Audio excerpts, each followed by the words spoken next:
Rover, how are you feeling? The spatial tunnel to Lahai Roi has stabilized. You may depart whenever you're ready. Meet me at the Shasho Cafe once you've made all necessary preparations. I will be here, waiting.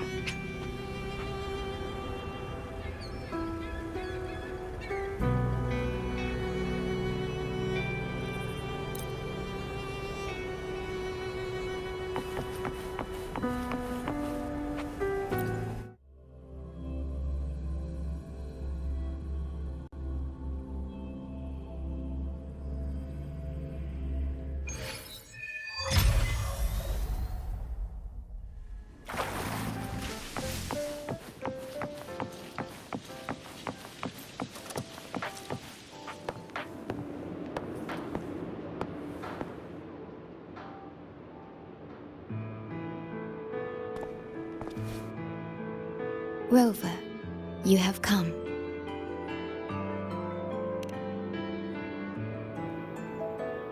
Yes, thanks to Namipon's efforts, the Black Shores has confirmed Lahai Roi's relative coordinates to Hanami City and stabilized a one-way tunnel.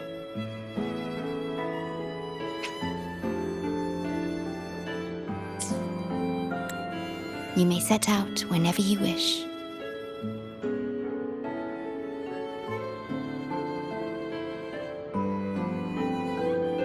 What is it? This? Chisa taught me how to make this beverage. I find it tastes better with more milk and sugar.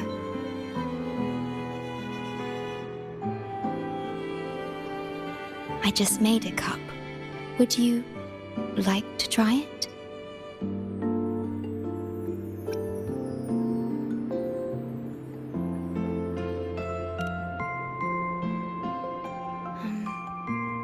Yes. Your frequency still fluctuates. It's barely detectable, but enough to concern me. About Lahai Roi, the current void storm is lasting longer than usual. This is an uncommon state, and for now, the Black Shores can glean little else from what lies beyond the rift.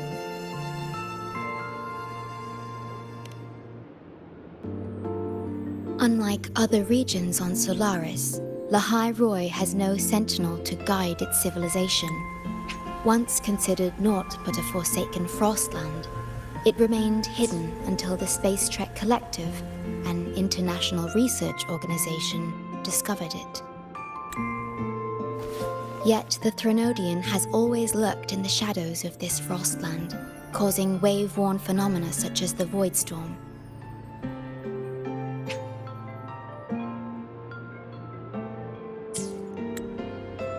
Exposure to a void storm drains human frequencies until they vanish. I suspect that your own frequency loss is linked to this abnormal storm cycle.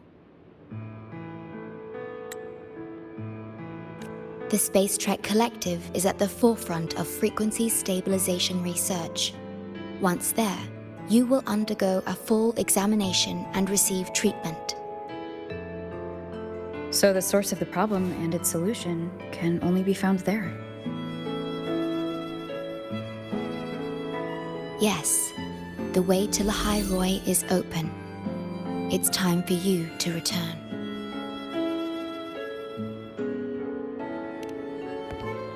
The paperwork for entry into Star Torch Academy. Access to Lahai Roi requires strict clearance, so the Black Shores arranged for you to enter as a student.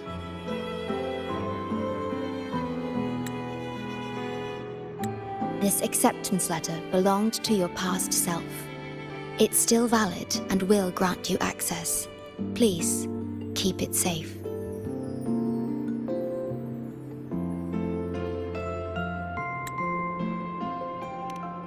So, this trip's theme is back to school, huh? Once you enter Lahai Roi, I won't be able to contact you, but I will be here, as always, awaiting your return with new stories to share.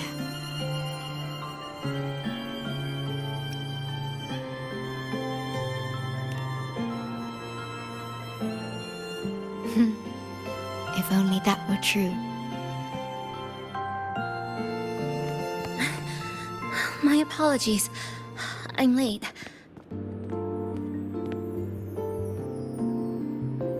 It's time to set out.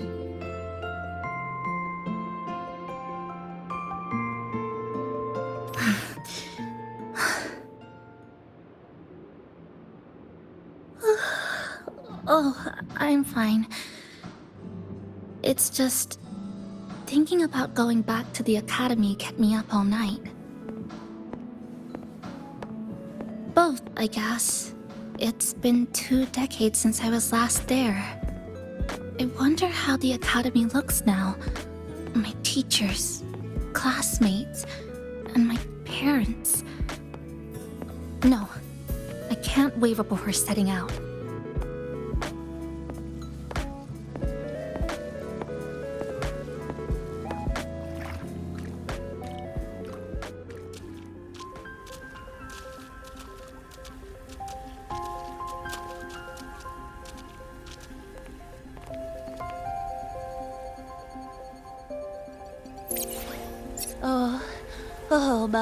Oh my, the day's finally here. The coordinates have all been calibrated. A smooth landing guaranteed.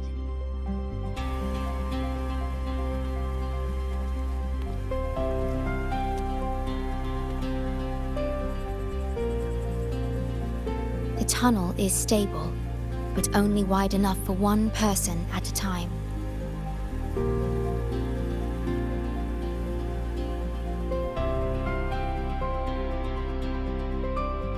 I see. Then please let me go first.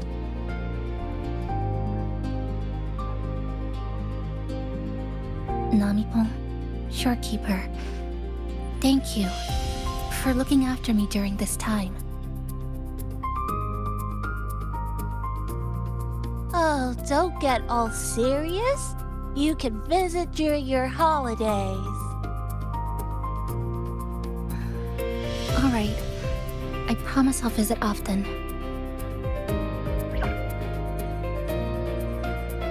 Well then, Rover.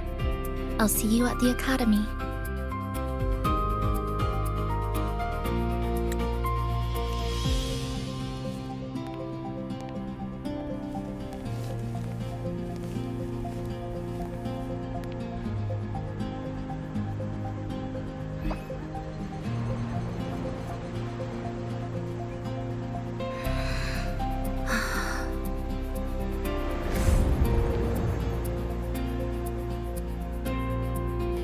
The tunnel is stable.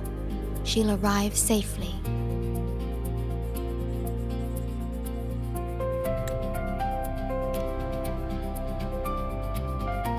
You are fully prepared, I see. Safe journey. All right, time to go.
Journey well.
Oh my gosh, I'm so sorry.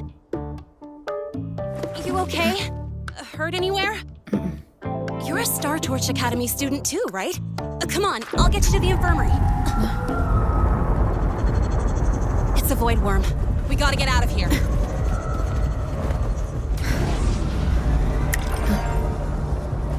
Hold tight.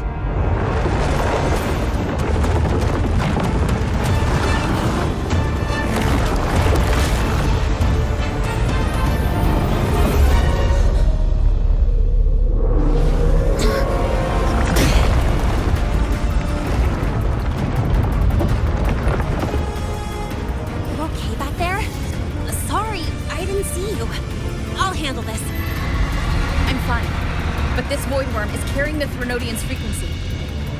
Huh? How do you know that? Never mind.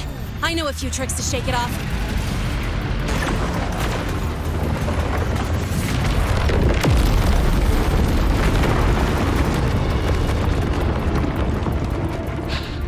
It's that guy! It's still your frequency! I'd know that stink anywhere. Now isn't a good time for a face-off. We'll settle the score later, Abby. Yeah, fine. But it's not getting off easy. So this is what everyone here fights against. The Academy's got a defensive barrier for the Void Storm. Once we're there, we're safe. Darn it! It's charging up. Hang tight!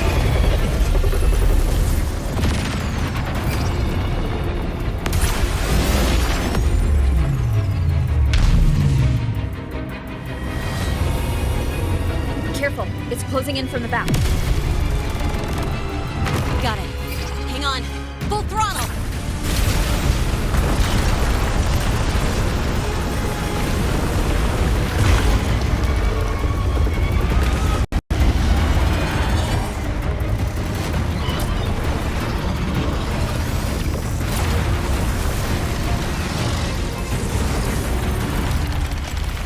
Need a place to use the terrain against it.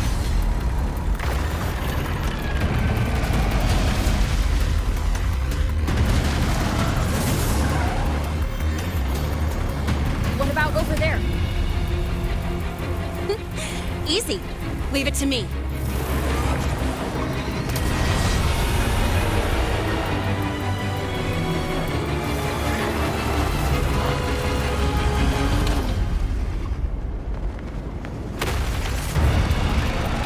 Perfect. Let's go.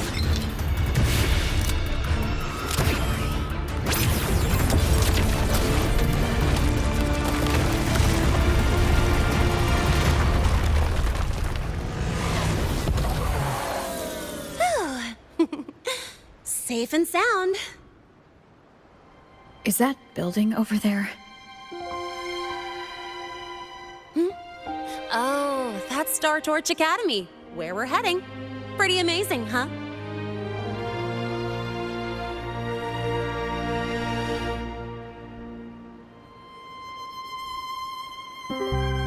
It's far beyond what I had imagined. Oh, didn't get to introduce myself.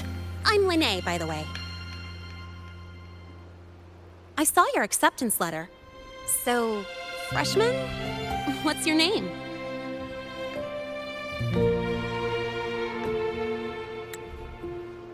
Oh, okay. I got it. It's not totally safe yet. Let's keep moving while we talk.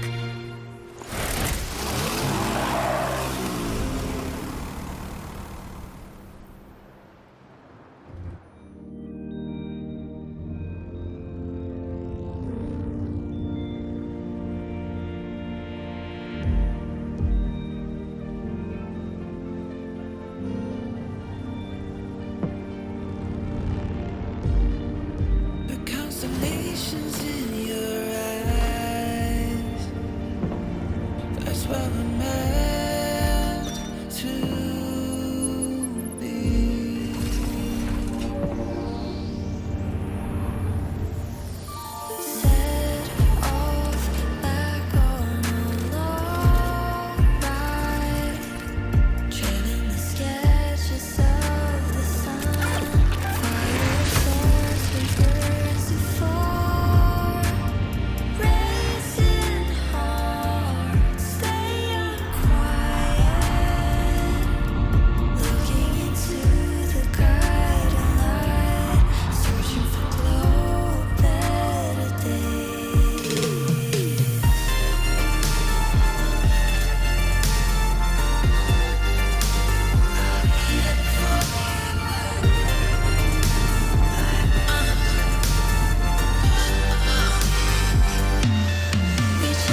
all right? I wasn't exactly going slow back there. But you don't seem phased at all. Sorry. I mean, your reflexes are impressive. You reacted fast. I'm fine.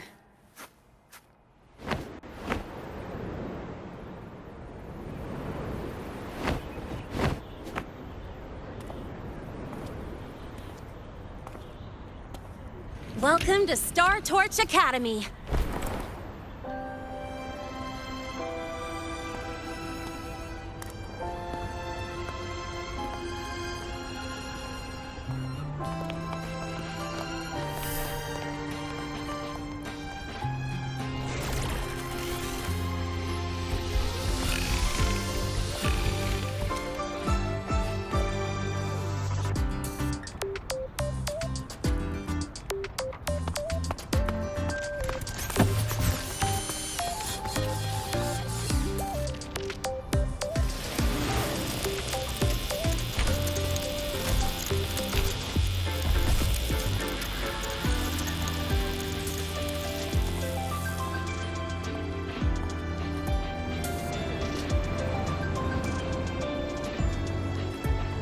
Let's get your terminal registered at the Resonance Nexus. Since you don't have a frequency cassette recorder yet, just upload your info.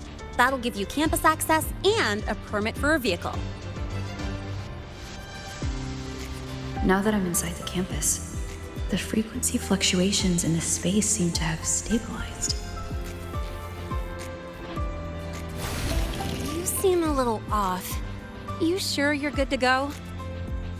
All right, infirmary it is. A lot of freshmen get frequency disruptions from the Void Storm when they first arrive. And you landed in an active Void Worm zone. On top of that, I kinda hit you.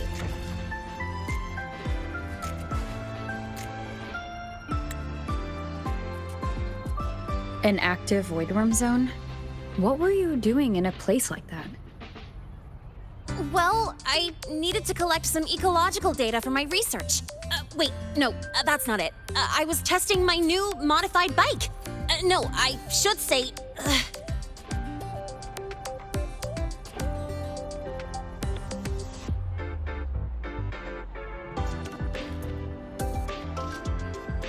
I'm sorry, it's complicated. Could you please keep this between us? If the teachers find out I skipped class, went joyriding, and hit someone, oh, my record can't handle another strike.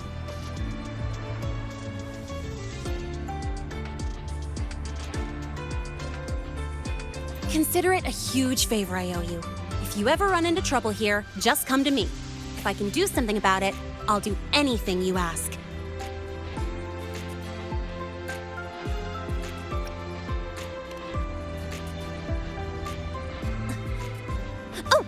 Excuse me. I gotta take this.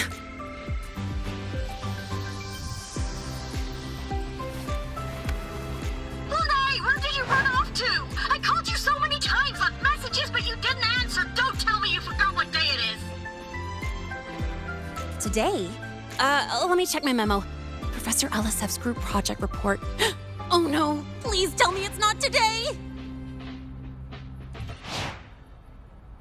Lahai! I'm so sorry. I'm coming right away.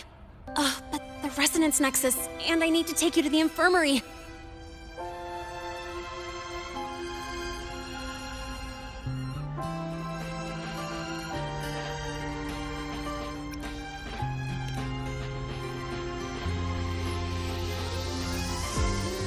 Okay, I'll meet you at the infirmary when I'm done.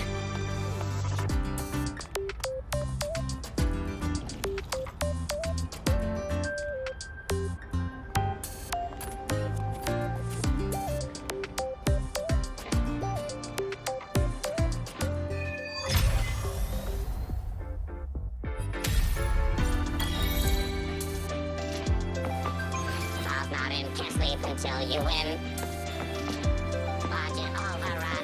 Precision and quantification are the bedrock of science.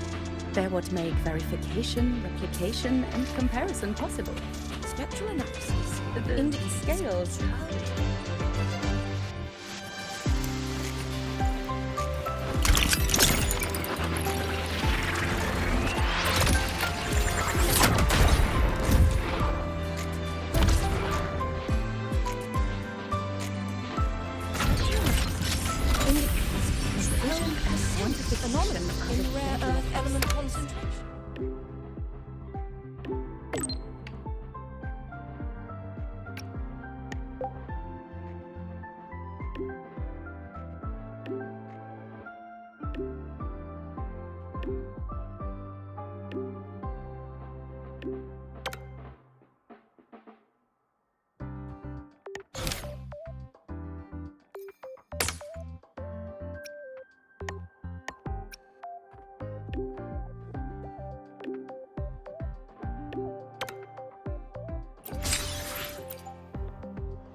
Abby, how are you feeling? I'm fine. Just a bit winded after grappling with that big old grub. Are we gonna head straight to the infirmary? Yeah, but we can check out the campus on the way there.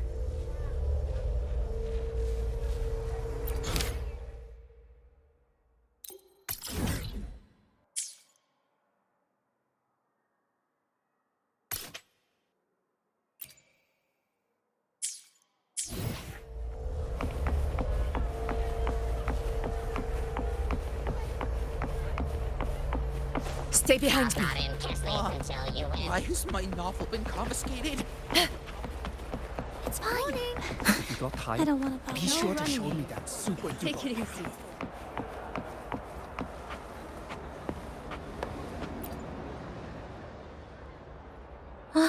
Rover, after the spatial tunnel, all I could do was wait, and I couldn't even contact the Black Shores. It's been days. I thought maybe... There were complications. Took me a while to get here.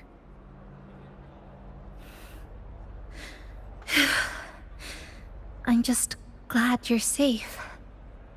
When you came through, did you notice anything strange? Strange? Not really. I felt a little dizzy, but otherwise it was normal. So I was the only one pulled into that strange dimension? Are you alright? I'm fine. Well, how about you? How have the past few days been? I met my family. They're alive. You know, when I finally saw them, it really sank in. For me, it's been months. For them, I've been gone for over 20 years. They've changed so much.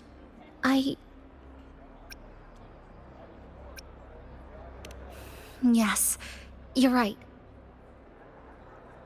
Honestly, that's more than I could have hoped for. It feels like a miracle. I'll adapt, reconnect with my family, catch up on schoolwork, fill in the lost years.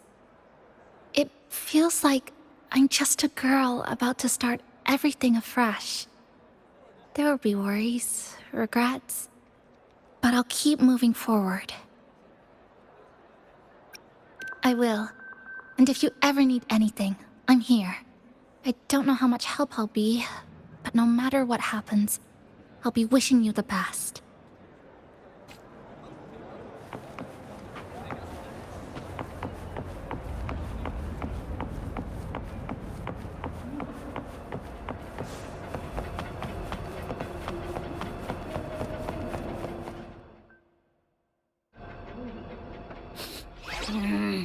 Your frequency's calmed down a lot, but what you've lost still hasn't recovered. That void worm must have snatched it. Smells like a Thermodian, just like that big eyeball.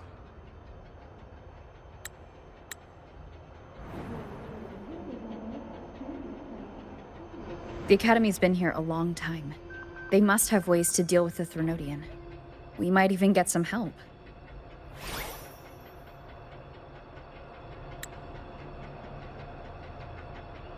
And that girl who appeared out of nowhere. Her voice was like the one I heard over the radio in Honami City. Maybe it was her. Really? Maybe she's in Lahai Roi now. Should we try to find her? Let's focus on fixing my fading frequency first. We can keep an eye out for her in the meantime. As for Lene, she's hiding something. But I've got bigger priorities right now.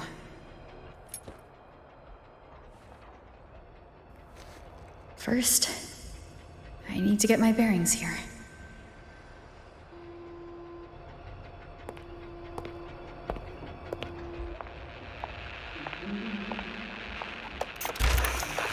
So, what's your true story, Rover from the Black Shores?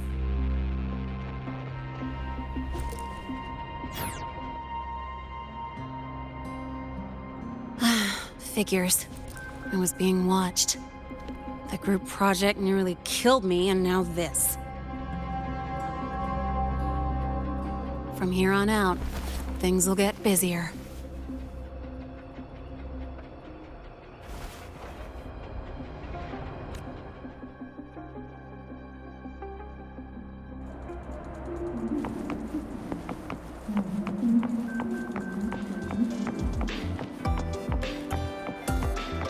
About the notes you lent me last week, I spotted a few parameters that seem off.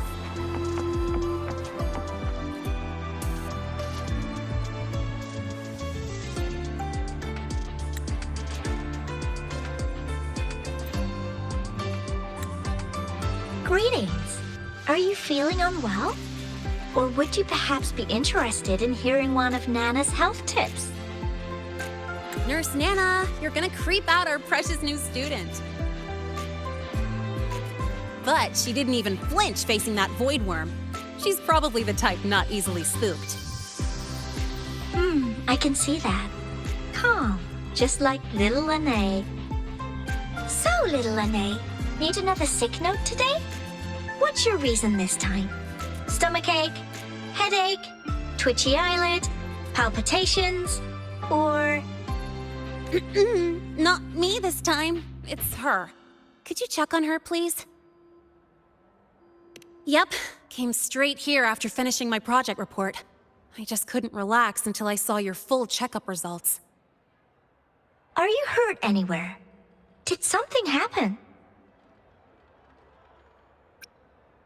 No, it was my fault. I'm so sorry. Oh my, no need to panic. Let's do a quick checkup, shall we? Please hand me your cassette. I'll need it to analyze your vitals. Oh, right! She hasn't officially enrolled yet, so her cassette hasn't been assigned yet. My. First time I've seen a student visit the infirmary before even enrolling. But don't worry, we'll start the examination right away. Vital scan initiated. Temperature normal. Rebel waveform stable. Minor scratches detected. Just minor scratches?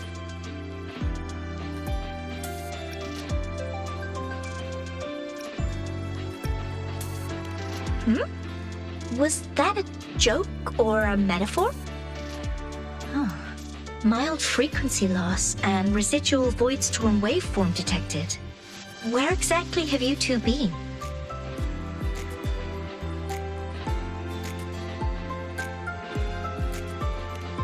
I see. Young lady, please follow me this way. Little Lene, aren't you going back to class? Oh, I want to stay until the results are out. Don't worry, I've already informed Dr. Herson. He just finished his rounds and will be back shortly.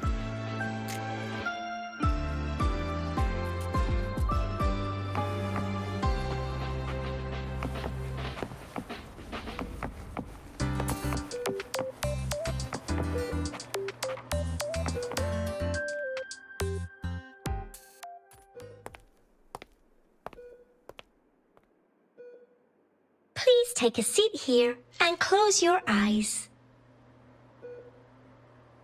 What's the situation? The results are out? Let me see.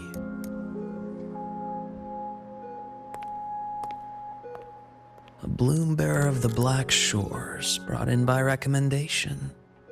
Quite the interesting entrance.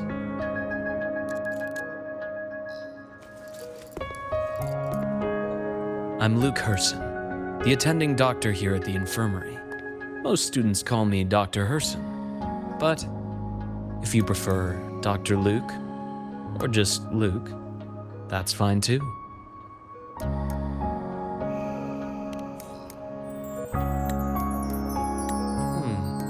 Well, according to the report, your frequency is a bit unstable, but it's settling down now. Nothing to worry about.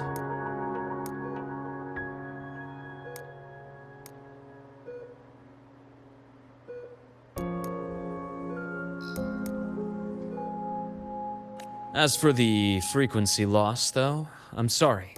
I can't track the exact source. The Research Institute might have a more thorough scan for that.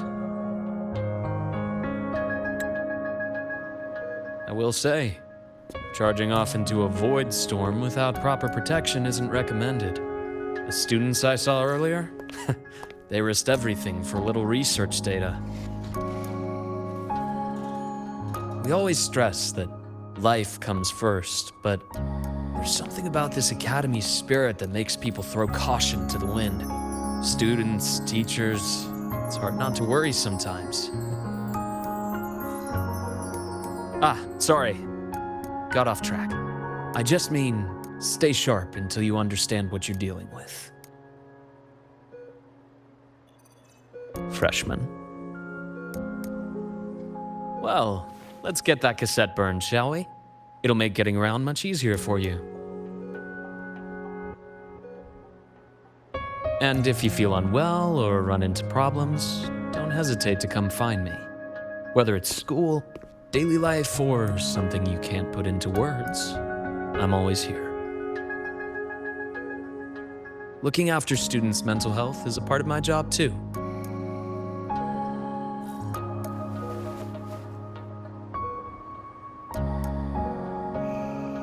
Dr. Herson, a synchronist at the Rebel College has fallen unconscious, requesting medical assistance.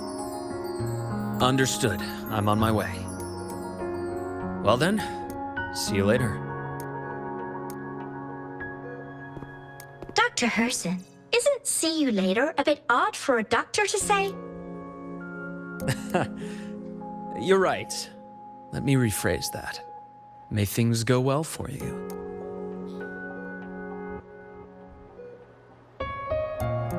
Welcome back.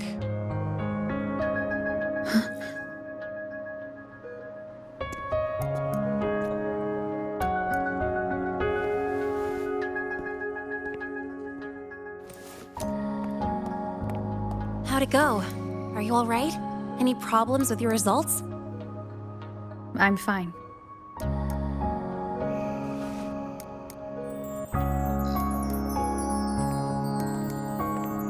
By the way, this cassette you've all been mentioning, what is it? Oh, the cassette. Every new student gets one burned. It's a special device used here in Lahai Roi. Sort of like an ID and safety device all rolled into one. You'll need access to the Research Institute to get one. And, well, that means you've got to be officially enrolled first. Okay, let's get that done first. Got it. Enrollment is handled at the faculty office. I'll take you there.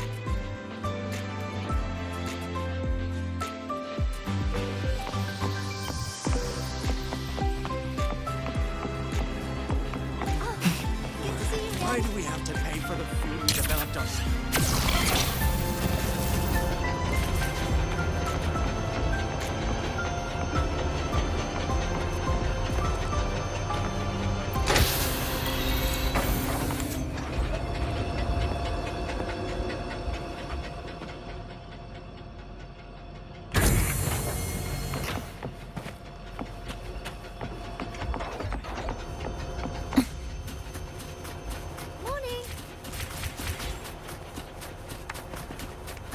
Professor, I admit there are a few errors in his code. But look, Professor, I admit there are This a way. few errors in his code. Hold on. Let's pause here for a second. Void worms have been unusually active lately. We really need to finalize a countermeasure soon. How's the defense array holding up? It took heavy damage in the last major void storm. The Department of Engineering is pushing extra manpower to repair the lore device. We need to restore remote control of both the defense array and the lure device, and fast. If not, we'll be at a serious disadvantage. Worst case, we'll have to send a suitable resonator to handle it manually. But that area is too close to void worm territory. It's too dangerous. Professor, we can't gamble with the safety of our faculty and students. I know. That's That's exactly why we must learn the cause of this void storm cycle's irregularity. I've only seen readings like this in simulations. I have a meeting. Please excuse me.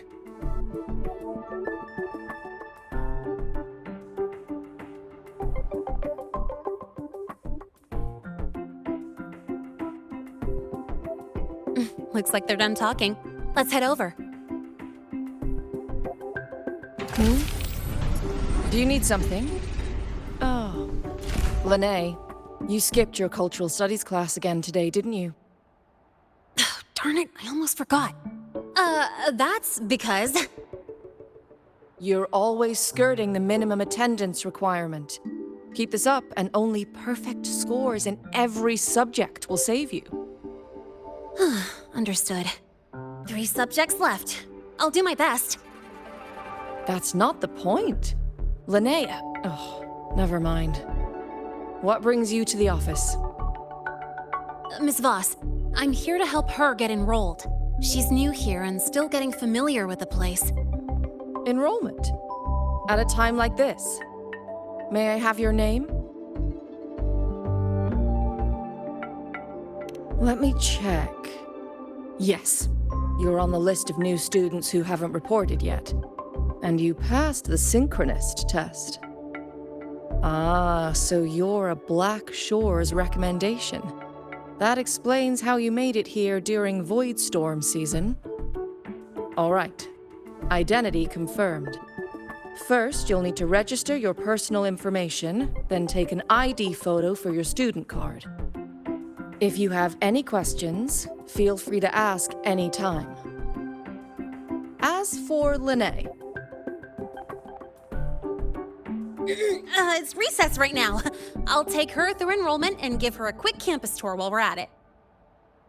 Ugh, you. Fine. If you insist, I'll leave it to you. Leave it to me. All right, freshmen, let's get you enrolled.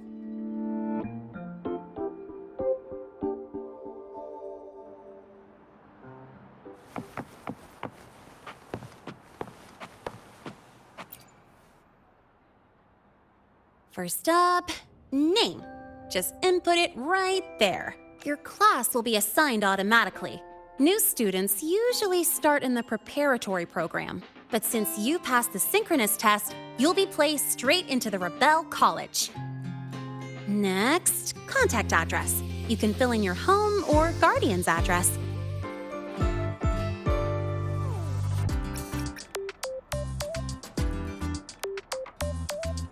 All set? Then it's time to take your ID photo.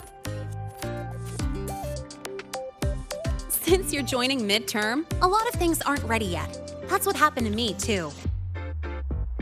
Don't worry, those will come later.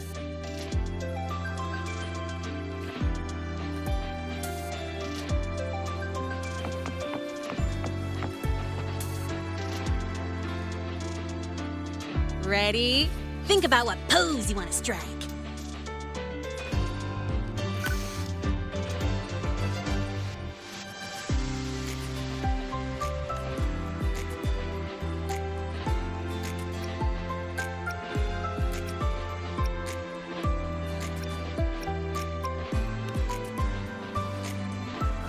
That's pretty unique. So, is that your final choice?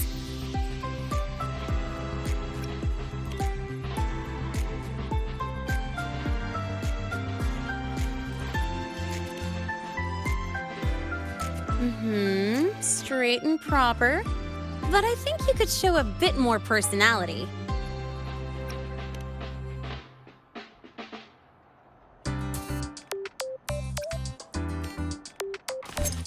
Ooh, looking sharp. Let's go with this one.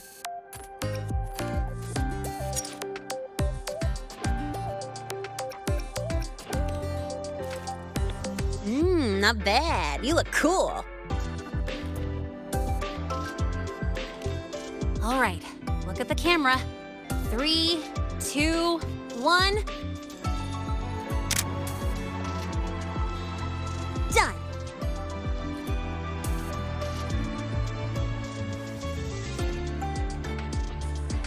Oh, good idea. Hold on a sec.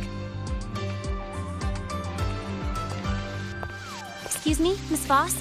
Could you take a photo for us? All right. Let me see. Ready? 3, 2, 1.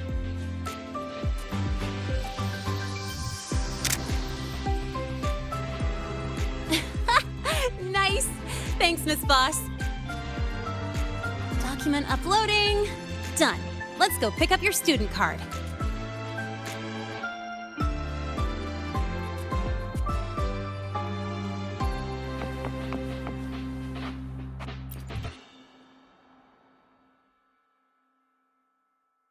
Let's see. All set. Here, keep this safe. Don't lose it.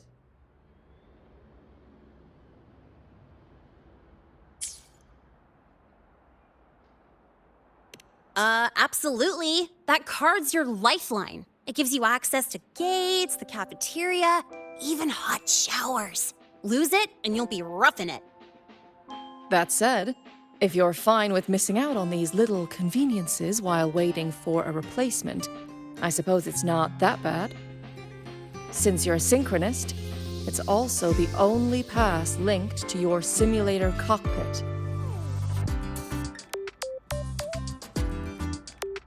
Our goal with the Exostrider is to take on the Threnodian causing the Void Storm. You know about it, right?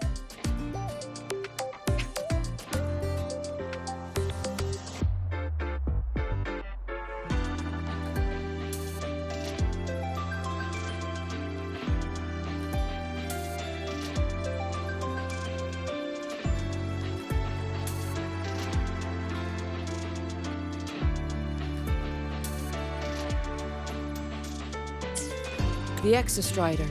Even after all these years of research, no one knows which civilization built it. Some think it shares the same origin as the Sentinels, but no Sentinel has ever confirmed that. Same origin as the Sentinels? I haven't gotten that feeling. Maybe it's too far away. Where is the Exostrider? Not here. But you saw that giant sword, right? That's its weapon, keeping Threnodian LF1 contained beyond the Strider Gate. We've collected enough Exostrider components to build exclusive simulator cockpits for synchronists. With training and fine-tuning, you'll boost your synchronization rate with the Exostrider. That'll be one of your key courses going forward. Sounds like you're attempting some sort of artificially induced resonance. It's a multinational project. It's inevitable some new Federation methodologies get in the mix. Don't worry, we've filtered out the extreme techniques. You could trust us. When I say you can trust us, I mean it's safe. The whole project passed the Black Shore's safety evaluation. All the nations involved approved it as well. Besides that, the Exostrider is also linked to the upcoming new solar ceremony.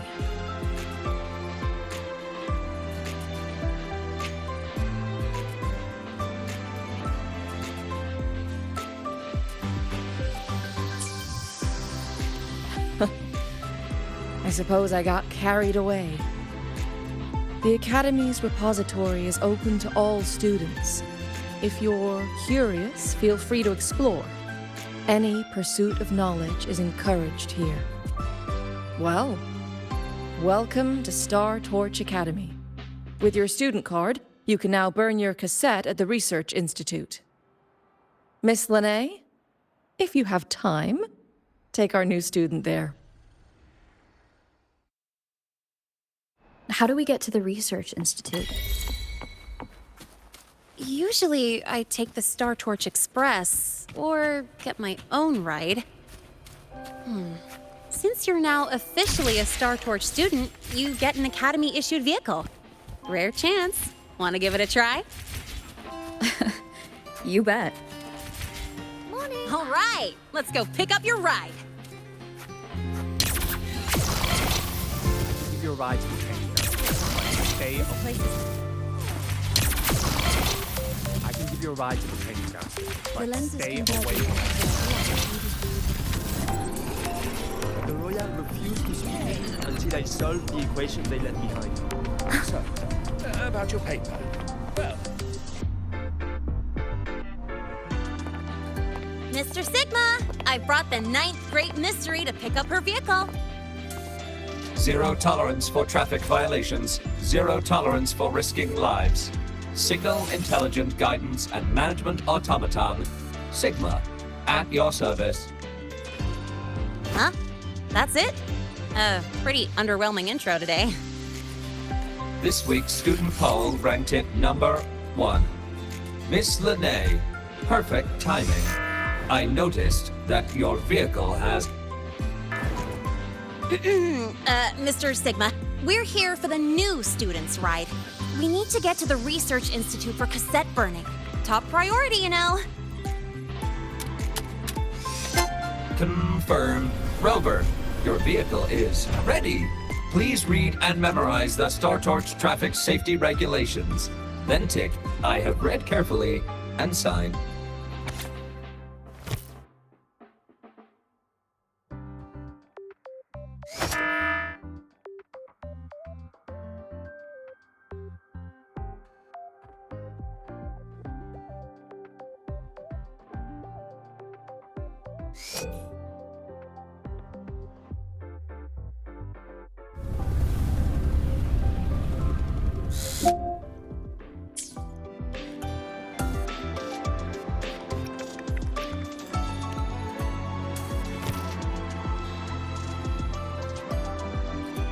Please read carefully.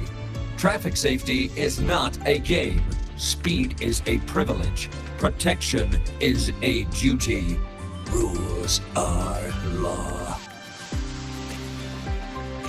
Please complete your signature in 5, 4, 3, 2, 1. Confirmed. Safe travels. Great, let's go. Please wait. Resuming dialogue. Scans indicate your vehicle has had 13 speeding incidents within the last 20 days. Drive safely and comply with the Academy's traffic safety rules. Additionally, your unauthorized modifications fall into a gray area of the Vehicle Management Code. For your own safety, I strongly advise discontinuing all such modifications. Mr. Sigma, all I did was add a turbocharger, tweak the suspension, and upgrade the brakes. Hardly a violation, wouldn't you say? Besides, compared to seniors strapping missiles and anti-gravity wheels on, I'm practically a model student.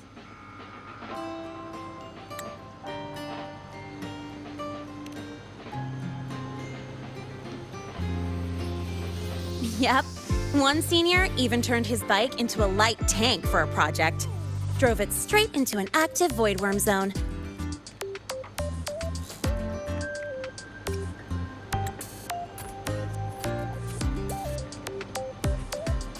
I must note that the student committed major vehicle management code violations and breached dozens of school regulations. Severe disciplinary action was taken. Which was revoked when he brought back critical voidworm data.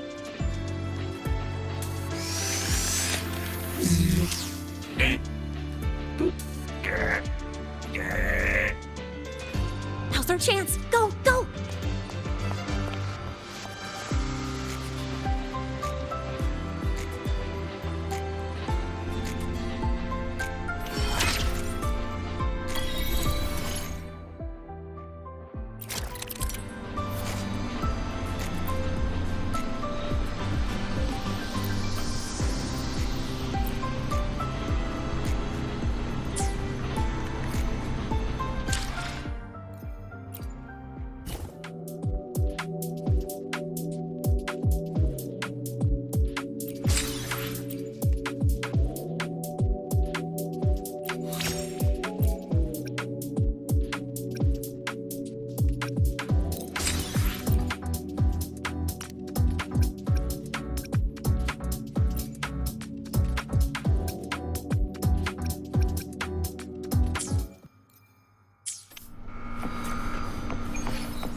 get to take you for a joyride. So that's your real purpose, huh?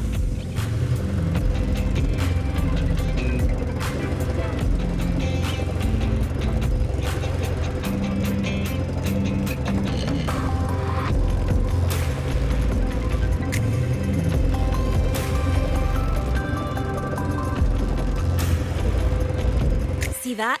That's the lift to the surface. We call it the Starward Riseway.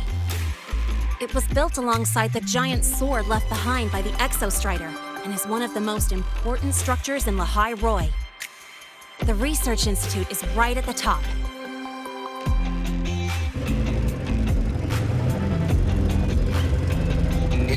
So, the scattered mech components of the Exostrider eventually turned into creatures, those exoswarm we've been seeing along the way.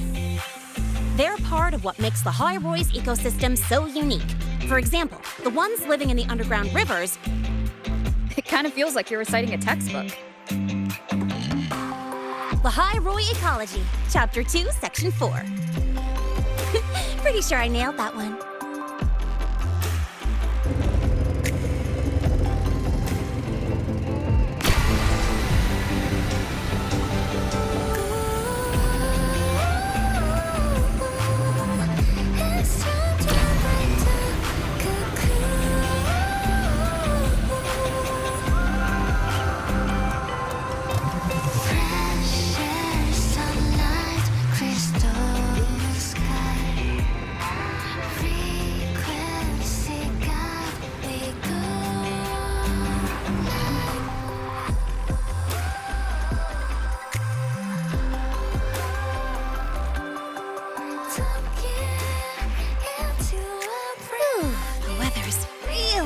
Today.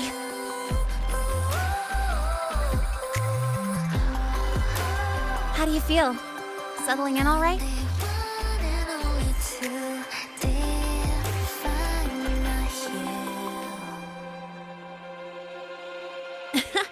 I'll take that as a compliment on my driving skills.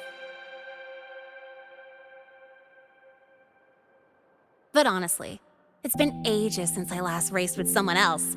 Getting to take you for a ride like this makes my day! You like racing that much? Uh-huh. The roar of the engine, wind in my face. It's like I've got my destination and I'm the one calling the shots.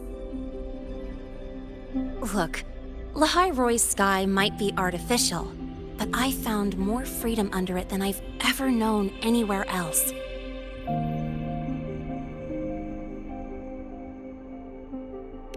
Yeah, I mean, you've only got one life, right?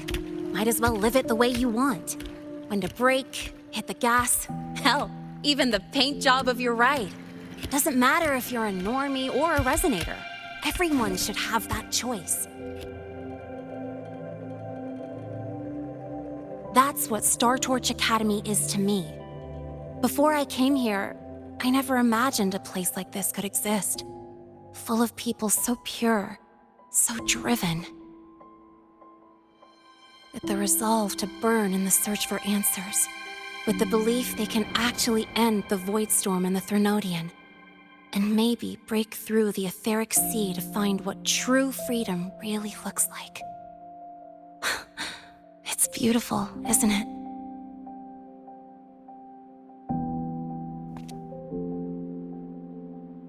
Watching them chase their dreams, it's hard not to want that for yourself. But you're already a student here. You have what it takes to chase your dreams too.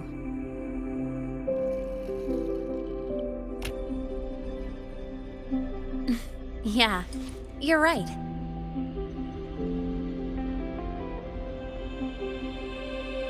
But I've gotta say, things are plenty good enough right now.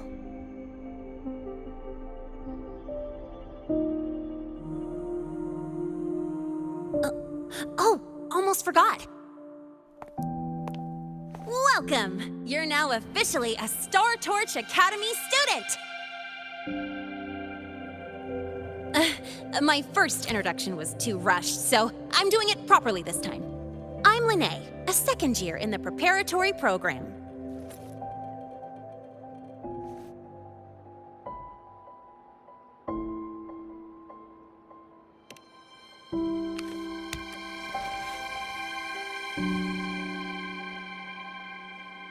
Time flies. Feels like I just got here, and now I'm a second year. You could call me Miss Lahai if you want. Well then, pleased to meet you, Miss Lahai.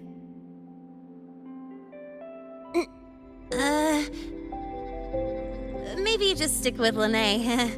Not really used to the whole formality thing. All right, let's get moving. Time to hit the road.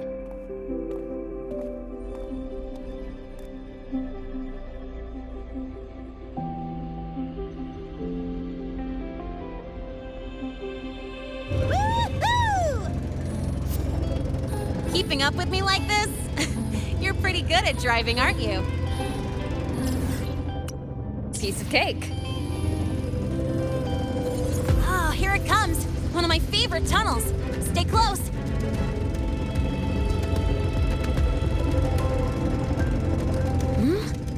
This isn't normal.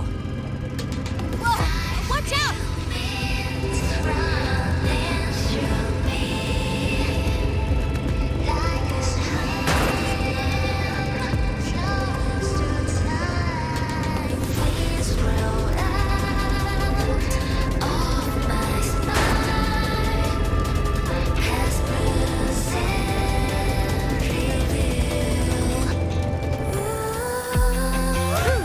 Close call. I better report that mess back to the academy. Does this happen often? Yeah, but it's still kind of weird. Normally the maintenance spots clear stuff up pretty quick. But seriously, your driving's amazing. You were smooth as butter dodging all that.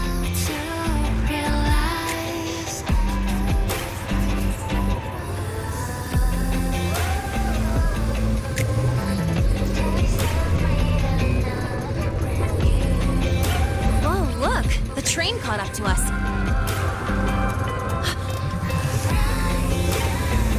What's wrong? Oh, nothing. We're almost there. Attention. All outbound trains to the surface are temporarily suspended. For assistance, please contact station staff. Due to an unexpected incident along the route ahead, trains to Star Torch Academy are expected to be delayed by 45 minutes. Almost there. Still keeping up? Always.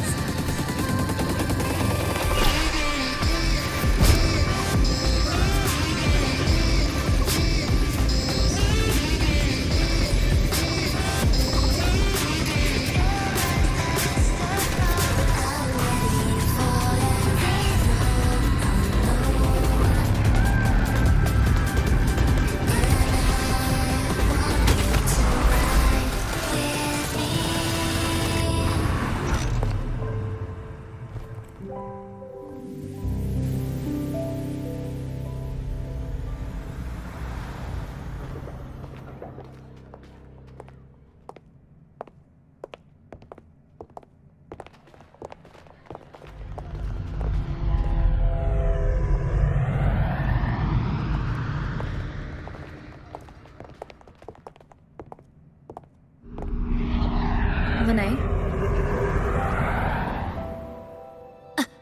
What? Something on your mind? Not really. Just on the way here, I thought I saw more void storm zones than usual. Makes you wonder.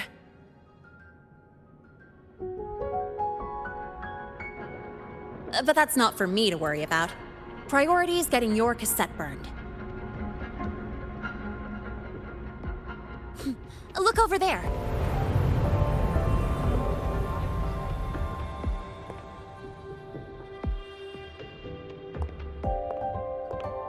See that floating structure along the track? That's the Space Trek Collective. From here, you can take the Star Torch Express straight inside.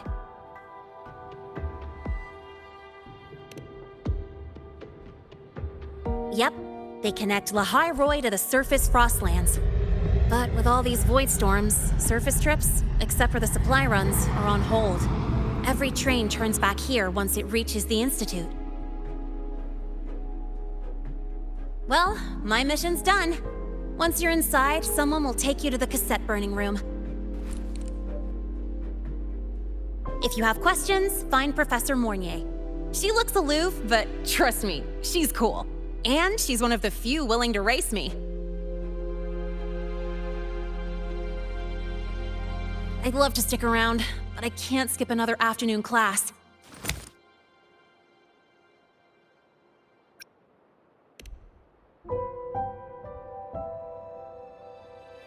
No, I'm not the type to bail on someone after crashing into them, after all.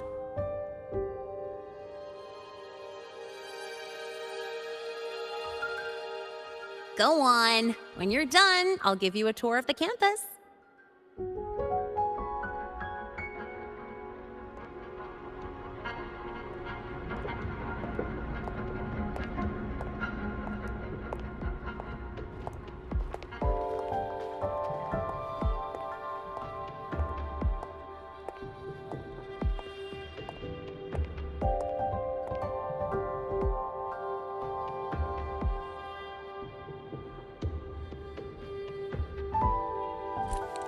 Well, time to take care of my own business.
Helios parameters stable. Huh? Void storm readings spiking again? Oh, no. That's yesterday's report. Ugh, my head. My brain's turning to data soup. Of course. This should lower the margin of error to the minimum. Oh, sorry, cassette. Cassette depository is just through the portal over there. Oh no. What was that verification method I just thought of?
This is the torch of civilization and the future.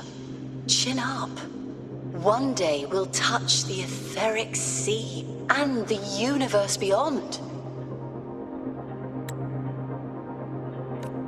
The cafeteria menu's not bad this week. What do you say we...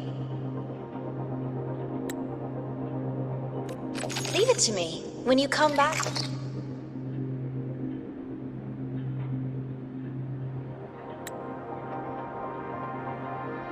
Data's running slow. Just 5 more minutes. I'll stay. Get the students out first.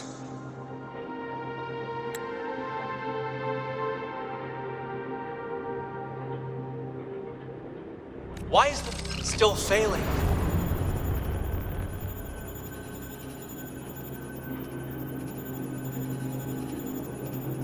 Those are just the server racks for the cassette frequency data. Stop resonating with them. At this rate, you'll trigger an overload.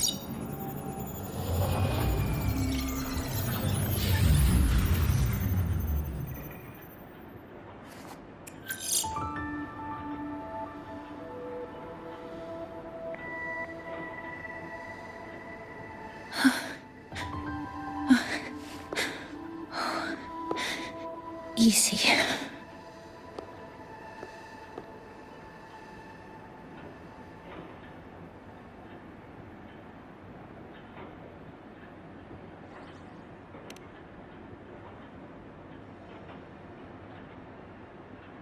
Yes.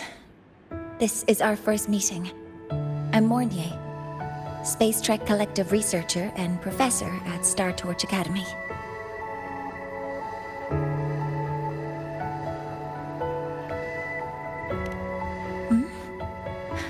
Do I not look the part?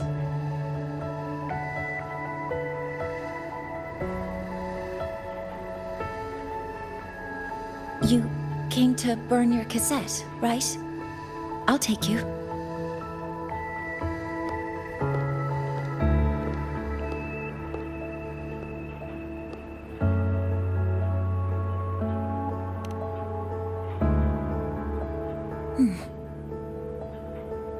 I know.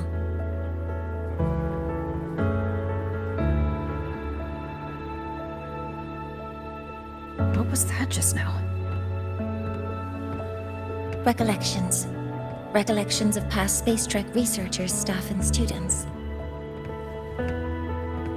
Data stored in the cassettes. More precisely, memories. They're crucial to the continuity of self-aware consciousness. It's what makes us truly human. Lahai Roi is constantly shrouded in the Void Storm, a byproduct of the Void-born Threnodian. It has the power to disintegrate the frequency of any living being. To counter this, the Institute produced cassettes, devices designed to capture and preserve a person's frequency and memories, safeguarding their very existence. The cassettes of the deceased are kept here. You likely resonated with one of the stored frequencies. It happens occasionally, but... Anyway, for now, let's get you to the burning room.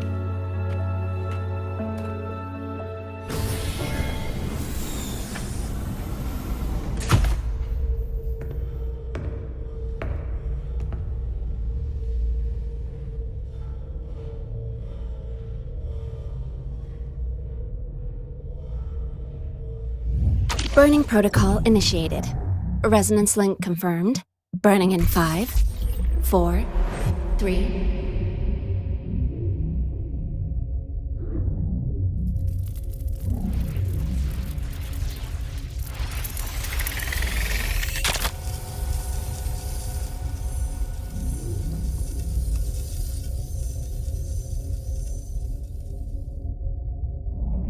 Breathing seems normal. Heart rate should be fast, I think. You're awake.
Those were my memories?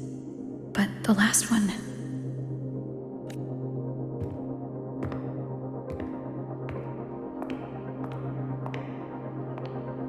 Something wrong?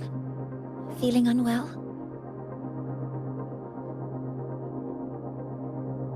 No, I'm fine. So, this is a Rebel cassette? Yes. Your frequency has been copied and transcribed into it. But before it can be put into service, it needs calibration. Would you hand it over for a moment? Huh. So that noise earlier wasn't an error. This frequency code, I've seen the exact same one in the database. Identical codes caused a conflict during transcribing. Normally, resonators from similar origins have close matches. But a perfect match? That's almost unheard of. And stranger still, it's not in any official archive. The file is empty.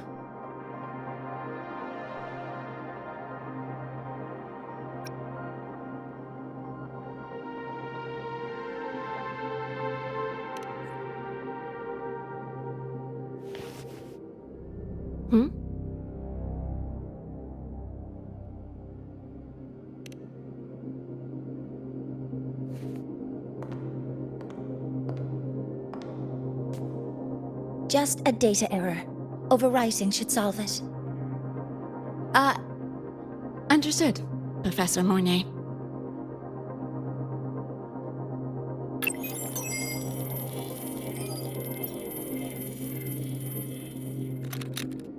This frequency cassette recorder, or FCR, will alert you when a void storm appears. It also dampens the effects of the storm and stabilizes your existence here in Lahai Roi. So, keep it on you at all times.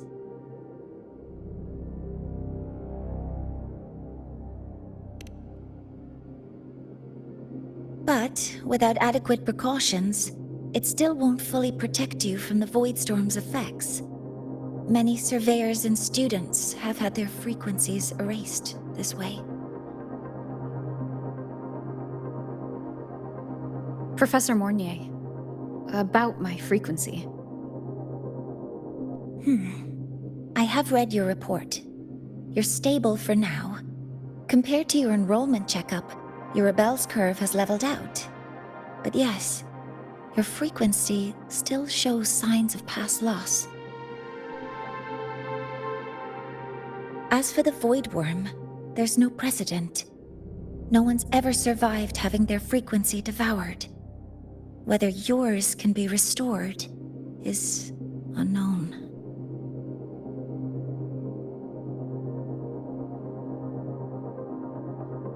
So don't take unnecessary risks. That's rule number 1.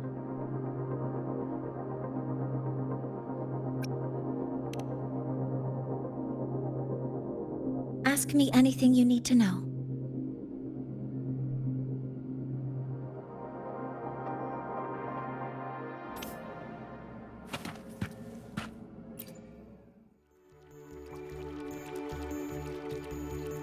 Professor Mornier, where are you? If possible, please return at once. Dr. Anson, please calm down. What's happening? It's about the artificial sun's launch process. The professors are arguing again.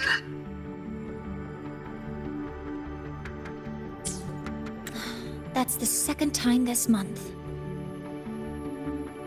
We can't get a word in. We need you here. Not that my being there will help. I'll be there shortly. And you, remember to breathe. Sorry, there's an urgent matter I need to attend to.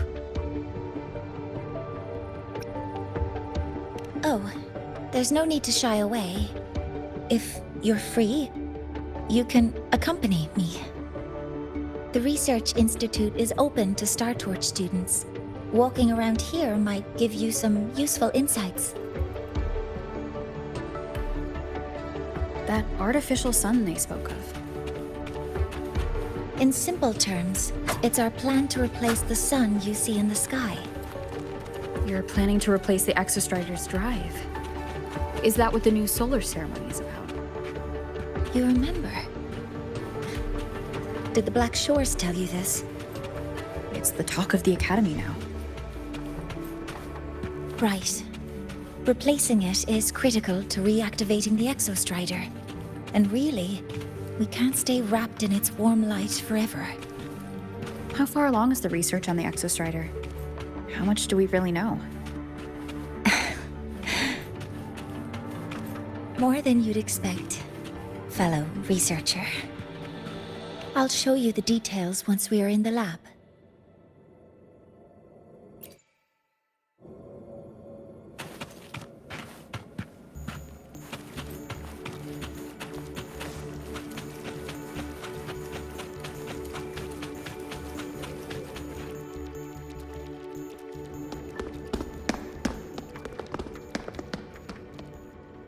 Professor Mornier, what a relief to see you. Oh.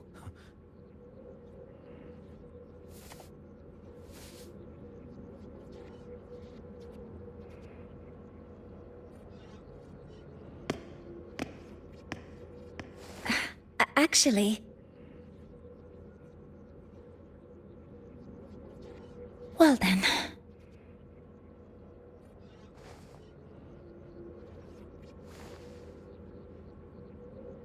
I appreciate your perspective, Professor Anselm. But according to Royan calculations, this launch window is the best we've had in decades.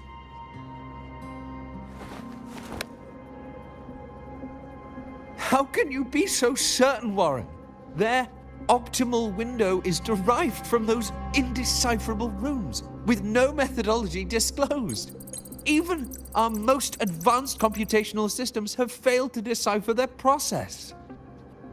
The Roya are our partners, Professor. Their calculations are unquestionable. All we can do is uphold our side of the bargain and make sure the new solar ceremony goes off without a hitch.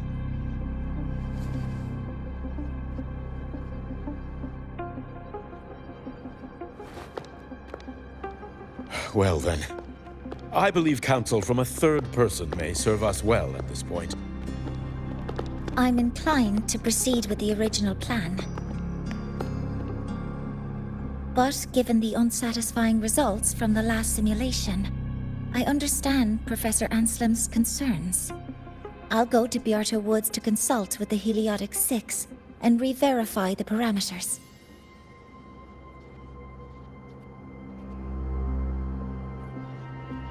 What matters now is ensuring that the Institute can calculate and calibrate the reactor drive's data in time for the launch of the new sun. We all know the importance of Hyvatia in this process, and I sincerely hope you will place more trust in it, Anselm.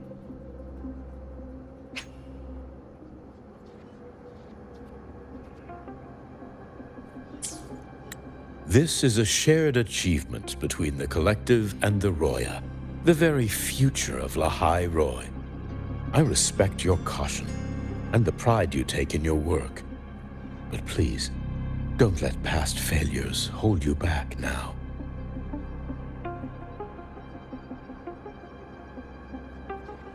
Huh. Fine words. Just don't forget that I warned you.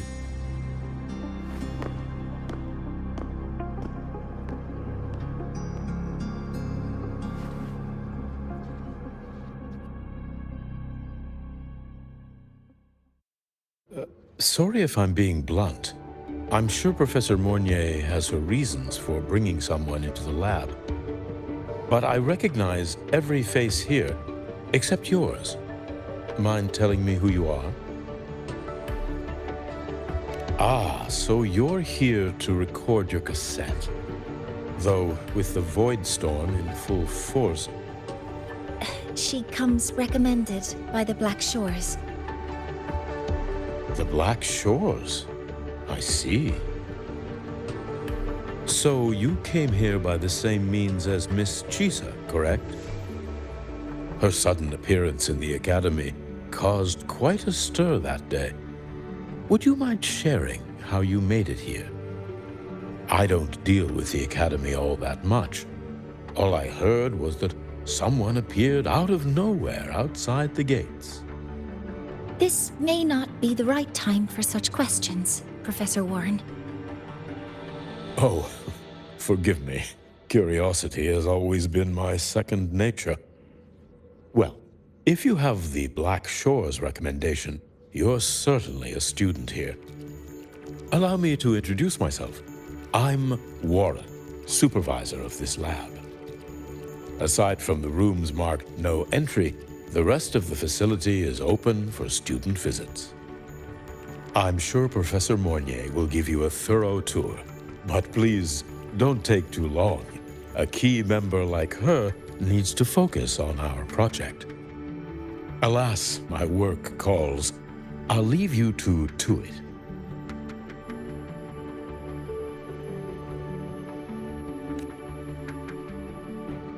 Sorry you had to witness their quarrel. Anyway, just like Professor Warren said, feel free to look around as you like.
Now that you're caught up, may I ask you a question?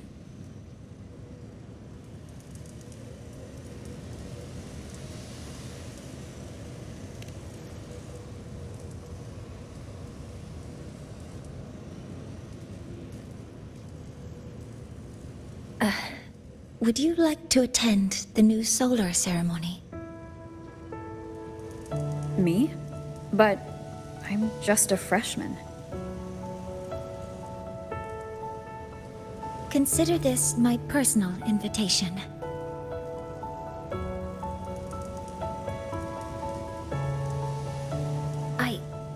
I'd want you there to witness it. The rise of the new sun, and humanity taking their first steps into the future they've built with their own hands.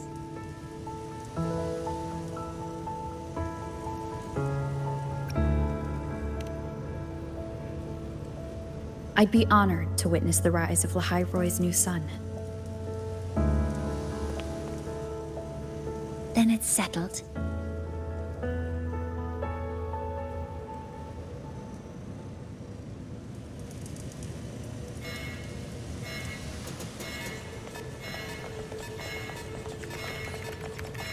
Void storm detected near Sundamir. Readings rising rapidly. The source is the Hyvatia detector.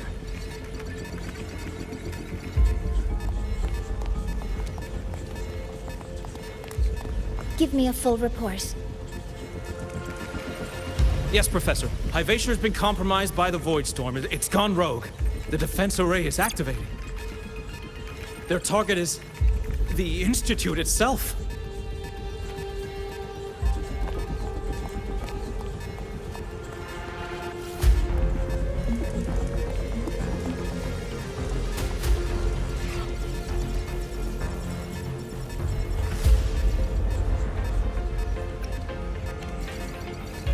A surface detector built by the Space Trek Collective for the reactor drive's inspection and maintenance. It's vital for the ceremony's data calibration. And now, at the worst possible time. Wait! Someone's near the detector! Is that a student?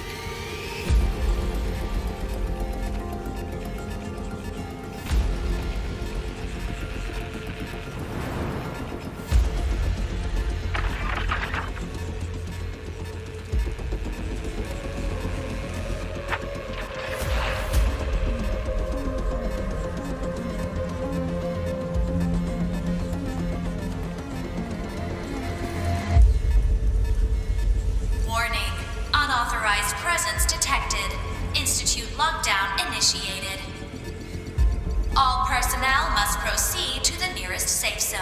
All exits will be sealed in 5 minutes. What? I never authorized this command. I can't stop it. What's the situation? Hyvatia's contamination triggered the highest level safety protocol. We'll all be sealed in here until the threat is neutralized. I tried to stop it, but my access has been denied.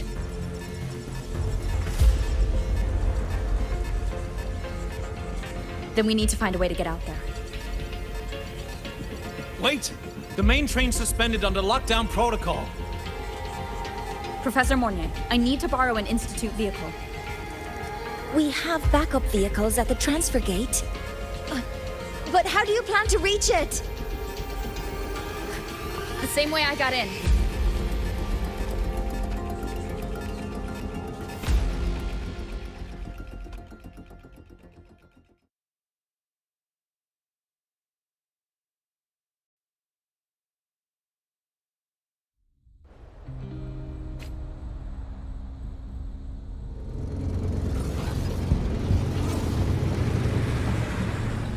She should have made it to the Institute by now. No danger there. I'll handle this without dragging her into it.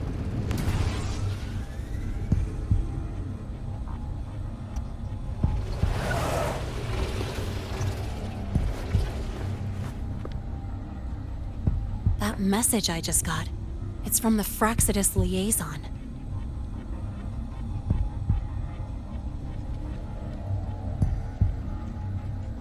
The Void Storm should have erased him. Yet here I am getting a message from a dead man.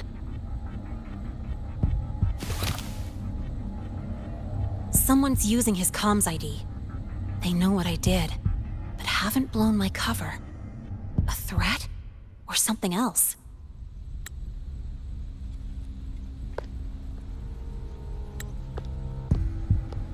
Last signal pinged from around here.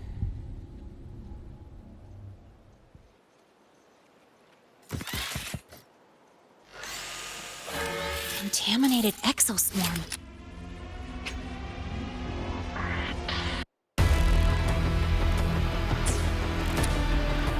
Better clear them out first.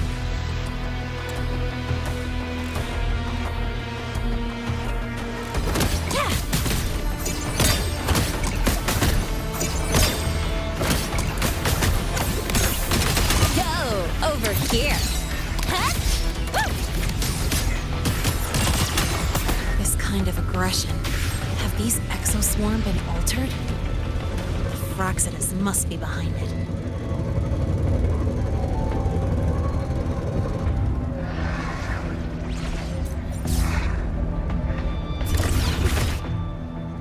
Gotta go fast. Huh? I heard.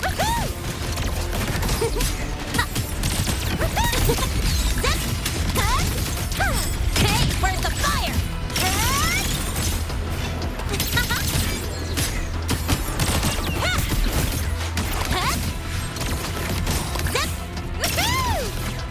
Gotta go fast.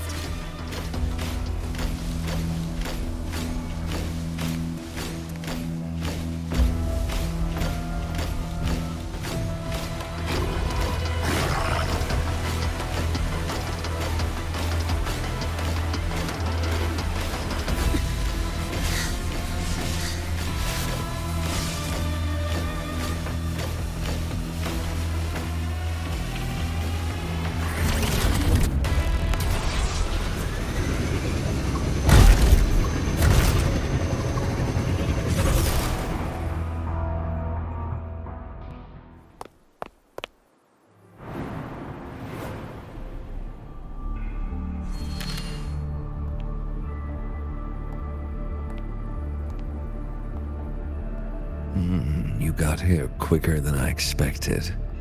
No hurry. We've got time before the main event. You? Impossible. Who are you really? The poor Froxidus liaison you handle. Or just an innocent researcher. Huh. It's all up to you, Lahai, who you choose to be, and what you're willing to lose.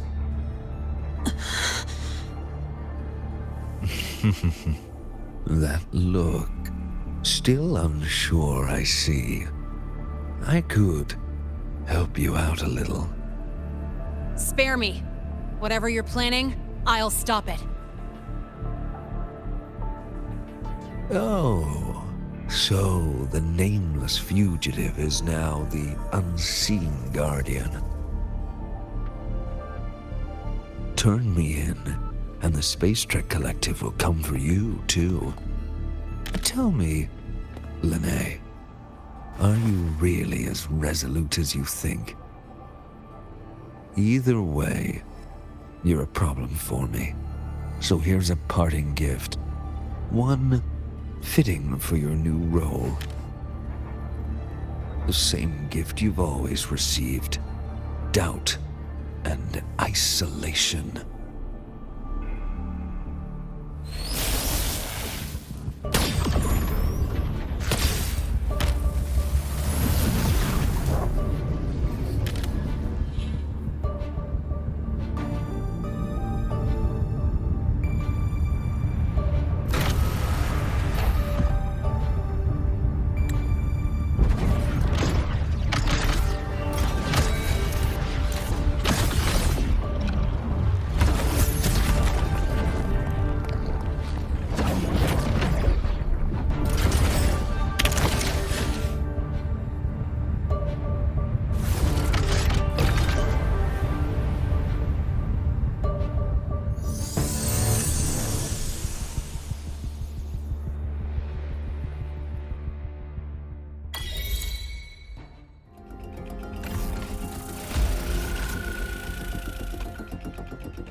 time for questions. Careful. Typhasia's gone haywire. We need to stop it before it reaches the Institute.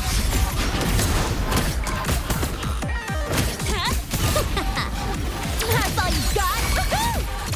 Yeah. Oh.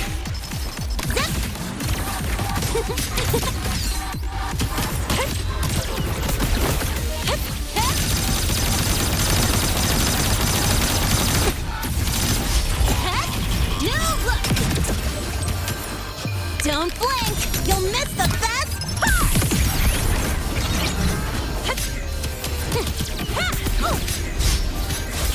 Watch the corner! Yeah, watch the corner!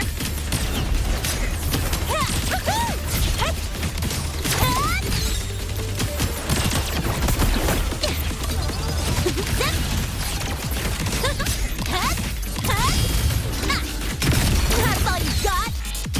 Guess who?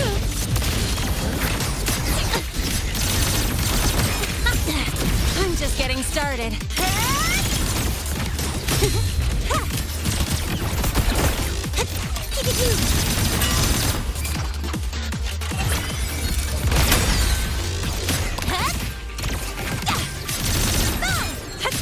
Special delivery goes boom! Name your color. Marked. Hey, where's the fire?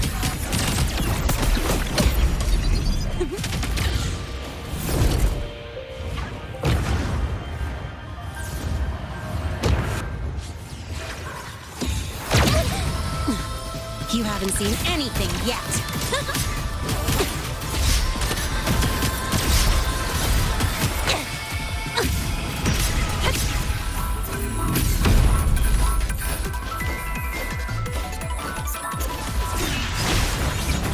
The show begins. Wonderful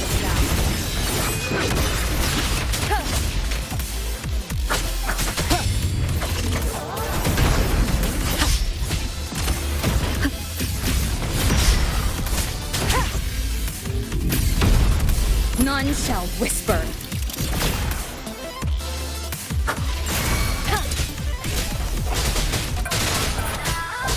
Nowhere to hide. Be gone. Drive safe! Check this out. I call the shots. That sucked. Tie a bow and call that my signature. That's all you got? One with the sound. No hesitation. Shadow.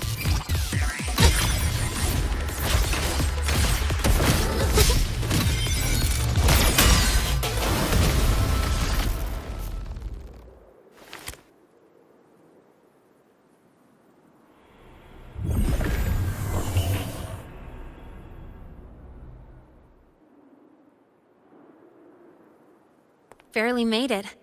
Thanks for the help.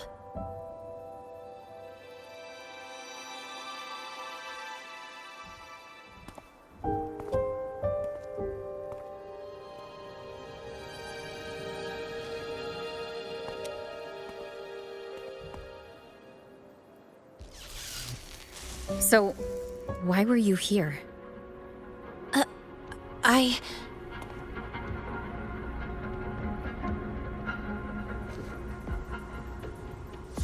What happened here?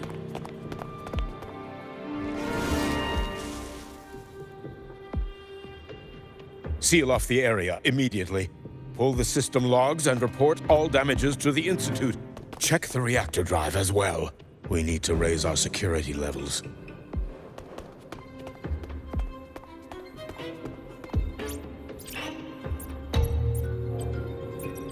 If I recall correctly, you are supposed to be in class, Miss Linnae. Why are you here?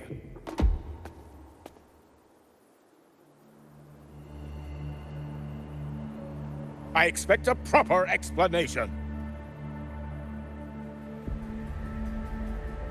Professor Warren, they're just students. Quiet! I'm asking her, not you.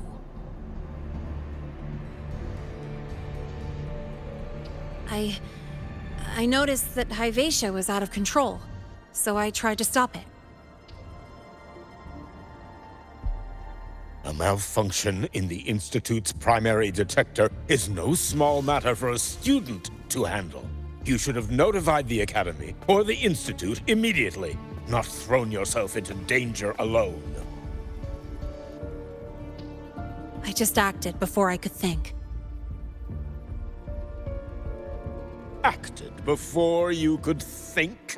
Regardless of your circumstance, if you can't provide a reasonable explanation, we've reason to believe you're involved in this incident, directly or indirectly. Its malfunction had nothing to do with me. Denial won't get you anywhere. If you don't tell us exactly what happened, I'll have no choice but to expel you under the Academy's confidentiality clause.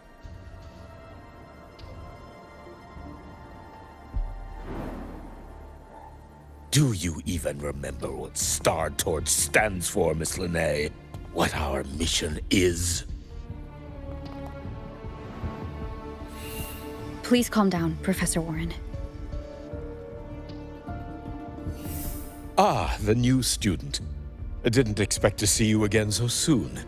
You must be feeling unsettled after such an incident on your first day.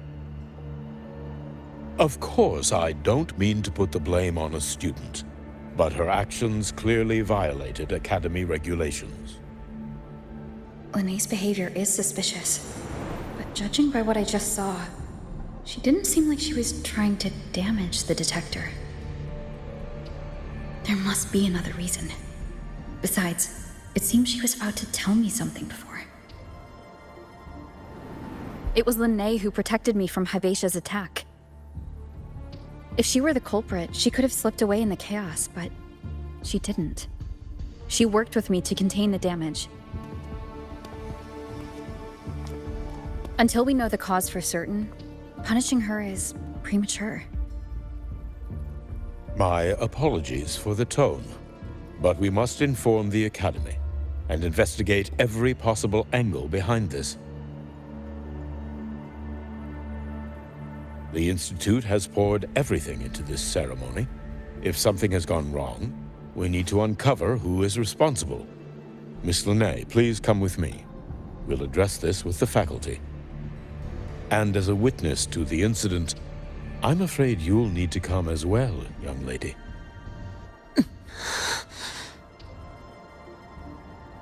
After you.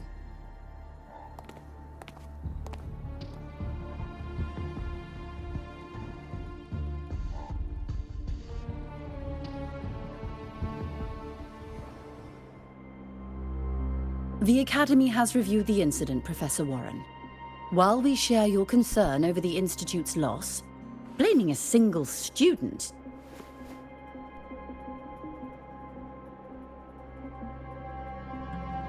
What were you doing when Hyvatia lost control, Miss Linnae? Why were you at the Institute during class hours? I was escorting Rover to burn her cassette at the Institute. On my way back to the Academy, I noticed abnormal frequency spikes and contaminated exoswarm near Sundermere. Before I could act, I was surrounded. I tried to contact the Academy, but the Void Storm blocked communications.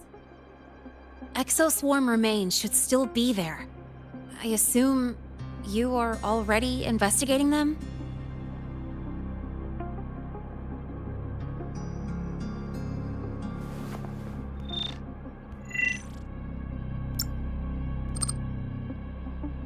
No such remains were found, Miss Linnae. Making things up won't help you. That was quick. What about the surveillance cameras? They're equipped to handle Void Storm interference. They should have captured the exoswarm before things escalated. They didn't. And in fact, you aren't in the footage at all. I wonder what you were doing at that time. Avoiding the cameras, perhaps?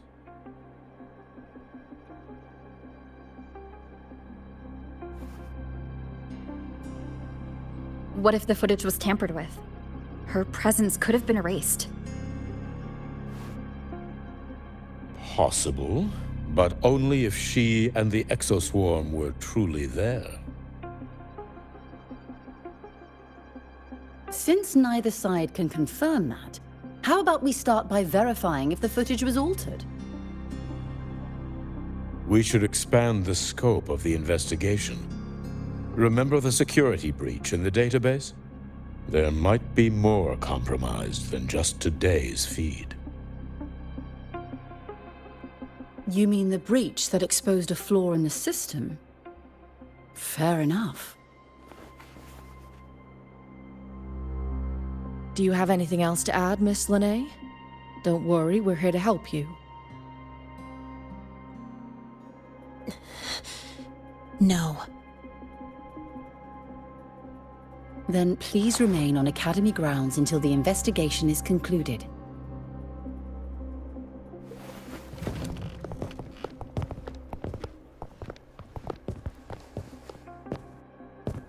One last thing, Miss Lahai. You're from the new Federation, right? What do you mean? Nothing. I just noticed you stay at the Academy, even during breaks. Never thought of going home? Thanks for asking, Professor. I keep in touch with my parents whenever I can. If you're implying I have some secret agenda, you'll be disappointed. Not at all. I simply wonder if you don't want to return.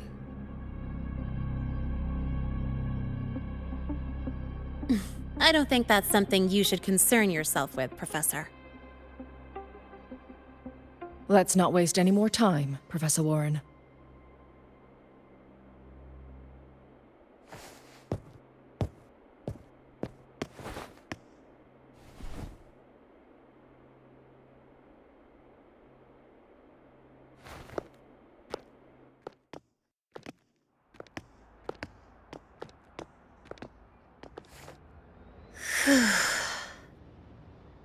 Thanks for speaking up for me.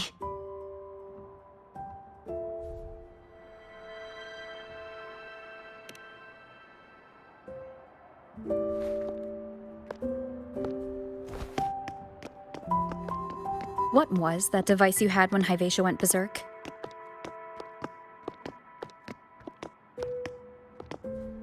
Straight to the point, huh? I thought you let it slide like they did.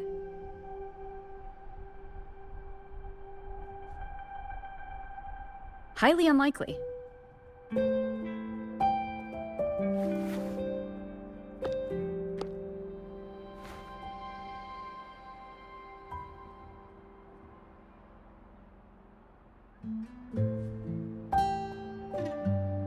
Good. You're still you.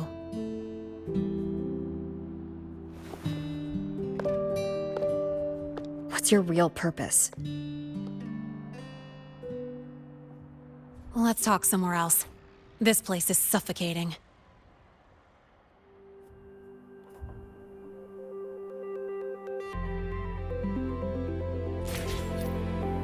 Heading to the testing field. Be careful. You're not just a student, are you? I've always wished I were just an ordinary student, but, well... Ever thought about throwing everything away? The responsibilities, the secrets you can't share, the constant weight on your shoulders. Just letting it all go and living a carefree life like the rest of them?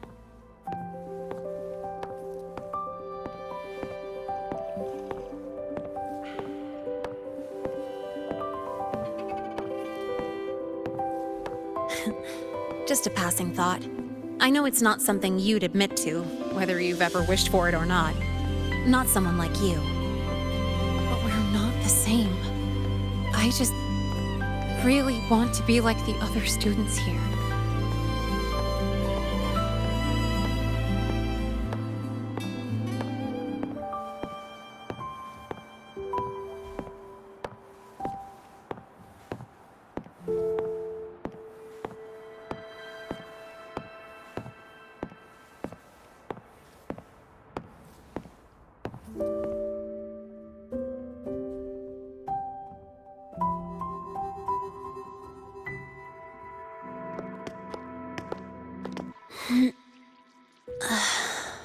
This place always brings me peace.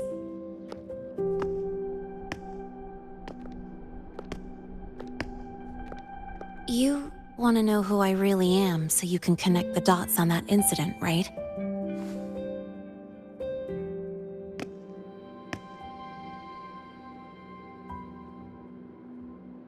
I can tell you, but only if you promise me one thing. Let me stay here, at the Academy, as a student.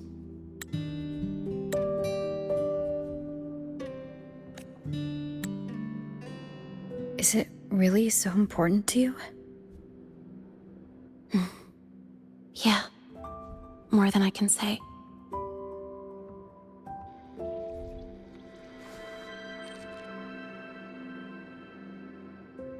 I'll take your silence as a yes, then. So, you've heard those old pulling a switcheroo stories, right?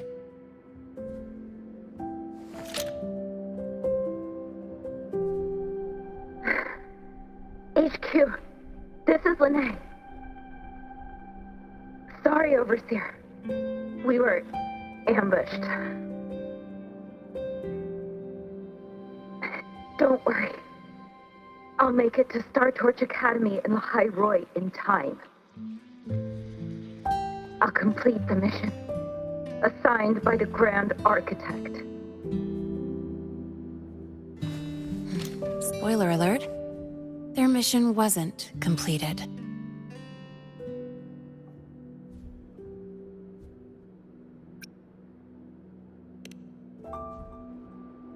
Professor Warren knows I'm from the new Federation, but not exactly which part.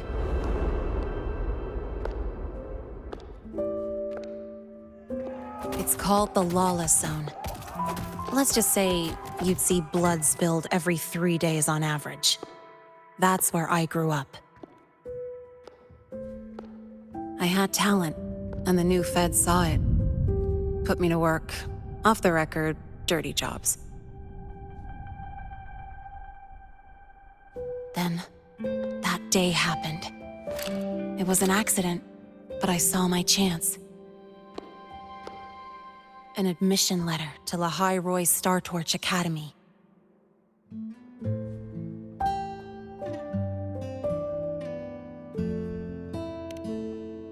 I found that recording I played you on the real Linnaeus liaison at the Academy.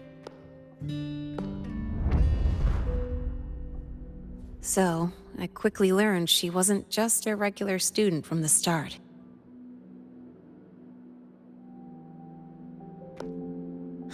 Even so, I came to Lahai Roi.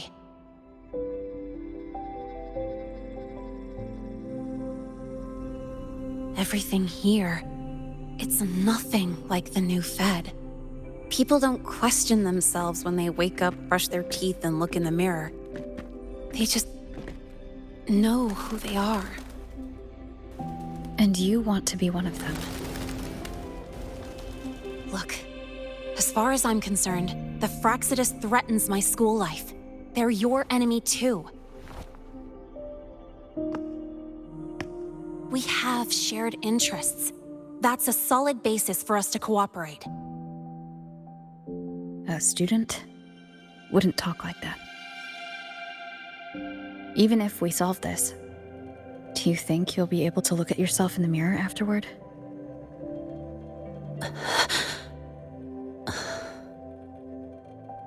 That being said, I do know what matters most now. I stood up to Warren for you because I chose to trust you. And I'll own that choice.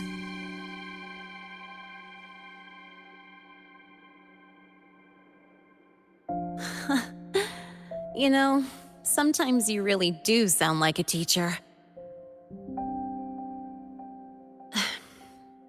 All right then, let me rephrase. I like this school. I've met good people here. People who treat me like their friend. People worth protecting. That's why I hope you'll help me find out why the Fraxidus are here in Lahai Roi.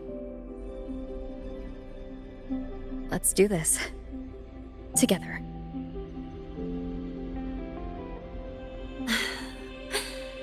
I've been holding in these words forever. Feels good to finally get them out. As for our first lead...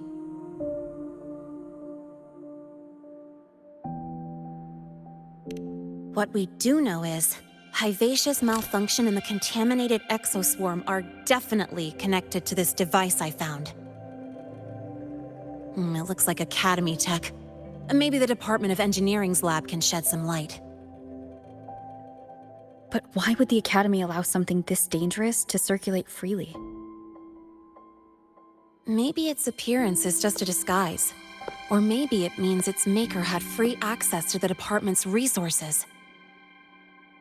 After all, that contact who's been feeding me orders might still be inside the Academy.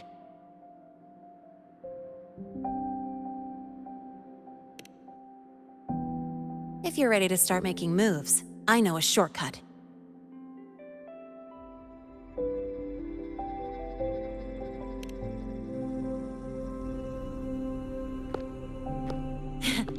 Right this way.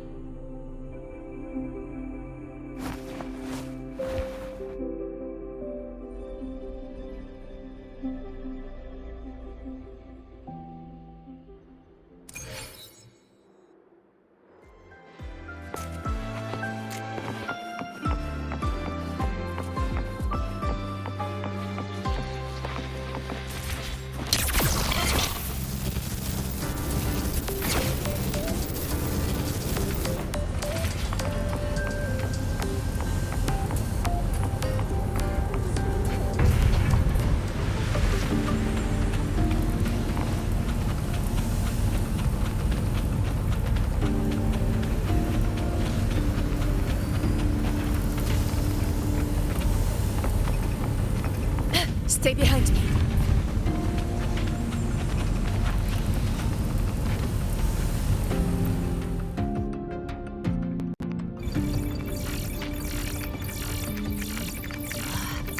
Found it! It was hiding pretty deep. Like I thought, the record isn't in the ordinary directory. It's triple classified, disguised as regular system data. Which means someone hijacked the department's equipment to make this. Correct. I just scanned the device itself. It looks like a basic calibrator, but the inside is completely different. Long story short, it stores and amplifies a tiny slice of Voidstorm frequency, just enough to make stuff designed from Exostrider tech lose control. Stuff designed from Exostrider tech.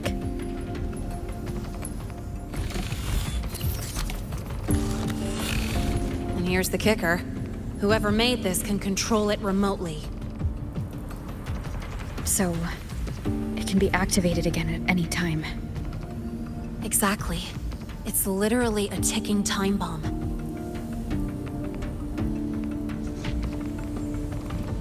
You're probably wondering why I didn't hand this over to the Academy, right? Before we identify the Fraxidus contact, I'm not letting it out of my sight.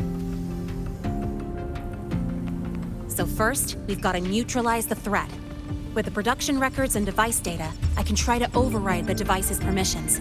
Get it to only activate if it resonates with me. It'll reboot during the process, though. And, there might be some noise.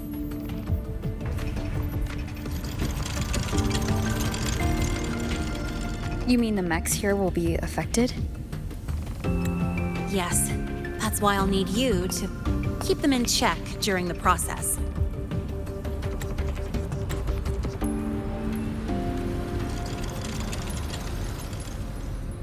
Sure. I've got you.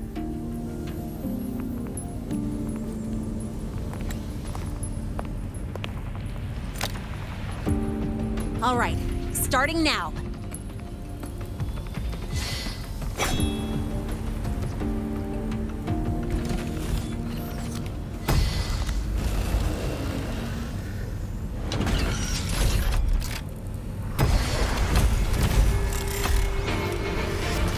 having someone cover my back like this. Not too bad.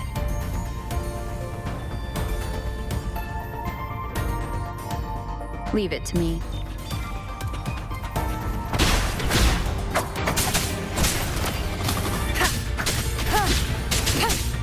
Wonderful sound.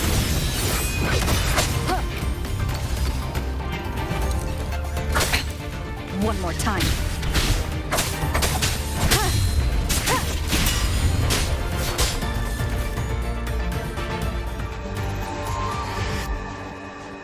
Quick and clean. It's been overwritten.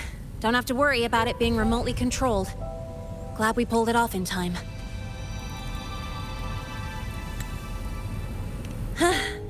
You got me. It's been a while since I've done something like this. Gotten a bit rusty. Stay in your comfort zone too long and you start to slack off without realizing it. Back in the day, I would have handled this in 28 seconds flat. You think? Sorry, back to the topic.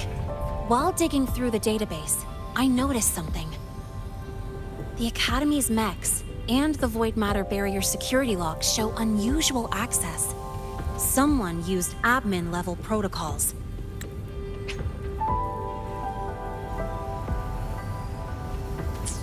Also, the device's data has 3 frequency waveforms. One from Hyvatia. The other 2 are unrecognizable.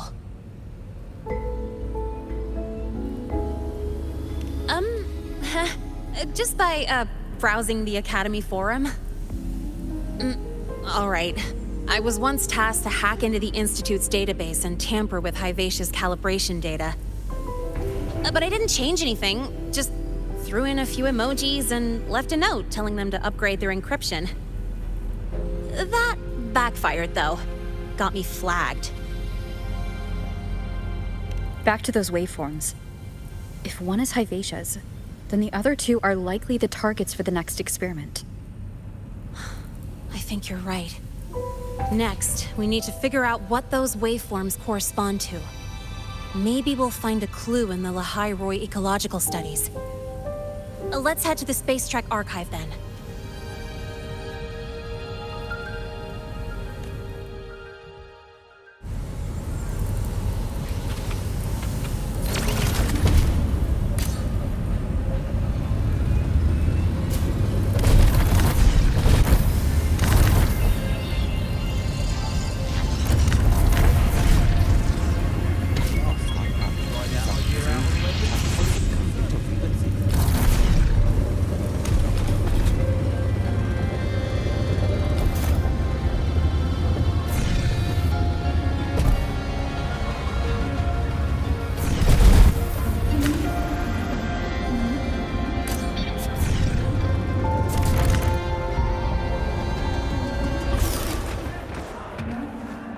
Stay behind me.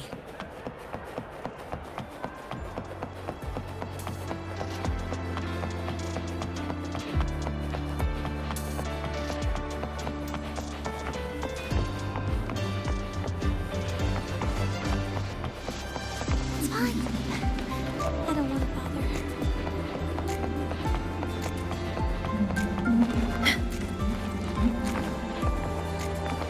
To the lands afar.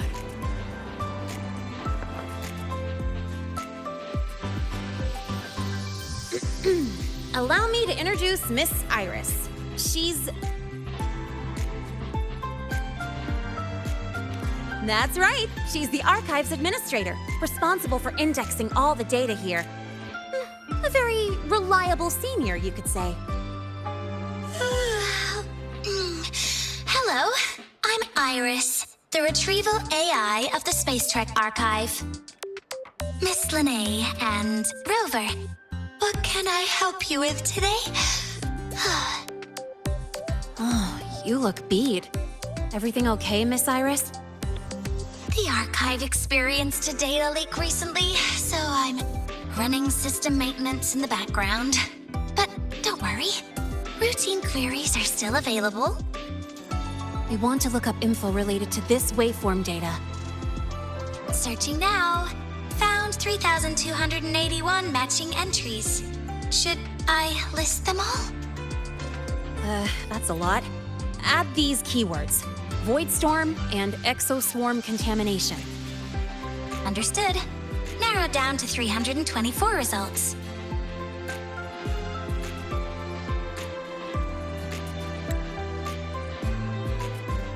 Down to 3 results now. Big improvement. Let's split up and review them. Locations for those files are marked. Need anything else? Maybe some tips on your school life? Never call Mr. Sigma Traffic Illuminator. Unless you're up for a 10-minute nonstop high school.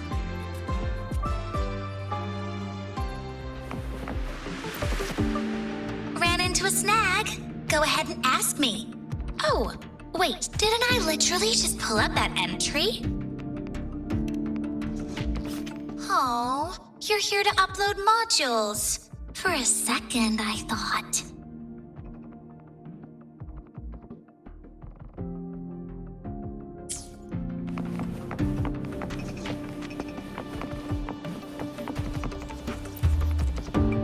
Determining exoswarm contamination thresholds via synchronous accelerators, tensor renormalization of the void storm's frequency. Looks like it's a paper studying the impact of the void storm on exoswarm. Can't understand a word, but if I match the waveform Linnae found with the data in the paper, it's a voidworms.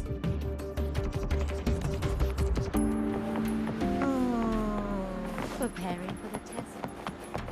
Why does Iris keep flagging my thesis submissions? Void Matter Storm Surveyor Amplifier Module Manufacturing Manual, version 3.12. This is the original manufacturing record for the device Linnae found.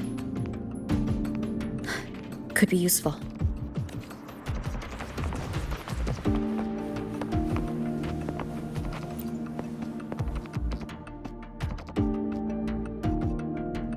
How's it going on your end?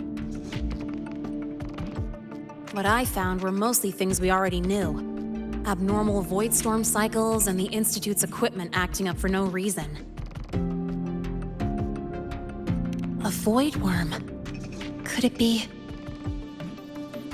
they're planning to use the device to trigger a void worm's rampage?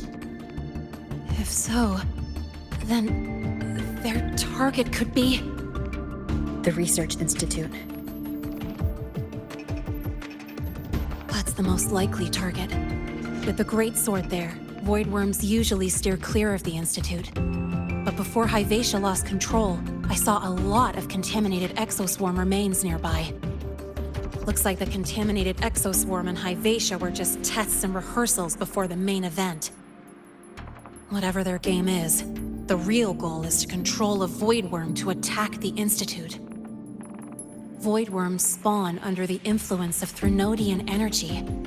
In other words, as long as the Void Storm and the Threnodian exist, they can't really be destroyed. This isn't a problem we can fix with a quick solution.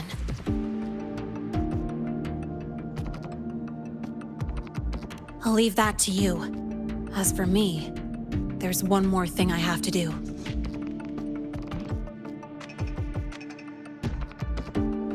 The Department of Engineering's crafting platform runs a mass production line. The Fraxidus must have more of these devices. If they activate them to lure a void worm toward the Institute, we'll need a backup plan. With the manufacturing manual you just found, I can boost our device's power 2 to 3 times. That way, if a void worm shows up here, we'll have a stronger bait. The Space Trek Collective has defense systems and restraining devices in active void worm zones. If we draw it there, we can keep it from attacking the Institute. Like I said, it's only a backup plan. Once you warn the top brass, they'll have countermeasures ready. Besides, with the permissions overwritten, I'm the only one who can control the device. That ties me directly to Hyvatia's malfunction. So yeah, I'd rather not use it. time? Ugh, trouble's just about to roll in.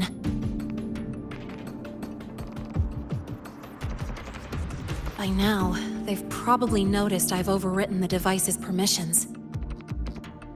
This contact of ours isn't going to just let it slide.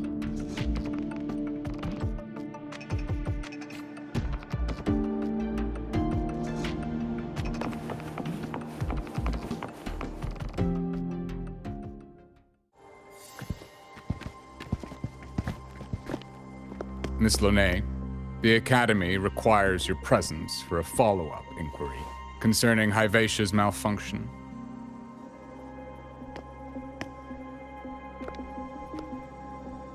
Also, we've received an anonymous report alleging that a criminal record and prison history under the name Lahai closely matches your identity.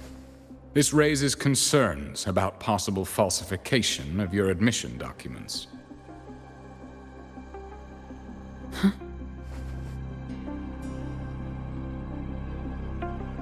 Please cooperate with our investigation.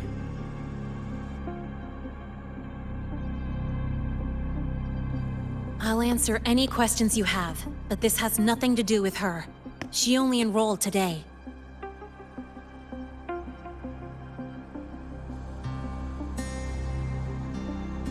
Very well, then. Please return to your dorm and wait for further questioning. Leaving without authorization during this period will count as a breach of Academy regulations.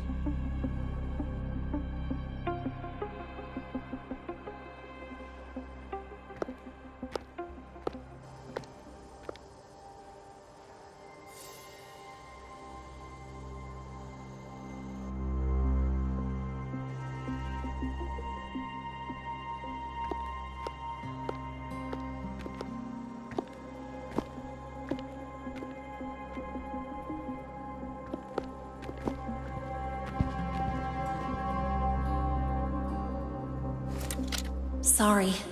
I'll count on you for the rest.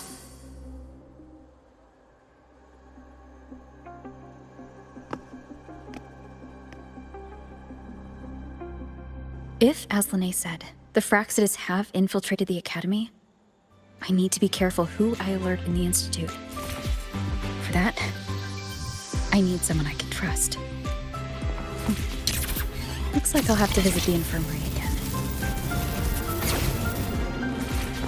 Stay behind me. Let's just make do with it. About the notes you lent me last week, I spotted a few parameters that seem off.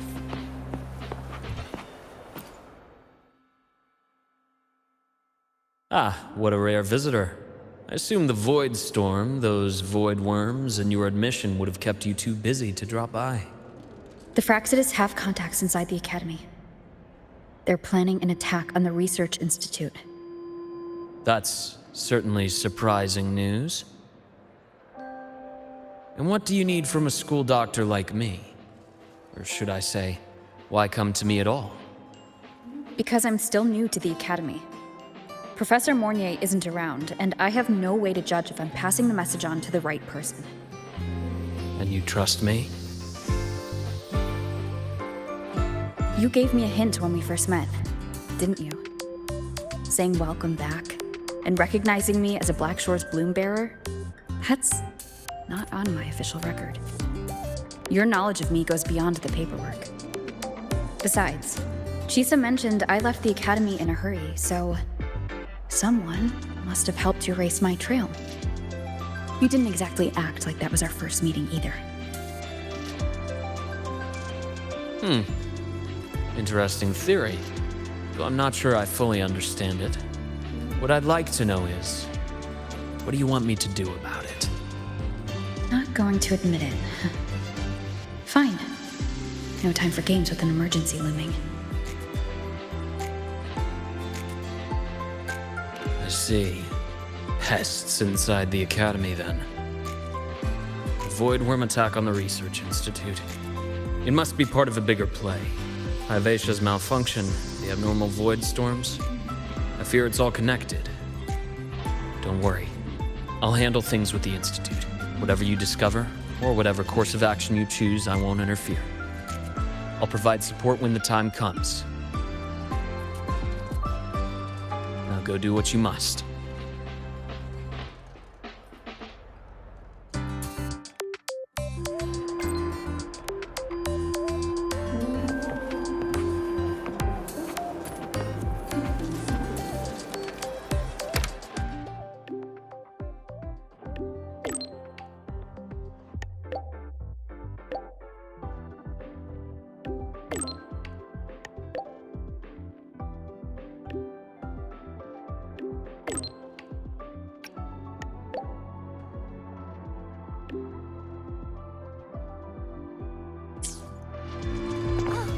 Good to see you again.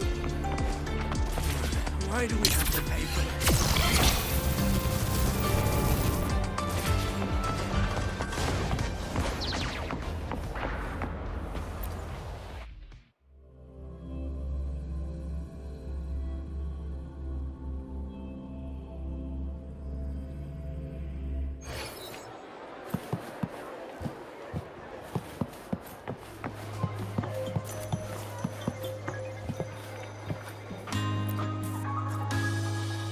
Hello there. Can I help you with something? Miss Lene. She's not in the dorm right now. Would you like to leave a message? Wait, are you Rover? Miss Lene asked me to tell you that if you're coming to see her, just wait in her room. Not really. She got a sudden notice from the academy and left without saying much. It's rare to see her so down. Whatever's going on, I hope it works out for her. By the way, here's her room number.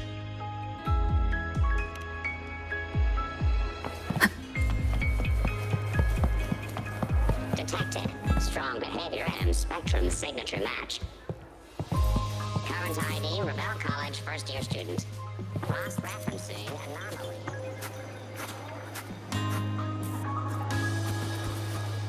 We've got the mind-bending herder, the eccentric traffic illuminator, the ghost girl. What's the other campus mystery? Oh, right! The Academy's dark side.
Well, look who's here.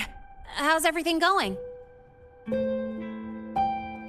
I've informed Dr. Herson and Professor Mornay about the situation. Once the Institute gets the warning, they'll prepare accordingly.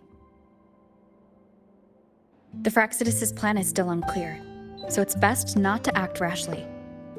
Any investigation? Leave that to me. Nothing urgent for now.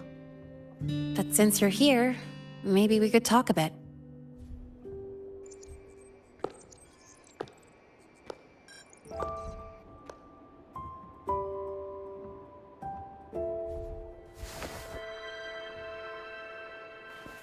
Sorry about this mess. I really should have cleaned up.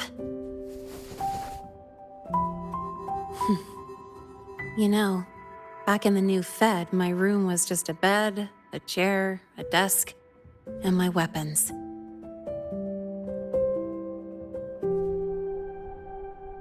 Mercenaries? We don't know what a real life is. We only know survival. That's why we never settle down. Everything that isn't gear or a weapon is just dead weight.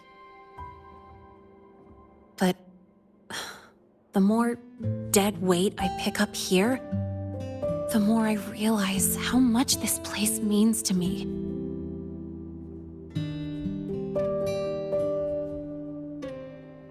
At first, I only saw the Academy as a way to outrun my Merc past. Didn't care about the cost. I took the chance. No hesitation. Star Torch Academy. It's really important to you, isn't it? Yeah, every day here is a blessing. I get to splash color around, cruise under the sun, and learn stuff I never even knew existed.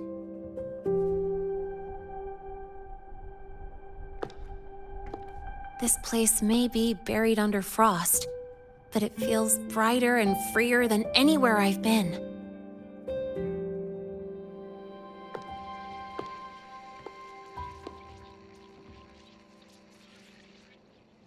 About that anonymous report on Linnéa's criminal records and prison history, who are they really talking about? The Fraxidus is Linné. Mercs in the new Fed are essentially government contractors. After I took her identity and faked my death, they wiped all my Merc records clean. Now that I think about it, it's kind of funny. I can't even prove who I really am anymore. Whichever Linné I am, I don't belong here.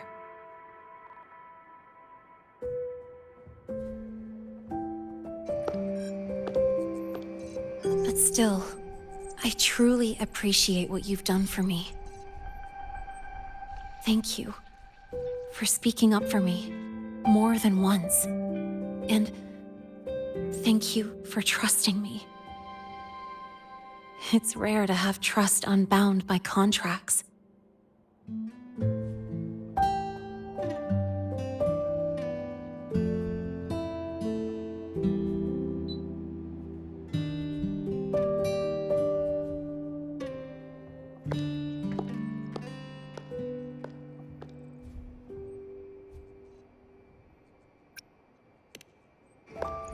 I'm not a student here anymore. The Academy let me know the result of their investigation. They're kicking me out, sending me back to the new Fed. And it's either back to the old work or spend my life behind bars. Not like I choose either one of those. So, before the Academy locks me down for good, this is my last chance to run. I've never belonged here. This stolen school life was always gonna end, sooner or later. Is that what you really believe?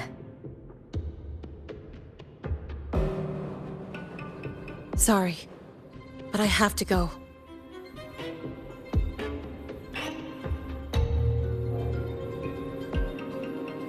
Attention all faculty and students. Voidstorm activity detected. Seek immediate shelter nearby. Do not leave Academy grounds. The Voidstorm will cover the entire campus in 5 The minutes. Voidworm. Initiate And the emergency target is... protocol 5 now. No.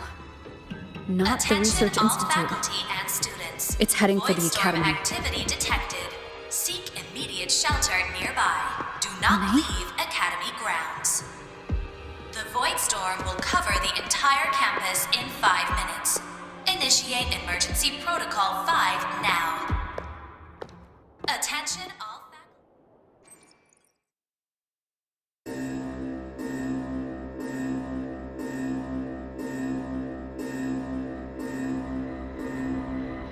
Dark alleys.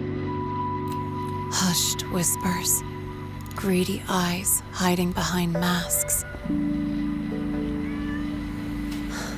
That was everyday life for a mercenary.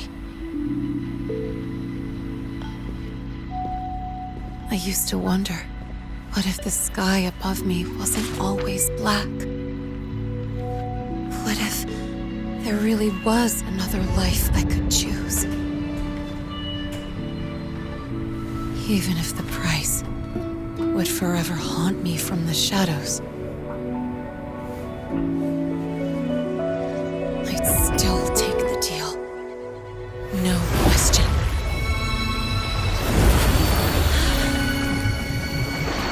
Every day at the Academy has been more than I ever let myself hope for. The bright halls, charging into the unknown with people who had my back, eyes locked on the edge of the world, those good mornings at dawn, moments that don't just shine, but burn. Now I know that living, really living, has colors I didn't even know existed. So bright, you'd bleed to hold on to it. But just like the stories in all those old comics, stolen time always comes knocking.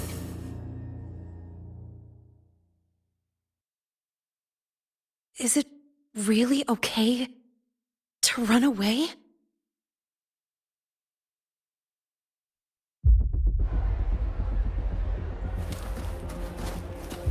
Attention all faculty and students. Contingency Protocol 3 is now in effect. The Voidstorm has breached the Academy perimeter. Defensive barrier will fully activate in 100 seconds. All personnel evacuate using the nearest route. Proceed immediately to your assigned underground bunker. Repeat, evacuate now and get to the bunkers.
Will the Voidworm break into the Academy?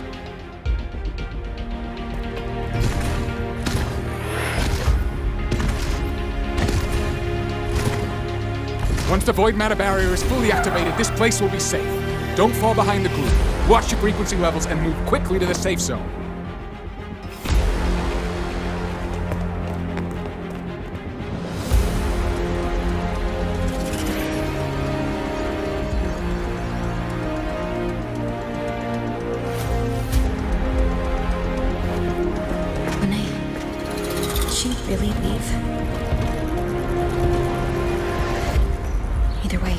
Stopping this from getting worse is all that matters now. She said the Fraxis wouldn't count on only one device. If they can control the lure remotely, then whoever's guiding the Void Worm probably isn't even on campus. It's unrealistic to try to hunt them down in this chaos. Luring the Void Worm away is still the best option. It already absorbed my frequency once. Maybe I can get on its wavelength and draw its attention.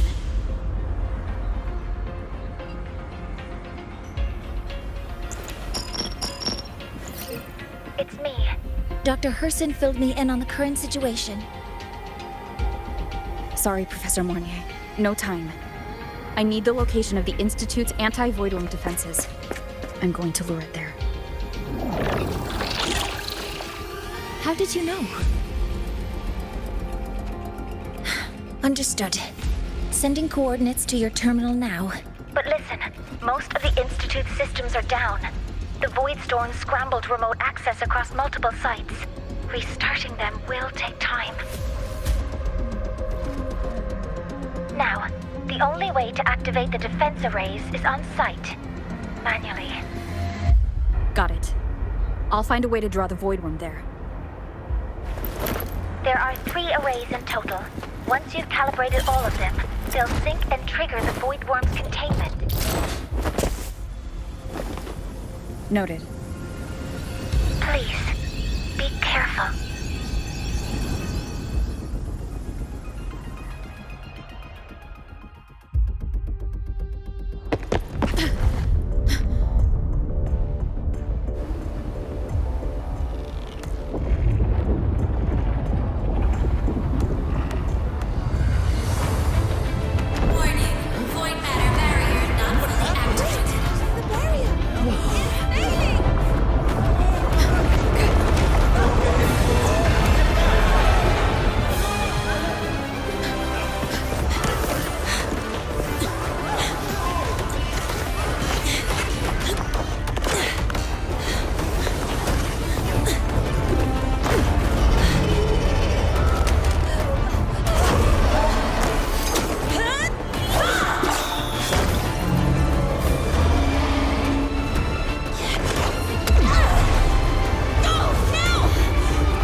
Let's go.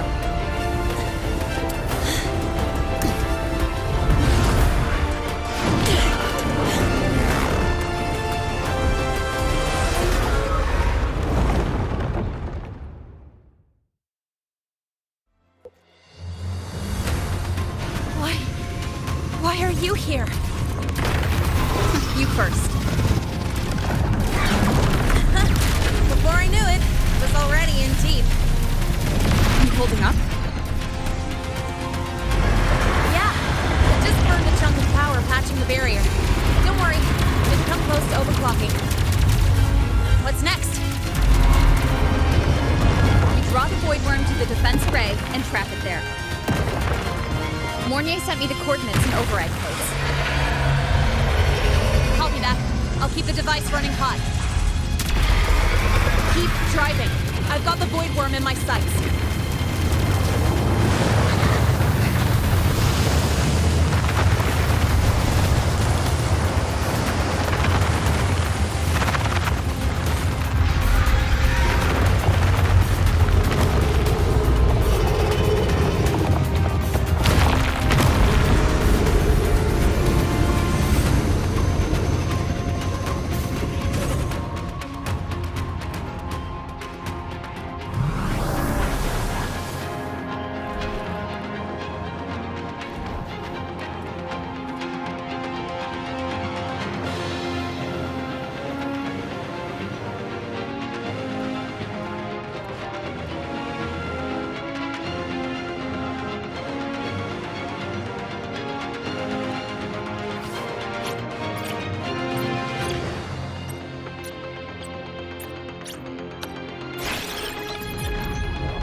first array is online.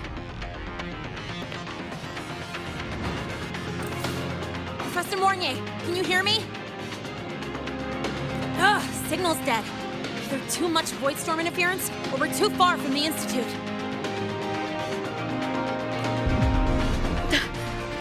That sound. It's attacking the array. Figures. The activation pulse must have drawn it in. We need to find another way. Yeah! Plus, I can feel that fat worm zeroing in on our frequency.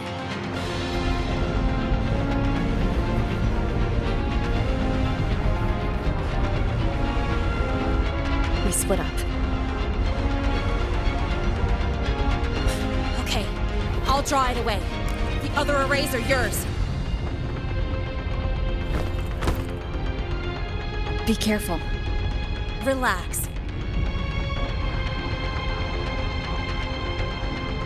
It's not my first time racing a void worm.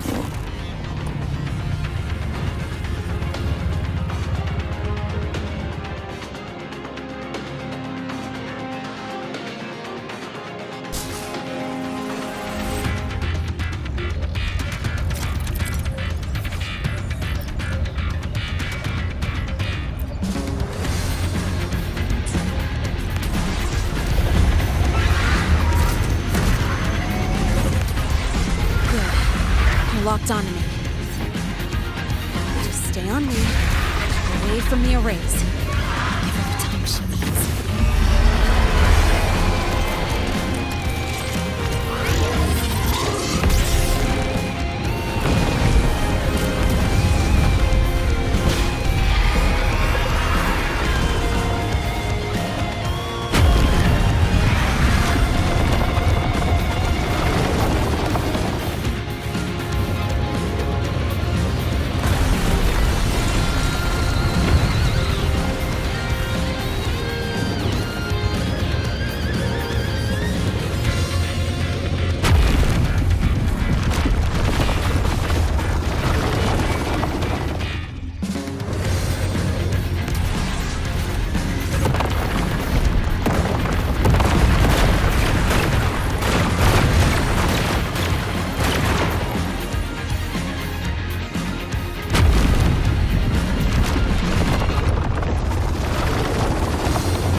Easy peasy.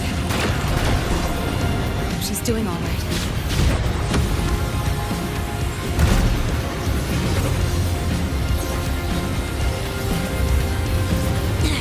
I'm just getting started.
fall.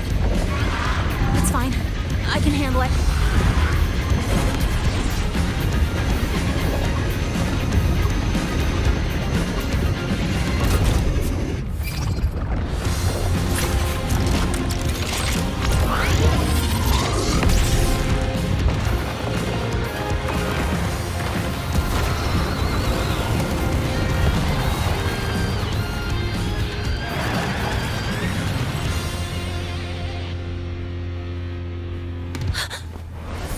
Wave just got activated. The device is at its limit. Damn it! The Void Worm's heading her way!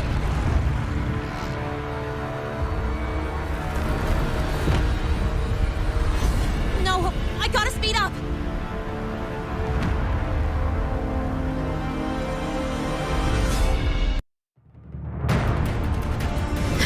Down to the last one. Hold on. That worm's scent feels like it's getting closer. We better hurry. Can't leave the Void Worms coming this way. Lene?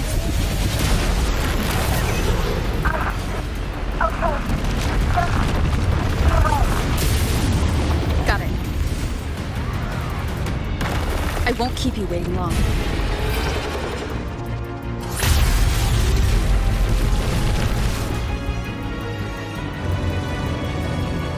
The Void Worm has contaminated these security mechs too. No time to waste. I'll take them out.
Go back.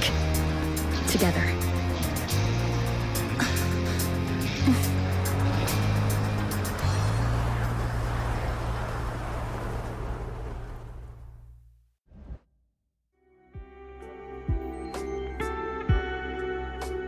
The Royal do not...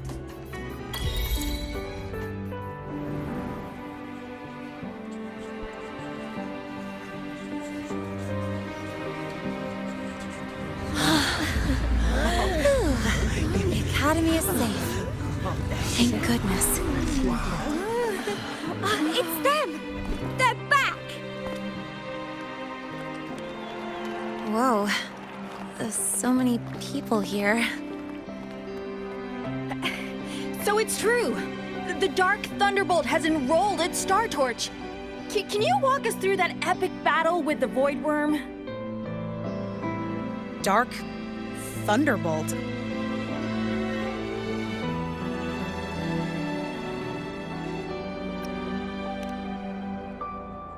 At any rate, your actions were legendary.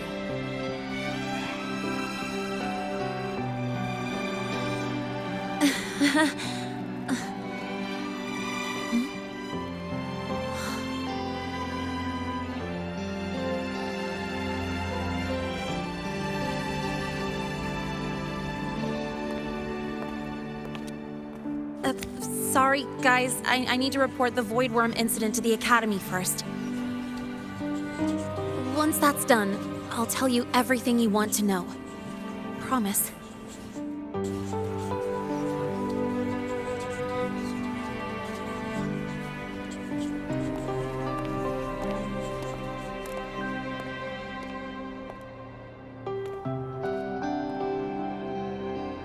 You must know why we're here, Miss Linnae. I do. I'm not a Star Torch student anymore. Rules are rules, and I should return to the new Federation.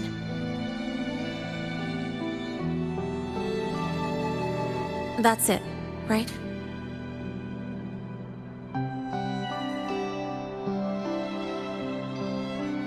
We've reviewed everything.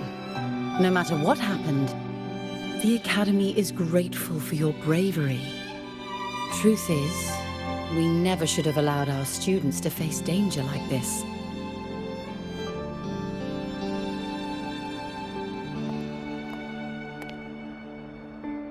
Our duty is to keep you safe while you're still learning how to protect yourselves, not throw you into the fire. Like you said, Miss Linnae, you're not a Star Torch student. Yeah, I know. So, if you want to be a student here, you'll need to pass the entrance exam.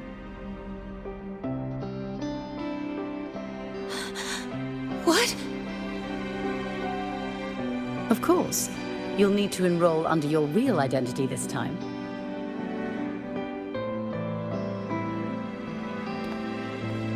That means you're coming back to the Academy.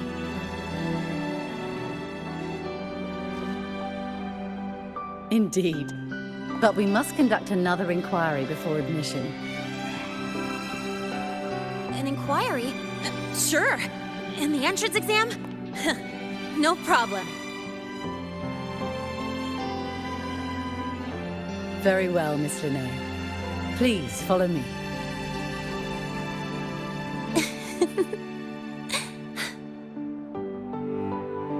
Thank you.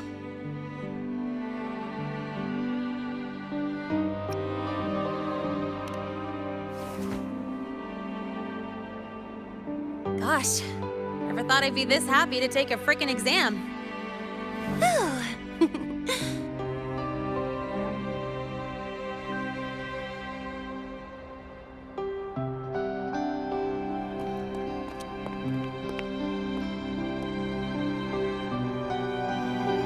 The Academy convenience store specials are really good. When I become a freshman at Star Torch, let's go grab a bite together, okay?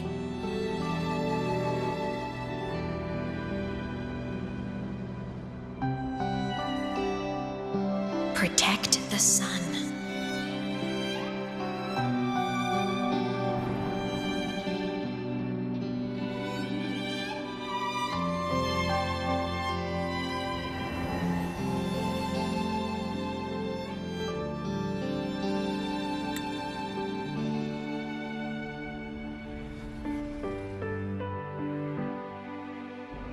Isn't it a bit weird? Isn't it a bit weird to wear your piloting suit to a class in another department? Are you kidding? This...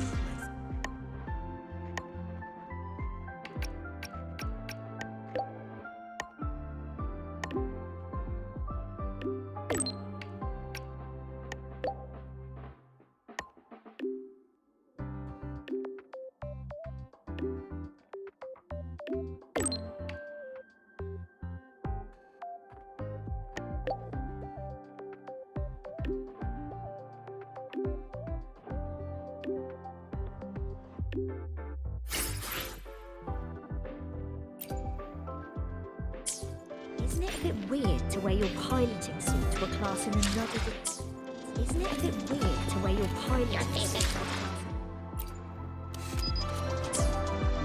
Your thesis proposal delay.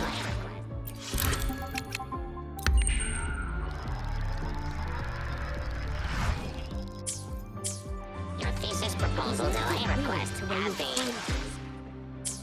Your thesis proposal delay request has been.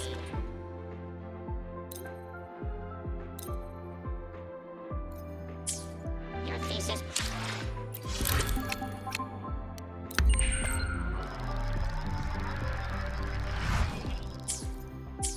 Your thesis proposal delay request has been denied.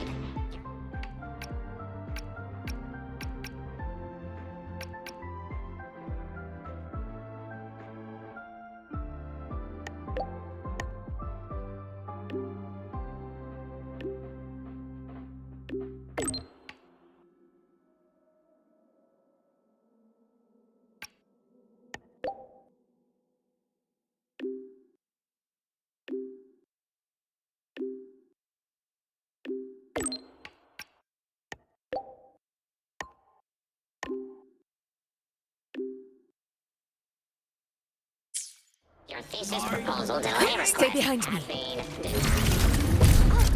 Good to see you again. Oh, good to see you again.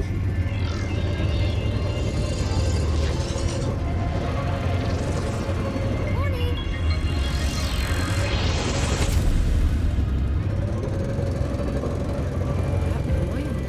I said no.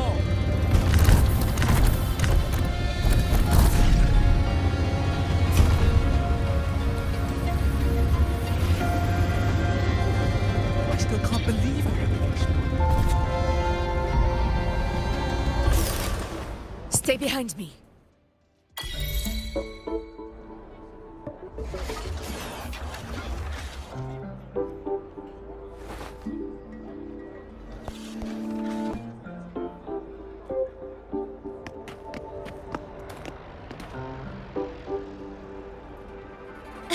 You're here.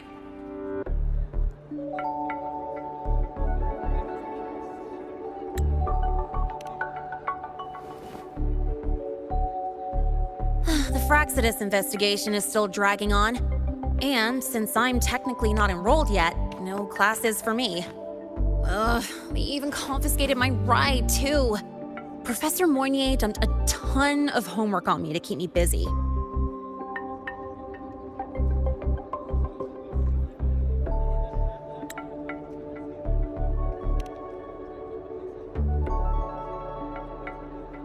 Not really. It's just that ever since that news piece I sent you, people won't stop coming up to me for selfies.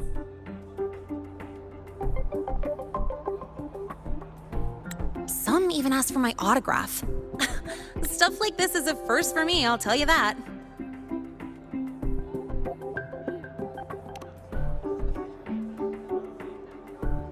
Yeah.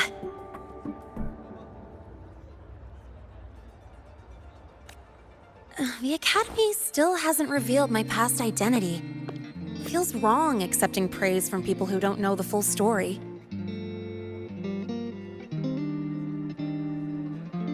It's kind of unreal. Like, even after everyone finds out who I really am, I still get to stay. Makes me feel stupidly lucky.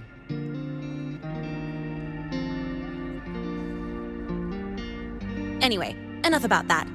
I just got notified. The entrance exam is tomorrow.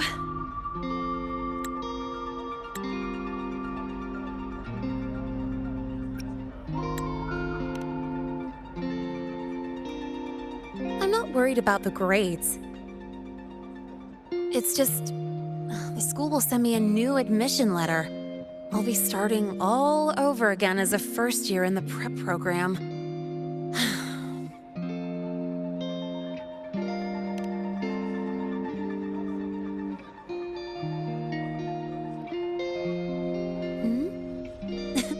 Come to think of it, that's not so bad after all. It all feels kind of unreal.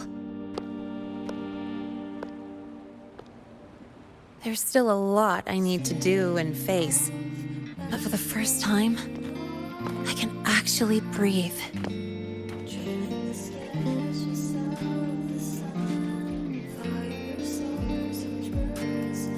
I've had good times before, but there was always that weight in my chest. Now, I've lifted that weight off with my own hands.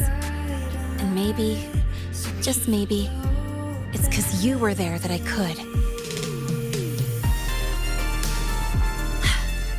No more ghosts on my heels.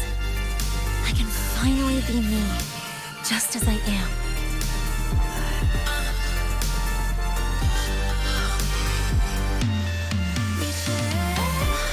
I met everyone, you included, as Lahai. And I'm ready to let my murk past close its final chapter.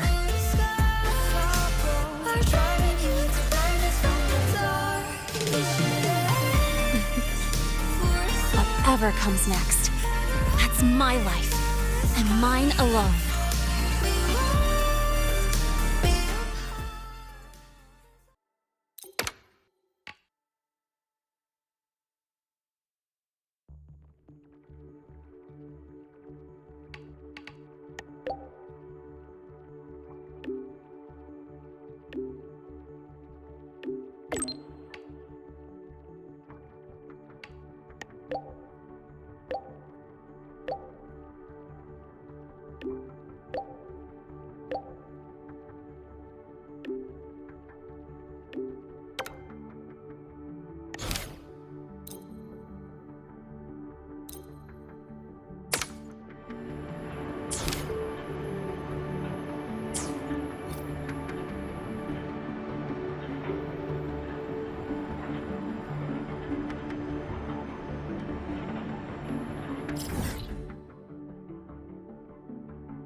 Tick-tock! Almost time to meet up with Mornier!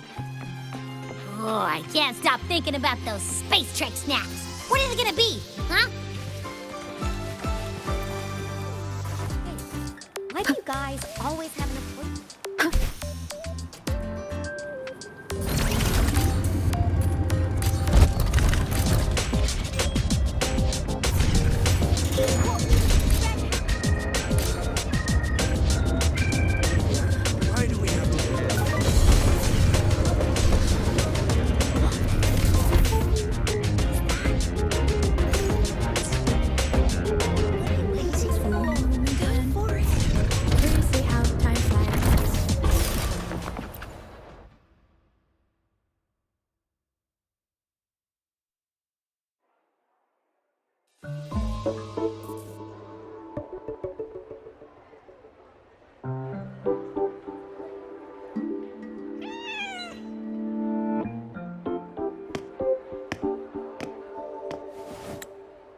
Rover, over here!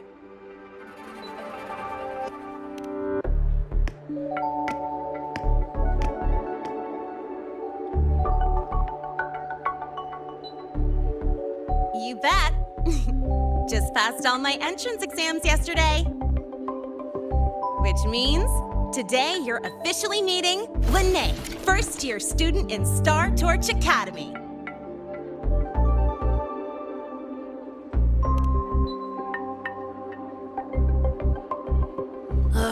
I really want to hit the road with you again, but I'm kinda on a mental health watch list.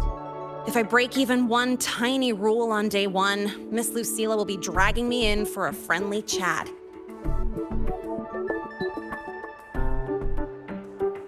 I gotta hold out until I figure out a route that slips past the cameras.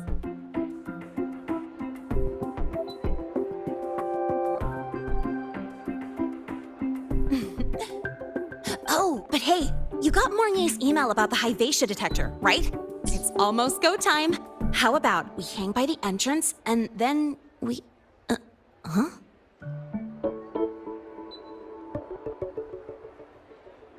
Material fatigue, thermal cycles, boundary conditions, initial stress states.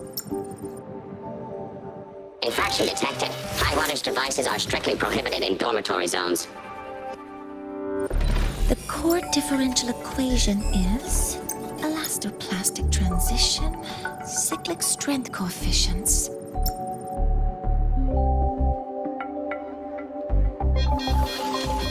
Please comply with the Star Torch Academy Dormitory Code of Conduct. Issuing first warning. Issuing second warning. Coefficient correct. Units mismatch. Recalculating.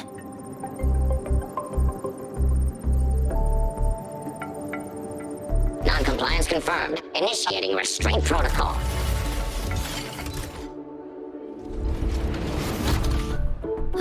Conclusion. Material upgrade required. I'll add it to the agenda for tomorrow's meeting. Right. Now, time for the scheduled meeting with Rover and Lahai.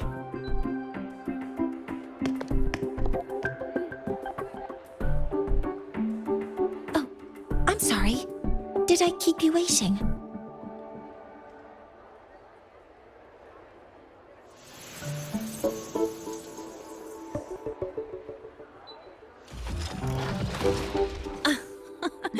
Not at all. Actually, you noticed us right as the clock struck the hour. Perfect timing, Professor.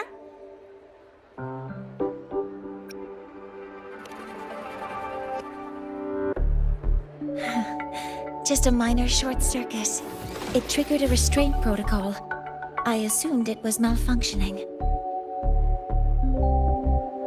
Oh, I forgot to disable the reactor emitter in my weapons system. That's probably what it was referring to. Apologies. After this meeting, I need to return to the Space Trek Collective for a presentation. I had hoped to finish some calculations first.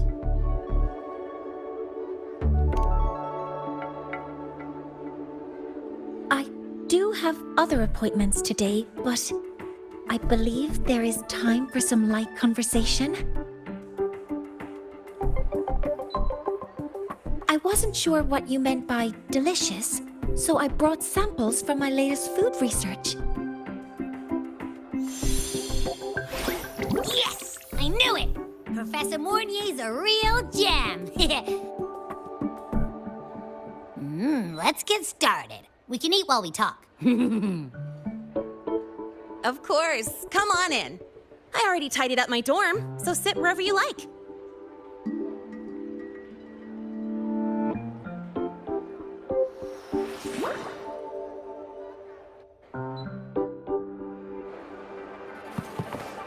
Detected. Strong behavior and spectrum signature match. We've got the mind-bending herder, the eccentric traffic illuminator, the ghost girl. What's the other campus? Oh, right! The academy.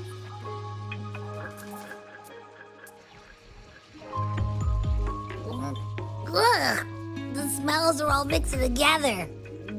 It's kind of fishy, and the texture is wet and gooey.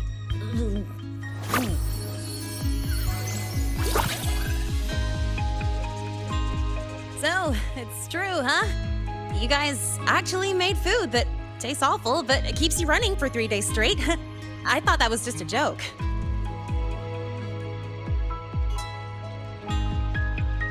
It's a scientific breakthrough using energy compression tech.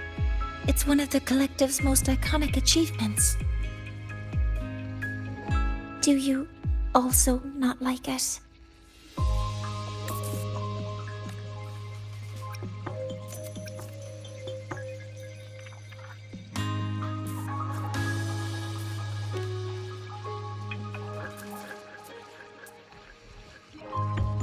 Yes, I knew you would understand.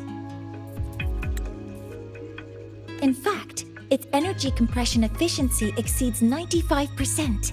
That exceeds the benchmark set by both the New Federation and Washu Academy, even nearing the theoretical limit. From a scientific standpoint, it's a far greater achievement than taste.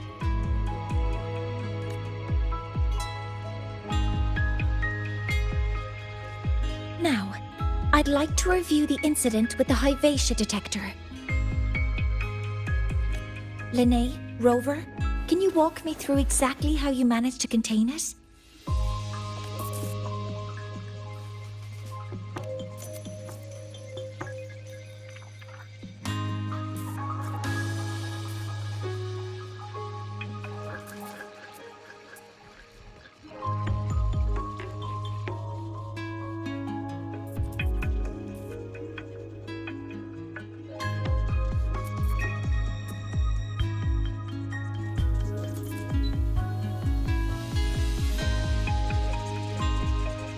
To summarize, your method of stopping the Hyvatia included blade slashes, repeated shots with coated rounds, and physical force, stomping, striking, until it was rendered inoperable and immobile.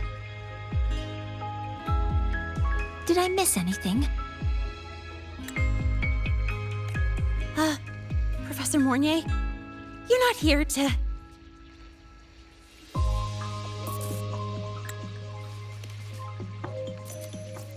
I mean, it all happened really fast. We didn't have any other way to stop it.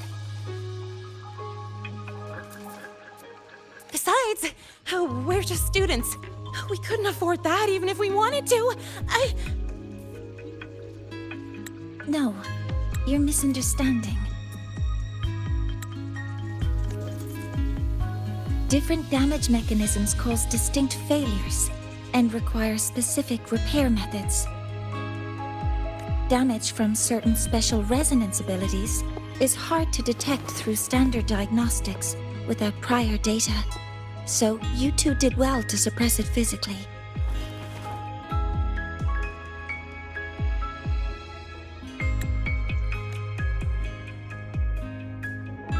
During the new solar ceremony, the Hyvatia detector is essential in monitoring environmental parameters.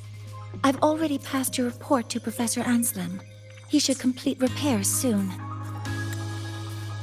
At the upcoming meeting with the Roya, the Space Trek Collective will need to present a full restoration plan to keep our partnership intact.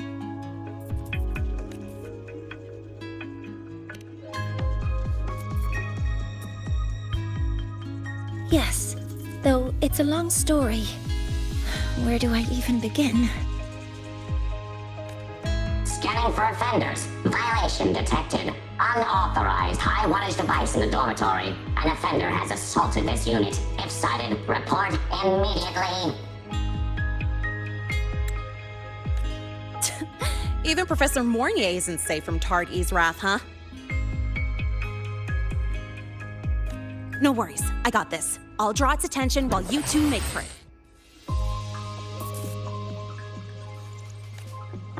Three, two, one!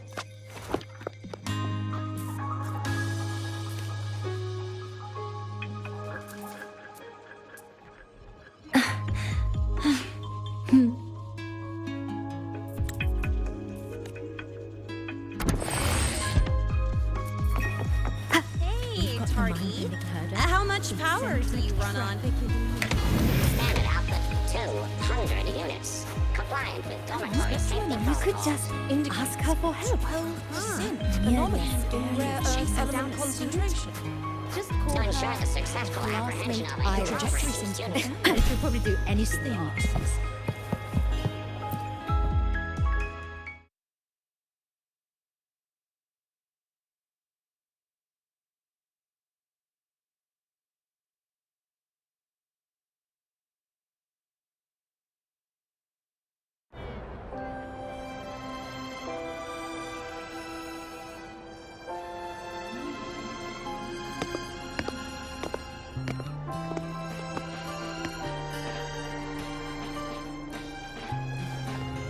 Thank you.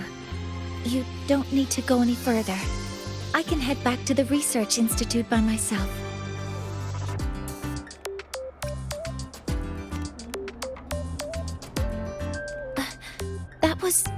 An accident. Huh?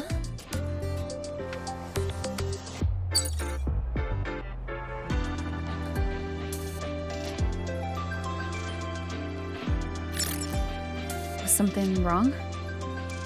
It's a notice from the collective. The Royan delegation cancelled a meeting. The ceremony is now on hold. That's odd. Warren handles Royan communications. I'll ask him what's going on when I'm back at the Institute. Since that slot is free now, I can use the time to recalibrate.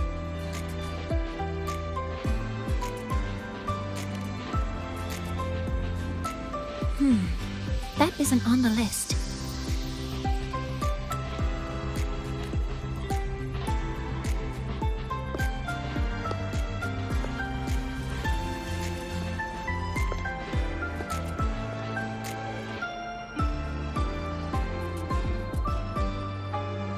The new solar ceremony is nearly upon us. It's the culmination of decades of work. Everyone at the collective is giving their all to realize it.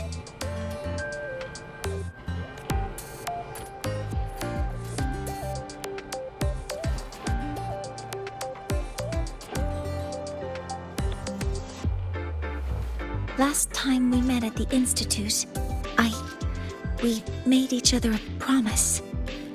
Do you still remember?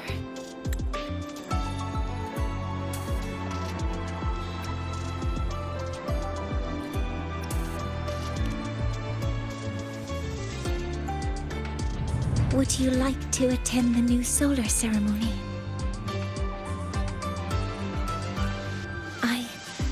I'd want you there to witness it.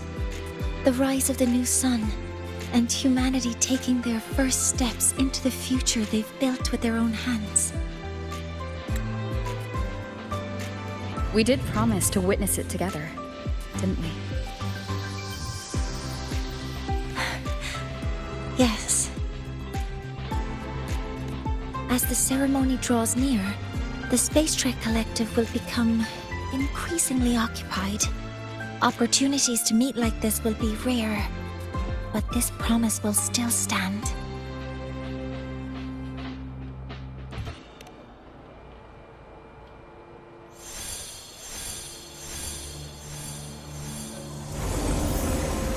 Before my power is spent, I have little time left. The only choice now is to force the Heliogyre to a standstill. The last of its strength I will share with you. So fade you will not. But you must hurry. Before that, take this memory to her. Take it to the one they call Arbiter. What happened?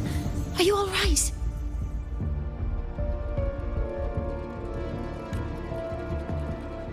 I saw someone's memory. Whoa, you scared me. And just now, a frequency jumped into your tacit mark. It felt like some kind of connection. Can you trace where it came from, Abby? Huh? I smell it. Coming from over there. Good. Let's go check it out.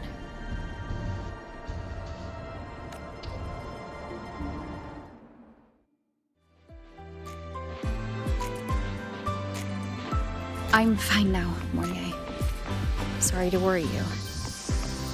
You must need to get back to the Space Trek Collective, right? That's okay.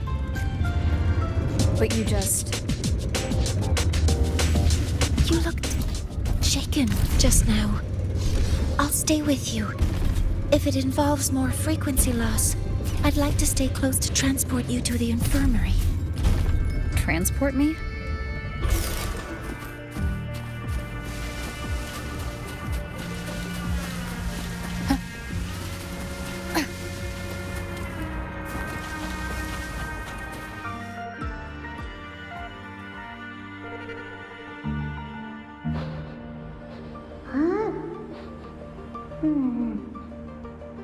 frequency that connected with you was coming from here, but now I don't smell a thing. The voice from earlier said it would share the last of the Heliogyre's strength so it wouldn't fade. Must be that solar skin. Did it eventually vanish here? Did you find what you're looking for?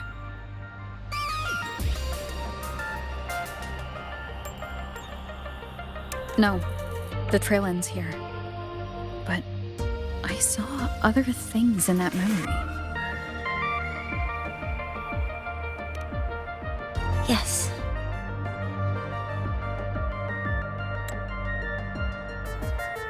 The Heliogyre is one of the most important components of the new solar ceremony. Hyvatia can monitor environmental data, but raw observational data on the reactor drive can only be obtained from the Heliogyre, a component of the exostrider itself. Only the Roya tribe can discern the Heliogyre's readings.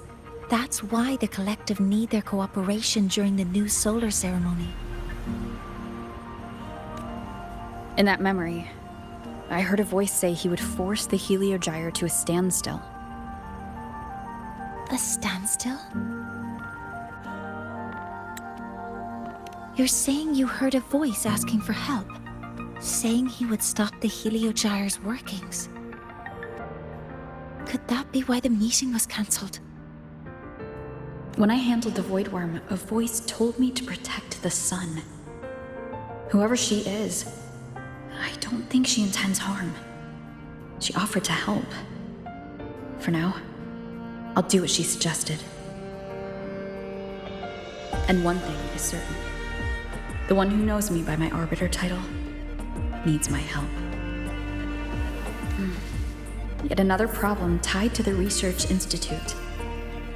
We shouldn't reveal our plans to them just yet. I need to find out who he is, Mornier. Do you know any Roya who are familiar with the tribe's inner workings? I do have some Royan students. They might know who he is. It's class hours at the academy. Should we head back? Help! Help! Maya! Maya! Someone, please help! Otherwise our thesis data will disappear entirely! Don't worry. If you see a student shouting help and thesis in the same breath, no matter how loudly they scream, it's never really an emergency. But Maya is one of the Royan students I mentioned. Since you're looking for her, we might as well see what it's about.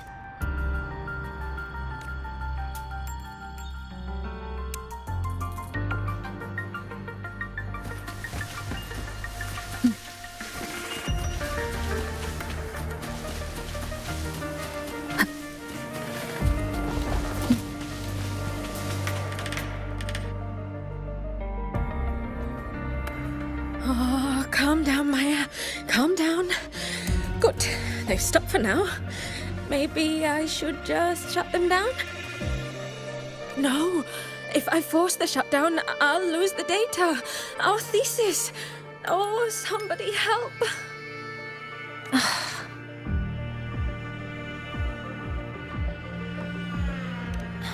No. It's just a routine malfunction. But... Professor Monnier? Oh no, I've been caught out of class. Wait, let me explain. I wasn't skipping class. I'm here for a very good reason. It's not that I don't respect the class or my teachers. So, can you just... Even if you beg me, credits will still be deducted. Why don't you start by explaining yourself? Well, these are probe robots from a few days ago. We sent them out to measure void matter concentrations in the tundra. We thought we'd finish collecting the data before class, but when we tried to approach them, they started attacking us. I chased them all the way here. That's why I missed the class today. The internal exoswarm material was eroded by void matter. That's what caused the malfunction. This should have been covered in your material science coursework. Such material is inherently unstable and can only be used in controlled environments. I'm so sorry. For safety reasons, you'll need to shut down the units first, then clean the contaminated parts with void matter. But approaching them right now may lead to further damage. We need a pulse generator to stun them from a distance. I'll submit a request.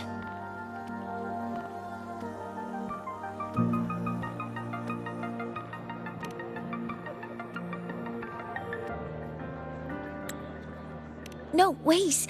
That's against protocol. Scanning. Target. Eradication. Never mind. I'll think about how to write the review report later.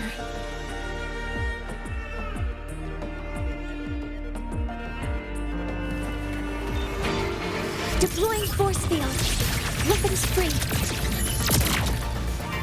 Huh? All targets in sight.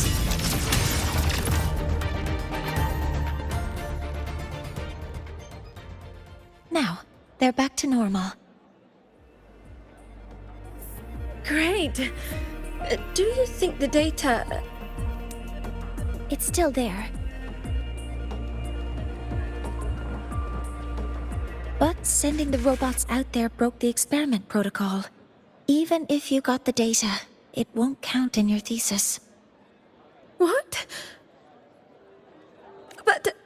Oh, well... Thanks anyway for helping out, Professor Monnier and... Maya, we do have something we'd like to ask you. You want to find a Roya in black robes with gold embroidery, wearing a headpiece shaped like two horns? The horns are a symbol of the Exostrider.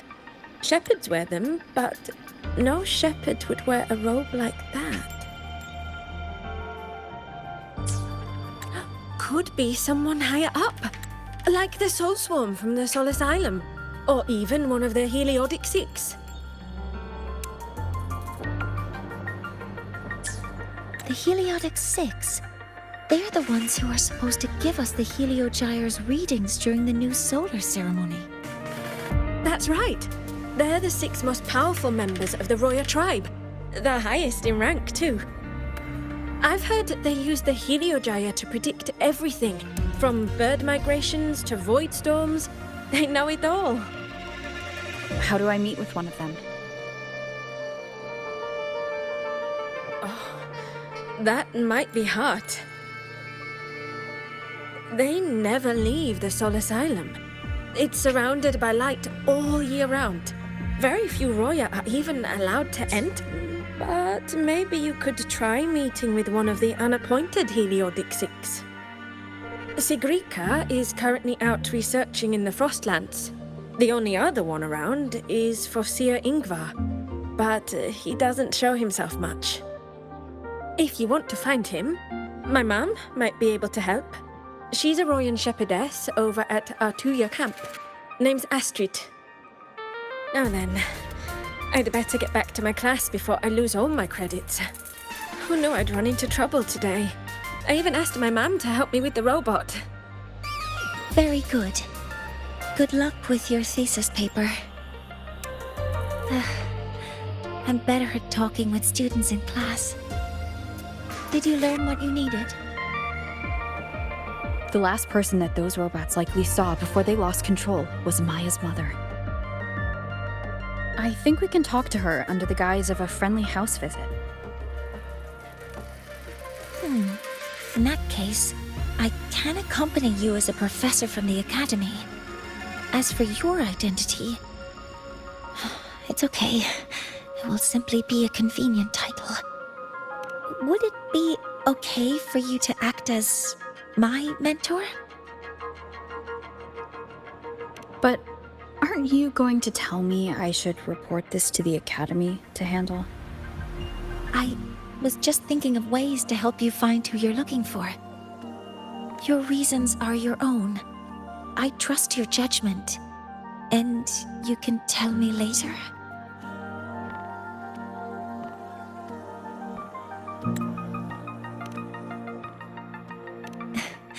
Yes, feel free to give me pointers too, mentor. I think the person I am now can be of help to you.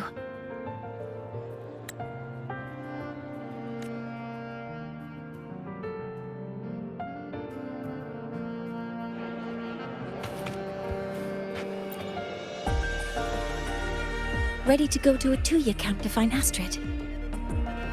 Okay, let's go together, mentor.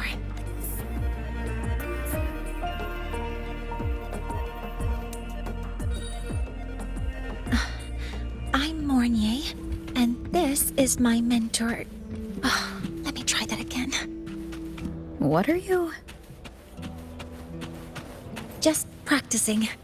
I'm not very good at speaking with parents. And this time, I don't have an assistant to help write a script for me. Why don't you leave it to me? You just focus on what you're good at. All right.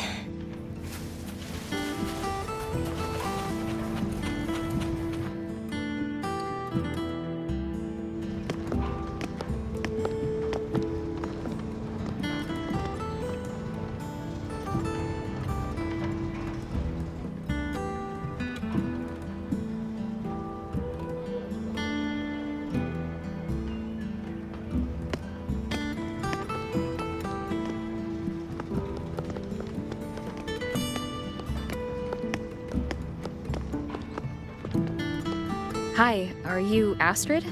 Maya's mom? Greetings. Yes, I am. And you two are? Yes. And this is Rover, a senior professor at the Academy. We've come for a home visit. A home visit? Has the girl broken any school rules?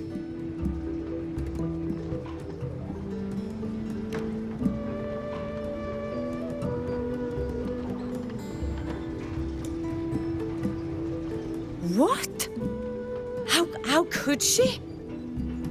I am deeply sorry. I should have taught her better. Whatever she has done, I offer my apologies to the Academy on her behalf. Is the punishment severe? If compensation is needed, I will pay for it myself.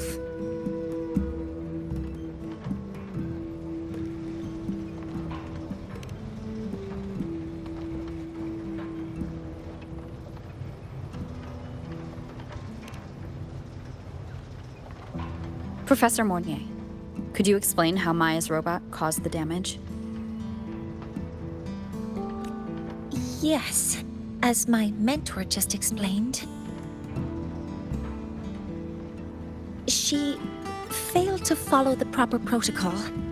She used unstable exoswarm material in her design, which led the robot to act unpredictably.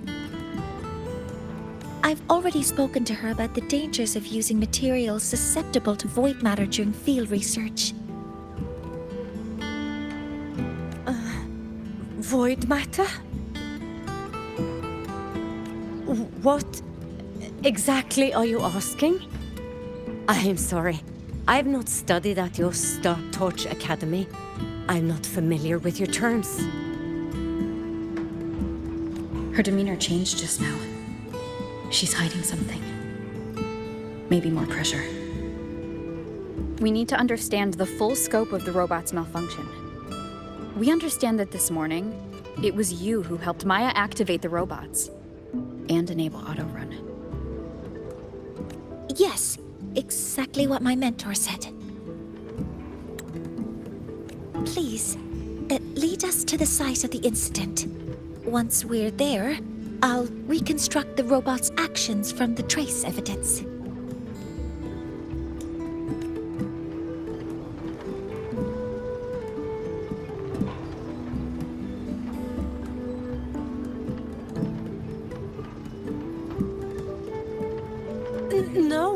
can't. If the robot's path is traced, it will expose that thing.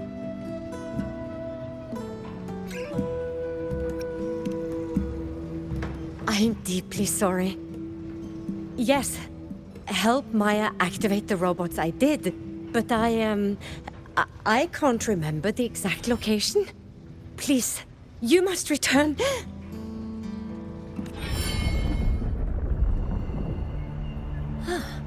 That's a void storm. How can this be? The collective hasn't received any recent warnings. We need to ensure the safety of those here first. Questions can wait. Let's go.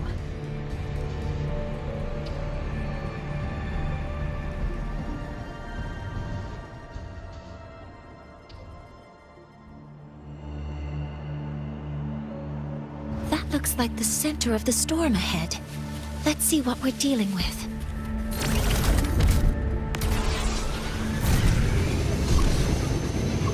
We're in the void storm's range now. Check that your FCR is working. Don't stray too far from me. Be careful. The exoswarm here have been contaminated. Attack formation. All targets in sight. Guidance ready.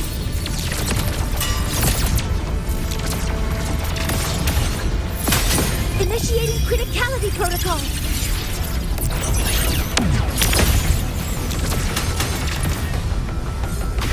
There's something over there.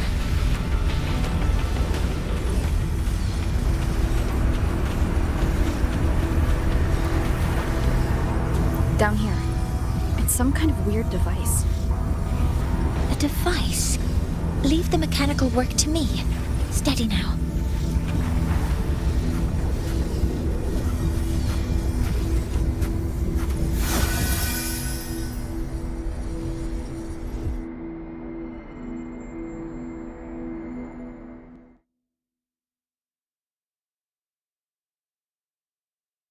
Looks like it was this.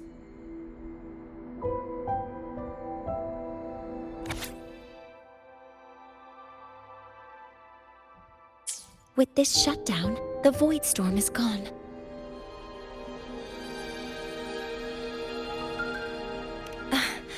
No, I've just read a lot about this. From its structure, it looks like a canister that can both store and emit energy. Ugh! This is so stinky! Ugh. It smells just like that giant worm you fought. Didn't we deal with it already? Giant worm? You mean the void worm? Huh, I see. It's capturing frequencies with high precision, storing energy data. It's based on ecological models, tracking activity in natural environments, and reconstructing that data mathematically. A field modulator. Parametric projection.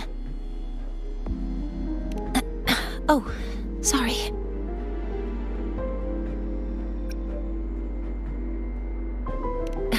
Right. Simply put, this device extracted the void worm's frequency and used itself as the epicenter to spread void matter. That storm just now was artificially created. Maya's probe got contaminated because they likely made contact with it by accident.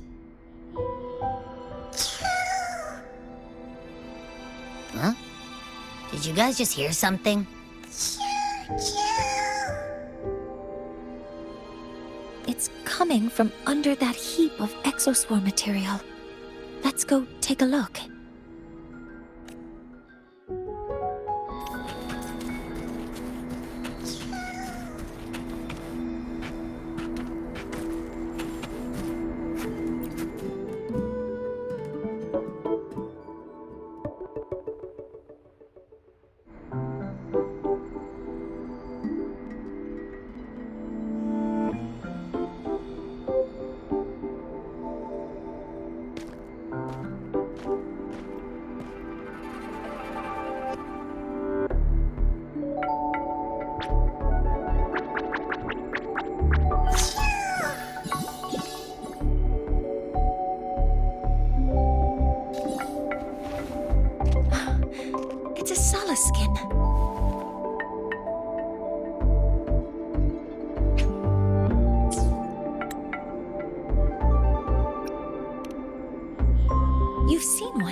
some exploring already.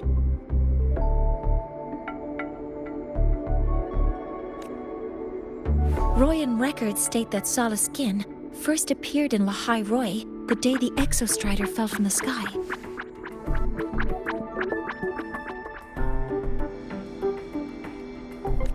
They're believed to be fragments of the Exostrider's consciousness. The shepherds protect them, shielding them from voidstorm contamination until they mature and return to the solace trees in Biarter Woods.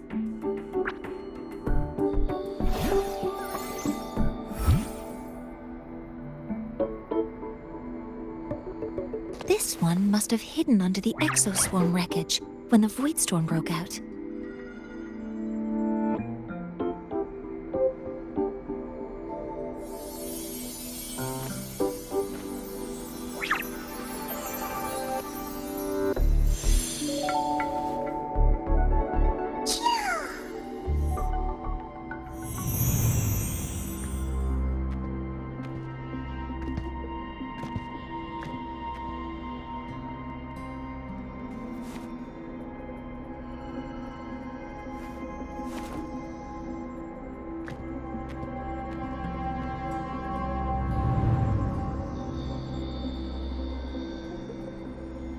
This feels like what happened back at the Academy. I just saw the Solaskin's memories. That Royan woman planted the device here and triggered the Voidstorm. This Solaskin is the only survivor. So our suspicions about Astrid are confirmed. Should we go back to the camp and talk to her? No need. I heard everything. I did place this device here.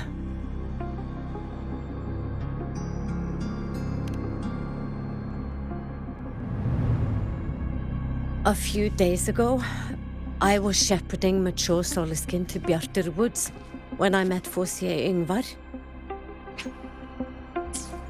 He looked tired, like he had just finished speaking to someone. When he saw me, he looked shocked and left quickly. I saw the device fall from his sleeve.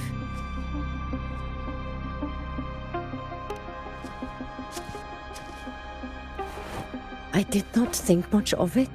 I plan to return it to him the next time we meet.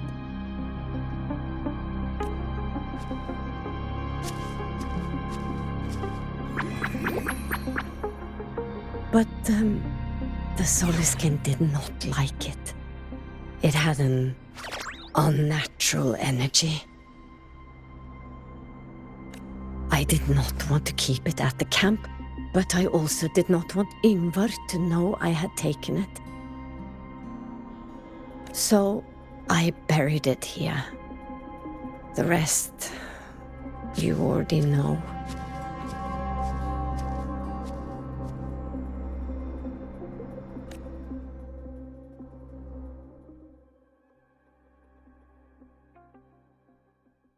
So this device is Foreseer Yngvar's. Mentor, what do you make of this? I trust your judgment. This Foreseer Yngvar is the one Maya mentioned before. The unappointed member of the Heliotic Six. Could it be an attempt to tighten his grip on power?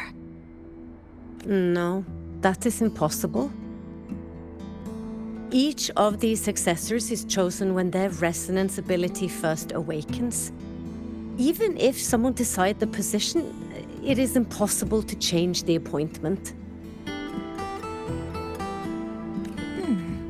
Meaning no one can threaten Yngvar's position. But he could harbor animosity toward the current Heliotic Six. Yngvar is still our lead to find them. Things are getting more complicated. A direct approach with Yngvar might not be a good idea.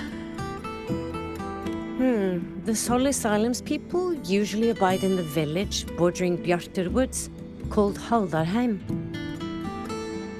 It is the time of the right of return. The Soliskin will return to the Solis trees and to the Exostrider.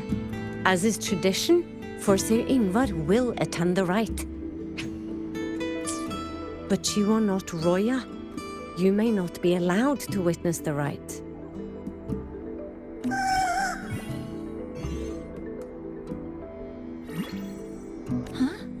Wait, but we did find this little one here.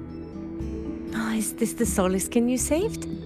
Well, perhaps you may attend as shepherds? Soliskin have been companions to the Roya for hundreds of years. If they hear that you saved one, they will be grateful.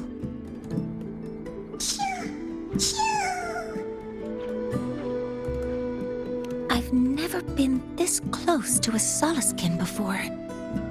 Please let me know if I'm doing something wrong.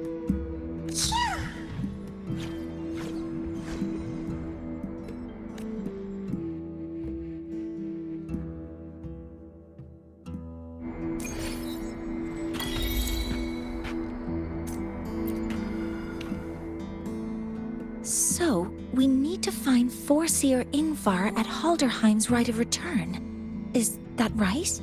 Do you want to leave now? Okay, let's be on our way then.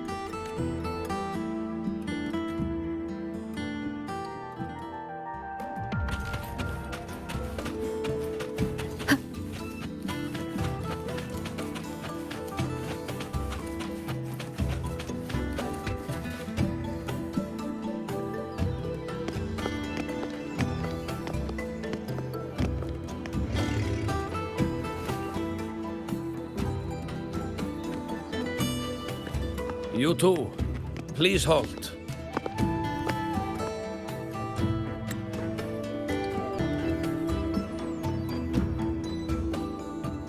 From your clothing, I see of my people you are not. What brings you to Haldarheim?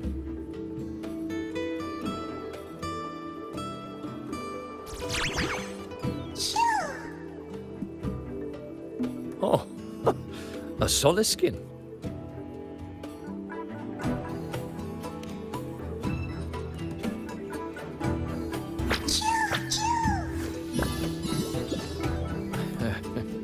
How interesting.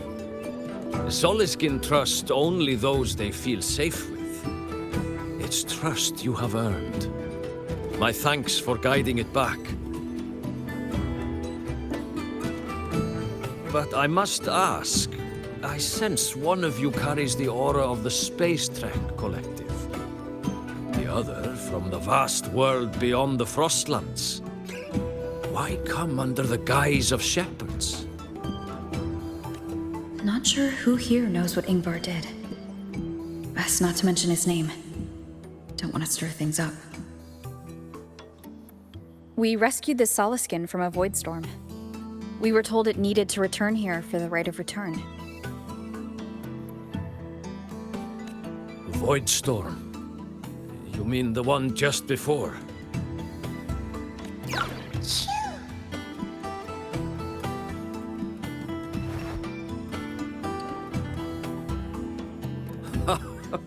Then grateful I must be to you both. But ask I must. The Void Storm. It happened near Atuya camp, yes? A shepherdess named Astrid abides there. Saved the stray Soliskin you did, yet entrusted to a true shepherdess you did not. Why come all this way? I forgot about that. Without a solid reason, he might start to suspect something.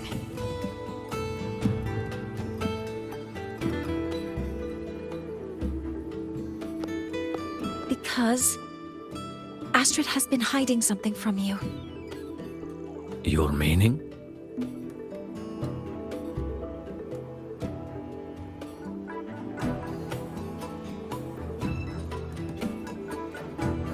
Astrid's daughter Maya is a student at Star Torch Academy. She conducted experiments that broke protocol and caused damage to school property. Maya is now facing harsh punishment. Astrid is busy handling the consequences, and cannot fulfill her duties as a shepherdess. According to the Star Torch Academy Faculty Code, as Maya's teachers, it is our duty to address the repercussions of a student's actions. Since Astrid can't shepherd this Solaskin, we must step in to do so ourselves.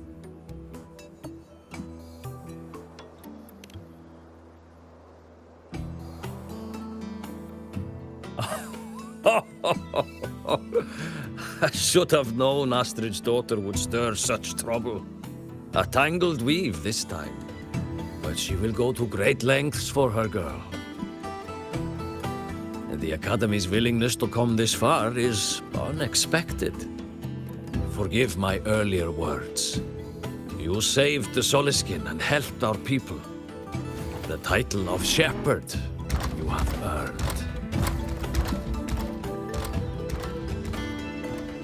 Tonight we hold a feast for tomorrow's rite of return. Join us, as a gesture to make amends for my earlier rudeness.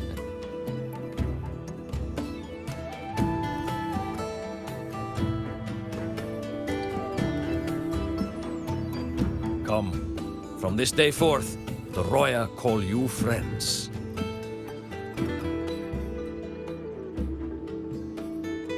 Rest at the camp if you wish. The feast will begin at the 8th hour of the night.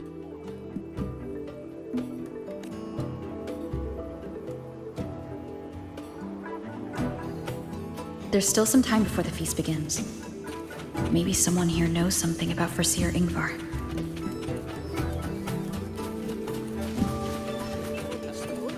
She cured Kukul's upset stomach with but a gentle... When I roamed the world above, what I missed most was the reactor drive's warm glow. You have really been to the Frostlands above, sir? Ah, the feast tonight brings new faces. Seems we'll need to prepare enough for 2 more. Ingvar, that boy doesn't come around here anymore. I will speak the truth. After his parents were caught in a void storm when he was a boy, 'twas Axel and I who raised him. A quiet child was he. Few were his friends. When his resonance ability was discovered and the Heliodic Six chose him as a successor, he was overjoyed. No longer will the other children pick on me, he said. But somewhere along the way, he changed. No longer did he wish to take the mantle of the Six. He grew distant, with nary a visit home. Oh well, even if it's but for a meal, it warms the hearth when he returns.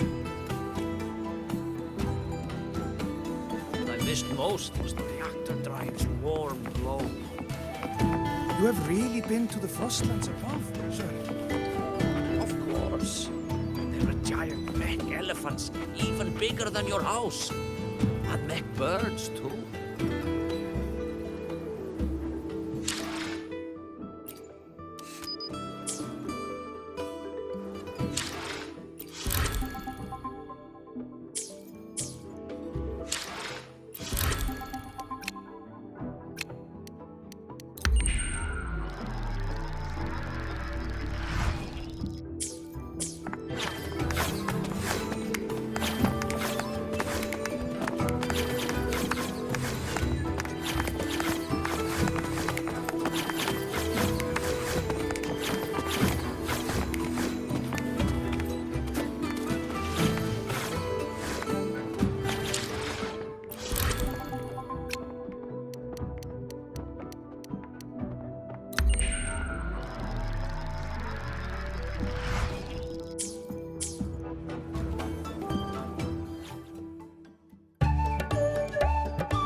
It is time we feast. Tomorrow marks the rite of return, where we send our beloved Soliskin back to the great body of the Exostrider. Into radiant light, they will transform to join its sacred flow.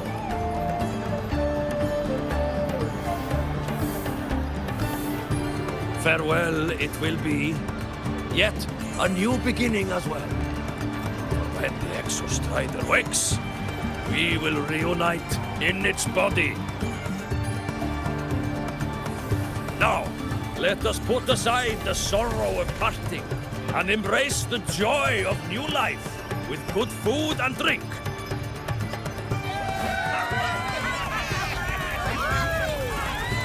But heed this, my friends. Too much drink you will not have. Should you make a fool of yourself in tomorrow's rite, help I will not give.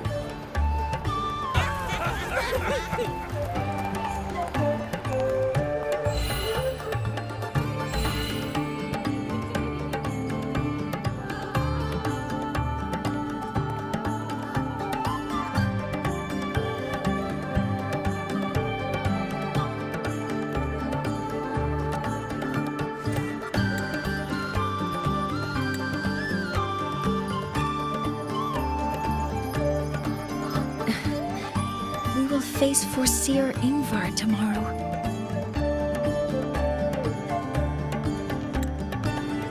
I've simulated 73 possible outcomes, but even so, I can't cover every scenario.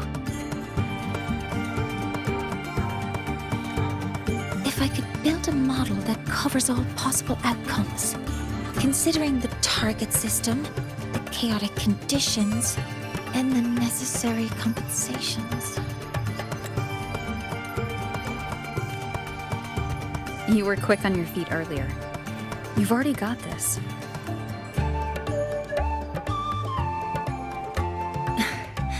That's because I believed your approach was effective. I tried to follow along.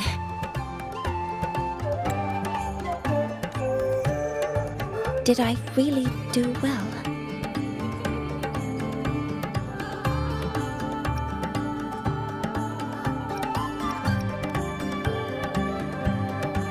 Good. Phew.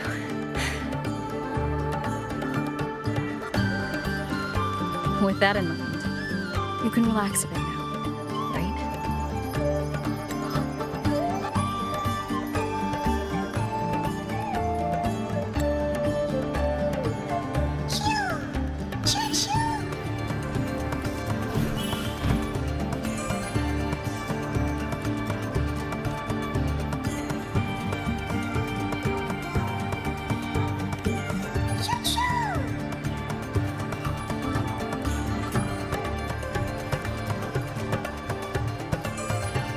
I know. It wants us to give it a name.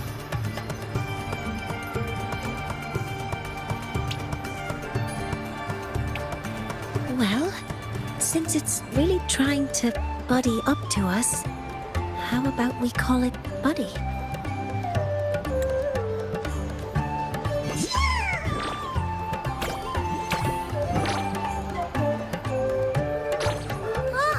It seems to like it. Then it's settled.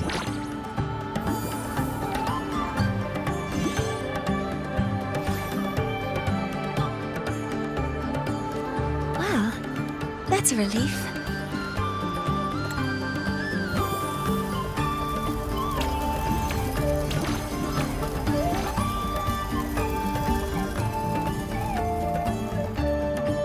Hello. Will you dance with us and the Soliskin?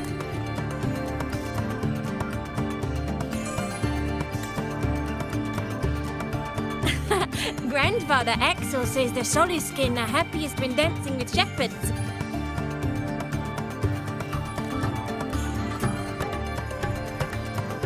Oh, but I'm not good at dancing.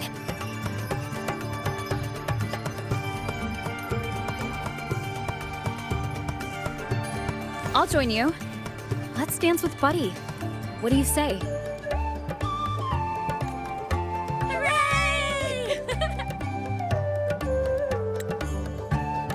Our real battle starts tomorrow.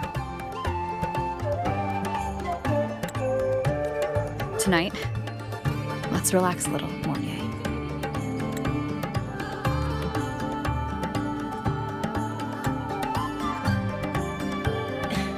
Yes, my mentor should take her own advice too.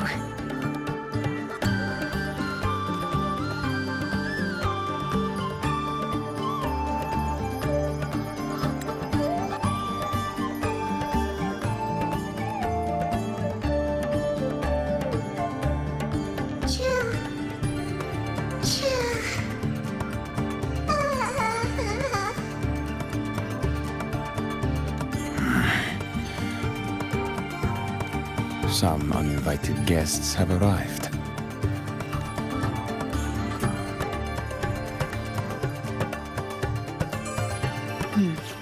Where did Mornier go? I'll send her a message.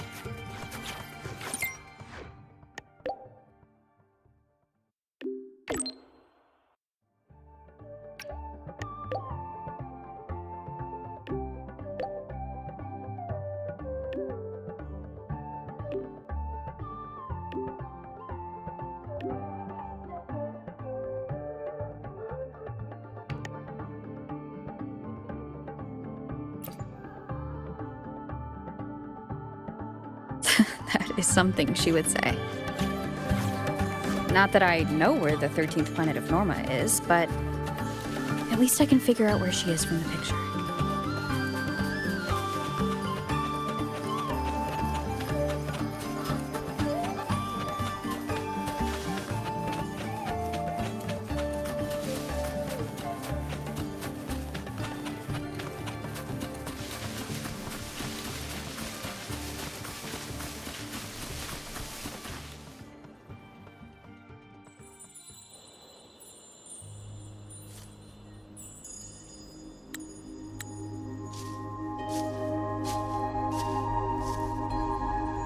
Mentor?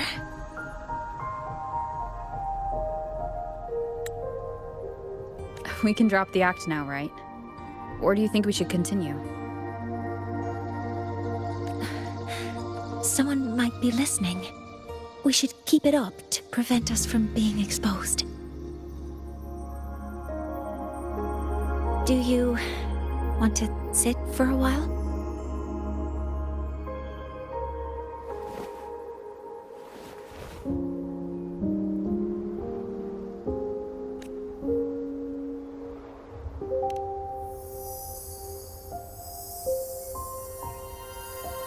Oh, you noticed.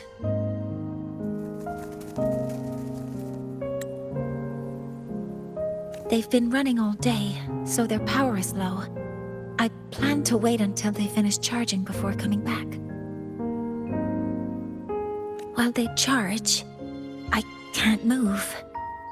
I feel a bit, embarrassed having you see me like this.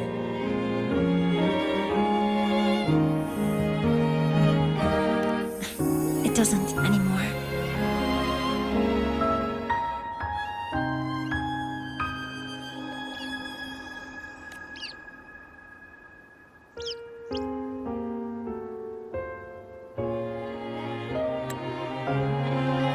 Before I had prosthetic legs, I had a condition that kept me in a wheelchair.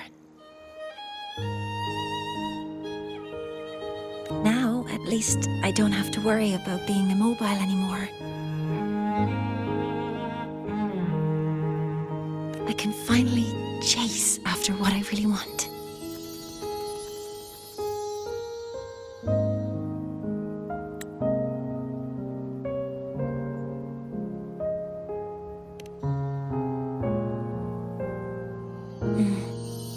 I love stars. Beneath Lahai Roi's frostlands, the stars here are actually just lights created by atmospheric arrays. Once, someone put it like this to me. It's because we see the stars that humanity imagines what lies beyond the sky. Maybe The stars are humanity's muse.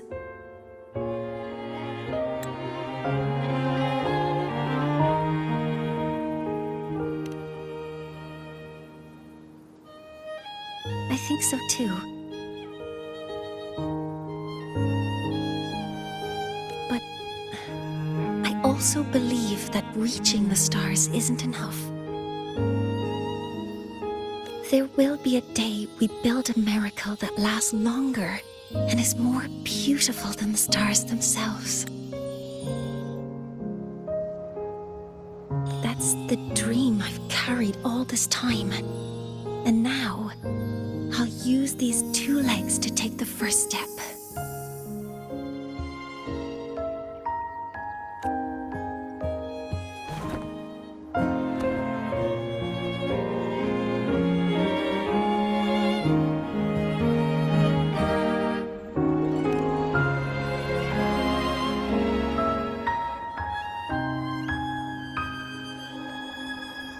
Exactly. This ceremony is how we retrieve the Exostrider's core energy component. Then we'll use the multiphasic energy conversion model through the superconducting network to inject rebel energy into the neural interface. It will follow a 3-stage activation protocol: the reverse phase oscillation model, then excavation, to finally create a phased array energy field.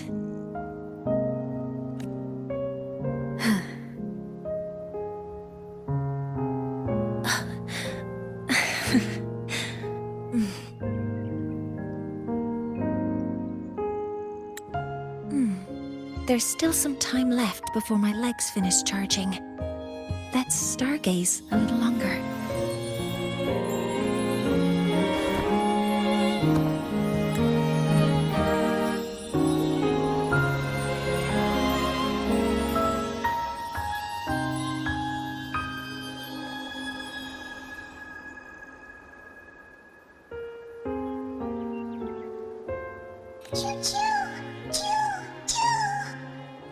Okay, little buddy. I'll wake her up now.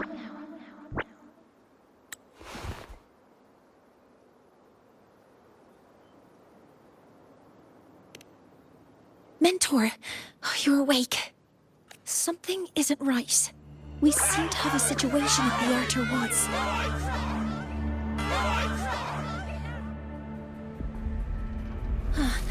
I detect signs of a void storm in the woods. Waveform. Analyzing now. So this is what's causing the panic.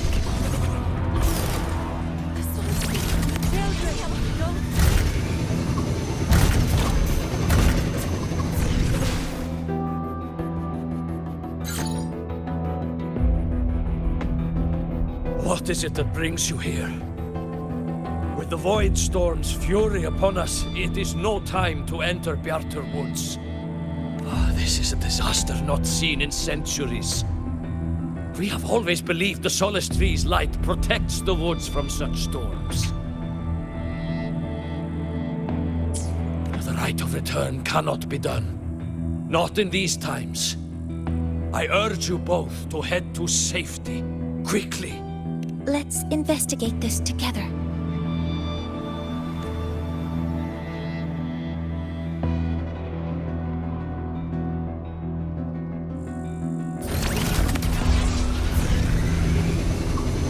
The signature waveform of this void storm matches the one that device generated before. This is no naturally occurring phenomenon. When did you have the chance to analyze this? When my prosthetic legs charge, I prefer to keep my mind occupied.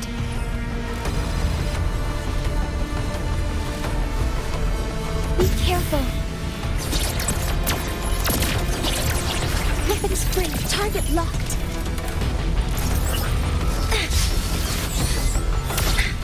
Command mode engaged.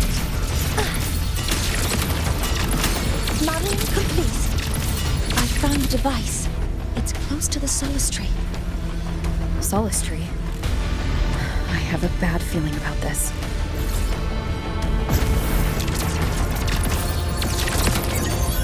Attack confirmed. Initiating criticality protocol.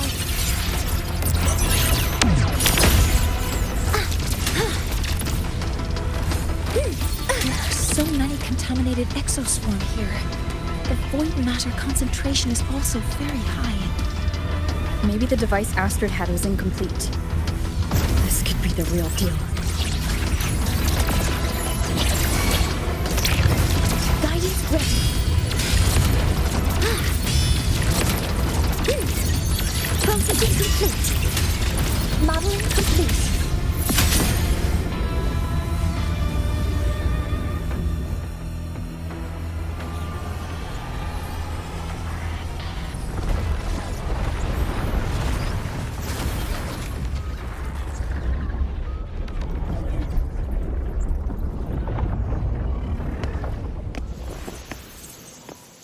Just like before. When it's disabled, the void storm stops. However,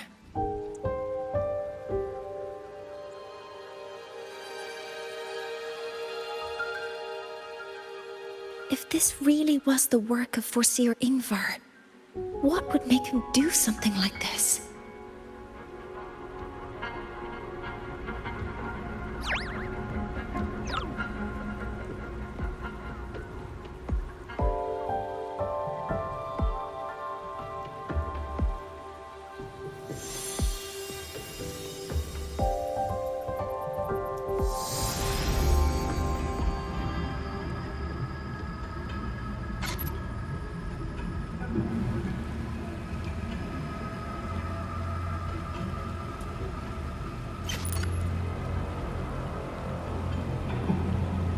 Do not worry.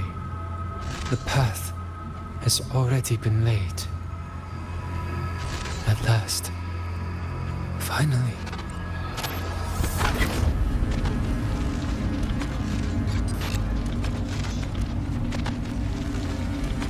Mentor? Mentor! Are you alright? Did you see something again? It seemed worse than last time.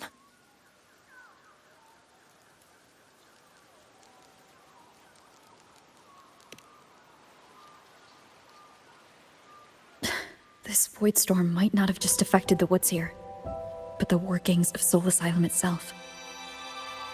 I think that's why I've been seeing visions of this member of the Six. Greetings. The Shaper once made a prediction. If a visitor from beyond Lahai Roi protects Bjartar Woods from destruction, an invitation to Soul Asylum they will receive. Now, the one from the prediction appears. Soul Asylum awaits your arrival.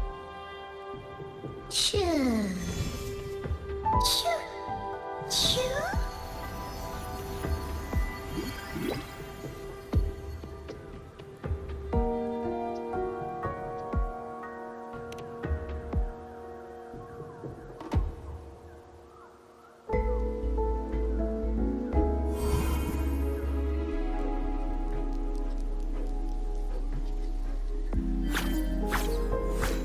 They have their own missions to complete. The road to Soul Asylum is here. Please, follow this path.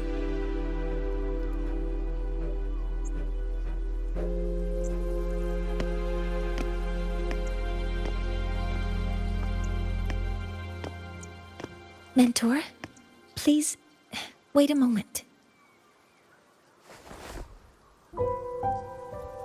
There's something I want to say to you.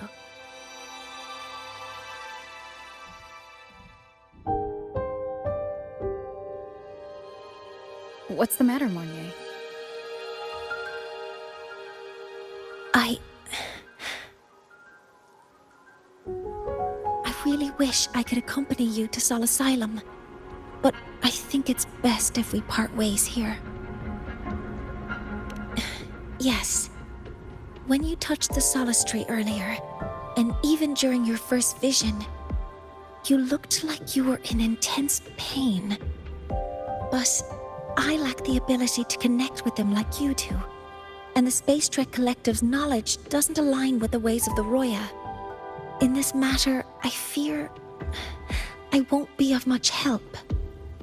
Instead of joining you, I think there are other ways I can contribute, such as researching the unknowns we still face. Yes, Ingvar should have been present at the rite of return. Were it not for that void storm, it's reasonable to suspect he's the one who planted the device. Additionally, the environment here is unusual. Investigating these anomalies should help our work here.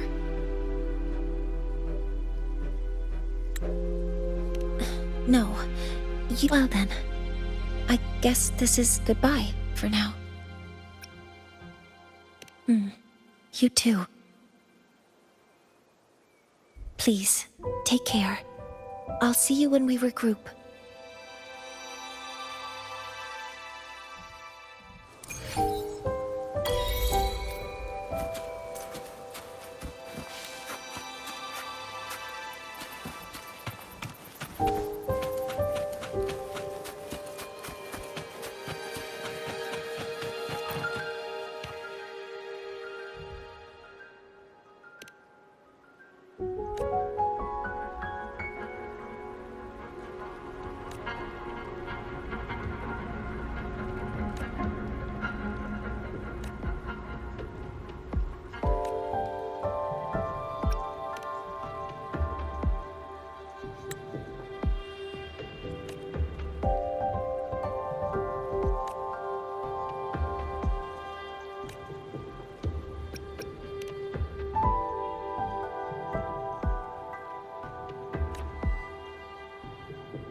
Six are expecting you, as was predicted.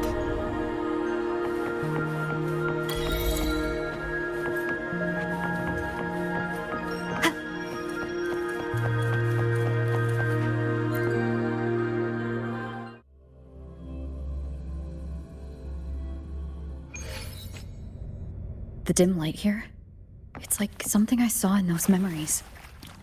From this angle, the faint ring in the center is probably the heliogyre they put to a halt.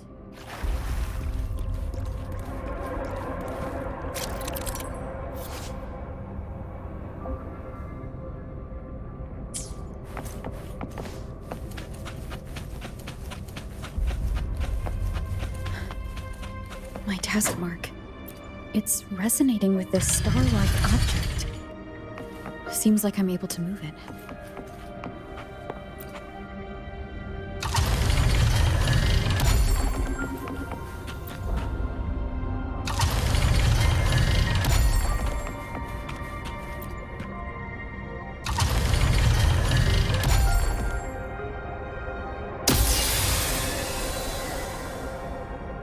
Aligning the pattern on the star with the heliogyre makes it glow. It's feeding power into it. If I channel light from all directions, I should be able to restart the heliogyre.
Heliogyre has awakened. It seems the arbiter foretold in the fractured records is you.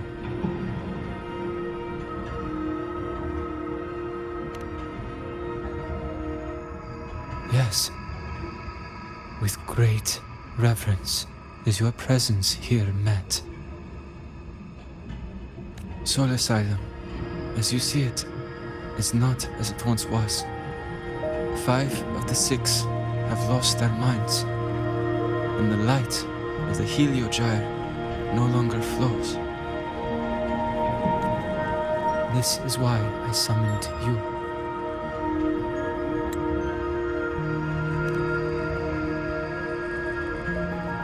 You witnessed the void storm in Bjarta Woods, yes?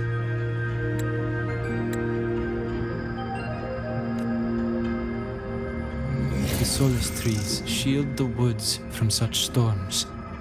Yet, through malice and dark intent, corrupted were the roots, and so too the Heliogyre.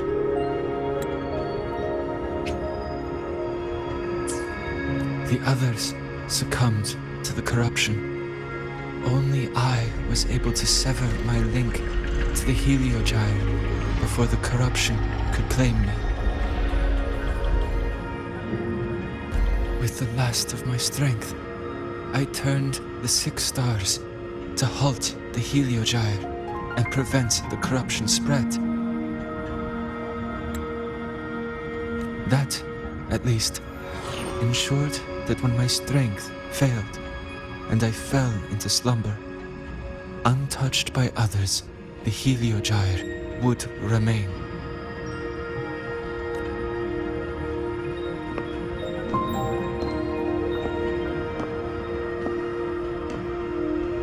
No one, save for one.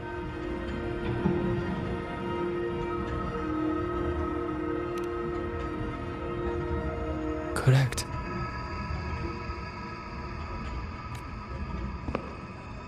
As one of the 6, I can glimpse the near future within the Heliogyre. But I am bound here, unable to act.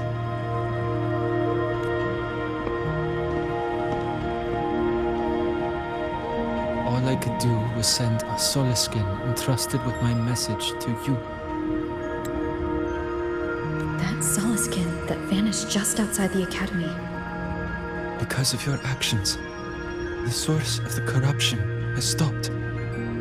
The stars are now aligned, and the Heliogyre turns once again. But the other 5 are no more. They can no longer fulfill their roles within the Heliotic 6. I have one final request.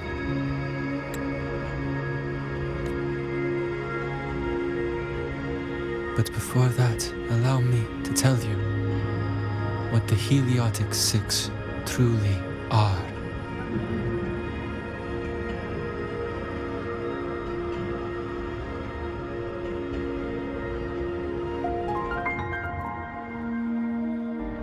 Centuries ago, a calamity awoke beneath the ice. The void devoured all, erasing every trace, every existence. In darkness, the Exostrider's blade sealed the threat deep below. It drew its fiery drive, a light that would never fade, lifting it high over the Lahai Roi's sky. Under its glow, the frost did melt, life blossoming with Exoswarm aid. Yet the calamity stirred, its remnants ravaging the living. Thus, the 6 wisest among us became the Heliotic 6. The Exostrider's lens became our Heliogyre. From the drive's turn, the season's laws we discerned. We shed all idle thought to link our minds to the Heliogyre. our shared cognition converged for mortals to touch the edge of the divine.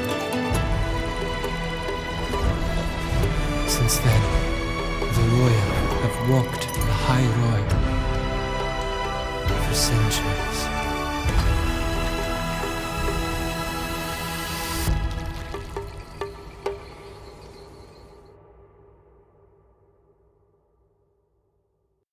The six shared their computational power, weaving a vast network to reach the exostrata in a dimension beyond mortal understanding.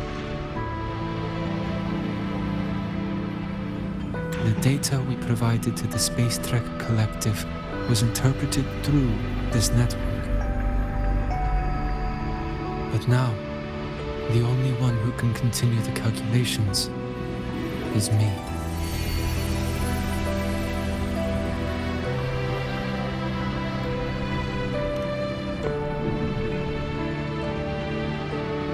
The ones chosen for the six are born with resonance with the Heliogyre.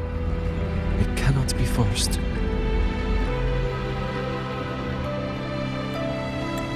Now the remaining five cannot calculate, and there are not enough worthy successors. Even if the Heliogyre resumes its rotations, unable to interpret its readings, we will be.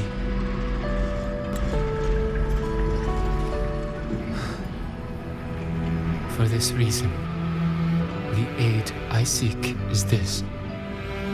With your authority, allow me to bear the calculations of the six alone, and act in their stead.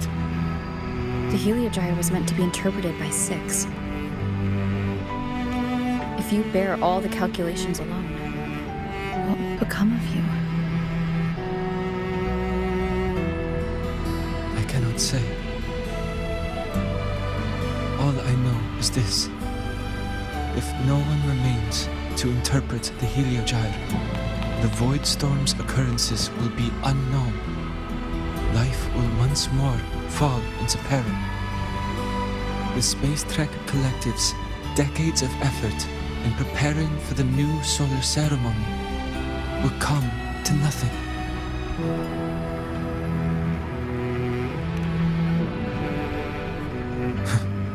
Since the moment I was brought to Sol Asylum as a child, I have never once seen the world beyond. In the Heliogyre's light, do I glimpse the universe. And in seeing life rejoice under my protection, do I take comfort. This has long since become second nature to me, a part of my life. So now, what I bear is not glory, or burden, but duty.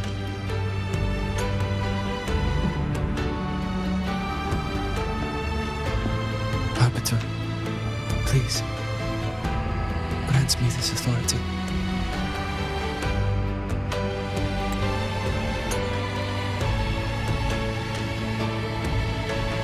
I respect what you wish to persist.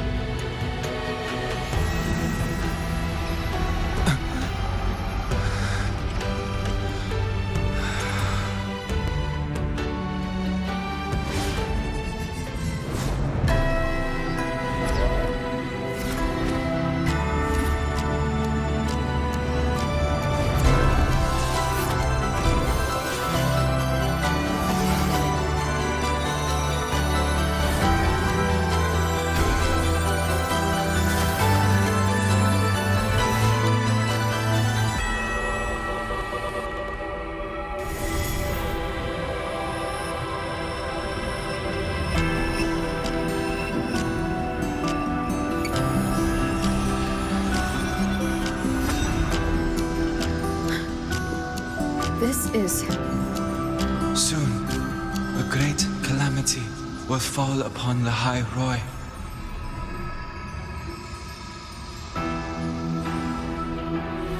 I will share all that I know of the Heliogyre with you. When you call, answer, I will.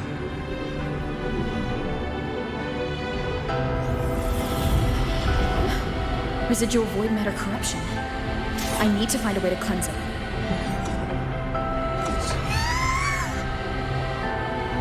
That sound. Is it Buddy? Save your strength for the calamity ahead, Arbiter. The children will help.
Of return, the ritual that once sealed the calamity deep underground.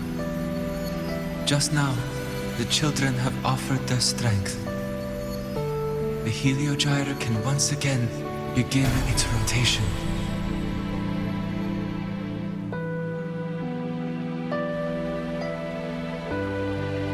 Useless fool! I told you to destroy the Heliogyre completely. I'm sorry, but there's a reason for this. Some uninvited guests threw off the whole operation. Save it. I don't want to hear your excuses. At this point, our entire plan has fallen apart because you screwed up. And to think, I went out of my way to get a pass for you to the new Federation. No, I'm begging you, don't leave me here. I'll do anything. Just tell me what you need. Ugh. You're lucky the one at the top gave someone as pathetic as you one last chance. There's the other visitor in Beata Woods now, correct? Some crippled scientist. Find her. Make sure she doesn't make it back to the collective.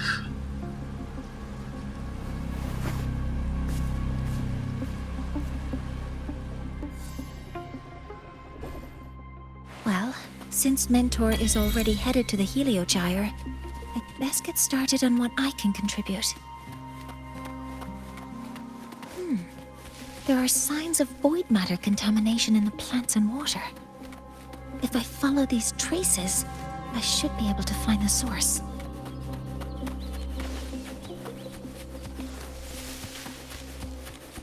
Threat detected. Hover modules ready. All targets in sight.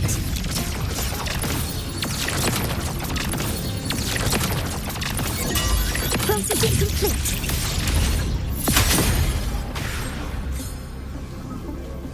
Found it. This must be where the contamination is coming from. Heavy encryption, but it's sloppy.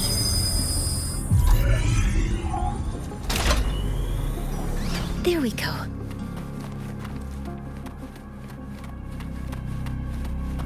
Energy consumption increasing.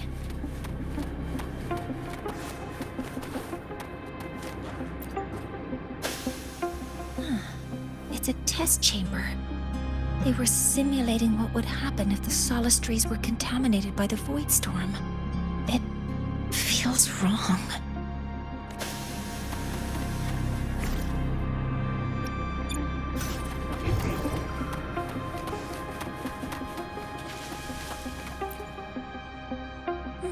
There's a note tucked here.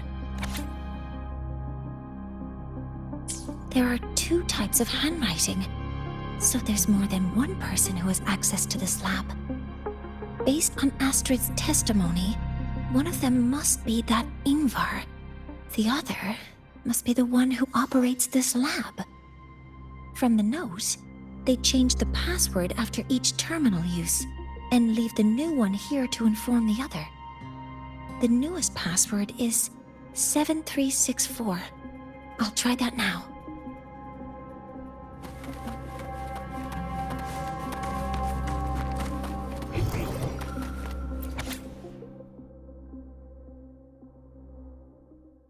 Huh?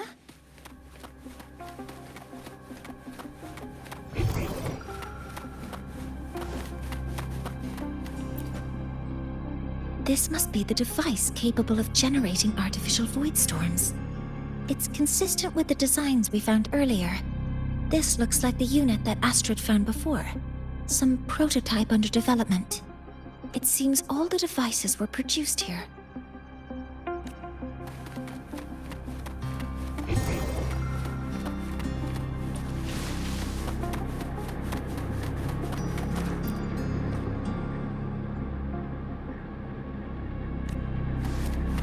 Energy consumption increasing. A terminal. It must belong to the owner of this lab.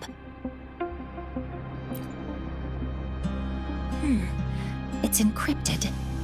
If I can open it, there's bound to be information about this device and its owner. The password can only be entered once. I could force it open like I did last time, but the risk is unknown. 7364.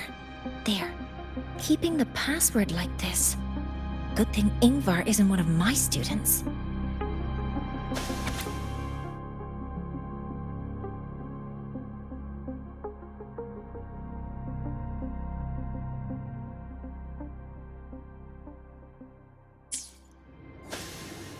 This is a Space Trek Collective project proposal. Evaluation result. Proposal not approved. And these marks on the devices. Looks like I'm going to need her help again.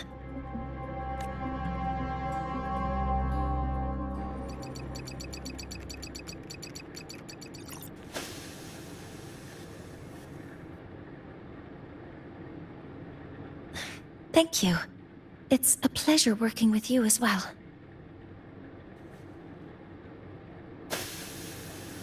So their plan wasn't just to disrupt the Heliogyre by unleashing the Void Storm in Bjartur Woods.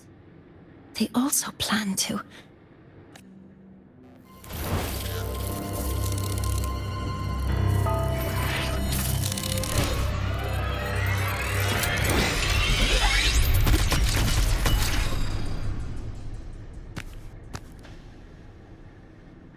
Scientist, crippled. It's you.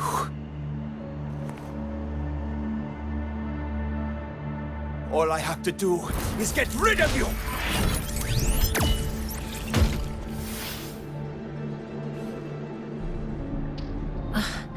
I'm not really good at dealing with this kind of conversation. Access to this lab? Wearing Royan attire? You must be Ingvar, one of the successors to the Heliotic Six. Heliotic Six. The Six. Just because of my resonance ability, would I be forced to spend my entire life trapped in that Heliogyre? They call it Aroya's highest honor. But did they ask if we wanted that fate?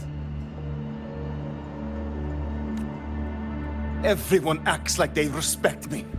But the only one who truly wants to help me is that good lord from outside the tribe. From outside the tribe? You've joined forces with the Fraxidus? Huh? What's that? Who cares? I just know that person promised that if I placed the device near the Solace Tree, my wish would come true. Then I'd finally escape from this frozen wasteland and go start a new life in the new Federation. You have no idea what you're doing, and no idea who you're aligning yourself with. This project proposal comes from the Space Trek Collective, dated 10 years ago. It outlines an idea to use the drive's emergency response mechanism to artificially make it fall from the sky. And the method for triggering this mechanism is to pollute the Solistree's root system with void matter, making the reactor drive determine that the Threnodian had breached the lock. You're saying that because I dropped that device there. The drive is going to...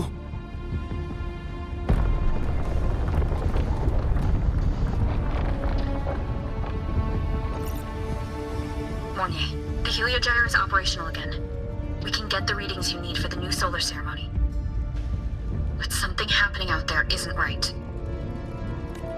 Yes. Once I handle something here, I'll regroup with you. Move aside. Before the drive falls completely, I need to go back to launch Helios.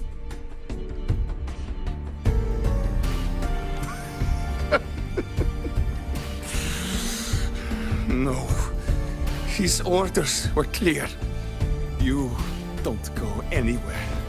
After that, no matter what happens to Lahai Roi, I'm going to the new Federation to start my new life. You're just a cripple. I won't let you stop me now. It's been a while since I've heard someone talk like that. Since I had these legs, anyway.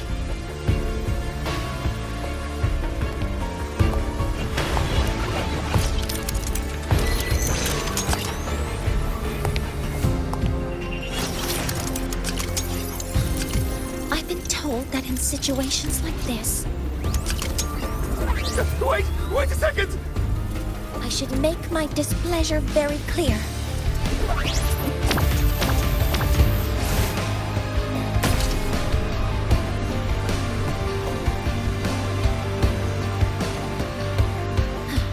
All right. Now it's about time I catch up with my mentor.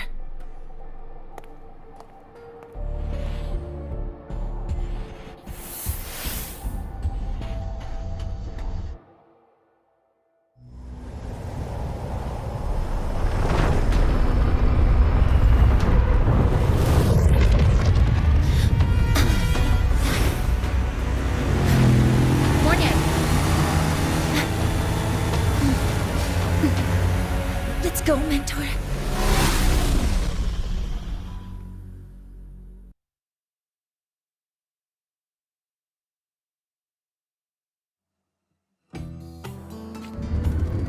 We need to get to Space Trek Collective quickly.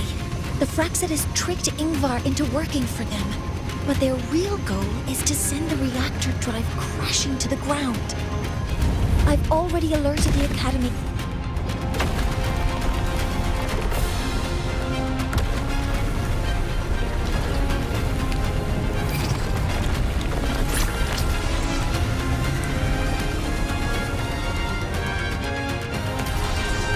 How are things on your end? Any danger? All good. The heliogyre is back online. I now have direct contact with Sol Asylum and can relay the data you need for the new solar ceremony. It's time for the final step. We're running out of time. I'll use my resonance ability to create a more efficient path. Please, hold on tight.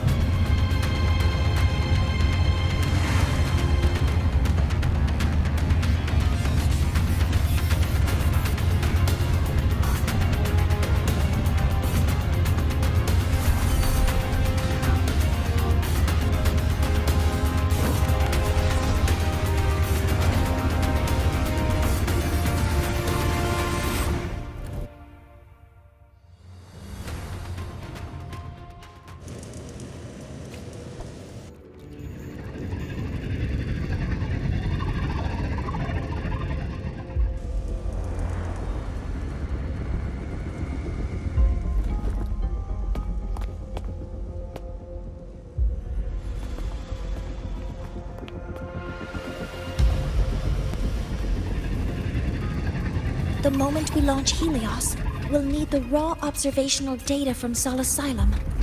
Are you ready? Yes. The Shaper has already shared all the Heliogyre's data with me. I can access it anytime. Everything's set. Let's complete our mission.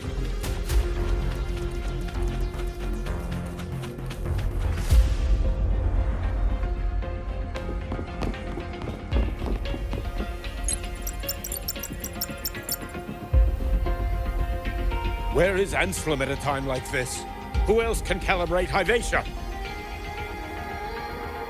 Cody, Vance, examine the orbital status of Helios again. Also, the propulsion system needs to be double-checked. Professor, do you really plan to launch it without the raw data? I understand your concerns, but we are on the verge of a disaster. The Collective can't just sit by and watch it happen. This is my decision. As the supervisor of this project, I will bear the consequences. No need for that.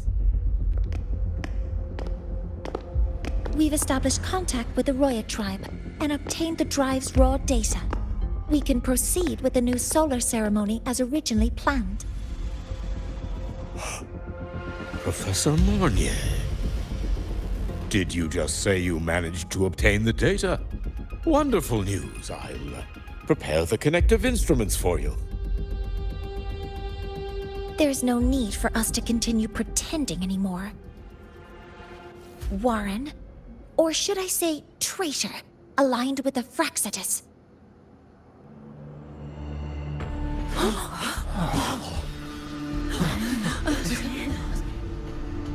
That is a serious accusation, Professor Mornier. I know. I meant it to be. You must be very familiar with this device, Warren.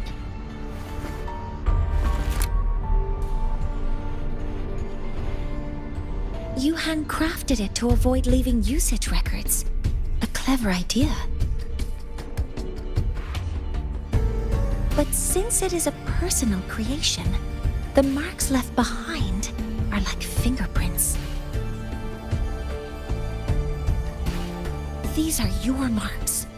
They've betrayed your deeds. Warren, you've desecrated the hard work of everyone involved. Anselm's experiment accident, your current position in the project. It seems the Fraxitus played a part in both, didn't they?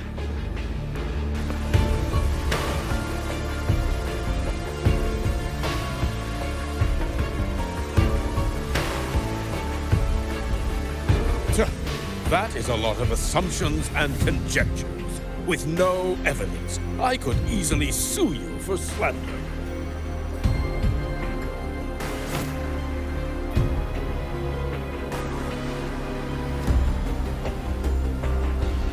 You're right. All I have right now are assumptions and conjectures. But my ultimate goal isn't to have you face justice today. Once we've identified the suspects, we'll have plenty of time to gather the evidence. What I need in this moment is for you to step down as supervisor of this project. The one taking over will be me. One more thing. Your subordinate provided us with some key evidence already. You want me to testify against Professor Warren? That's practically perjury. Sure, I could work some verbal magic, but honestly, I don't even know who I'm dealing with on the other side. It is a dirty tactic, but it's effective. I'm confident in my analysis of those devices, but we'll need the university's verification to use them as evidence. In the limited time we have, the quickest way to detain Warren is your testimony. Professor Mornier... You can keep this recording. If I'm wrong, it'll be your guarantee later. Or you can refuse. Nice working with you then. Thank you. It's a pleasure working with you as well. How did that traitor manage to...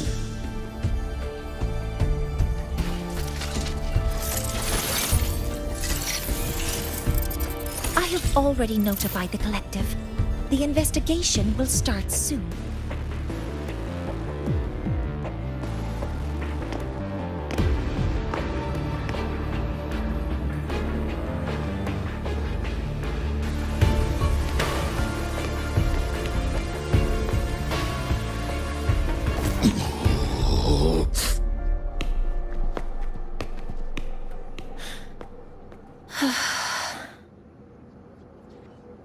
From here on out, Rover and I will be overseeing the launch procedure. All Space Trek Collective personnel, to your stations.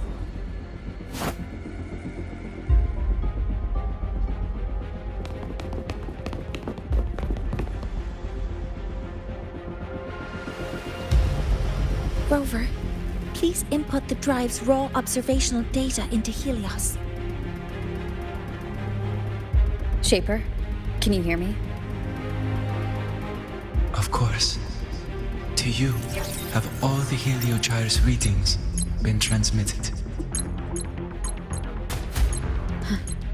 Then everything's ready. Let's commence with the new solar ceremony.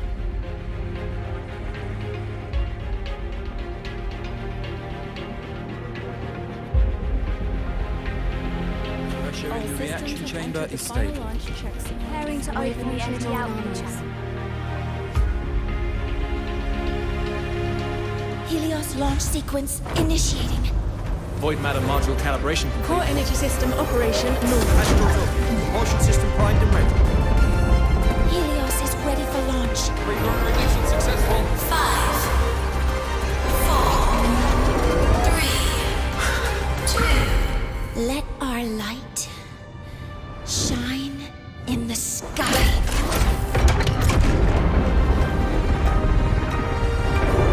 Helios approaching target altitude. Progress 16%. 47%.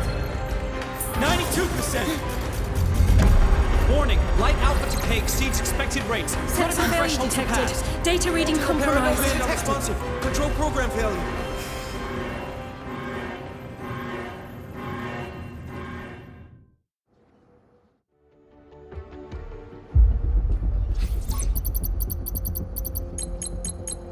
Cause found! The Hybatia detector signals are jammed. Large-scale, highly concentrated void matter detected on the surface. It's surpassing the measurement threshold. Calibration can't continue. At a time like this, adjust the measurement location. No, if the impact is this widespread, any adjustment would be pointless. Modify the detection components. No, even if theoretically feasible, there's no time to construct them. What about high-powered void matter neutralizers? No, without the drive's light, all energy components will be inoperable.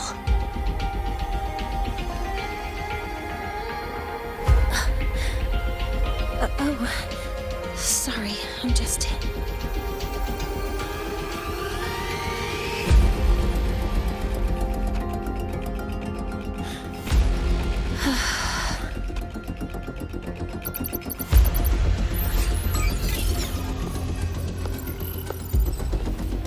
The launch failure is caused by the detector's inability to measure the drive's operating parameters. That's due to the high concentration of void matter interfering with the readings. There are two potential solutions. We could increase the detector's tolerance to void matter, or we could eliminate the surrounding void matter. But neither of those options are feasible in the time we have.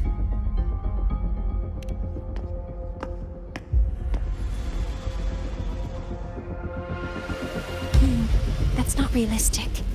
The only places that aren't affected by void matter right now are Bearter Woods and Star Torch Academy under the protective barrier.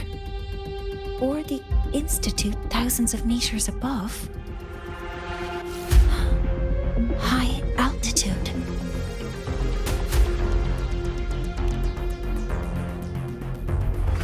Do we have spares for Hyvatia's measurement modules? Yes. Researcher Ansem left behind several prototypes. I'll go fetch one from the warehouse. But what do you intend to do with them?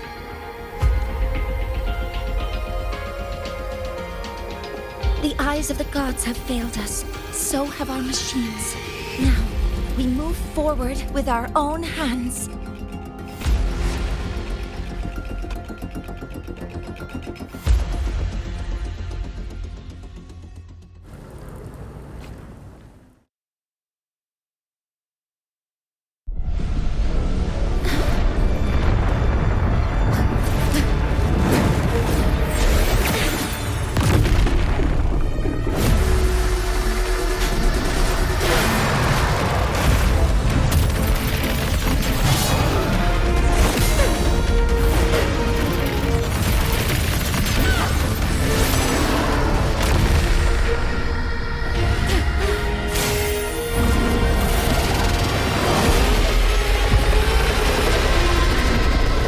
Leave it to me.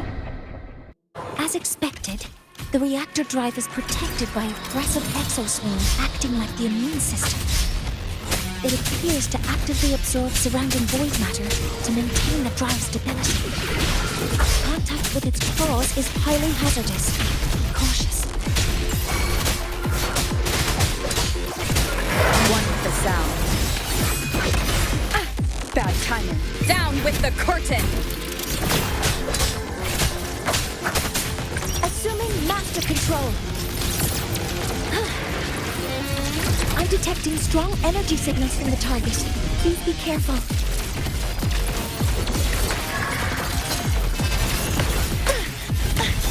Correcting posture.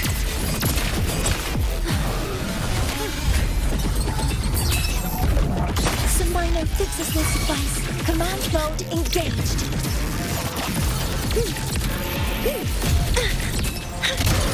Authorizing maximum output. Attack form model complete. Guided. Swift and resolute.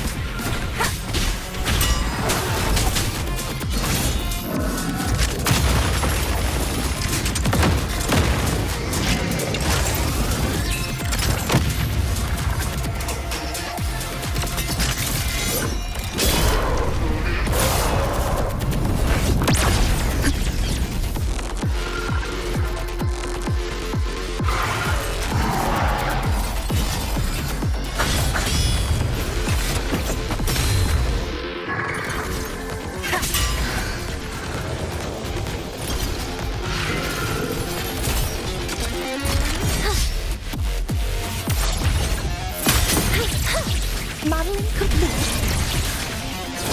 Some minor fixes will suffice. All targets in sight. Guidance ready. Processing complete. Authorizing maximum output.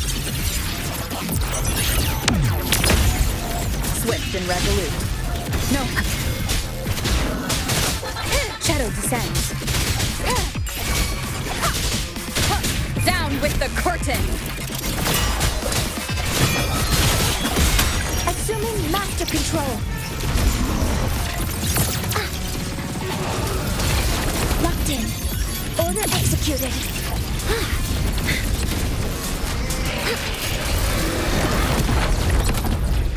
Watch its position, Mentor.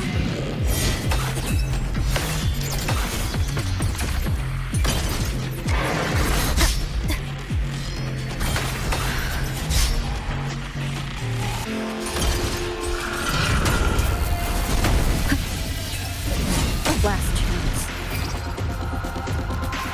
Assuming master control. Initiating max power output. Suppressing target. Suppression complete. Now's your chance.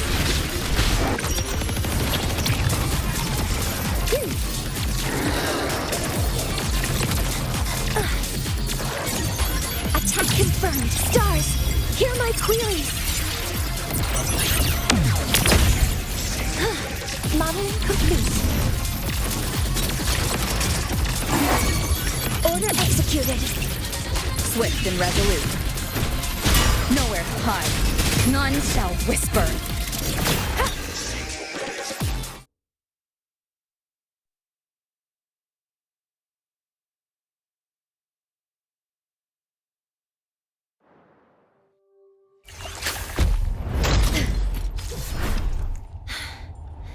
Approaching the target location. Preparing to receive data.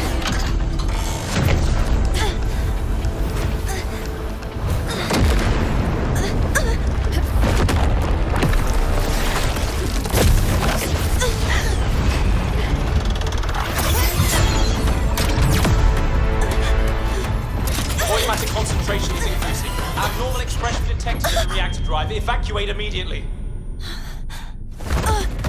Repeat, evacuate immediately.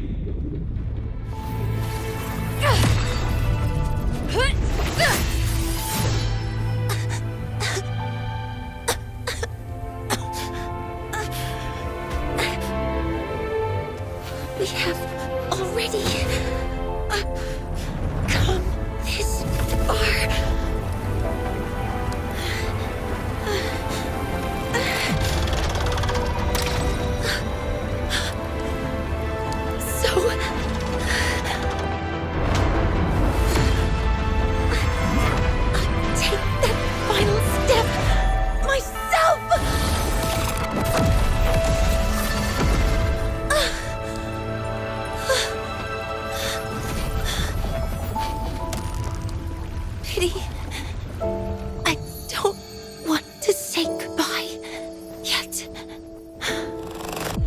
Data received. Analyzing.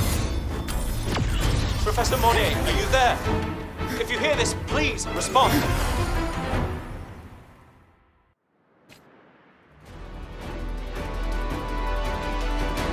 That light just now. Monnier must have entered the reactor. Rover, the Space Trade Collective is connected to your vehicle and will provide assistance. We can't reach Professor Monnier. You're our only hope now. Leave it to me. I'll fight.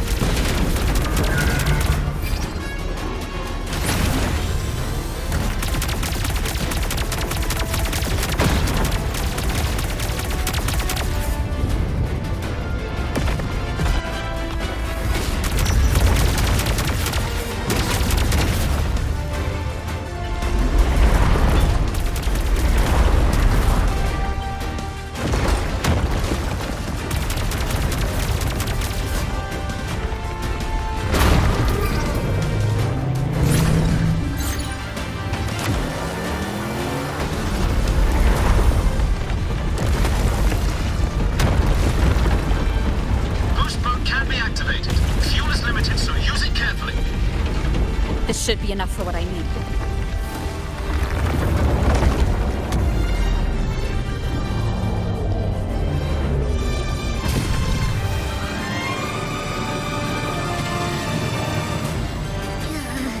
The light gets worse the closer we get. Rover, the disturbances within the drive are growing unstable. Professor Monnier is being consumed by it. Faster! I need to move faster.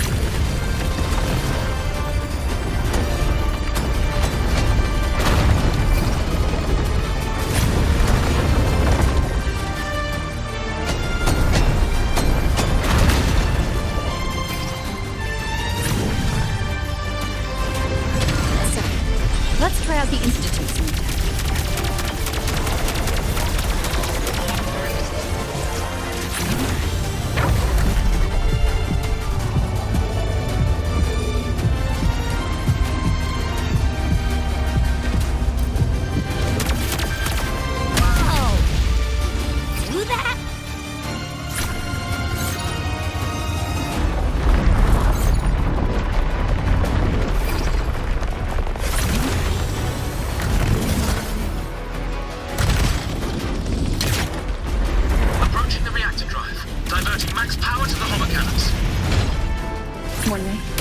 You've already done so much.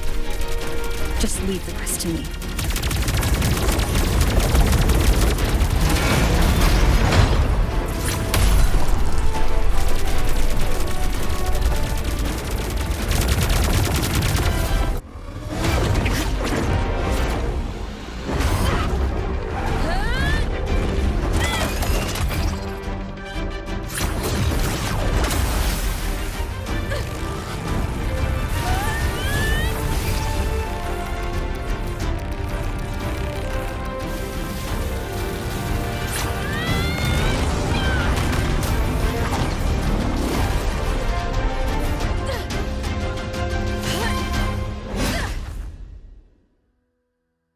Are you leaving Lahai Roi?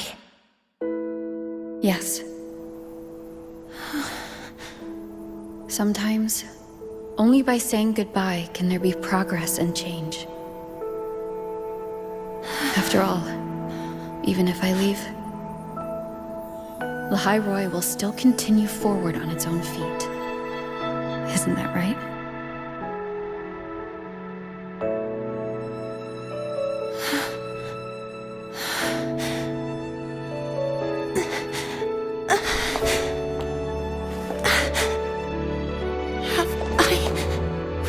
You this time, Mentor.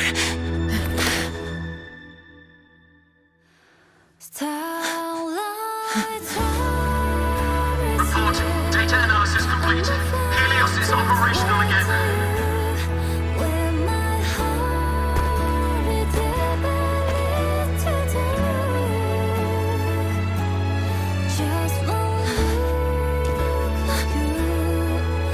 How wonderful. The sun. So beautiful.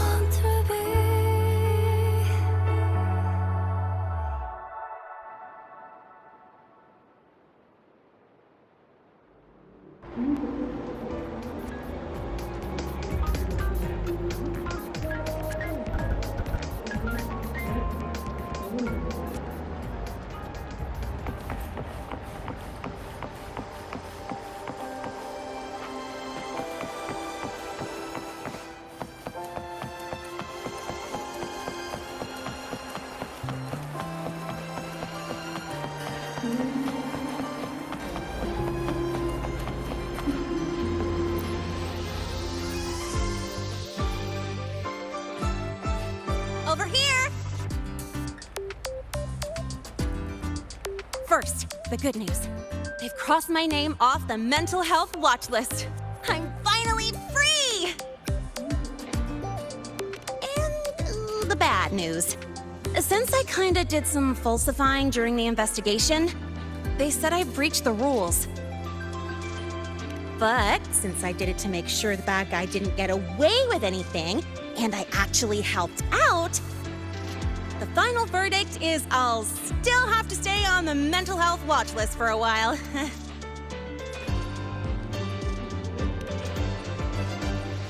Well, once you have your suspect, the rest is easy. Plus, there's one teacher whose forte can wring out the truth from anyone. But I do have Professor Mornier to thank for sending an official email that explained everything. That's the only reason they believed me. I guess that means it'll be harder to skip her classes now. Dr. Herson said she was overclocked for too long. I'm worried.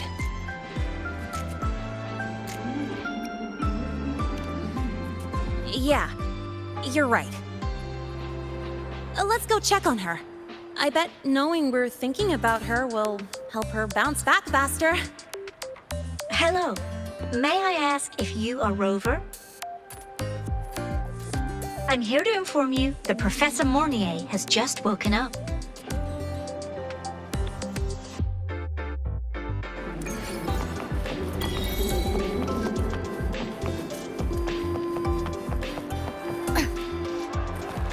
About the notes you let me last week. Good to see you again.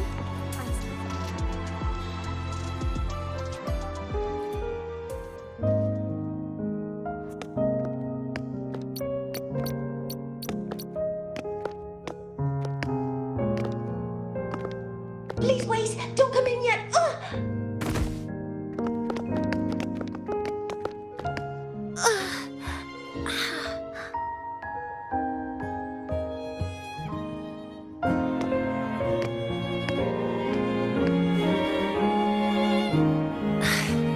Sorry.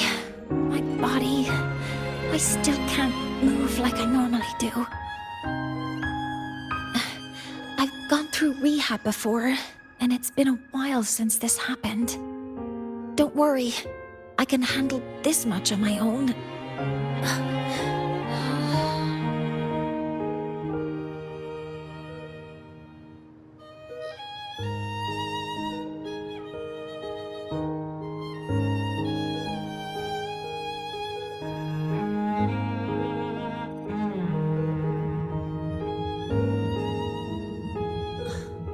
Professor Mournier, how are you feeling now?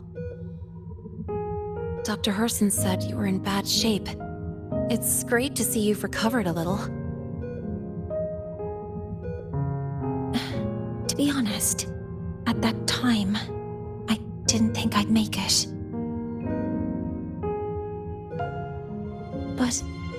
But when I was drifting in and out of consciousness, I thought I saw a girl within a light blue ring.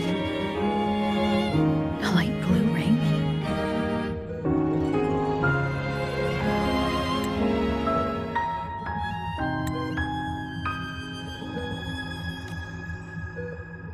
Can you describe what you saw in more detail?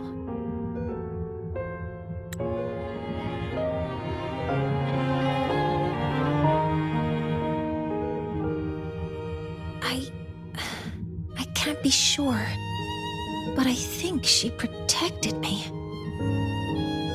It sounds like the girl Mournier saw is the same one I encountered when I first got to Lahai Roi. She's able to go up against the Threnodian herself and appear in the reactor drive. She's connected with the Exostrator and the Threnodian in ways we still don't fully understand. Figuring out who she is and what happened to her will be the next big task. Rover? Rover! Hey, stop spacing out. To celebrate Professor Mournier waking up and the crisis being averted, don't you think we should?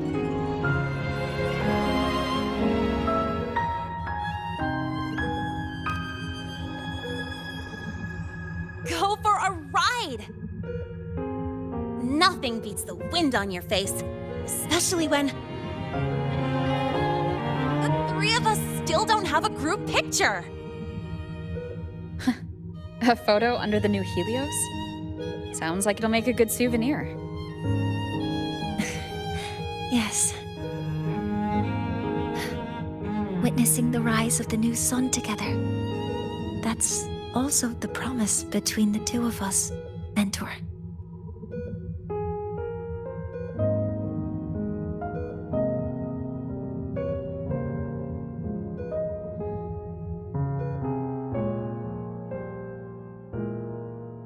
Let's go.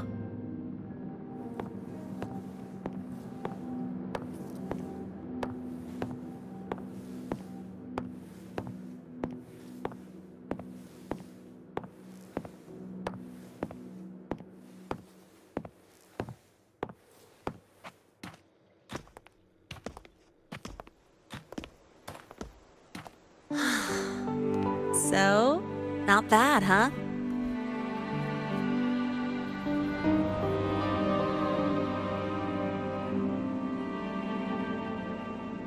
Back in the day, whenever I was stressed about the future, hanging out here always made me feel a little better. Look, now we can just enjoy the breeze without a care in the world. I used to think that when I saw this view, I'd cry because my wish would be fulfilled. But now, when I see Helios's light pouring over the land, with the ancient frostlands and people who've been here for only a few decades sharing the same warmth, I just think, what a beautiful sight.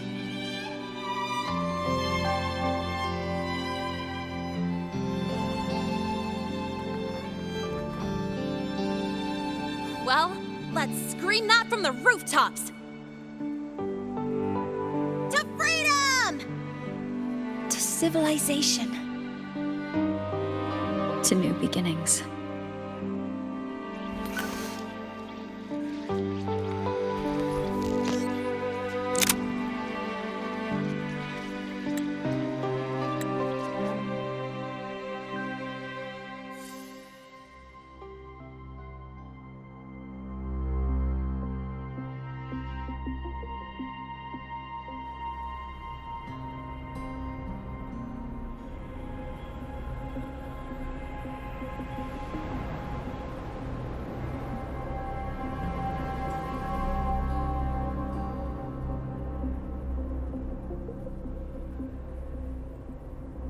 3 days ago, when Helios was launched, we registered an unexpected spike in void matter concentrations near Hyvatia. It interfered with the launch. We're still unsure what triggered the surge, but after comparing the waveforms with the device Professor Mornier brought back, we suspect it was an artificially induced void storm. And we found you unconscious close by. Dr. Herson, I really can't remember anything.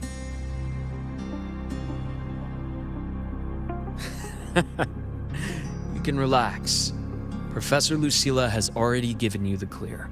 You're not a suspect. I'm just here for protective oversight, acting as your personal bodyguard, you might say. Aren't you the campus doctor? And you're here to protect me? A doctor's duty, isn't it? But there is one thing I need your testimony on. Before you fainted, who did you see? Good day, gentlemen. Hyvatia's routine maintenance has been completed. I'll be on my way.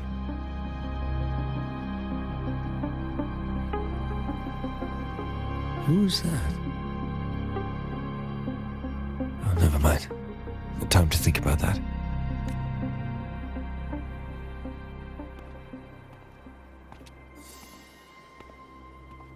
Dr. Herson, the Academy's review committee thinks that what I've said is unbelievable. But if you're willing to trust me... Before I passed out, I saw... myself.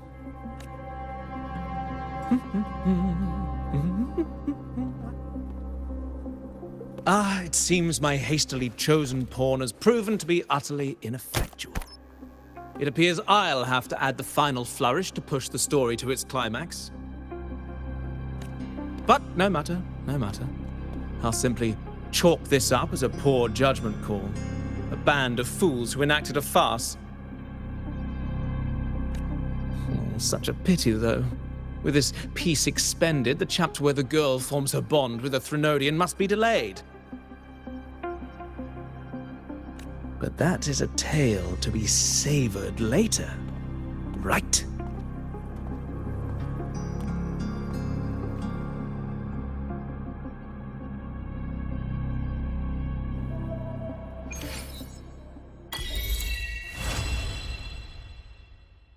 Mentor, the wind may have messed your hair.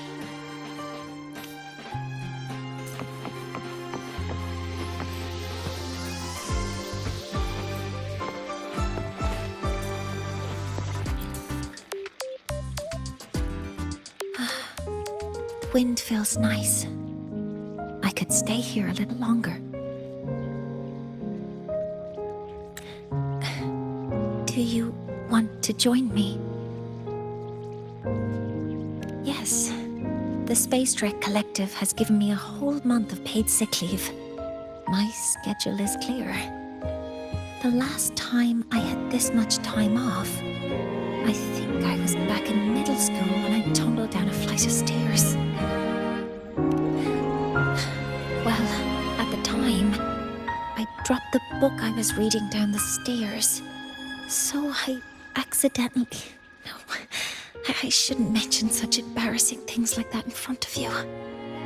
Now, what would you like to discuss? The reactor drive didn't land as the Space Trek Collective had originally planned. But now that it's on the ground, we can finally start researching it. And then, someday, we'll prove that both the sun and the stars are within our reach. It would be nice if you could be there to witness it with me. Now, what would you like to discuss? Oh, it's because it prevents your identity from being exposed. You're right. I suppose I can't call you that anymore. But I have a friend. She faced a medical condition, and during a difficult time, she was guided by a mentor. Even though that mentor left soon after, their influence stayed with her, still affects me. I mean, my friend. As long as you have something to teach, you remain a mentor. So, can I still call you that? Now, what would you like to discuss? That's a secret. It's because someone made me promise that when they left, only by saying goodbye can there be progress and change, they said. So until their goals are achieved, that goodbye must remain final. Maybe until the reactor drive is fully analyzed, the exostrider on the Frostlands is activated again, and the disaster buried deep below is finally dealt with. Or maybe until there are no more calamities left on this planet. Until I can give you that answer myself, please, hold on to that curiosity for just a little longer. Now, what would you like to discuss?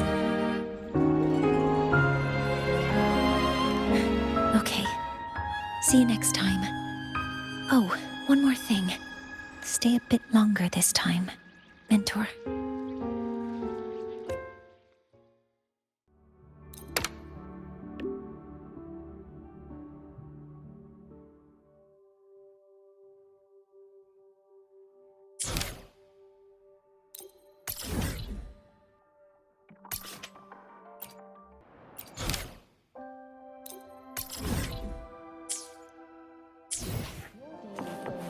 Relax, I'm off duty today. I've got better things to worry about than your attendant.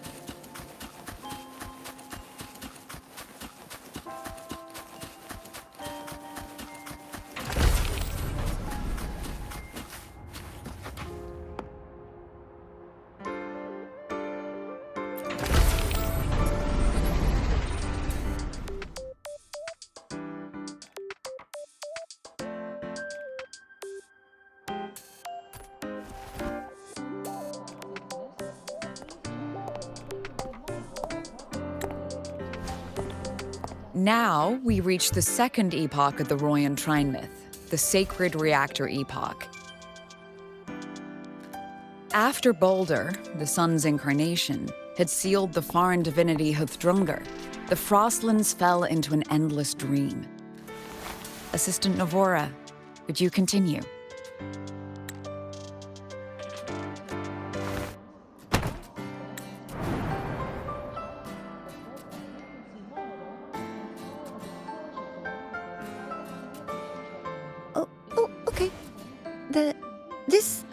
Section. It describes how the Exostrider used its greatsword to seal the Threnodian behind the Strider Gate. The records say both the Exostrider and the Threnodian traveled through the Strider Gate to reach Lahai Roi. Their battle was fierce. The Threnodian pushed the Exostrider to the brink of defeat. But at that moment, for, reasons unknown, the Exostrider's reactor drive flared with blinding light.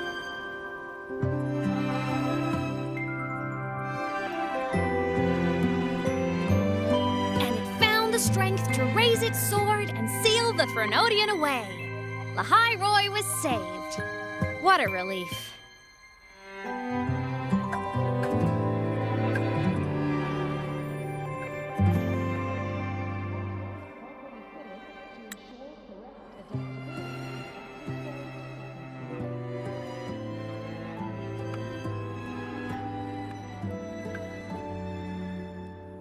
Hi. Nice to meet you. I'm Imeth from Rebel College, same as you. First time seeing you in class. Trying to collect credits from all 4 departments? That's ambitious. Welcome to the academic quagmire.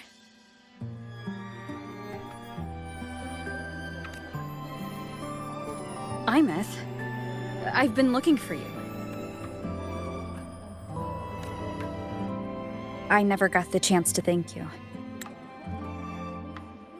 Thank me? The day the Eye of the Threnodian appeared, you drove it back and saved me. Did I? Sorry, I don't remember that. She doesn't sound like she's lying. Then how...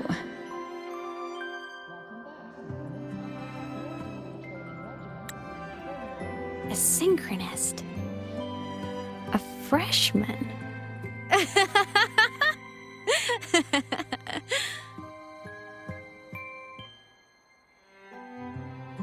What's so funny?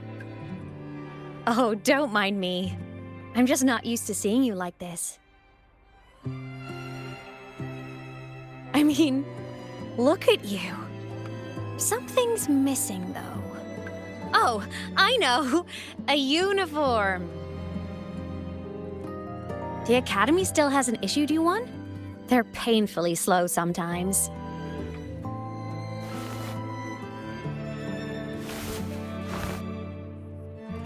Imeth?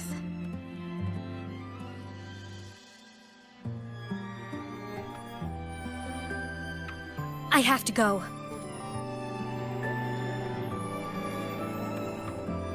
Gotta run, Professor!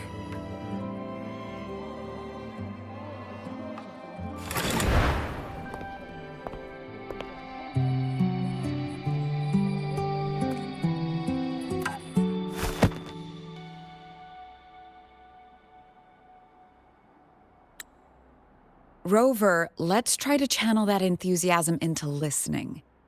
Do come see me in my office after class, okay?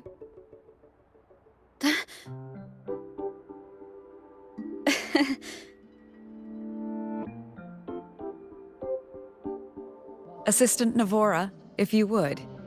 Pick up from the Twilight Epoch's Unending Winter, please.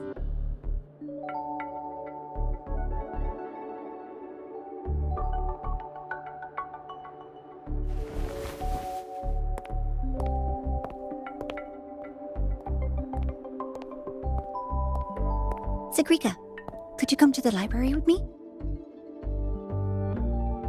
Okay. Hey, did you notice the new student? The one who kept talking to herself during class?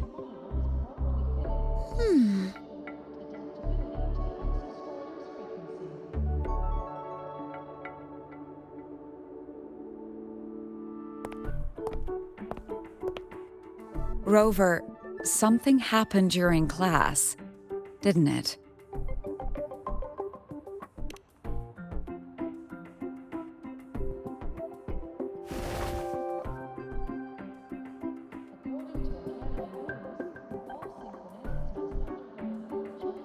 So a girl named Imeth just got up and left the lecture hall.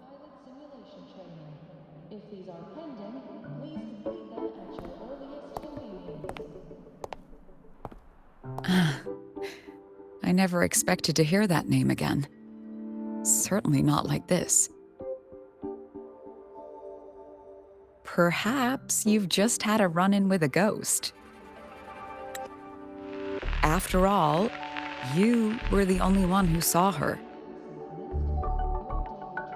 President Lucilla, what do you know about her? Stay at Rebel College long enough, and you'll eventually hear her name mentioned. Though it's a story from over a decade ago now. Imeth was a synchronist. Brilliant, popular. Professors had high hopes for her. Then, during a piloting drill, she simply vanished. She climbed into a simulator with the others, but when the cockpit reopened, hers was empty.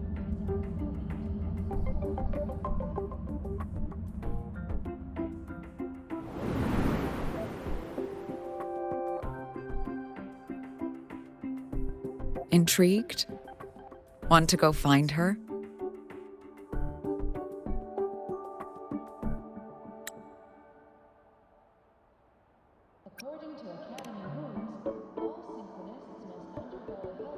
She saved you. Seems the mysteries around that girl are still multiplying.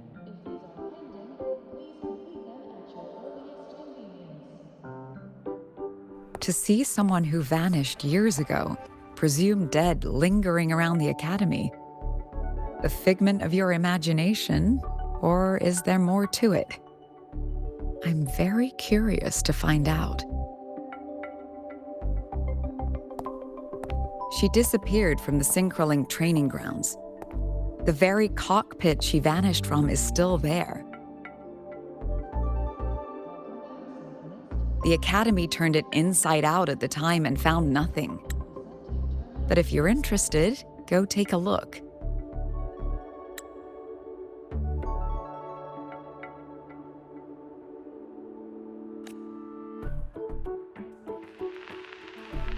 I expect you'll dig up some new surprises for us.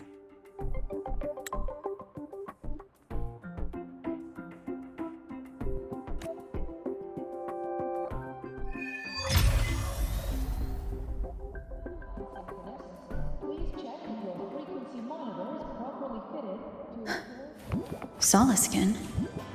What could they be doing here? That's Solaskin. It's headed straight for the Synchroling training grounds.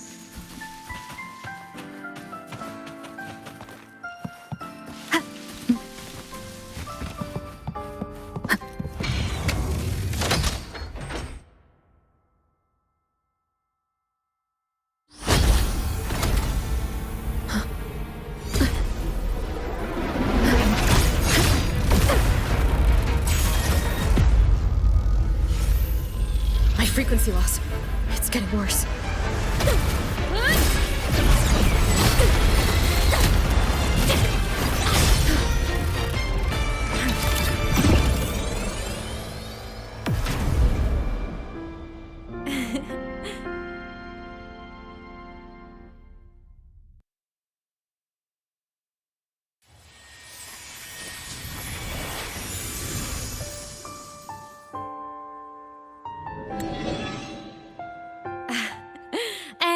Nope. Still on the fritz. How are you feeling? I'm okay. After that mech flew off, I felt less of my frequency bleeding out. That mech's frequency felt like the presence from the rift back in Honami City.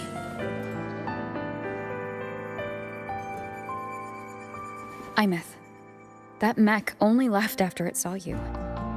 After you clashed with it. That's twice you've saved me. Each time I'm left with more questions than answers. They say you're the Exostrider synchronist who's been missing for over 10 years. And your hand back there.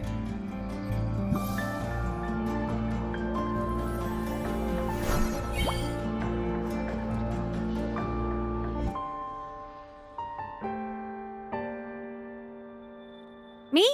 I'm not the Exostrider synchronist now. I'm its resonator. I just died first. Call me a digital ghost.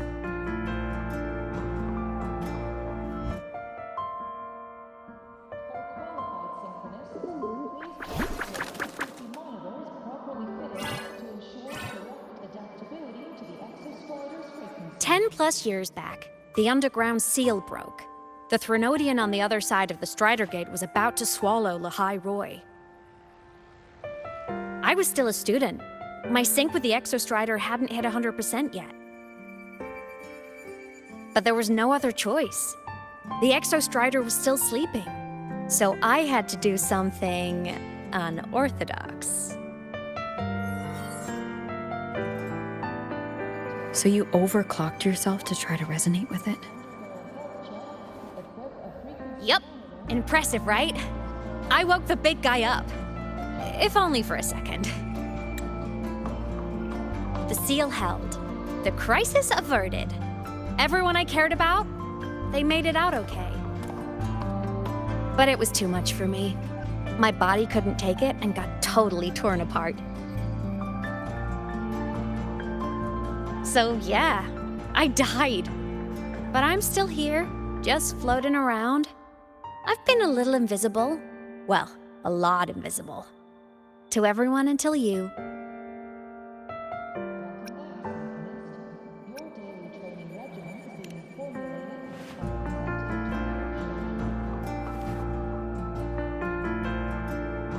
You can see me now because of this little guy.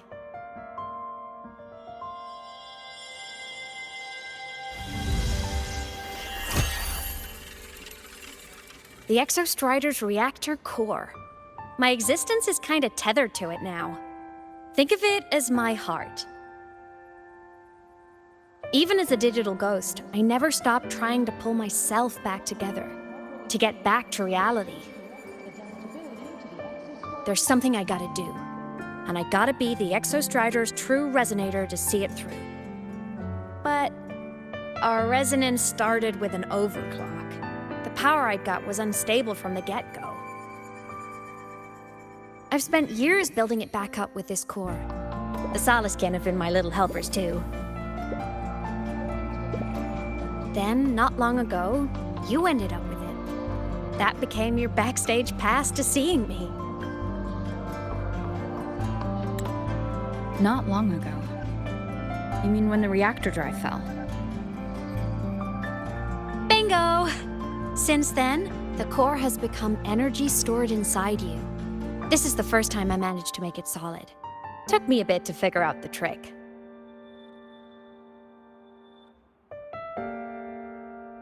Then it was you. You're the one who saved Mornier when she was dying. You and that junior of yours were always close. We even crossed paths a few times back when I was still, well, around. Of course I'd help. A junior of mine. So I really did know Mornier in the past. Oh, and by the way, when you charged in to save Professor Mornier, you looked pretty cool.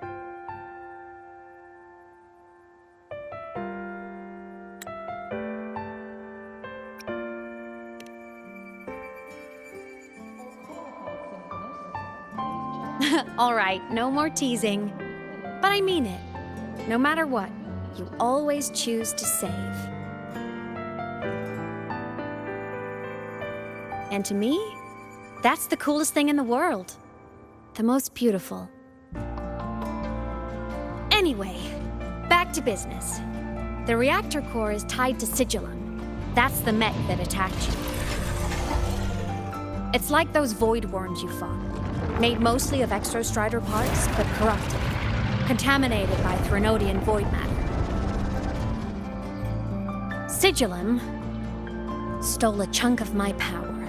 That threw a wrench in my whole reassembling myself project. Now it's after the core too. Since Sigillum holds this piece of the Exostrider's power, it can't be killed completely as long as the Exostrider and I exist. Now, it can only be me who stops it. And since just touching the thing makes your frequency drain, taking it down should plug your leak too. Plus, I get my power back. Win-win. But see what it's doing to me? Even with you holding the core, I keep flickering in and out. 1 second I can touch you, the next I'm fading right through. So annoying. So will you help? You've got the core, and the reactor drive is wrecked. I can't do this alone.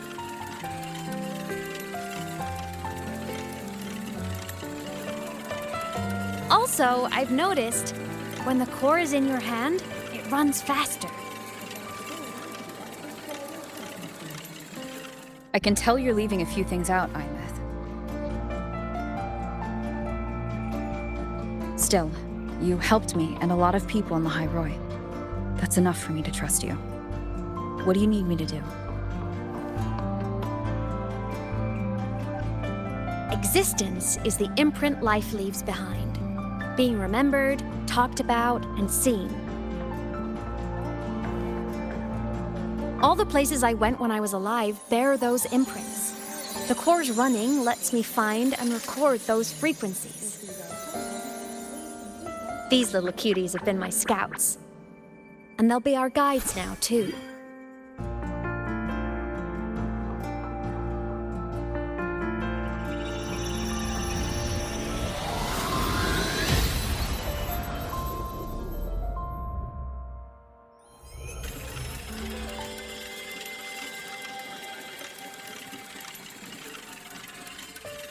Pretty easy, huh?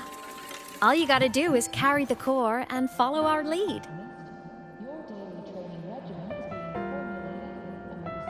I'll do it. Alrighty. Thanks in advance, study buddy.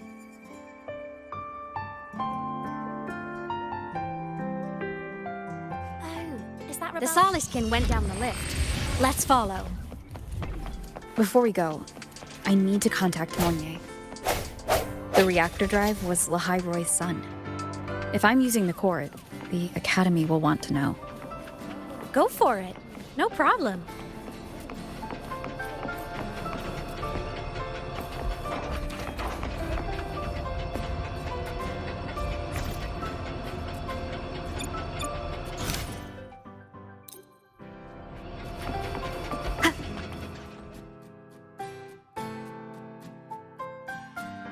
Imeth definitely glossed over some things.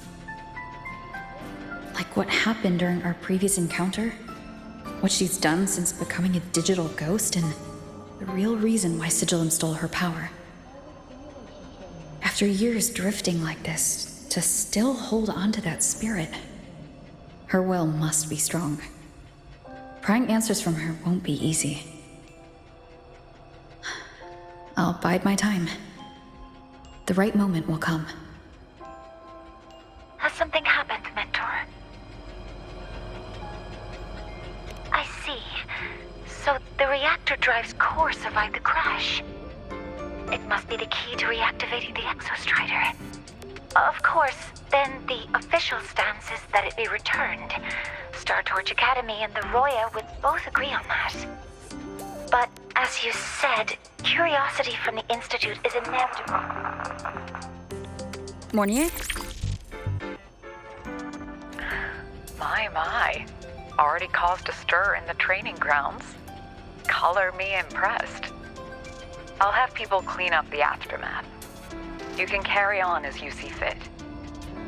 You were monitoring my comms with Mornier? You're a person of special interest. Of course we keep an eye on your movements. We? Yes, we. The Space Trek Collective. Think of us as the annoying adults on campus. I'll handle the debate between the Institute and the Academy about the core. This is a matter of priority. They'll listen to me. But when you're done with your business, I'll need you to return the core to the Exostrider.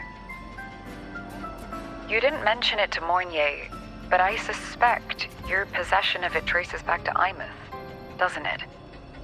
President Lucilla, I don't appreciate being interrogated over a tapped line. My apologies. As the one responsible for this academy, matters related to the Exostrider tend to cloud my judgment. After the incident with Warren, we upgraded safety protocols on public lines. No more overstepping. Here is a peace offering. I've granted you full clearance.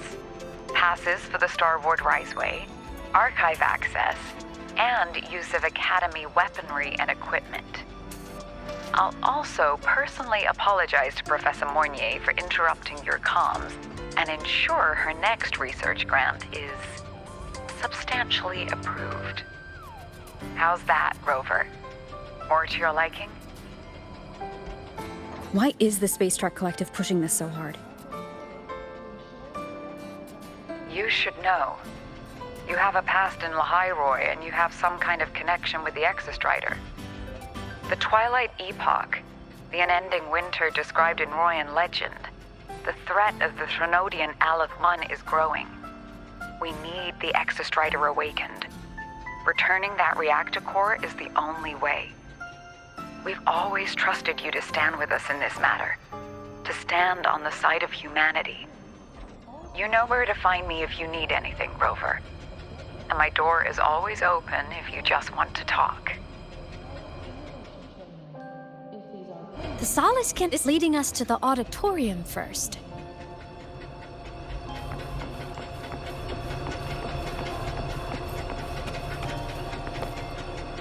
The new solar celebration is almost here. I wonder what they'll put on this time. By then, exams will be over, and we'll finally get a long break.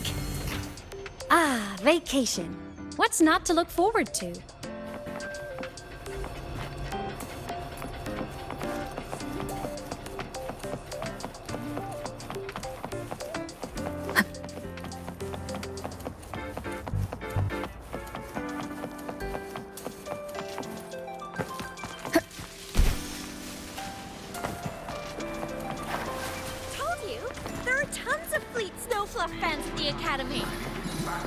Just hope the fan meeting goes smoothly and everyone has fun.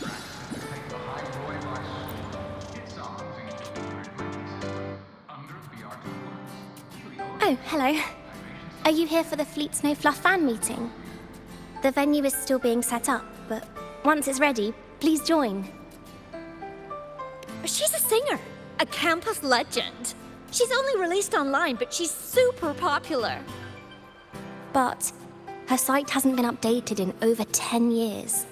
She posted one last demo and then nothing. Don't be such a downer. Maybe she just graduated and moved on to bigger things. Probably never showed her face to keep her life private.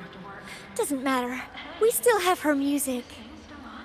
Here, even if you're not a fan, you should give her a listen. I'm new here, but even I was hooked when I first heard her songs.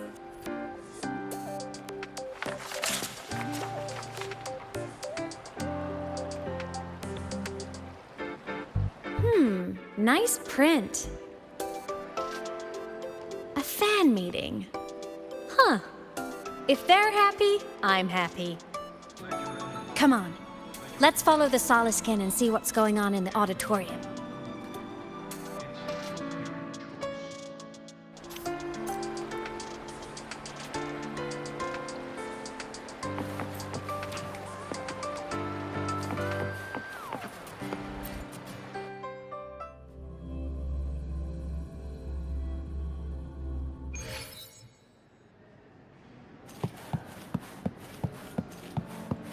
After scrapping so many drafts, I finally got The fan meeting merch made it on time.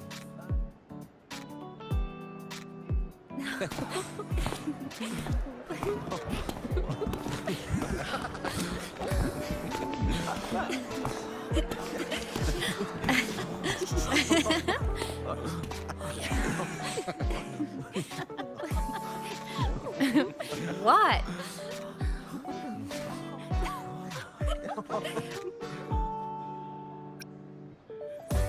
Oh, just a habit of mine. Waving, chatting, going to class. It makes me feel like I'm still alive.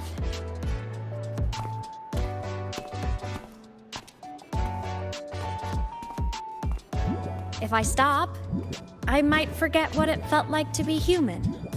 Call it a self-reminder.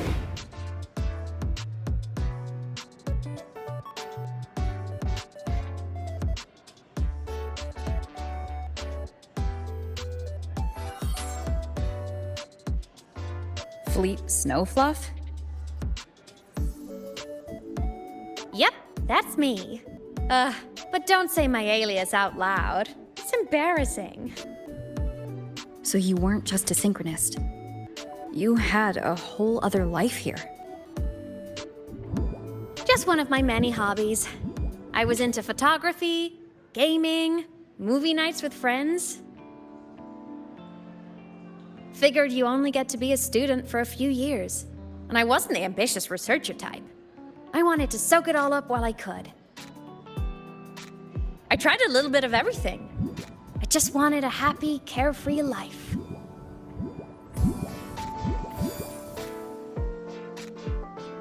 Who knew I'd end up as a ghost, stuck as a student for 10 more years? How awful is that? Wait, does this mean I'm never gonna graduate?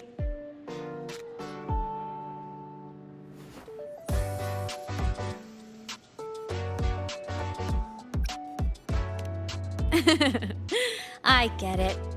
School life is easier. A whole lot less complicated. But I have to say, it's really moving to hear people talk about my songs after all this time. I wrote those for myself, you know? Never expected so many people to care. But if they made someone feel something, joy, pain, anything, that makes me really happy.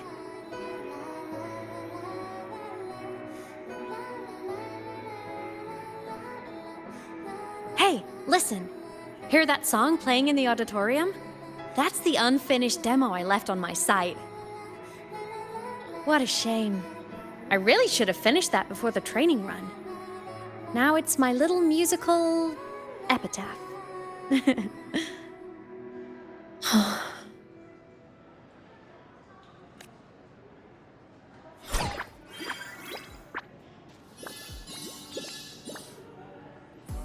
Let's go.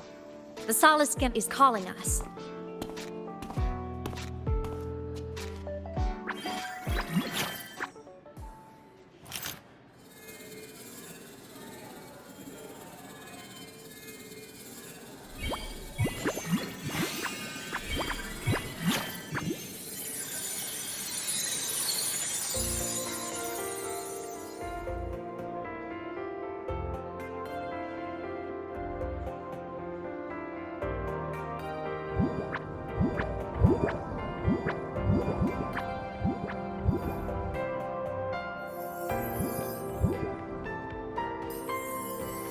Is that the student rep from Rebel College?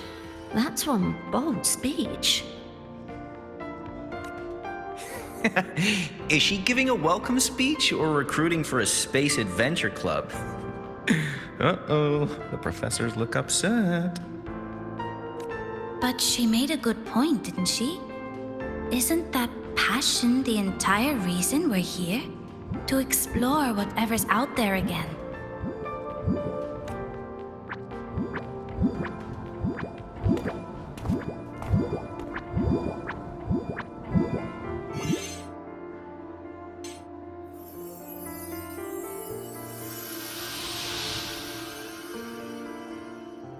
Imeth, right? I remember her sync test scores were off the charts. We might be looking at this year's prime Exostrider candidate. Don't be so sure. Heard about her extracurriculars. Put nicely, she's quite the dabbler. Put bluntly, she doesn't take anything seriously.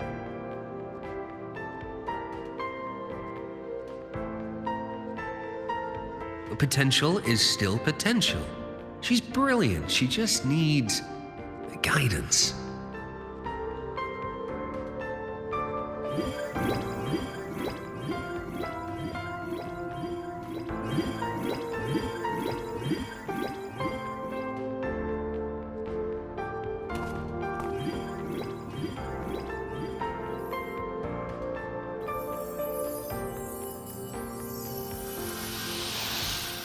May we one day walk among the stars, to touch with our own hands a universe so cold, so real, and so breathtakingly beautiful. That's all from me. If I keep going, my credits this year might be in danger.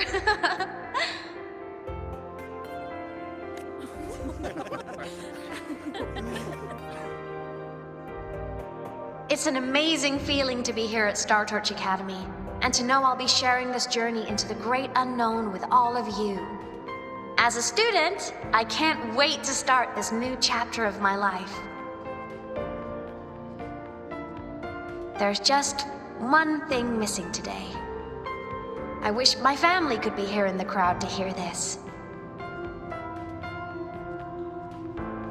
So, to her, I want to say, I'm doing great. And I'm happy. Everything is just as you hoped it would be. So please, don't worry about me.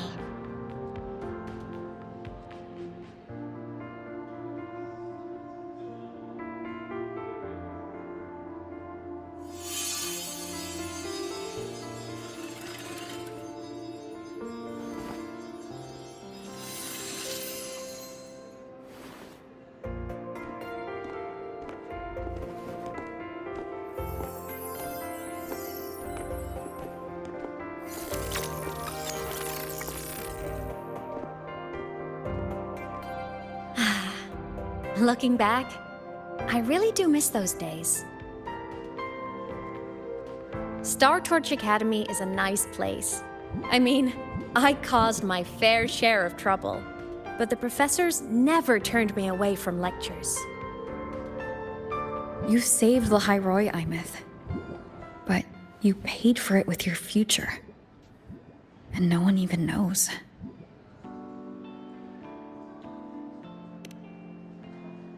Maybe a little. But it's fine. Loneliness doesn't kill. Besides, I still have plenty to keep myself busy with. I wish I could have been there. At graduation.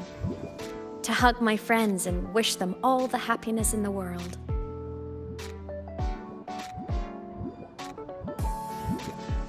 The Solace can head outside. Let's catch up.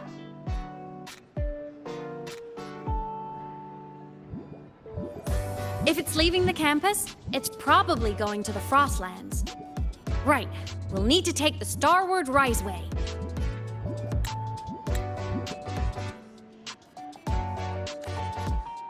That place above the sword? Yes, a frozen, silent plain, white with endless snow. The place where the Exostrider finally sank into slumber.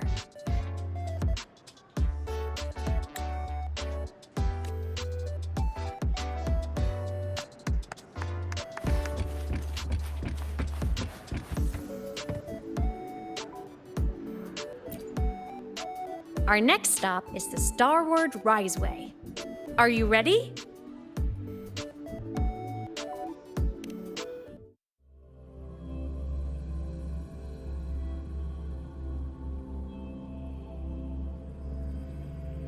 When I was a kid, I once hid in the Starward Riseway and made it to the Frostlands all by myself.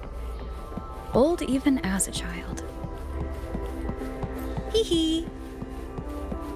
I hope we don't run into bad weather again, like the last time.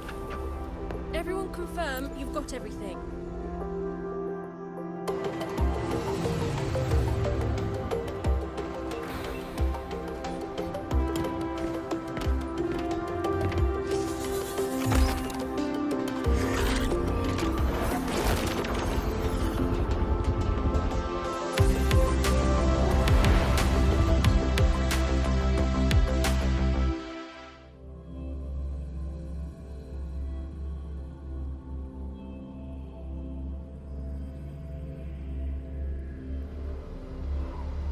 Have you got your thermal jacket on?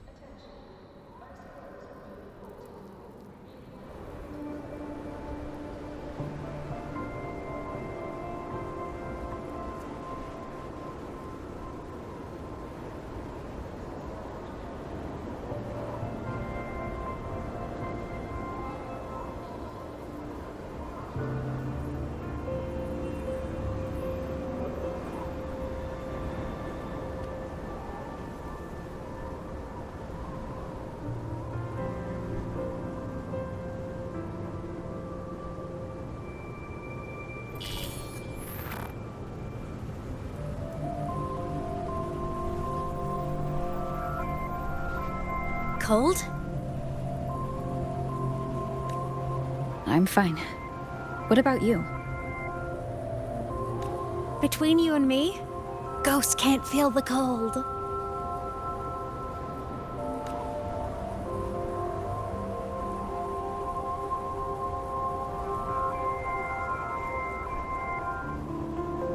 The snow.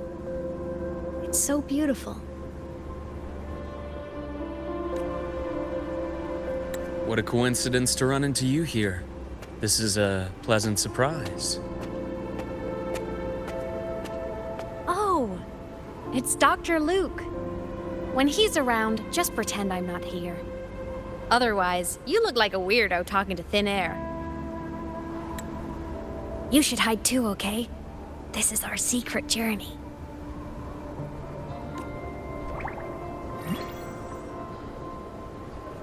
You know him? He's the school doctor. All the students know him.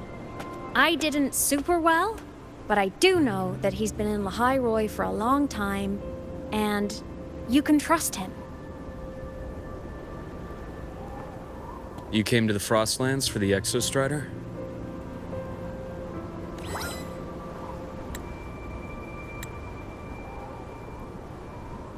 I'm headed the same way.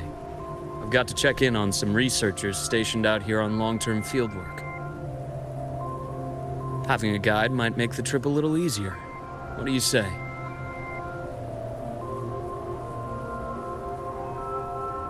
Let me help you modify your bike.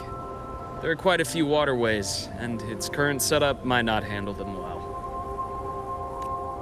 You know how to modify bikes? You pick up a few things when you come here as often as I do. Oh, I used to love riding. My friends even called me the Speed Queen. Though that was usually while they were white-knuckling the seat and screaming.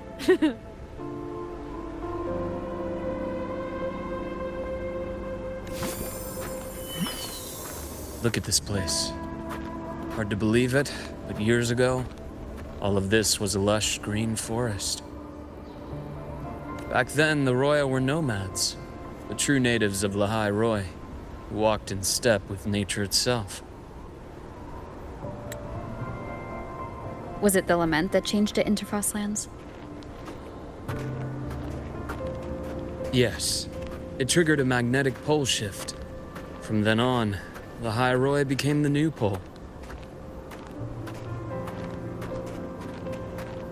But a lament wasn't the only cataclysm stirring back then.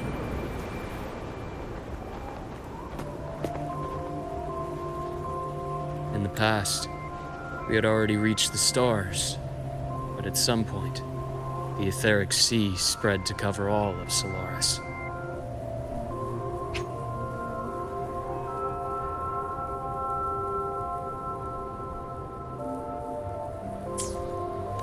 From that moment on, the universe locked its doors. We couldn't verify whether the sky above us was real or just a reflection.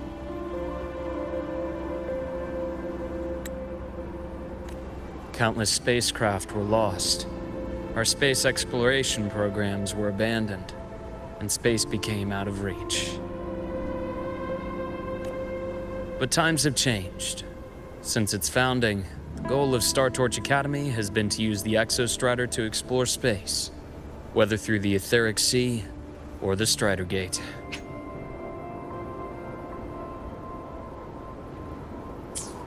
I understand the Etheric Sea part, but the Strider Gate? You know Lahai Roi's history? Both the Exostrider and the Threnodian first came to Solaris through the Strider Gate. The Academy has its theories, but here are two you might find interesting. The Strider Gate is a gateway to outer space, and Aleph 1 is a Threnodian alien to Solaris.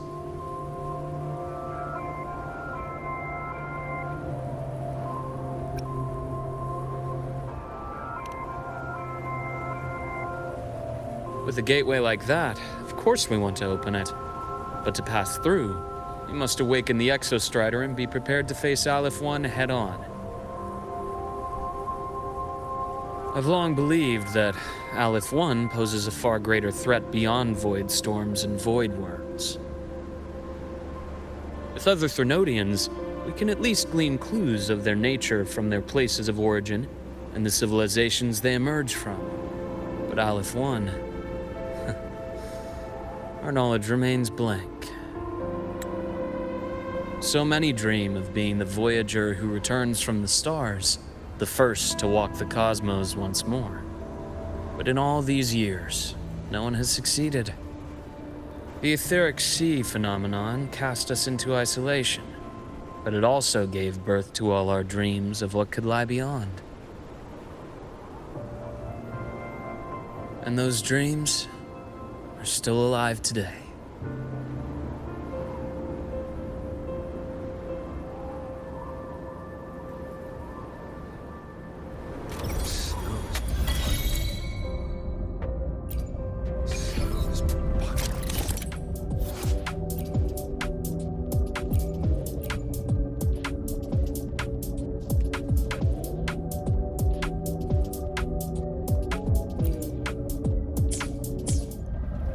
Dr. Herson? Just call me Luke. It has a nicer ring to it, no? Then, Luke, you asked about my feelings on the Academy. What about yours? How long have you been here? About 20 years. I was a traveler before that, seeing what Solaris had to offer. And a friend asked me to come to Lahai Roi, to keep an eye on things here for her. The students make it easy. You see that? Ancient life forms, frozen right into the ice walls. Millennia frozen in a single moment.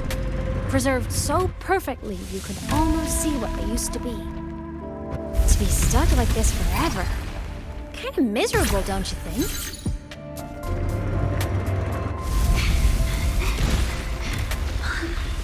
Must be around here. Someone's ahead.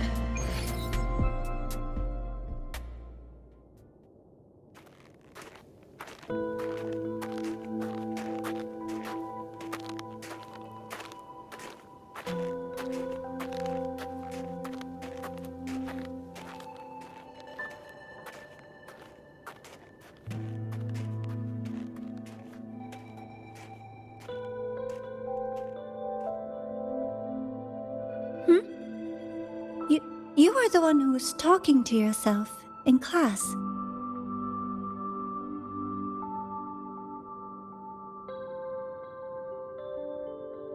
Whoopsies! Oh, and Dr. Herson. You are traveling together? Did the Academy greenlight a new field trip? Just my routine checks on the field researchers. Rover here has their own business to attend to, but we're headed the same way.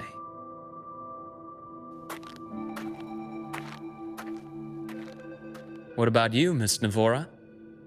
Chasing more fallen debris? Yes, exactly. I heard the Frostlands have been experiencing changes since Helios was launched. I had a hypothesis that new debris fields might have been exposed. Debris? Space equipment that fell from the sky long ago. Probes, satellites, and even space stations. Some previous digs unearthed wreckage containing records lost during the lament. Oh, and images. Photos taken in orbit of other planets. They were absolutely breathtakingly beautiful.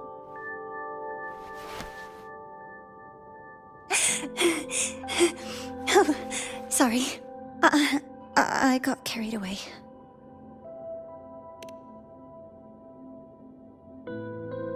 Thank you. Sometimes I'll just start info dumping. I know it's not the best.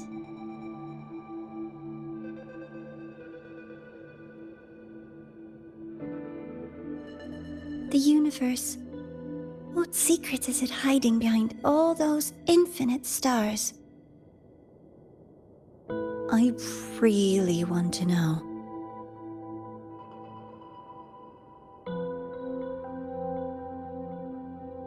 Anyway, in short, I came here for the fallen debris.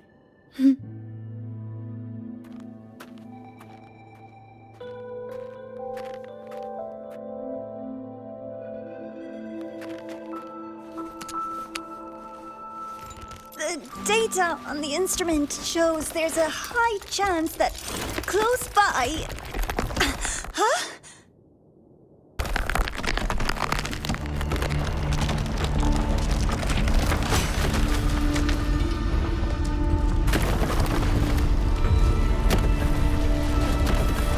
Run!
to have been undiscovered debris in this area.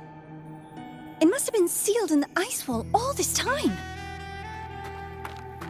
Luke, Navora, you alright?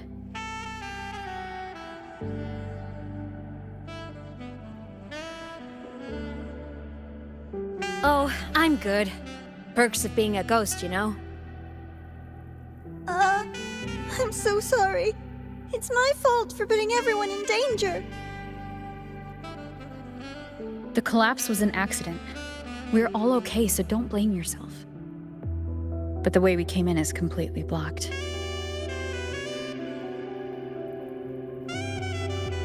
Scaling that ice wall? It's too high, too risky. I'd rather not have a student on that climb.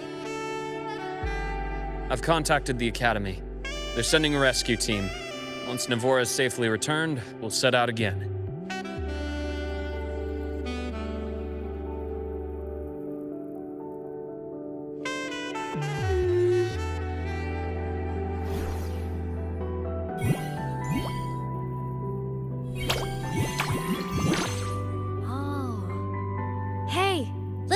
Says our next stop is deep in the ice.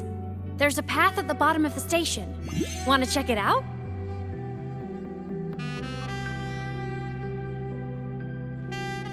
What about waiting inside the station? It's freezing out here, and another collapse is possible.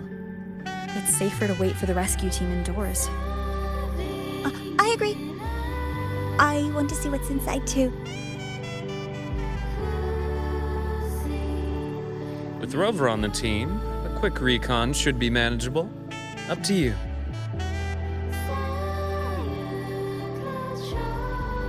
Hey, question. Before you came to Lahai Roi, did you do this kind of thing a lot? What do you mean? Like traveling with a crew, seeing the sights, stumbling into trouble, then going your separate ways. Like a classic road trip movie, you know?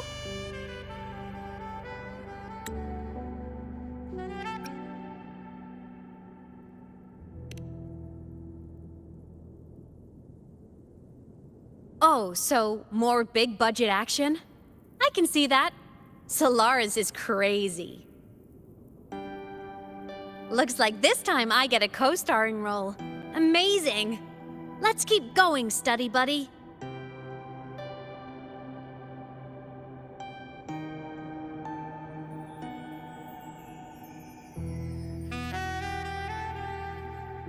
There's a collapsed entry point over there, but it's blocked. Some kind of barrier caused by unstable frequencies. The Exostrider sleeps in these frostlands. Void storm activity can make local frequencies unstable with fluctuating void matter levels. Oh, taking this opportunity, let me grant you access to the module adapter. Huh. It's already unlocked. That must have been Lucilla. Let's move to an area with a stronger signal so it can be deployed.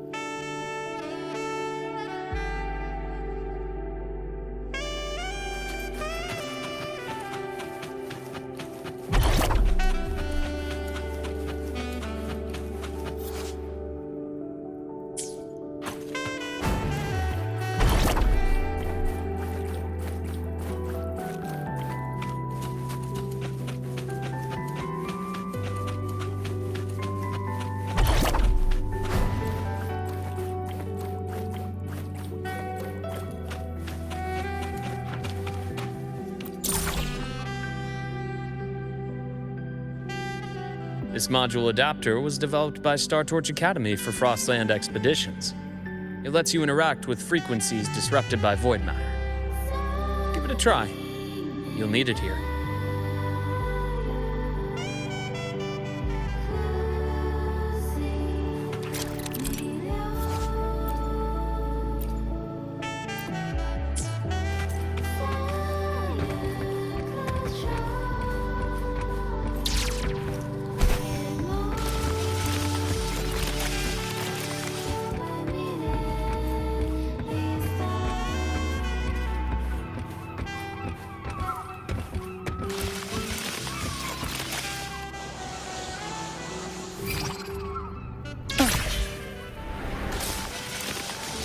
Compared to other debris fields, this station is in much better shape. It's amazing.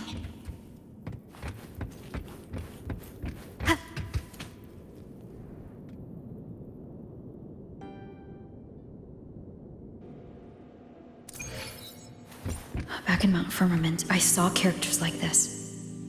They belonged to the court of Savante. But I still can't make out what it's saying.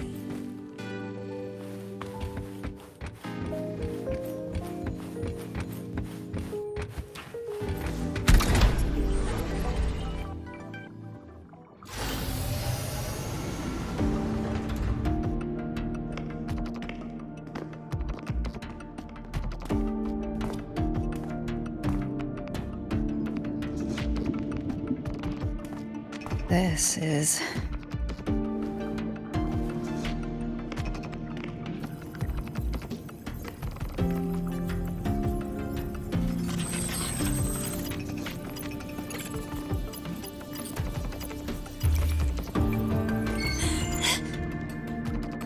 Welcome aboard the Sky Arc.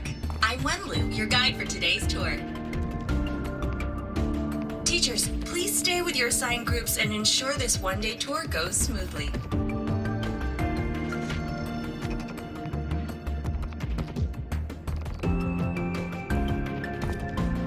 Please direct your attention here. This containment unit holds droplets of the etheric sea itself. As you know, the etheric sea suddenly appeared above Solaris one day. During that initial event, the court of Savante briefly glimpsed a figure of a white-haired woman. She vanished in an instant, leaving countless puzzles in her wake. What is the etheric sea? What does it do? And why does it appear? The court of Savante conducts research here at Sky Arc to seek answers to these questions.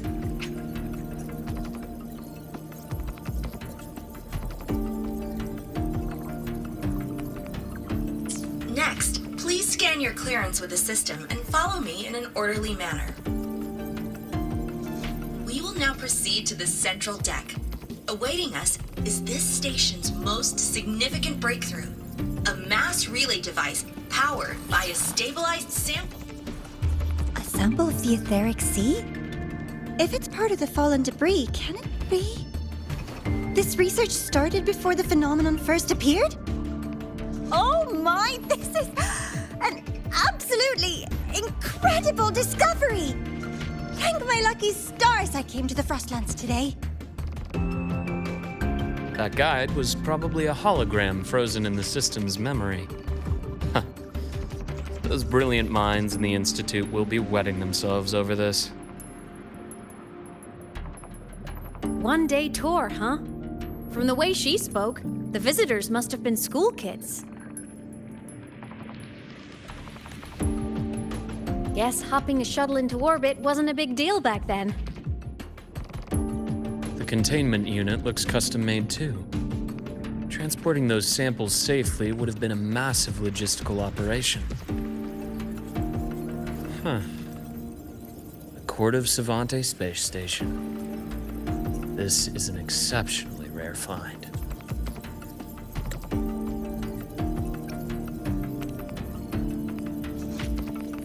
The Academy has recovered other debris from this era.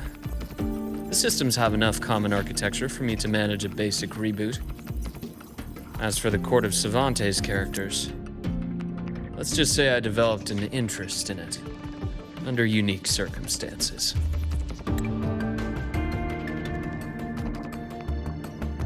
The characters on that pen, they're Court of Savante letters. I obtained it by chance. In fact, it happens to involve you. But this isn't the place for that story. When we're back at the Academy, come by the infirmary. I'll explain then. After all, it is a long story. Ooh, sounds mysterious. I want to hear the story too. Please, pretty please.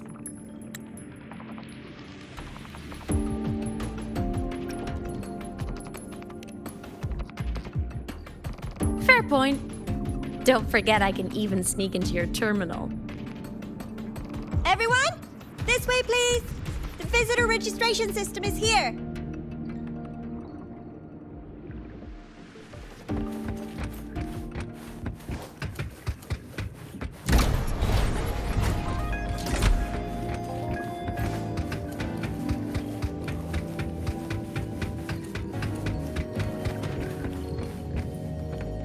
Welcome aboard the Sky Arc space station. It's an honor to share this vessel of knowledge with you as we journey across the stars.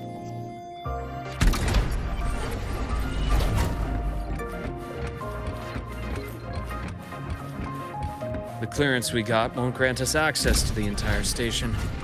We'll need to register again later. Also, while the hull looks intact, the system is reading several parameters in the red. It could be the etheric sea's droplets affecting the surroundings, spreading through the station.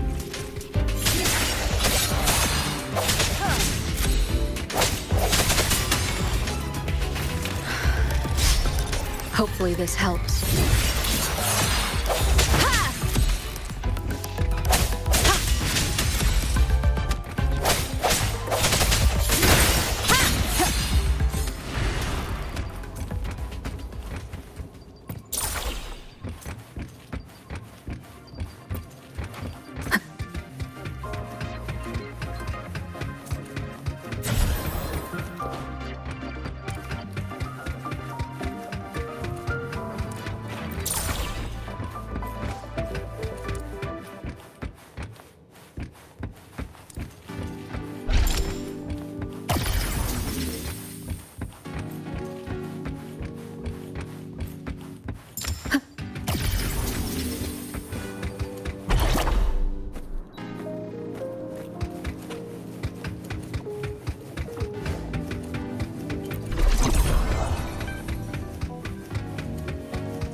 That flowing sphere is the mass relay device, with the etheric sea as its core. Let's check the console.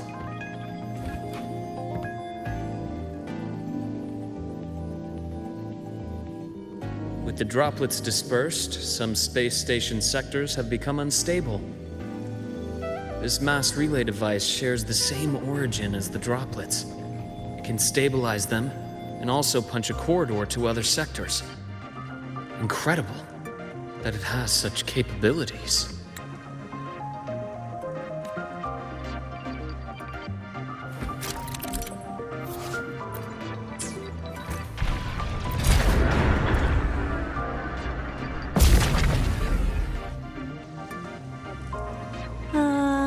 The hatch over there is back to normal.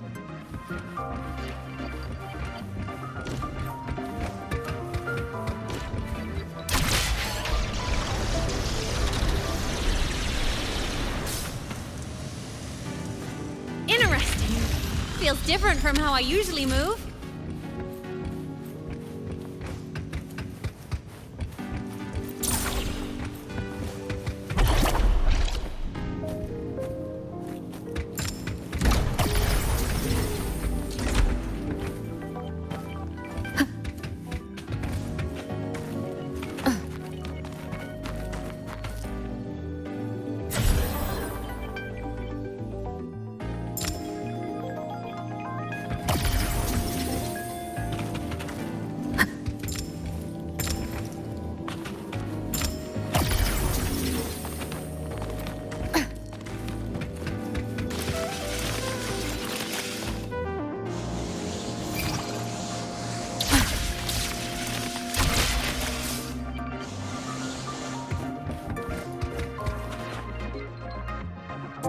Pathway's blocked.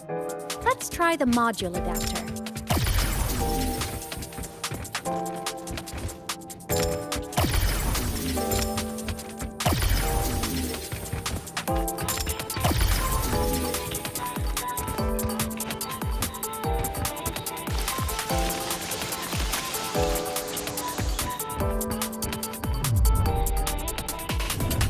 Look here!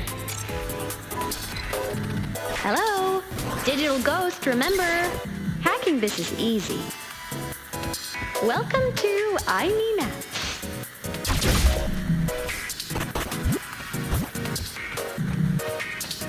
Remnants of the past.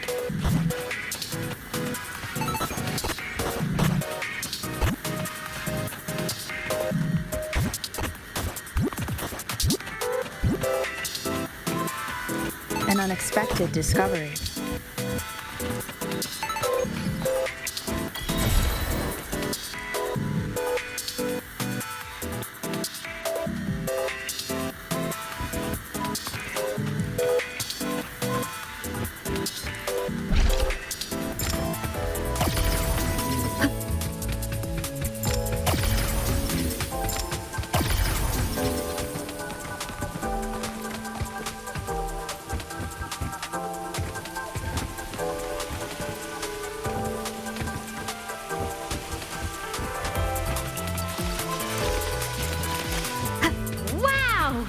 Solaris' rising star, everyone!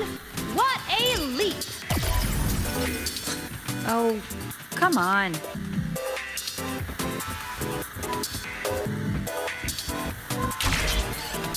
Track system activated. Done. This track was used to transport experimental samples from space. The storage facility should be just ahead.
These containment units hold star fragments and etheric sea droplets, all collected in EVA missions by our very own Uncle Clement, who just gave you a tour.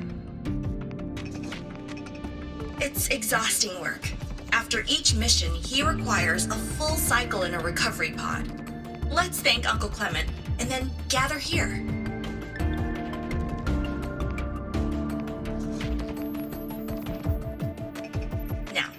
Please welcome Project Director Jun Shi to give us an overview of the Etheric Sea Initiative. By now, you will have experienced our mass relay device. It is our first major breakthrough and definitive proof of our theory that the Etheric Sea can be utilized as a gateway.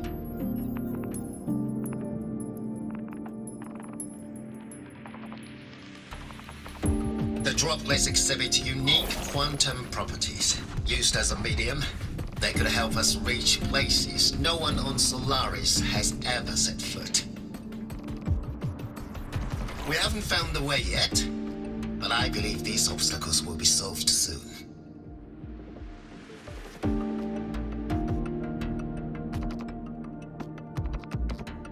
I have faith, not just in the court of Savante, but also in humanity's resolve to explore the stars, and in the budding curiosity I see before me. A mind that feeds on the light of distant stars would never be content to simply look. It will find a way to make the journey. Recently, a brilliant new mind joined Sky Arc. Her work was instrumental in developing the mass relay device. Let's welcome Professor Wei Ying to share her vision.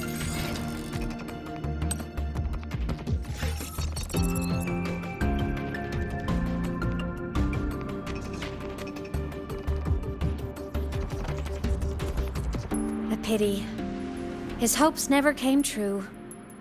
Humanity's quest to reach the stars has only gone backward. To feed on the light of the stars.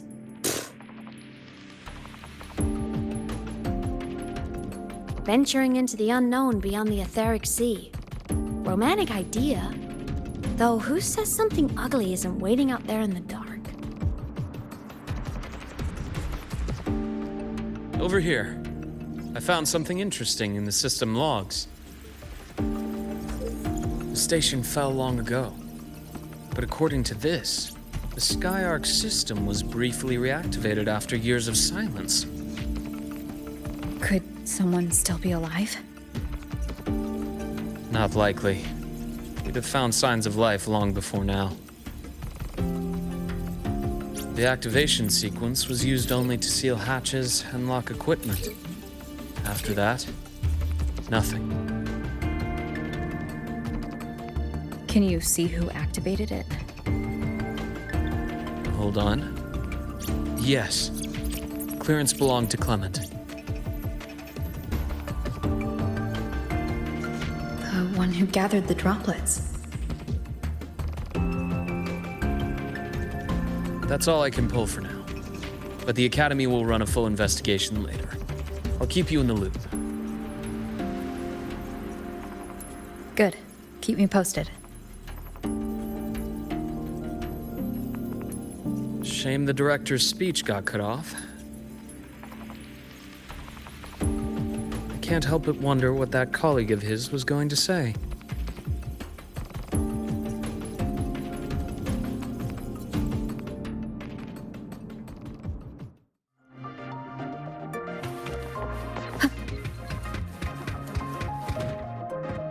Welcome aboard the Sky Arc.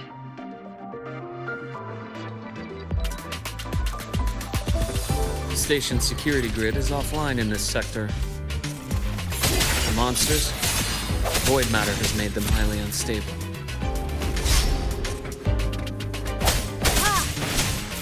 Keep it together. Moment of resonance.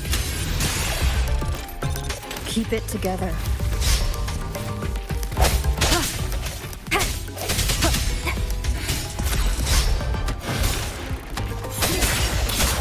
Keep it together.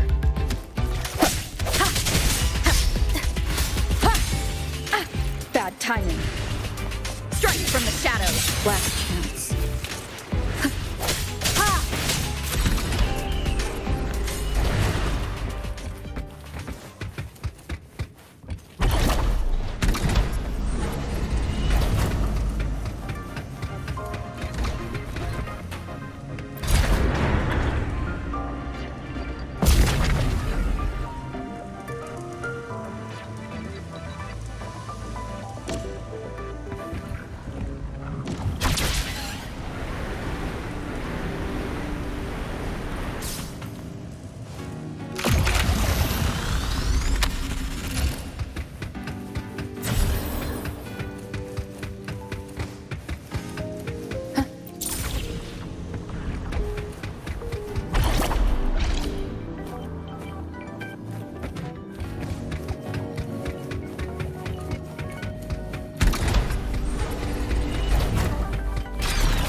Leave it to me.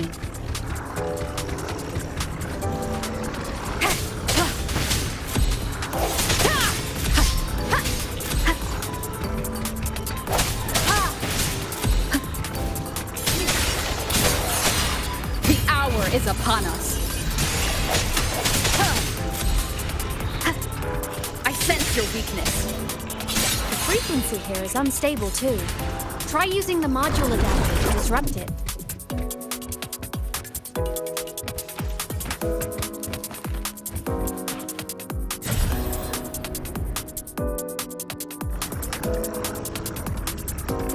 frequency here is unstable too. Try using the module adapter to disrupt. Look left! I hacked the Sky Arc system. This is the data archive sector. Those blocks are all storage modules. And that moving one?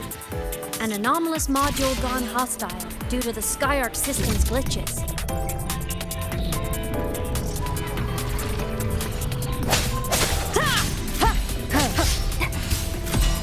Void matter levels seem to have risen.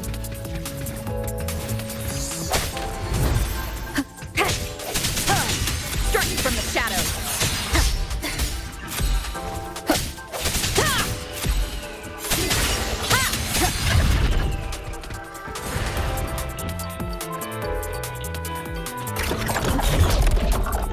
It's moving deeper into the sector. I'm on it. Look! Lahai Roi Blocks is complete. In the Space Fantasy Katia series, every copy included this minigame. I love it so much, and I'm really good at it.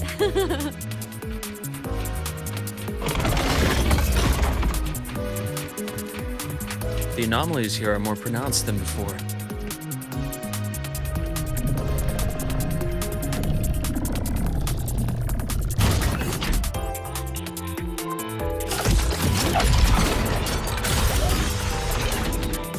Hang in there!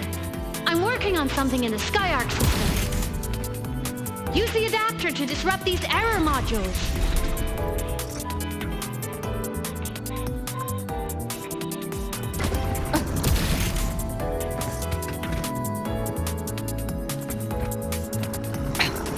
One more time. Breach complete. Hey, do you know how to play rock, paper, scissors? Good. Now, go rock!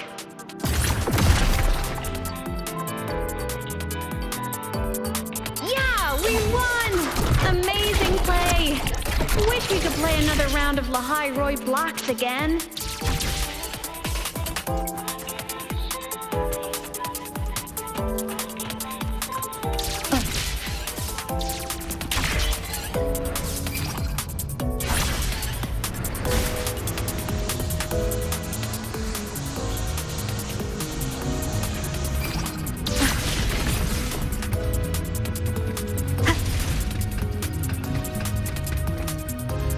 These things are just like minions in the Space Fantasy Katia series.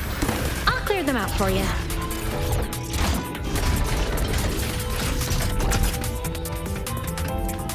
These things are just like minions in the Space Fantasy Katia series. I'll clear them out for you. Those modules fell and took out the hostiles? Doesn't it feel like we've been extra lucky this whole way? You're right, but some modules did attack us. Hard to tell if the Sky Arc system likes us or not.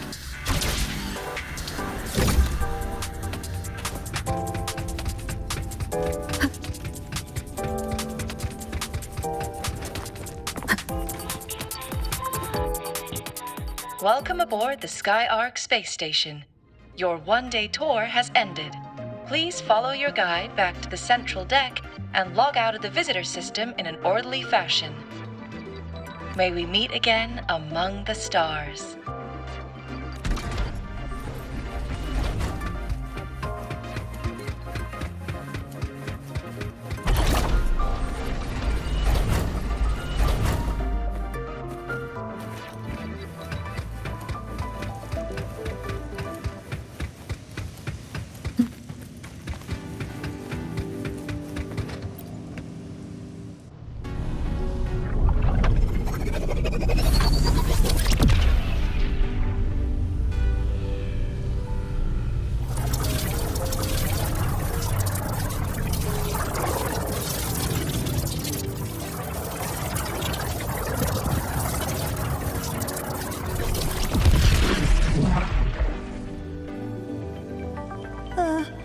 There are traces of void storm contamination everywhere. This concentration of void matter should have flooded the upper decks by now. Could something be containing it down here? Further in. Something's down there.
station is critical. The Sky Arc system is going into failure. I'm going in to try to stabilize it.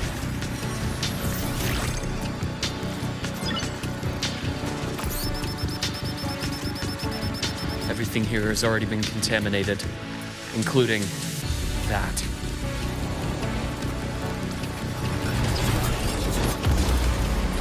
From a doctor's perspective, the only healing left for what this man has become is release.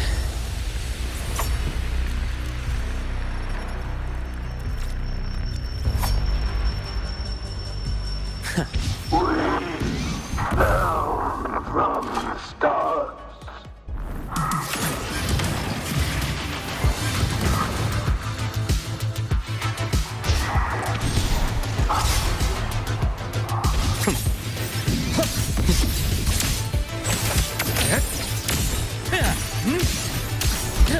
Ash takes form. Charge. A deep incision. Time to incise. Game over. My scalpel etches your epitaph.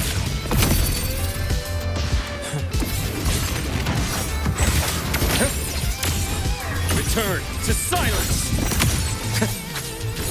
A bearable price. Reaction. Charge. Imbalance ends here. Gotcha. Rot. Resected. Charge. Blink. And agony.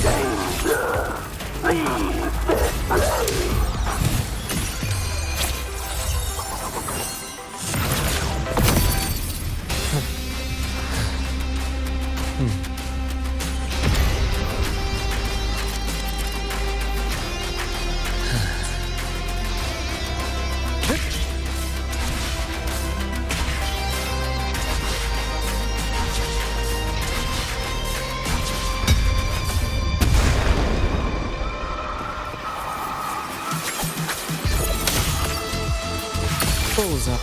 Rise anew. I am the best.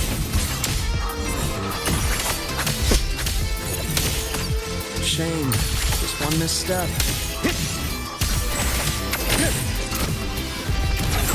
Game over.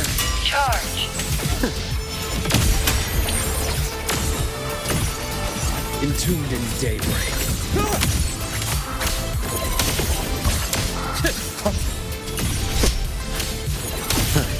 Gotcha. Imbalance ends here. I bestow eternal peace.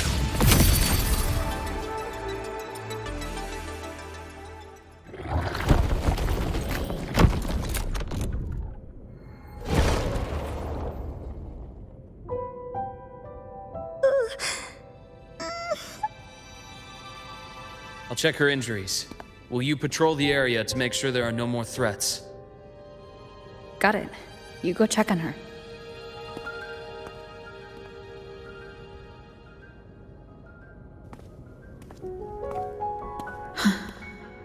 What's that?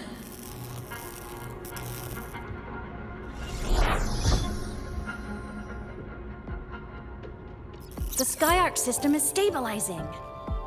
Look, a log entry. Clement. That must have been the astronaut's name. Huh. After he woke from his sleep pod many years ago, he initiated a lockdown that sealed in this entire wrecked sector, including himself. The void storm had ripped through the sector. He must have been contaminated the moment his pod opened. That command was a failsafe. He knew he was going to lose his mind, so he wanted to stop himself from reaching the upper decks and hurting anyone. Tragic thing is, the station had already been down for years. There was no one left up there to save.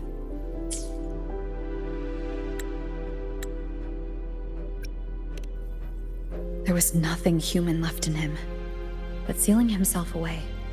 That choice had to come from the man he once was.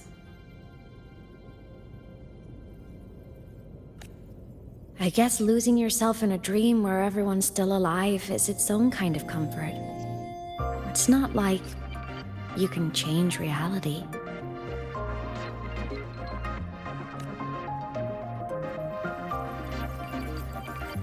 This file? It looks like a recording.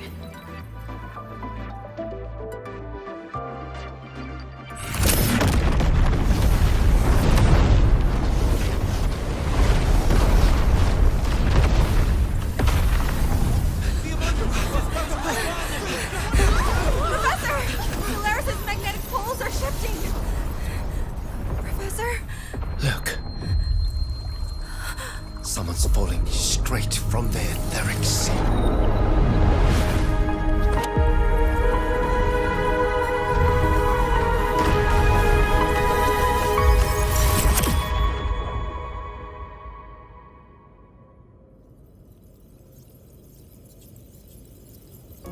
Was that me in that recording? That had to have been the station's final moments, when the etheric sea phenomenon suddenly spread and engulfed all of Solaris, like Luke said. But those droplets in the sky, that was retroact rain. So that might have been an image of an event long ago, not part of the etheric sea phenomenon itself.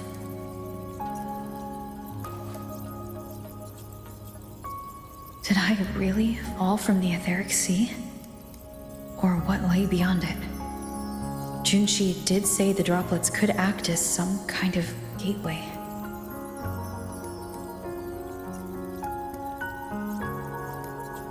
Back then, could I have? Imeth? What's up?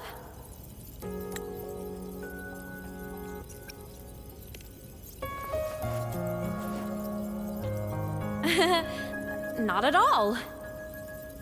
I'm fine.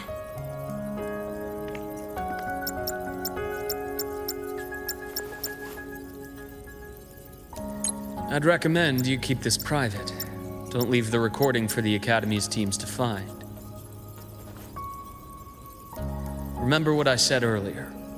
It's a nest of competing factions. Anything connected to your past needs to be handled with discretion. So, what do you think, leader of the Black Shores?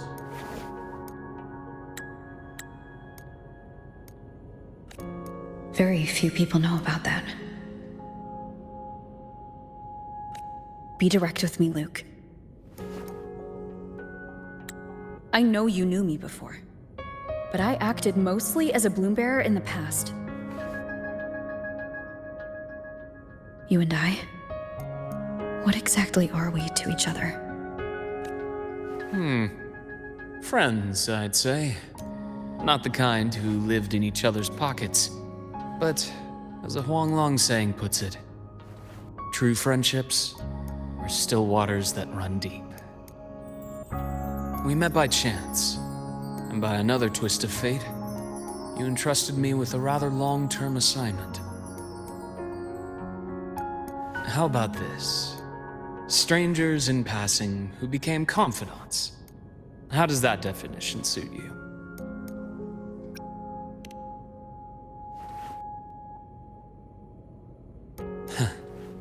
Sorry, but it's the truth.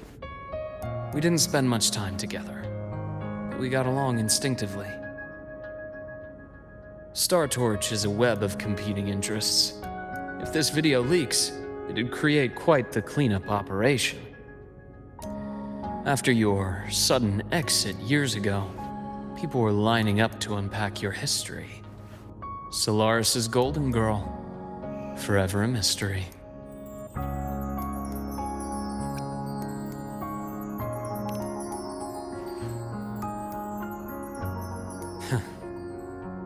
You're not the same as when we first met. But let's save the reminiscing for later. Novora's hurt. I've stabilized her, but as a doctor, I must stay to watch over her. From this point, you'll have to proceed alone. We'll wait here for the Academy's retrieval team. All right. I'll see you back at the infirmary.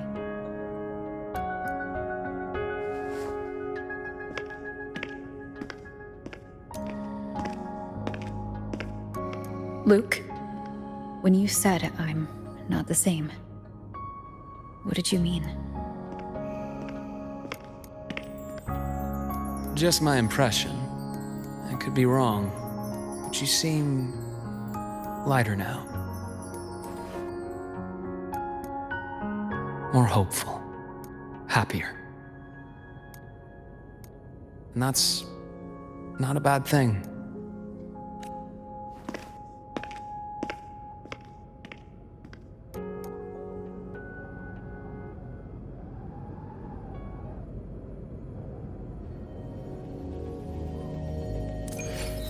Hold on, Laura. The retrieval team will arrive soon. Okay.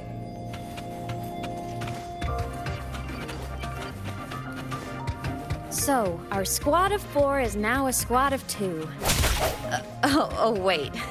I don't really count, do I? Guess that makes it a solo squad now.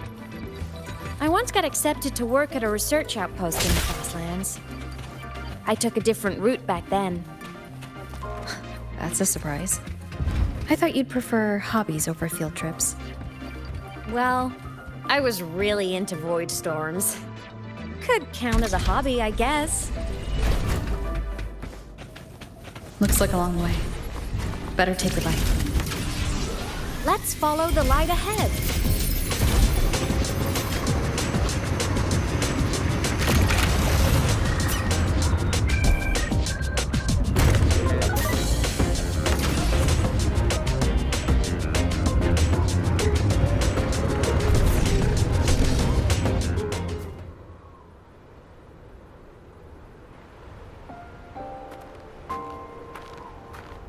So it was here.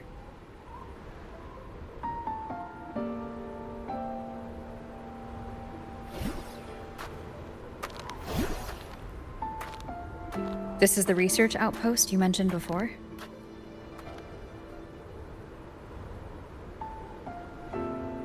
One of them.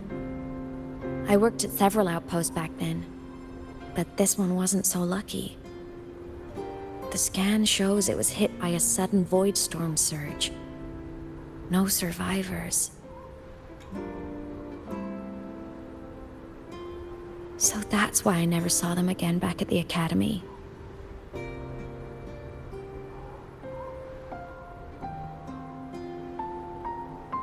I thought I just didn't see them around. Imeth.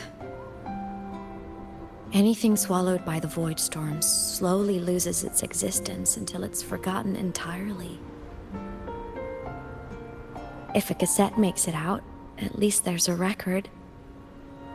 But if that gets erased too, then even the fact that they died is erased.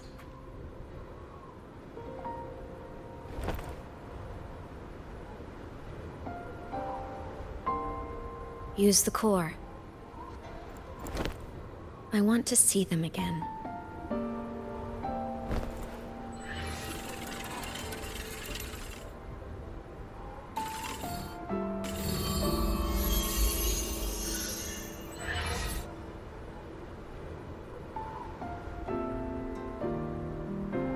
Imeth, you were amazing.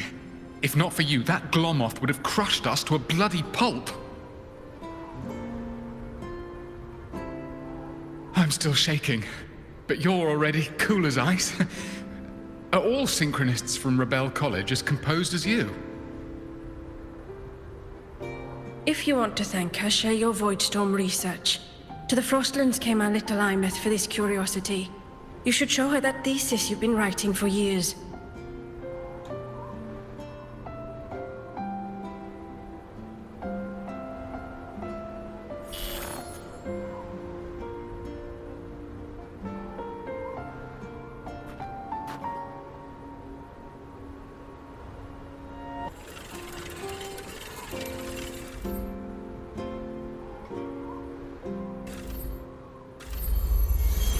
Imeth, you think cassettes might be a breakthrough?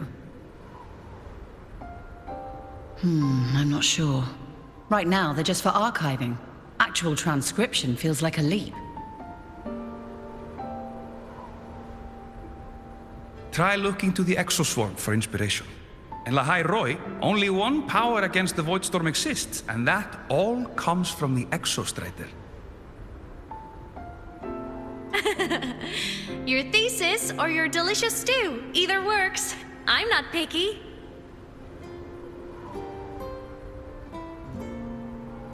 As for the Voidstorm, I'll try all your ideas.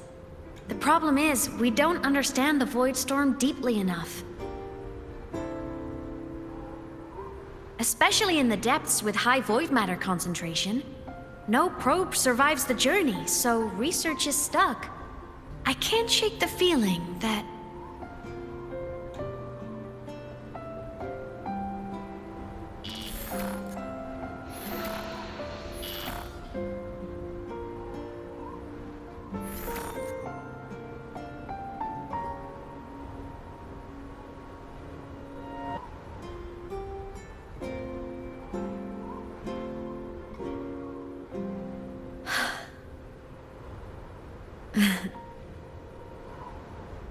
When I was a child, my parents were lost to a void storm.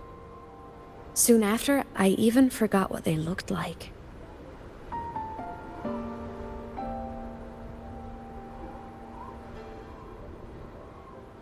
So you see, death hasn't been all bad.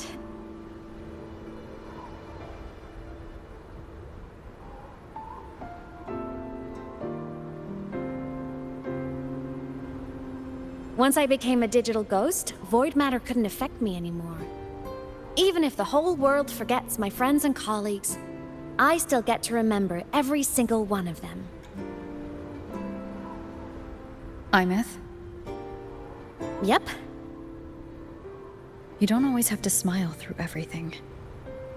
What's that supposed to mean? I'm happy. Really. It's the way I choose to live. You're too serious, always overthinking, hence the long face.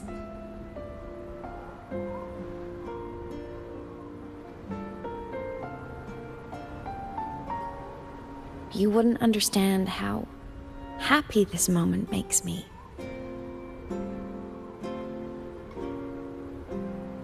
Come on, I'll show you the Frostland's slumbering giant. Lahai Roi's Exostrider.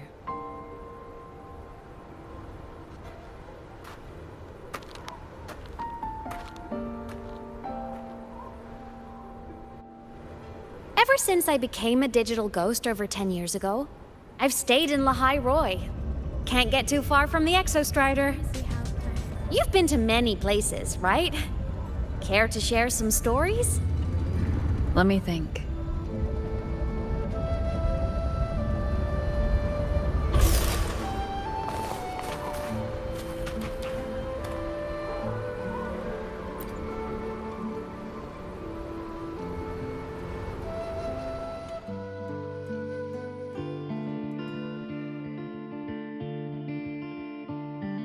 So the rain holding Jinzhou captive stopped.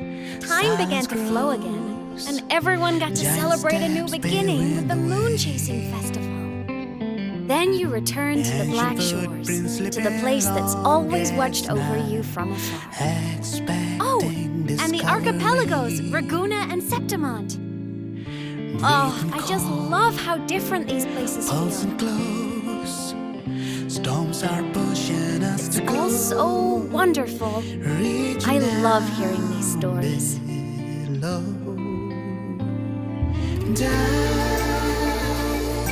Deep into the space, across the stars running away, to all the places where we've never been.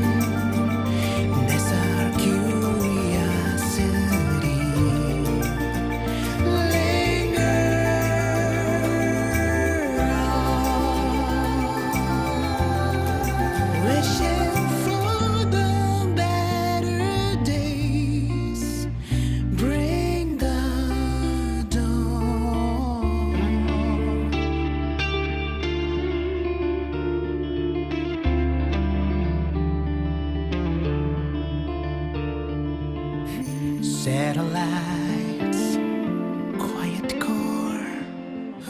resonance is hard to find. Meteors crash towards frozen crust that can't crush, crave for the unknown. Engine falls. It wasn't all smooth sailing. Plenty of emergencies along the way. Still, it all sounds amazing. And I know you must care for some of the people you met. Tell me, this journey you've been on since losing your memories, have you been happy? This must be...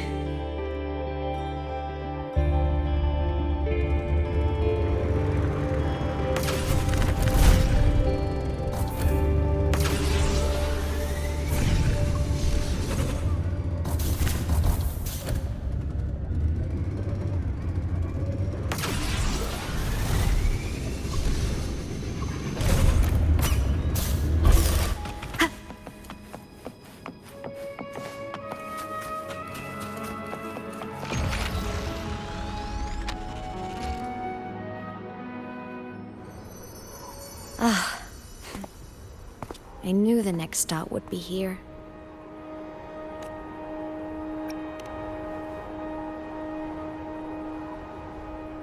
The cabin up ahead. It's where I used to live with my family.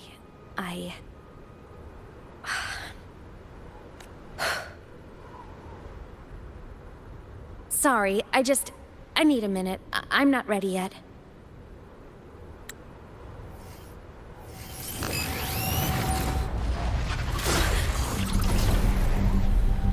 Just like before. The moment it appears, my frequency starts getting sucked out of me. Imeth said it's a Threnodian derivative, like the Void Worm. They share similar frequencies, but my gut says it's different.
What happened to ya?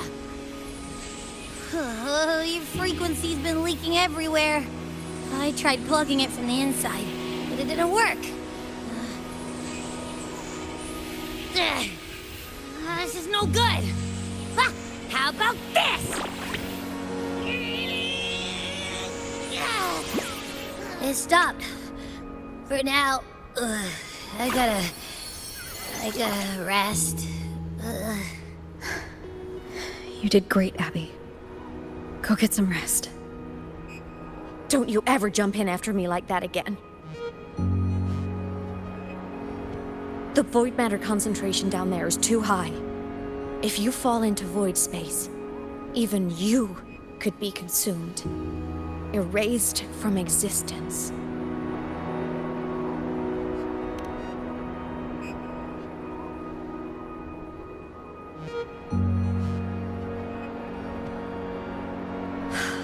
Always making people worry.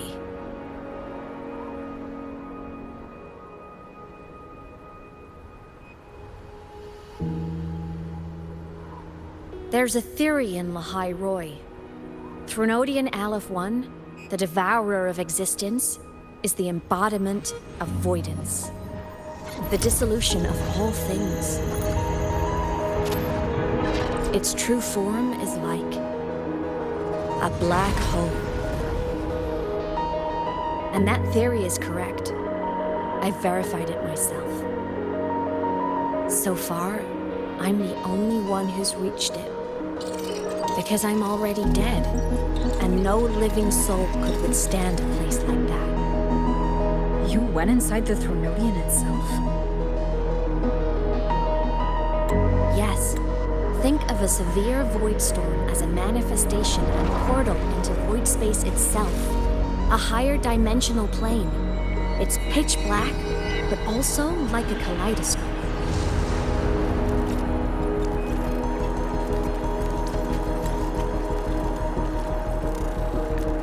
Inside, time and space aren't linear. Everything is warped.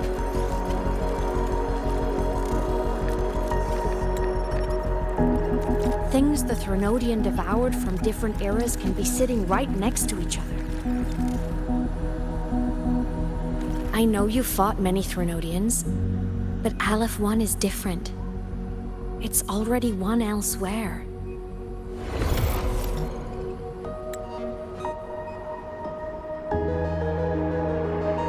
Wandering through the void space, I saw the proof. The graveyard of civilizations is already ended.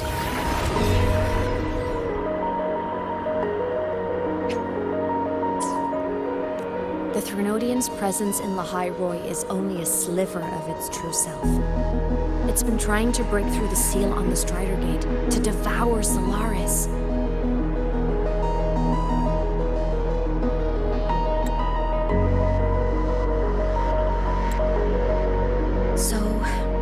Don't go wandering off alone. Not until the Exostrider awakens.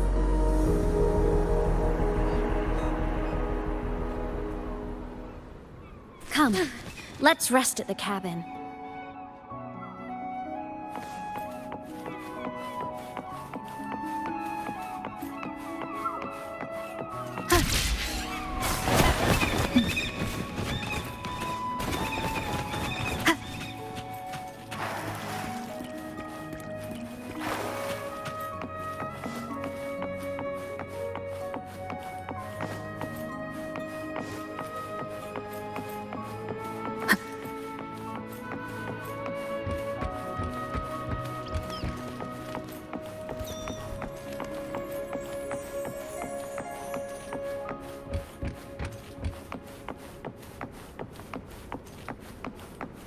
I'll stay outside and keep watch, just in case Sigillum comes back. You rest. Don't go anywhere, okay?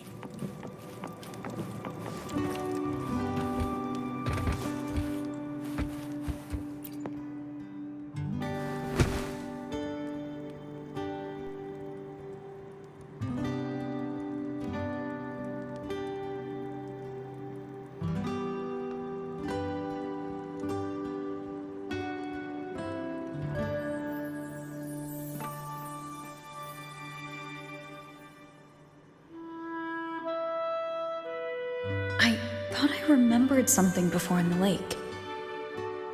I should look around this cabin while I wait for her to get back.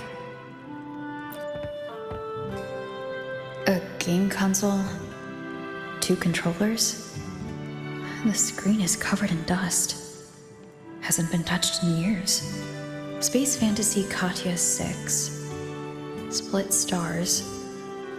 Most games here are RPGs or co-op games.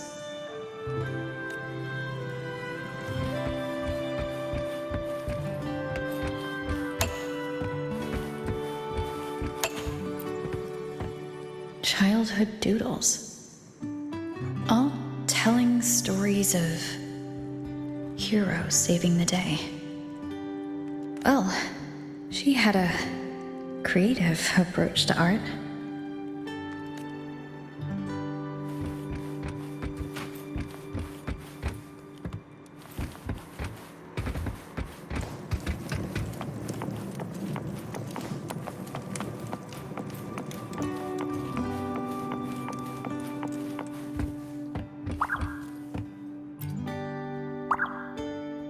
Stuffed toys. A big cat and a small cat. They look like they were well loved.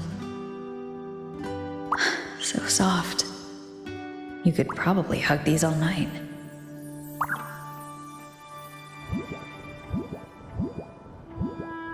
The Sauls can rush towards the couch.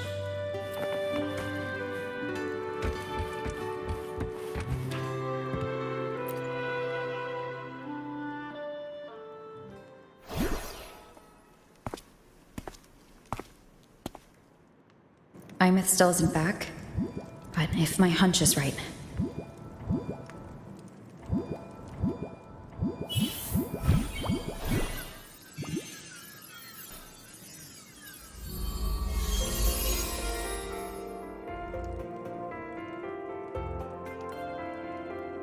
Imeth, have you been out terrorizing those snow fluff seals again?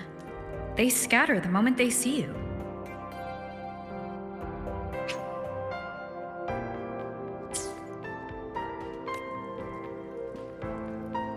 Keep this up, and it won't be long before there isn't anyone left in the Frostlands to play with.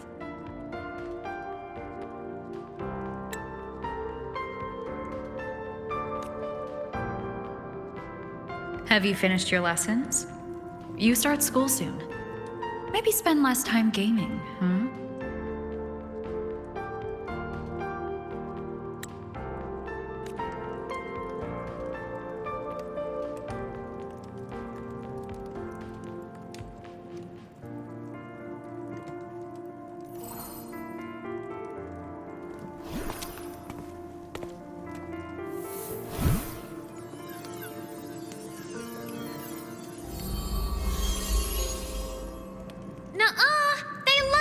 With me. Why else would they crawl over and play before running away?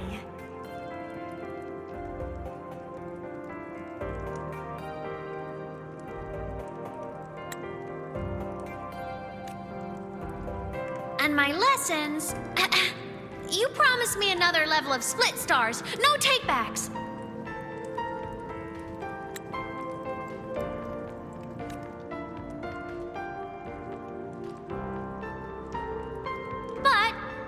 I want to learn how you folded that thing first. Can you show me? Pretty please?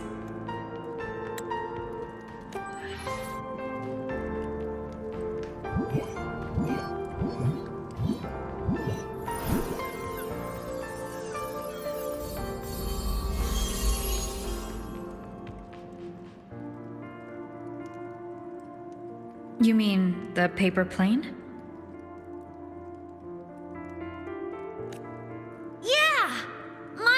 Nosedives right away, but yours flew so far. How?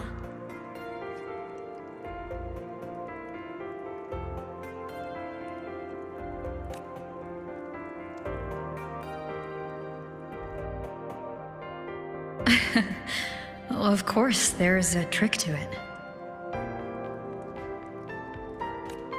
I'll teach you. But first, you finish your lessons. Then we'll fold planes together. All right?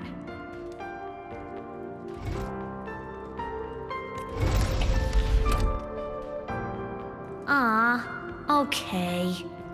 You promise? I promise. Cross my heart.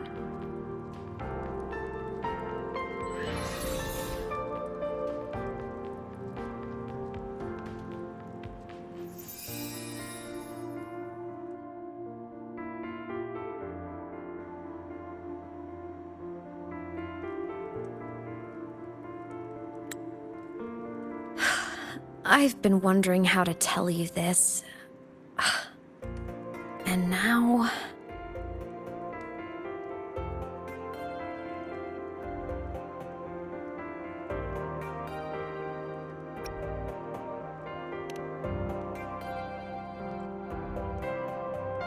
When I was little, I woke up one morning and realized I couldn't remember the sound of my parents' laughter anymore.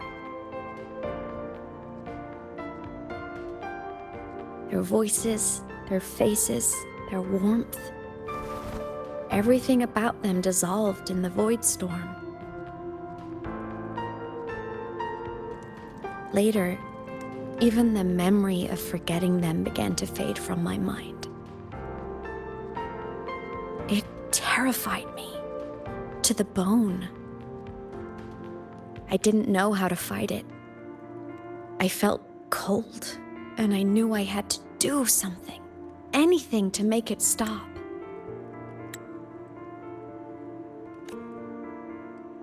So I ran away from Bjarter Woods by myself. I hid in the Starwood Riseway and made my way to the Frostlands.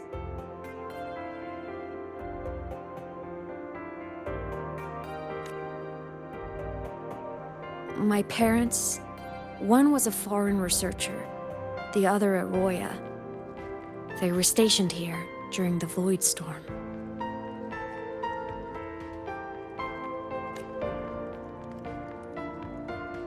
I wanted to return to where we once lived, but I couldn't remember the way. I stumbled around for so long, until I finally reached this lake.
Everything is okay now.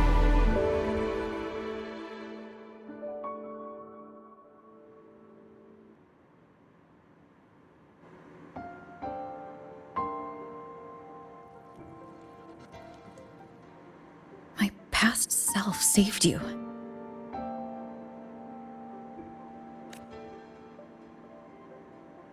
I was sinking into the lake, choking. Everything was fading. Until a pair of warm hands caught me. They held on tight and pulled me out. And when I opened my eyes, I saw you.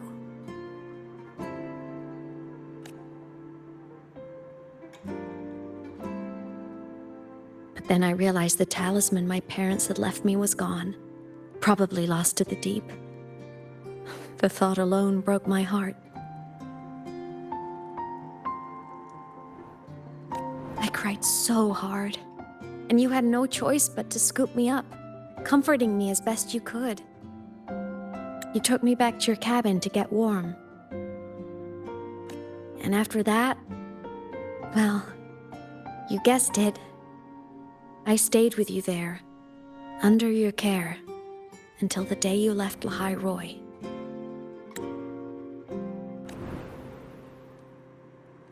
Why did you keep this from me?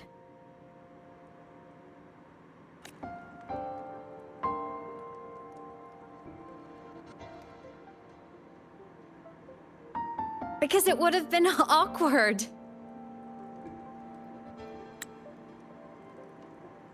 Imagine someone you don't remember runs up to you, all smiles, saying, "Long time no see. I'm the kid you used to look after."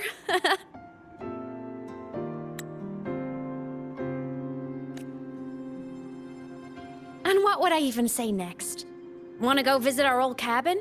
I listened to you and topped my class, or, yeah, I accidentally got myself killed, my bad.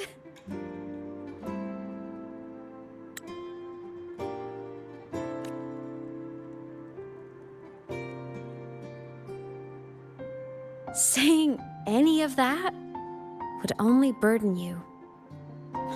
You never asked for any of it.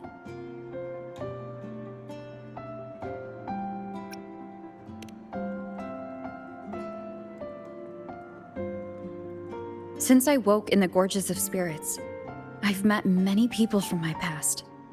They've helped me recover pieces of myself. It's a good thing.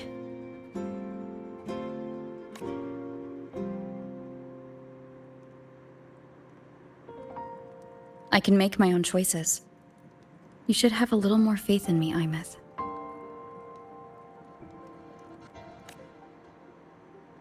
I see.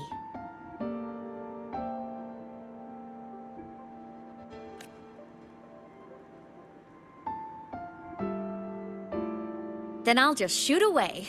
My freshman speech, my first song release, the time I hit a new sync rate record. You missed all the big moments.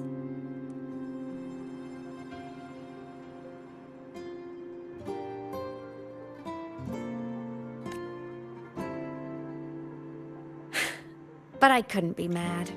I knew you were busy. You were always off saving Solaris from the lament.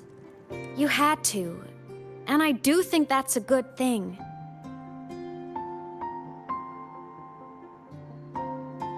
So I thought, why can't I do the same? Look, I kept Lahai Roi safe while you were away.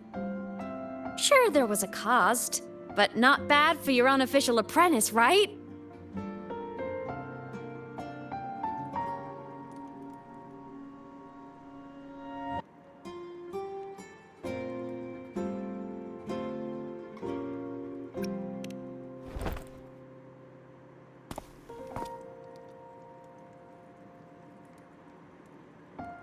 You think so? Hearing that from a big old savior like you, well, that's nice.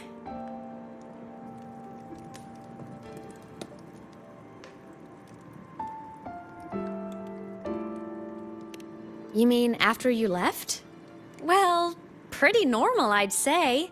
Went to school, enjoyed my days, just like you wanted me to. And then I became a ghost. Since then, it's been drifting between the Academy and Void Space.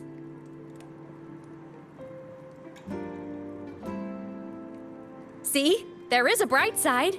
Dying gave me a free pass into Void Space. I'd call that a win. Gotta explore somewhere, right?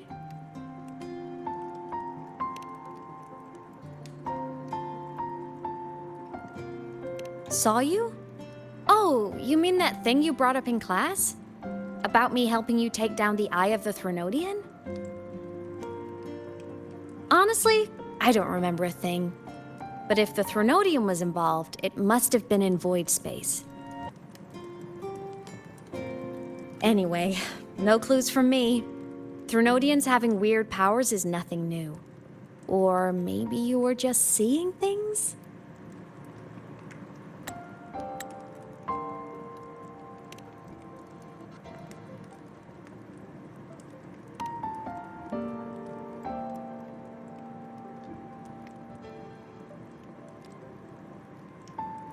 Hey, easy now.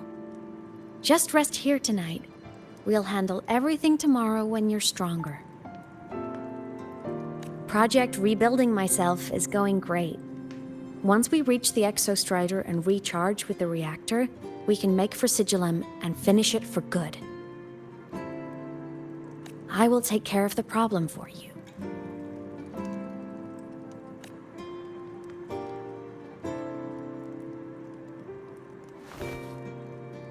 We will face it together, Imeth.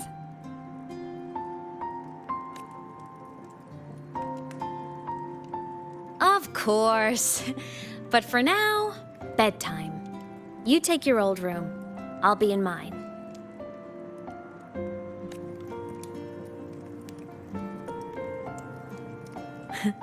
Kinda takes me back, saying goodnight like this. Just like old times.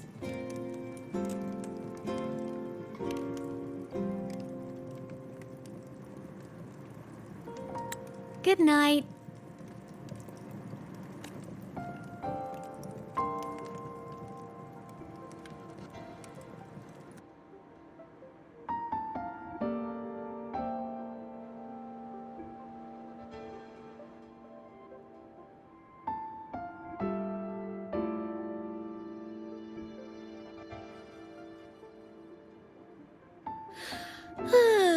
Huh?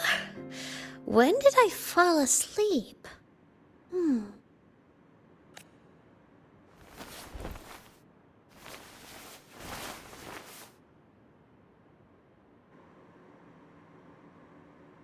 My paper plane. I have to show it to her.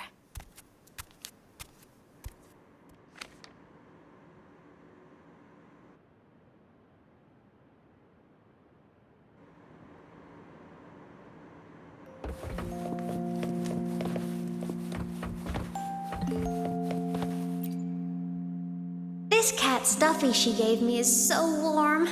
I love cuddling it when I sleep. Feels like she's right there with me.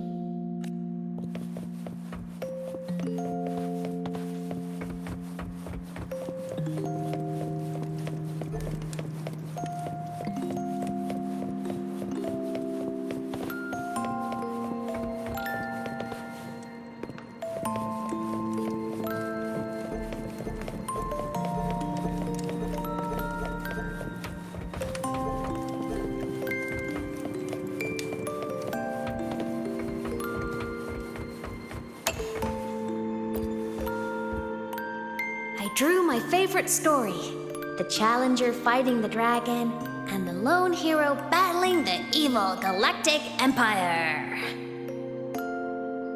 But I can't get the colors of their clothes right. Oh well, I'll just ask her to help me later.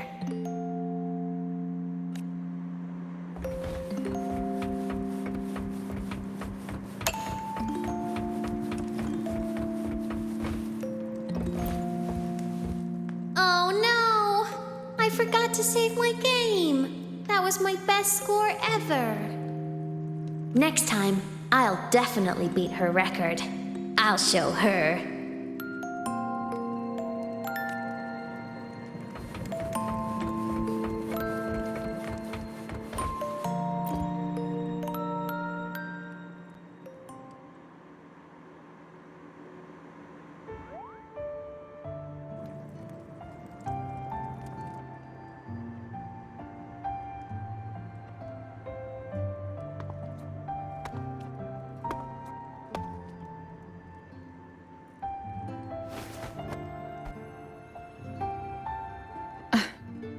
Imeth.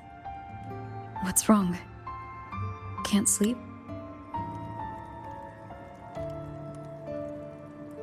Are you sad right now? No. Just thinking about some things. You're lying. You are sad. You see right through me, huh? I'm not sad. I just... Well, to put it in your words, I guess I'm thinking about my homeland. Then, do you want to go back for a visit?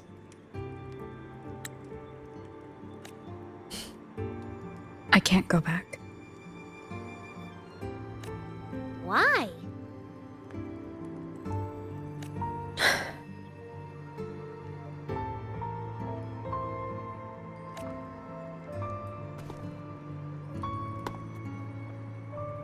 Can I tell you a secret? After Mom and Dad went away, my chest always felt all tight and heavy.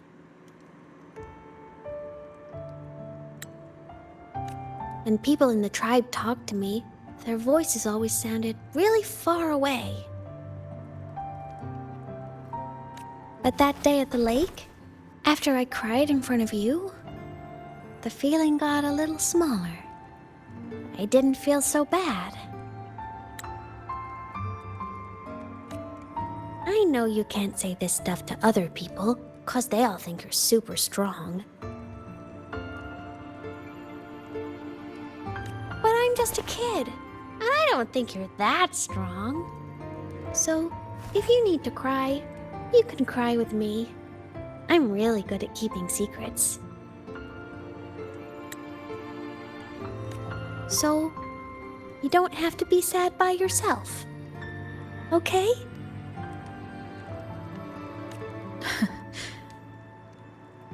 My homeland is far, far away, Imeth.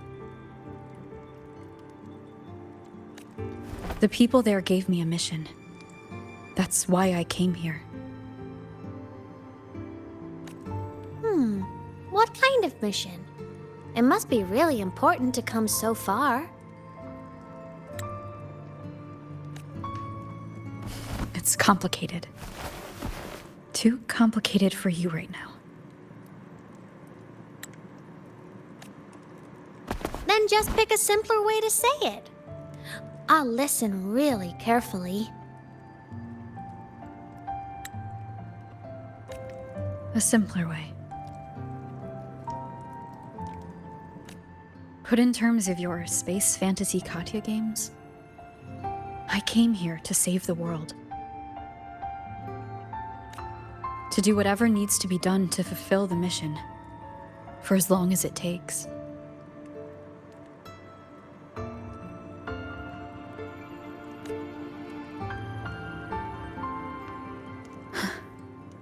But was it the right thing for me? Because one day I realized I would never return home. I couldn't stop thinking about that faraway place. More than I ever had before. In what you'd call dreams, I'd go back. Stand there. Just stare at what I once called my homeland. Even if staring didn't change a thing. Even if it was pointless.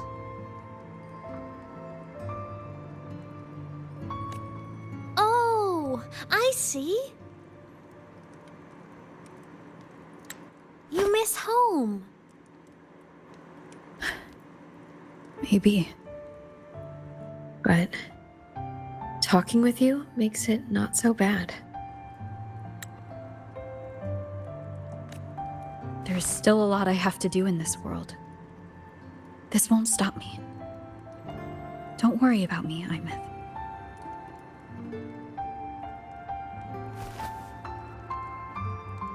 Yeah? I'm your family too. Until you find your real family and can go back to your homeland, I'll be right here with you. Sounds good. Thank you, Imeth.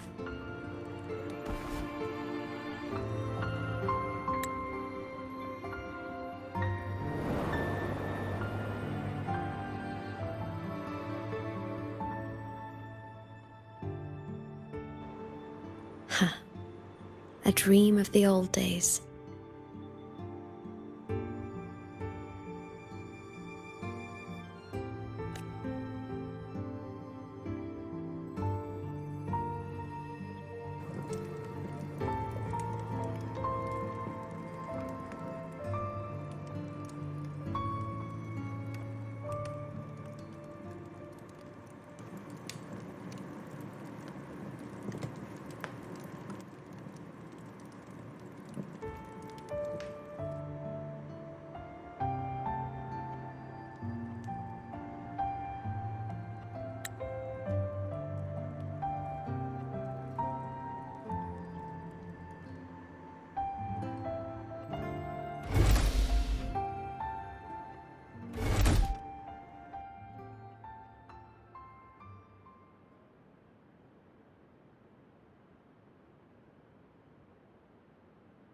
Homeland.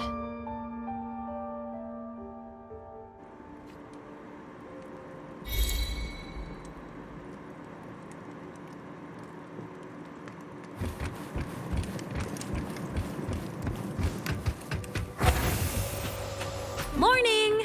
Off to see the Exostrider we go!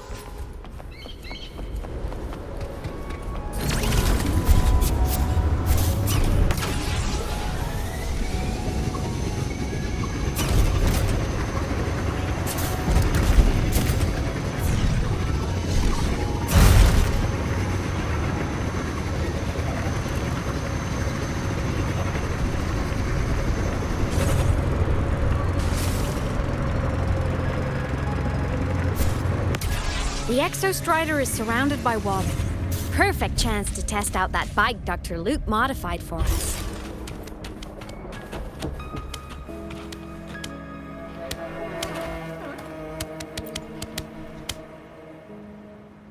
Are you ready for the end?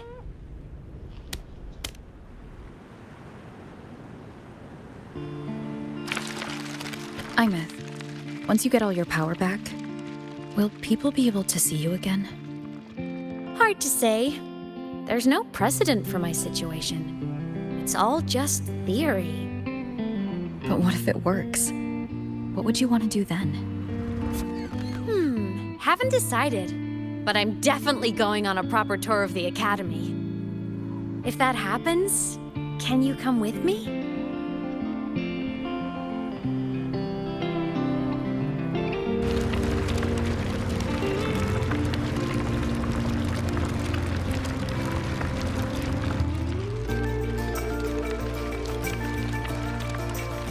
Look! It's sleeping.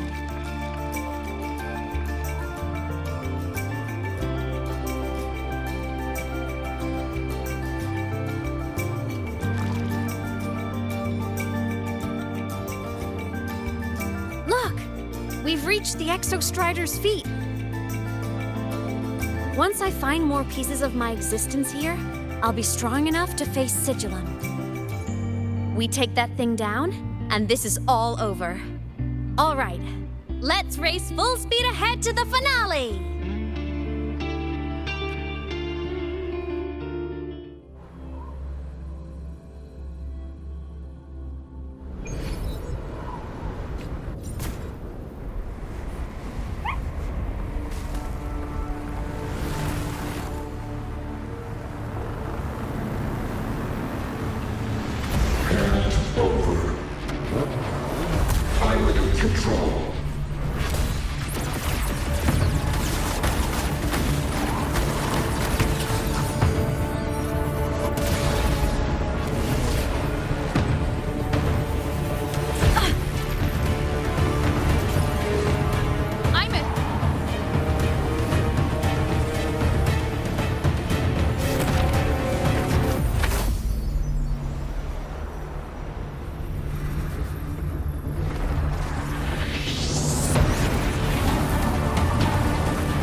Straight for the Exostrider. I have to catch up and get Imeth back.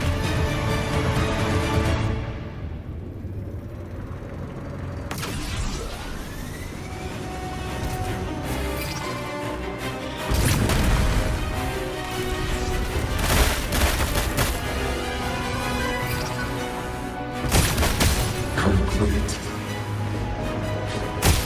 It's throwing up barriers to block my path.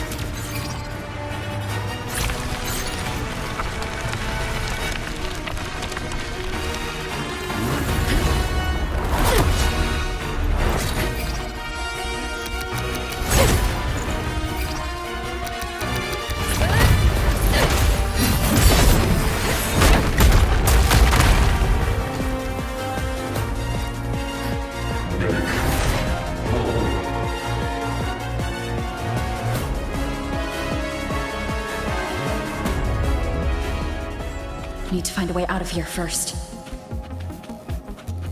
Sigillum isn't just after the reactor core. It's targeting my frequency, and Imeth's piloting control of the Exostrider as well. What exactly is it planning?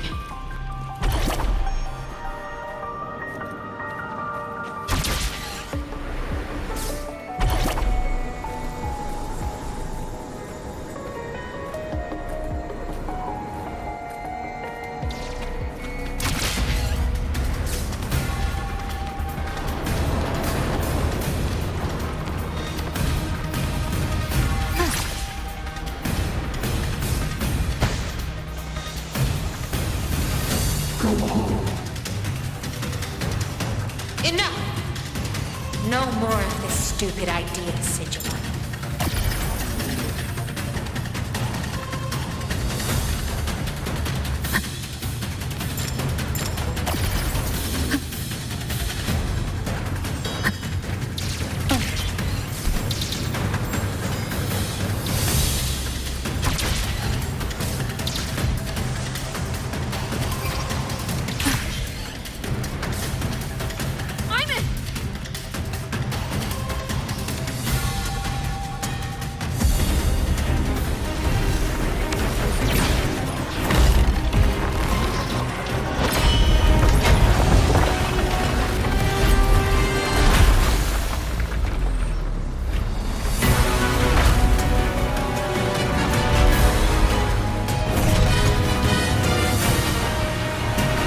If destroying you is the only way to protect her, then so be it. Damn it!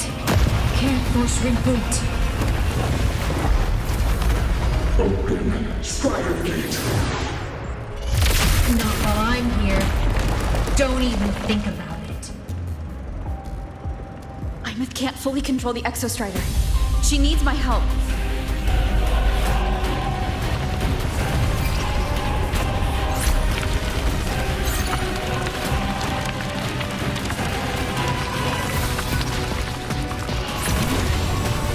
It's like Imith is doing everything she can to keep Sojourn away from me. And then there's the Strider Gate. There must be a connection.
Are you all right, Imith?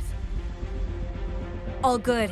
Inside the Exostrider, I'm the one in control. Go home.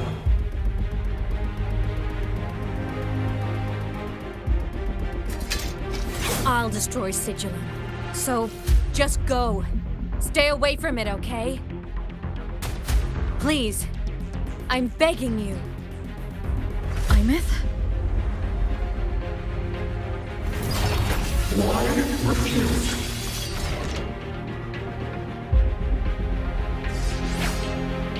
So lonely.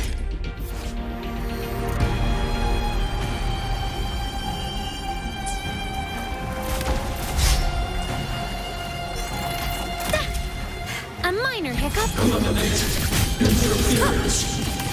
Red! Evil! The hour is up.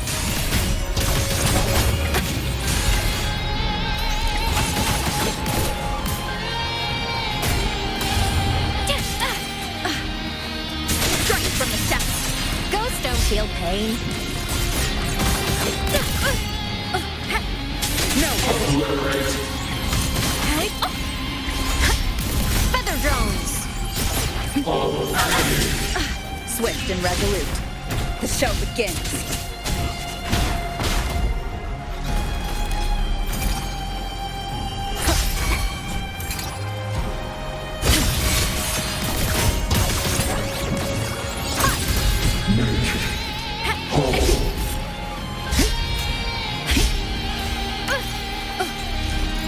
It's all right. I'm okay. Feather drones. Moment of assemble.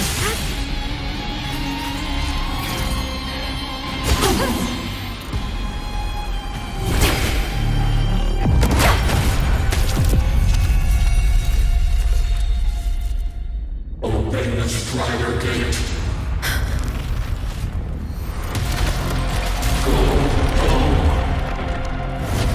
Shut up!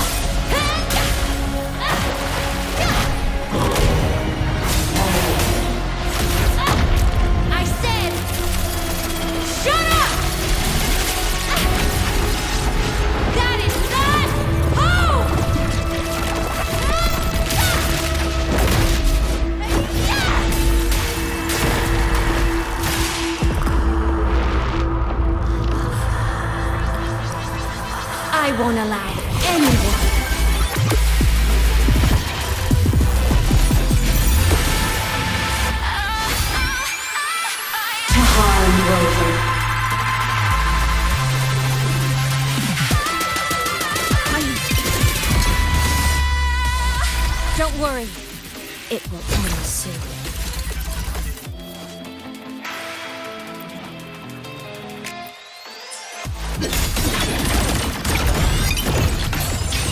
Pierce through! Break apart! Heroes on! Lights up! Line lights checked.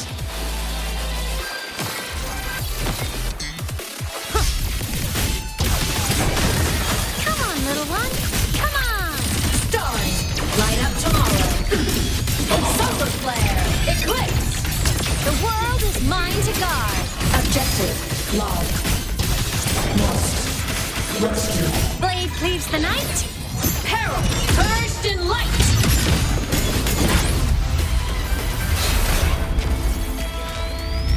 This fabricated dome shall melt away. Lasers, charge. Body limit unlocked. The savior rises.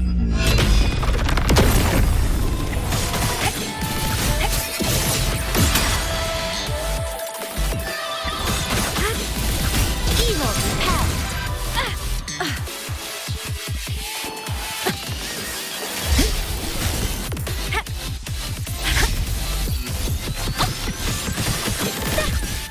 A minor hiccup. My existence is fading. Light show of the finale! Fire! Order confirmed. Projection. System integration complete. Recalibrating. A target destroyed. Warning. Right on target! Feather drones! Souls sing in harmony! To the Savior's victory!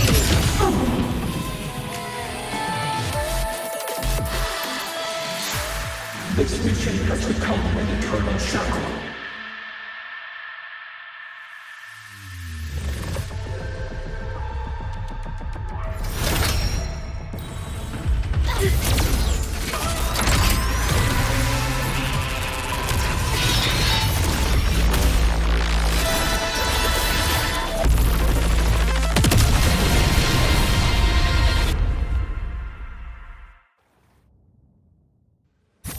What exactly are you hiding from me?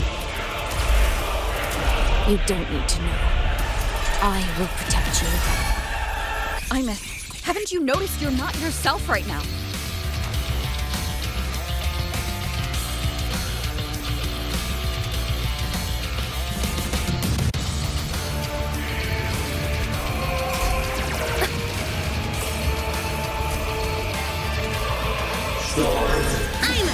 Transform!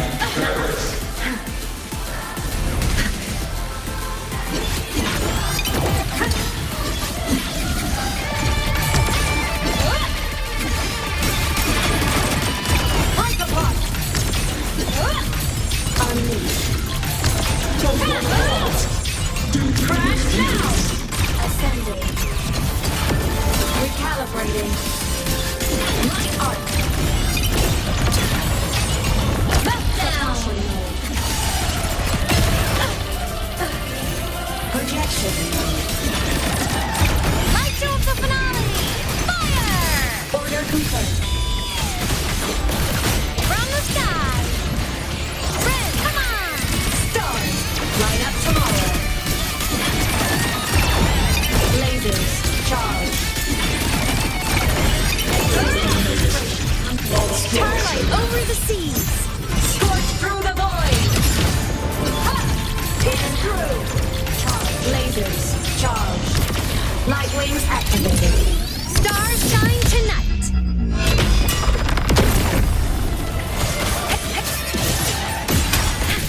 Feather drones assemble! Thunder! Swift and resolute. Checkmate. Nowhere to hide. Be gone. Rescue. None shall whisper. Stars. Descend.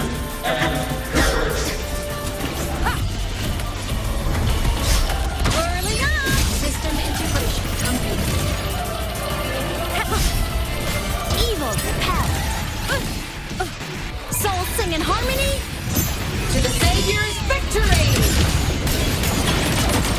End blow! Consumed by time.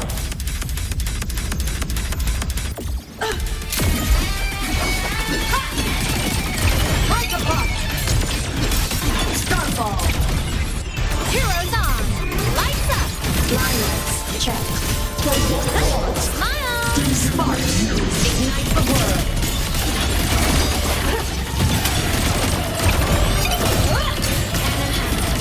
Charge, body limit unlocked. The Savior rises.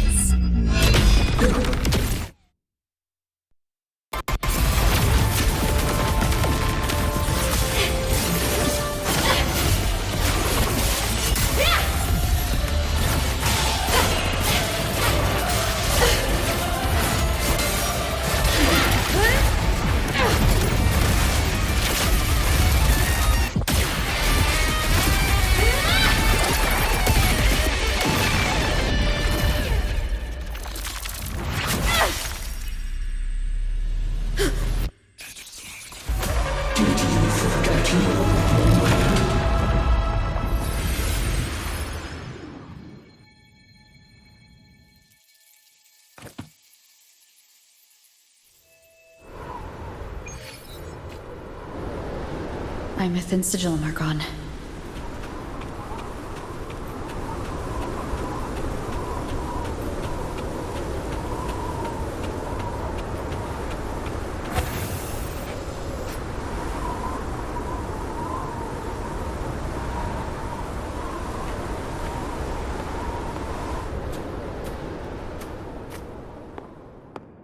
Is this Imeth's old dorm? Since she can resonate with the Exostrider even after her body was destroyed, her frequency must have merged with it.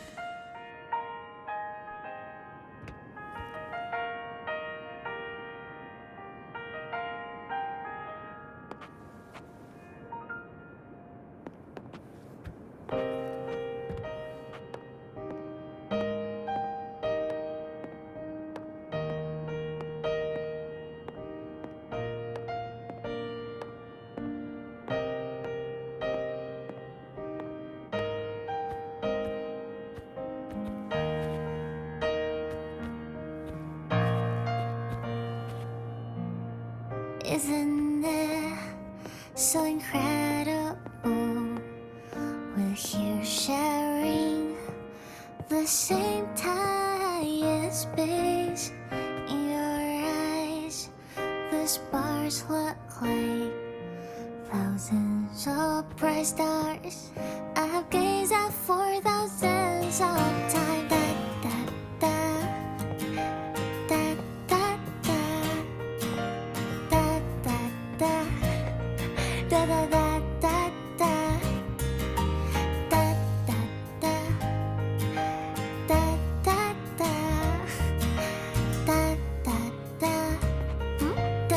Goodbye. You build a world of miracles, so mundane but precious. The stream of shimmering daily movements return way to my soul. A photo album. Drifting in my feet, that solid ground to stand. So I sing together. Every light I'm giving all goes back to you, goes back to you.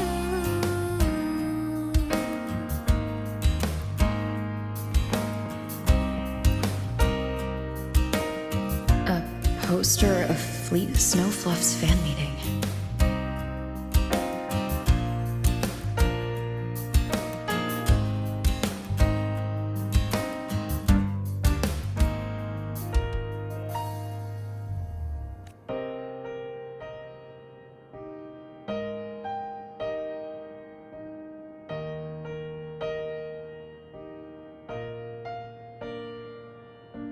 I am Imeth, the Academy Star, a synchronist, a savior.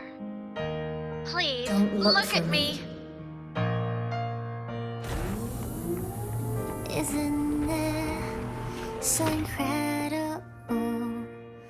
We're here sharing This looks like a projector. the same time as space in your eyes. The sparks look like thousands of bright stars.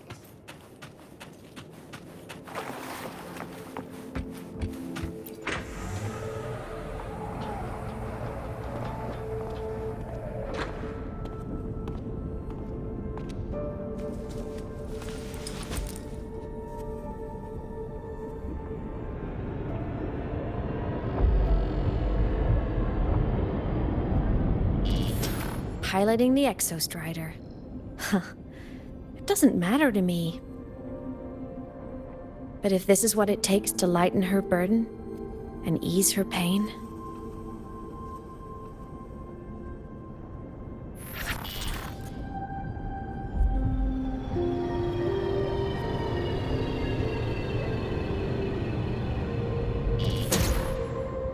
saving the world. Huh.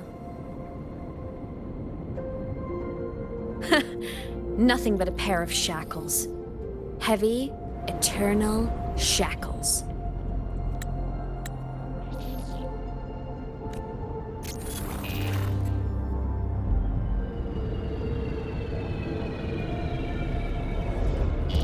No, she can't ever know this. I must keep this secret. Bury the truth deep.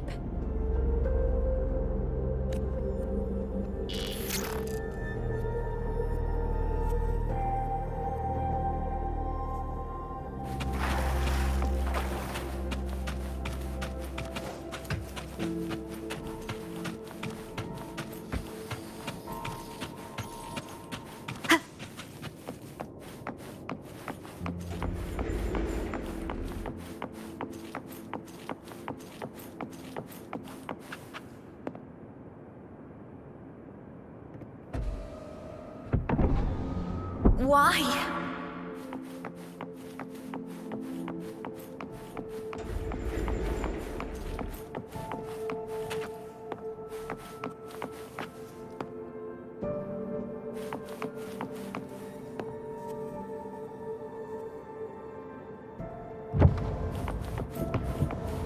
It hurts.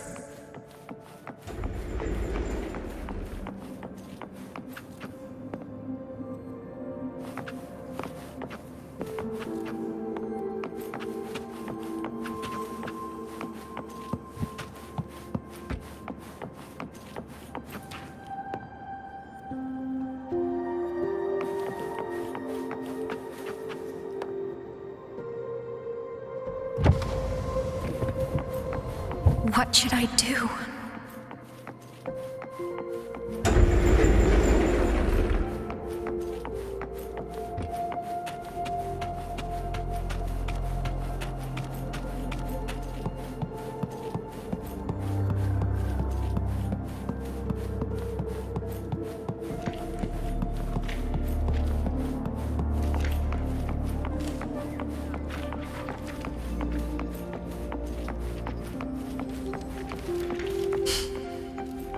I can't go back.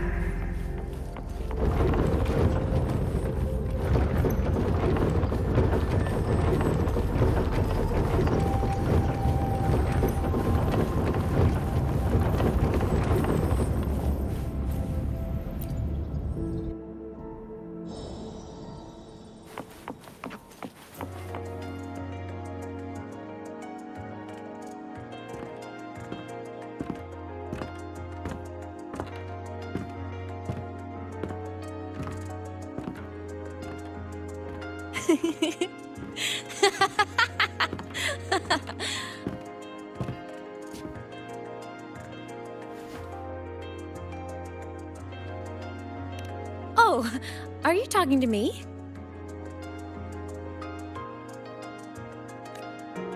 I just heard the most hilarious story. Couldn't help myself.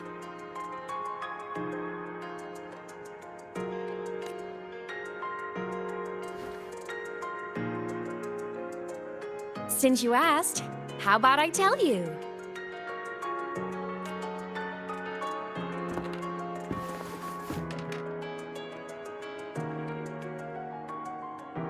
Once upon a time, there was a black cat who set out to save the world. Why? Because everyone told the cat it was a savior. The cat didn't get it. When it opened its big golden eyes, it was just stuck in this tiny cardboard box. And inside that tiny box, it was crammed full of even tinier little creatures. The cat was shocked. It had to tiptoe around, careful not to step on anyone.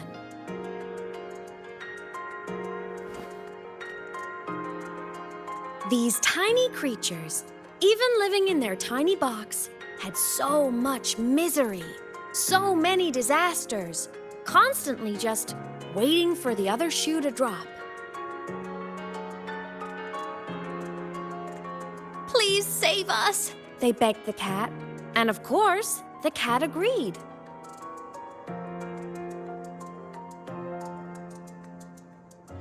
Even if they hadn't asked, the cat would have helped anyway, because that's who the cat believed it was, a savior. And so the cat took up its sword, always fighting, always talking, always roving. Saving the world over and over.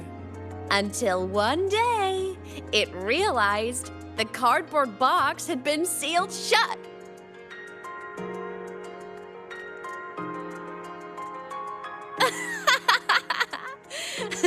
Isn't that kind of laughable?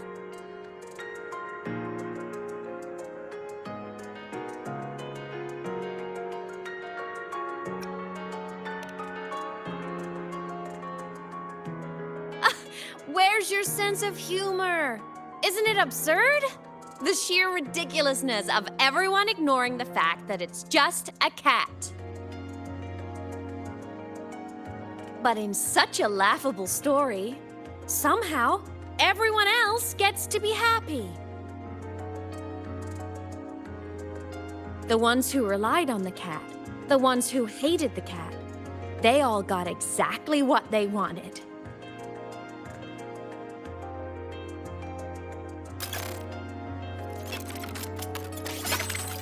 But what about the cat?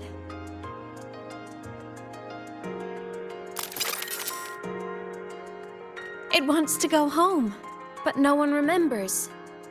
The box is sealed shut, and the ones who put the cat in there have already turned their backs on it.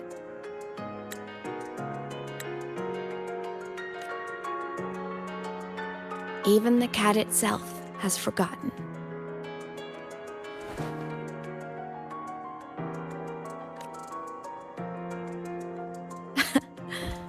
Isn't that so absurdly laughable?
My head's been loud.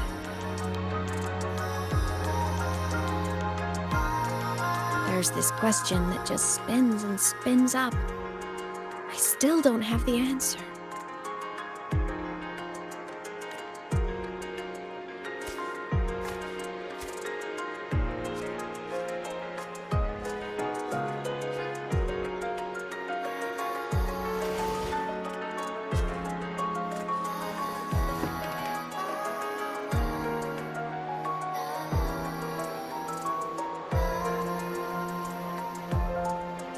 Now that you're here, I want to ask you what you think.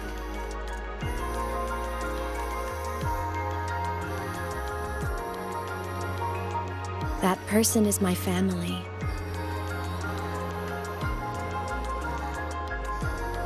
Family is supposed to look out for each other, protect each other.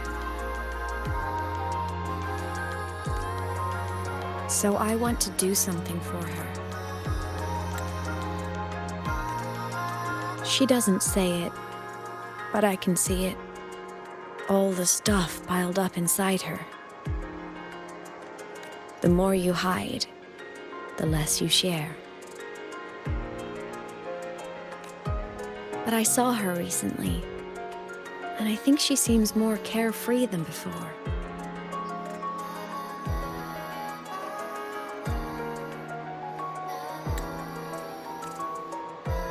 The sunlight in Jinzhou, the flowers in the Black Shores, the winds of Rinasita.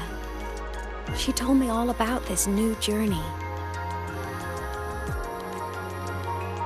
It made me happy, truly happy for her. I guess forgetting can be a blessing. If you don't remember something, it can't hurt you. So I started thinking, maybe I shouldn't tell her what I saw in void space.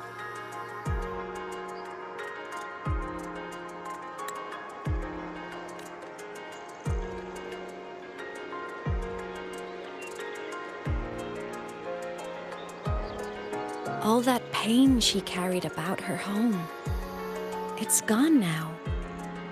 Why bring it back?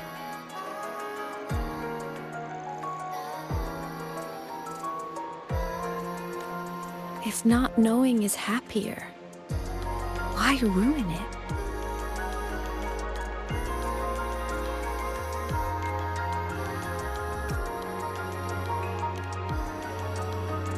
Right.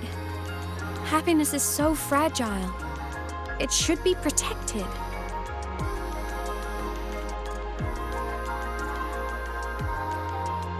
I want to protect her. We all need a little hope to keep going, right? I want her to hold on to that hope.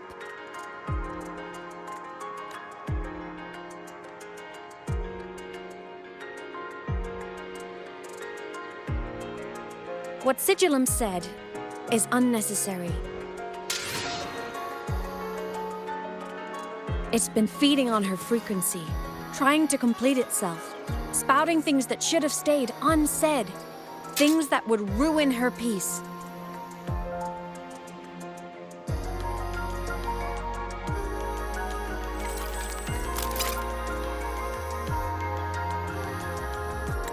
I must destroy it before it spills the truth.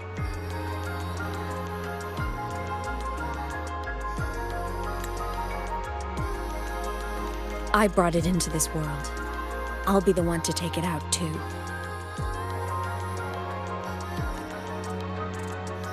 Nothing truly matters. Not even saving the world.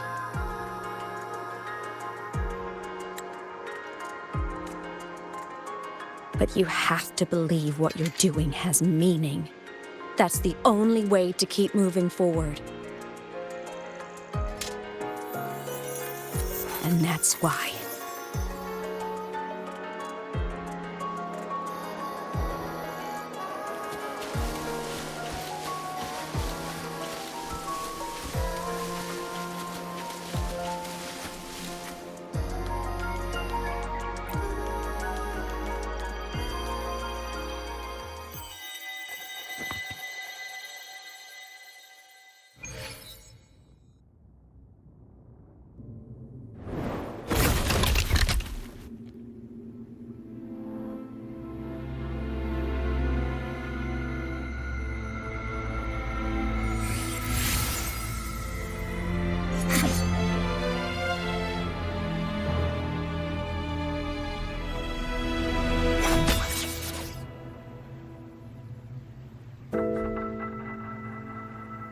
Stop, Imeth.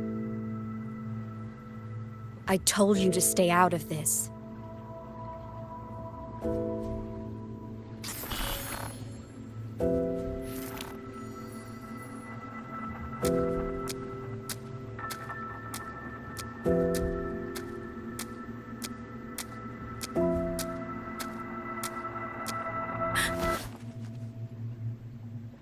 I know you did this for me, to protect my happiness, and I'm grateful. But it's over now.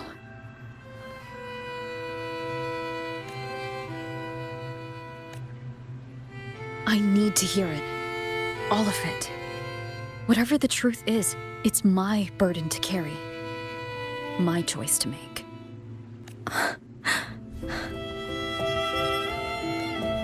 Carrying this on your own hasn't been easy, has it?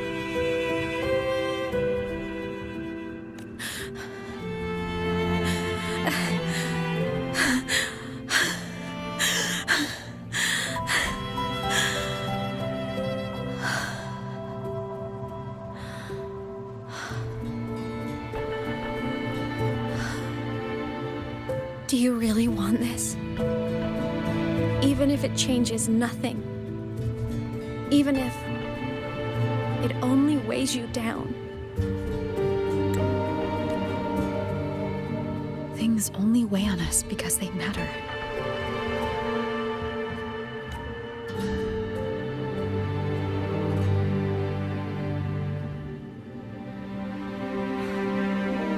All right then. Back when we lived together, you once told me you'd come from a faraway place, that you were on Solaris to carry out a mission. Current research suggests the Exostriders and Sentinels were made with technology from the same civilization. I think that civilization is the faraway homeland you spoke of.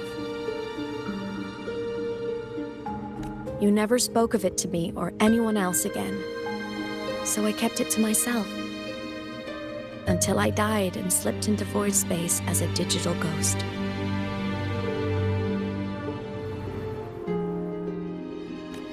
As I wandered through the ruins devoured by the Threnodian, I stumbled upon a faint frequency. Your frequency. Time is chaotic inside void space. There's no telling when it had been devoured. But I could feel your warmth in it. After so long without you, I couldn't let it go. I kept it with me. Guided by its strange connection to other frequencies, I traced my way through countless overlapping spaces until I found the remains of an Exostrider. That was when I realized that Exostriders were built to transport Sentinels.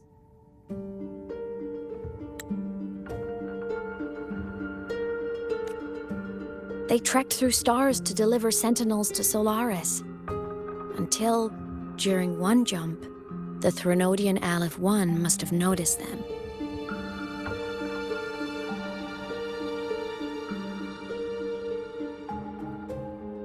Its hunger had festered for so long that not even devouring the entire universe could sate it now.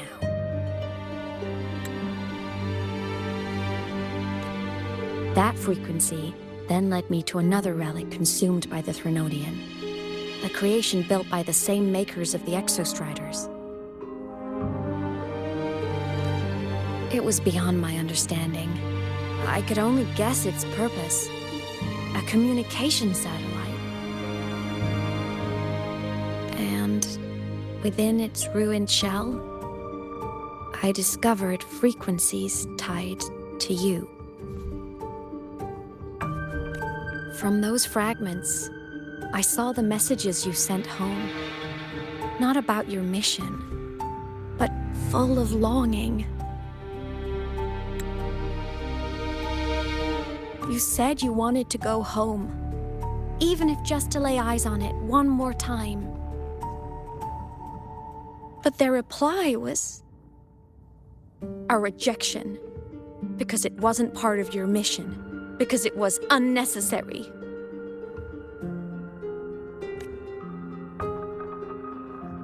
They were the ones who cut communications. They ignored every wish you had outside your mission. They forced you into this life of roving.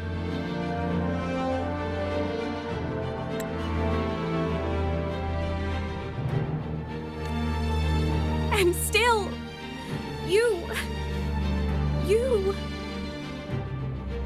crossed the stars to fulfill their wish. How could they? How dare they treat you like that?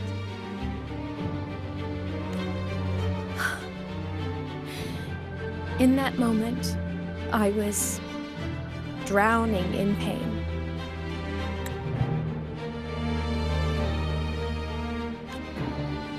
I didn't know how to help you.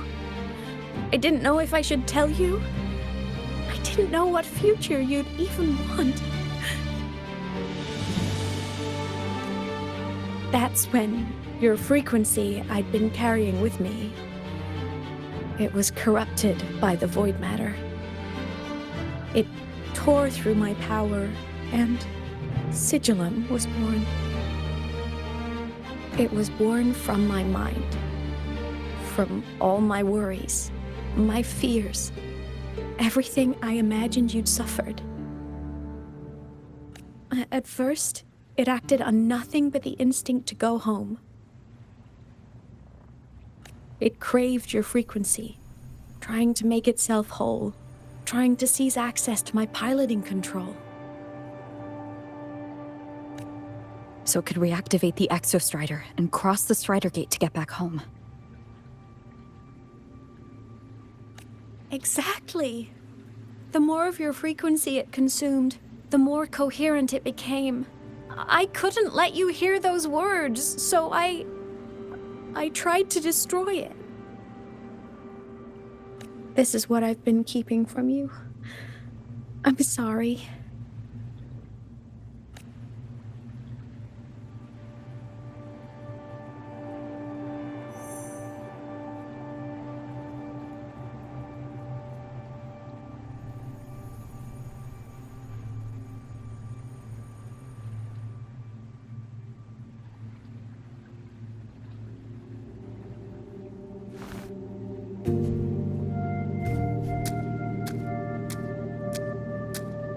I'm glad you chose to tell me this, Imeth.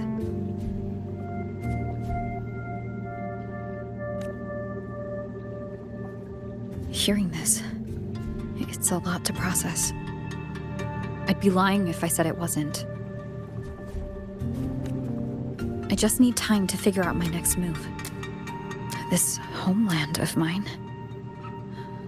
Even saying it feels strange to me.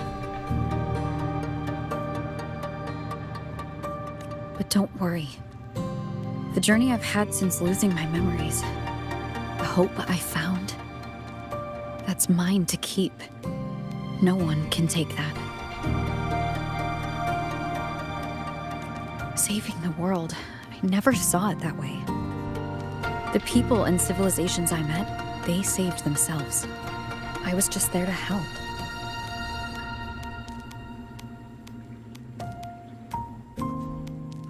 Jinzhou soldiers fought through retroact rain till dawn.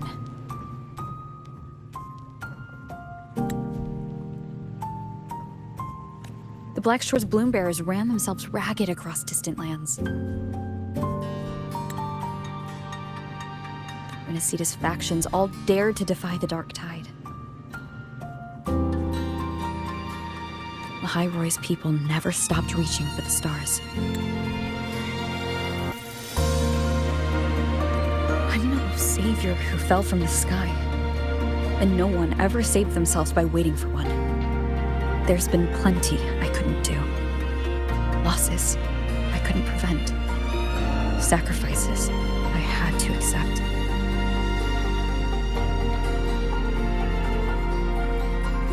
But I'd do it all again. Every bit of it.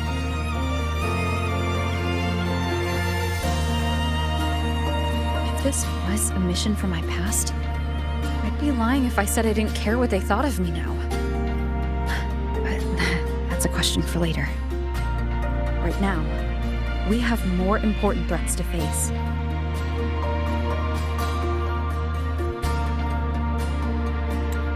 The fact that I'd choose this path even without my memories, that tells me this is who I am. I can't stand by while the lament brings suffering. I care about this world too much. But I'm afraid you'll feel alone. With everyone here? With you here? Not a chance. I will be there for everyone as we head toward our shared future, leaving the past behind.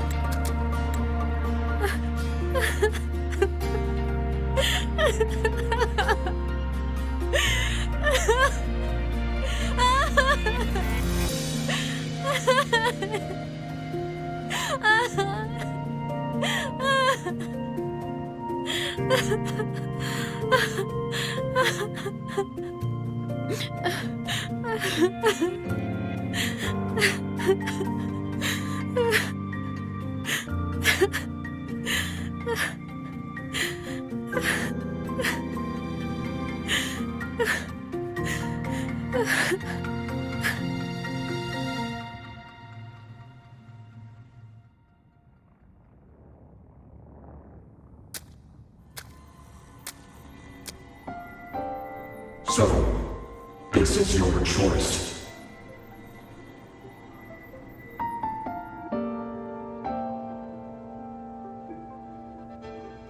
Is it worth it?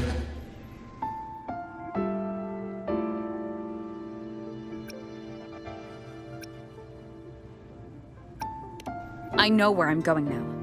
That's what matters. Not where I started.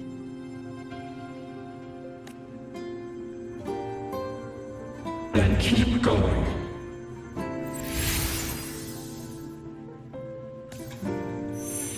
No matter what.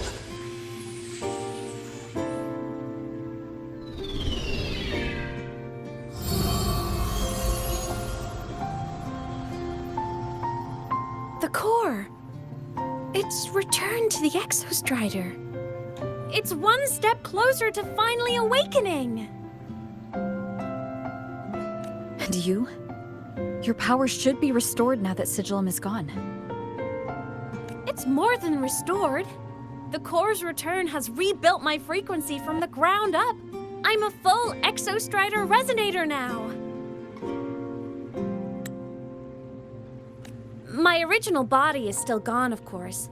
I'll always be a ghost in the machine. But my existence is now strong enough to be detected. It's like a faint current turning into a bright, flickering spark. So, will others be able to see you now? That's right! Guess our little road trip movie's come to an end. Time to head back to Star Torch Academy. Together!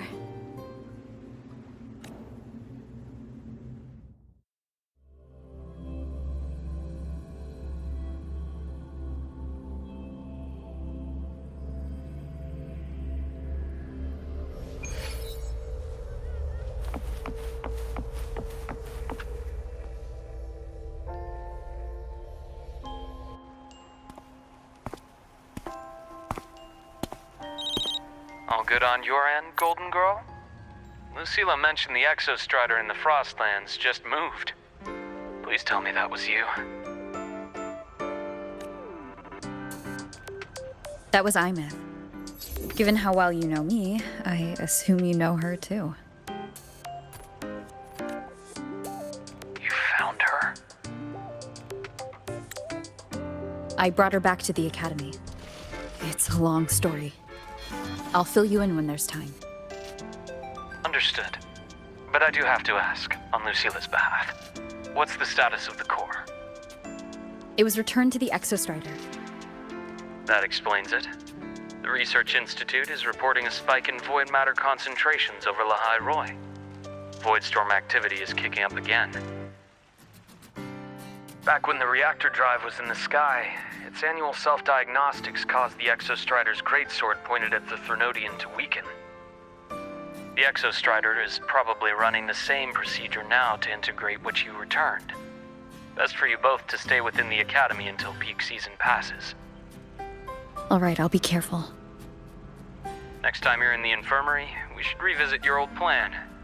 The one tied to the Exostrider, the Strider Gate, and the Threnodian. For now, just be with Imeth. It must be a great relief to have her back.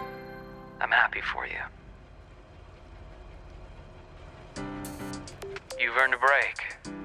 Get some rest. Looks like Imeth is at the auditorium. What's she doing there?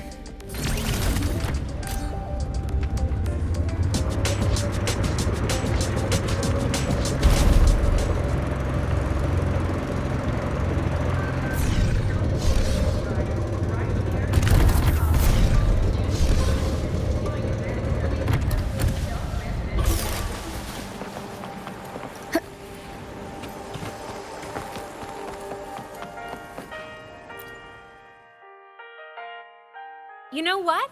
I just had a brilliant idea. Why do I get the feeling someone's about to get in trouble when you talk like that? Hey, that's a totally unfair stereotype from when I was a kid playing with snowfluff seals.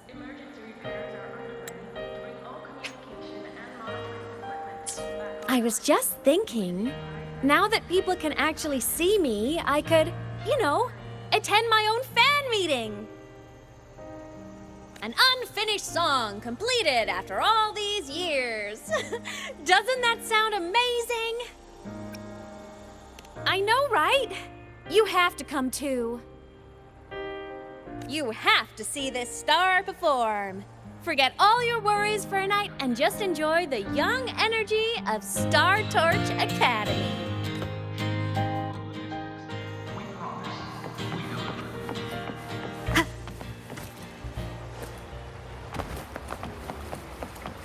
Entries open, everyone! The fan meeting will begin soon.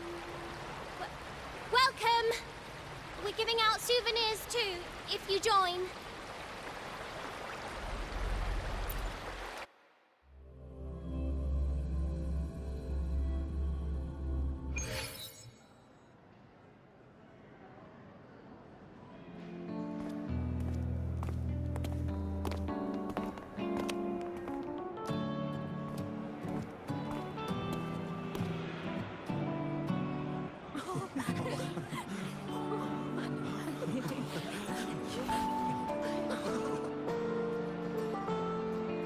For years, the little website I threw together to post songs kept getting comments. They'd talk about how much they loved a song, or share problems they were having in their lives, and then they started connecting with each other. I never saw myself as a hitmaker. I was just an amateur, singing what was in my heart. But over time, they stopped being just my songs. They became a melody that connected people. If my listeners want a complete song, I'll finish it for them. Or maybe for me, too. You really do care about the people of Lahai Roi, don't you, Imeth? I guess I do now. Wouldn't have said that at the start, though. To be honest, I never had some grand passion. Before I became a ghost, I just wanted to live an easy, happy life and try a little bit of everything.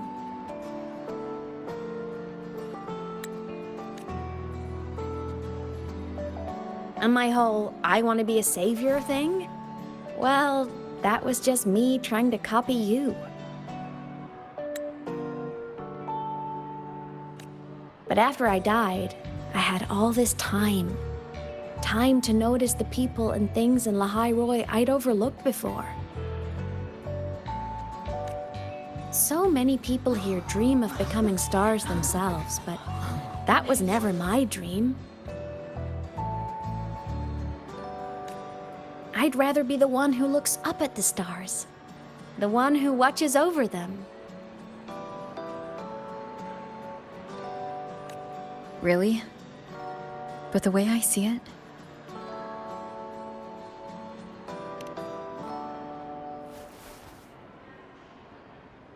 go on then, Imeth. I want to hear you sing. You'd better, because you're my most important audience today. But first, you need a better look for the show.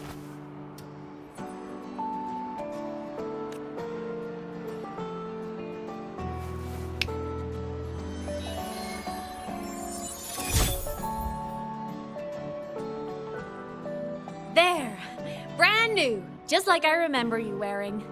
Looks good, right? A new place calls for a new look. Ah, this brings me back. I remember when you used to wear this around the academy. You'd leave a whole trail of swooning admirers in your wake. Solaris' great savior.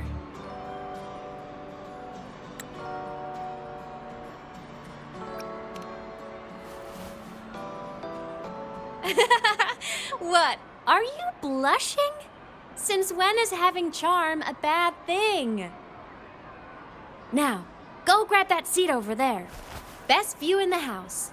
I scouted it myself back when I used to nap through lectures. As for me, it's showtime.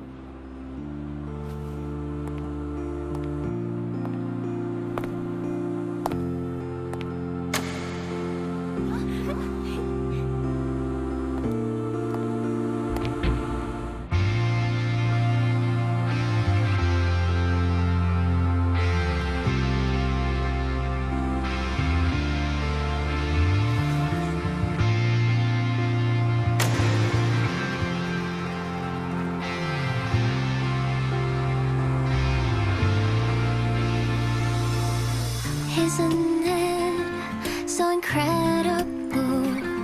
We're here sharing the same time and space. In your eyes, the sparks look like thousands of bright stars. I have gazed at for thousands of time. May all sweet dreams take flight. With the truth to be your guiding light. Let your curiosity set your spirit free and well like fire. If a lonely night surprised to see our dreams glowing brightly, every second is worth it. If you don't love all miracles, someone in the treasures, the stream of shimmering daily moments read your way to my soul and stop me from drifting. Good night, be the solid ground to stand, so let's sing together. Every line I'm giving all goes back to you, goes back to you.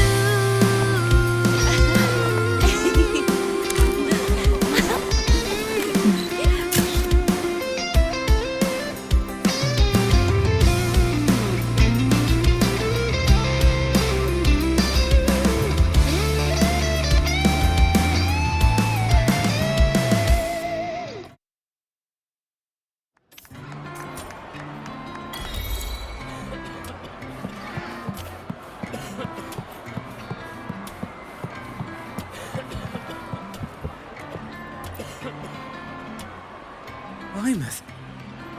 I heard that name from a senior in energy science, but I never imagined she was Fleet Snowfluff. No. No, I can't accept this. Why? Because she was the social butterfly of the academy. The professor's headache and their golden student all in one. I still don't see why that's upsetting. It all sounds great to me. Her song, Fallen Petals. After hearing it, I always pictured Fleet Snowfluff as a tender, gentle soul. But now... I mean, she never really seemed that way from her online replies. Maybe your impression of her was a little too personal.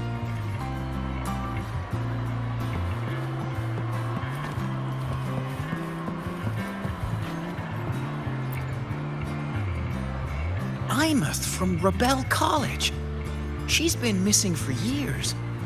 Why would she be here? Imeth? But the same one Professor Sakya always talked about? Yeah, she always wanted her as a mentee. She still brings her up to us. I thought the biggest problem would be that little rascal refusing to finish her studies, or me finally losing my mind from her antics. I never thought she'd just vanish. Professor Sakya is gonna be over the moon to see her.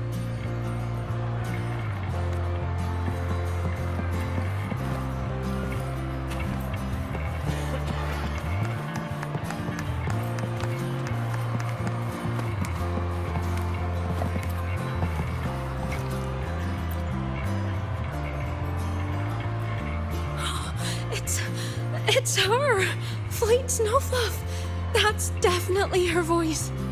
Oh, I can't believe she's actually here. See? Skipping class was totally worth it. Oh, she's so bubbly and spirited, just like her songs. I'm getting her autograph later. Of all the songs she's posted online, my favorite is Indigo Universe. What's yours? Of course, it's the Tard E song. It's so funny and catchy.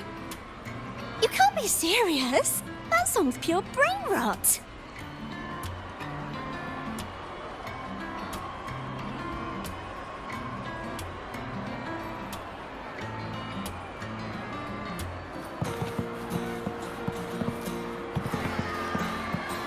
I can't believe I've lived to hear the full version of this song. I'm gonna cry. Oh, you're so talented. Why did you stop posting new songs all these years?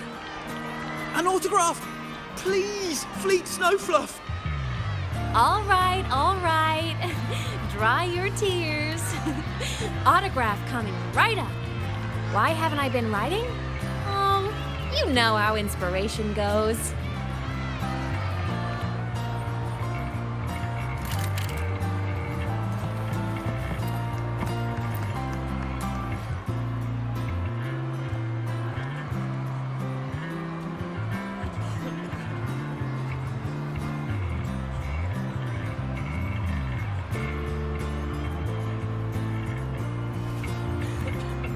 My homeland, the Sentinels, and the Exostriders.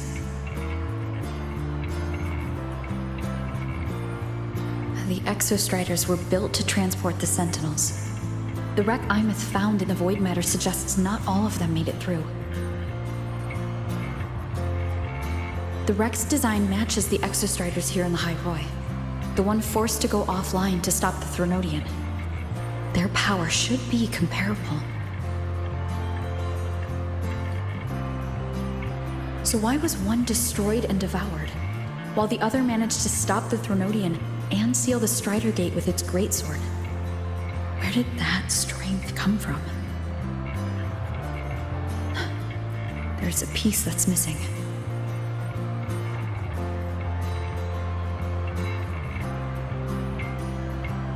All done. Let's go.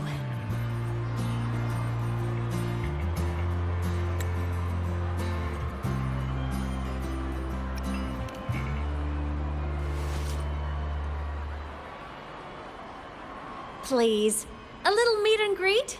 I used to host huge parties at the academy. So, where to next? A wander about the academy, just like we planned. No rush, just a quiet stroll.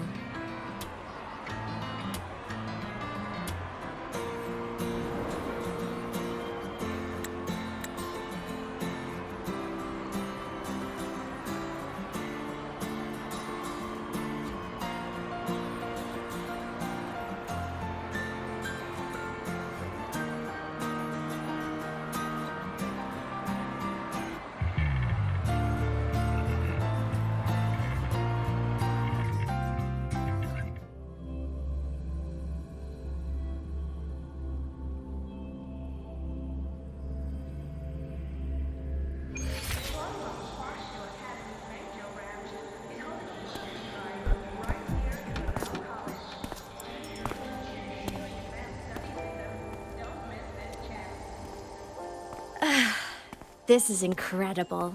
Having company like this? The boredom I felt as a ghost could have literally killed me again.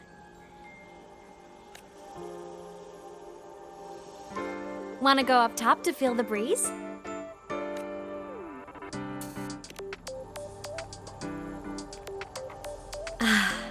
I'm so happy right now. Really. Even a fake sky can hold such beauty.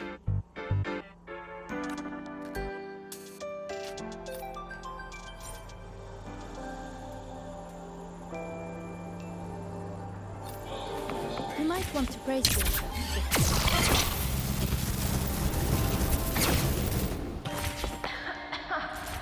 That's the last of the ad reads, right? Let's just make do with a nutrient. Wait for dinner after work.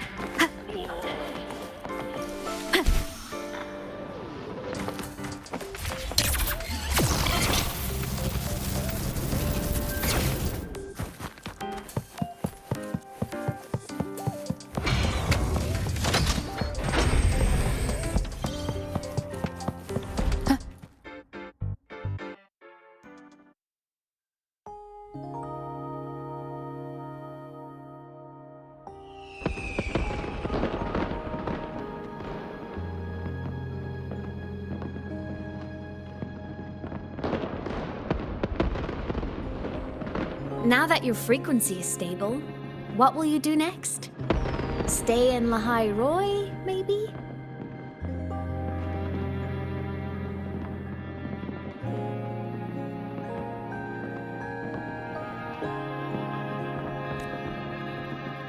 The Threnodian here needs to be dealt with first. Of course. Typical workaholic. I knew you'd say that. Aleph 1 won't be an easy fight. But I believe in you.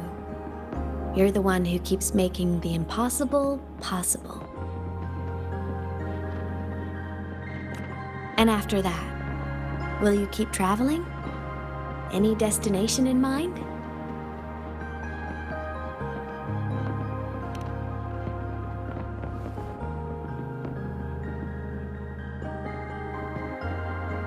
Of course. Take your time.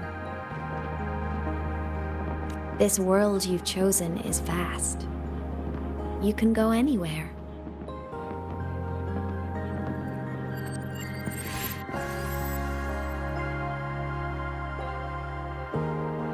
Are you leaving now?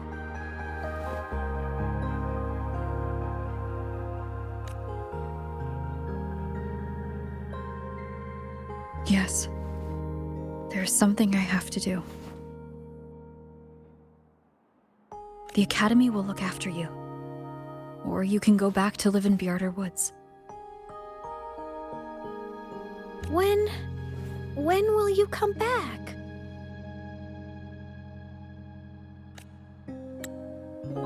I don't know, Imeth. I'm sorry. But I'll come back to see you when I can. I promise. You promise? Promise. Then I'll wait for you here in Lahai Roi. Don't feel you have to. The world is vast. Don't let me or Lahai Roi hold you back. But you can live for so many years. What if I'm gone by the time you return?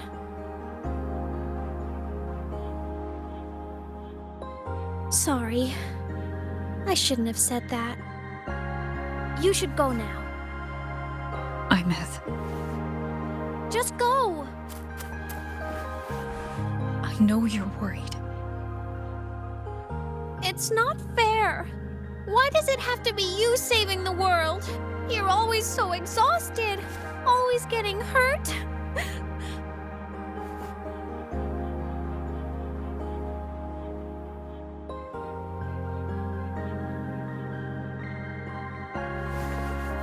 Look, Imeth. I've walked through lands torn apart by the lament.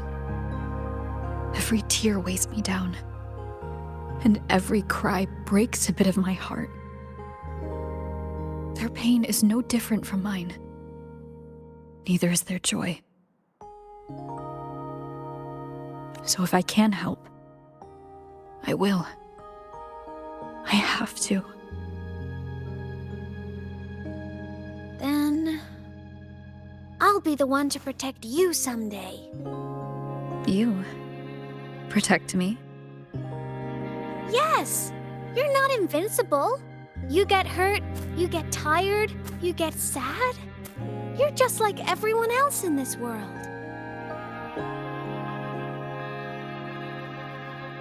So I'll protect you. I'll chase off anyone who tries to hurt you, like Katia from Space Fantasy. I'll become a savior, just like you. Don't laugh, I'm serious. All right. I'll stop now. I know you're serious. And I'm listening to every word. I'll be counting on you then, Imeth.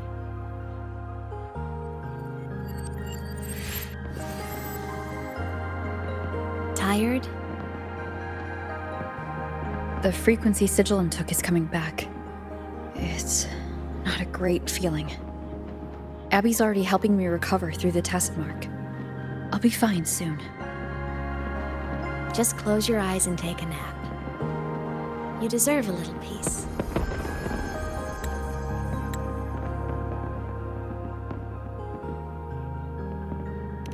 You can count on me.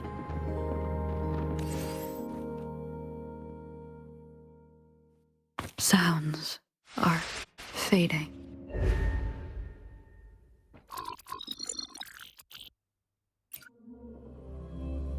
Huh? Why am I in control of Sigillum? Is it because I absorbed its frequency?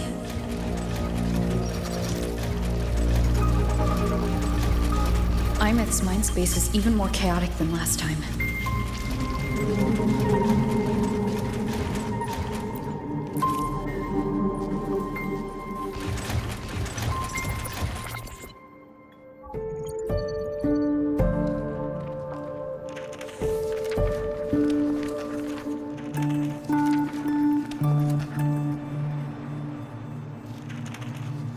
Sigillum. Back for more?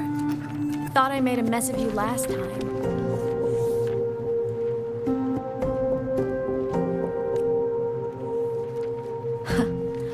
I can tear you apart 1,000 times, but you never really die, do you? Fine. You're going to sit there and listen to me lose it.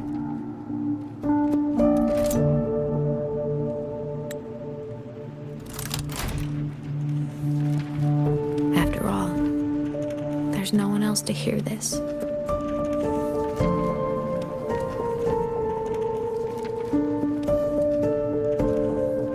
I can't speak. Or move. Was Sigillum incapable of speech back then?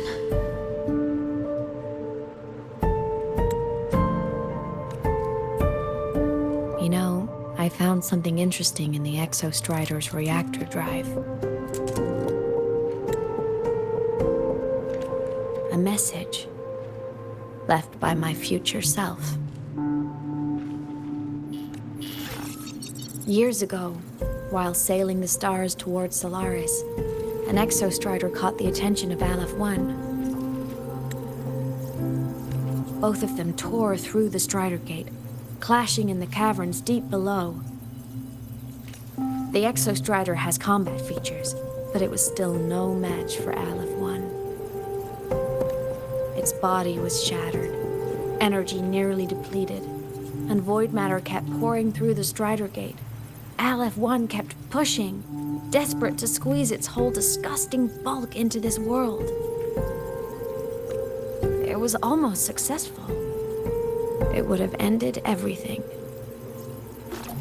But then a girl named Imeth emerged from inside the Threnodian itself.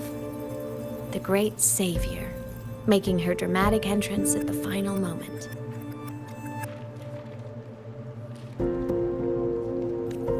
The Exostrider watched her touch its great sword, the one pinning the Threnodian. Their resonance sent a surge of power back into the reactor drive. It turned the massive blade, forcing the Threnodian back through the Strider Gate and driving a seal over it. But the human girl who had resonated with the Exostrider, she was dragged through the Strider Gate with the Threnodian, vanishing from Solaris forever. Imeth was the key? She helped the Exostrider seal the Threnodian? I was shocked at first, but the moment I stepped into void space, it all made sense. This distorted black hole of a realm where time and space are warped. It appeared when the Threnodian came to Solaris.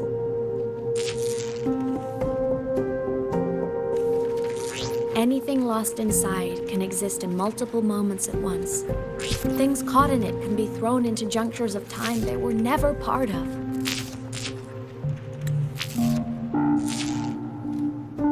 And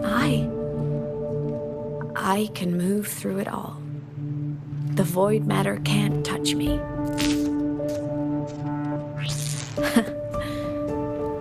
Do you have any idea what this means?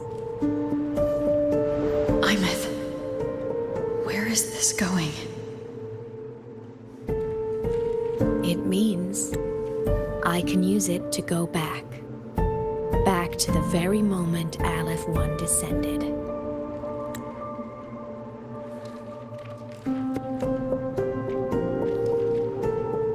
Time, cause, effect. A perfect closed loop. But my meeting with her all those years ago, that wasn't the cause. It was the effect.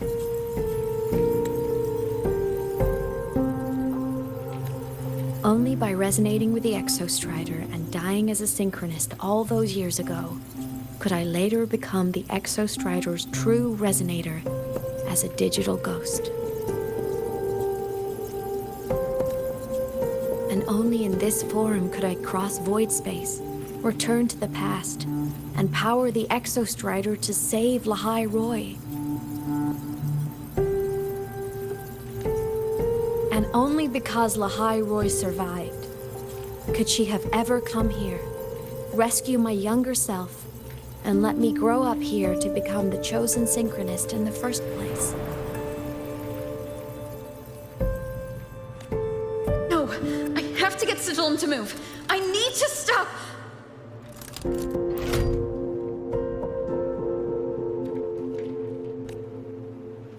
Only I can do this. It has to be me.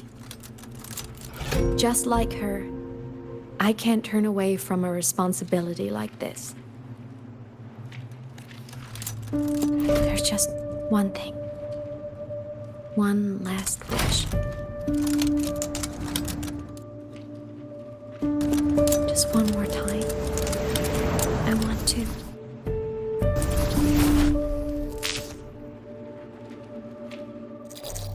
Imeth.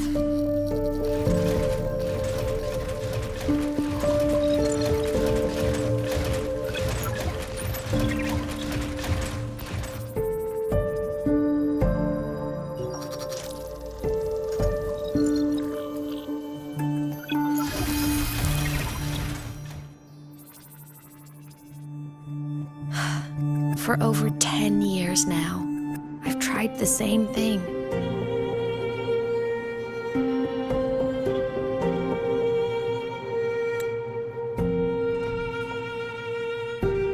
Every time the reactor drive ran its self-diagnostics during peak void storm season, I tried to reverse time.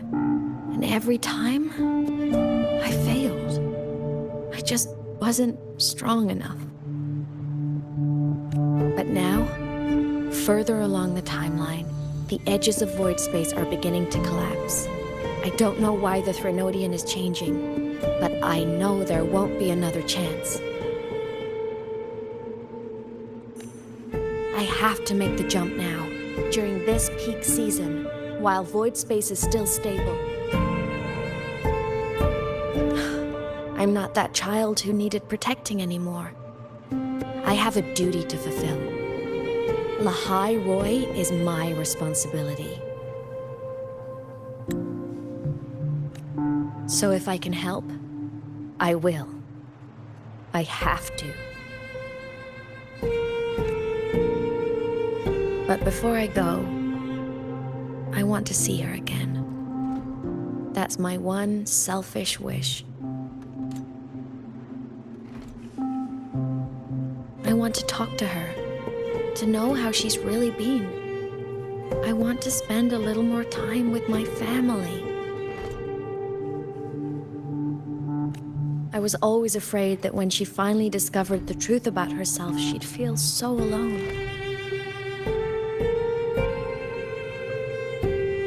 But it's all right now. She told me about her journey after losing her memories. It was meaningful. She met people who care for her, who miss her, people she formed connections with. So even knowing the truth about her homeland now, she won't be alone. She has a reason to keep living. That's enough for me. Now I can finally let go.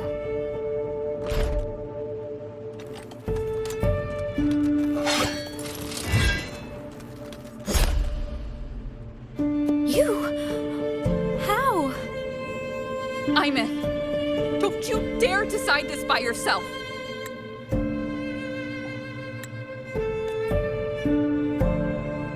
You're the one who taught me that my pain is no different from anyone else's. I can't turn my back on the responsibility I have.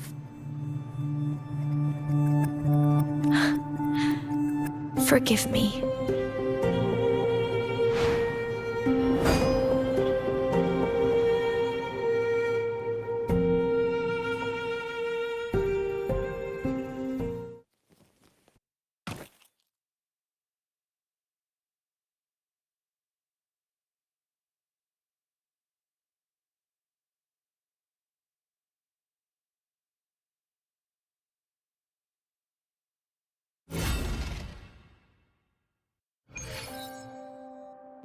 Imeth!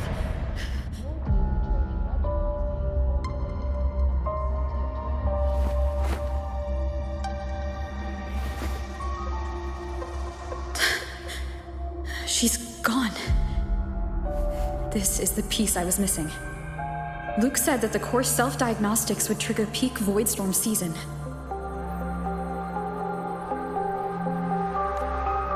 She knew. When she returned the core, she already knew. She's been waiting for this moment. Waiting to travel back in time.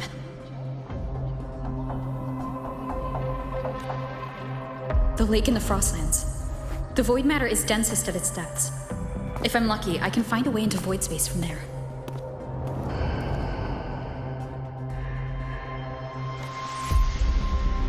I can still catch up to her. I have to move now.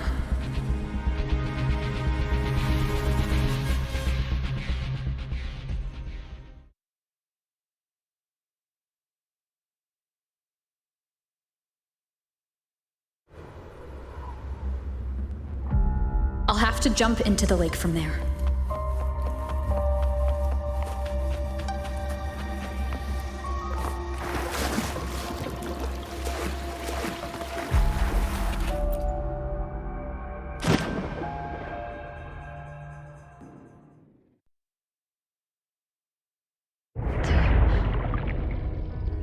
Don't go.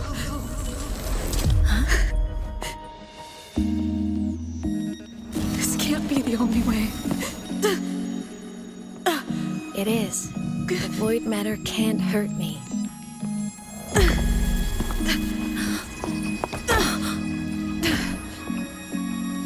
Don't try to save everyone on your own.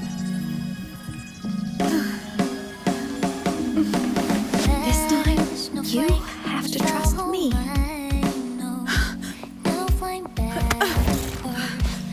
No! If you do this, there's no coming back! The Strider Gate will shut you out forever! This is the only way. The loop will close. And Lahai Roi will survive. And we will find each other in the Frostlands. To the very edge of the starry ocean, even if our wings to fall apart, I will get sad who you are for all time. Voyage, may your path be clear, may you get aware. Dreams are all crystalline. Please, critical little smile.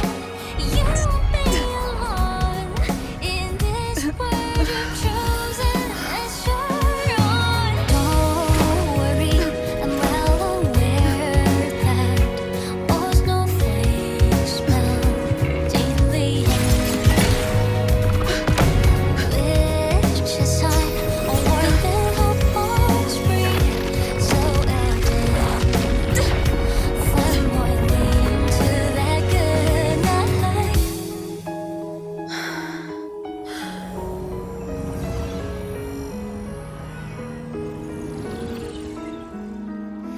Voyage,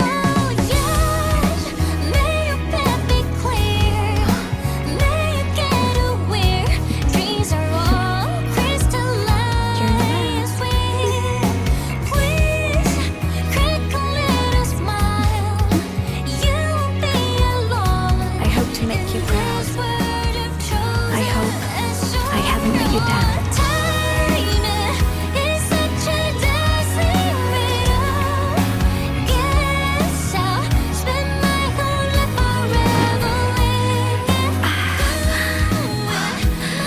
My body, it's breaking apart.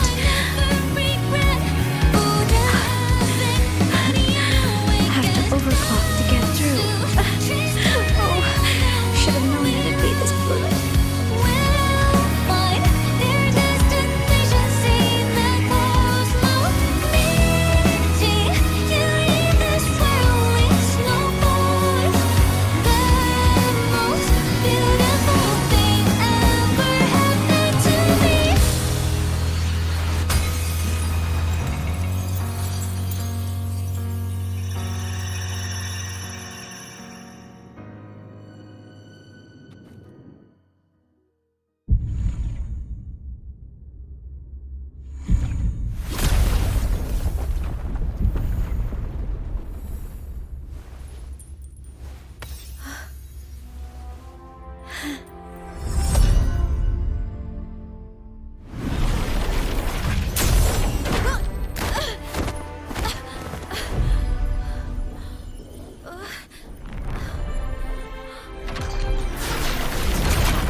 We had our time, short as it was, but it mattered.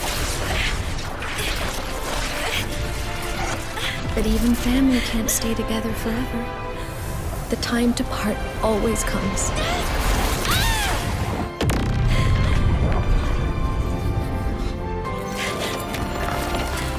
I've long come to terms with this responsibility.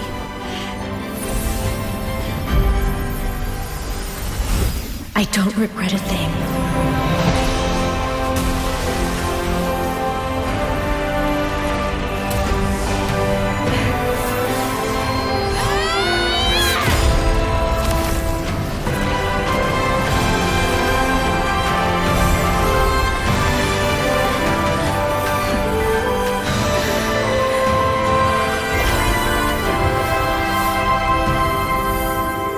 But still.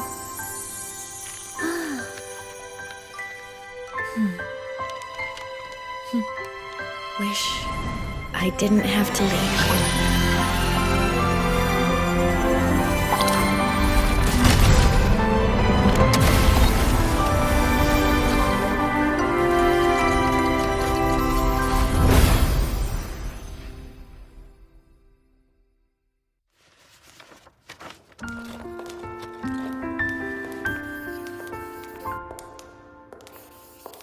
So, what kind of person do you want me to be when I grow up?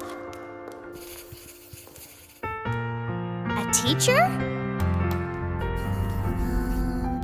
A scientist? A singer?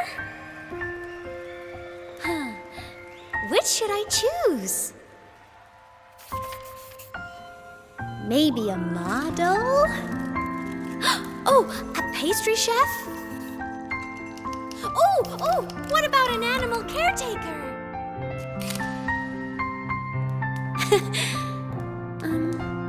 What would make you proud? Imeth. My only wish for you is that you live a happy life. I see. And you? What's your wish for me? I wish that in your long, long life, you never forget how to feel the sorrow and the joy. Oh, getting to share this final journey with you makes me so happy.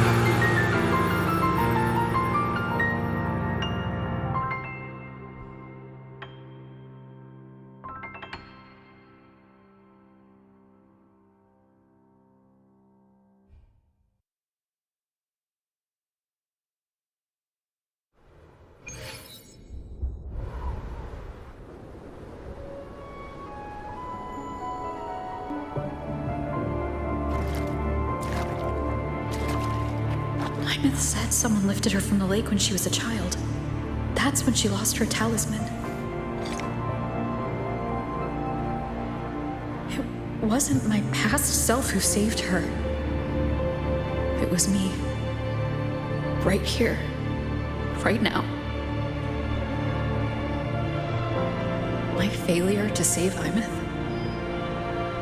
Has it already become part of Lahai Roi's chain of cause and effect?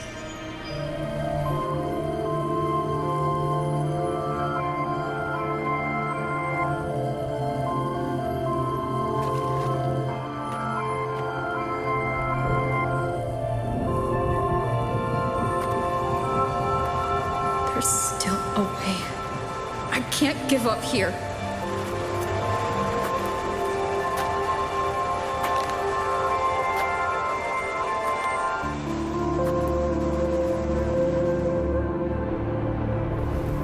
Imeth is on the other side of the Strider Gate. I'll just go through it and bring her back. Someone has to pilot the Exo Strider, open the Strider Gate, and deal with the Threnodian anyway. I'll do it. The odds are slim. But they're not zero.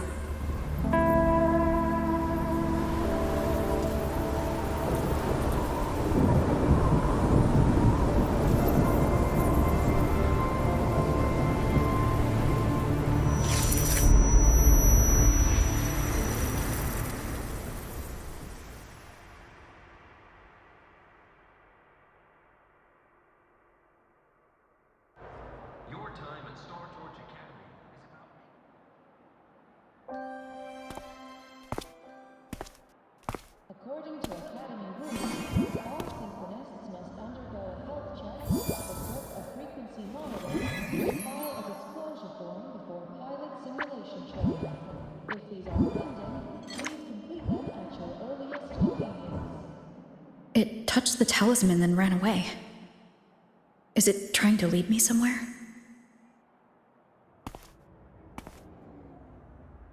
That direction. It's the Synchronlink training grounds.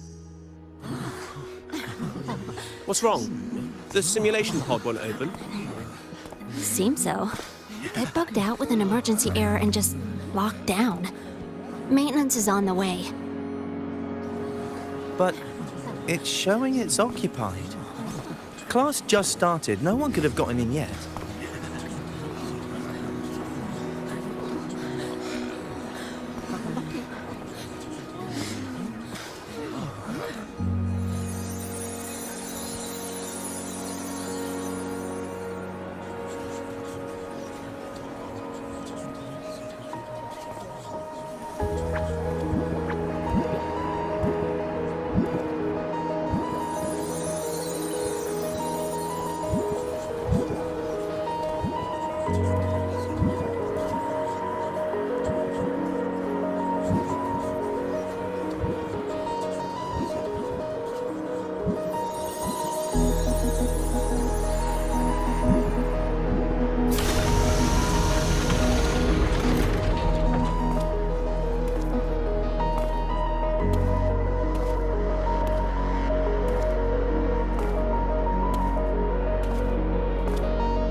Imeth?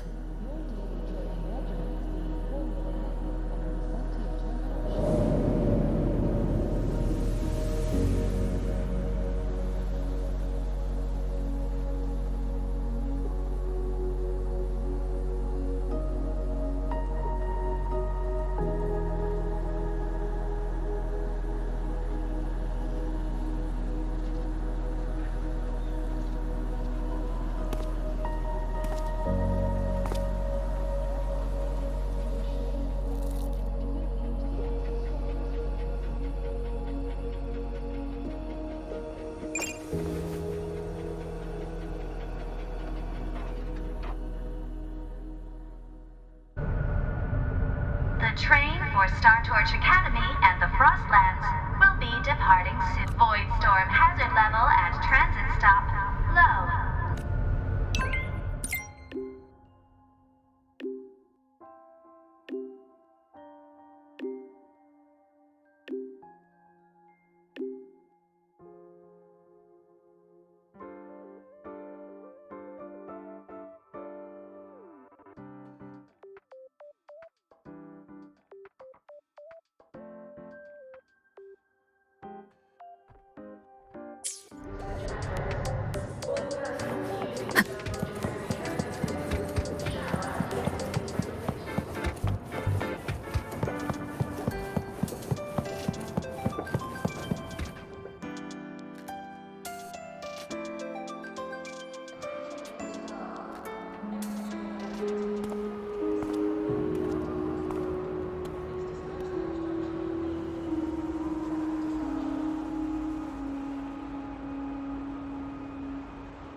This is her paper plane.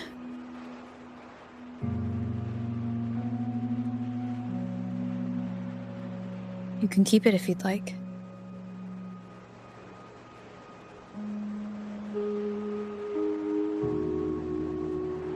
I know you're not Imeth. You're only a piece of what she left behind, kept alive by this talisman. But if you exist, it means she's still alive too, doesn't it? Otherwise, the Solaskin couldn't have brought you back.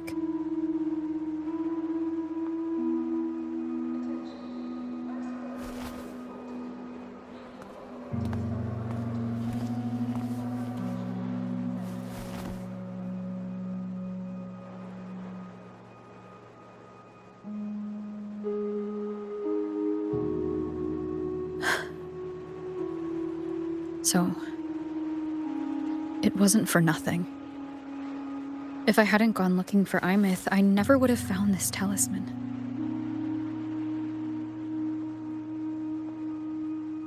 And you wouldn't be here at all. Mook told me you're a piece of her. A thread that might still tie her to this world. If I follow it, maybe I can find where she is.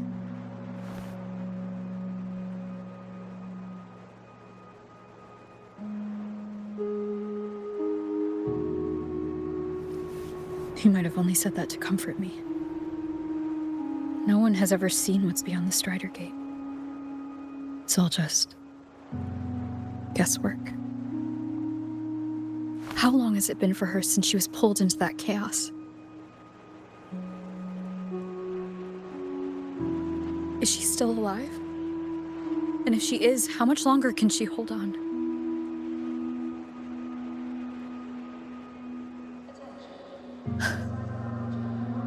I don't know.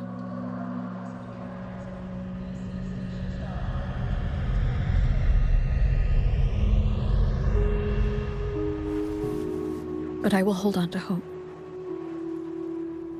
Because the world she saved is so full of it. So peaceful. And so beautiful.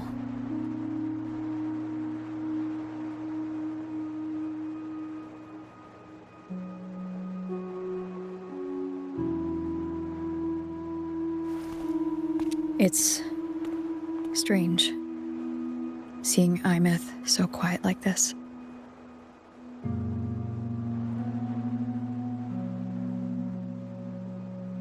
I will cross the Strider Gate and bring you home. Wait for me, Imeth.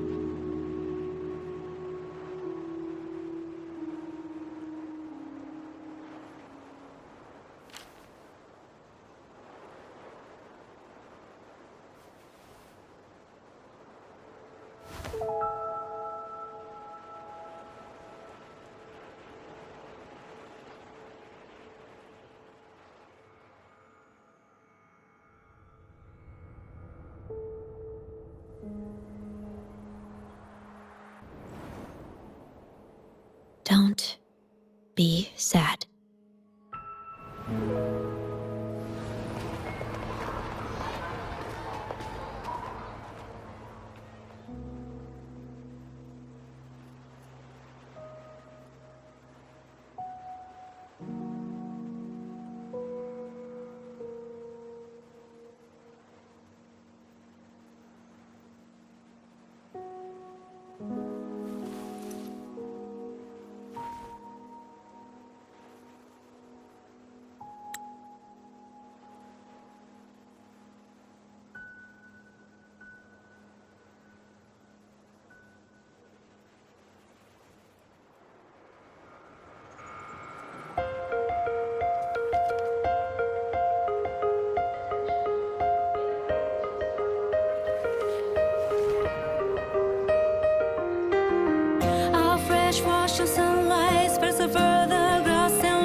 Luke texted me to go over the Exostrider plan at the infirmary.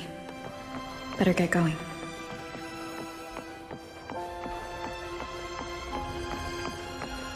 Stay behind me.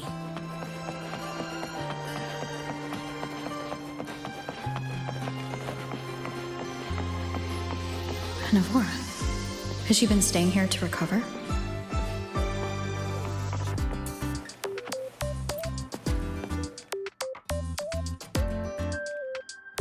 How are you recovering from your injuries, Navora?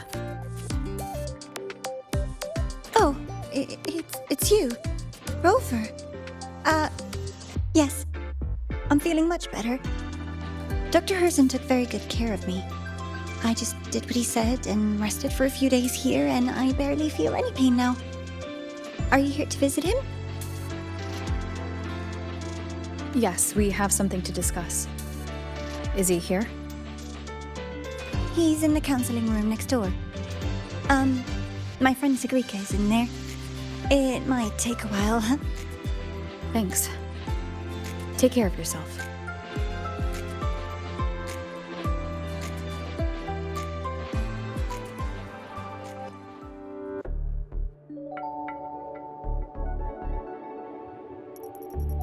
How to put this? I think you can have more faith in yourself, Sigrika.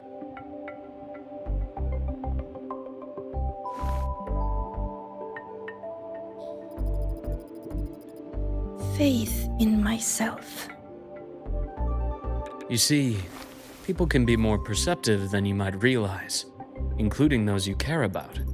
So try not to take everything to heart. Go a little easier on yourself.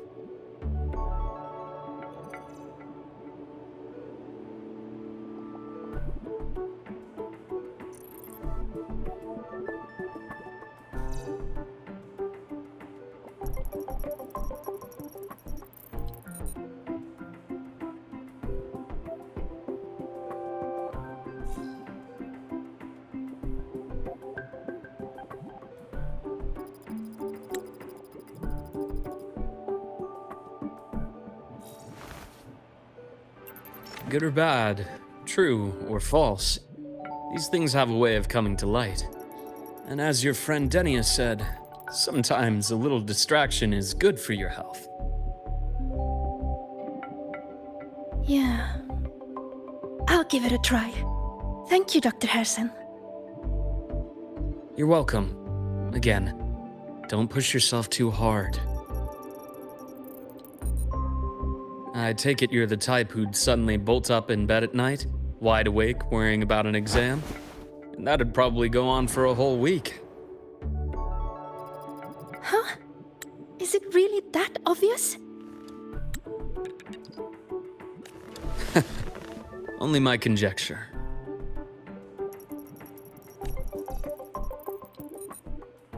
Would you like some candy? Sweets help keep a smile.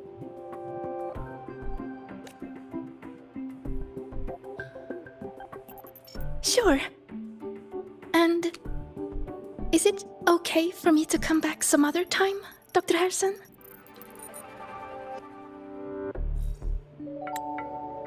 Why, of course. Feel free to visit my office anytime, Sigrika.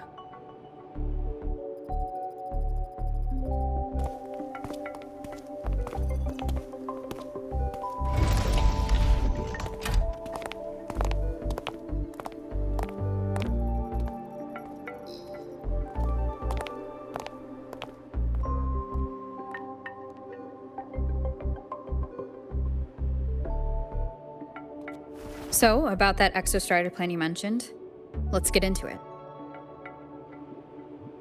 All in good time. Let's start with something lighter first. Something lighter? Any topic at all, but let's slow the tempo a little. You're too eager. Your emotions are clouding your judgment. You must feel it too.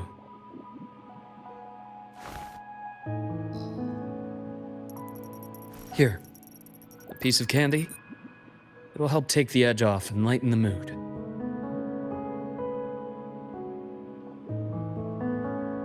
No thanks. I understand your anxiety over Imeth's situation. You've always held her dear, but it's taken more out of you than you realize.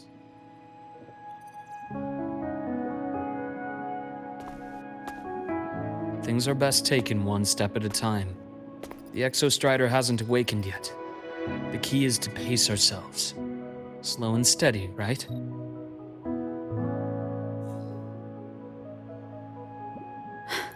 Okay, you're right. Let's table the Exostrider for now. Let's talk about you, Luke. I trust Imeth. What we experienced together proved she was telling me the truth. And there's a connection there I can't ignore. But you and me? We might be strangers in passing who became confidants, as you put it. But it feels like every conversation we've had just skims the surface.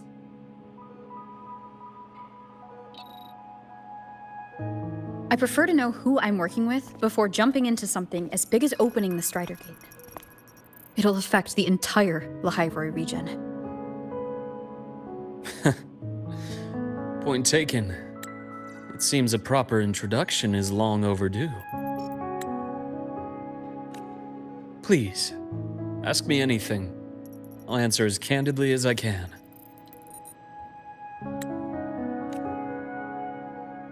Are you a consultant from the Black Shores?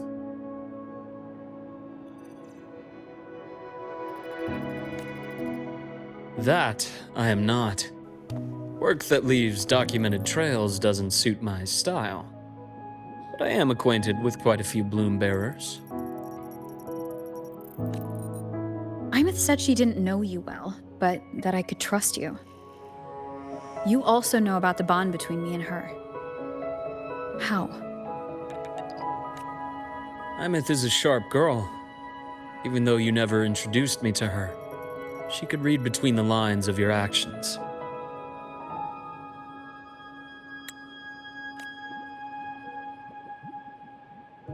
She's a lot like you. Smart, driven, good at bearing burdens. But she's proven to be even more stubborn than you are. After you left Lahai Roi, she came to see me a few times in the name of counseling, to learn about you.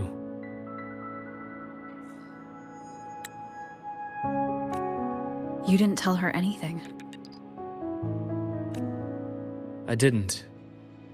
You had other tasks for me here in Lahai Roi. You didn't let us properly get to know each other because you wanted to shield her from my line of work. She later stopped these visits after realizing that.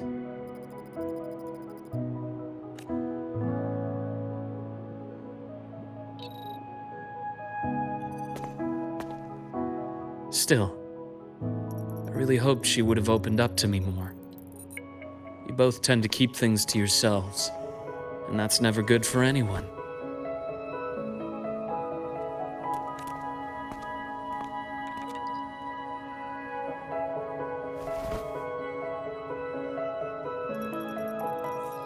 One last question.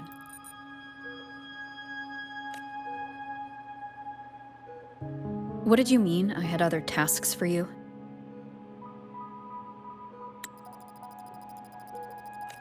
That is a key topic, but not suitable for discussion here. The Space Trek Collective is backed by a number of different nations and powers. Their internal politics are of no concern to us. There are many watching eyes among the support staff. The infirmary is, after all, a public space. Why don't we take this somewhere more private? To where? I have a place in mind. Just come with me, Golden Girl.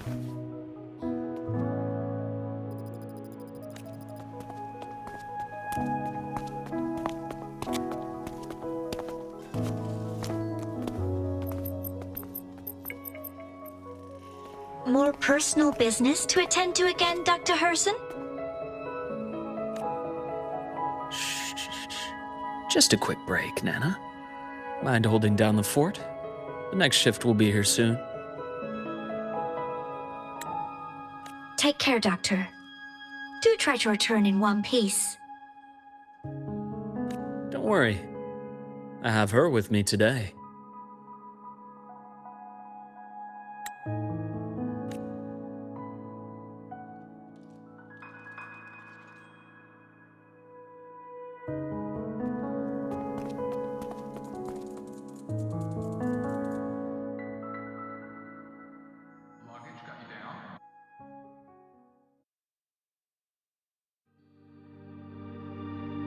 Sundermere?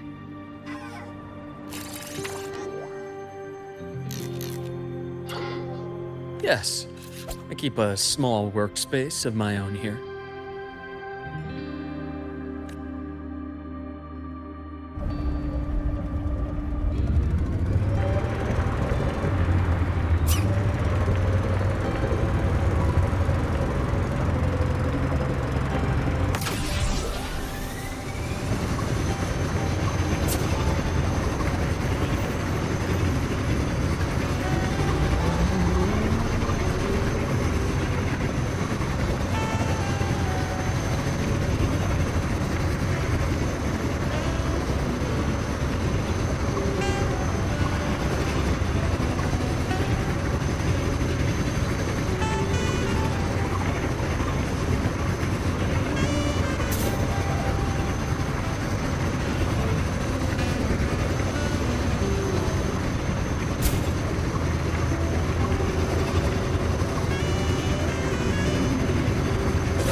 Leave them to me.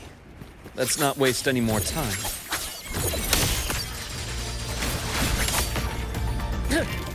Imbalance ends here. Rot, resected. Blink, and agony ends. The Exostrider's sword emits a unique frequency. It shields my workspace from most long-range detection methods. You picked a good spot.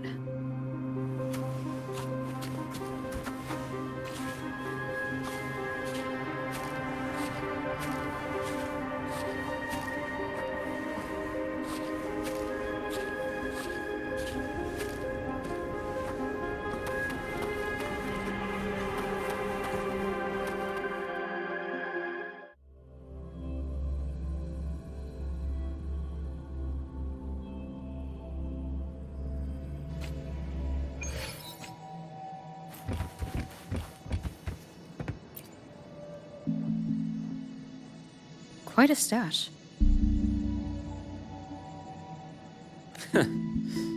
This is what a secret room is about. Now, where were we? Let's start with the conclusion before we get into all the details. You asked me to come to Lahai Roi to watch for any Fraxidus activity. Warren was the first Fraxidus mole you uncovered, and he certainly won't be the last. Think of the Space Trek Collective as a web of competing powers. It's as much a haven for independence as a playground for agendas. An isolated polar region, rich with exoswarm and the potential for technological breakthrough. Lahai Roi is a gold mine, even for the Fraxidus. You're saying the fall of Helios wasn't their real goal? It was one of several. After your journey in Huanglong and Renacida, I'm sure you've come to realize their true aim. The Trinodian. All F1. Correct. Given the Threnodian's unique nature, it's sure to catch their attention. Moreover, Aleph 1 is closely linked to the Strider Gate, which may be our ticket to outer space. Spying on the Fraxidus is risky. Why would I have chosen you for this task? Well, that is a bit of a long story.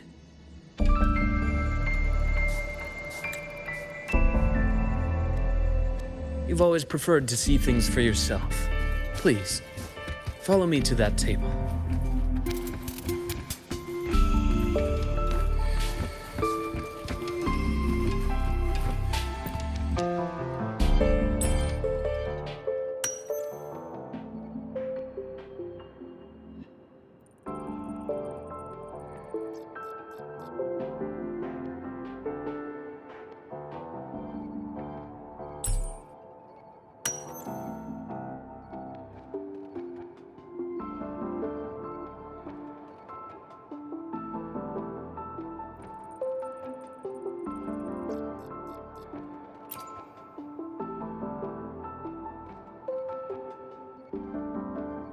The golden serum, developed by the Naviale group.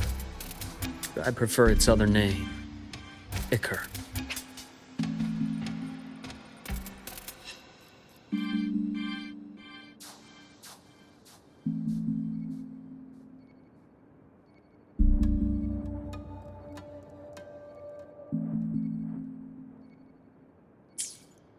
My father started it as a medication for rare diseases.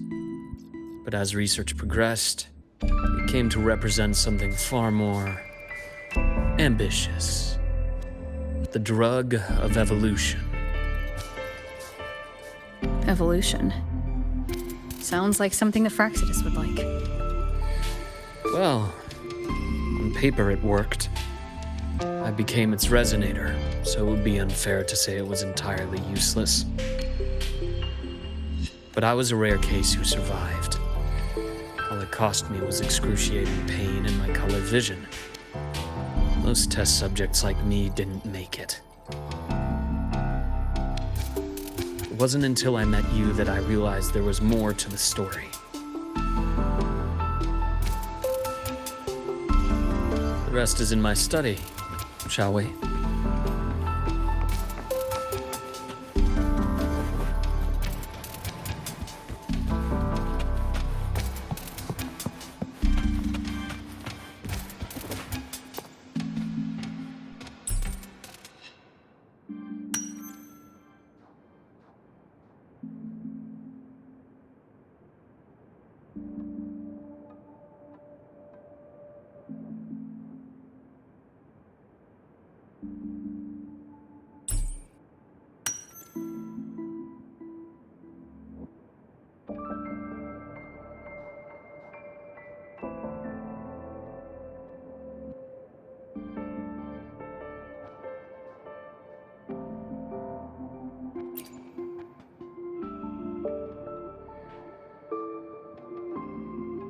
My brother Ryan drew this picture. We're not related by blood. Father took us both in after his own children passed away from a rare illness long ago. Ryan never could handle pain, but he was easy to cheer up. Whenever the grown-ups would give me candy, I'd save it all for him. So that's why he always has candy with him. For a while, I tried to be the perfect son Father wanted. It never worked, so eventually I stopped trying. It only got worse from there. What Father tried to do to Ryan was unforgivable. And then came that accident. I thought what my father did was a rather mundane story. A cliché, someone trying to atone for past guilt, only to cause greater harm. Until your hints made me suspect it was someone's staged finale. So I had my father's grave exhumed. It was empty.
The entire Lola logistics carrier was already blown to smithereens by the time I recovered this page. I managed a quick glimpse before the fire consumed most of the page. It is a report from an overseer. A Fraxidus overseer's report on its way to the new Federation? Yes. Tucked away in a Lola Logistics delivery box. The recipient is Eris in the new Federation.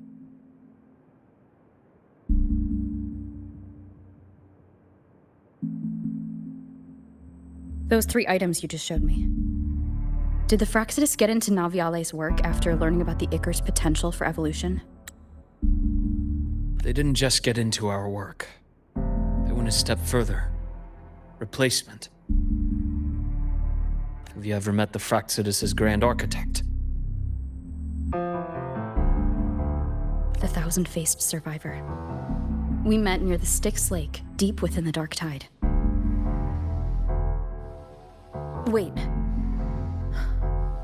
Does this mean your father was...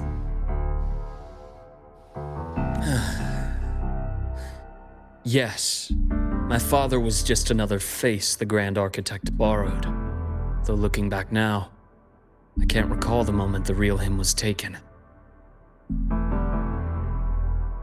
I think the Grand Architect sees life and death as a game. I wouldn't be surprised if Father was even smiling in his coffin as we buried him in that downpour. So, that's your answer. Why did you choose me? Because I have a very personal reason to go after the Fraxidus. Hatred. Hatred. Even now? Now, it has become something of a habit. Continue this train of investigation and you'll see for yourself what they are. But before you do, there's something I should share.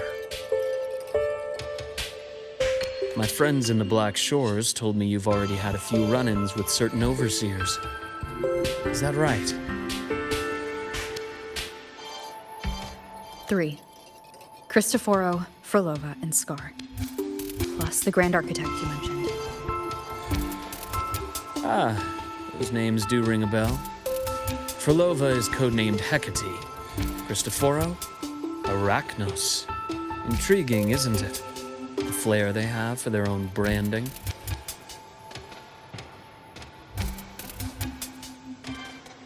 But it's a telling detail. The codename can reveal its owner's style, personal tastes, and even ambitions. Think about it.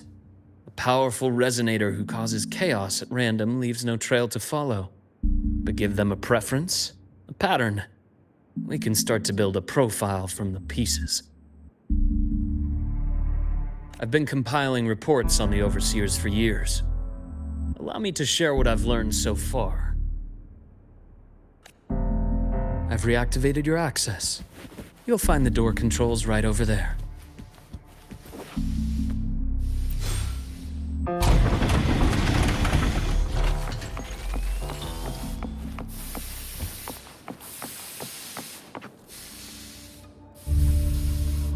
The Fraxidus is loosely organized.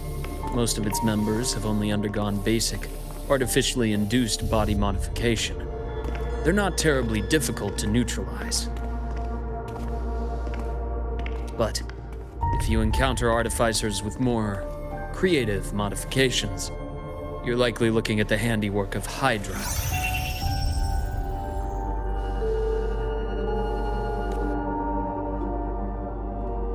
Hydra is their leading mind on human evolution and body modifications.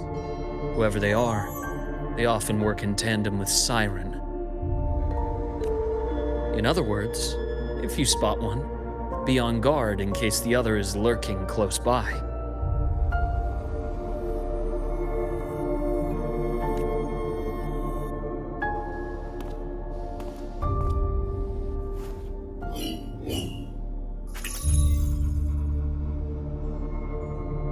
Zashiki Warashi won't require much of your attention. This overseer primarily operates in Ashinohara, a region that's been largely destroyed by the Lament.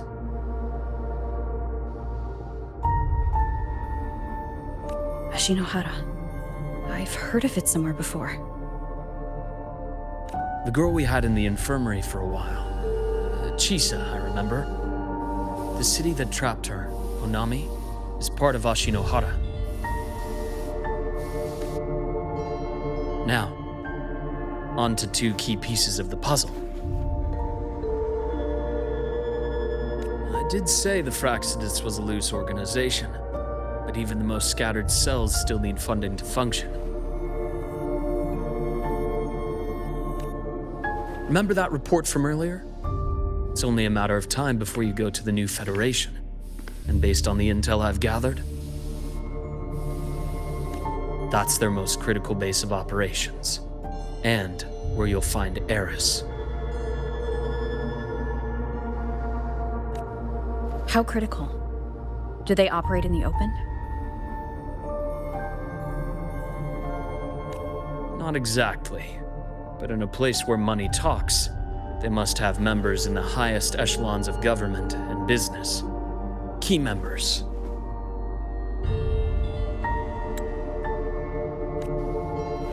Their foothold in the new Federation has given them immense leverage.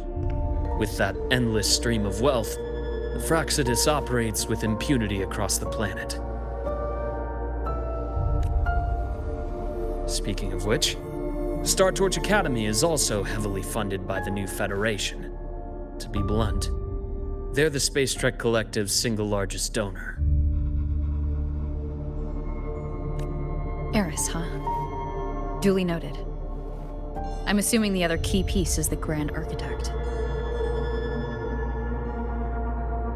The Fraxidus Grand Architect. Their true name is unknown. They only appear through borrowed identities. Real people, legendary beings, and even the phantoms of the dead from others' memories. I did brush shoulders with them once. It was a shame. I had no idea at the time, and missed my shot. This pen was the only thing I brought back from that great fire. I have yet to decipher the lettering, but it shows one thing for sure. The Grand Architect has been around for a very, very long time. It's a pity you called me to Lahai Roi. Otherwise, I would have continued following that trail. But you always have a good reason, right?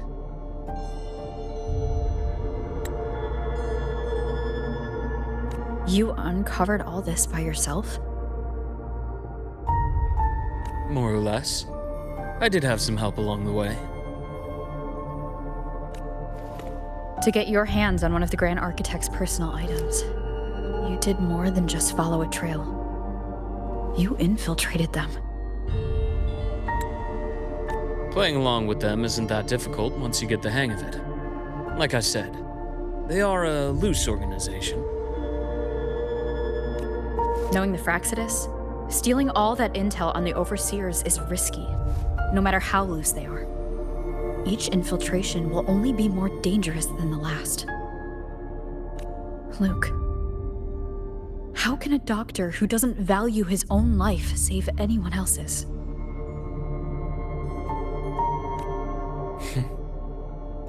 You know, this is the second time you've said those words to me.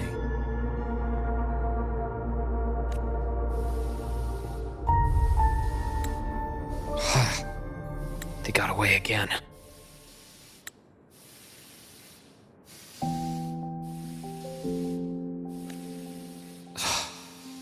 If I hadn't been so cautious, I could have taken care of them this time. I should send today's findings to her. It's been 2 years. I suppose I'm due for a report.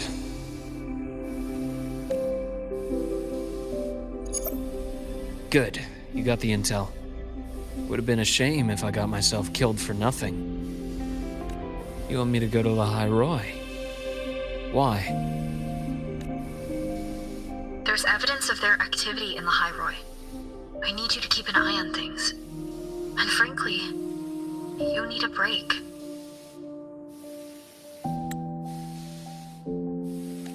Now is not the right time. You've already drawn enough attention. Do we really have to wait for you to get killed to decide it's the right time? How can a doctor save anyone else's life if he doesn't value his own? Keep pushing like this, and you'll be no different from them. Not pulling any punches, are you? Trust me, that's only the warm-up. Lahai Roi is a nice place, Luke. Bright, passionate students, beautiful snow. Perfect for slowing things down. Listen to me on this. Come.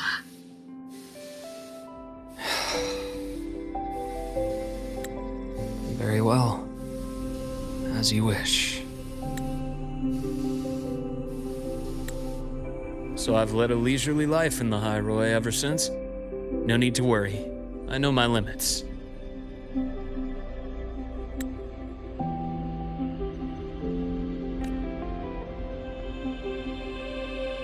Let's set aside the Fraxidus for now. We should discuss the Exostrider plan. But first, tell me what happened to you and Imeth in the Frostlands.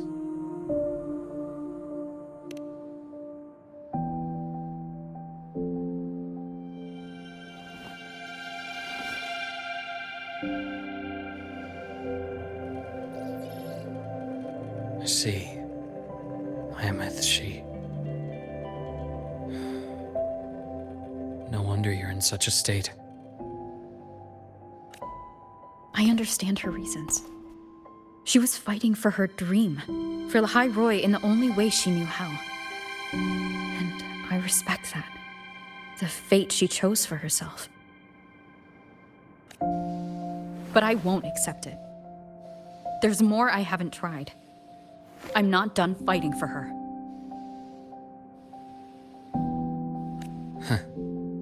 Of course. I wouldn't expect you to give up so easily. Now, about the Exostrider. It started with the Space Trek Collective finding a giant solid-skin root network in Bjarter Woods. They identified it as the lid sealing the Strider Gate, so to speak. It keeps the Threnodians' fractured forms sealed on both sides of the Strider Gate. Break it, and these forms will reunite. That wouldn't just spell Lahai Roi's doomsday, but the entire world. But the Collective still yearned to open that gateway, to explore the unknown. So, they created the Synchronists. The idea was to use augmented resonance to amplify the Exostrider's power, hoping that would keep the Threnodians suppressed. But lately, the Threnodians' attacks on the seal have been increasing. I'm afraid the Fraxidus is also getting ready to make a move. With the reactor core returned, all you need now is a little patience. Wait for the Exostrider to awaken. Then we can focus on how to use it to find Imeth. You were a synchronist in the Academy once before. I'll speak with Lucilla about getting you piloting access. Then I'll wait for your news, Luke. Certainly, but our immediate priority should be the Fraxidus. I have a feeling they're planning to sabotage our plans for the Exostrider.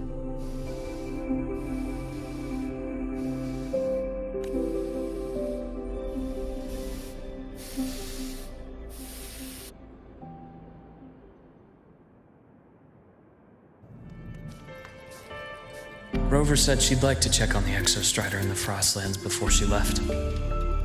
Well, it could be a way to take her mind off things. Now then. Dr. Herson, is something the matter? Unless you always assume the worst, Lucilla. Can't I just call to chat? I find that highly unlikely, Doctor. Let's skip the preamble. What is it? Rover. So this is about Imeth. She was so tight-lipped with me about what happened in the Frostlands. Yet, she spoke to you. Sitting on our hands won't fix anything. And she was willing to open up. If a friend runs into trouble, I'll naturally step in to listen. Besides, what I have to share today benefits the Academy. It could help us get ahead of a few potential issues. Very well. Let's hear it then. Meet me at the Institute, the usual spot.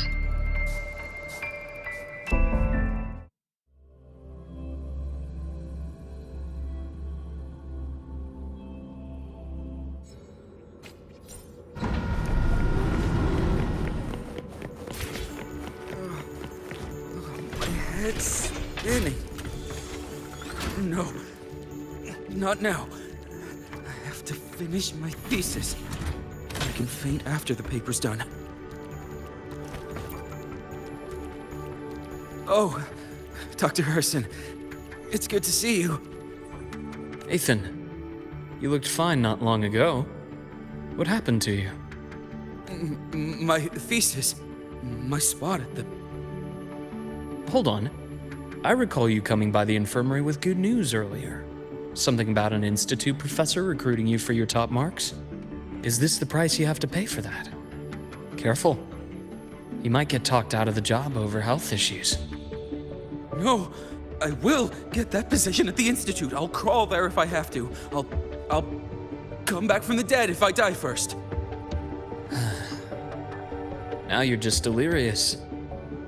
I know getting this opportunity wasn't easy. You can't exactly just ask for time off. Come by my office later. I'll write you a sick note. You can't run yourself like an exoswarm, thinking you'll recharge the moment the sun comes up. It's not how we humans work. Thank you, Doctor. Good things are bound to come your way. This takes me back. I always got my best sleep passed out in your infirmary.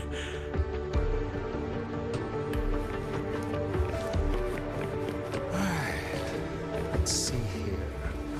Who's still skipping their physical checkup? Do these people not believe in proper work-life balance? So irresponsible.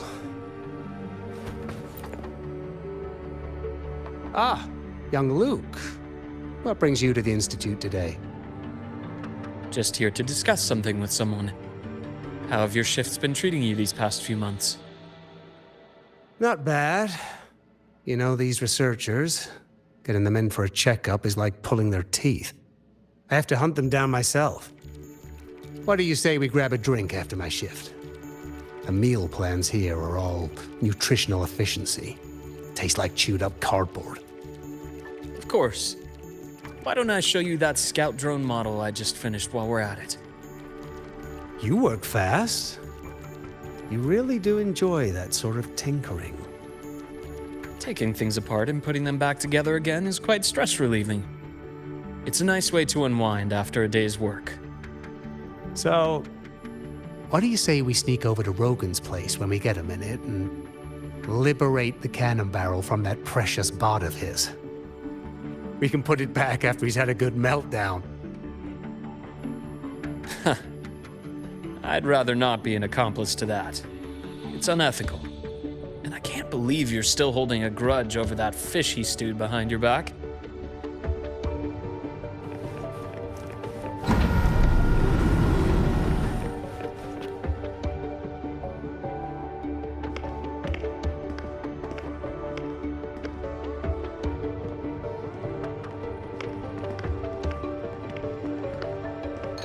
Have a seat, Doctor. Shame. I thought she would come with you.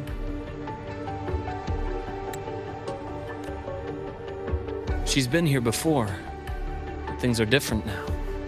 I prefer not to have her tangled in the collective's trivial matters. Fair enough. But I'm not like those stubborn old goats you're used to dealing with. I don't chase after pride or rank. All I care about is Star Torch Academy.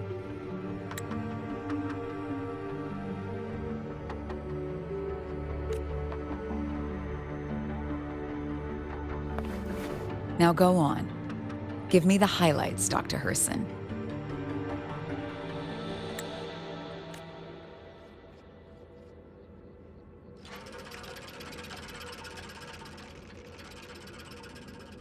The Fraxidus. I understand. I'll keep a closer watch. As for piloting the Exostrider, if she is capable, that's fine by me. The Research Institute will see to the preparations. That said, we can't ignore the risks that come with opening the Strider Gate. I have someone in mind who can help. But first, let me have a quick word with her. The Threnodian concerns every one of us at Lahai Roi.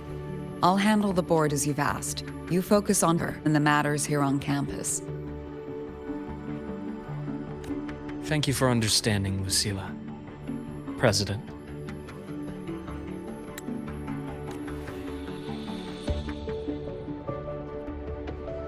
Our conversation went more smoothly than I expected. I thought you might think I had a hidden agenda. As a thank you, care for some candy?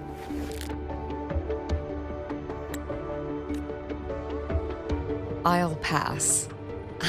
I'm well aware of your candy outreach program across campus. I've had my fill of sweets over the years.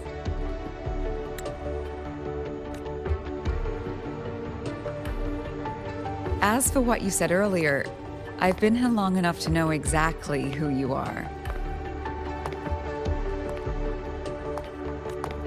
Thanks to your efforts in uncovering those moles, the Academy is safer, and we have far fewer headaches to worry about. What truly surprised us was your choice to stay all these years and become one of Lahai Roi's steadfast guardians. Well, I'm just glad the President doesn't see me as some busybody. You're the right kind of busybody. The kind we're happy to have.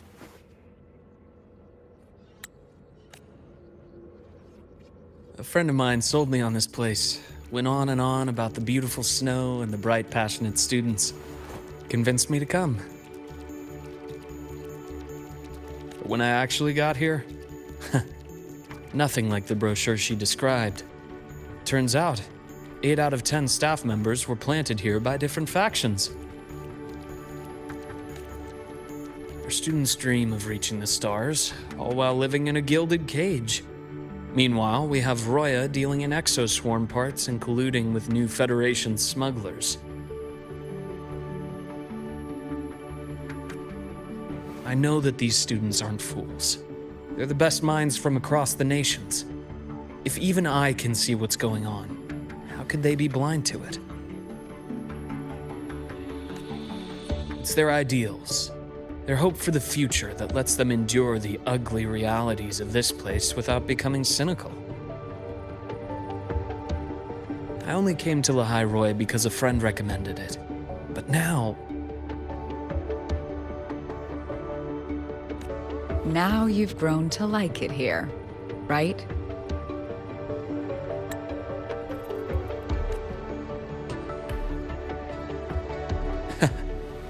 Yes, same as you, Madam President. An urgent transmission from Nana. If you'll excuse me.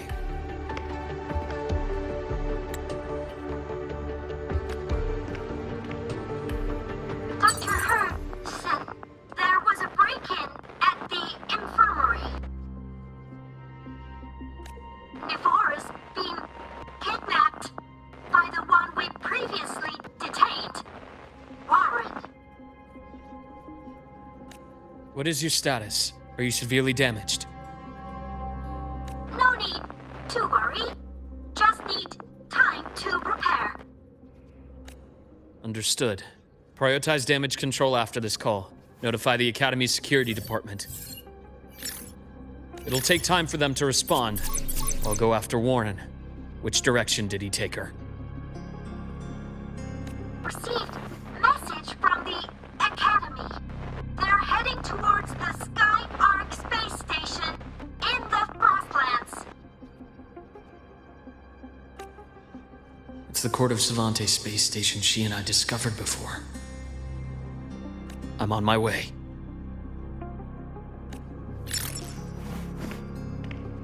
Warren has escaped. He's taken a student and is heading for one of the debris fields in the Frostlands. What do you plan to do? I'm going after him. I'd like you to set up a perimeter there to cut off his escape and prevent any further risks to the Academy. You want me to secure a perimeter while you go in alone to handle Warren? I have a hypothesis, one I'd like to verify by myself. Very well. Your track record warrants it. Go, Dr. Herson. I'll expect good news.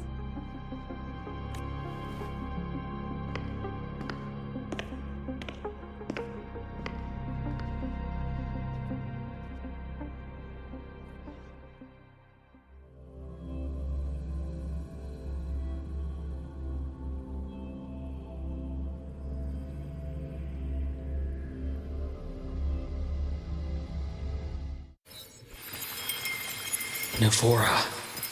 Why now?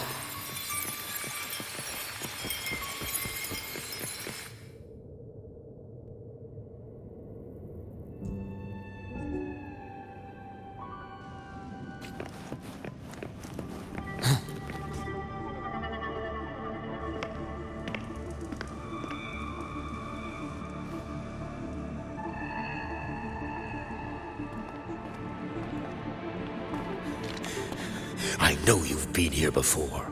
Take me to the data room. Now! Okay, I'll do anything you say. They're heading deeper into the station. Is there someplace we haven't discovered yet?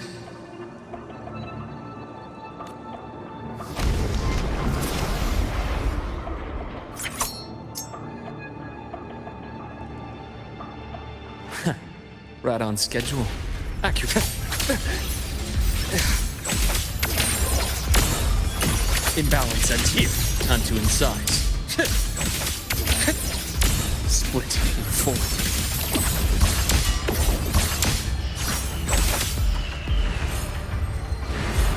The bath's clear.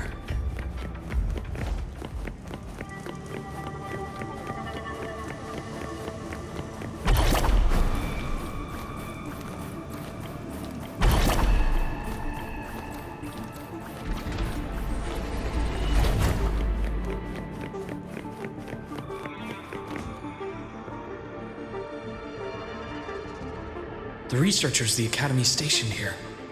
2 with gunshot wounds, but still alive. And this one? No vitals.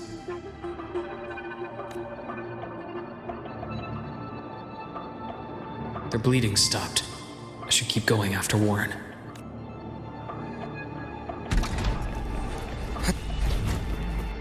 The bath's clear. Right on schedule. Blink, and agony ends.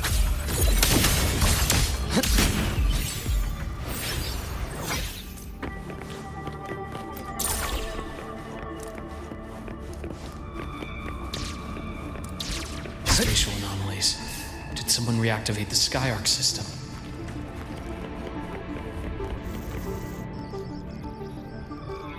I'll get out of Lahai Roi. Out of this cursed place.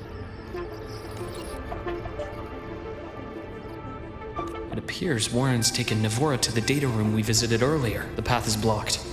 It's those error modules again. I should use the adapter.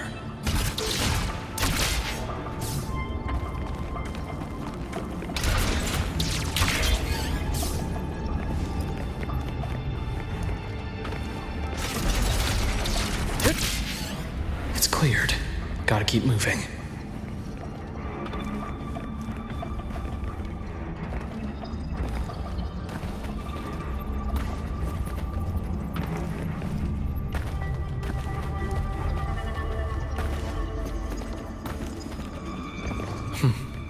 Almost there. Now, moment of truth.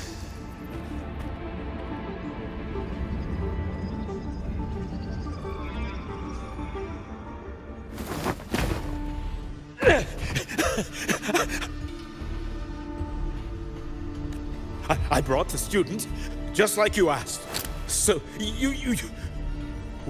Where are you? Lahai Roi was just a minor setback. I'm still useful. I still have work in the new Federation. I still...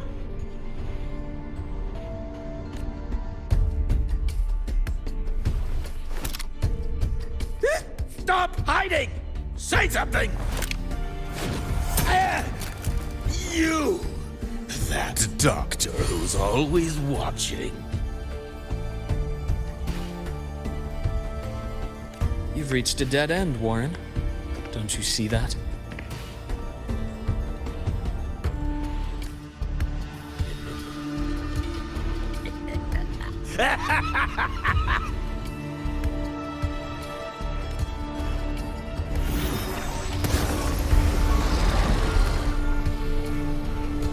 It's your dead end!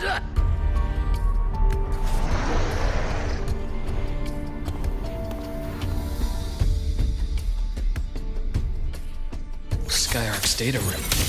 There must be a reason. Was that just impulse? Or perhaps...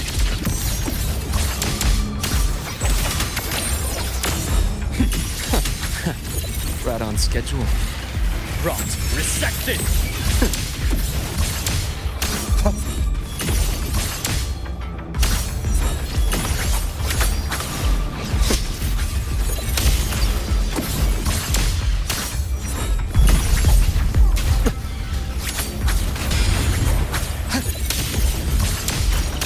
A bearable price. I bestow eternal peace.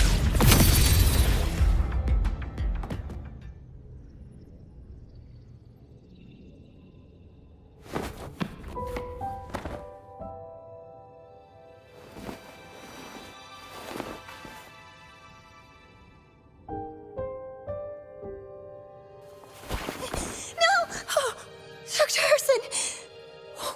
Warren, is he?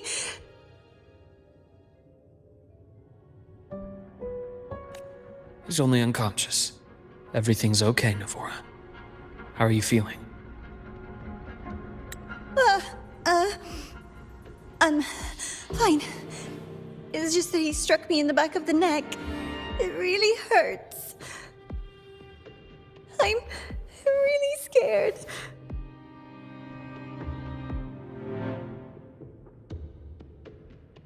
It's okay. Don't force yourself to hold it in. After a shock like that, it's much better if you let it out. Keeping it bottled up is stressful in itself.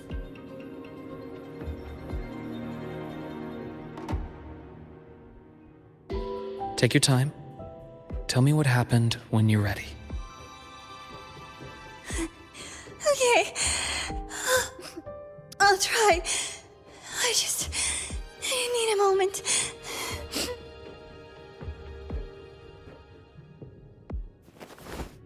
Then rest here for now. I'll go check on Warren.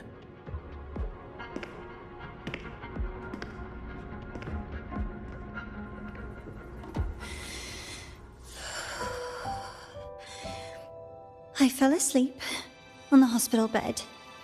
When I woke up and opened my eyes, Warren was pointing a gun at my head.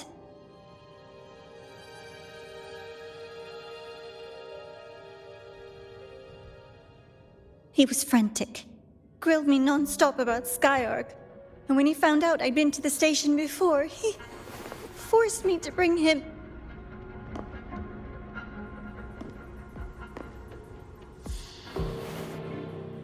Wait! Those researchers by the door! One of them didn't make it. The other two are still alive. I see. As for what else happened, I don't really remember. That's all right.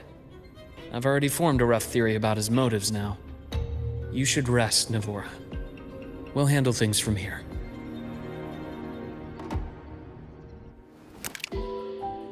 Is that so? Then, Dr. Herson, care to share your theory?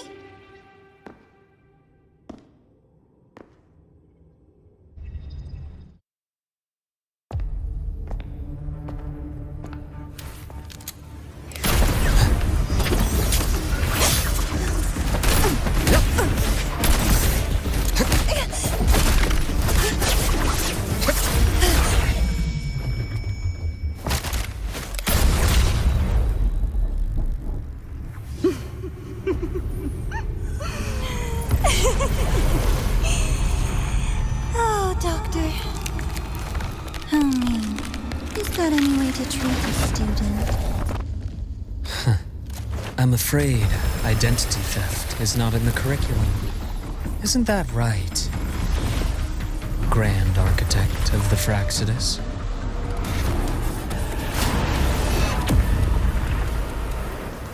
Since you insist on playing the student, I'll offer a lesson. It takes two to play a game.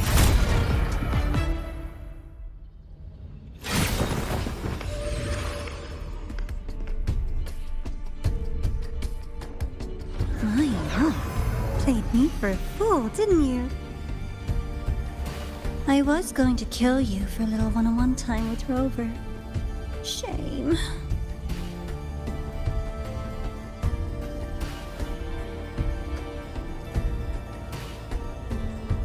Regrettable that you evaded what was meant for you.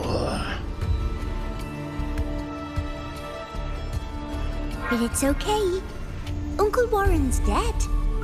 Nice and clean.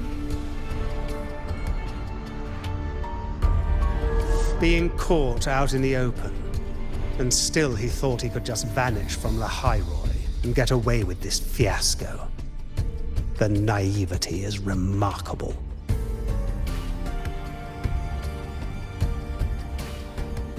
Anyway, I got back what I wanted too, so I'm a happy girl. On my way here, I kept wondering why you acted so quickly. Didn't fit your usual style of staying in character until the very end. Just as I thought. You were after this pen. Ah, yes, my precious. I couldn't find it anywhere, so it was you who took it from me. This is the first time someone's taken something from me. Oh, I almost forgot to ask. When did you begin to suspect? If you must know, my suspicions began to deepen during our last visit to the space station, when you feigned that injury. Your acting had been flawless, Grand Architect, but even you cannot mimic what you don't understand. Death itself. To an immortal like you, no matter how many times you die, it's just another lost identity. And I happen to have seen you die before. Oh? Is this why you've had your eye on me all this time? Let me think. Oops. Can't seem to remember. My bad.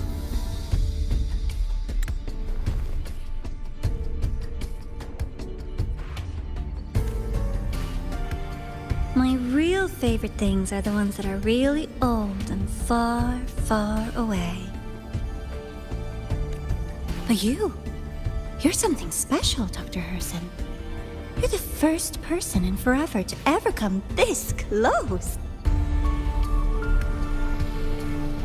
Without you, the game in Lahai Roi would be so boring. So, you get prizes. And I promise, it's right up your alley. Now, for the first one. At the upcoming new solar celebration, among all the lovely students, stands a member of the Fraxidus.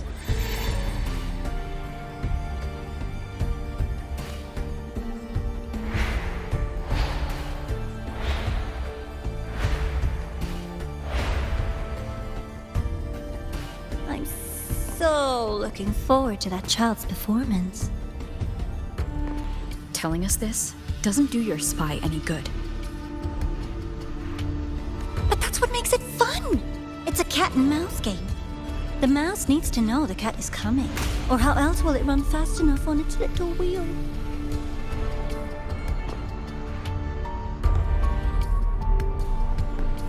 To win, you just have to be the hunter.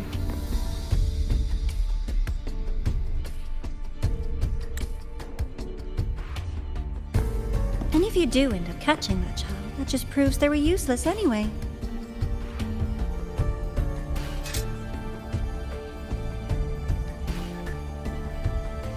That was only the first.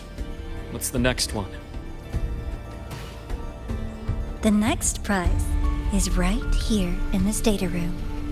You're so smart, Dr. Herson. I bet you've already figured it out, no? I had so much fun on this little trip to the Sky Arc. So, how did you feel seeing the etheric sea? Oh, home sweet home. Your faraway home. The one you can never, ever go back to.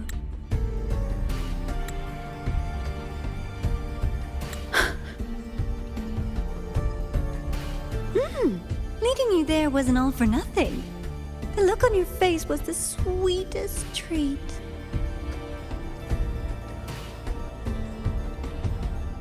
Let's be sure to have more fun like this in the future. Until next time, you two. I wish you a pleasant past, present, and future.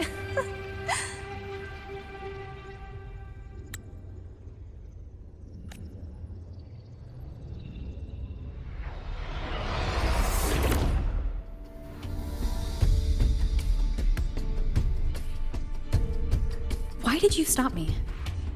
You think we couldn't have stopped her here? Yes. My goal was to gather intelligence, not apprehend the Fraxidus' grand architect. When we dug up my father's empty grave, I realized that it is no simple feat to find an immortal who leaves no trail. The grand architect may appear to act on a whim, but in my observation, that playfulness is just another layer of disguise. There's a purpose behind it. When Nana called earlier, something felt off. Warren is a researcher himself. Why would he need to take a student hostage to investigate a debris field? Even if he did, breaking into the infirmary and letting Nana send a distress call was a sloppy strategy. Of course I'd be the first person she contacted. So that's why you called me afterwards. I did hear Navor say you've had her in the infirmary all this time. You were keeping an eye on her then. I was waiting for her to show her hand. Until then, it was all speculation. I needed to see her end the act to be sure. Immortal, 1,000 faces. We've managed to gather quite a bit of intel on the Grand Architect. If I'm not mistaken, there should be something more important hidden in this room. Otherwise, she wouldn't have called it a prize.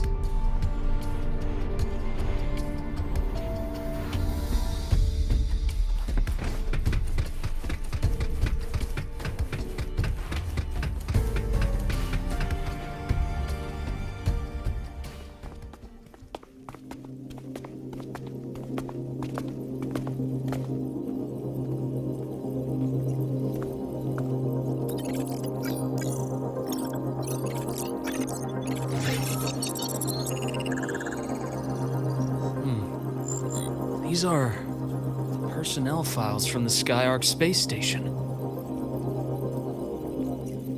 This lettering. Do you recall the lead researcher on the Etheric Sea Initiative? The one we saw in the hologram during our first visit? Professor Junji. Yes. During his lecture, he mentioned a scholar who had just joined the project, Wei Ying, but his introduction was cut short. I've found that scholar's record in the system, and her name. The letters of this name are a perfect match with those engraved on that pen. Are you saying that scholar is the Grand Architect? According to these records, the Etheric Sea Initiative was stalled due to a lack of funding until she joined. Then, it was pushed back on track. Her involvement influenced the CSC's decision on this project. But everything else about her birthplace, employment history, or academic background is missing. Sounds like another identity borrowed by the Grand Architect. Indeed. It seems we've just traced this thousand-faced individual back to an even earlier point in Solaris' history. These records also show Wei Ying took great interest in the CSC and Etheric Sea initiative during that period. That must be why she infiltrated the Skyark space station. The universe. What secrets is it hiding behind all those infinite stars? I really want to know.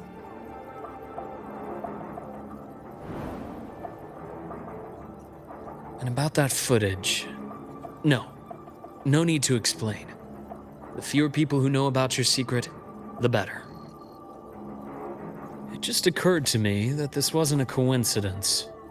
If her goal in the past involved you, then it's something to keep in mind on your journey ahead.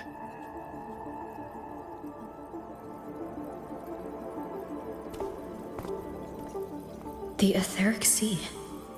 That might have been my entry point to Solaris after leaving my distant homeland. Wei Ying was interested in the Etheric Sea before its planet-wide spread. Did she want to use it as a medium to reach somewhere beyond? I will. Given her nature, it's only a matter of time before we meet again. The more she appears, the more she gives away. If she enjoys playing games, then it means she'll follow some rules at least. Otherwise, she'd die of boredom.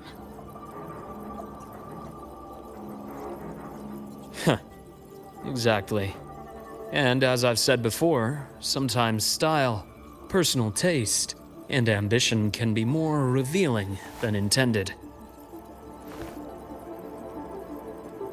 The Fraxidus has more than one base in Solaris, and I'm far from the only one with a grudge or an interest in their activities. Until now, the Grand Architect has been like a reflection in water.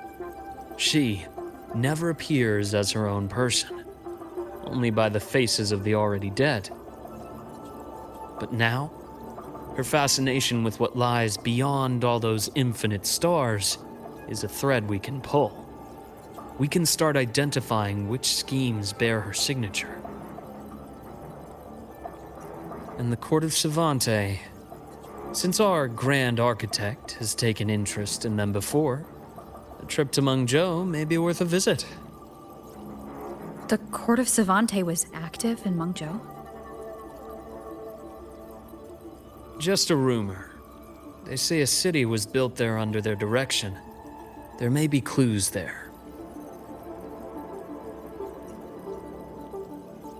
As for the new Federation, you'll likely end up there eventually if you plan to counter the Fraxidus' operations in the future. But not now. Things are too complicated over there, and they handle resonators differently. Even with the Black Shore's backing, going in unprepared would be serious risk.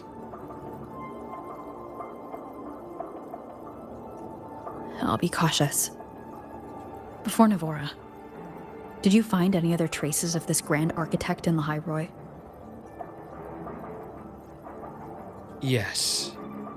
There is this one thing, but it's only speculation. About how Imeth disappeared. From what you told me, she died from overclocking trying to stop the Threnodian over a decade ago. After that incident, the Academy detected cracks on the Threnodian seal in the depths of Biarter Woods. The damage seemed intentional.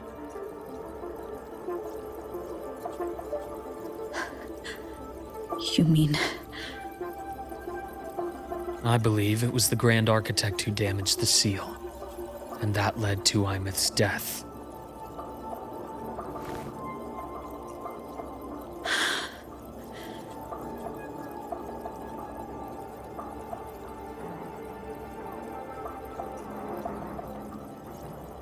Lucila's people will handle things here now. We should leave. To where? Let's go clear our minds. You shouldn't sit with this alone.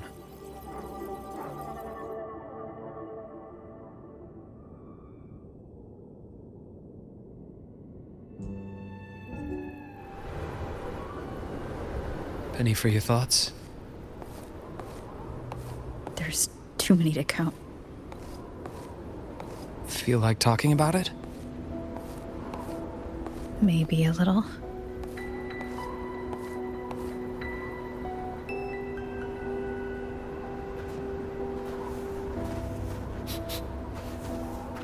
I keep wondering if the choices I made in the past were the right ones. I still don't know why I chose to erase my memories. That one decision cost me my grip on everything. It made me leave so many people behind.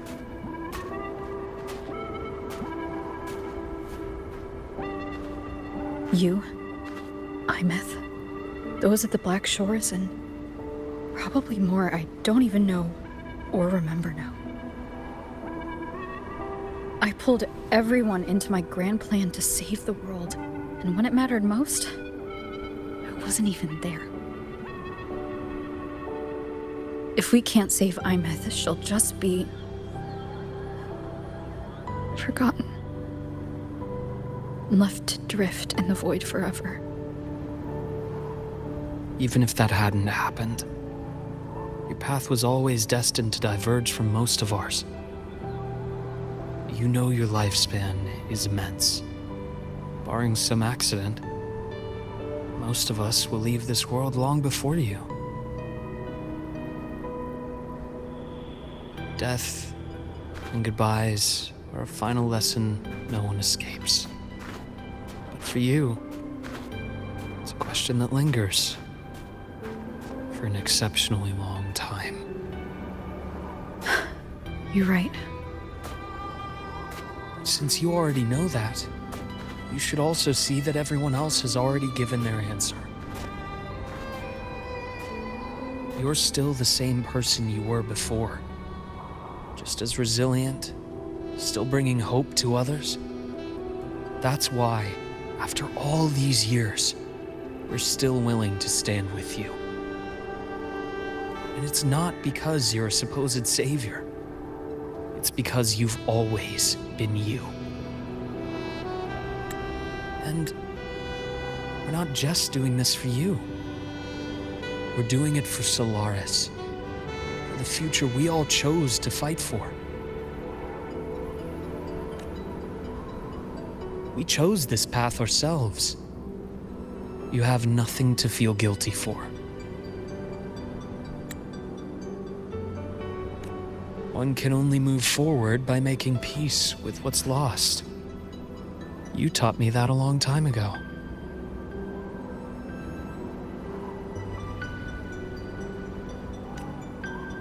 In the end, I failed to find my father's murderer. I failed to protect Rhine. I failed to protect my own family.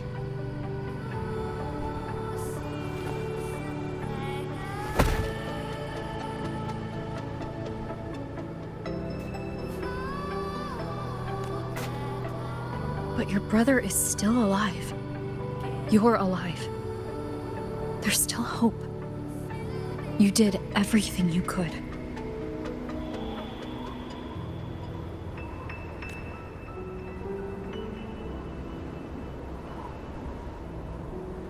Who knows when I'll wake up next time.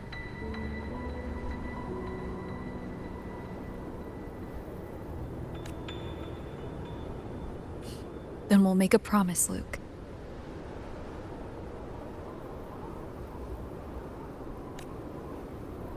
We'll see each other again next winter. You'll open your eyes, and I'll be standing right here, just like today.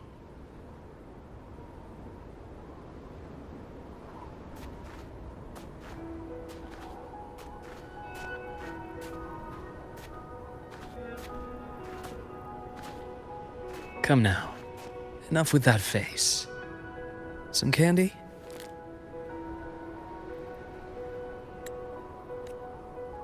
You always carry candy with you. Are you sure they really work?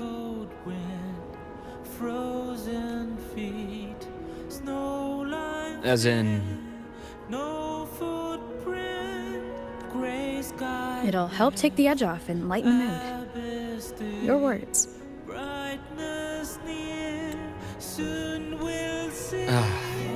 That. Honestly, not really. It's become more of a habit of mine. As a boy, I'd have one whenever things felt too big to handle. The sweetness was a distraction, something to look forward to.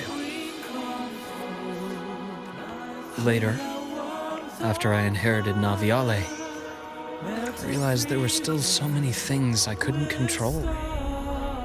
So I'd eat them to cope, especially when I was up to my neck in trouble thanks to my business associates.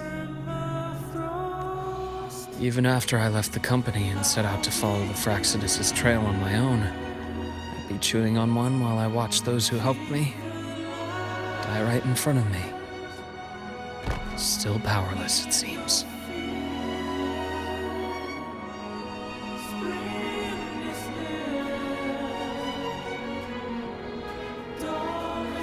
So I've come to believe that no matter how strong a person becomes, not everything can be done perfectly. In life, many things are beyond our control.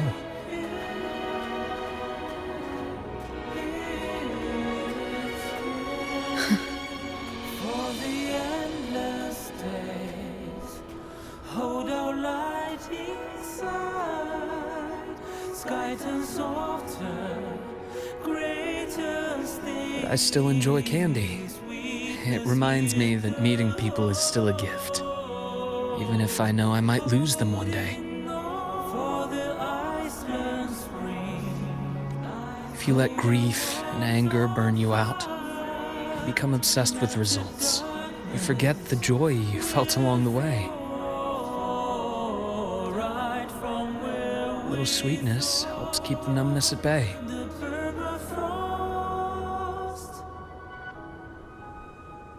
I'll have one of your candies.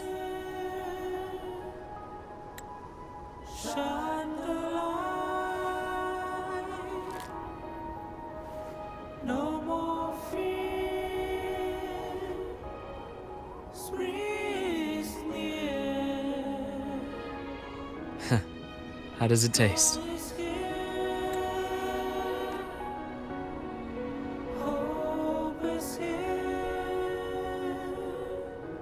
Luke, my chances of saving Imeth? They're pretty slim, aren't they?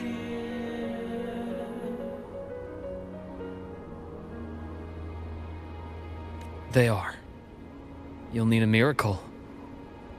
But you've always been good at making those happen.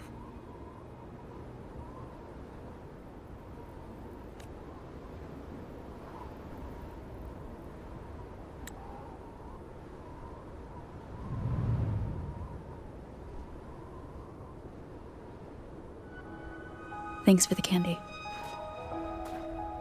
You're very welcome.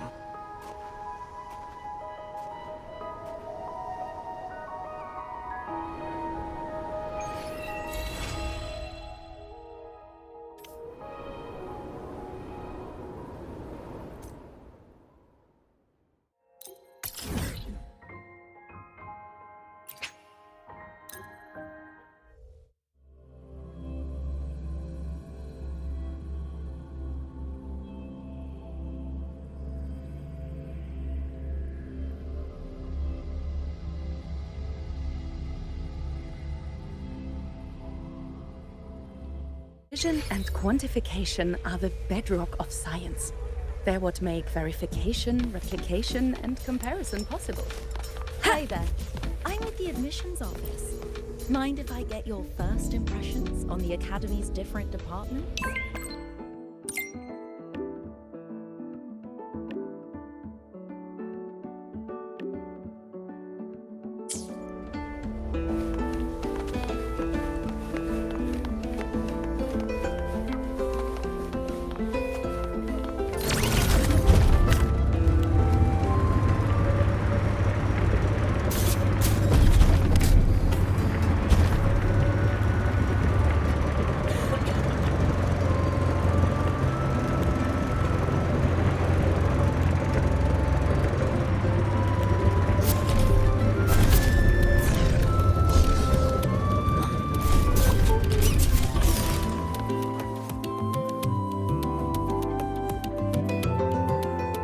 solar celebration and riddles. Sounds like a blast.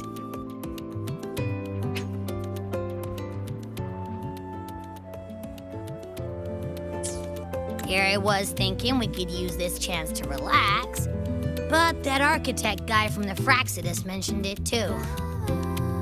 Yes.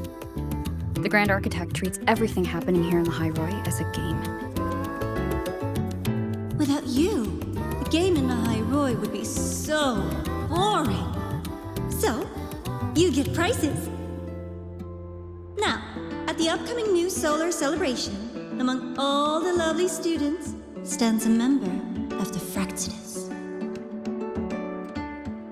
A Fraxidus agent is hiding among the students, biding their time to strike during the celebration. Maybe that's what President Lucila wants to discuss.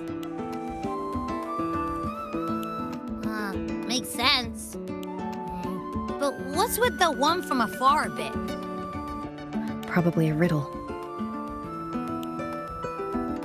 Let's go see the president and find out what she's planning.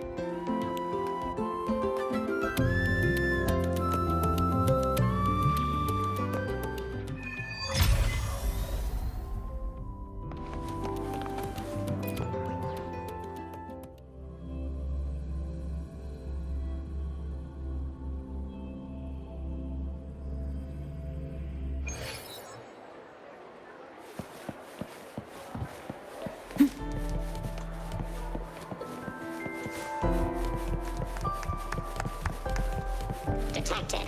Strong behavior and spectrum signature match. We've got the mind-bending herder, the eccentric. Spectral analysis indicates a 12%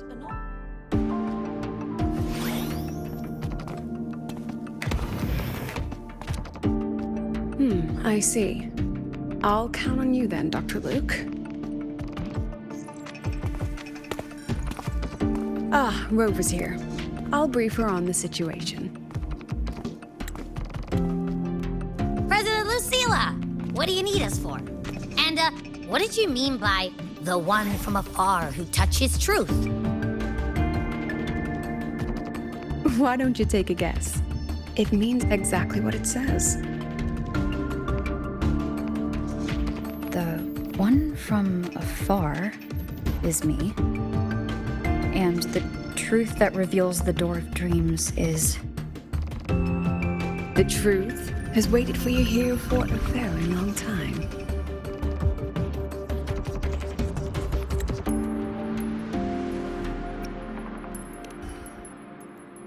Oh, quite.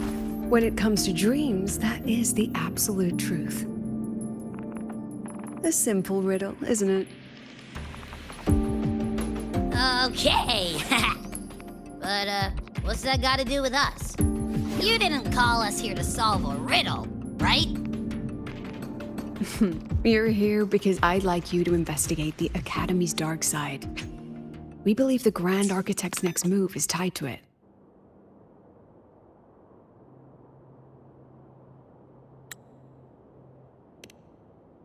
Think of it as the Academy's reflection.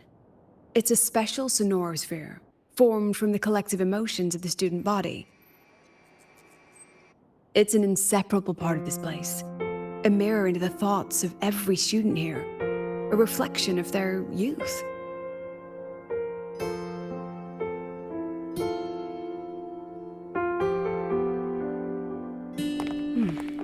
Youth. A fascinating concept. So full of ideals and passion, but also anxiety and sorrow. The dark side absorbs it all, reflecting their true selves back at them. And that's not all.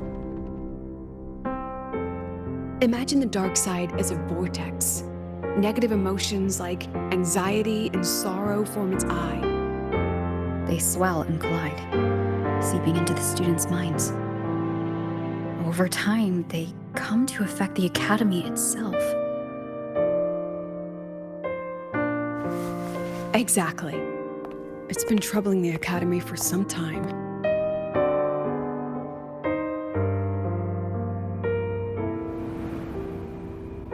Many of our students were hailed as geniuses back home, only to discover they're just one of many here. They've given their all, yet find the peak they once stood upon is now out of reach.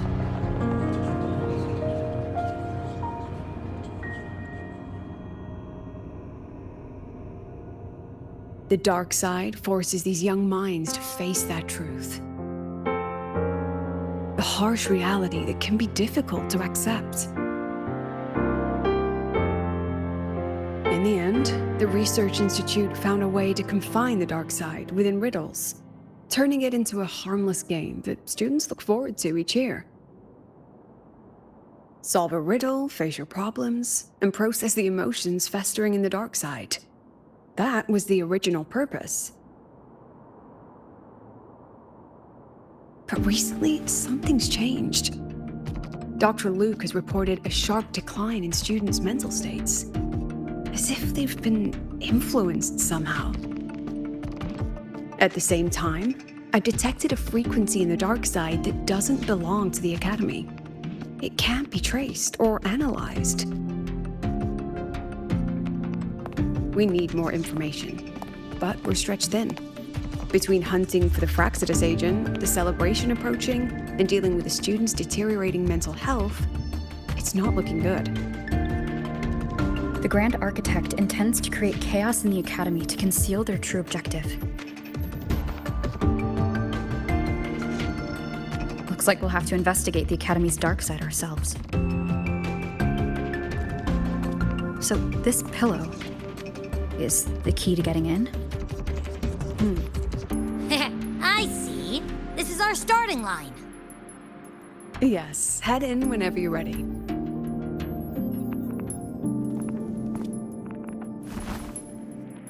I'll stay outside and keep in touch.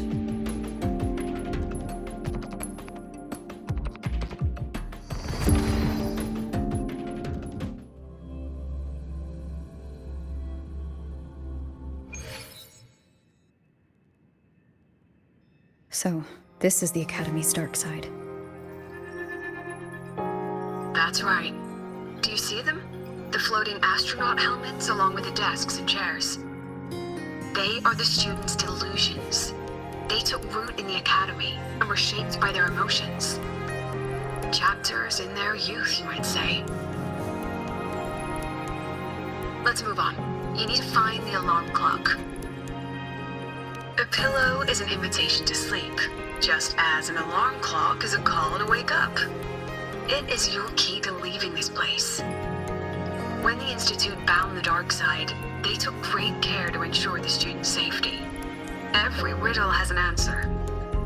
And if the key proves elusive, there are always a few backup measures. So, breathe easy.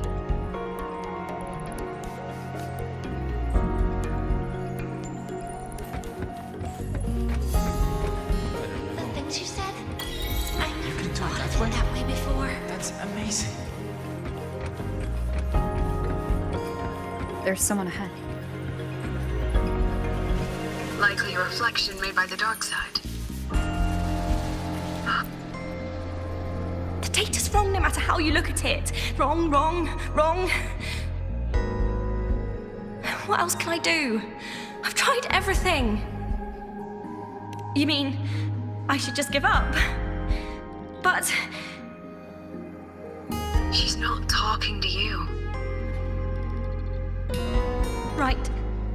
It's not like anyone on the team would miss me anyway. She's no longer a student here. I remember her. She once proposed a few research hypotheses. Brilliant. Just headed in the wrong direction. But she never could get past that. The dark side absorbed her pain. Here it remains.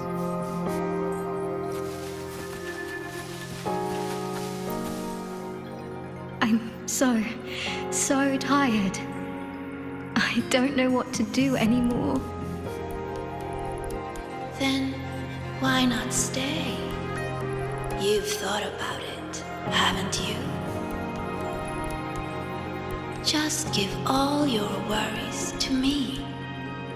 Relax. let me help you. This voice is... Track it down.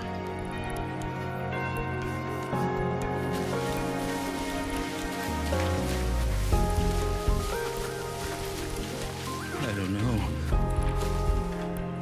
The things you said, I've never thought of it that way before. You're finally here, Sigrika! Took you long enough. You're always studying those rooms and never have time for us. Sigrika, I've heard... It's okay not to know. Just stay here. A break from thinking will feel so good.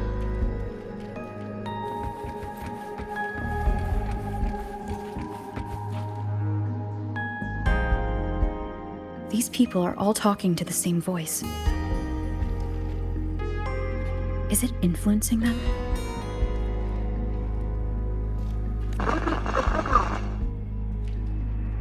President Lucilla? Hello? Can you hear me? Try to call me. We can do outside. Signal's been cut off. Be careful, Rover. Something smells off here. Huh. I think it's coming from over there. Let's go take a look.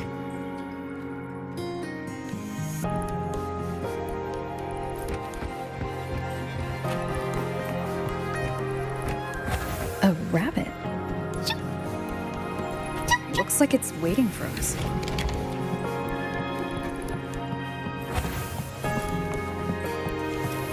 These frequencies smell different now. Stay alert, Rover.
Is that Navora?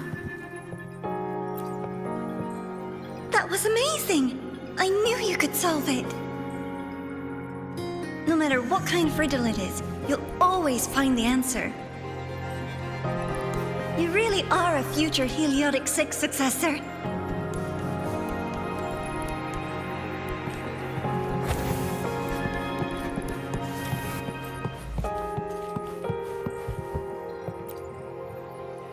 I believe in you, my dear girl.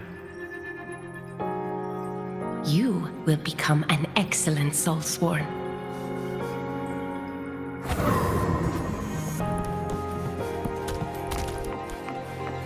What's the point of working so hard? Why not just tell them you can't do it and quit?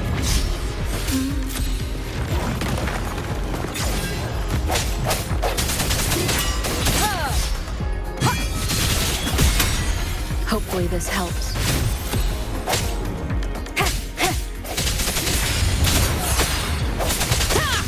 The end has come.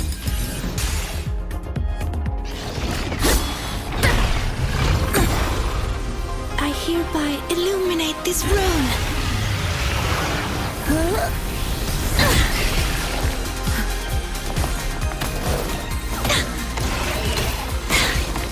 Be gone! At once!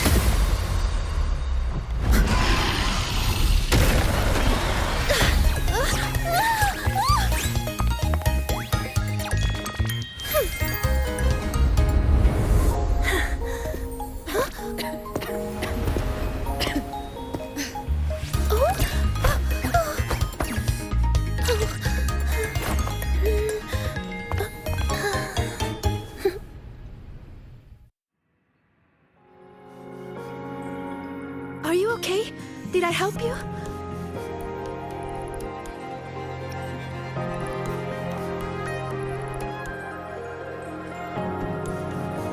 Oh, I know you! You're that freshman who was muttering to herself in class.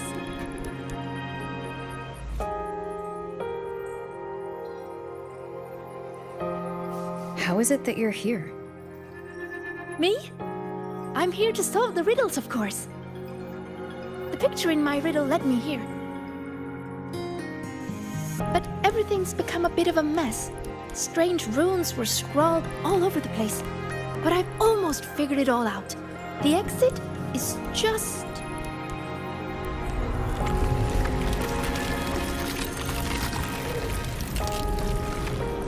behind you. These runes again. Come on, we're getting out of here.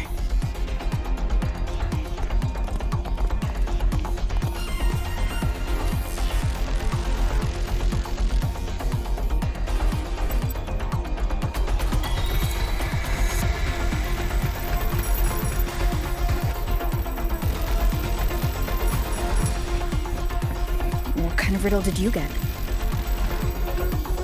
A picture made of runes. What was yours? Oh, this way.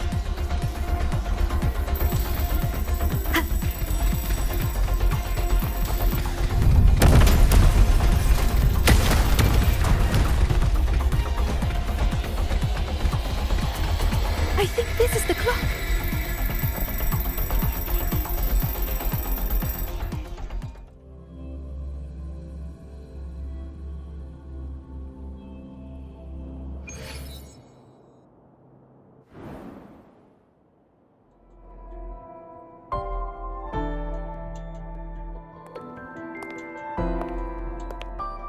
How do you feel, Rover?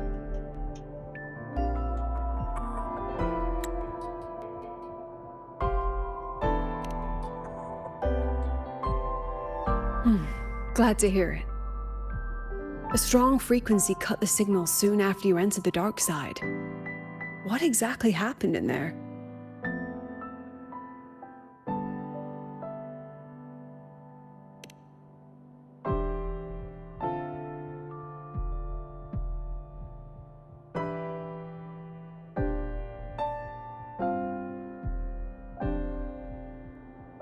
Tacit discords. They have no business being in the dark side. It seems the situation is even more delicate than we thought. And that student you met? Sigrika. The reflections mentioned her name.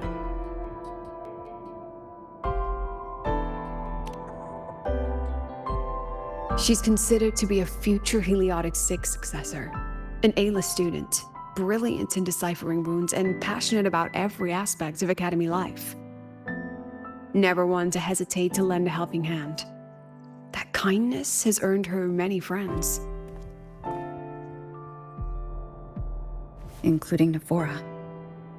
I've seen them together several times. Navora's reflection also spoke of her. We both know who Navora really is.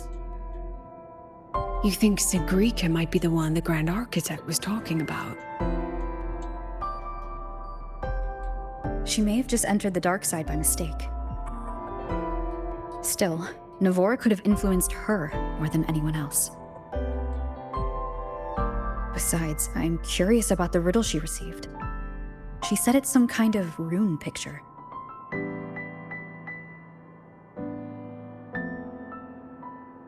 I've reviewed every registered riddle for the new solar celebration. None fit that description. Then we'll have to speak with her directly. My thoughts exactly. The new solar celebration holds great importance for the Roya. You'll likely find her at the event venue. Contact me if you need anything, Rover. I'll assist however I can.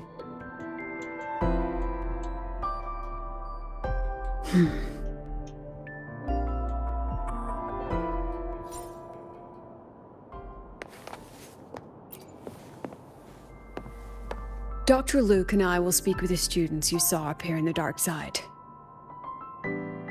As for Sigrika, I'll leave her to you.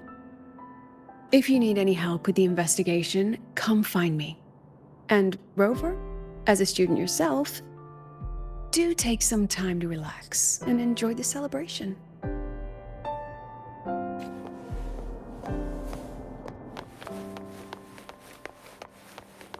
Spectrum analysis indicates 12% You could just anomaly ask her in for rare help. earth element concentration. Come on, little one.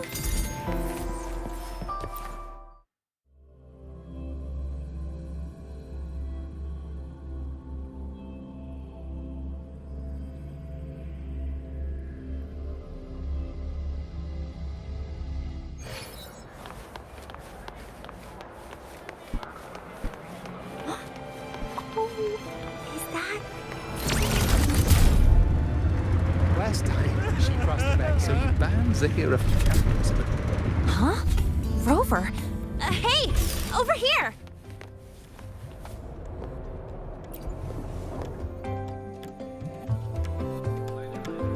Long time no see. How's it going?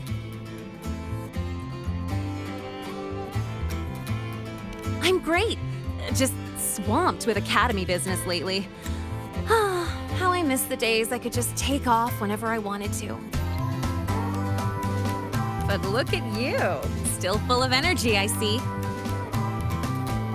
People seem so out of it these days. Anyway, what brings you here? The celebration, I guess. Sigrika? Sure, I know her. We were in the same year. She saved my butt in Royan cultural history. I never would have passed that exam without her. Now she's like my senior or whatever. She actually came asking about how we dealt with that void worm a while back. Said she wished she could have been there to help out. Oh, and she's planning to get your autograph too. Since you're looking for her... Oh, right! Let's go ask Denia. She's a friend of Sigrika's and is in charge of the celebration's entrance tickets. She might know where she's at.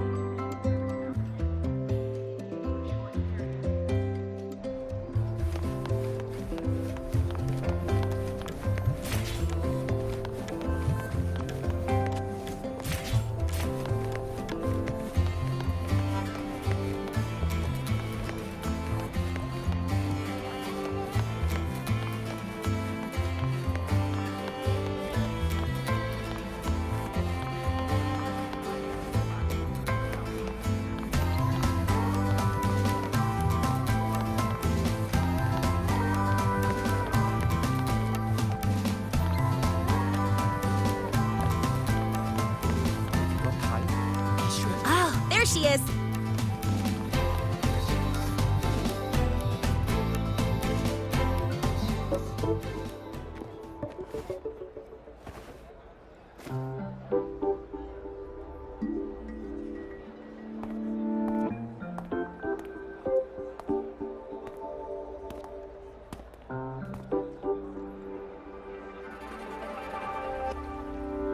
She's not here.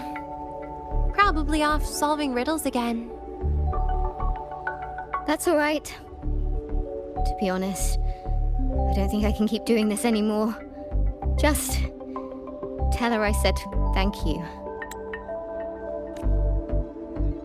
Made your decision? Well, no one's going to blame you. Not everyone's built like Sigrika.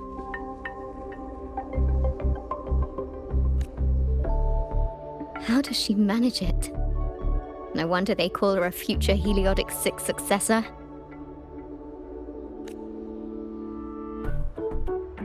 Your guess is as good as mine. Leaving? See ya.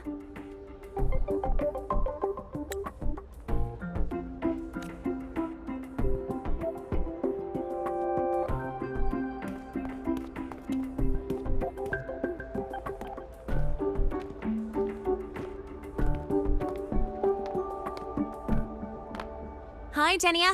You know where Sigrika's at?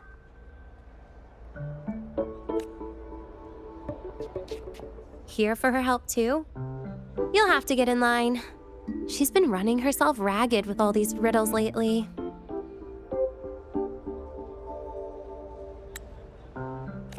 She's after Minerva's treasure too? But isn't her sorting exam coming up? How's she handling all that?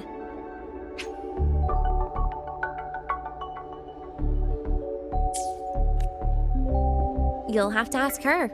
She's the one who has to live up to the whole Heliotic Six Successor thing.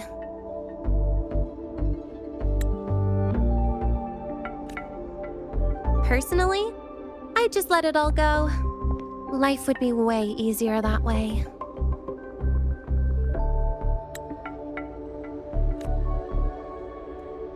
Yeah, but then she wouldn't be Sigrika anymore. Huh. Just wait here. You'll run into her soon enough. She's been in and out of the dark side all day. Those portals can open anywhere. Who knows? Maybe she'll just fall out of the sky.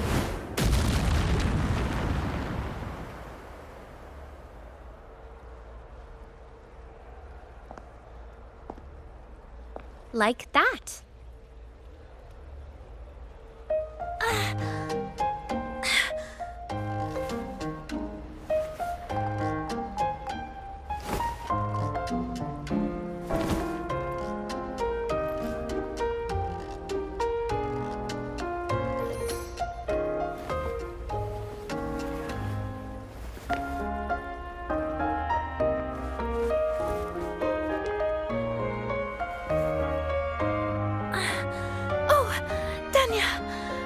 Did Isla come by? She did. Sent a thank you. Looks like she figured things out on her own. So, she doesn't need your help anymore.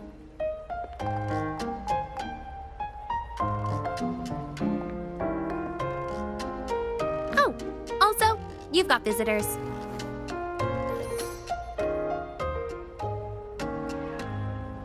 Upperclassman Linnae! You're back! I'm so glad! And this is... Huh?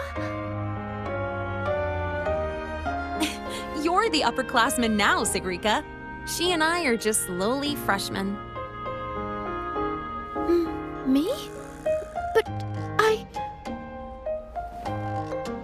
By the way, this is Rover, the one I told you about.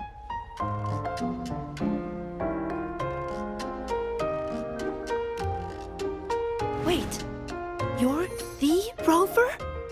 I can't believe you're still a freshman. It's so great to finally meet you. I'm Sigrika. Linnaeus told me all about you. I can't believe you're the one who took down the Void Worm. So, what can I help you with? Mind if we talk in private? In private? Uh-oh, sounds serious. You'd better help her out, Sigrika. It's nothing serious. I just have a few questions. Okay then. We should find a quiet spot. Go see the Divinator. I'll get you tickets. Good idea. I can pick up the new riddle while we're there. You're the best, Nia.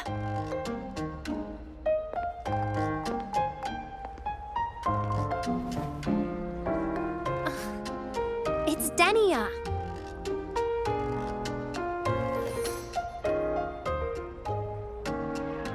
Now off you go. Bye-bye. All right. Let's head to the divinator's place. See you later, Linnae. Yeah, I'll get back to work. Bye, Rover. And, check your messages when you get a sec. See ya.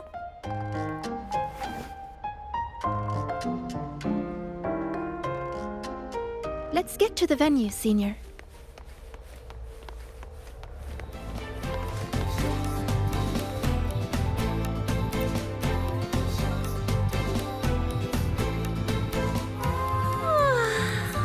A celebration of the new sun. For the Roya, it's like the grand finale of a 1,000-year duty. But duty is just a fancy word for the chains you put on yourself. I think life feels better without the extra weight.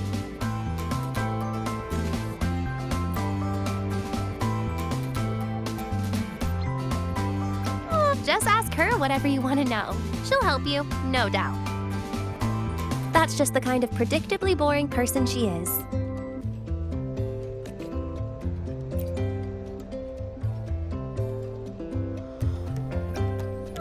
Huh?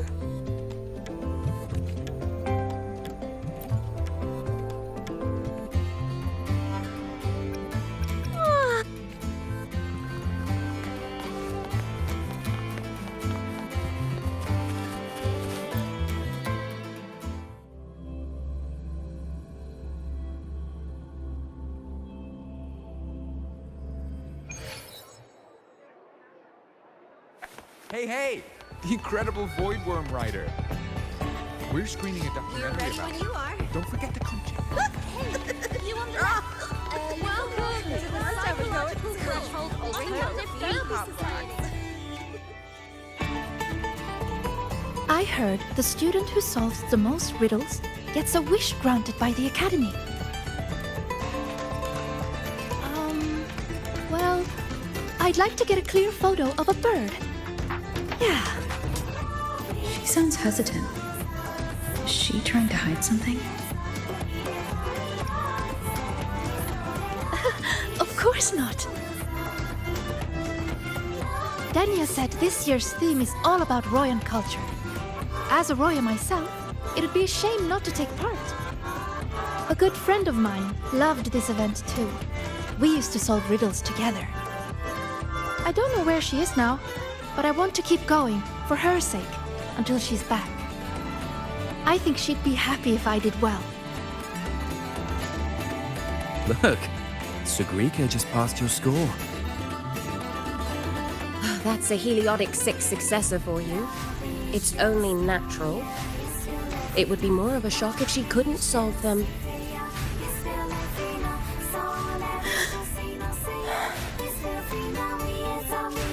Let's go. Welcome to the Psychological Threshold Alternative Therapy. Interested? This is the Mind Dive Arcade. The games here are so immersive you can easily lose a whole day. Would you like to try one?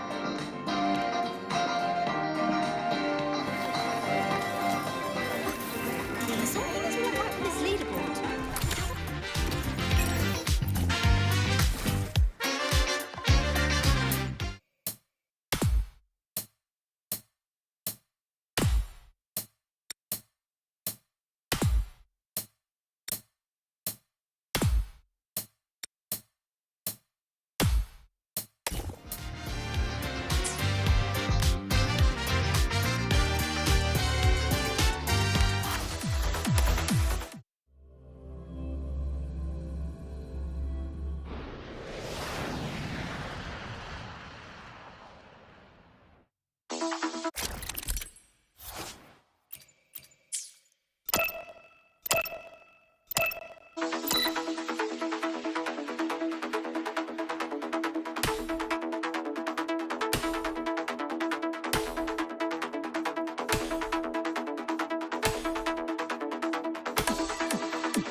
right with this leaderboard?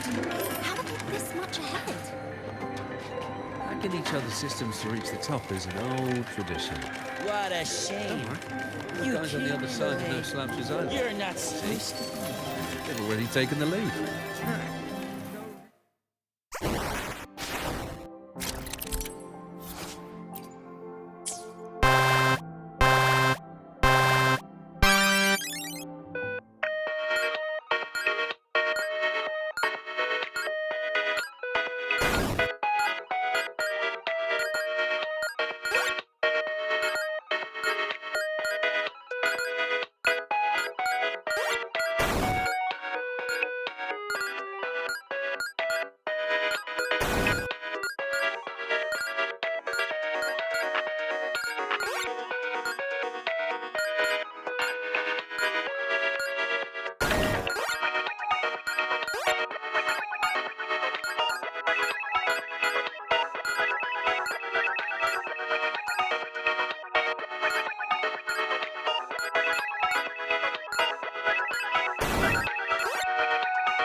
Something is not right with this leaderboard.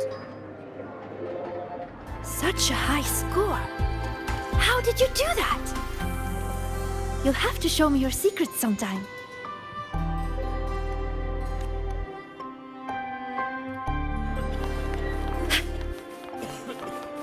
Aldefalaji, you came! This one. And I also. My alma mater. Let.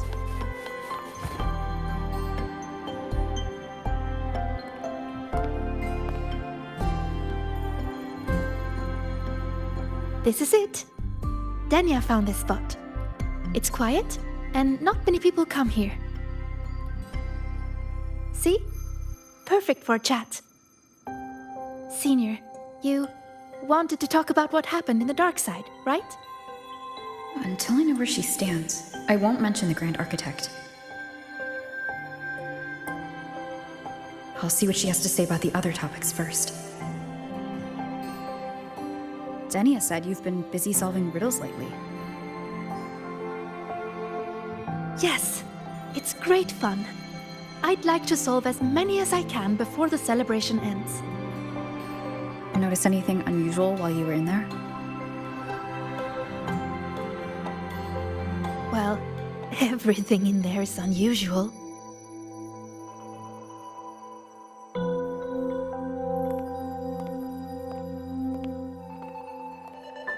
You know how they say the dark side reflects people's truest selves? Once, I saw a black cat that wished to go home. It was a brilliant cat, with black wings to fly. Another time, I talked for hours with a ghost. I couldn't see her, but I could hear her voice.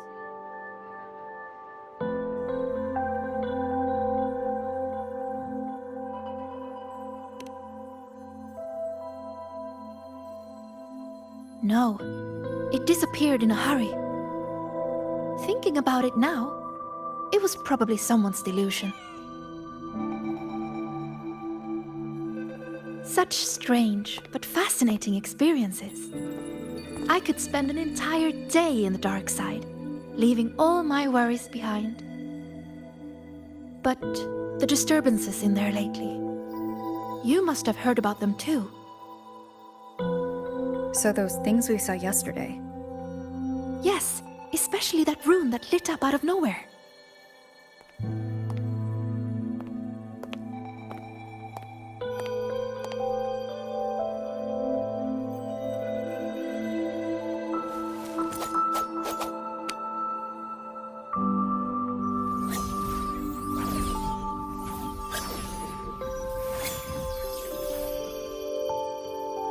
See?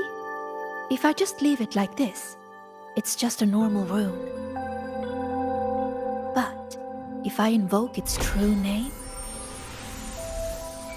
I can call forth the power sleeping within. What invoked the one we saw before? I have no idea. I tried to trace the source, but those runes seemed to come from nowhere.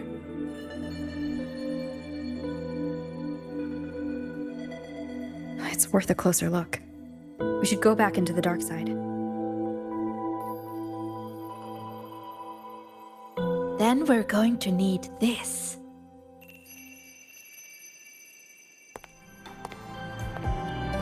Hello?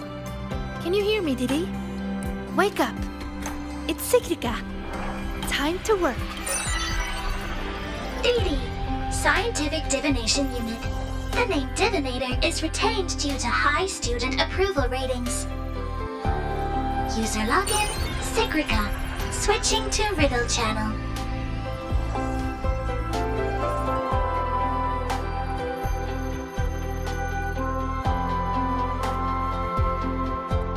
If you would like a riddle, please answer my questions. A Q&A? Really? The black of deep space or the white of the Frostlands?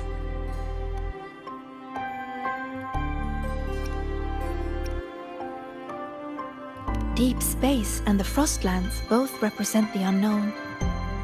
But I like warmer tones. They remind me of the sun. Solitary study or collaborative gaming with friends?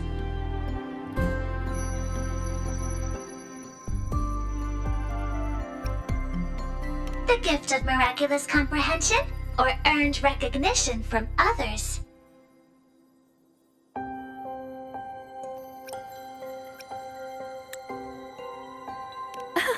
I didn't know you could answer like that.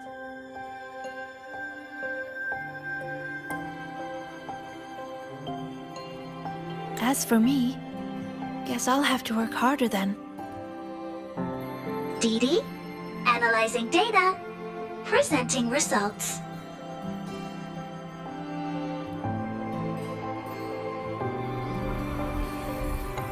Look! Here's the riddle.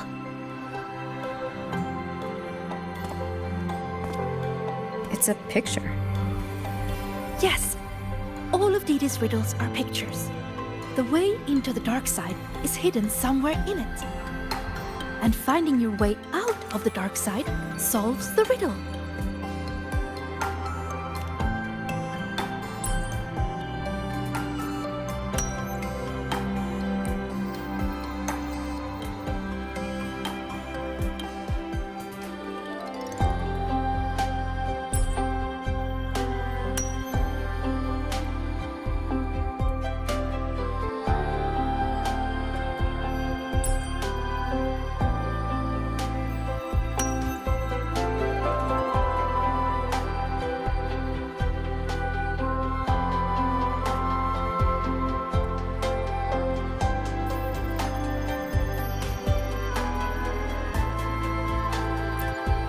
Look at where the student is standing.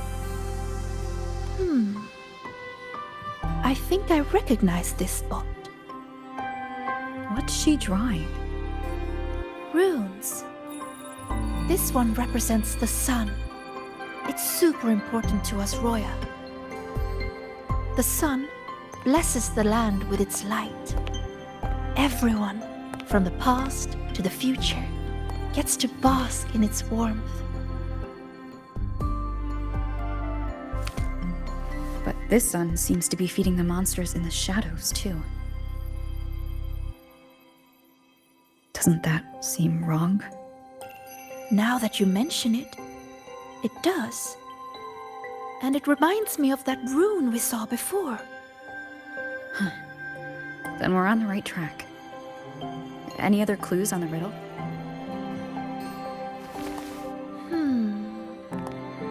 Oh, here! A line is written on the back.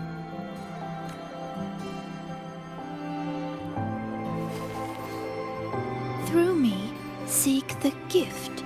Seek the... I've got it!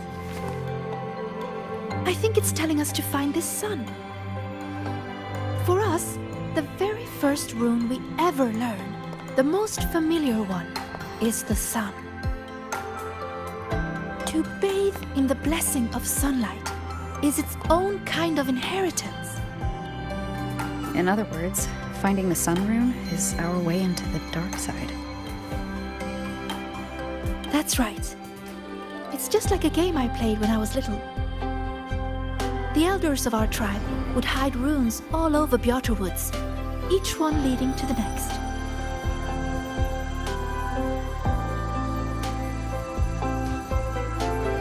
All we had to do was follow the trail to find our way out of the forest. And now, the sun is the first rune in our trail. To solve this riddle, you're going to need a guide who really knows Royan runes.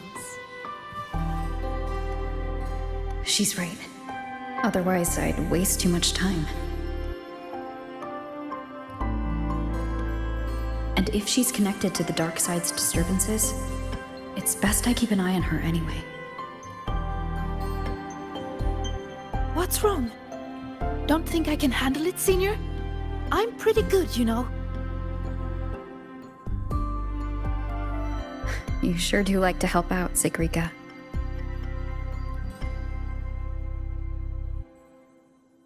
Great! You can trust me, Rover. Let's go find the answer.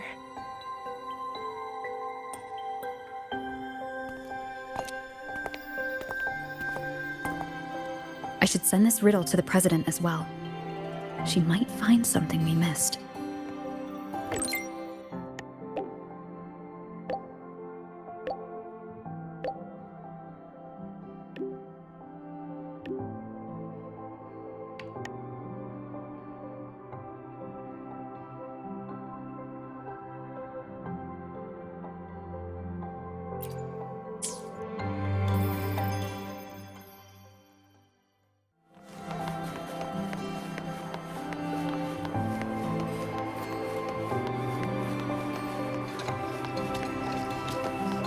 We're ready when you are. Hey! The incredible Voidworm Rider.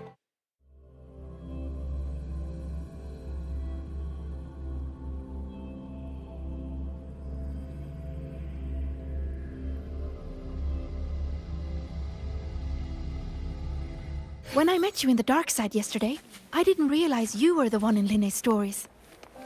She said you're very determined. You always do whatever it is you set your mind on. I think that's amazing. Roving among the stars.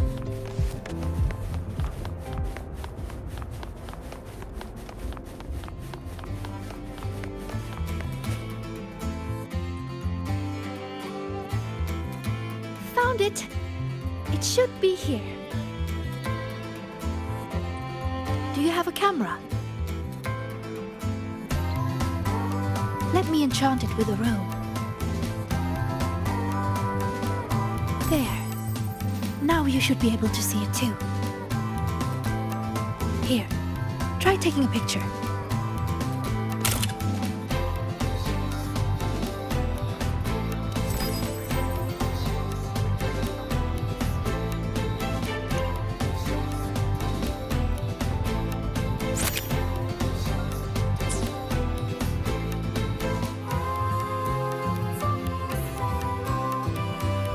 There it is. A concealed rune won't escape these eyes. Now, I'll illuminate its true name. If we follow its guidance, we'll find the answer. Look! A trail of runes to follow. You know, when I played that rune-finding game in Bjartur Woods, I was always the first one out. Everyone said I had a gift, that I'd be the first again and again and again. They all believed in me, so I had to work even harder to live up to it. I spent so much time studying those runes. Before I realized it, everyone had moved on to more important things. And the game had already ended.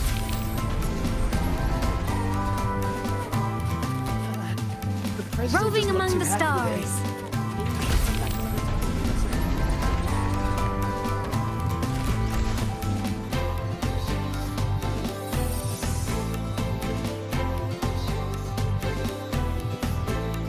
See? All the runes lead to this place. It has to be an entrance into the dark side.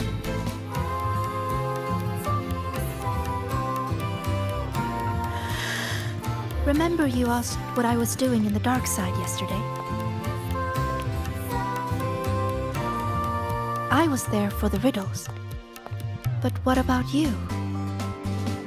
I'm looking into something important. I'm sorry, but I can't share the details with you yet. Oh, that's okay. Just tell me whenever you're ready.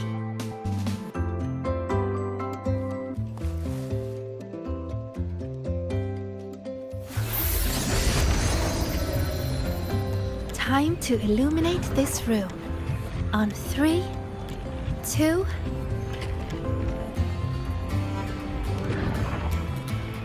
Say cheese!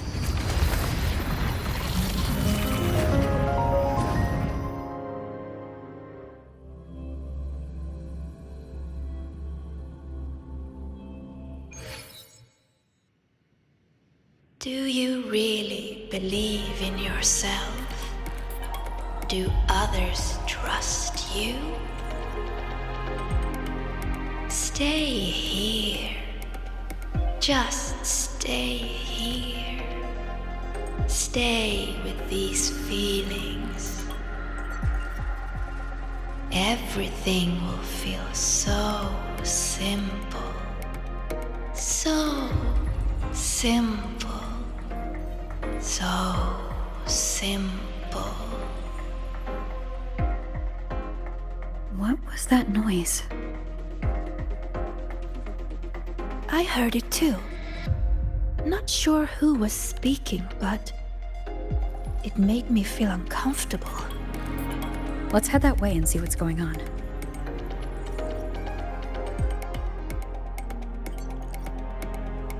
Follow me. I've been here a few times. There's a black hole in the blackboard. Lecture. Oh, that one. It's proof of all the tired students dozing off during early 8 o'clock lectures.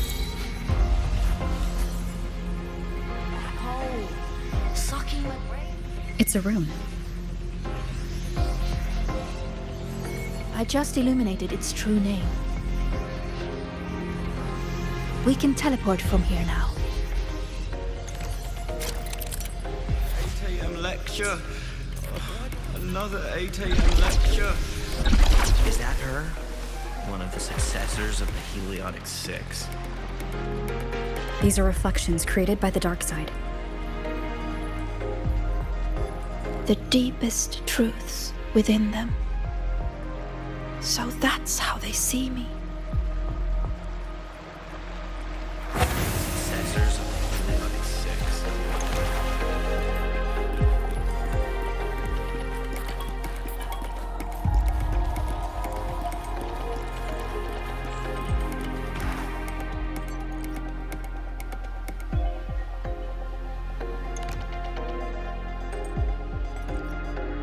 Come, my sweet Sigrika. Solve this riddle. Mother? Use the ability that brings you such pride. Waiting is the path to your gift.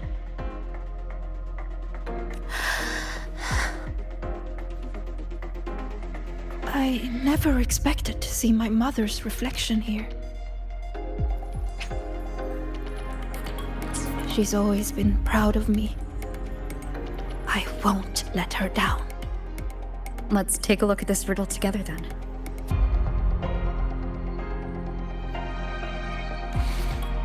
Yes.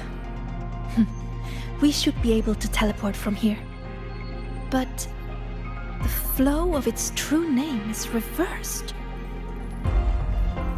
I know! Let's try this. This rune can correct it for you.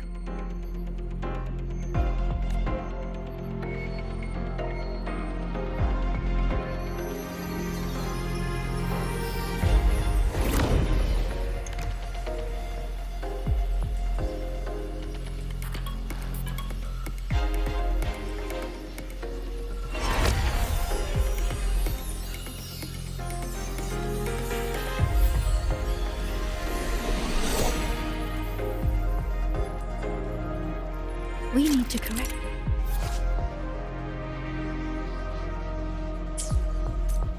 That's it. That room looks similar to the one I saw yesterday. I'll go decipher it.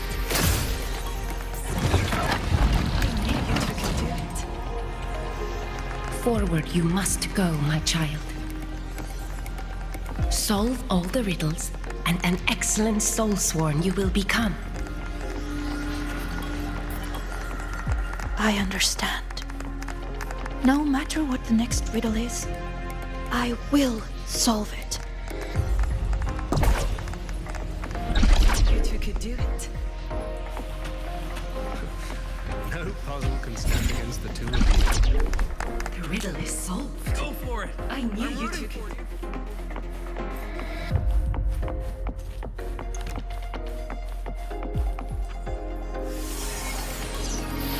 I solved it! But why? Too slow, Sigrika. You should have done better. Are you feeling unwell?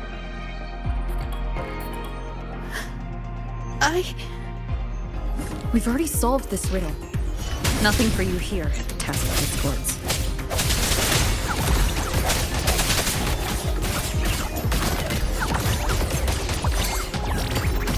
So, this is what Mother thought when I wasn't good enough.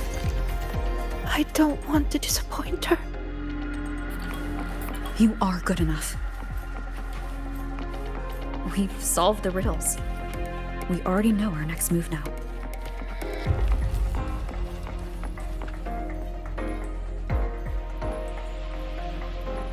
You're finally here, Sigrika. I've been waiting for you. Navora. Another reflection tied to Sigrika. Sorry. It's fine. I'm used to it by now. So, figured out your wish yet? Once we crack these last riddles, we can make it come true. Time's ticking, Sigrika. These reflections keep pressuring her. Sorry, Don't worry, Sigrika. You're not in this alone.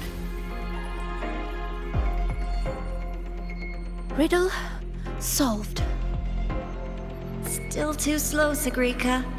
You spend all your time deciphering runes. When do you ever have time for us? Or is it that you don't even have a wish? Is that why you can't focus? I'm sorry. I'll try to be faster.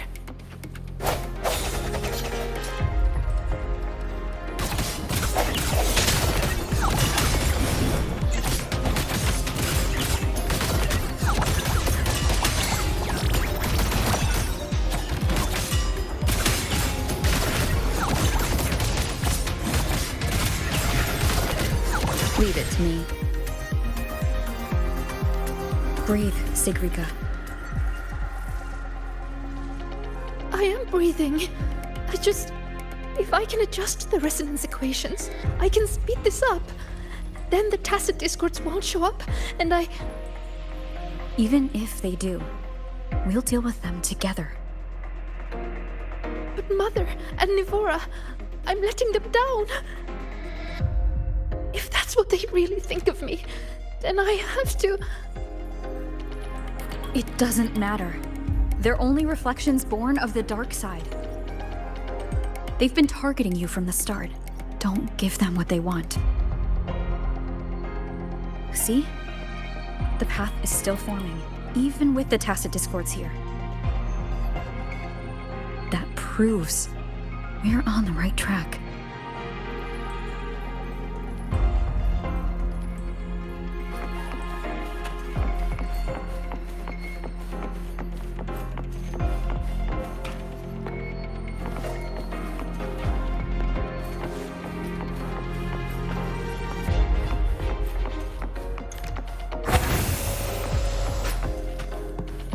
With your gifts, you should be much faster than this.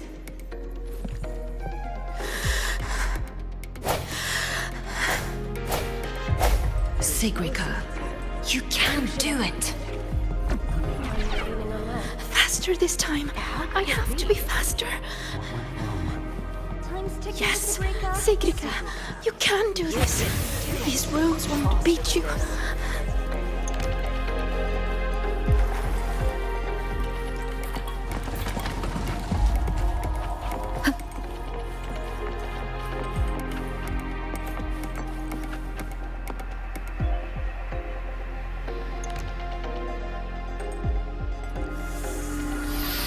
Why are the runes interrupted? Am I too slow? I need to clear the interruptions, but how should I do it? I can help. It seems we can smash down from midair to clear the interruptions.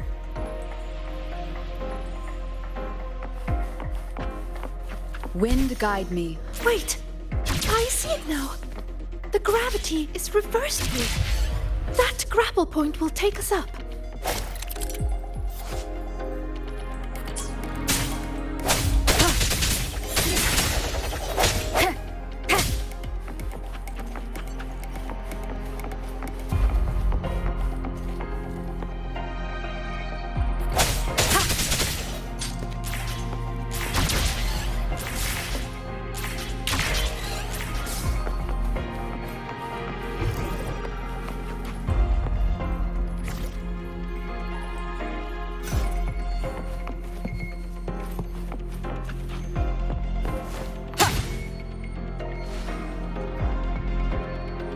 By the flow of their true name, I will make this path. Are you sure you can? You're pushing yourself too hard, my dear. Do not waste your gifts.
I'm fine. Are you? I'm okay. But why did the rune explode? I lost control.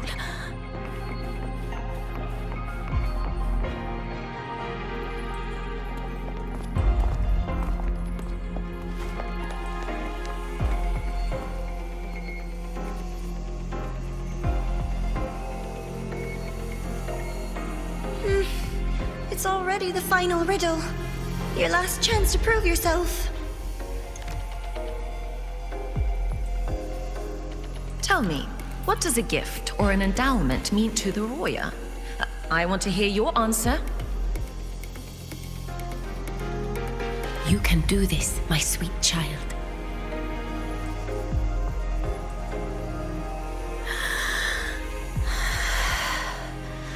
The answer is...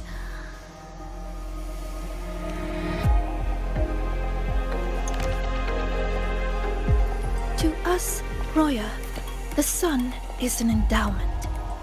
For me, the sun is also the first rune I ever learned. So, it has to be the key to unlocking any gift.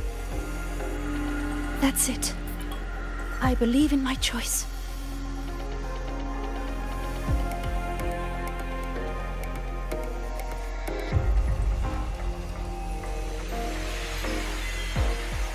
The answer is the sun.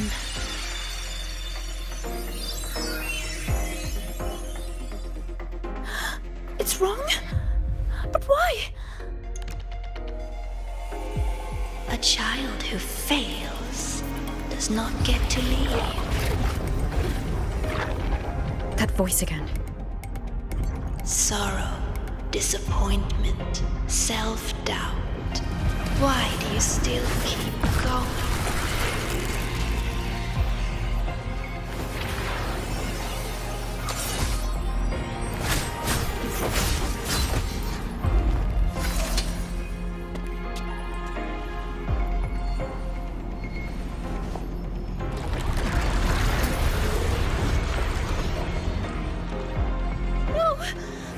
My runes! They're not responding! Our attacks are useless. It's feeding on the surrounding energy. There you are.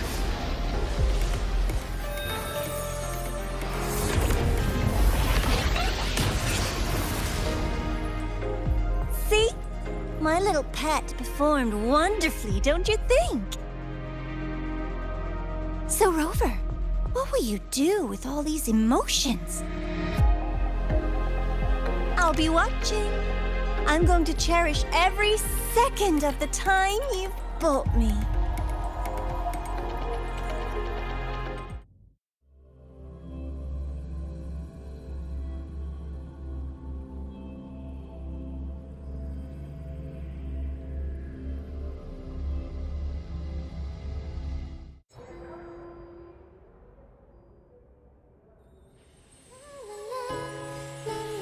All clear.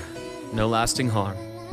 If the runes didn't answer, it's likely because your heart wasn't quite in the right place to call them. Do you still remember what I told you last time, Sigrika?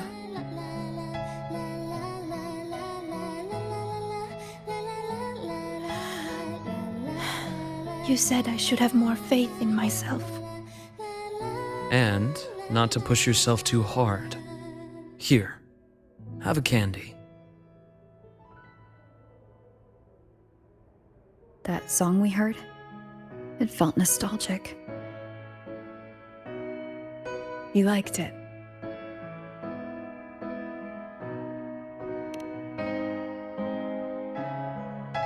Fleet Snowfluff songs always do bring a little warmth to the soul.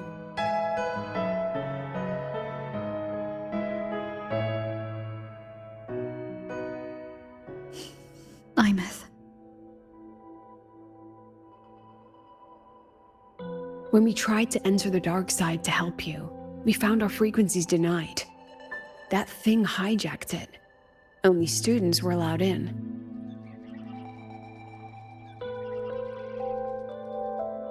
So we had to get creative. Luckily, it can't control the emotions already inside. Every emotion leaves a mark. The fan meeting you held not long ago left the students with plenty of happy memories. That song helped guide you right through that thing's blockade. It's no ordinary tacit discord.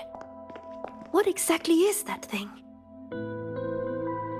I want to know what I saw in there. Please trust me, Professor. And you too, Senior. I really want to help.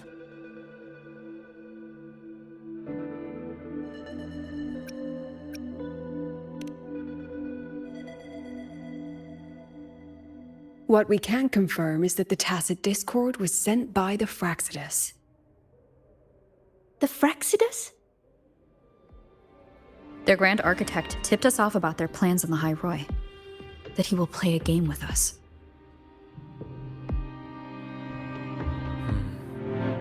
It seems the game she referred to as this riddle event our students are so fond of. We've already tracked the participants. The effects of these riddles are already spilling into their real lives. Some abandoned their research projects. Others are lashing out at classmates. And a few have lost control entirely. These students have all become pawns in the Fraxidus' little show. You're one of them, Sigrika. Me?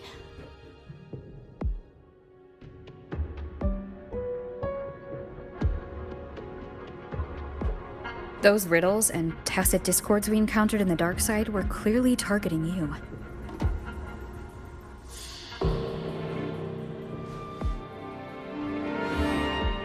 I thought you might have been linked to the recent disturbances, but now I see you're just another victim. What kind of game would do something like this? We have to stop it.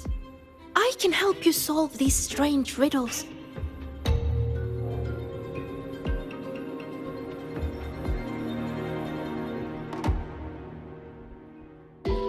Professor, Senior, please let me. You need to rest, Sigrika. Why? Because I'm not good enough? Because it's dangerous. I see how determined you are, but I won't risk my students' safety.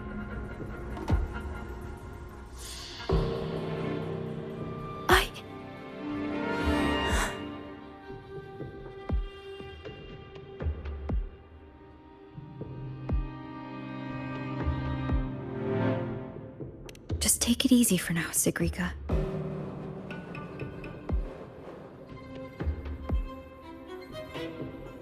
Senior. I see.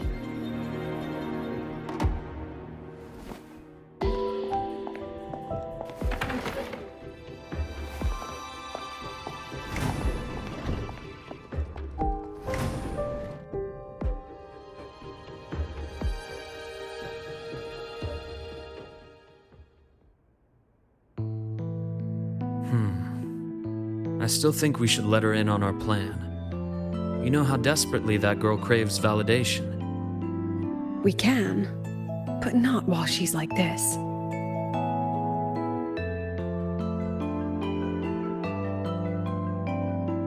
You once said she lacks confidence, Dr. Luke.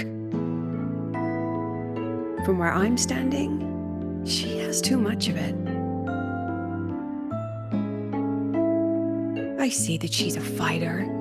She believes she's capable of living up to everyone's expectations. Or rather, she thinks she must. She may as well be walking a tightrope. I've seen many students like her.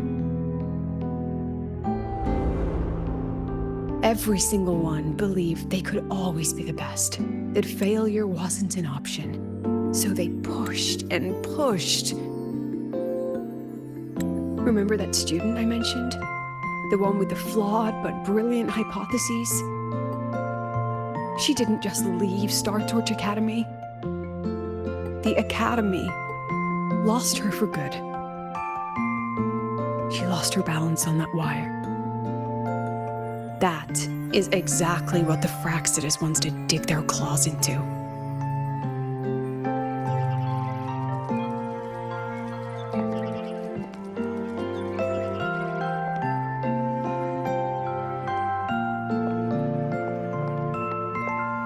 There you are, Siggy. Where's that new friend of yours? Let me guess. They're off planning something big, but didn't want you in on it.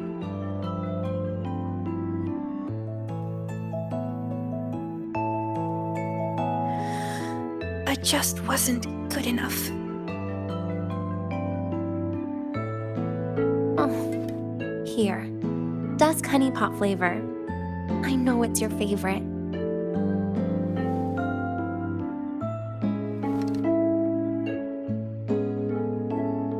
What if we just drop the whole riddle thing?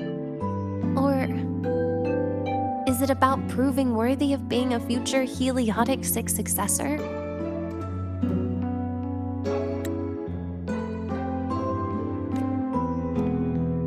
I just don't want to let anyone down.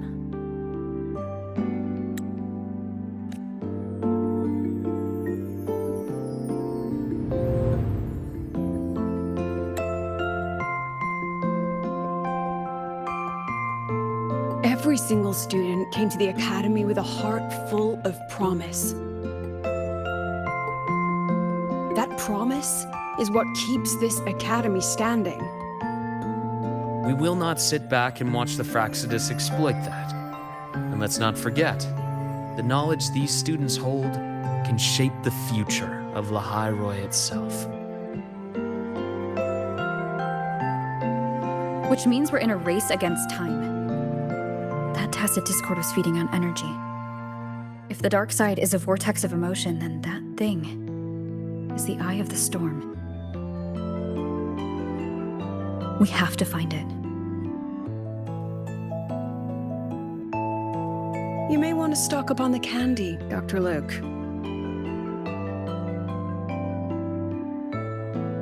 Huh. Can I apply for reimbursement?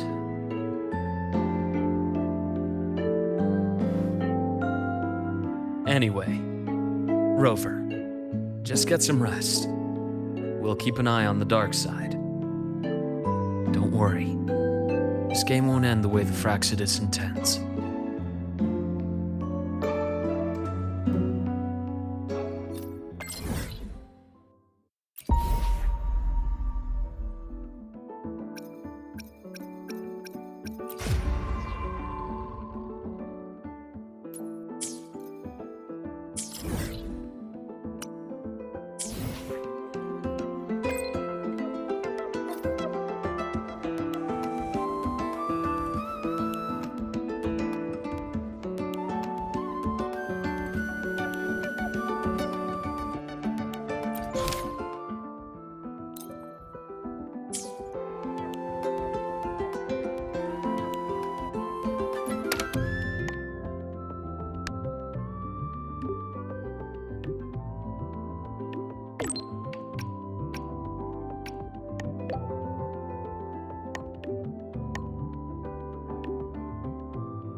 The train for Star Torch Academy and the Frostlands will be departing soon. All passengers, please take your seats and fasten your seatbelts.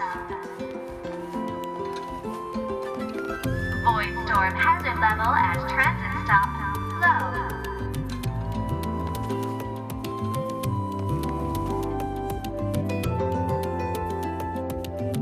Oh, Rover, you're here.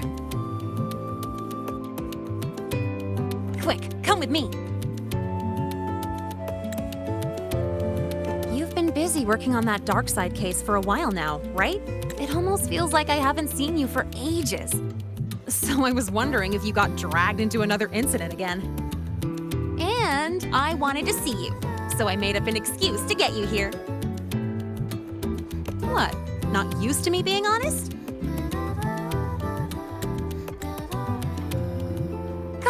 Don't be shy. All you can eat. Most of these are actually from other volunteers. It was hard to say no. These vouchers expire at the end of the celebration. Every dish so don't without hold so back. much as a Check the flicker menu of today. expression. What do you want? Then she just looked at the rest of us eating, almost like she felt sorry for us.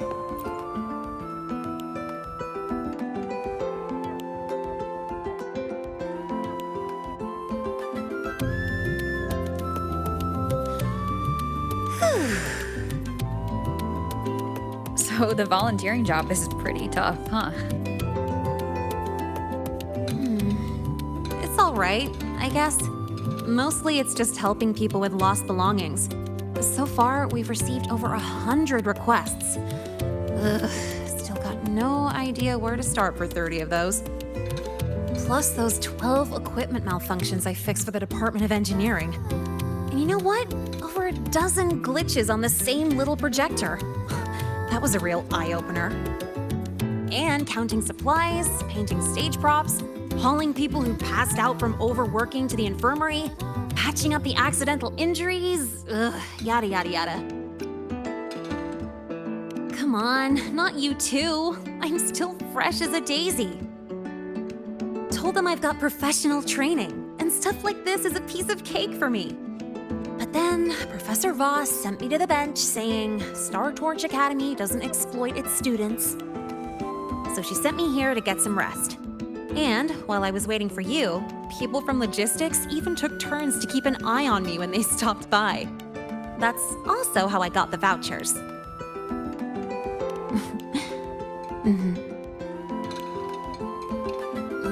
But it's so boring sitting here doing absolutely nothing. I wish they gave me a task where I get to ride my bike around at least. So, you got any plans later? Mind if I tag along? Figured. Another time when you're free then. Let's see, what else is there I can work on?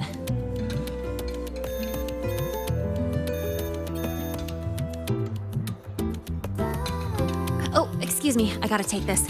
Hello? Sorry for calling during your break, Lene. An urgent request just came in, and we really can't spare anyone at the moment. Say no more. I've got nothing urgent to do anyway. Just send it over. It's about that prototype patrol mech. Okay. That is a potential danger. Got it. I'll see if I can find it. The one in charge has more details. I owe you. Sorry for spoiling our lunchtime, but I gotta run. Enjoy your food. Oh, here, take the rest of these vouchers. Nah, no need. Let me check what's what first. I'll call you when I figure it out. Just have a good meal. Later.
Stay behind me.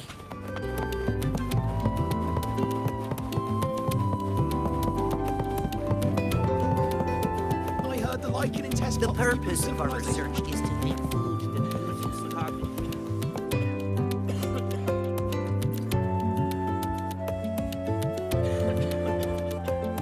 This must be the new flavor supplement Mornia mentioned. But why is there a fish cutaway illustration on the package? Anyway, I'll grab 2 packs as she requested.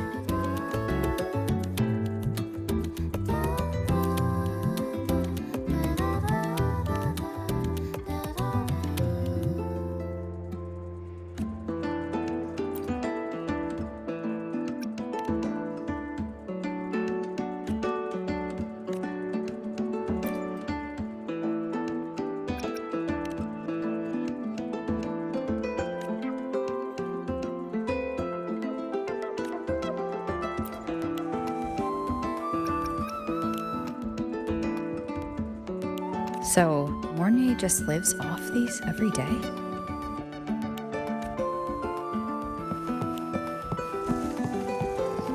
The purpose of our research is to make food that boosts cognitive and physical function.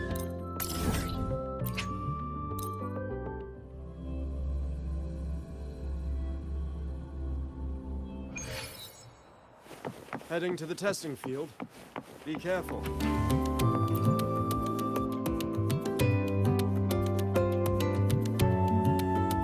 Here, your supercubic energy supplement. Thank you.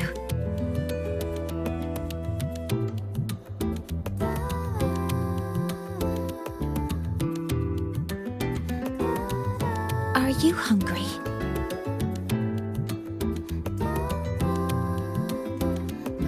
Wonderful. Would you like to try it? The agronomy wing developed this new product. As their regular user, I was consulted on its nutritional components. It has a more complex flavor profile, increased metabolic efficiency, and contains cognitive-enhancing compounds that make it ideal to counter work fatigue. The flavor is called Dusk Honeypot Skellicanth. Shall I open it for you?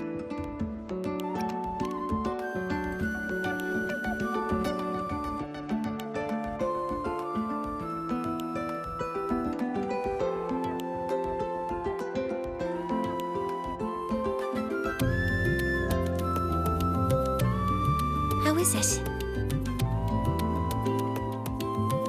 At first, it's sweet, like dusk honeypot. Then smoky fish, followed by a greasy skellicanth aroma. It's a creative flavor. That's a relief. My apologies for getting carried away. I mean, if you like this, I can reserve a box for you when the development finishes. Thank you for your insight. After replenishing energy, my mind feels sharper. And I'm feeling more relaxed. Resuming work in this state should be more productive. I'll return to work then. This should allow me to make progress on the design blueprint for Sylph. Oh, about that. I'll explain when it reaches a presentable stage. Until next time.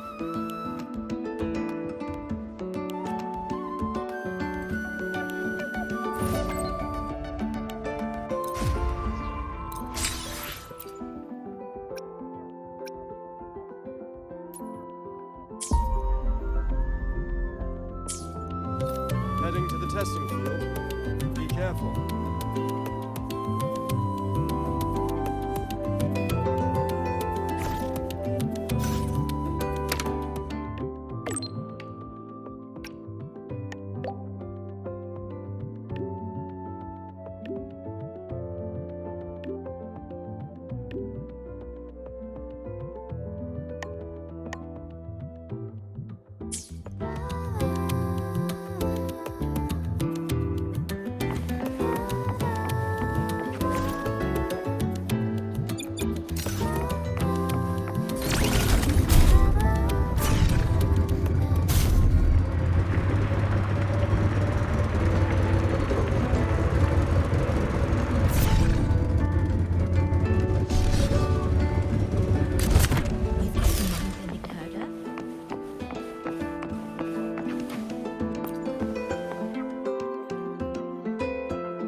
This is for you, Senior.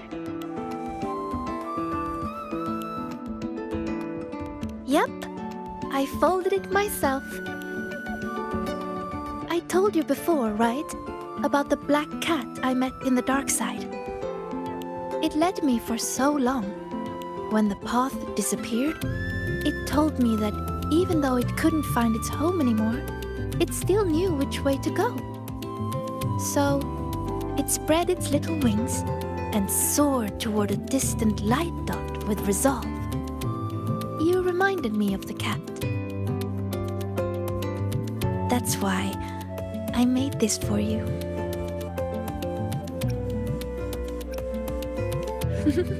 All right, back to training I go. If you need me, I'll be at the training grounds these days. See ya.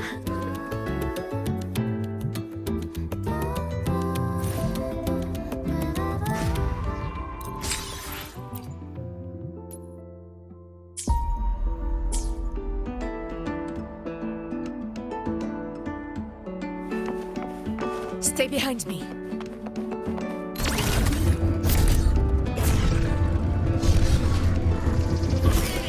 Wait. You're not thinking of dumping trash in me, are you?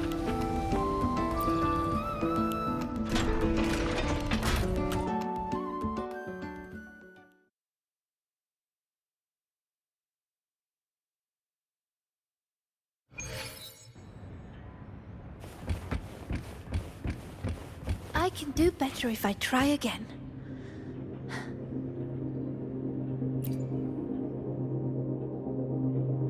Not good enough. One more time. I can do this.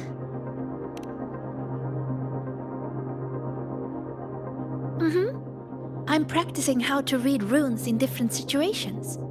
So when trouble comes, I'll be ready. Are you here to train too, Senior? Or is there something I can help with? I'm good. Oh, do you want to see how much I've improved? I'll start a new round.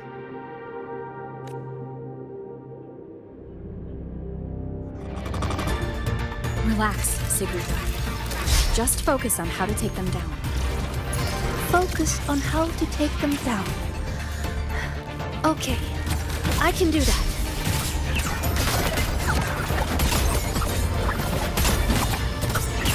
Leg cannon! Oh! Ouch! That hurts!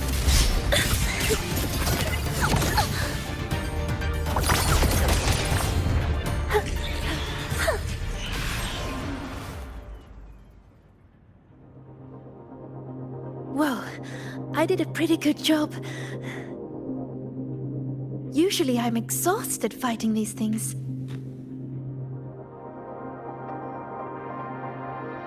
But this time, when I focused on taking them down alone, I even noticed details I overlooked before. It's all thanks to you, Senior.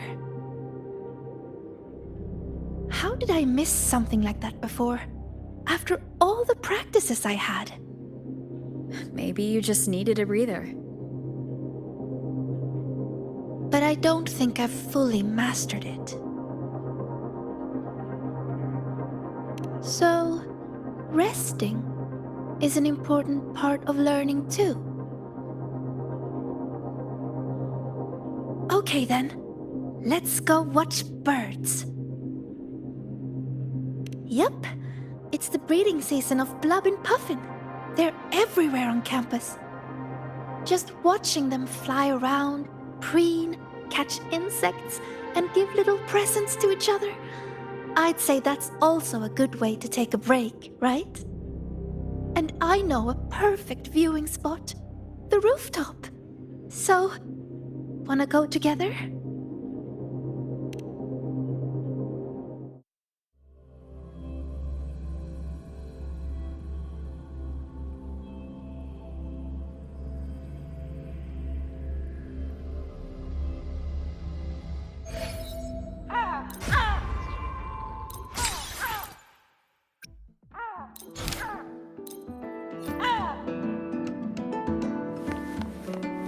Over here!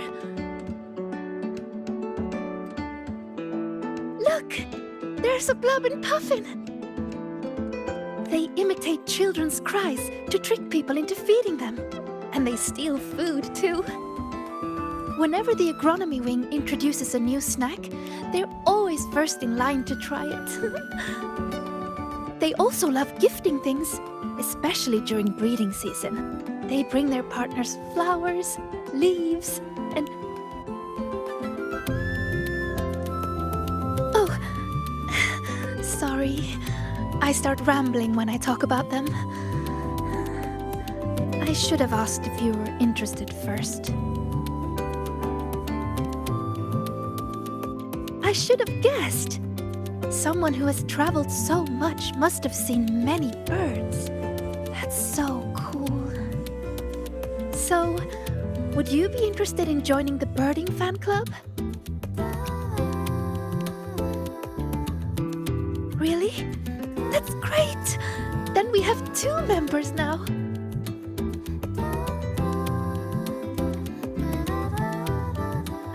Oh, look! It's turning this way. Quick, take a picture.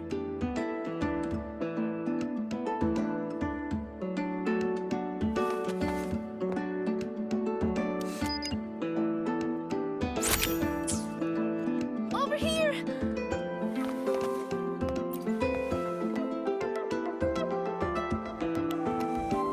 Wow, that's a perfect shot. Whenever I try, it's always either the rear end or the wrong focus. But this one... Oh... Could I have this photo?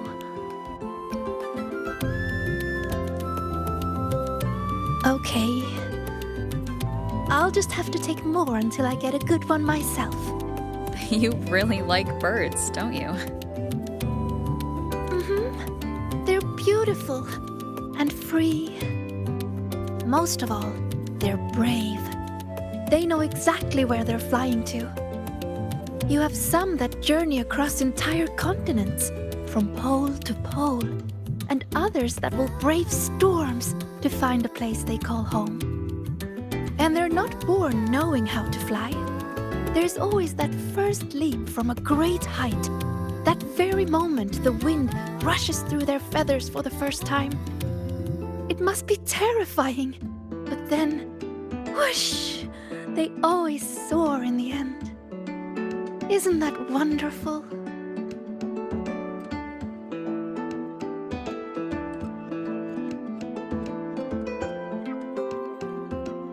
Break time's over. I need to head back. Thank you a lot, Senior.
I'm faster in my mech, you know.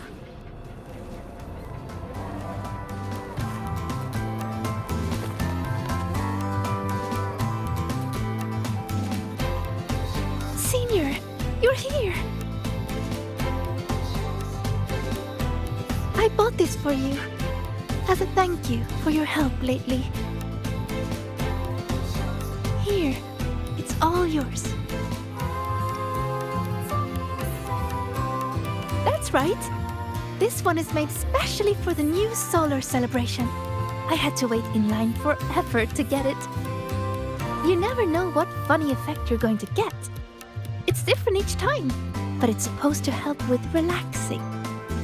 Go on, give it a try.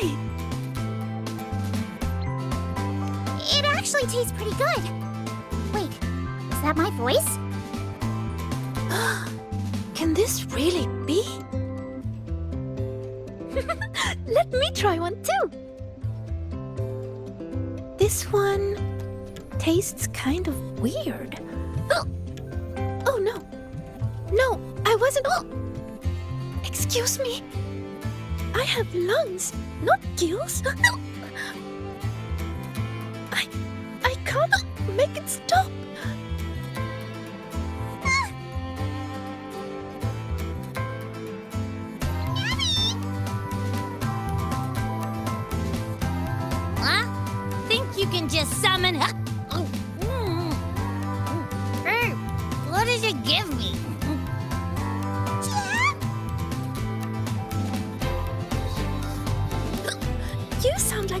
skin now. This is so much fun. Maybe we should share them with others too.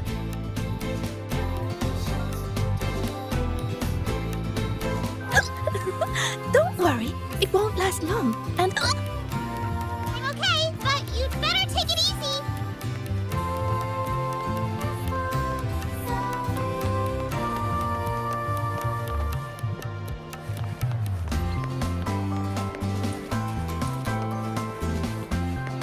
Got time? Be sure to show me that super duper.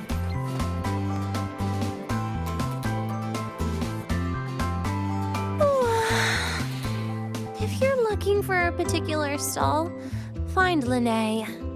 If you're hurt, call Nana. If you lost something, bother that one running around in computers. Just don't bother me, okay? but I'm here for you, Nia. Give me a break, Siggy. Can't a girl just enjoy the fresh air on a beautiful class-free morning? Oh, never mind. Your excessive cheerfulness just ruined the vibe. Surprised you bounced back so fast. What do you want? We want to... Ooh. Do you want some water? Sigrika wants you to try this.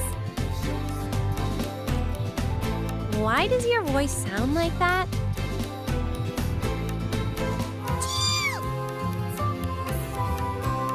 Just try it, Denya. Please. I refuse.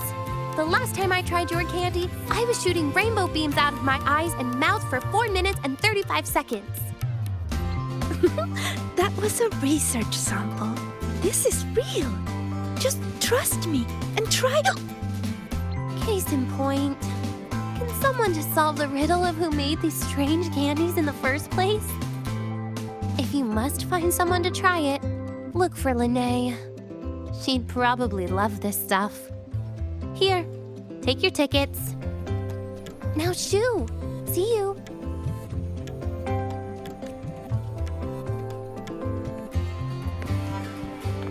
Roving among the stars.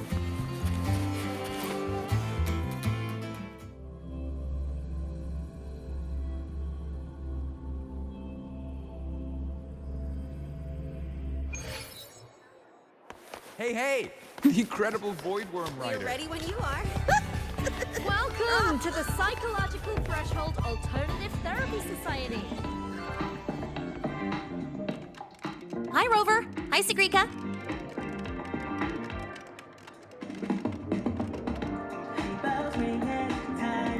Hello, Lene. Why are you hiccuping, Sigrika?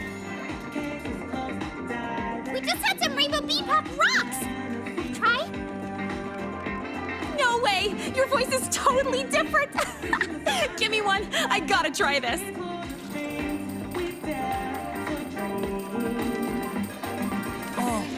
Oh, that's awful.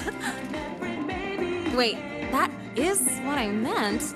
Everything is the same as what I want to say. What? Huh? It's making you say the opposite of what you're trying to say. This is not interesting. How boring is this? Oh, by the way, how's that thing from the other day going? Ah, so you're taking a break, huh? In that case, you need to take a bad rest. Here, I don't think you should try this game I co-developed. We shouldn't play 10 rounds. I want to try it. What do you say?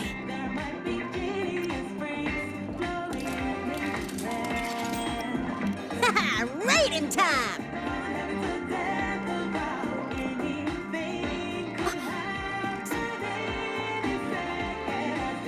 Ooh, ha. I always hate playing games. I mean, never mind. You know what I was trying to say. You can't talk normally, Lene. But don't worry, the effect won't last long. I've already stopped hiccuping. Oh, it's not okay. Talking like this is actually really boring. I'm having a terrible time. Ugh. I'll wait for it to wear off before I say anything else. By the way, do you still have any candies left? Of course. I bought plenty. Here. Thanks! Oh, this candy is the worst. I want some other people to try it too. You know, share the frowns. Have a bad day, you two. We will. Enjoy your day.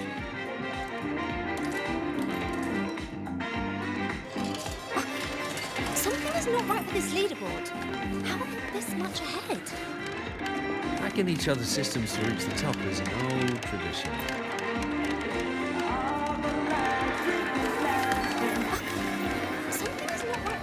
Roving among the stars. Wait, this one. And I also. Wait. Something's wrong with the firewall.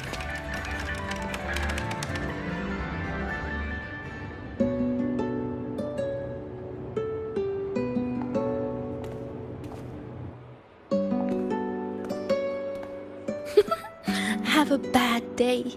Have a good day. Different words, but you can tell what she means. I guess it's because Linnae always speaks from the heart.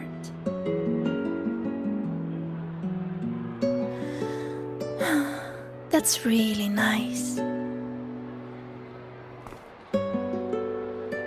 So, did you have a good day? Your voice is back to normal. Well, I guess I had quite a terrible rest.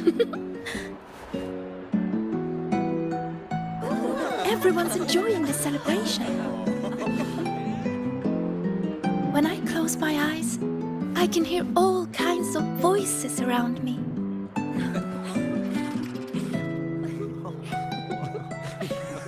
Vendors calling out new kinds of pop rocks. Students cheering about new records. Some are singing, others are just laughing.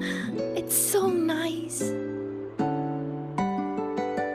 But besides all that, I still hear other voices.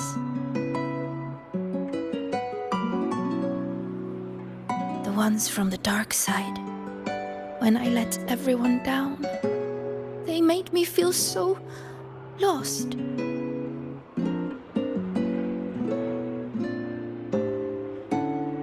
After we got out, you told me to walk away for my own safety. But when I was alone, I remembered all the encouraging things people have always said to me. You're going to do great things. You can solve any riddle. You can do it. You can prove yourself.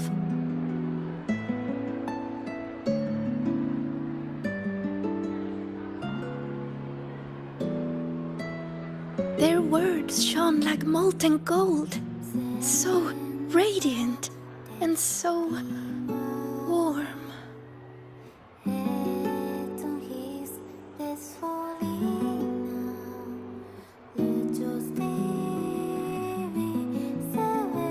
I don't want to be the one to drop them.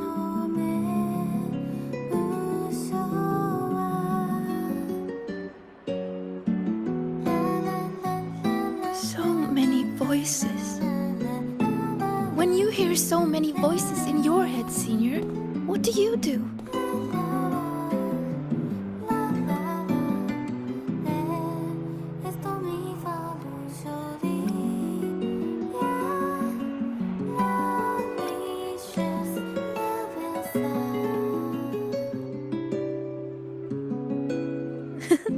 I like that. The voice of my heart. I've never thought of that before.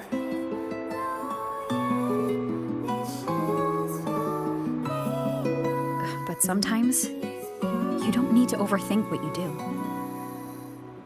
Don't overthink what to do? So you mean just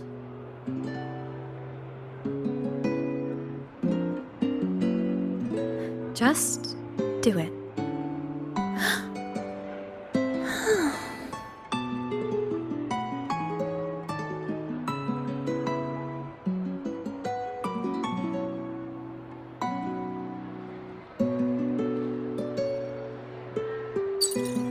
We have an emergency. Multiple students are trapped in the dark side.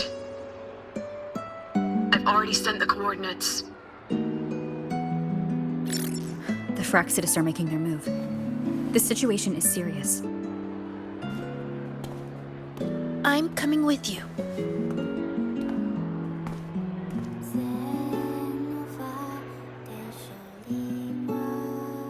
All right, let's go.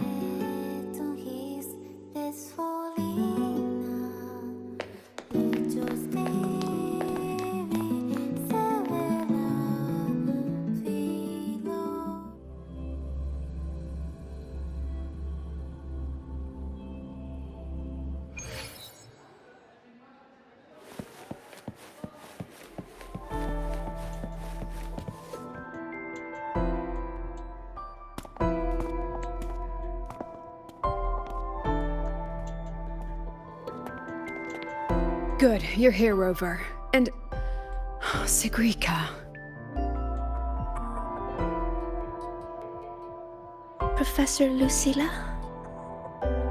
I know you want to prove yourself, but in your current state, I'm afraid I can't authorize it.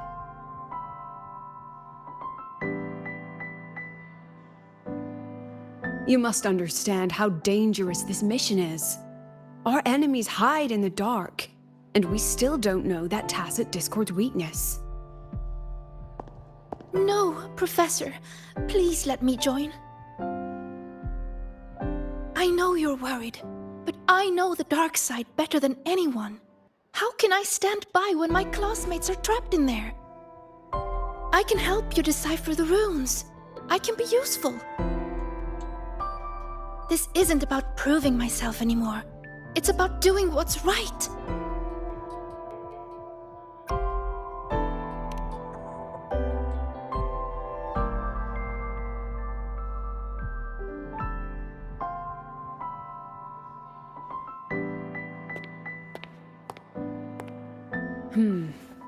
These are the students whose signals vanished while in the dark side.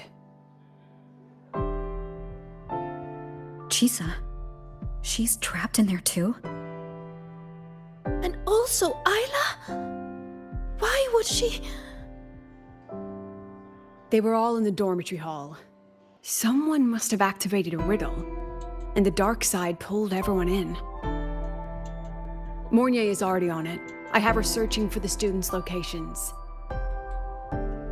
And this is what I found.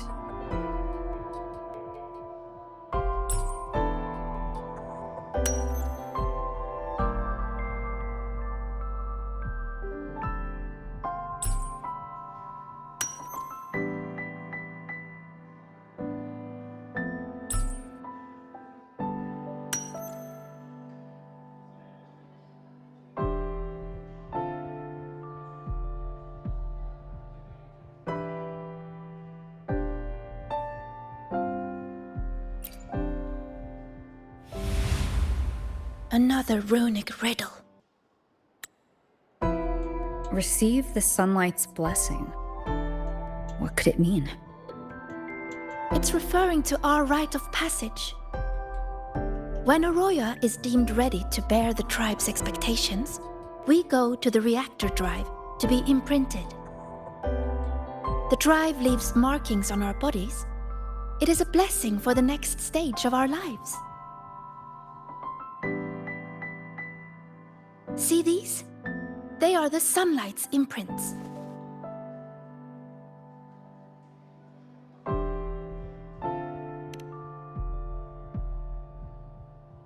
Yes! 3 years ahead of schedule. Impressive, right? The Roya value the gifted and the strong. Adulthood is defined by passing the imprinting trial. It's a rite of great importance. Yes, it's true. I still remember how thrilled I was the night before my imprinting. I will be an adult. Does that mean everything will finally come easier? I wonder if the girl in this picture thought the same. But it doesn't look like she's receiving a blessing. More like she's being chained by it. What is the person who made this riddle trying to say? Check the back.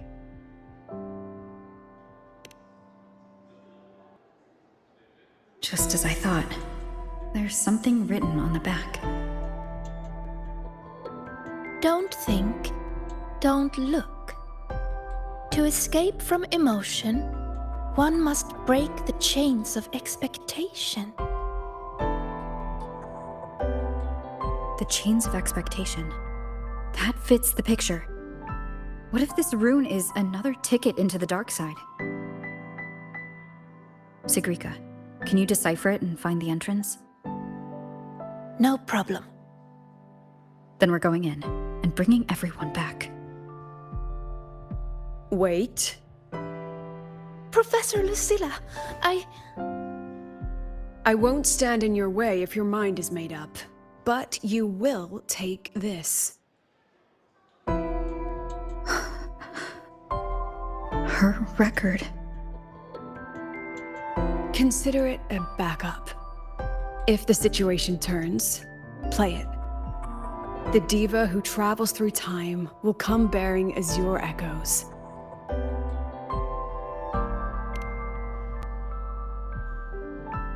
Indeed, I do. Don't let the shadows inside get the better of you. Come back safe, both of you.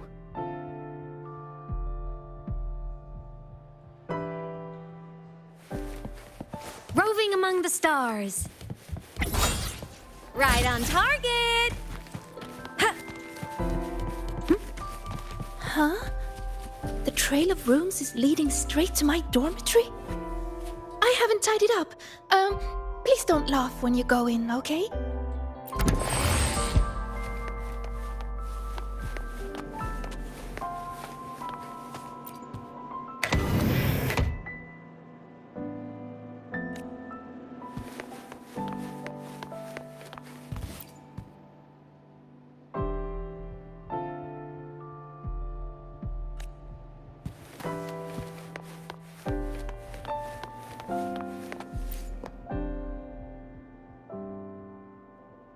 Hiding the way in a drawer?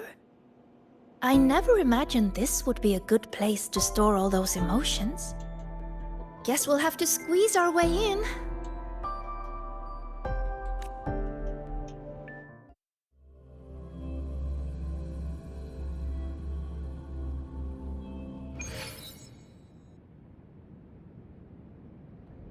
This place. It looks almost the same as last time.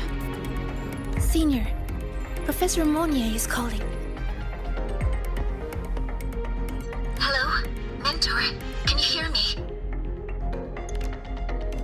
Good. I've regained partial control of the dark side.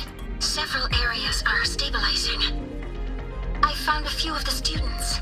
I'm sending their coordinates to your terminal now. We're counting on you to bring them back, Rover.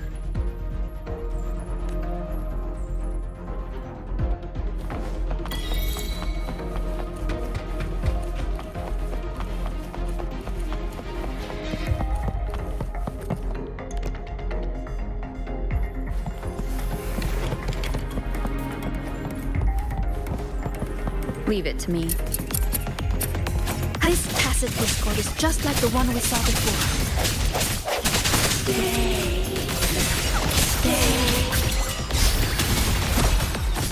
Stay here. Stay.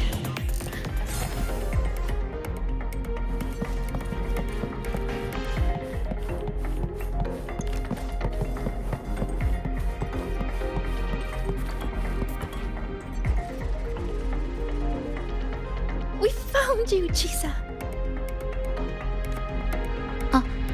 Hello. One moment. analyzing this piano. If we integrate an electric girl into it and map each key to a control knob...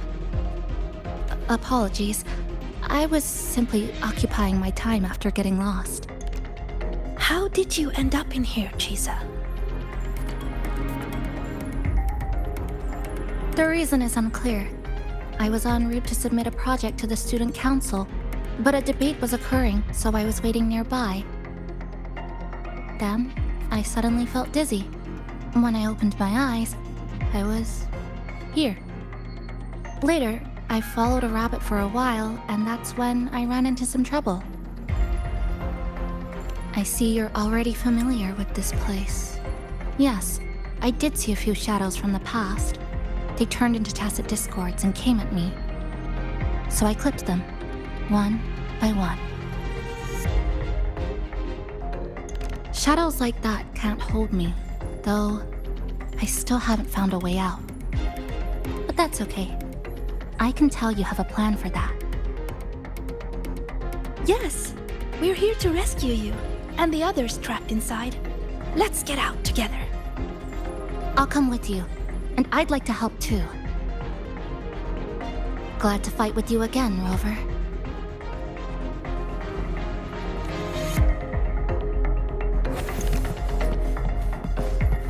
You fought together before. Yes, back when we were in Honami. We'd cut through the roads and dash across the city. That's so cool. Those disturbing shadows again. Stay alert, everyone.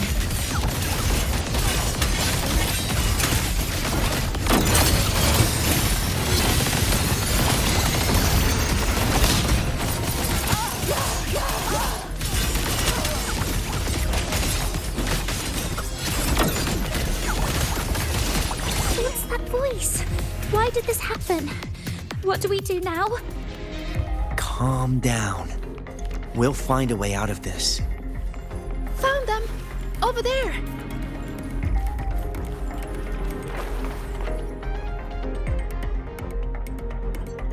Are you alright? Yeah, we're fine. But Isla isn't with us. We have no idea. Isla is one of our core members. We even gave her a key task for the celebration. She's always done great work, but lately, she disappeared for days, left everything unfinished. We were worried, so we went to talk to her. But she ran away the moment she saw us. I chased after her, trying to get answers, and then everything went black. Next thing we knew, we were here. Why is this happening? Why?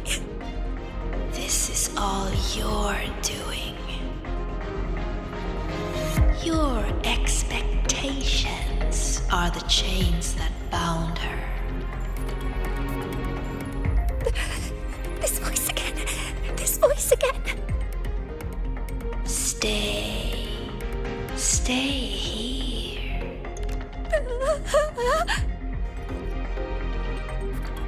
Watch out.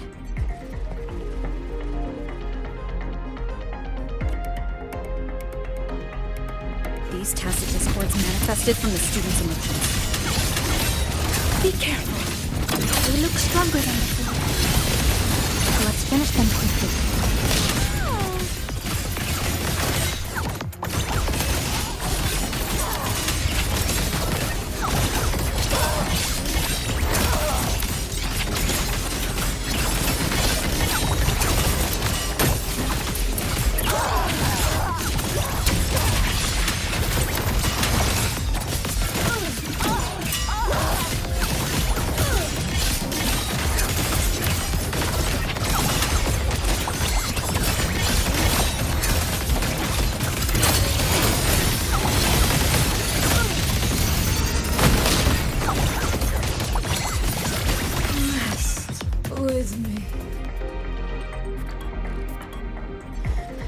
That's all of them. but they might regenerate soon. We can't stay here. Mornier, we need a safe zone, now. I've located one already. Chisa. I'll keep these students safe. Everyone, follow the rune path I've laid down. Senior, let's go find Isla.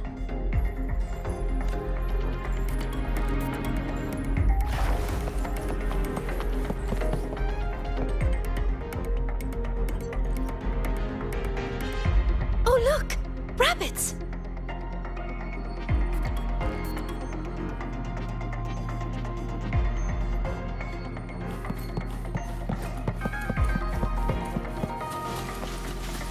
There are 2 of them!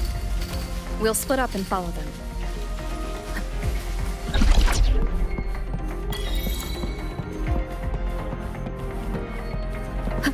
Did the rabbit get bigger?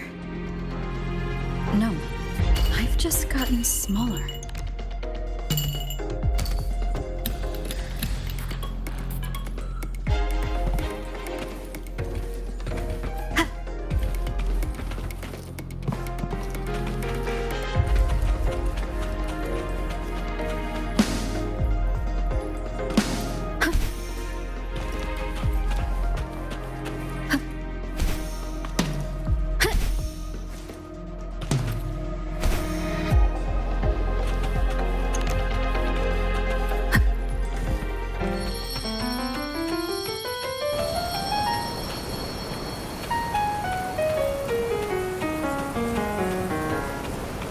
Wind guide me.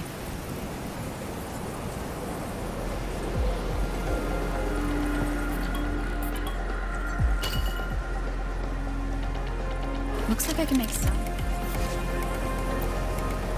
Smashing into the ground.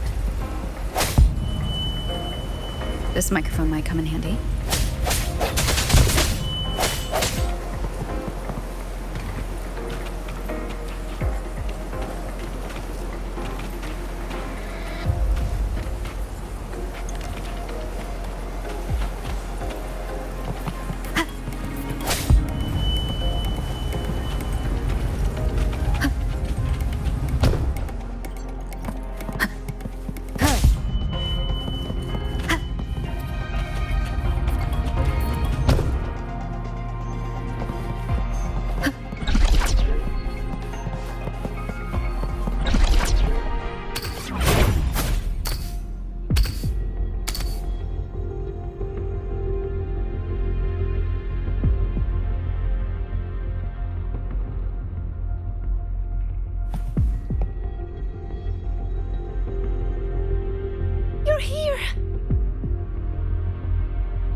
Goodness, you're safe.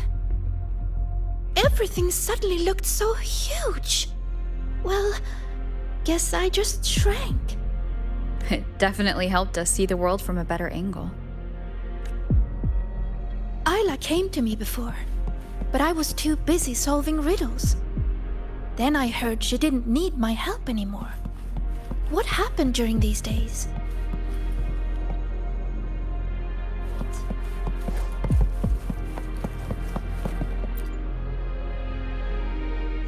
Are you here to take me back?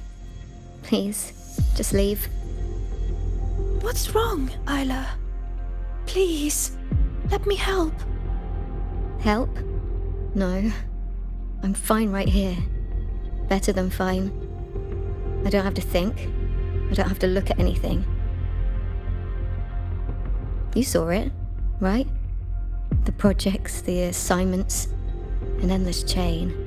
One after another, after another. I'm so tired of it all. I keep asking myself, why does it all have to fall on me? You're so capable. You're so important. You're so talented, you can handle it, blah, blah, blah. How am I supposed to be all of that at once? Hey, I'm talking to you, future Heliodic 6 successor. You hear those voices too, don't you? So tell me, what's your answer? I will live up to everyone's expectations. Is that so? How do you expect to keep living up to everyone's expectations, Sigrika? I've been meaning to ask you. As a future Heliodic 6 successor, you're expected to attend all classes, research every rune, and calculate the sun's path.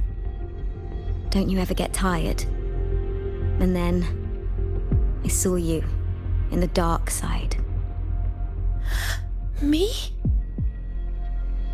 Do you mean her reflection? Yes.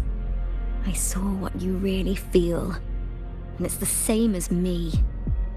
Sorrow, disappointment, self-doubt. Those emotions didn't just fade away, even after passing the imprinting trial. And when everyone's expectations keep piling up higher and higher, they start feeling like heavy chains. I heard you say it. You said you wished you could let it all go. That's not true! No. I actually... Why are you trying to drag me back? Answer me. All these chains. How do you intend to break them?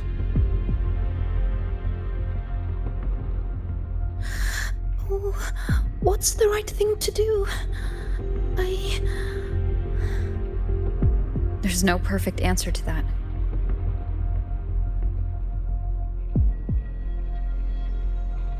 She's looking for one, but it's not ours to give. All we can ever do is try our best.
You've been late a lot lately, Isla.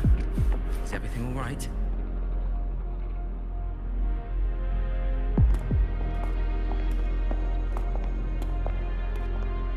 When did the student council work stop feeling like a weight?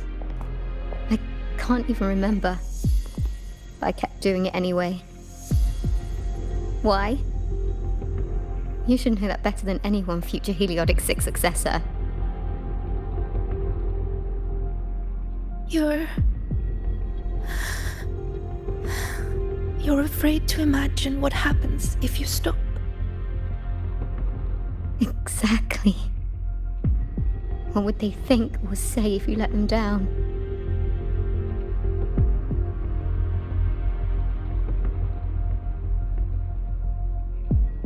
Do they comfort you? Tell you it's okay? Or blame you and ask why you couldn't do better? I don't want to think about it anymore. So just give me the answer. How do I break the chains?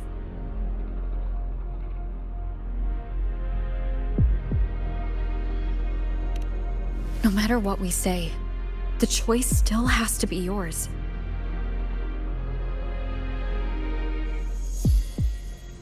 But if you stay here, nothing will ever change. What we can do is get you out of here.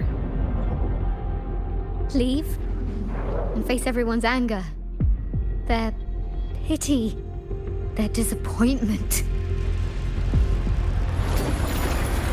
Oh no! Look out!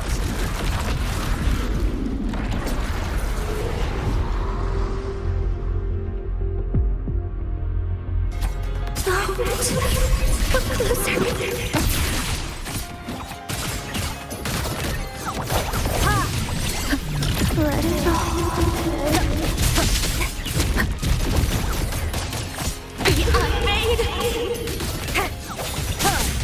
Hopefully this helped. I ran away. So why am I still hurting? What am I supposed to do? You, Heliotic 6 successor, you're supposed to understand. You, of all people.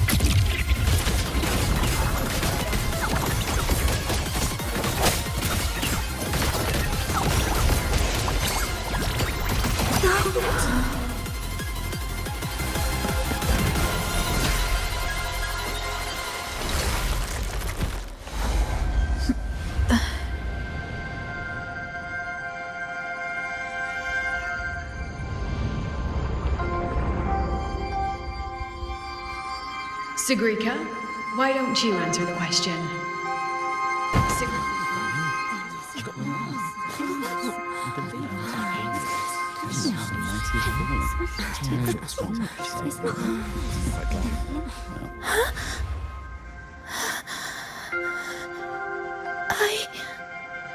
Isn't she supposed to be a future Heliotic 6 successor?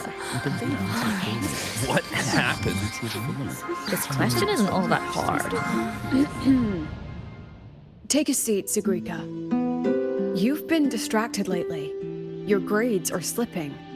Is something wrong?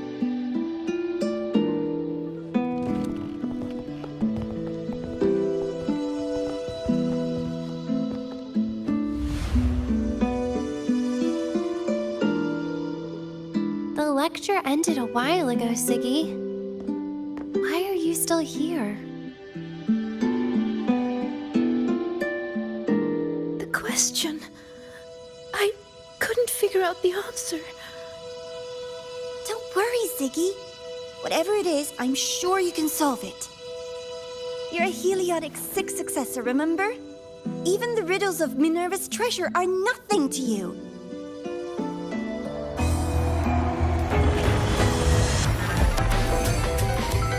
Leave it. Her future is in a Heliotic 6 after that. Not what I was expecting. Even a sort of space over her.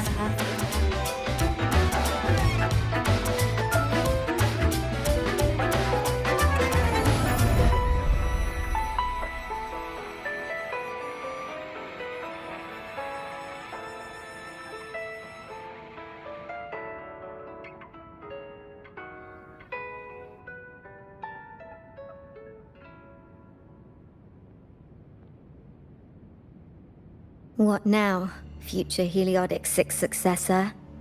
Still planning to keep struggling under that title?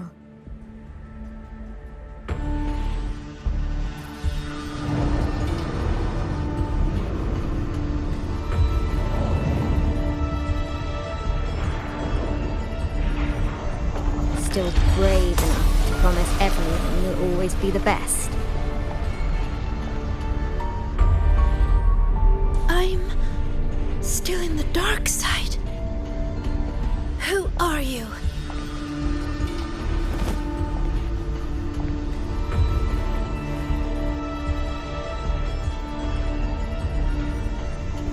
Who am I? Haven't the riddles shown you already?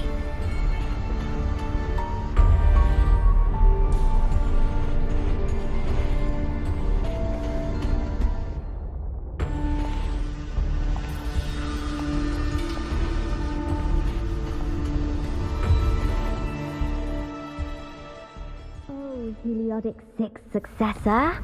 Surely you've heard this story before.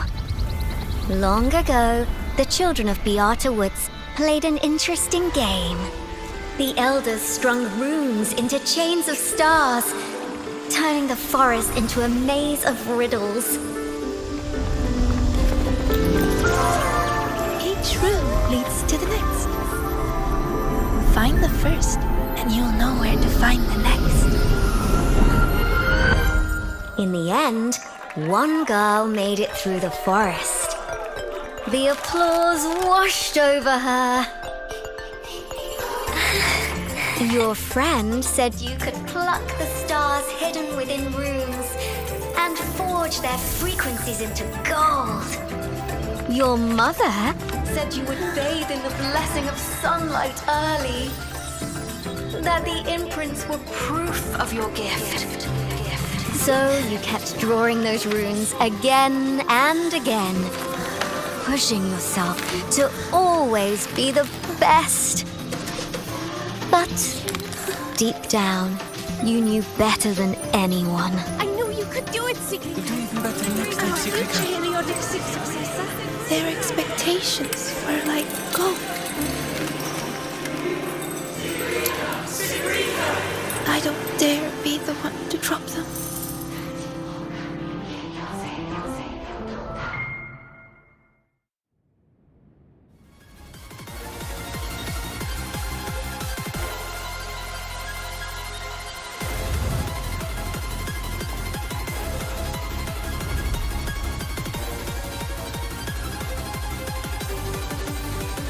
You've never dared to imagine yourself failing. You fear their comfort just as much as their blame. Is it because you lack the confidence to face falling short?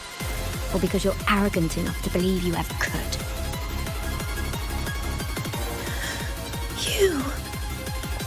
How do you... How can I know this?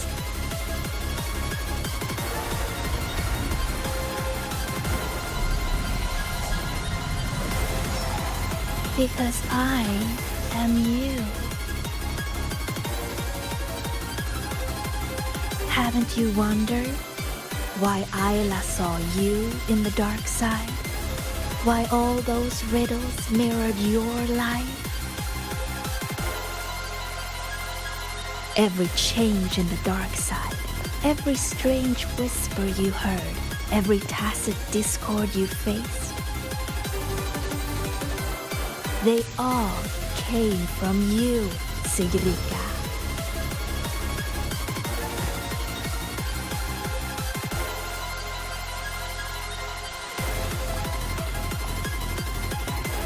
And you'll always end up back here.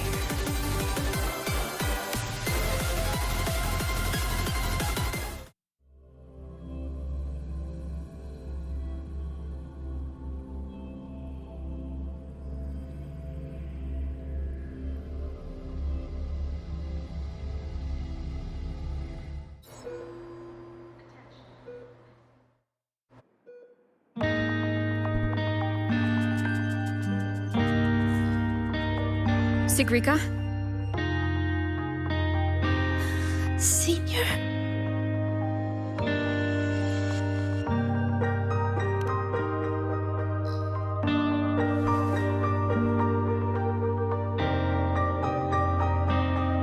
I failed.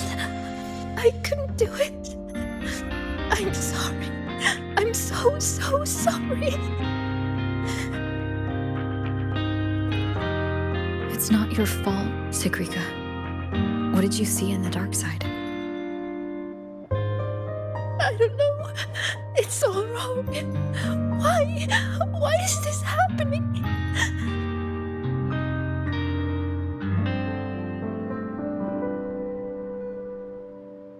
It felt like a nightmare. No, not a nightmare. It was all real.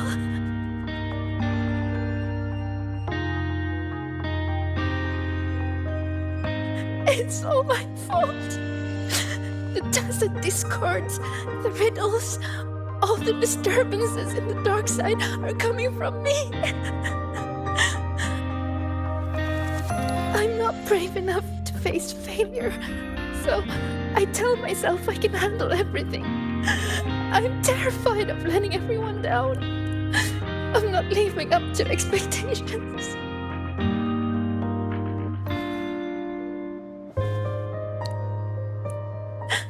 I'm so scared. What do I do now?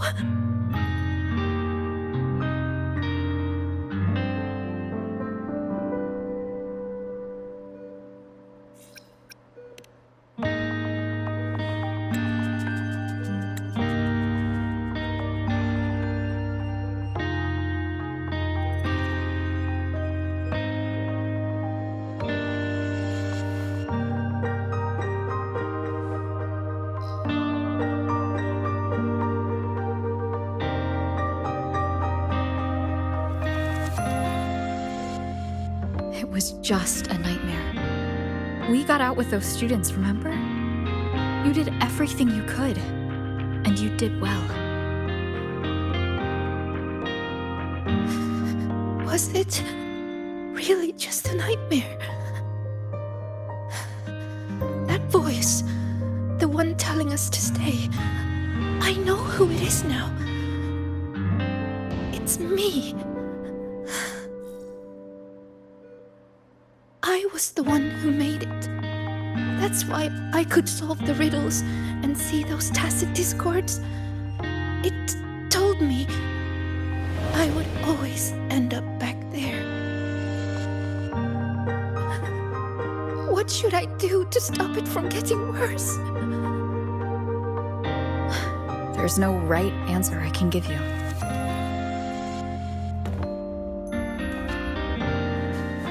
Whatever you decide to do, I'll be there to help you. But isn't that just relying on someone else? No. The fight is yours to finish. But you won't be fighting it alone. You once told me that you hear so many voices when you close your eyes. The things you heard in the dark side aren't so different from what I'm telling you now. They're all just voices. What matters isn't how they make you feel, but what you choose to do after hearing them. Even if what I choose ends up making things worse. Even then, it'll be okay. At least we've tried our best till the end and have no regrets. I know someone who saw her own end coming from a mile away.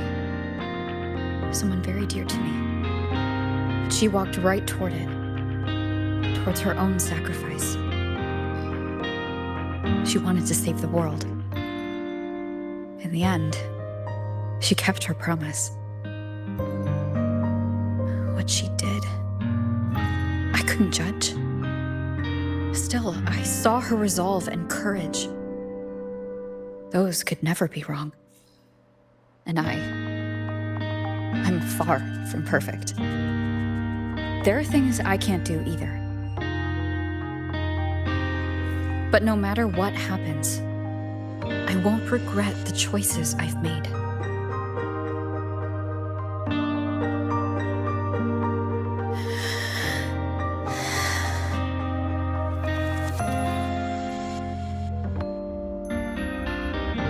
So, I should try? Even if I might fail?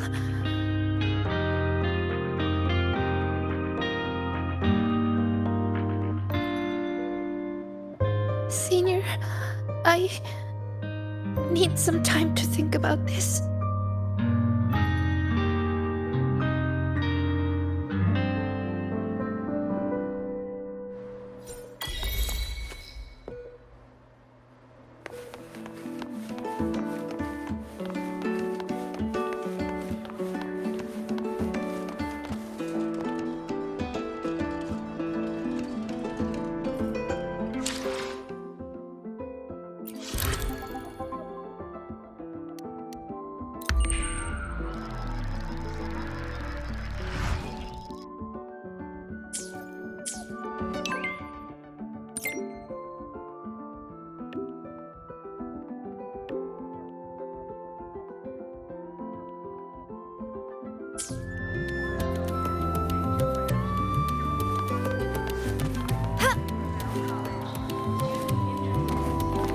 Roving among the stars.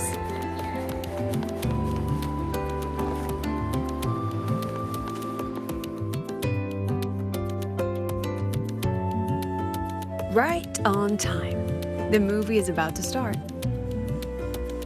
Come on, Rover. Let's go inside.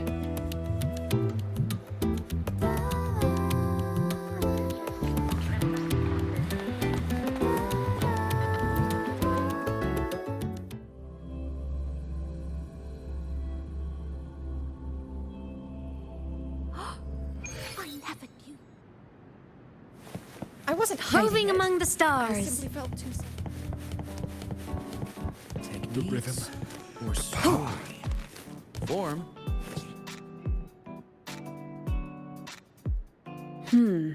Looks like the protagonist seems a little lost.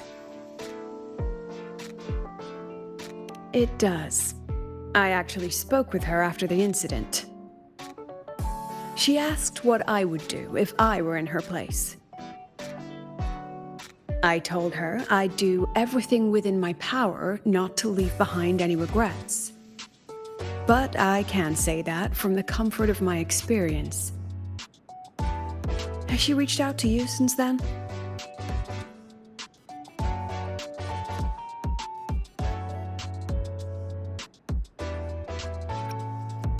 Perhaps you should go see her. She spent so long trying to live up to others' expectations, she's forgotten she needs to face her own first. And that takes a different kind of courage. Especially when she is the very eye of the dark side's vortex.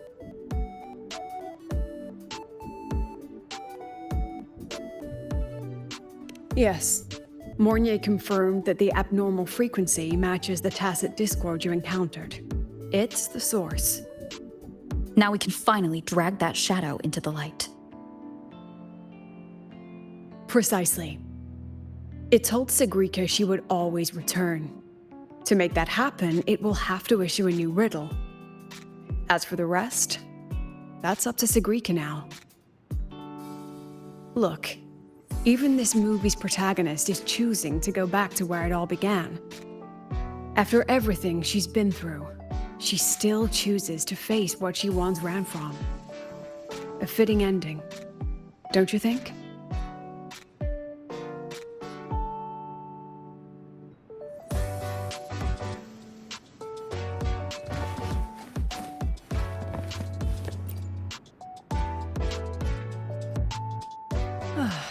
A good film, wasn't it? Oh, a shame I don't have a spare ticket for a second viewing. Next time we can try something from a different genre.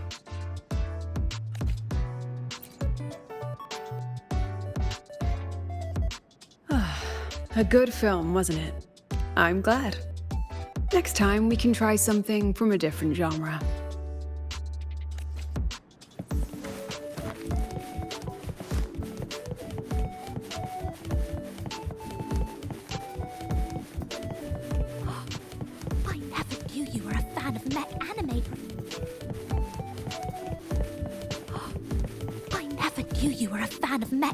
Professor, why were you hiding this from us? I wasn't hiding it. I simply felt too self-conscious to initiate that conversation. There's no reason to be shy. Here, I'll add you to our group chat with other fans.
The stars.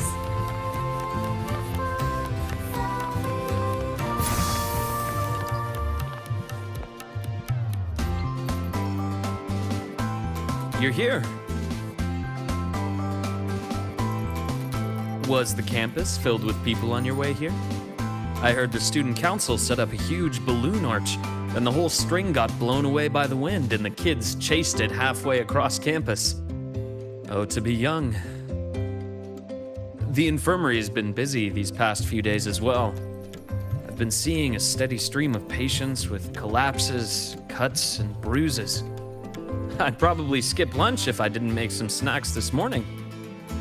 Here, freshly made waffles. I tweaked the recipe to make it a bit more refreshing. A little less sugar and a touch more lemon zest and butter. Care to taste one?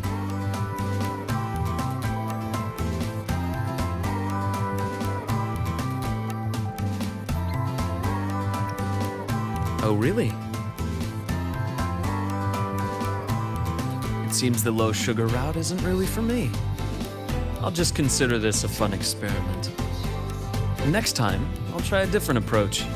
If you don't mind being my taste tester again, I'm sure you'll notice real improvement.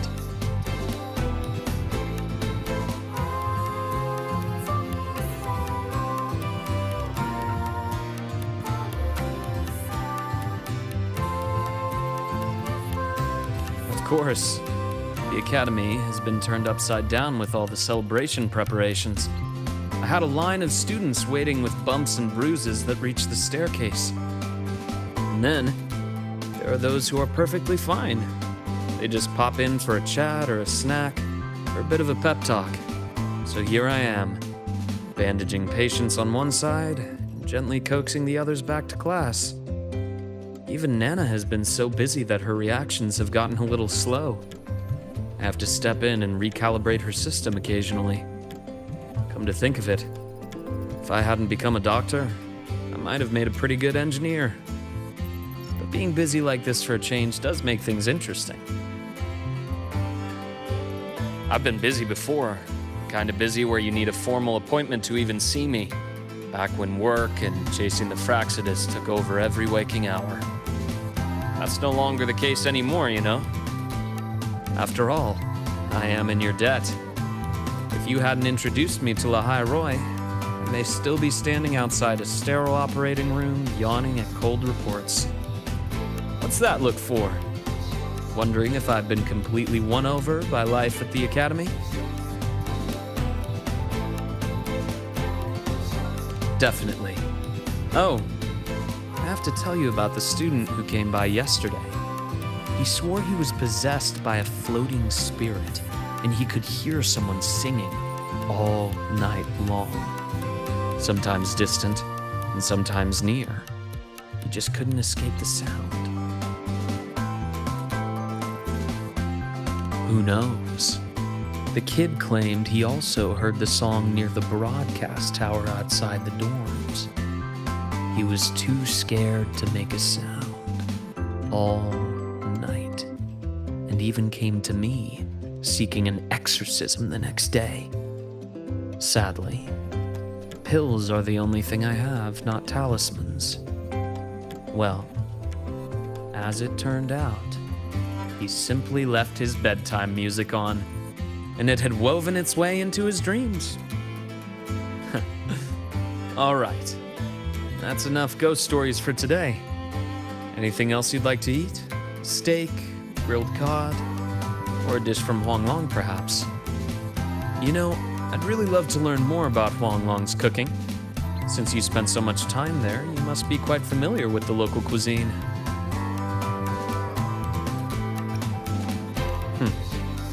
That might not be too bad, actually.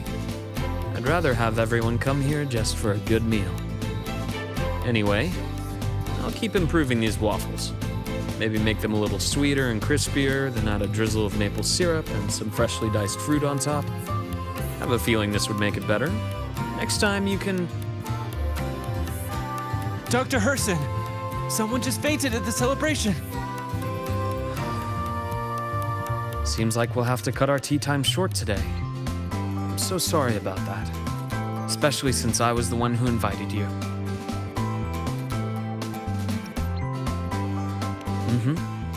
And until next time. Once I'm done, I'll treat you to a proper dinner.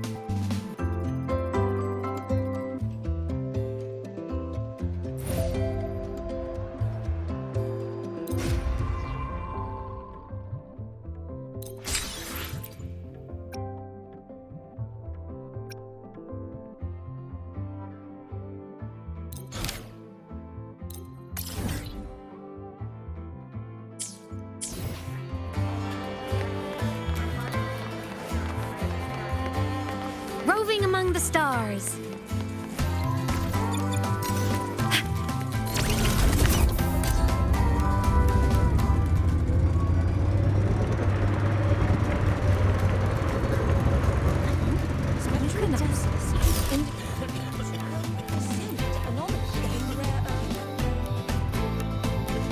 Oh my, what a coincidence. That look on your face says, why is she here? Did something happen again? Relax. I'm simply out for a stroll, making sure everything is running smoothly. The students worked so hard for this celebration. It'd be heartbreaking if anything went wrong again. So I've arranged for reliable people to watch over things. No need to panic. So, what really brings you here? Simply to enjoy the festival.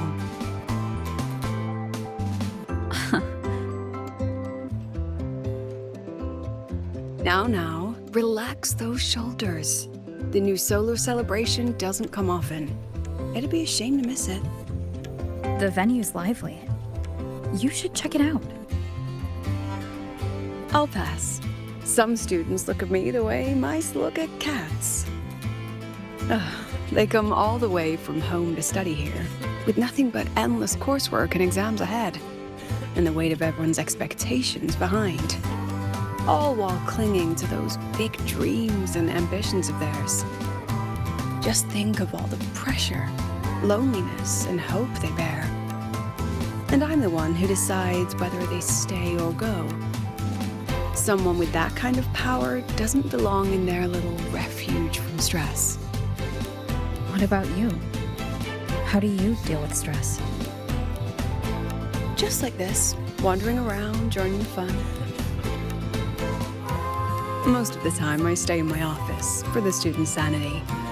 I'll put on something popular with the projector to lift the mood. Something popular? Usually films, but I like plays and operas too. Oh, and those short clips everyone's addicted to lately. Surprisingly delightful. Speaking of which, when you're free, how about watching a movie together?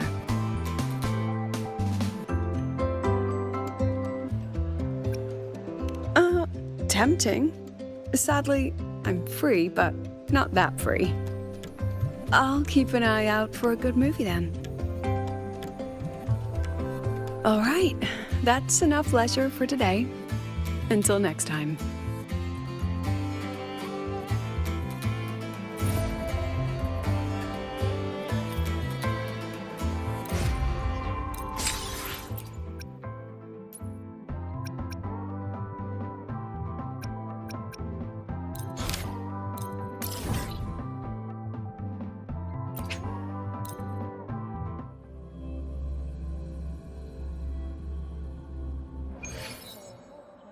I wonder how Sigrika is doing.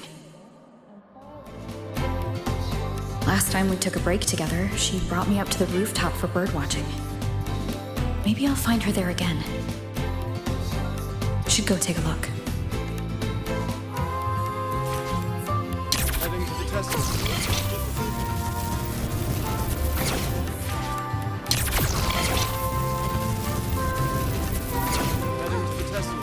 Roving among the stars. Do with a Nutripack for now. The wild exoswarm all seem to have a soft spot for it.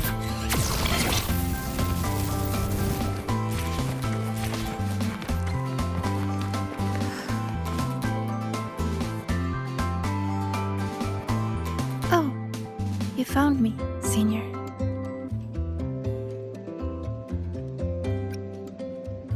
Thank you. Look, it's the same blub and puffin. Still preening, still hunting insects, still giving little gifts to its friends, as if the dark side never existed. When I look at it, it's like none of that ever happened. No riddles, no adventure with you, no the other me. But I know I was there. When I close my eyes, I can still hear those voices. I can hear that Sigrika telling me, you'll always end up back here. If I go back, what would happen? I'm scared to find out. Though you told me not to think about it, I still ran away and hid myself here. Professor Lucilla, Dr. Luke, and me, we're all here to help. So, allow yourself to step away and rest a little before you find the answer. Then, can you stay with me a little longer?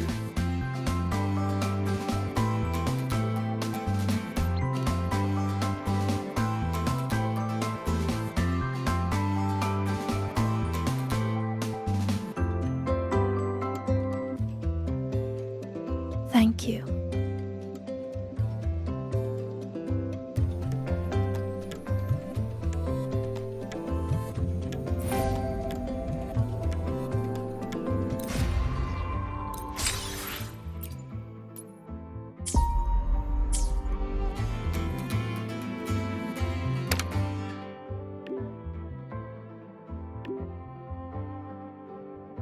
A new riddle's out.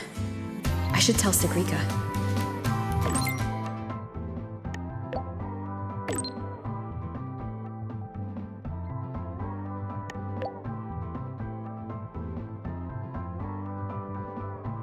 No reply from her.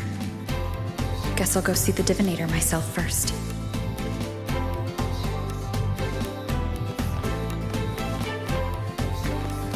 I'm faster in my mech, you know.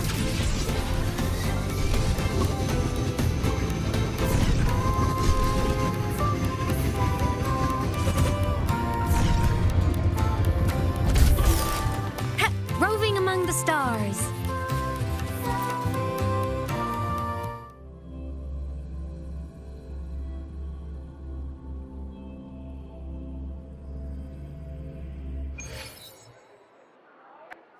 Hey, hey! The incredible void worm ride.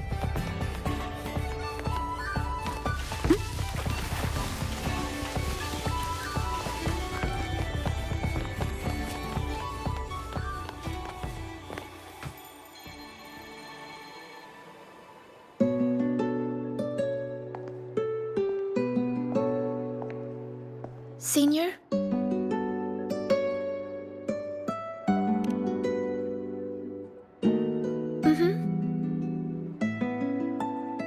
I've been talking to a lot of people lately. Linnea told me about her past and how she felt lost before she came to Star Torch.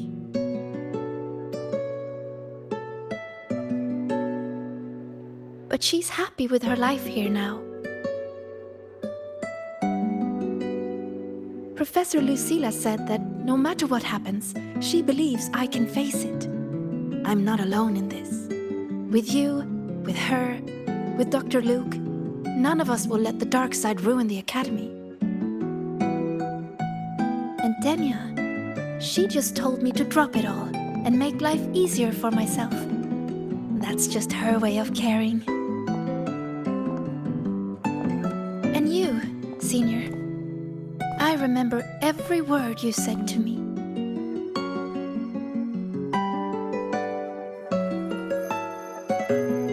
All your voices are like gold. I've been holding them close, thinking. If I'm the one who made the dark side like this, then going back and solving riddles is exactly what the Fraxidus wants, right? But if I stop now, will the Eye of the Vortex become someone else and trap them like it trapped me in the dark side?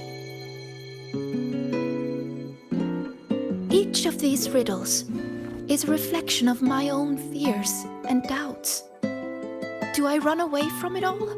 Or do I go face myself in the dark side? I still don't know the answer, but here I am. Confusing, isn't it?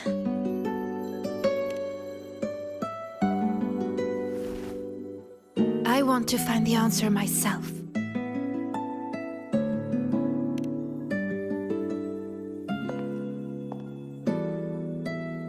Didi, please show me the new riddle. Dee, to solve the riddle first. No, Didi. Just give it to me.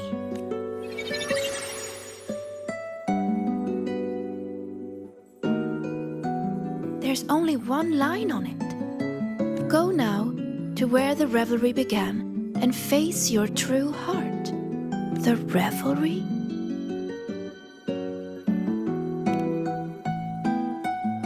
Then its beginning must be the entrance to the celebration venue.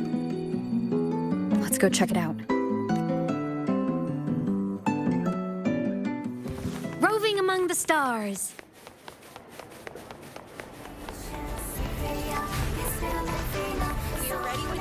Hey, the incredible void worm writer.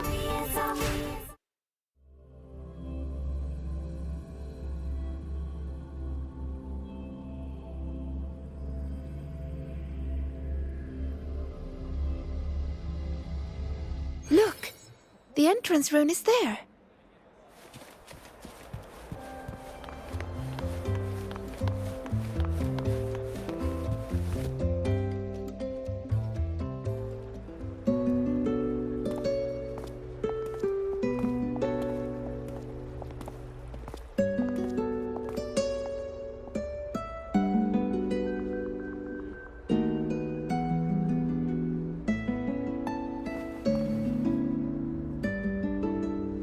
A little. This last riddle says I'll have to face my true heart. But what will it look like? My failures? The cost of running away? Or maybe...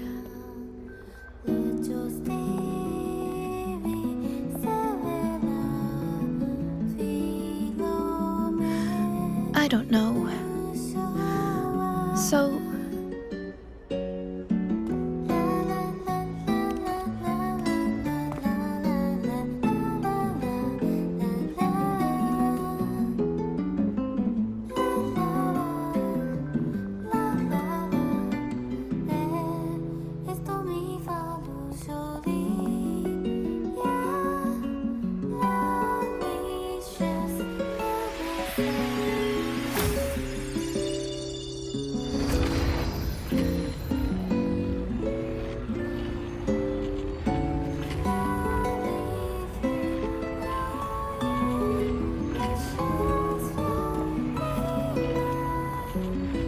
Look at me, Senior.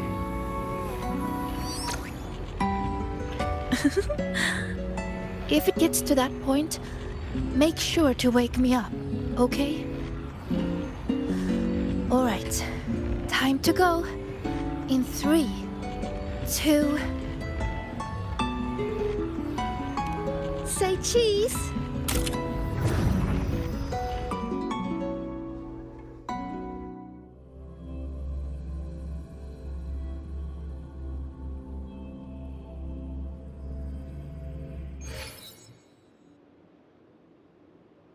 Is this Sigrika's dorm? Let's try looking for my true heart here, Senior.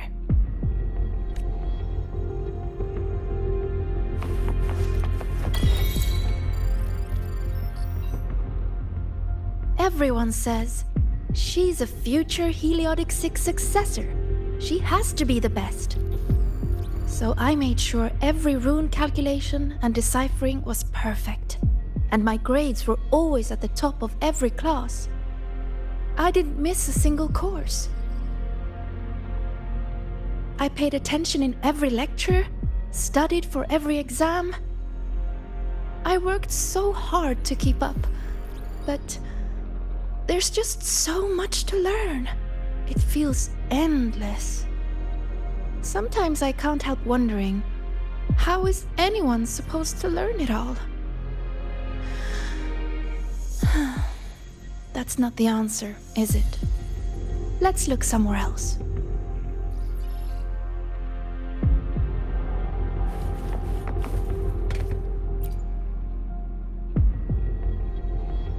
Don't look at that. I don't need photos like that. Navora always told me I could do anything because I'm a future Heliotic 6 successor. And Denya always says I should ease up a little. No matter what I do, they're always there to support and comfort me. Their trust means so much to me, but the more they give it, the more terrified I am of messing up, of seeing disappointment in their eyes. It's that fear that kept me pushing forward. If I were all alone from the start, I wouldn't need to worry so much. Wouldn't it be easier?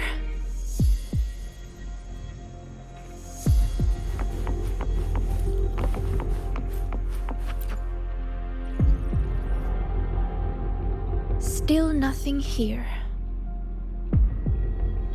Maybe we should just rest and wait for the professors to find us. Do you think this riddle has an answer, Sigrika? I don't know. Think about it. Should finding an answer really be so important? The Sigrika I know would still look for it. She might lose her way or feel nervous, but she'd never turn away from a riddle. So, how strange. I'm only saying what she already thinks. those fears are a part of her, but she'll push her way through them to find an answer. She wouldn't wish this all away. The Sigrika I know always chooses to move forward. And I promised her, if the nightmare ever came for her again,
these words are haunting Sigrika.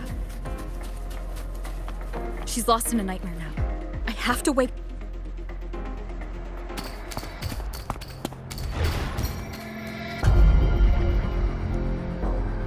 See? You failed. For real this time. You let everyone down. Again and again, they trusted you. They believed you were destined for greatness. What a shame. You were always going to disappoint them. Your gifts were only going to lead you this far.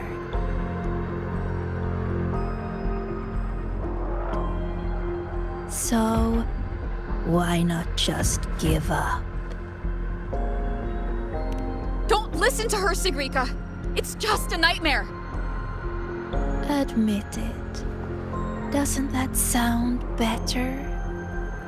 No more crushing expectations from family or friends.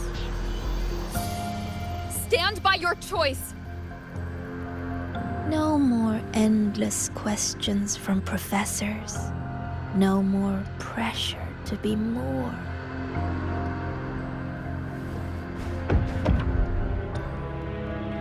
You move forward on your own terms! Oh, and your dear senior. You don't need to bother with her expectations either.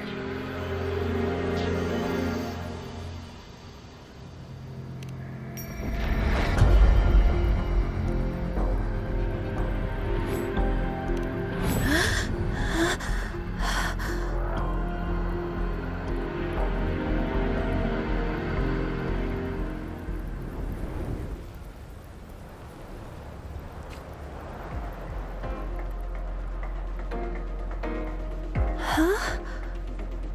Am I back in reality?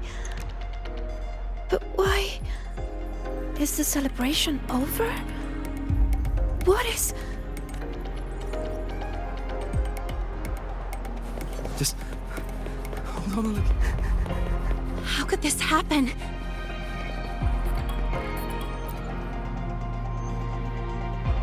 How could this happen? What happened, Linnae? What happened? You destroyed the Academy! Why did you insist on going back into the dark side? Why did you have to solve those riddles? It's all gone. Everything's gone. No. Please, no. What do we do? Someone! It's all because of you, Sigrika. It's all because of you, Sigrika. You failed to solve those riddles. You let the dark side tear through the Academy. Everyone's like this because of you. Why? You're a future Heliotic 6 successor. Why didn't you stop it? I didn't realize the runes could explode. All this time, Sigrika, and you never told me the runes could explode. How stupid I was to think we'd be best friends for life. I told you to stop chasing those riddles. No! Dania, please, listen to me. Did you ever listen to me? I'm so disappointed in you, Sigrika.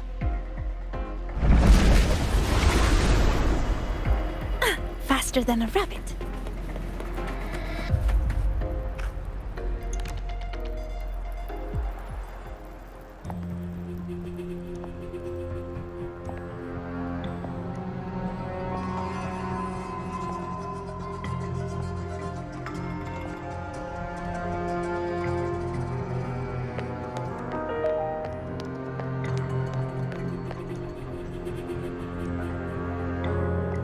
Senior, what happened?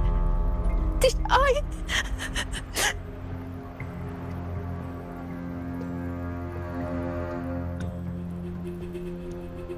It's your fault, of course.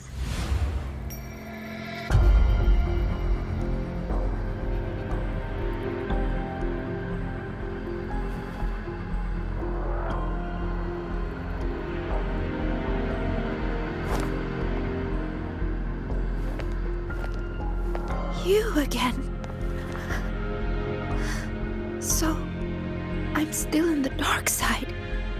None of this is real. Wrong. This is reality.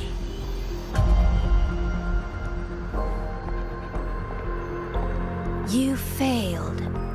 The dark side swallowed the Academy whole. And now, look around. I'm everywhere. What do you say, Sigrika? See? You failed again. And this time, it's real.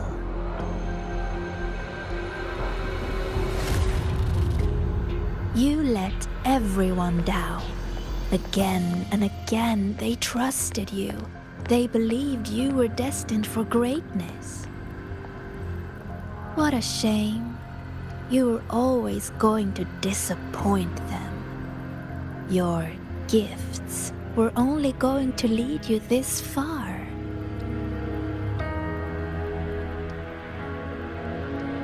You knew it all along. So, Don't listen to her, Sigrika. why not just It's just give a nightmare. up?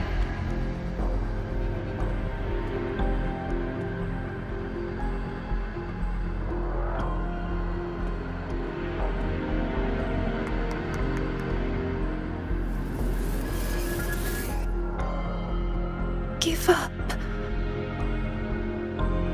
Don't listen to her, Sigrika. Or is this really about proving yourself after all?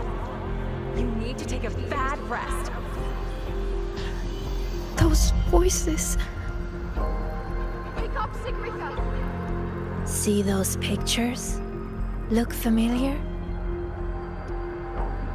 The you in those frames worked so hard. But what did it get her? Why keep pushing when you're this exhausted?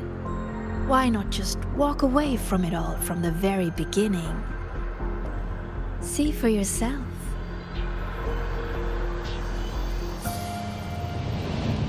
You would no longer be haunted by their cheering. The duties and expectations they placed on you would never become chains. And all those tears you cried studying through the night, they'd be gone. Admit it. Doesn't that sound better?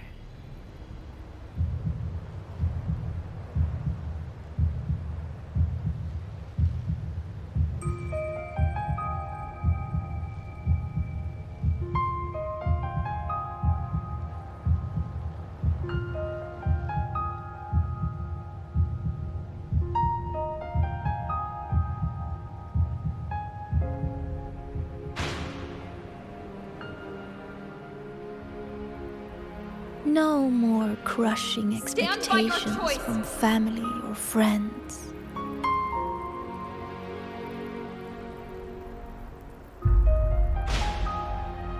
Or is this really about proving yourself after all? In that case, you need to take a bad rest. No more endless questions You from move professors. forward on your own terms. No more pressure to be more. No matter what happens, you, me, Rover, Dr. Luke, we won't let the dark side ruin the Academy. Oh, and your dear senior. Wake up, Sigrika. You don't need to bother with her expectations either.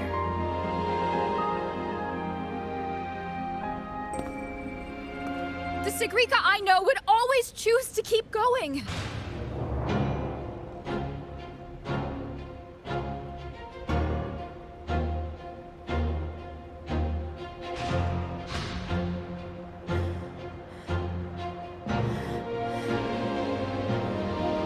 Enough! Maybe you were right about some things. I have asked myself,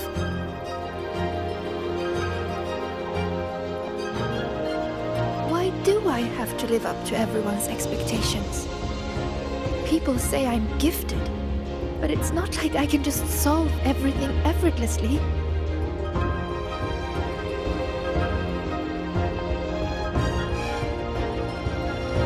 Their expectations are like gold. Bright, warm, yet heavy. I've never dared to imagine myself failing, scared of seeing the disappointment on everyone's faces. But now I understand. As long as I keep moving forward, I'm the one holding that goal. A friend once told me to try our best till the end and have no regrets. Even if there are things I can't do. Well, I'm going to do them anyway.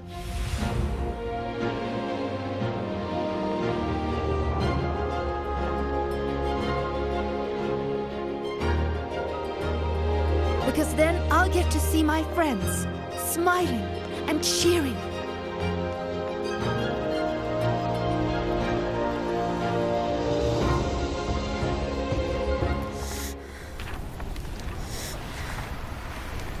So stop trying to twist what I feel. You don't get to tell me what I think, or discredit my hard work.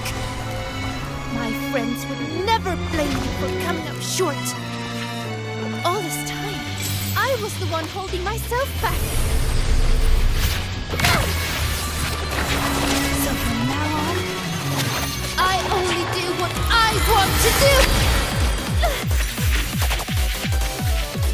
Why? What can you possibly do? I can erase you. And she's not alone.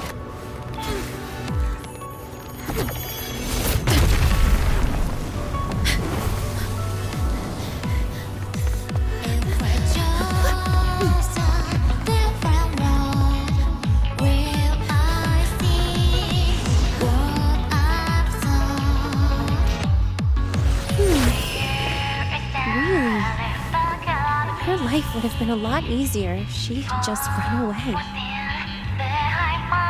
But I guess finding her own answer works too. Hey! They promised not to use that!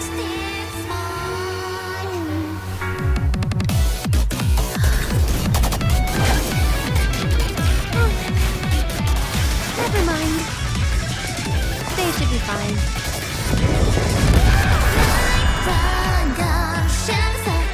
Leave it to me. Strange, strange, how utterly strange. So weird, yet still so determined to pursue. Why is that? Because there's something I want to do. But why?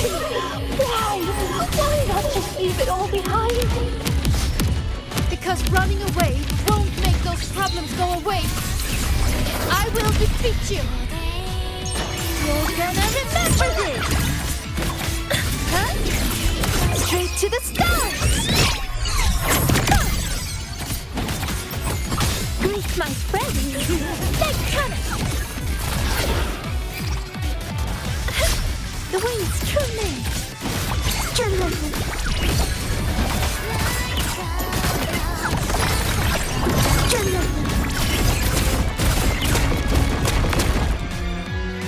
Just a tiny slip. Cool your head. Greet my friends.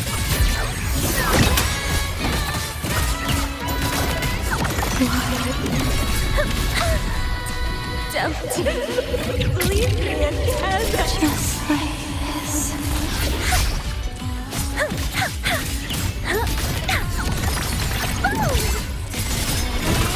True name, illuminate. No one can spell your means.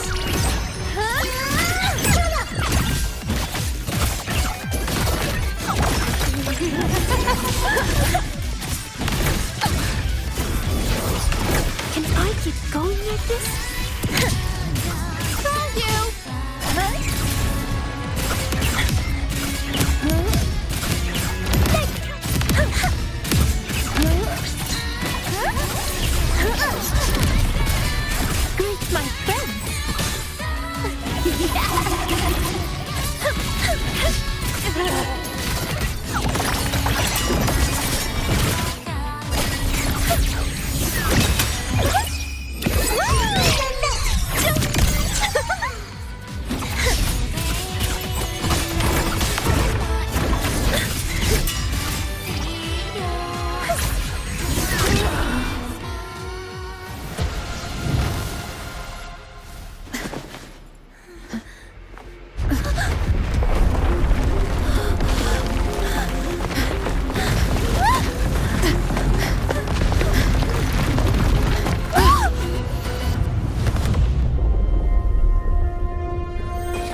Thank you, Senior.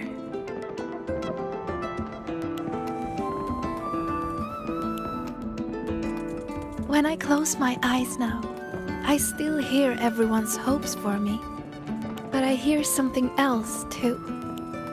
Their laughter and cheers. It's like gold flecked with starlight. It tells me that everyone loved the celebration. I think that's the answer to the final riddle.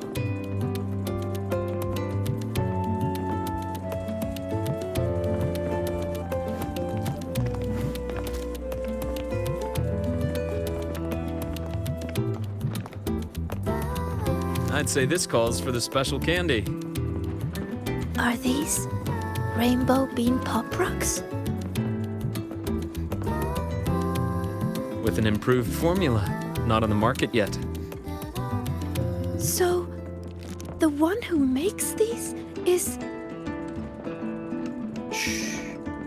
Our little secret. Again with the candy, Dr. Luke. I'll be confiscating the extras. Well done, both of you. The vortex in the dark side is almost gone, and we've already reclaimed our access control from that tacit discord. Not completely? For now, just enjoy the celebration.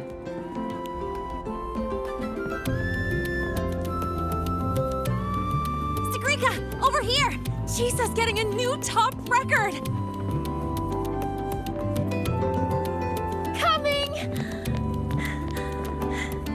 You need to try this, Linnae. It's the new rainbow bean pop rocks. Rover?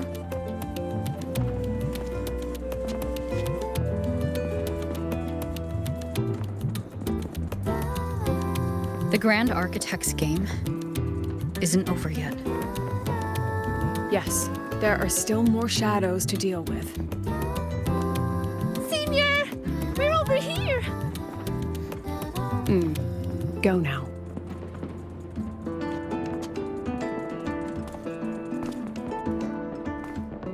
There's a white bird here! I've spotted it several times, but there's no record of it. It's definitely a new species. Hey, Senior, look over here. In 3, 2, 1. Say cheese!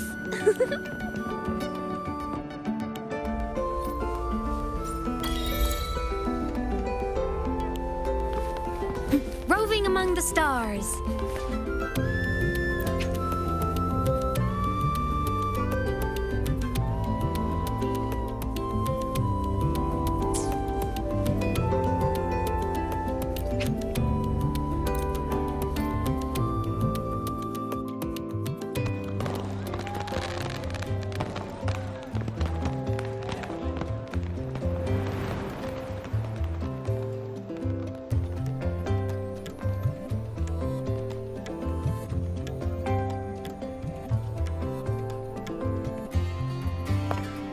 Almost done over here. Good thing you two came to help. Easy peasy. If anything comes up, just give me a shout. And me.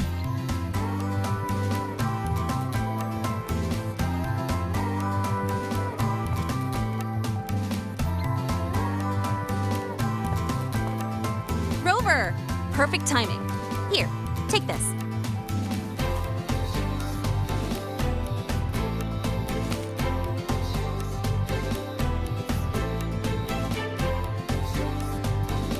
It's a souvenir ticket for the new solar celebration. Means the celebration is officially over. We didn't have the Minerva's Treasure wishing ceremony this year, so the student council made these instead. Isla wanted everyone to have something to remember the event by.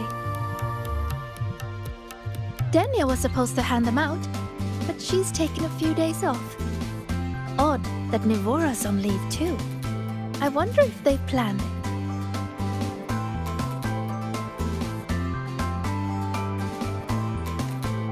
There's so much to do, even with these simple tasks.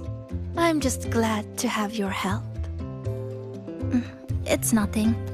I actually came here hoping to find a location to rebuild that polymorphic thermophilic composite roasting device. Too bad there isn't one. If there's ever another event like this, I'll make a wish to test some new devices in the academy.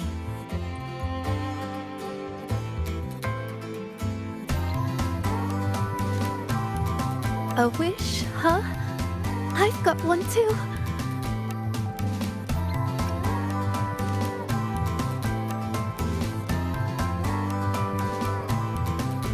My wish is...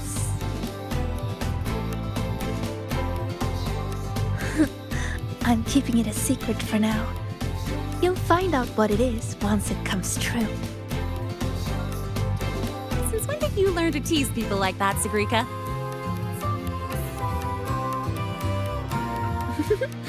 Consider it a riddle.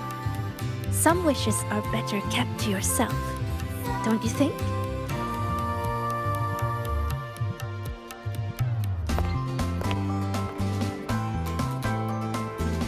I'd rather find out right now. Chisa, get her! On it. Hey, no cheating!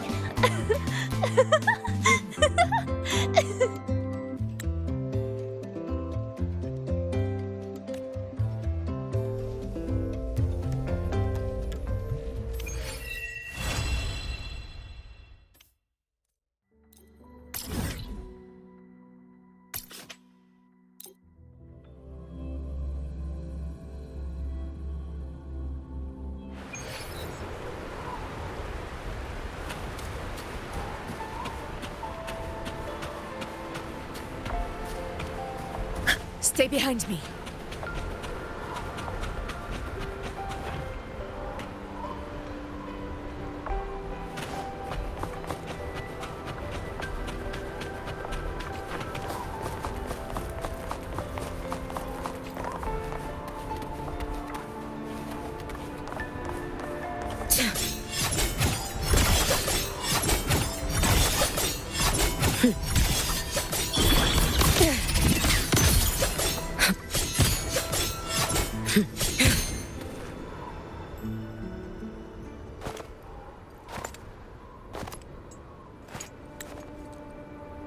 What are you looking at? Oh, there you are. Nothing really. I've just been wondering if I wanted to land another astronomical investment to study all the exoswarm coming off this giant mech. What kind of pitch would it take to make every major player in Solaris nod along and funnel credits into my pocket year after year? Have you figured it out? Not yet. My conscience won't let me think that far. Luckily, the man who can figure it out is back. The old man who promised me the blade. The head of the Space Trek Collective. The very same. But don't let the quick agreement fool you. He's already thinking 10 steps ahead. If Ishino Hado wasn't in such dire straits, he wouldn't have agreed to forge that blade for you so easily. Or at the very least, he'd have made sure he got his pound of flesh in return. I couldn't find the child. Time and space in that dimension are too fractured. My familiar lost its way.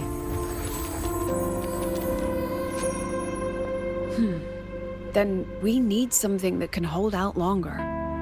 A better way to search? Void matter reactivity has been high lately.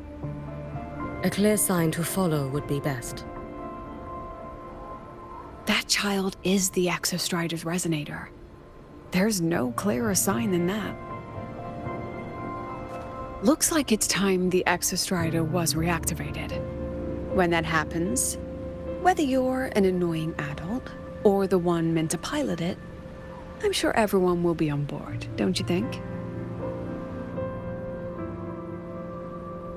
Oh, what if we used footage of the Exostrider activating to pitch for funding? And the confidentiality agreements? No sympathy for my chronic funding anxiety?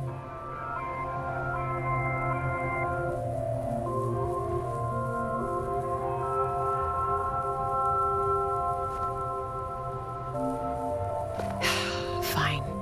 Go to Honami. I already approved your leave of absence. Why?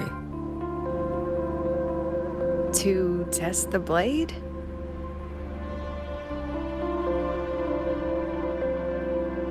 Even once the Exostrider awakens, there's still a chance it fails.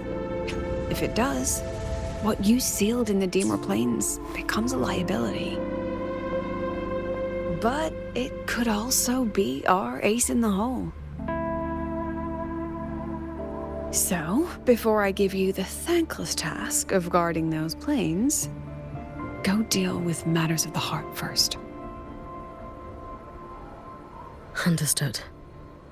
I will return in 1 day. Take 2. Give yourself a day to look around. Go on. A Black Shores member will meet you there.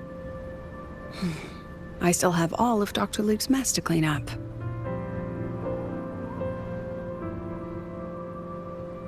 Understood. I am at your call should you require it.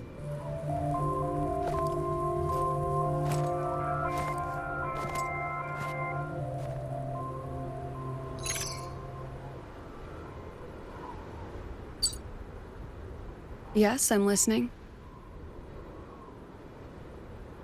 So it's about Denia. I see. Let's discuss it in person.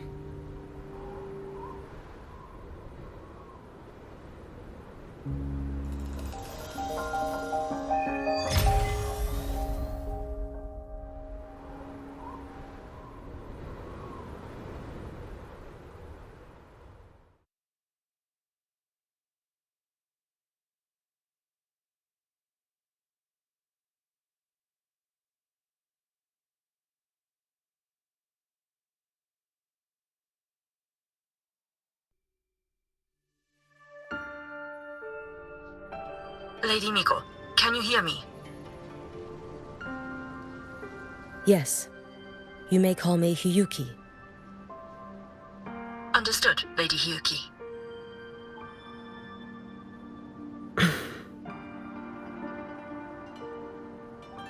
Most of the left behind in Honami City have been relocated, but a few, the ones whose regrets run deepest, still roam the danger zones.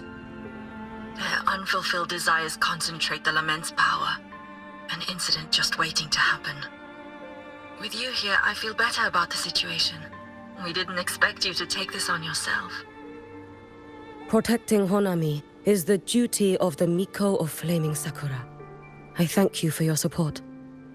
Actually, I have a favor to ask. Oh, is it about Gyokuro, the former Miko? We've already found traces that may belong to her, but nothing we can confirm yet. We're in the process of narrowing down her location. As soon as we learn anything, you'll be the first to know. I am in your debt. Oh, it's nothing. If it weren't for you back then, I would have... Anyway, I'll leave this area to you. You can rely on me. Was there something else you wanted to say? Nothing, Lady Hiyuki. It's just... Thank you for everything you do. Goodbye.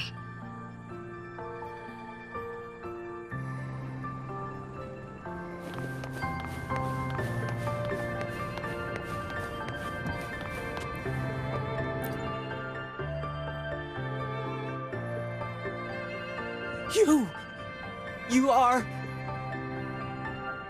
Yes. Miko of Flaming Sakura, you're back! I knew those monsters wouldn't stand a chance. Everyone else thought we were done for, but I told them, don't worry, Lady Miko will come and save us. I'm sorry. I was too late. It doesn't matter. You're here now, aren't you? Please, just say it. Say the Miko of Flaming Sakura has returned and that those monsters are finished. The Threnodian has retreated, but I couldn't save you. But you defeated it, again! And one day you'll drive it away from Ashinohara for good. Yes, I hear your wish. And I promise, one day...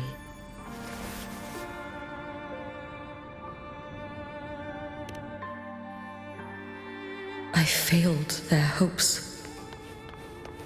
No matter how many times we drive it back, the Threnodian always returns. When will we be freed from this nightmare Ashinohara?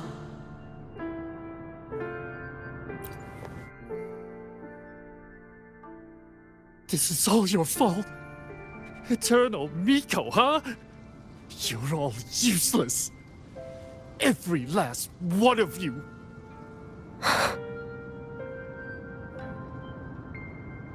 How do you even dare show your face in Hunhami? They're dead! Everyone's dead! I knew it! I knew the Threnodian couldn't be defeated. I should have run away as far as I could. Oh, Lady Miko, please! Do something, anything!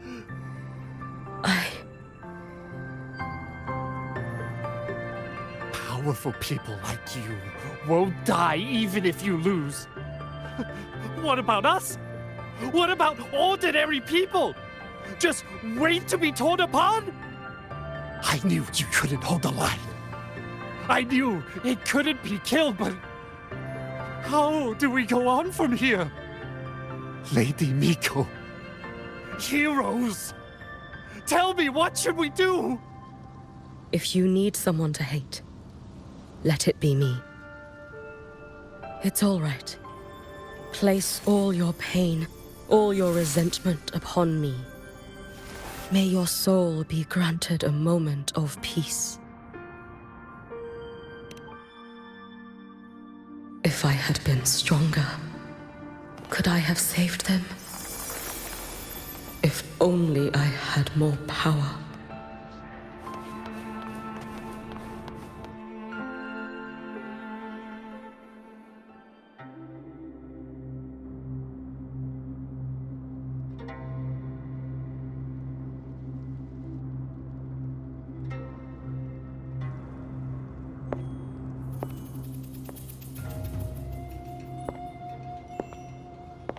Lady Miko? Are you the Lady Miko?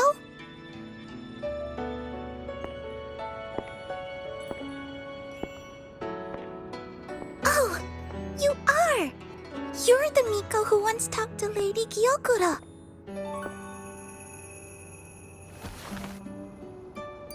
She told me about you. She said you're her most treasured family, just like my big sister and I. Your name is... it's... Hiyuki. Yes! Hiyuki! That's it!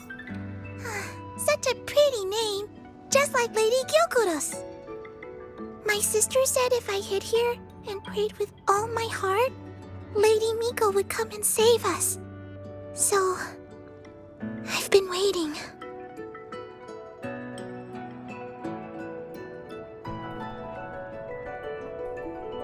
Little one, what's your name? Your hands are cold. Have you been waiting long? Kana. My sister calls me Kana. Lady Miko, you're finally here. But my sister... she... It's all right. I'm listening. She asked you to wait here, didn't she? She must have trusted you very much to give you such an important task. Task? Yes, a task. If not for you, I would never have found this place. You did well, Kana. You completed your task perfectly.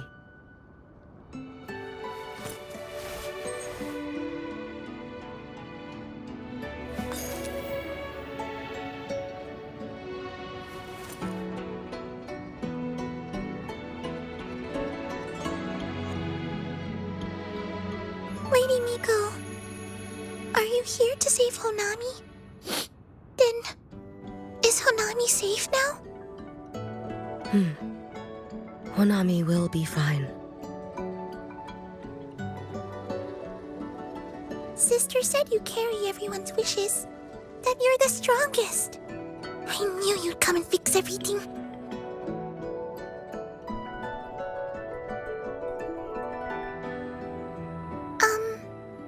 Lady Miko, can you help me find my sister? Of course. We'll both get to see our sisters again soon.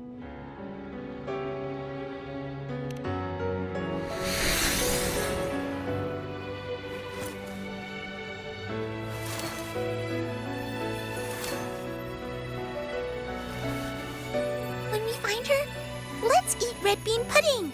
We make the best red bean pudding in the whole world. If you come try it, everyone will want some. Then you'll need to make a lot of it. Can you manage that? Pinky promise. We'll make lots and lots of pudding. Then, even if the Drenodian comes back, we'll have something to eat and we won't be scared anymore. It's a promise then. We'll make a lot of pudding.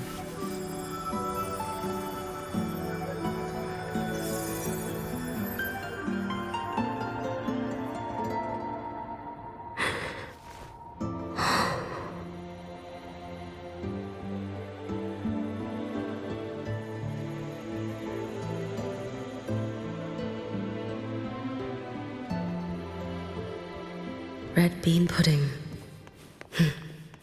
Gyokuro always did have a weakness for sweets like that. This time, will I find her traces and truly set her free?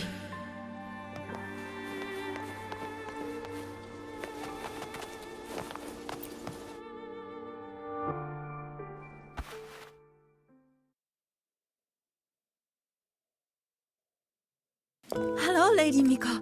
I've been waiting for you a very long time.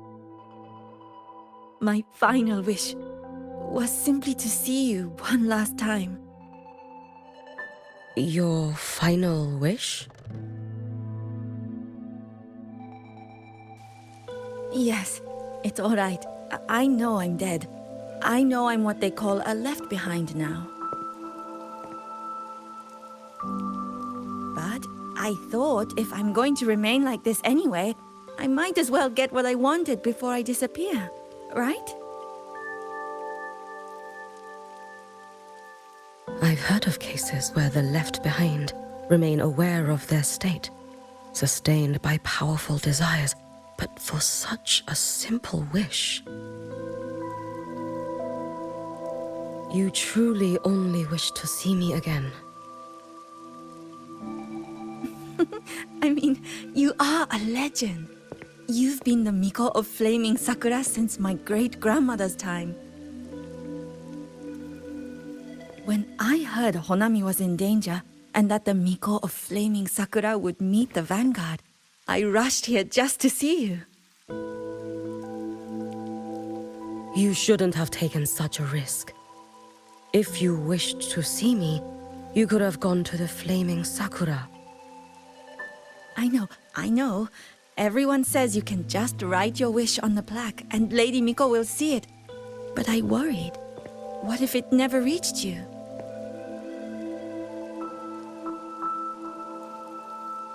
So I came all this way to make the wish in person. I wanted to see whether it would come true.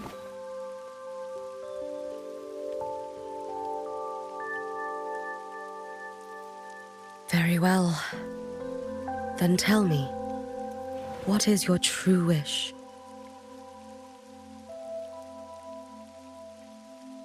I wish for world peace, for people to stop living in fear of the lament. I want everyone to survive it. Lady Miko, my wish is that there will never be another Miko or Flaming Sakura.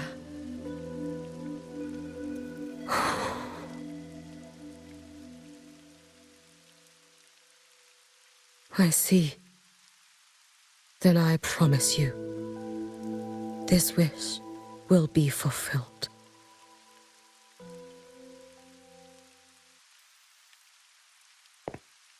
I know it will.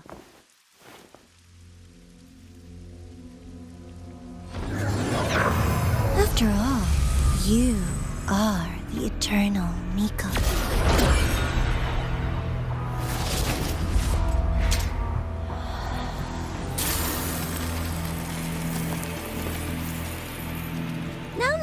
No need for that, Lady Miko. If you wished, you could cut down this avatar at any moment.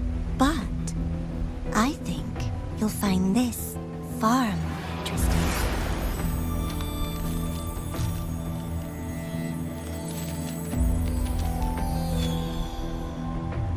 Gyokuro's Shiratori.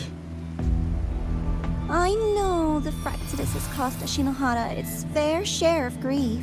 But personally, I hold no ill will toward you. I had dealings with the previous Miko. It wasn't exactly a pleasant chat. But I promise you, her death was not by my hand. Just as you once witnessed, she met the fate all Mikos of Flaming Sakura share. She died, burning her future to ash to pay for the present. Aren't you even a little curious about what I showed her? If this makes you uncomfortable, feel free to cut through space and leave. This face of mine, of course, is entirely at your mercy.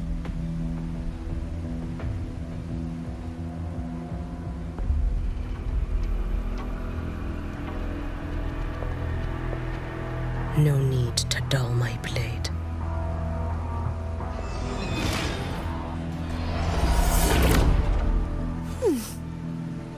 She wears the exact same expression as the previous Miko.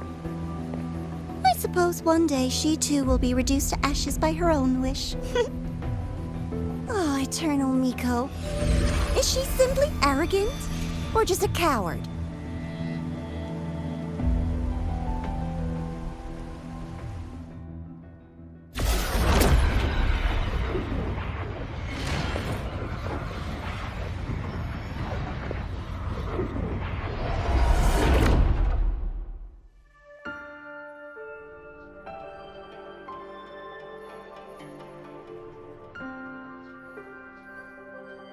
A peaceful Honami. Why bother with such an illusion?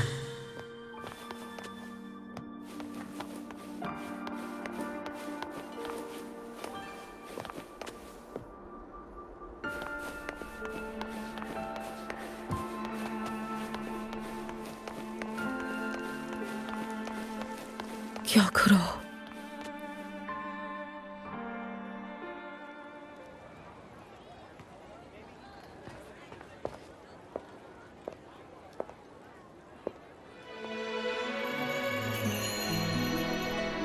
Lady Gyokuro, guess what? No math homework today! My parents and my big sister finally taught me how to make red bean pudding. Want to try mine? I'd love to. You know I can't resist red bean pudding. Wouldn't miss your special batch for the world, Kana-chan. Yay! I'll go make it right now.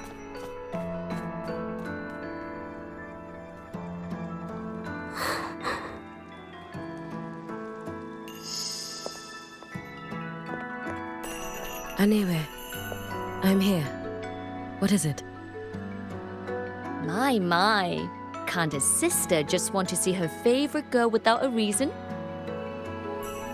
That's not what I meant. There's that serious little face. I just wanted to chat. Always relaxes me. So, how are things at the Flaming Sakura? The usual. Many came to make wishes. The Thronodian's active cycle is almost here.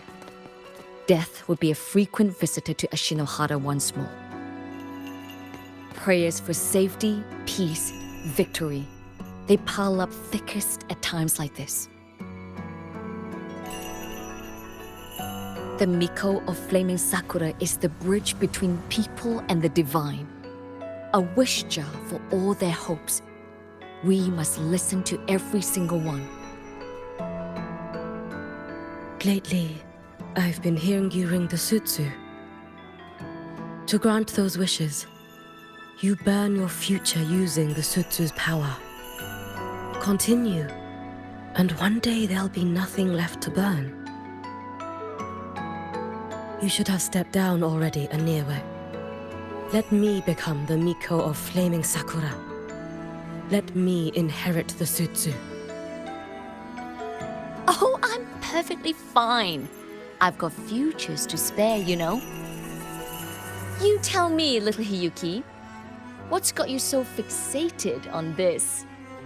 Don't tell me you're secretly in awe watching my heroics on the battlefield and...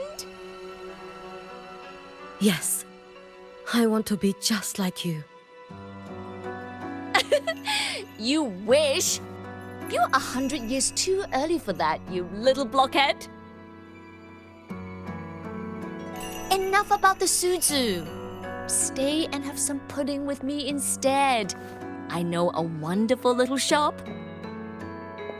Always practicing archery under that sakura tree. What a bore! A girl your age should be out living a little. Here we go again. You know I don't care about any of that. I'm going back. You sure? Come on! Consider granting your big sister's wish. I only came because you called. I put my work on hold. I can't stay too long. Besides, I don't like red bean pudding. Huh? I keep forgetting you have the world's most boring palate. What a shame. I'll just have to enjoy all by my lonesome then.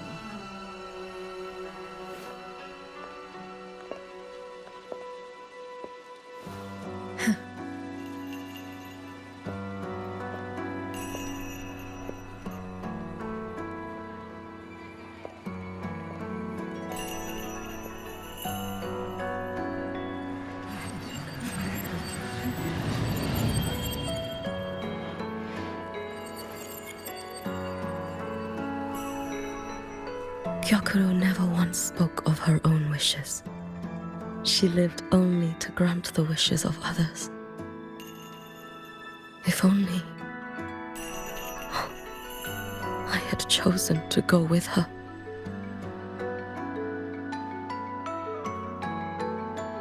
I should go there. One more look will be enough.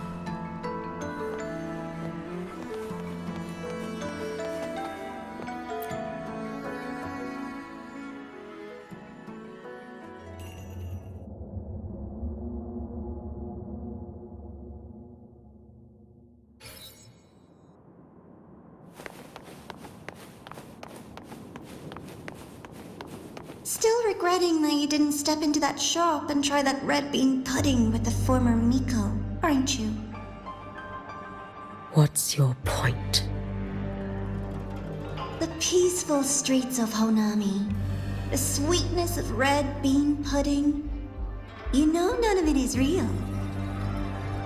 The illusion didn't deceive you, Miko of Flaming Sakura.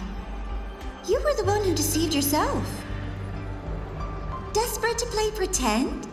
Why not commit? Please, this performance is only beginning. Miko of Flaming Sakura, Do not forget the regret you carried here. You never forgot the lives you failed to save, nor their final, fading cries.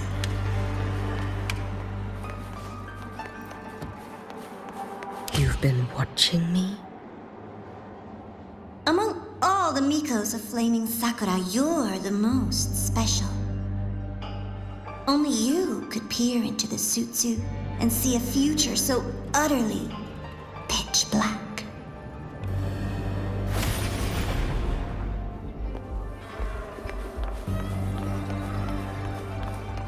This is... Oh, you've heard the stories, of course. But none of them know what Rover really endured to reach this point.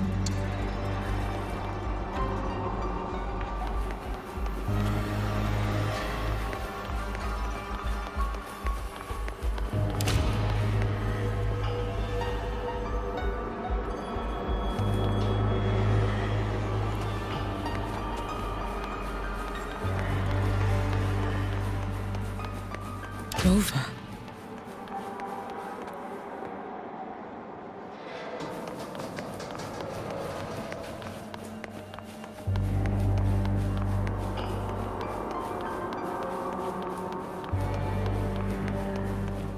This is...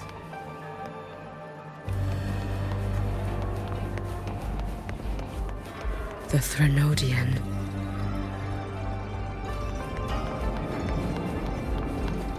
Go on. The next act awaits you.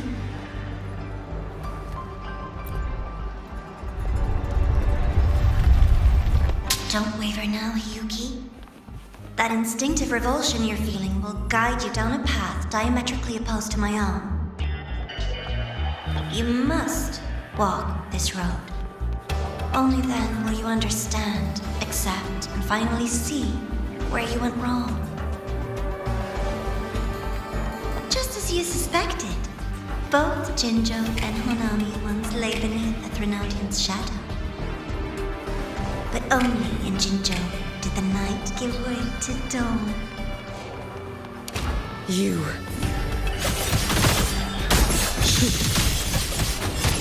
I wouldn't never deny their achievements or hide the prize they paid. That is their prize. And likewise, I would never deceive ours. This blade. It's as sharp as they promised. Once business in Lahai Roi is settled, I'll take it back to Ashinohara.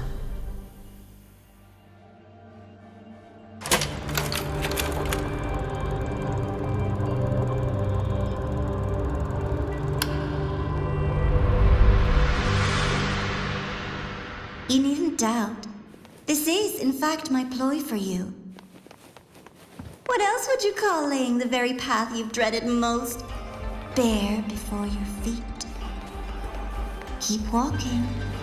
The way forward is the only way left.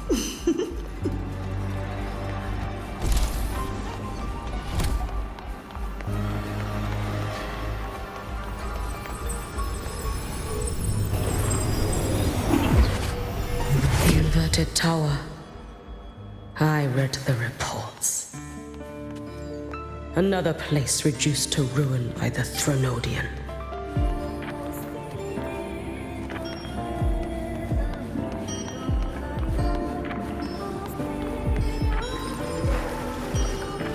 A nation that placed its faith in the Sentinel, yet its blessed maiden was spawned by the Threnodian Leviathan. Deliciously absurd, isn't it? I read the incident reports. It was the Threnodian scheme. Obvious enough. And from it, I obtained the precise counterweight to tip the scales. The power of assimilation. Precisely. After all, isn't that blessed maiden living proof? Proof that harnessing the Threnodian's power is a viable path. Is this... the fall of Imperator. As you know, even a sentinel can't be a crutch for humanity forever.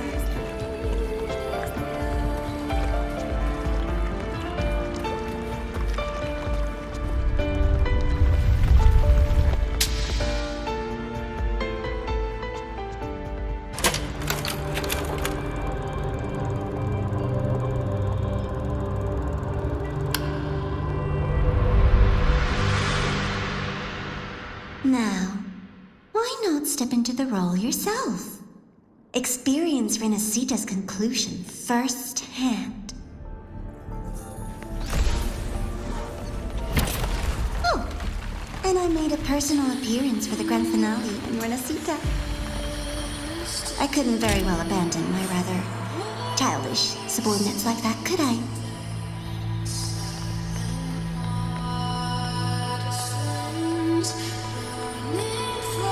A light so blinding it lays bare all the film. A world where every prayer is answered. Just like a dream, wouldn't you say? Ah, if only Ashinohara could have... You had so many companions fighting at your side, and yet the reign over Honami simply would not cease.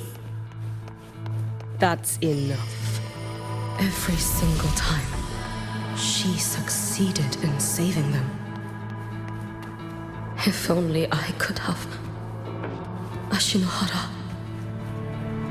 Am I envious of what she has achieved?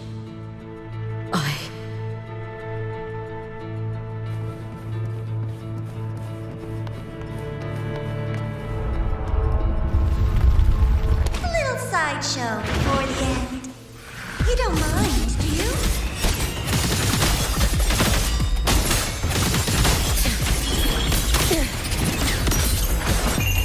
A life as fleeting as the first snow. So persistent. Lend me your strength.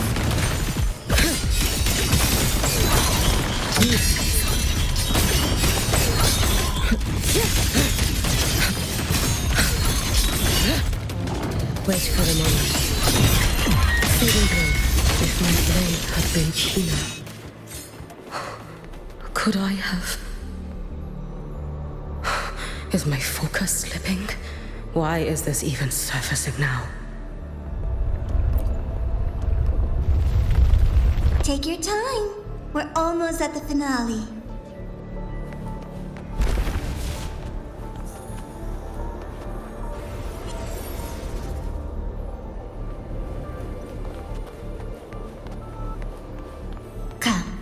Let's go.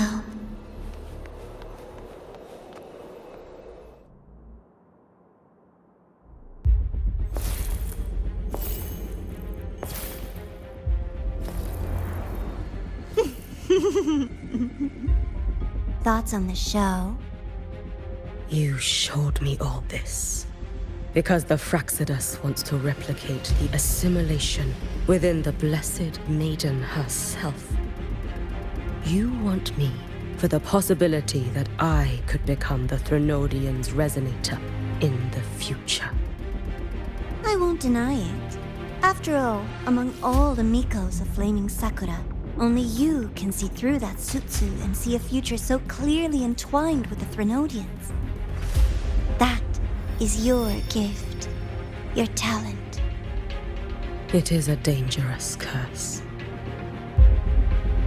From Ashinohara's legends and the Space Trek Collective's investigative reports, you know who Rover is by now. As a savior yourself, what do you think of her capabilities? She's strong. You can afford to be more effusive. Unlike you, who failed Ashinohara time and again, she is the perfect savior. But let's be brutally honest. This world doesn't have a second Rover. She saved Jinjo and Renacita. But what about Honami? Solaris is full of dark corners like Honami. Places the Savior's light will never reach. You, Miko of Flaming Sakura, have a gift. You might not fear the curse of the Threnodian or lament. But what of them? The weak.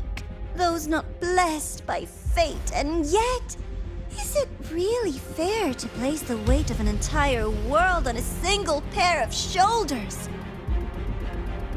Solaris needs more saviors, doesn't it?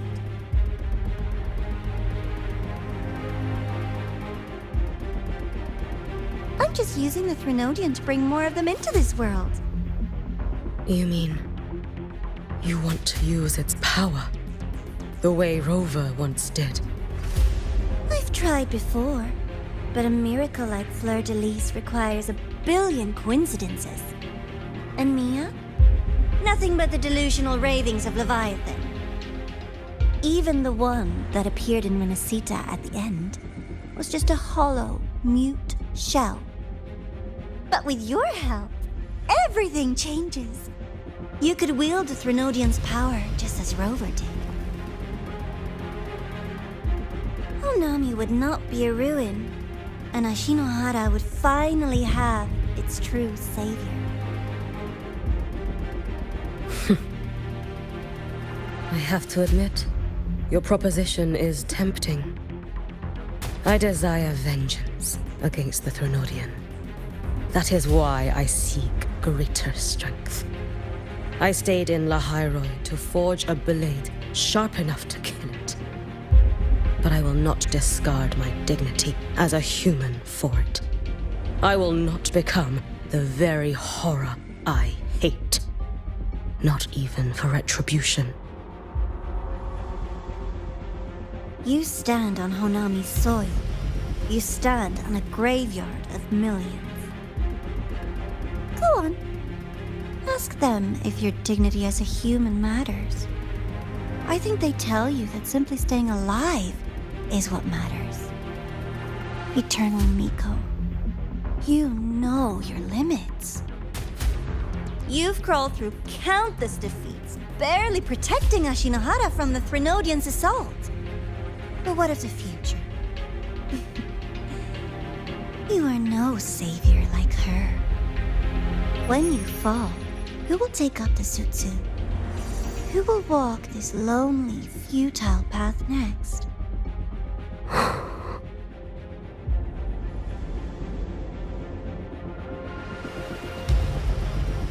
We could always talk about the former, Miko. The bodies of the left behind are ephemeral. You'll find I have a far more durable proposal.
Candy. It's a new flavor. Sigrika and Lene suggested it. Great for lifting spirits.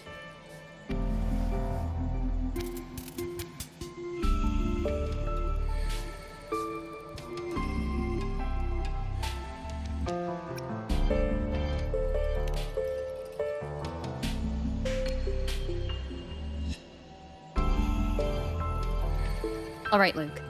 What's the word on this Exostrider plan? My conversation with Lucilla went well. She's on your side.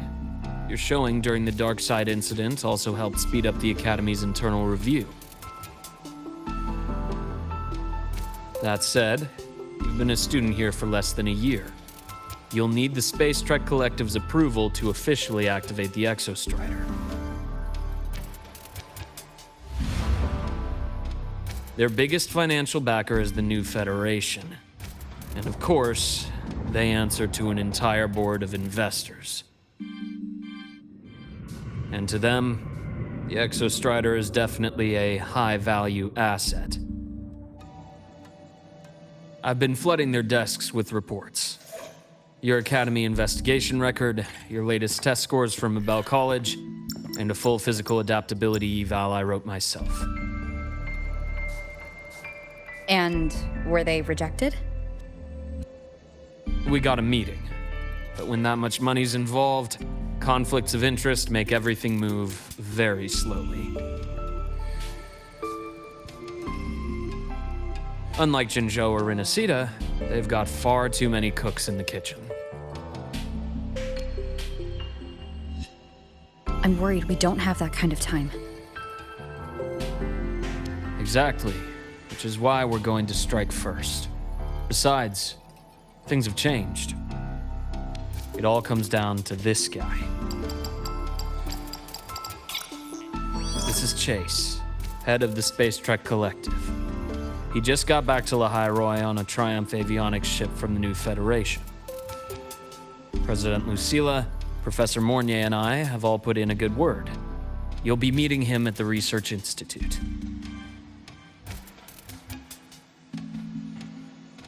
Chase started as a low-level employee at Ashridge Energy in the new Fed. Then, he dropped off the grid for a few years before resurfacing in a government position. After that, he left the government and started diving into multiple large-scale investment projects. Some say he's still been Ashridge Energy's man the whole time, but no one's been able to prove it. He's sharp, low profile, and very smooth. At his age, he's seen it all.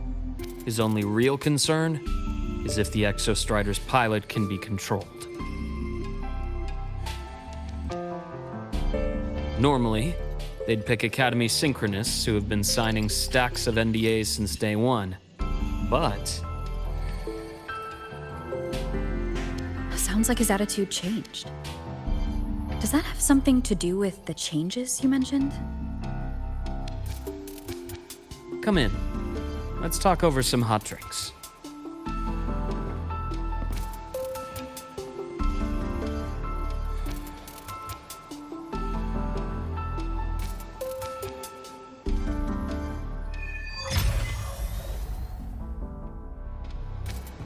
I heard Lucilla asked for your help after the ceremony.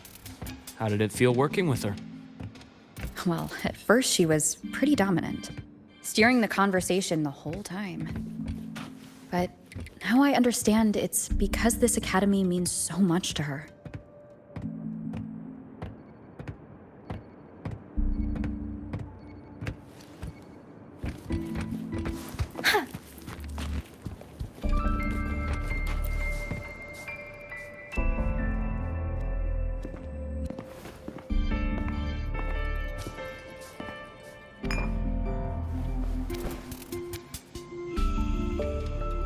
Based on your intel, the reactor core has been returned. Ideally, we'd wait for the Exostrider to awaken before trying to help Imith or confront the Threnodian. But recent readings from the Institute's Strider Gate monitors, they're off the charts. Void matter reactivity is spiking. The Space Trek Collective is getting twitchy. If Threnodian Aleph 1 breaks the seal, all of Solaris will be at risk, not just Lahai Roi.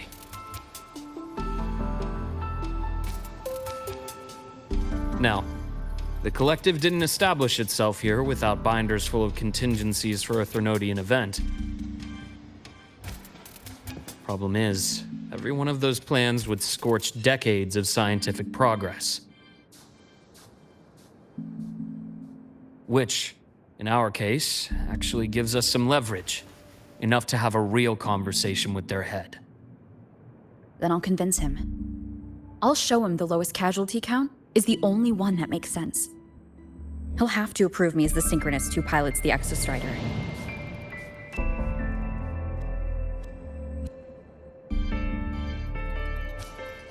Luke, you mentioned you have contacts in the Black Shores. In this workspace of yours. It's secure, right? Guaranteed. What are you thinking? Lahai Roi is closed off from the outside world. Public comms are probably tapped by Fraxidus moles inside the Academy. And right now, I need a direct line to the Black Shores. I see. Give me a moment. I'll establish the link and leave the rest to you.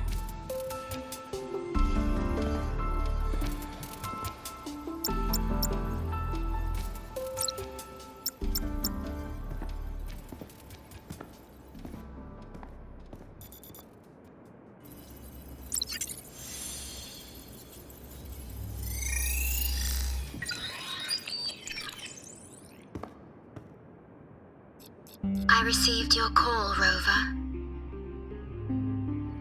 Is the situation in Lahai Roi that dire? You look exhausted.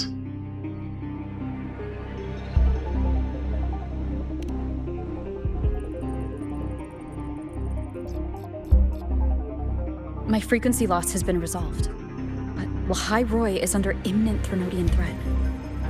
I need your help, Shorekeeper. Understood. For this purpose, both I and the Black Shores exist.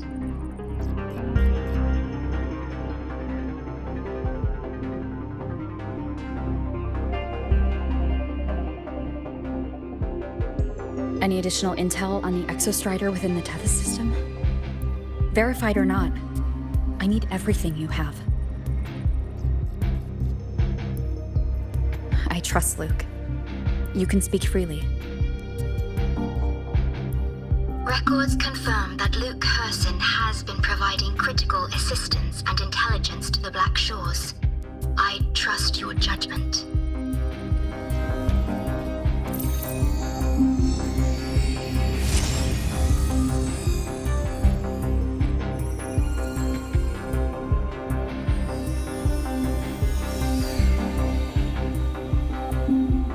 After the founding of Star Torch Academy, most information fell under their seal of secrecy. However, in its early days, you mediated negotiations between the Academy and the Roya. Through that process, the Black Shores gained partial access to certain archived insights.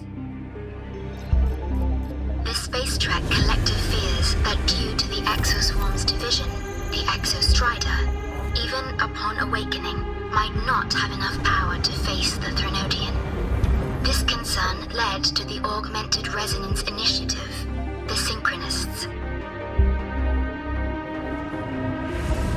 Observing how Sentinels work with their resonators, they theorized that the Exostrider, sharing similarities, could amplify its power through a resonator as well.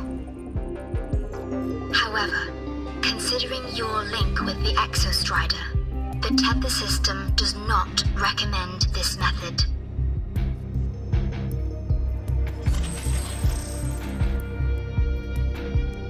We have intel that deep beneath Lahai Roi lies the keystone left behind by the Exostrider. It rests directly atop the seal on the Strider Gate. You can think of it as a kind of lock. You do not need a cockpit to pilot the Exostrider. So long as its activation sequence remains unobstructed, you may pilot it using the keystone. Is it because I'm its arbiter? Precisely. For one who shares its origin, a cockpit would be more of a hindrance. As for Imeth, I think Dr. Luke's proposal is viable. You mean using the exoswarm-like shell that appeared in the cockpit to look for her? Yes, the connection between frequencies will help. Rover, bring her with you when you activate the Exostrider. Sure. While I'm there, the Black Shores will need to keep a closer eye on Lahai Roi. I understand.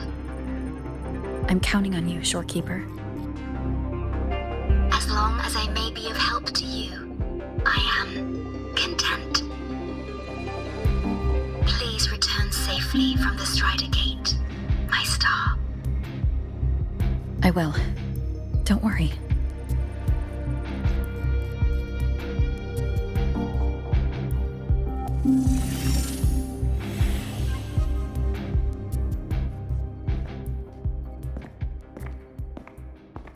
I'll inform Lucilla.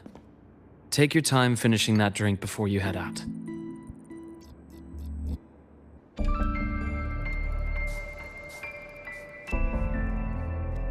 What do you think?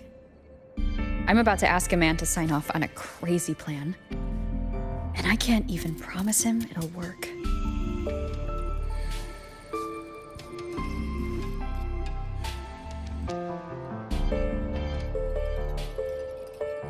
Nobody has a plan they promise will work. If Chase agrees, it's because he's betting that you're his best option. Just take the win. At the end of the day, it all comes down to the person.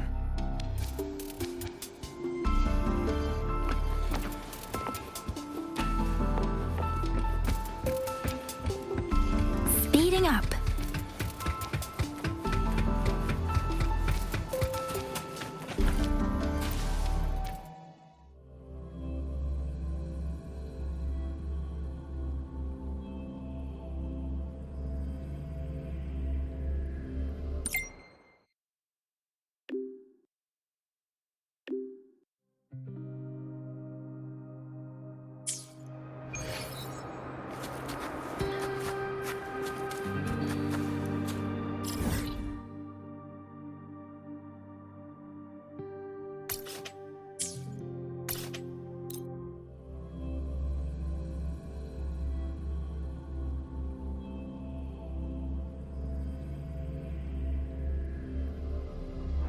Heading to the testing field.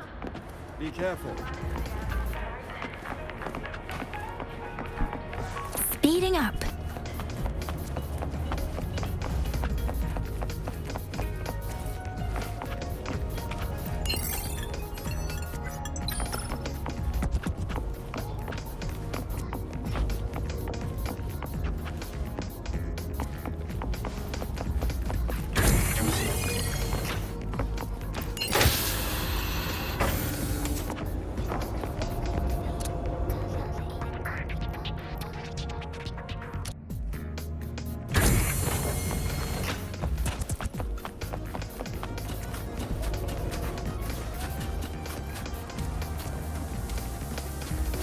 Speeding up.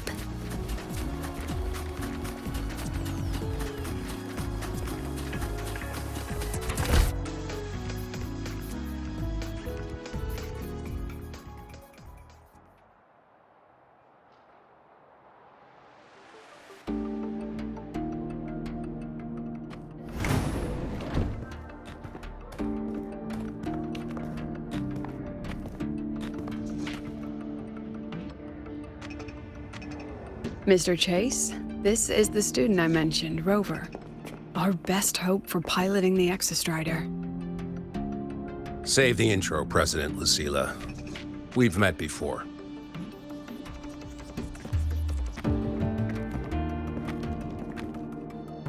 Before? In my past life at the Academy? Let's just get down to it. The Threnodian Aleph-1 situation is deteriorating. We're running out of time. I wanted to wait for the Exostrider's self-regeneration to finish, but the clock has run out on that one.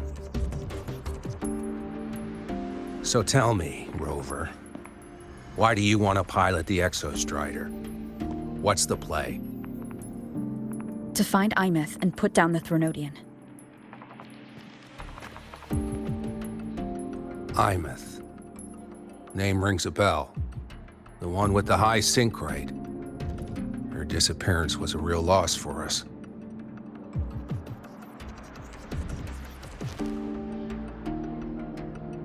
She's beyond the Strider Gate.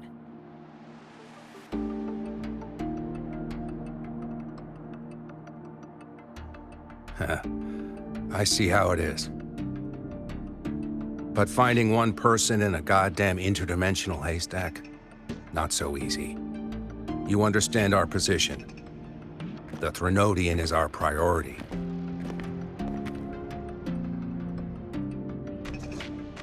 Stopping the Thronodian is my priority too. I'm gonna handle both.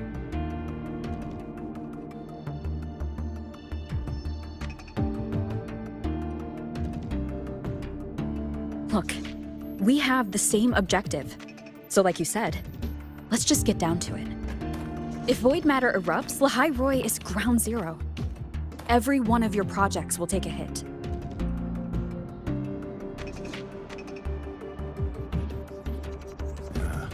Regarding Aleph-1, our intel is insufficient. We are not, at this time, considering its total destruction.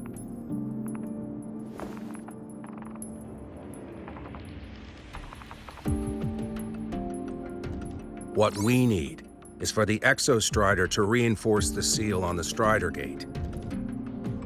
To do that, we need a qualified synchronist, and we need the Institute's drive replica. When that gets embedded in the Exostrider's chest cavity, then its repair is complete.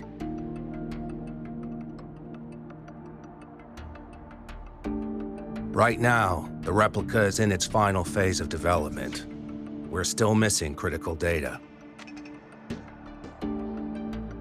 Drive replica. Is that what you're building from the fallen reactor drive after Helios was launched?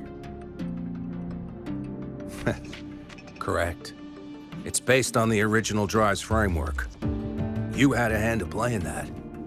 You made sure Helios got launched. To complete the drive replica, we require precise data from the Exostrider operating in high concentrations of void matter and environmental readings from inside the Thronodian. Without them, we can't guarantee the Exostrider can resist Aleph-1's corruption. Here's the verdict. On behalf of the Space Trek Collective, I authorize you to pilot the Exostrider.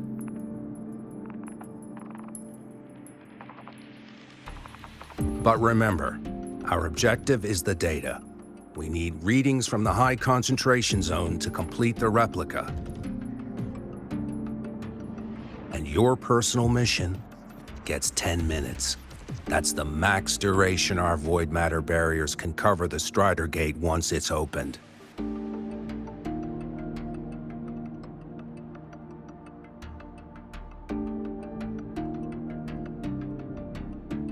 After 10 minutes, you return to Lahai Roi, whether you found Imeth or not.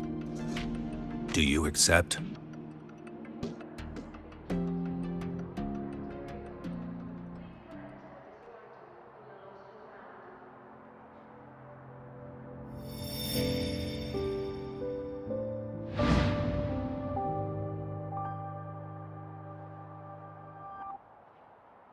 Deal. One more thing. I won't be using a cockpit. Just show me the way to the Keystone and have the Exostrider ready. That's all I need.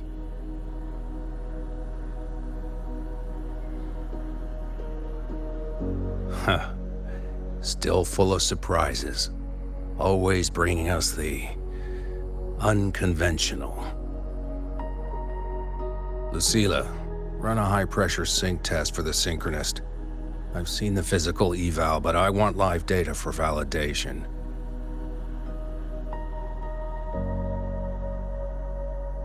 The moment the numbers hit green, we'll begin preparations for activating the keystone and deploy void matter barriers around the Strider Gate.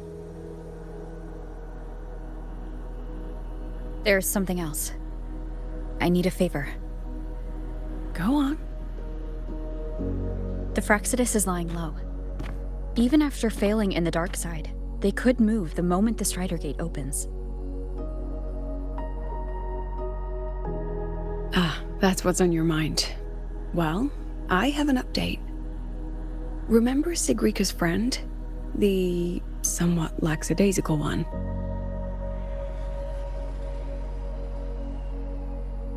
You mean Denia? That's the one. She's gone missing. Our investigation points to her being the agent the Grand Architect referred to. But don't let it distract you. I have a reliable friend keeping an eye on Fractsidus activity. You just focus on waking the giant. Leave the rest to us, Rover.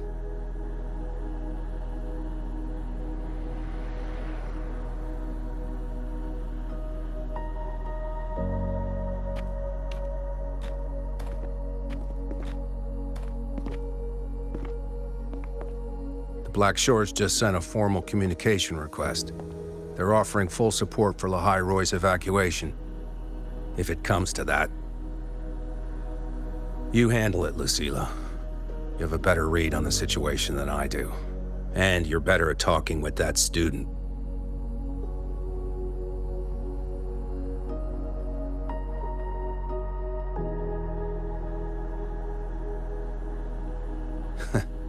If there's anything else you want to ask me, now's the time.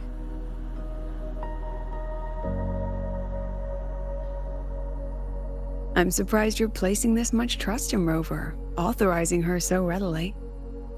Any particular reason?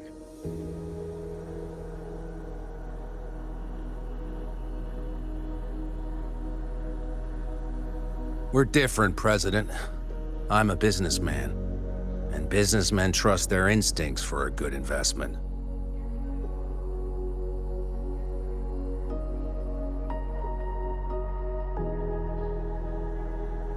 The Threnodian could strike at any time. Given the circumstances, Lahai Roi may have to be written off. And with the timeline we have, relocating the Exostrider is impossible. If we're gonna lose it anyway, why not let her take one last swing? Understood. We still need to prepare for the worst-case scenario. Of course. If this fails, we'll initiate the backup plan. Duskvale.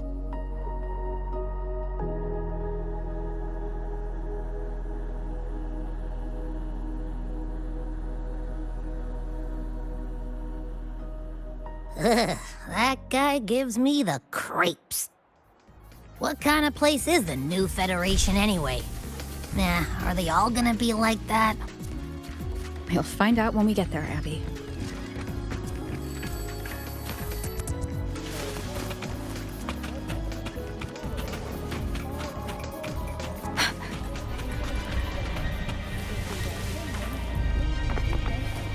Want to go to the cafeteria for lunch together? Speeding up.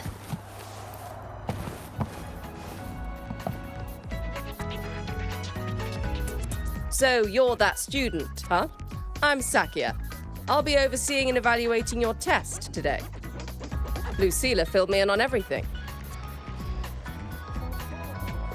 This synchronization test is far more intense than the standard procedure. We're simulating the neural load of a direct link with the Exostrider. If you feel anything off, you call it. I won't allow the test to continue under overclocking conditions. Review and confirm the safety protocols before entering the cockpit. Good. The cabin systems are configured. The simulator cockpit is right there. I'll be watching your metrics closely the whole time. I hope you pass the test smoothly.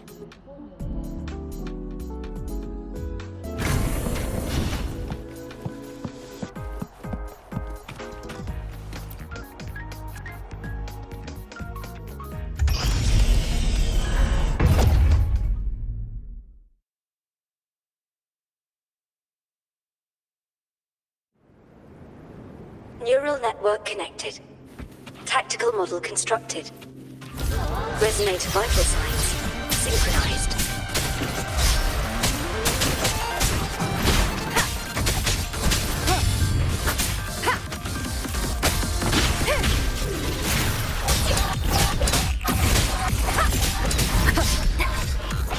Endurance defy.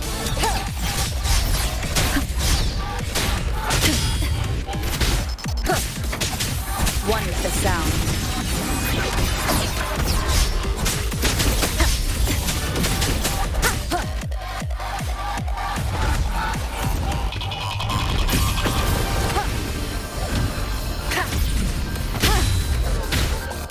None shall whisper. Shadow, follow! Be gone! One with the sound.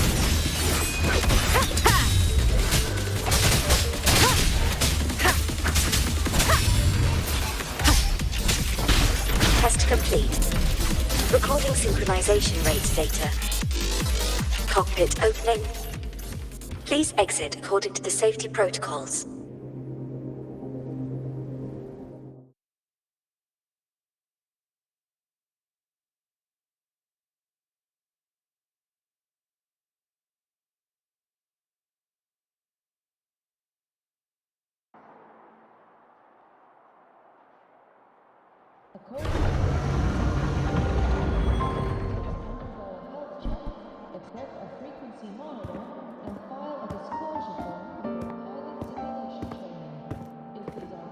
How did you get all the way here from the lake house?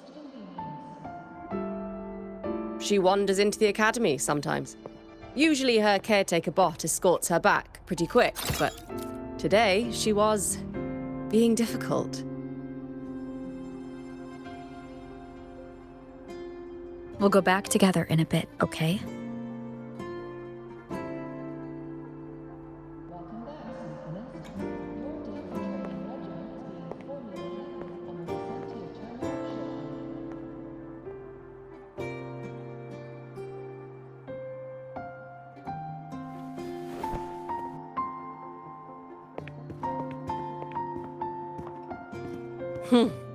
So the little terror can be quiet. Never thought I'd see the day.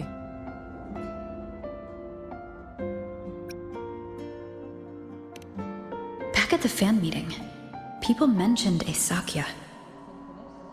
They said she was Imith's teacher. That she actually really cared. The last day I taught her, she wrote saving the world as her career path. I asked her if that was really what a synchronist should be aiming for, then gave her a piece of my mind and told her to rewrite it.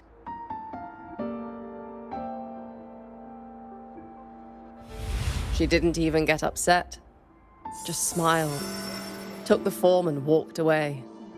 She never stepped out of that cockpit again. Now she's back, but not really. What a headache of a student.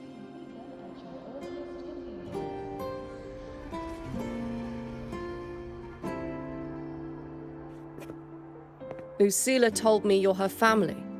Is that true? Yes. And you're planning to pilot the Exostrider and bring her back from the Strider Gate? That's the plan. Sounds like an absurd, bold, utterly delusional idea. No one knows what's actually behind that gate.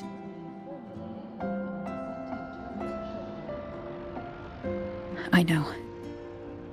When Imith went missing, the cockpit recorded an abnormally high synchronization rate.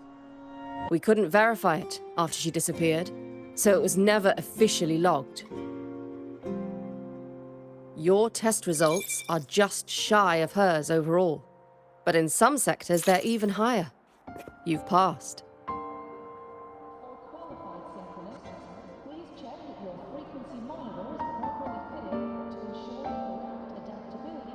I hope that absurd plan of yours works, and that you bring my student home.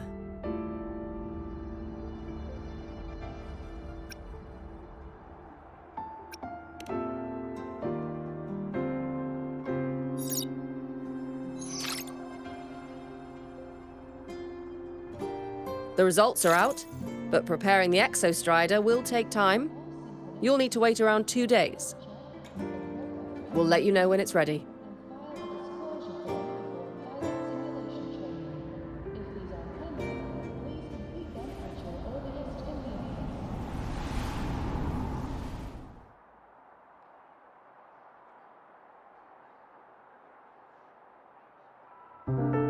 Cassette.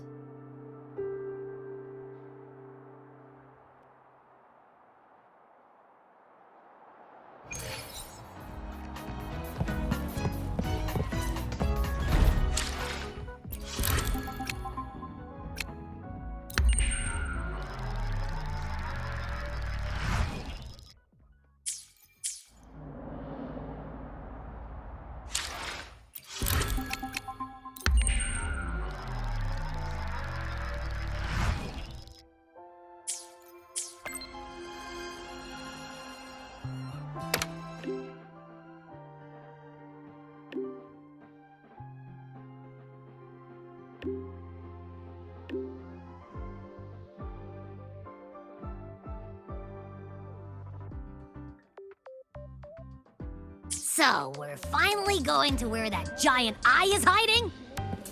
Yeah. And Abby, if you think it's stronger than you, don't try to be a hero. Okay? I've got this. But, we don't know how much strength is hiding behind that gate, huh? Our priorities are the data and iMyth. A direct fight with Aleph 1 can wait until the drive replica is ready.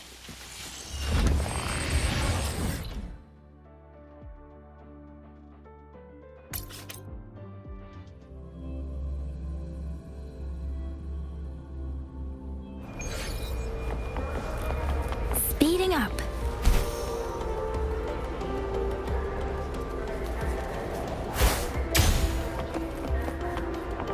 Speeding up.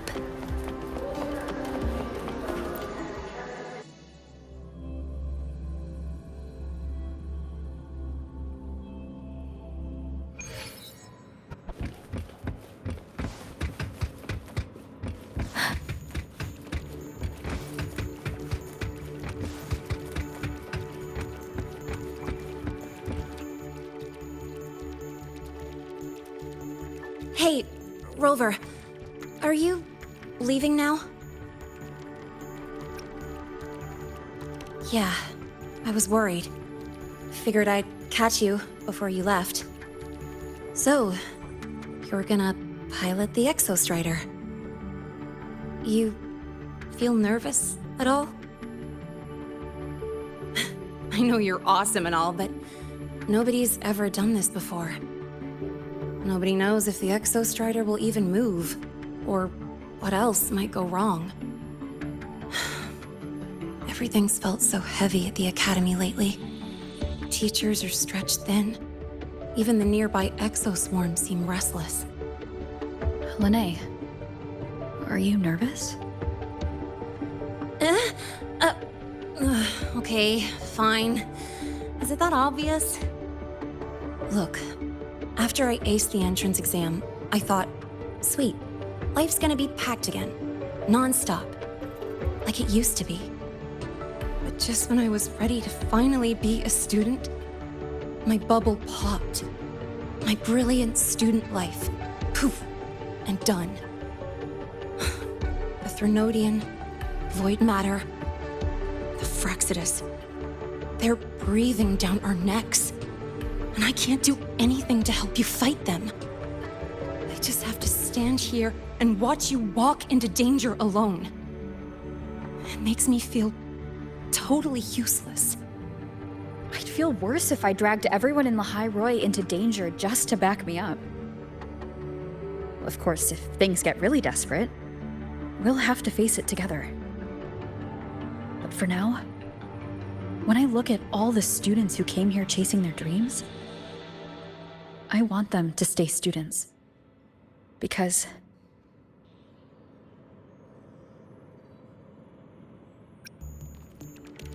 come on, you're a student too. We're just kids to you or something? But I get what you're saying. Making you waste time on a pep talk when you've got a world to save? I do need to grow up. But I won't just sit around. I'll be on standby. Whatever the Academy needs to support your mission, I'm in. And when this is all over, we're going for a drive. Can't wait for that day to come. Professor Mornier's up ahead. Good luck out there, my friend.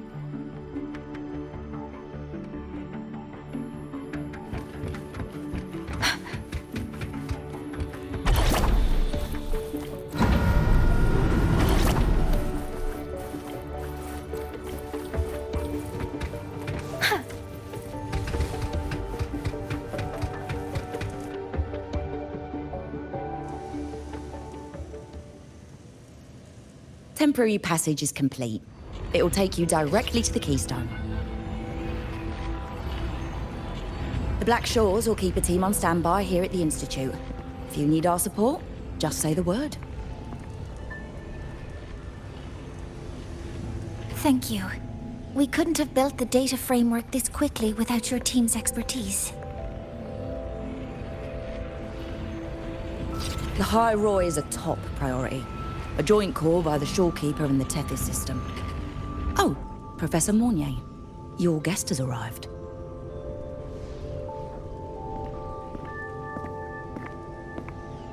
Ah, you're here.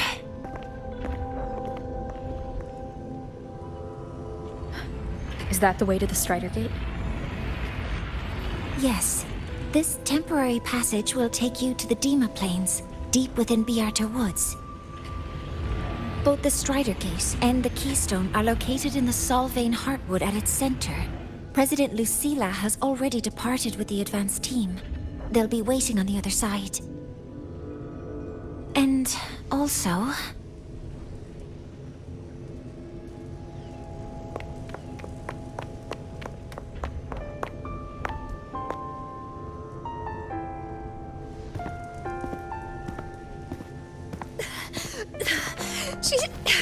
She's too fast.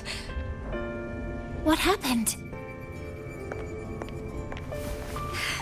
Professor Mornier, she suddenly bolted into the cassette depository and took this. This is...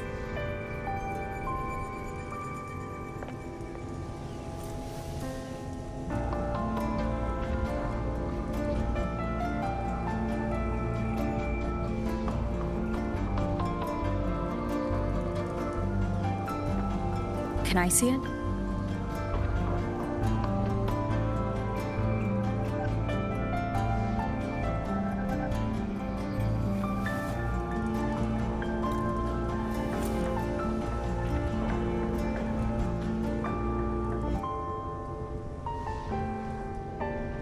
I'll give it back in a moment. Mornier, do you see what's special about it?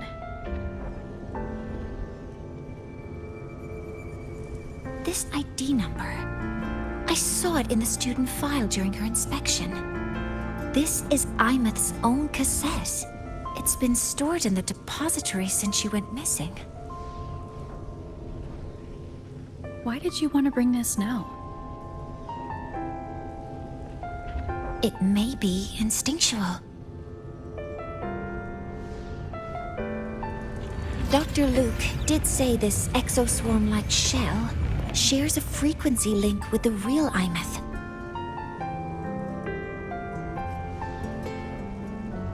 Or it could be the shell's residual instinct. Cassettes are proof of a student's identity. Or it could be a weak signal sent from the Imeth beyond the gate. We can't determine which theory is correct yet.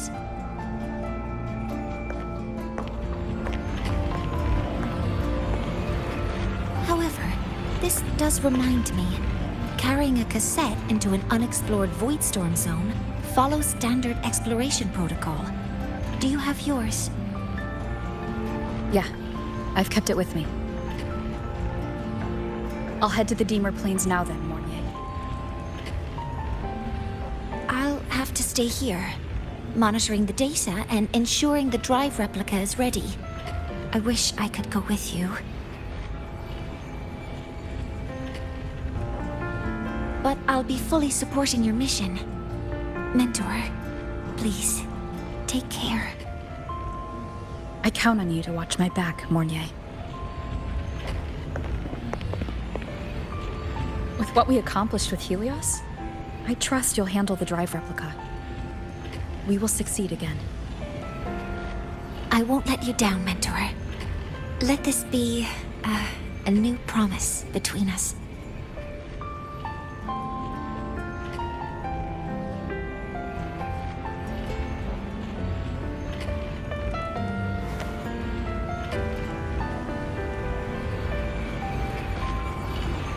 Let's go.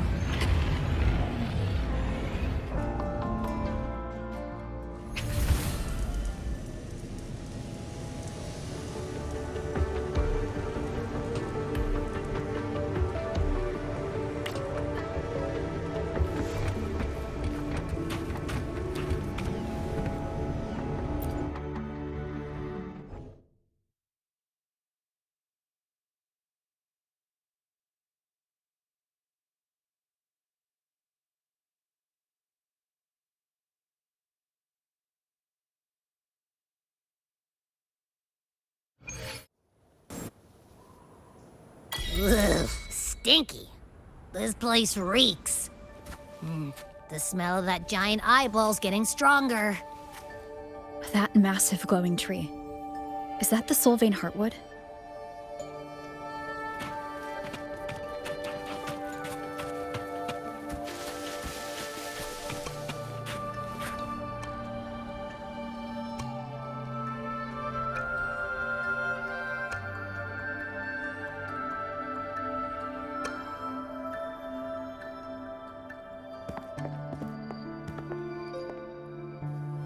That Miko.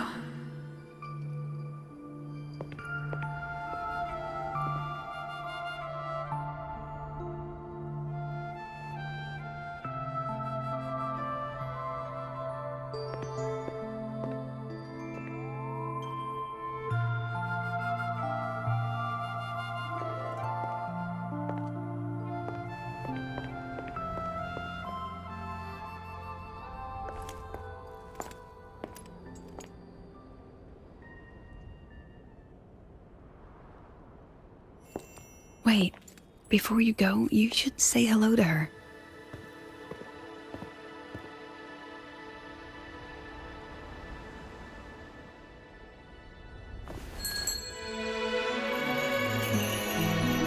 This is Hiyuki. I told you about her before. The only reason we could set up the monitoring equipment so quickly is because she cleared the way for us.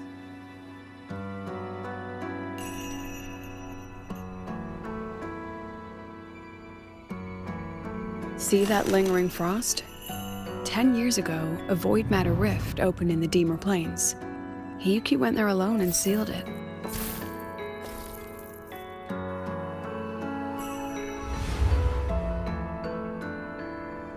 Thanks to her efforts, the Space Trek Collective and the Roya were able to fortify the seal successfully. Every task the Academy assigns her, she completes flawlessly.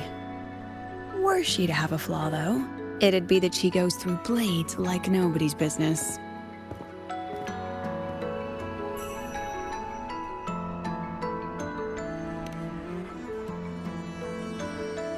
Yes. Lucilla spoke of what that child did. She is a good one. Strong. But her strength does not change the fact that she is a student. That we allow a child to bear such a burden is a failure on our part as adults.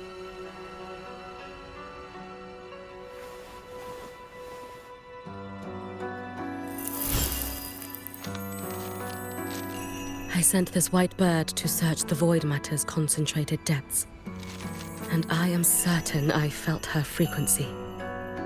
Somewhere in void space she waits. The collective pursues what is right, but your quest to save the one you hold dear,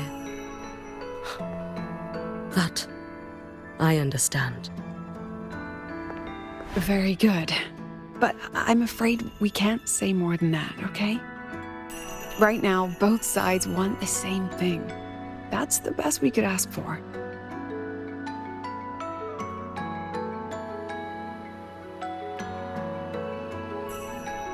You were worried about the Fraxidus, weren't you?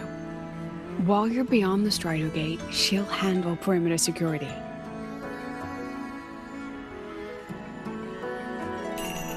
She's hunted both the Threnodian and the Fraxidus for a long time. There's no one better for the job. Right, Hiyuki? Yes. Those 2 Fraxidus members. I will track them down. Here. Take this. The white bird carries my power. It will shield you.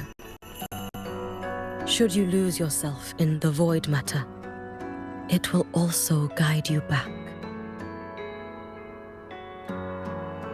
Hiyuki is part of Star Torch Academy's Special Response Force. She works from the shadows. She's been an incredible help to us all. If, in your fight with the Threnodian, you require aid, you may make a wish to me.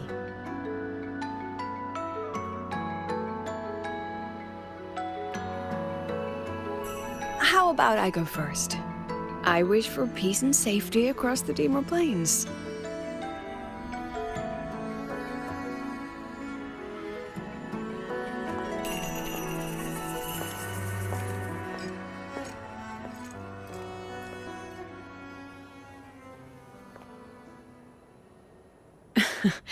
Hiyuki is the strong and silent type.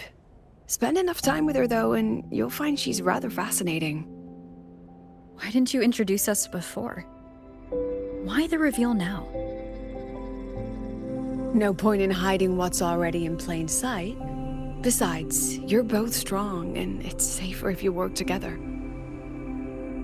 What did she mean, make a wish? Just what it sounds like. But don't make one unless it's life or death.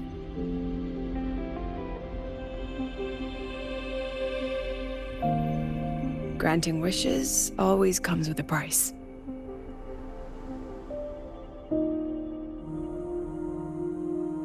I've sent you intel on high concentration void matter zones. Review them when you can. I couldn't say this with Chase present, but I think you understand. For him, this is a calculated investment. For you, it's a suicide mission. You've been in void space. You've faced it. If Aleph 1 truly lies beyond that gate, it'll sense you the moment you cross over. This won't be easy. The Exostrider isn't fully repaired. If something goes wrong, it may not be able to hold out against Aleph 1.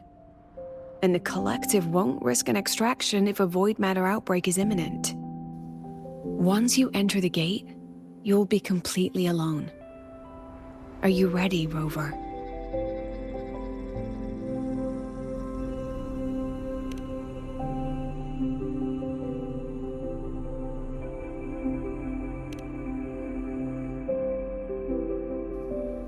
I've been in situations like this more times than I can count. If I only cared about walking away clean, I wouldn't have gotten this far, or be standing here now. So, thanks for the concern, President. But I've been ready. Very good. I'm relieved you've thought it through.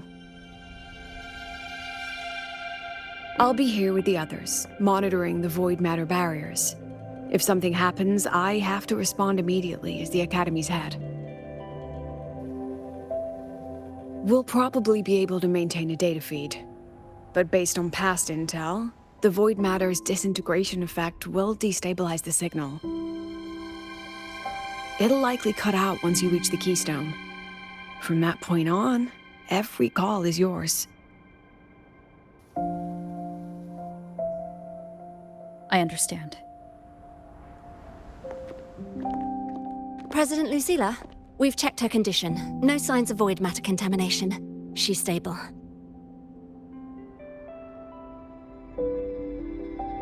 All right. Go on, Rebel College freshman.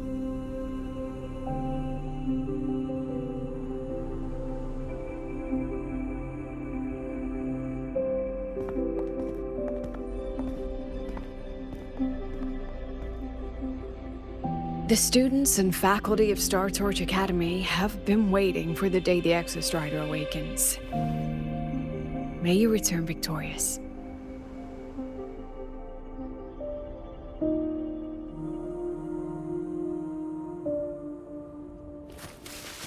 Void matter gauge readings are stable. No abnormal fluctuations at the keystone. The synchronous vitals are within the expected range. All readings normal. The signal's cut out. It's so quiet. Are these... Soliskin?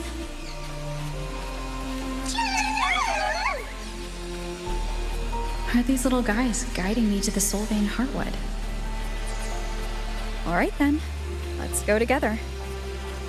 The Soliskin merged into the roots. They didn't return to the Exostrider through the Solace trees. They used themselves to reinforce the Keystone Seal.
That would level all of Lahai Roi. Then there's only...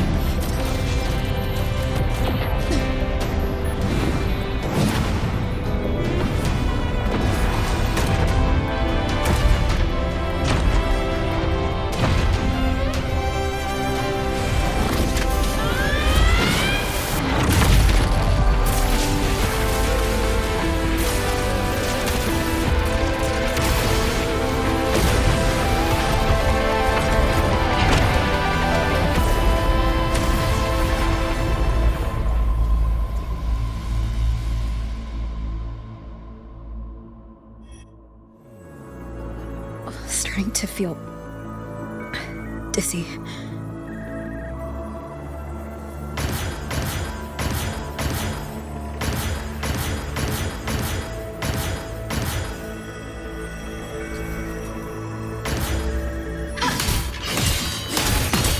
Einith once said void space in the depths of the Thronodian's black hole is a higher dimension, like a kaleidoscope.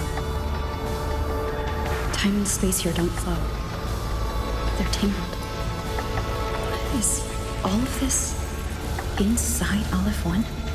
Those figures. That's Space Trek Collective in Voyant clothing. They're reaching for something. Can't make out what.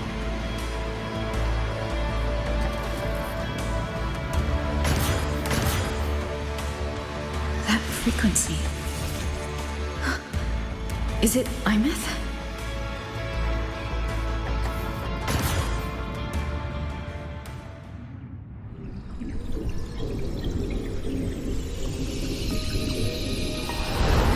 Einith?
The light of the origin point. We will bear it.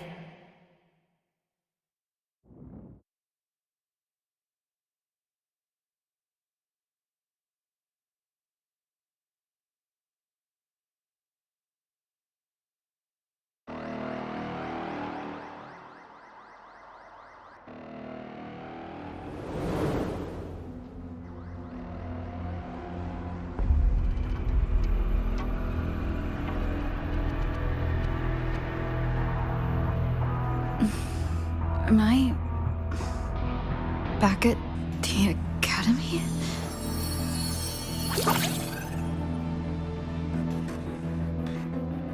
Yeah. You okay? Ugh, I feel terrible too. Something just yeeted us out of the Threnodian's gut. Ugh, rapid interdimensional whiplashes. No stroll through the park, I tell ya.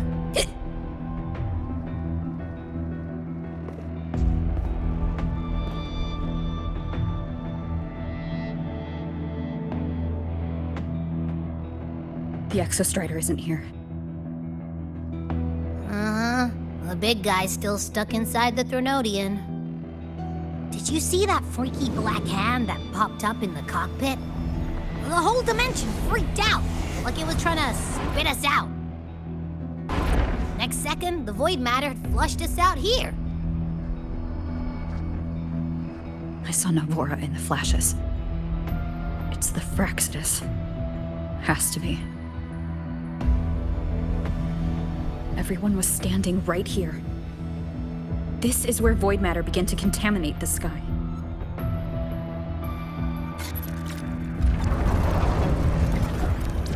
And LF1 was watching me and the Exostrider beyond the gate.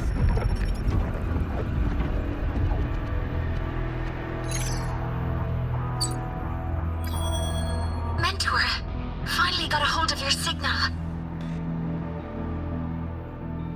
We lost contact for an entire day. Everyone's been worried. An entire day? It felt like minutes. Time distortion from being inside the black hole.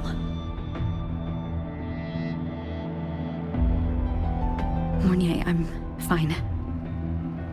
We had an incident. The Exostrider is still inside void space beyond the gate. And now, even the Academy inside the void matter barriers is getting hit by void storms. What happened while I was gone? After you went in, the data transmission was perfect. We were celebrating.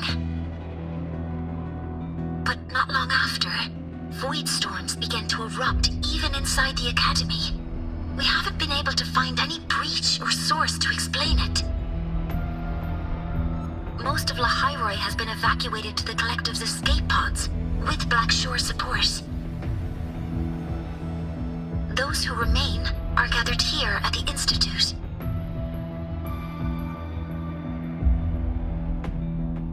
Whose eyes was I seeing through in those flashes?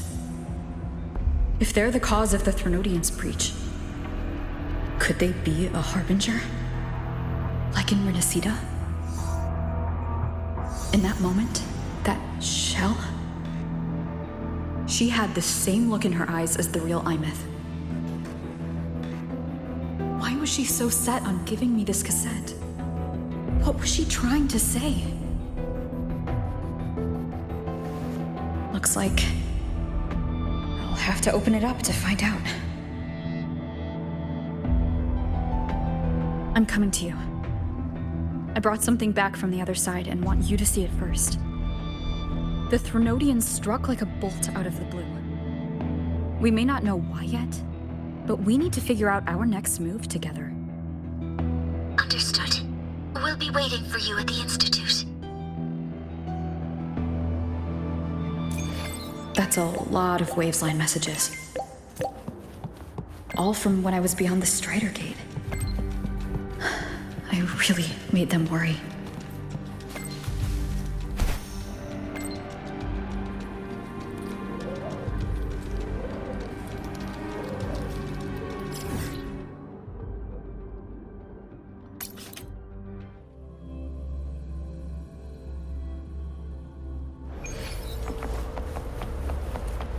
Wind guide me.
The Soliskin have swept the area. None remain in Bjartar Woods. Someone just posted a call for help on the campus's Wavesline group chat. I'll go back to run a final check later. Sigrika, are you sure you alone can handle it? Don't worry, I have my runes. They'll help me drive back any contaminated exoswarm. The Soliskin will guide me too. I'm coming with you. Finding people is one thing, hauling them back is another. It'll be faster if we take my motorbike. Status report, Professor Mornier. The launch orbit has been confirmed. The drive replica is projected to launch in 16 hours, at which point it will initiate Duskvale. Then we evacuate every remaining soul in Lahai Roi before that window closes. Check the ships at the Royal Frostlands port, in addition to the escape pods. We don't know how long Duskvale will hold. No one stays a second longer than necessary.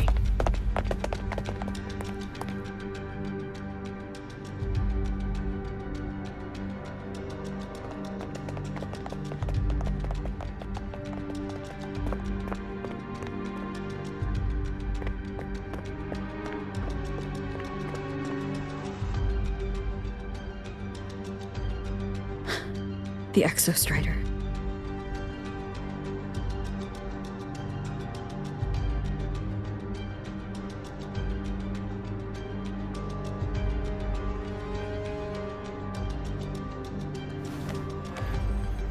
I heard from Professor Mornier. You went dark for a full day. We thought we'd lost you to void space. Activating the Exostrider before it was fully self-regenerated was a massive gamble. We all knew the stakes. We hoped for the best, and of course we prepared for the worst. You're alive.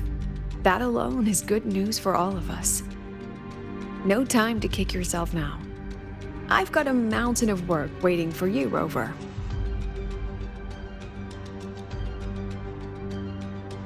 Please, have a look at this, Mentor. The Research Institute is running the final modifications on the drive replica now. The Roya are assisting with assembly and verification. It's built from the framework of the fallen reactor drive.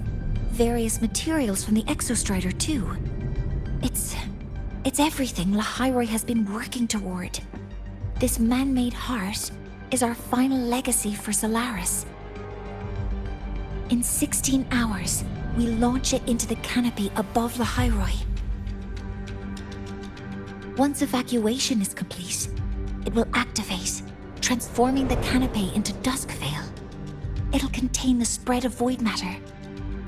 We only finished it because of the data you sent back from beyond the Strider Gate. See? Not a total loss after all.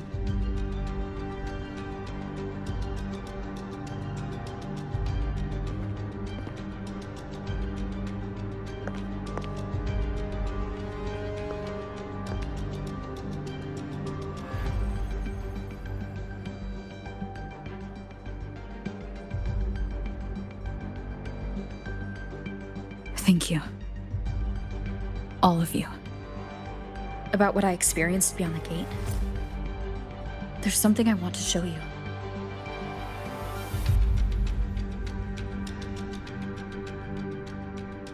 I don't think she gave me this cassette for no reason. Whether it's her shell or Imeth herself, she was trying to tell us something. A cassette retrieved from within the Threnodian. Huh. Now that is intriguing.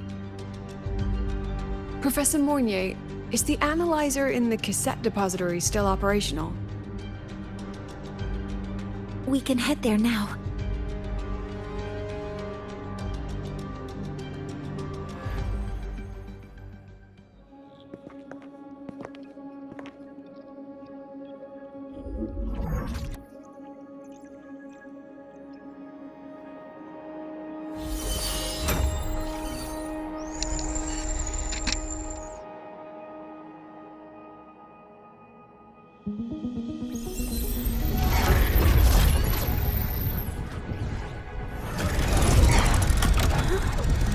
What's happening? Why are all the cassettes rewinding?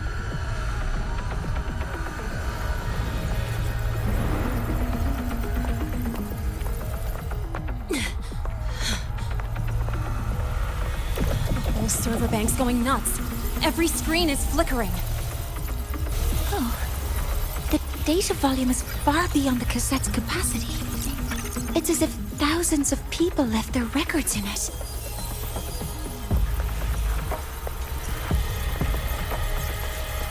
The storage system is destabilized.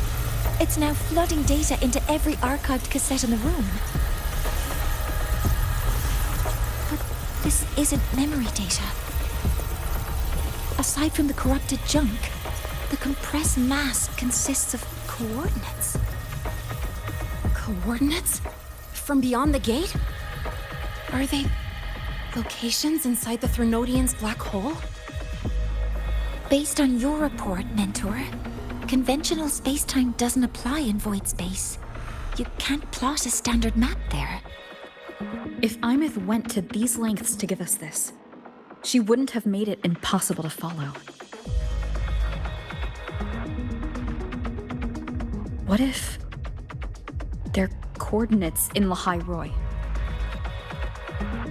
If such is the case, the origin might be... Please, allow me.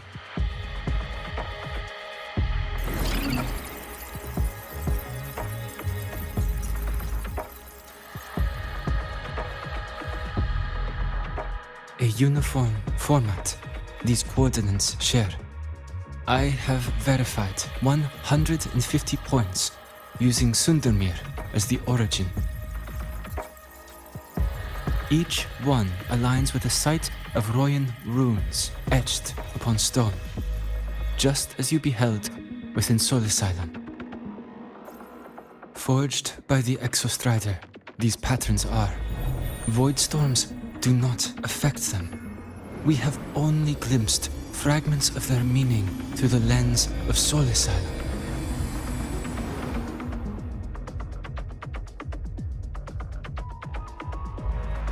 I see.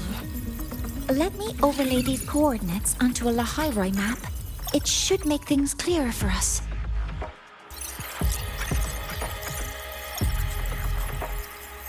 Done.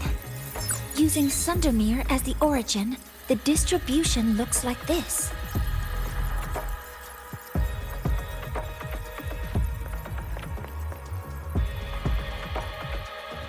Everything matches. I'm spotting every Royan rune site in Bjortewoods on this map. But what about the other coordinates? Wait, I know that spot. That's where the void storm hit at the start of all this.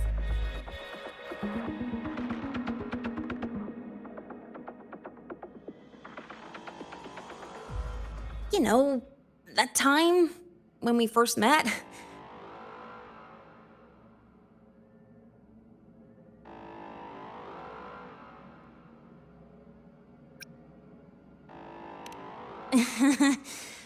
Sorry.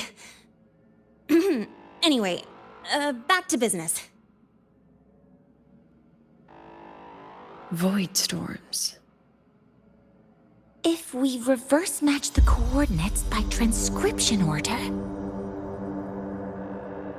Then Royan runes could be marking every spot a void storm has ever hit.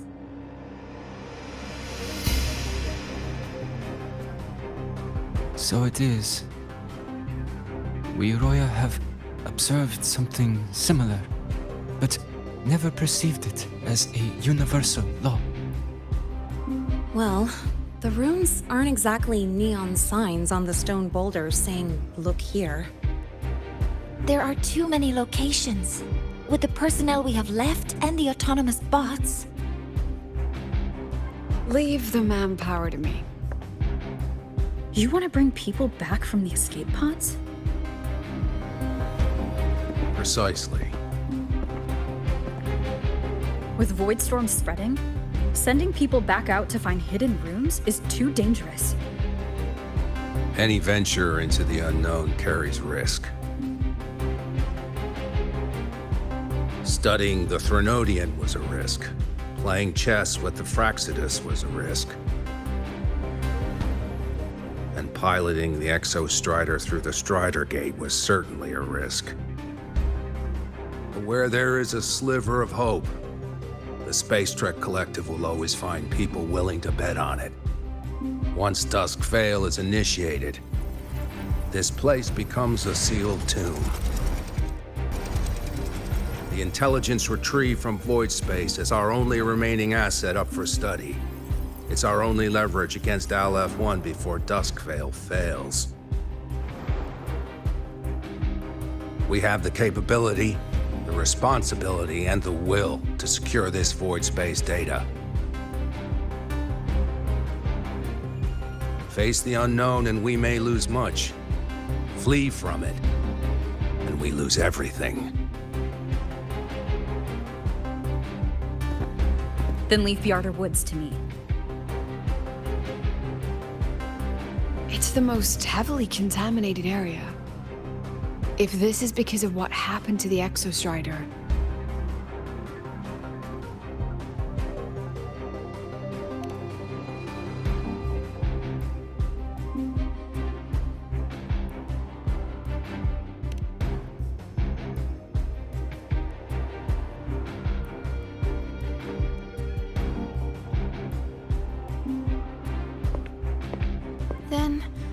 Then please give me your hand, Senior.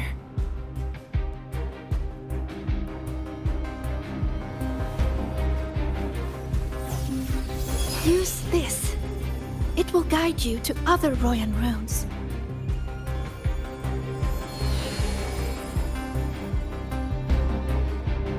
Oh, and take this one too. It's for protection. With it, you'll definitely come back safely.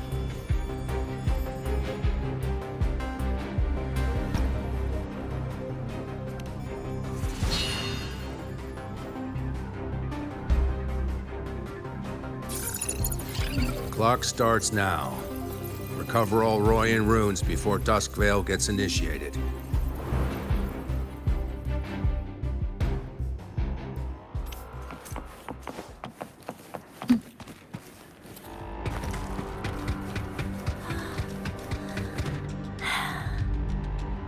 My hand feels so warm. Incredible. It's like magic. So, this is a Royan rune. I'm splitting everyone into teams. They'll depart in waves according to their assigned groups. Good. I will prepare the interpretation for the Royan runes. I'll take charge. Yes, I'll make sure none of the Space Trek Collective's proprietary tech leaks.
According to the map, the first one should be around here.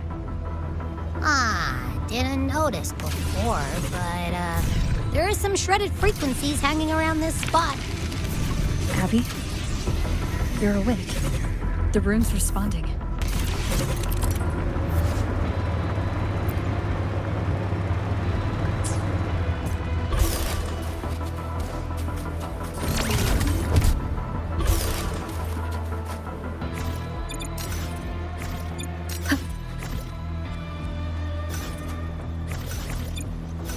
Whoa, something's glowing over there.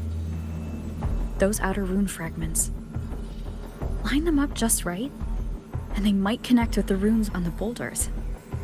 Let's try.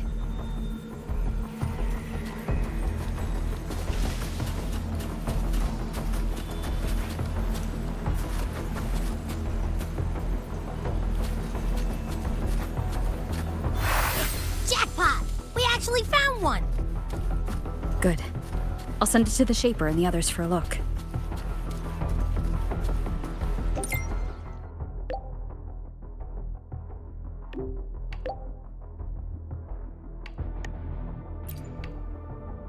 All right, on to the next room.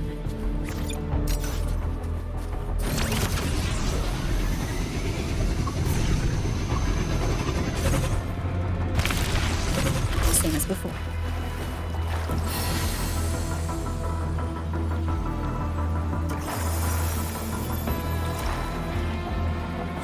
According to the mission details, there's still one left.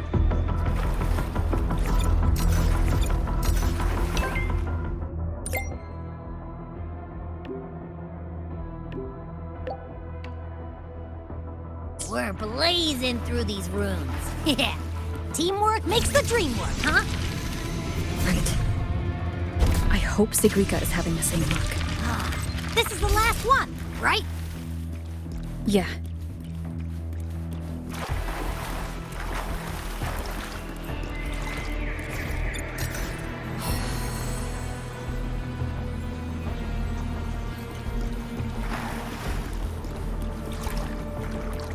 Done. I'll send it to Lucilla and head back.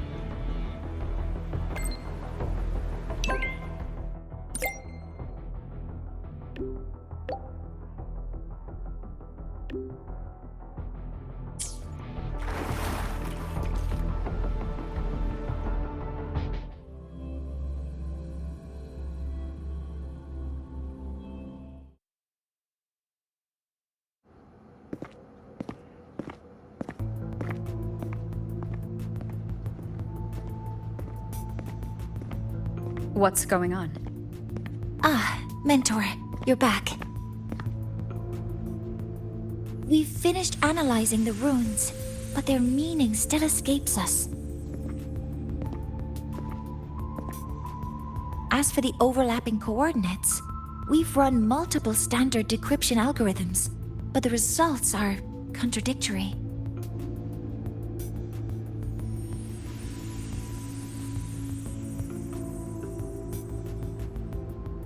I'm no rune expert, but we have one here, don't we?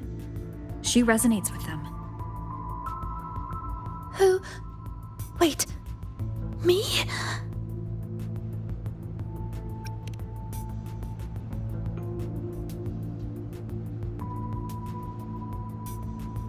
If you're asking me, these runes don't feel flat. They feel spherical. About this big. And these 2 points are relative. Like this. 3-dimensional coordinates. Orthographic projection. If we take the reactor drive's light data from the database as a depth layer and reconstruct it,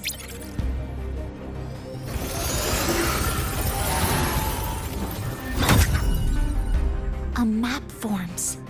The Royan runes are conveying a spherical map.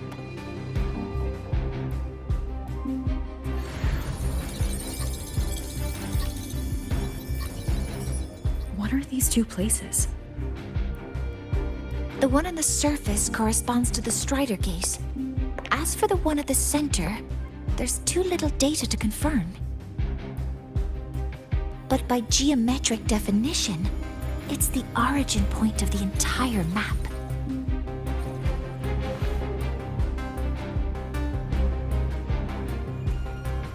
The Exostrider. That must be where it is in void space. It's the only thing that could survive there. The lodestar Imeth was trying to show me. Contamination around the keystone is off the charts. You've got no viable spatial data. In other words, using the Strider Gate to get you to void space isn't an option. I remember Lucilla mentioning a sealed rift in the Deemer Plains. Yeah, right. Once Hiyuki from the Special Response Force breaks the seal, that could serve as a new entry point. But without the Exostrider, are you suggesting crossing the Strider Gate and searching for it yourself?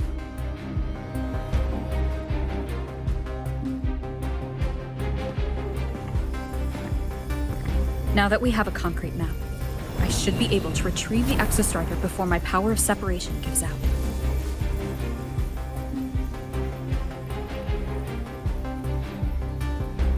A compelling proposal. Hard to refuse. But don't forget the Exostrider is currently out of power. Finding it is one thing. Extracting it is another.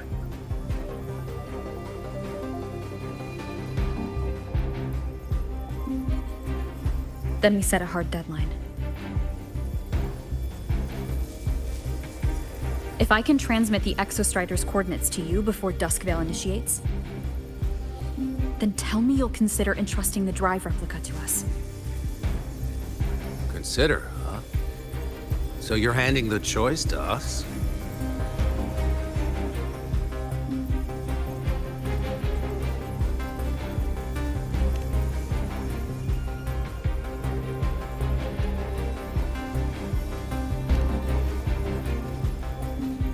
I'm not asking for a guarantee. I'm trusting you, the professionals on this side, to make the right call.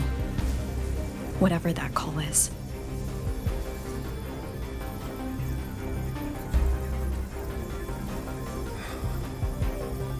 The Exostrider's value justifies the risk. I agree to your proposal.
Here, this is the Deemer Plains map, updated with the latest intel. Be mindful of the contamination. It's not just the exoswarm or local life forms being affected. It's sealing off the terrain itself. That said, where there's a will, there's a workaround. Hiyuki found one, though took her some time. That Miko? Yes, she's been investigating the Deemer Plains in secret. You'll meet her there. She also asked me to tell you that she's run into the Fraxidus there, including the missing girl, Denia. Let's just say honesty is in her nature. She just thought you might want to know. Perhaps her way of showing she has no hidden agenda. Noted. I'll be leaving then. Wait, Look me in the eyes. Relax. It's my forte. You've seen it before. I will temper this moment into a bullet of memory, carved with your name, your face, and all you have been. What carries you is not only your own strength. Think. Save that for when you come back.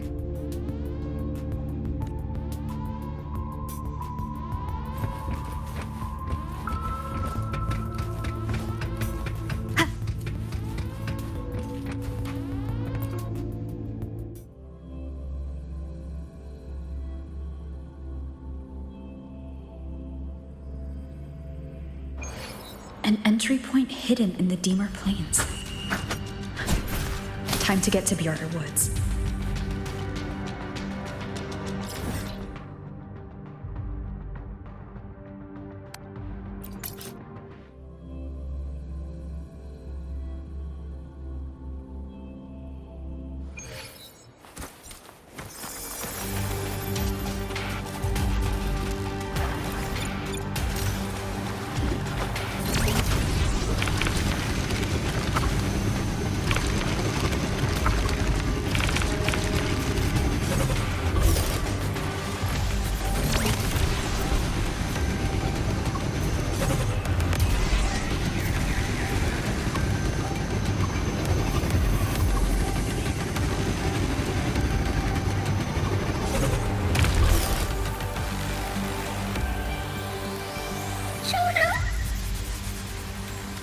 It's already been totally contaminated by void matter. Might be worse than I thought the lower I go. But the frost seems to be slowing the spread. That frequency. It feels like Hiyuki's.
The void matter contamination is bad.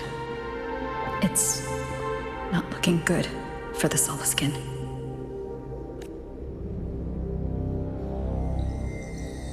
This white bird.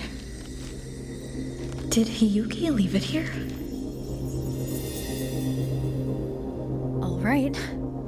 Lead me to Hiyuki.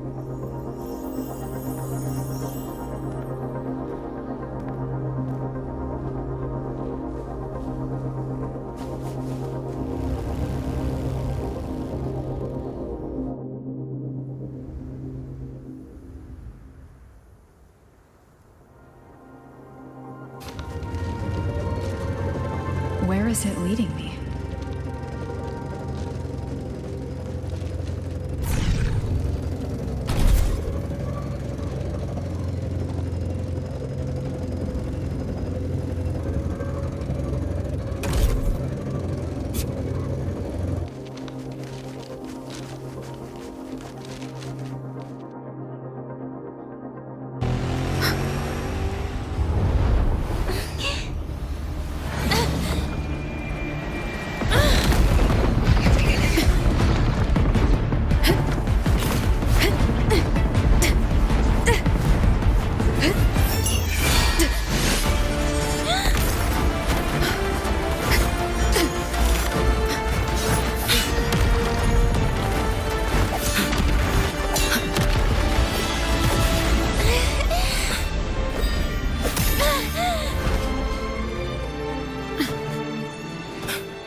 She hasn't gone far.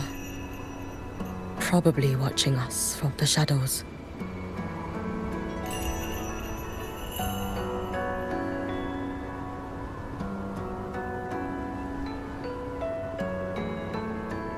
She seemed like her grip is slipping.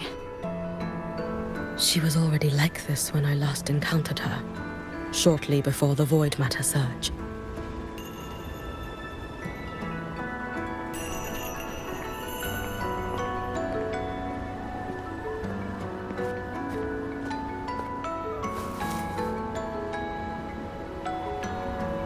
Hyuki, when you fought Denia, did you see anything? Like a shadowy hand? Yes. Then Denia was behind the incident beyond the Strider Gate. Could she also be responsible for the Academy's Void Matter surge? Lucilla contacted me. She said you intend to return beyond Strider Gate. The roads here have been swallowed by Void Matter. There is no direct passage. Lucilla must have told you of the rift that appeared over a decade ago. Thinking back now, that was likely the Fraxidus' doing.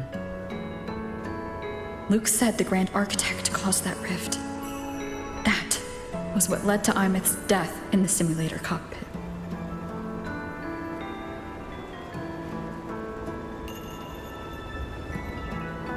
If they used a Threnodian frequency extracted from here to influence Denia, then the Space Trek Collective was already infiltrated from the beginning.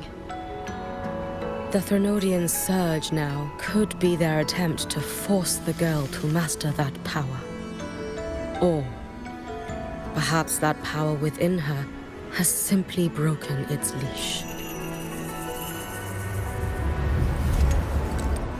Long ago, I sealed a portion of my own power there to help aid the Solvane Heartwood resist the Threnodian.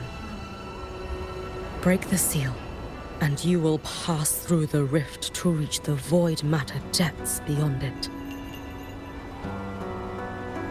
Understood. I'm relying on you. Let's go. Time isn't on our side.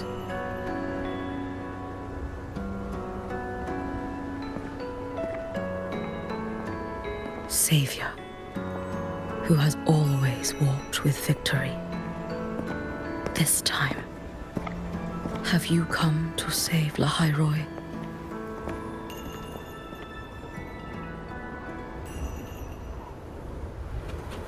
This is...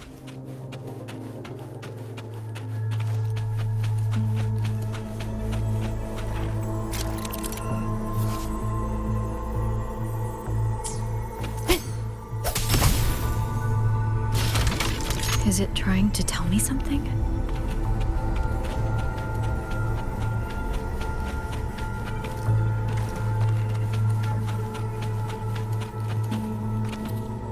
Aleph 1 seems to hold little interest in anything besides humans.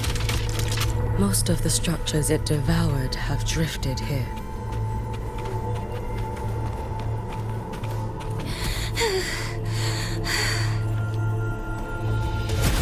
It's that girl. Be cautious. Denia? Can you hear me? I will handle this.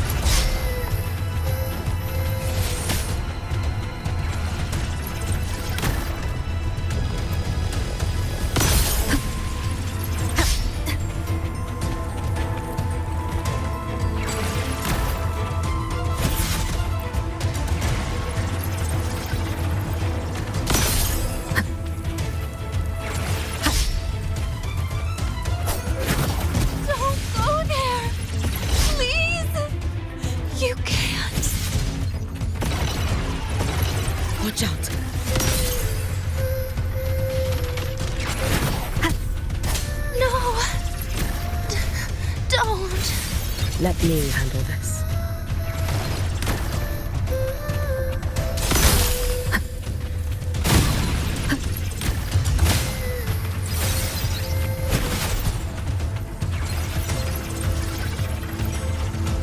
It's fine.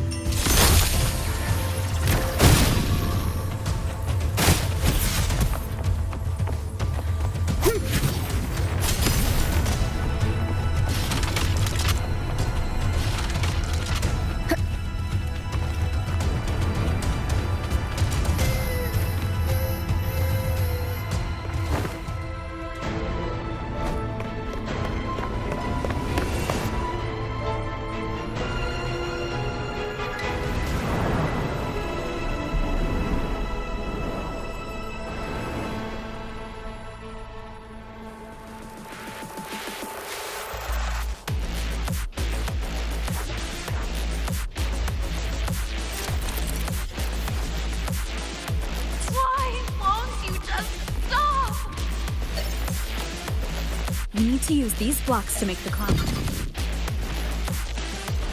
It will eat you.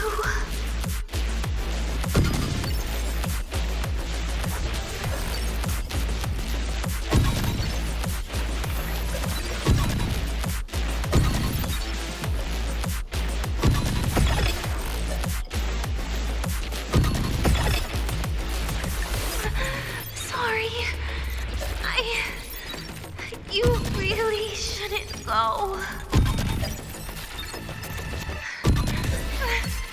I sent you away.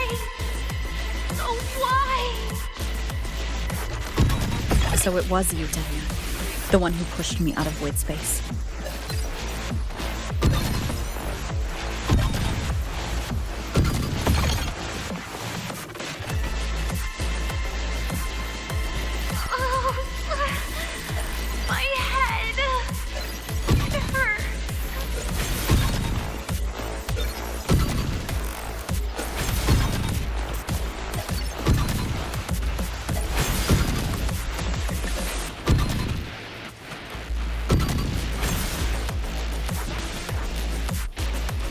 No. Playtime's over.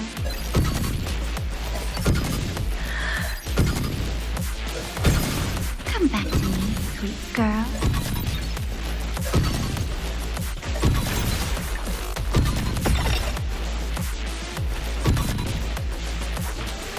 No! Please! Don't eat me!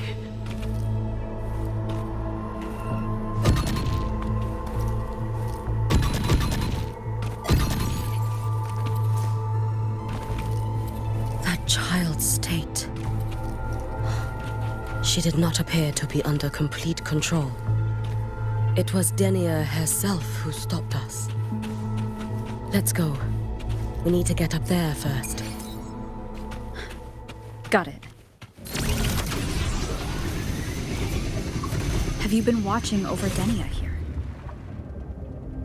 Yes. After I sensed the Thenodian's breach.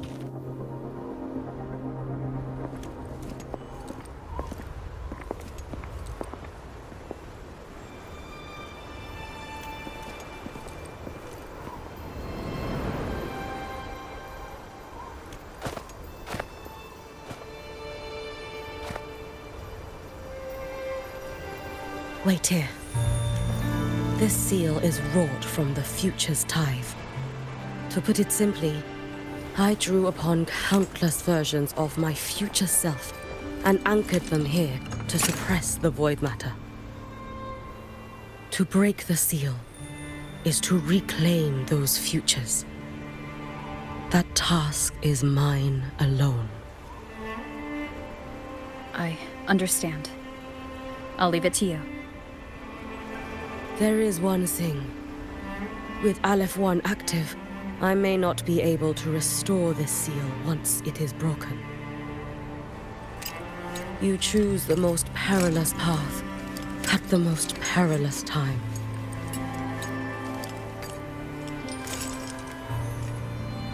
I know your strength. I know your history of victory.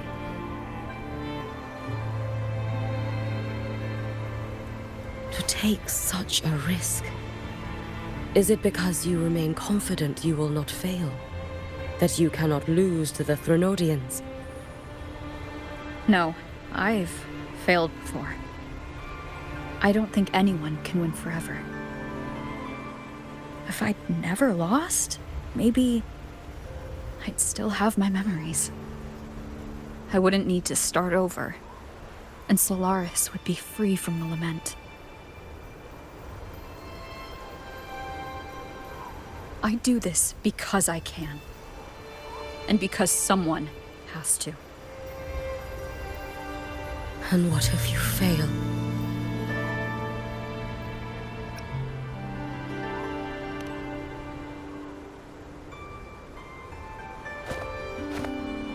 I meant, what becomes of you? Maybe I'll be lost to void space.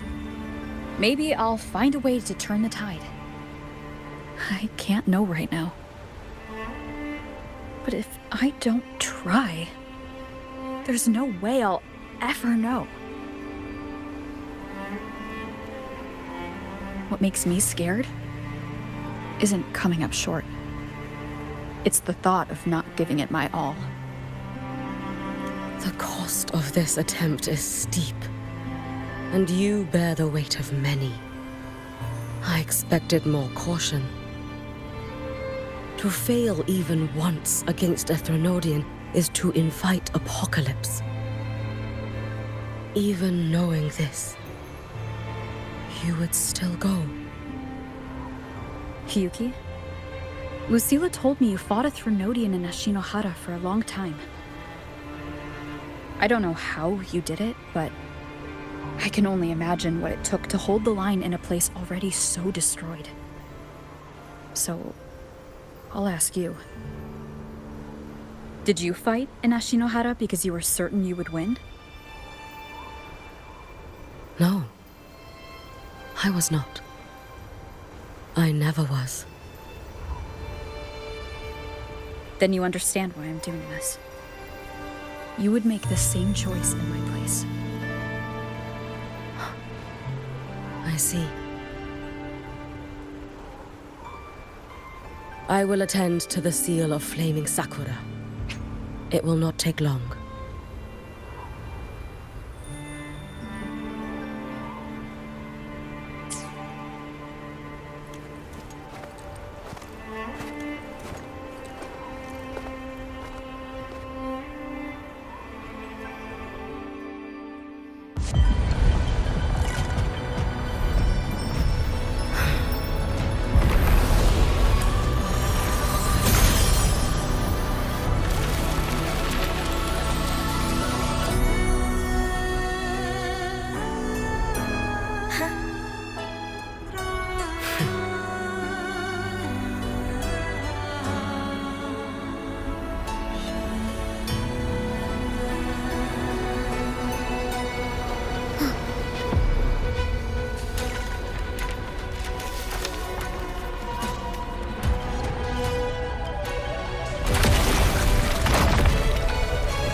The dark tide. Hyuki, let me help! No need. I must do this myself.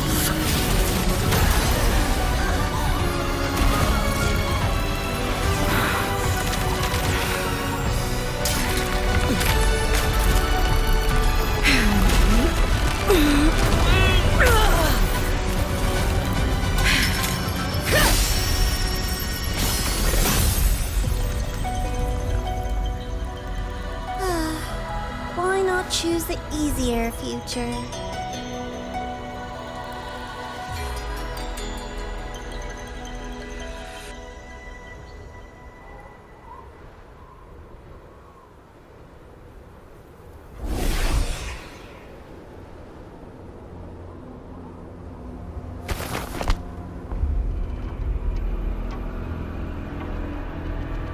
The girl.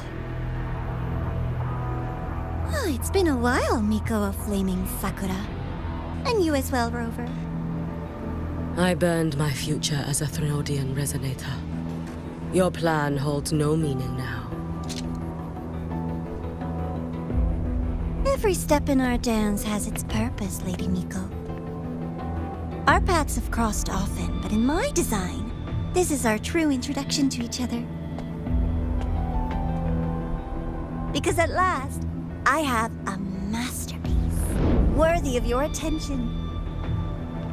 You infiltrated the collective for Denia and Hiyuki.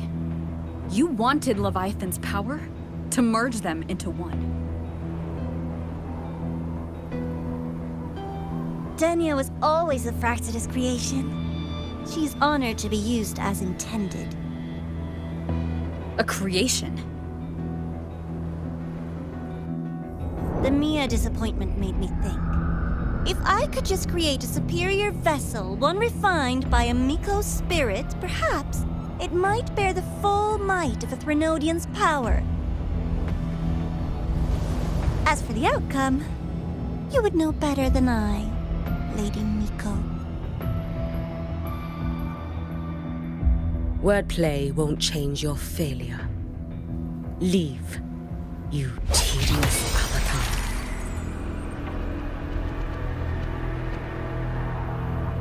Failure? No. Listen, you two. I'm just showing Solaris another possibility. If we made one Denia, we can make another. And another. Until we hold a complete obedient Threnodian resonator in our hands. Your own borrowed future showed you that. A true Threnodian resonator will exist.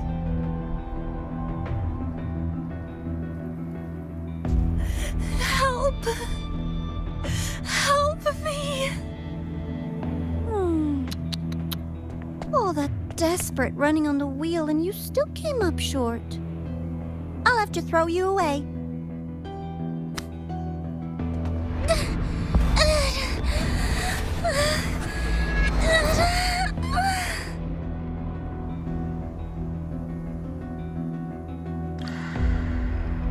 She can deny it all she likes, but the void in her heart is the same as Aleph One's. That emptiness, it will always pull her towards the Threnodian's power.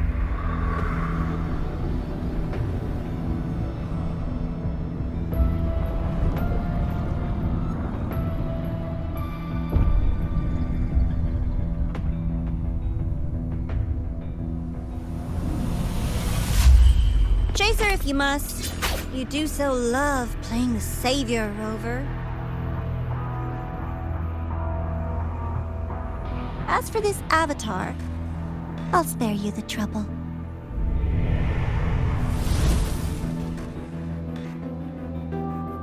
Wasting time on one of their avatars is pointless. Come on, Hiyuki. The seal is open. We have a job to do. Denia needs us.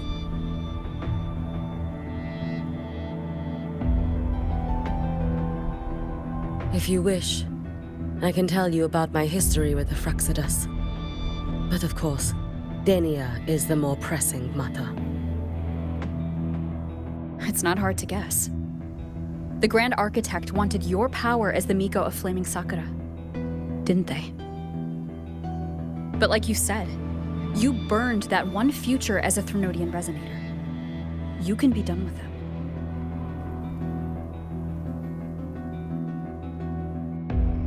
Right now, Denia's state is what worries me. I fear that child may already be.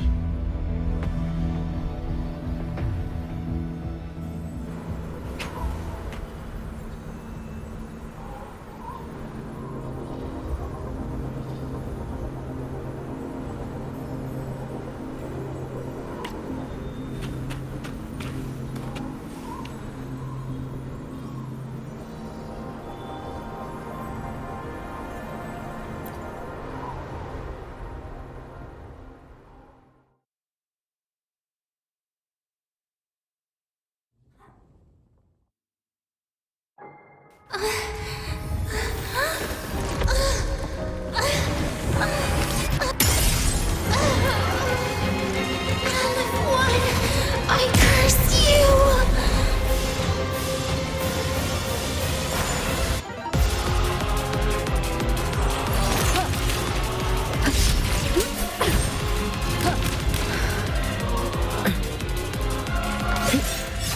You, the Space Trek Collective, all this running around for nothing.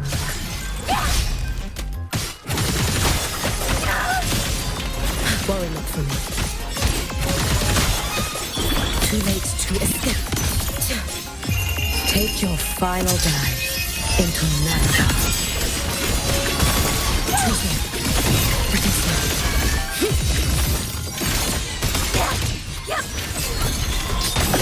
Feeding me. Be cautious. Stand back. Futile. I can't fall away. Waiting me. You've prepared for this. Have you not? Just stop! There's still time! Why won't you? Still refusing to turn back!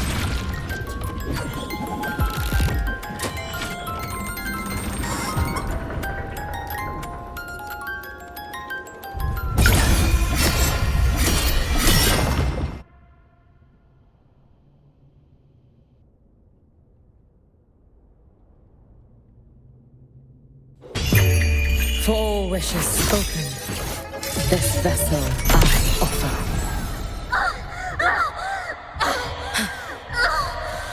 Damn you! Out of blood! Ring pause! Wave forward!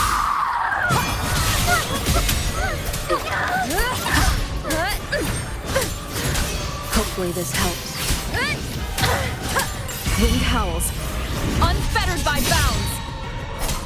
The wicked will face judgment.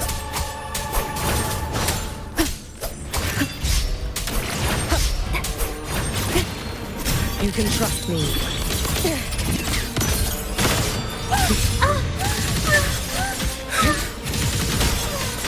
You should have run. A life as fleeting as the first night.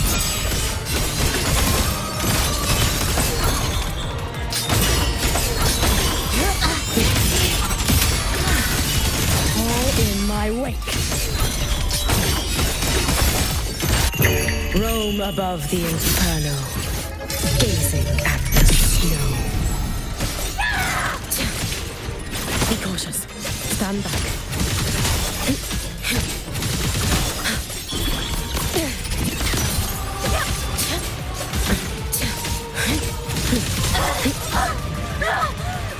This is all pointless!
Go inside. Rest now. Do not worry. The void matter frequency within her has weakened. She will recover.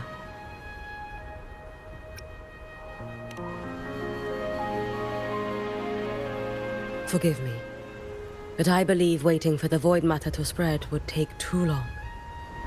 This will be faster. Allow me to handle this. There is not much time left in your deadline with Mr. Chase.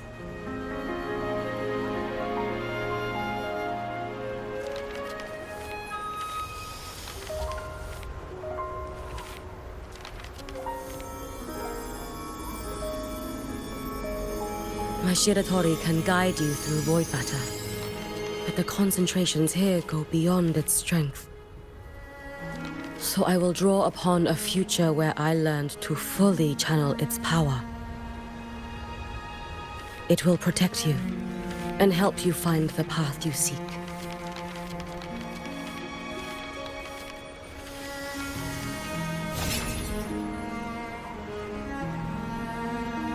The rest is yours to face. Thank you, Hiyuki.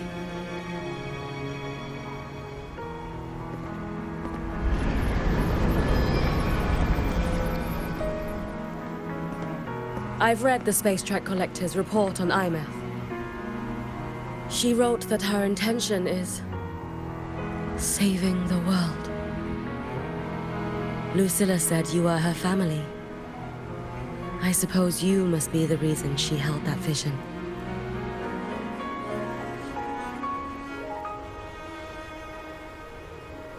Do you regret it? Leading her to the Savior's path? To a life of pain and struggle? One must walk this path alone in order to protect.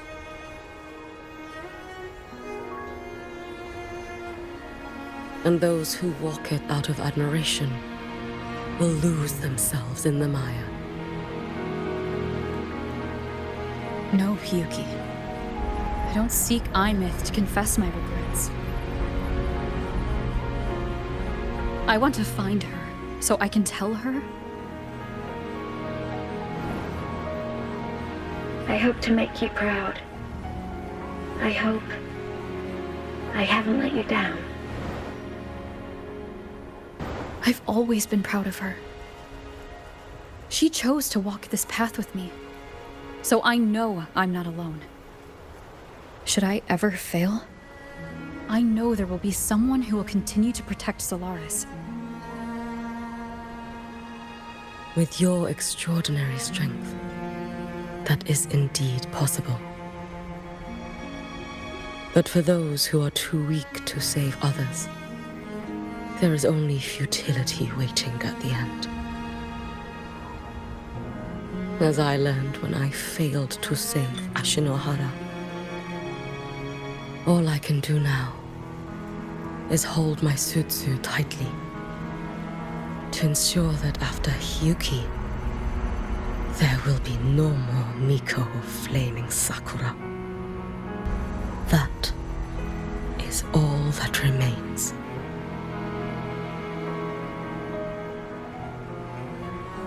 From Lahai Roi to the distant lands of Jinzhou and Rinasida, people rise up to fight the Threnodians.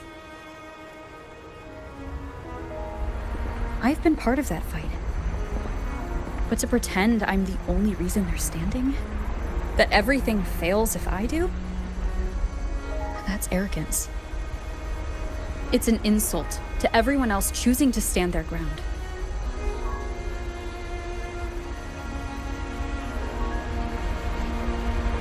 My victories were never mine alone. If even one person makes it to the end of this road, then we're still winning. Hiyuki, when you're walking alone and feel that weight, just stop for a moment. Look around. Stop. You'll see that there are people who draw strength from you. People out there who are proud of you. And when you finally reach the end of your journey, you'll know it was never futile.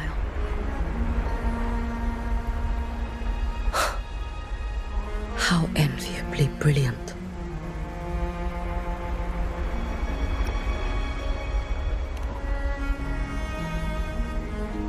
It is nothing.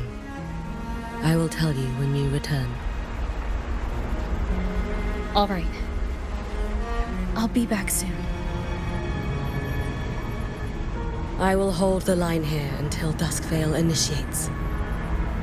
I will wait for you. Together. With everyone.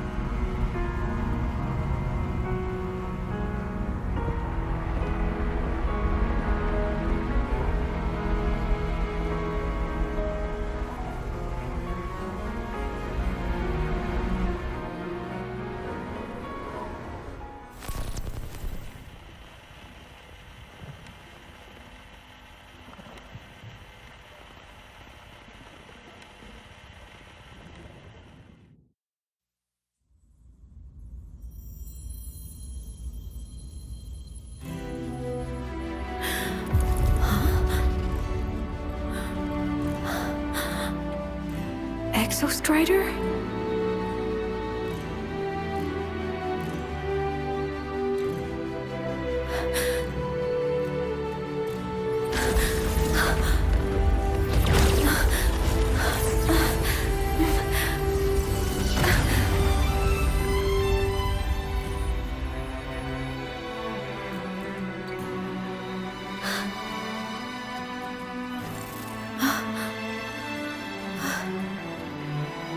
Someone consumed by void matter. Come here. The Exostrider's power is nearly spent, but I'll do my best to protect you.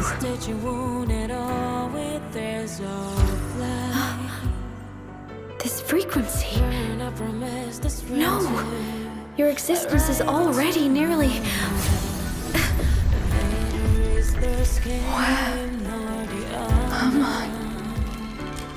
Did the void storm consume me? Am I dead? Is this void space a higher dimension? Our existence is fading. Did you just say that time and space have no meaning? Who's speaking? I can't see you, but I can feel you. Sound doesn't travel here. Thoughts do.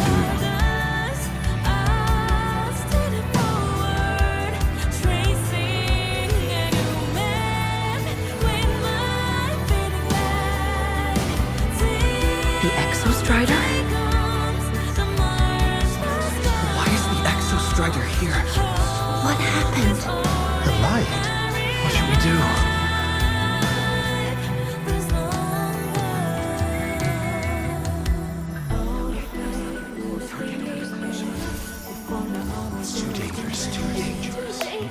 What are you doing? This is meaningless. That's enough. It's futile. Our lives already ended in the void. I heard the Exostrider's cry for help. I want to find it. Time and space don't mean a thing. We'll never reach it. I know what the Exostrider means to Lahai Roi, but This is meaningless. You want to give save up. it? How? It's futile. But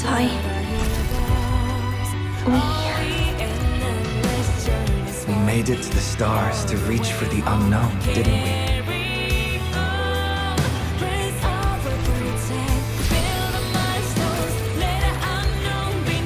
Just another step on a long road of discovery.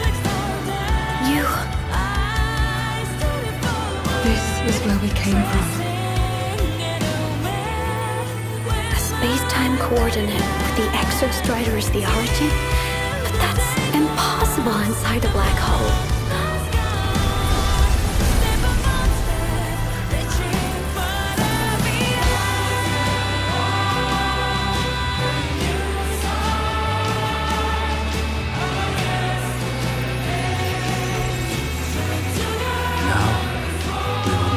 The path with the future.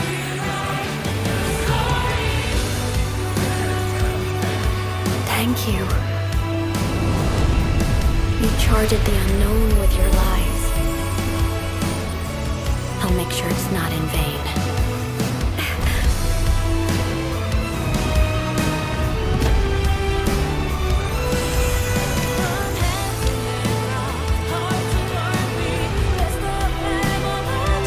The light of the origin point. We will bear it.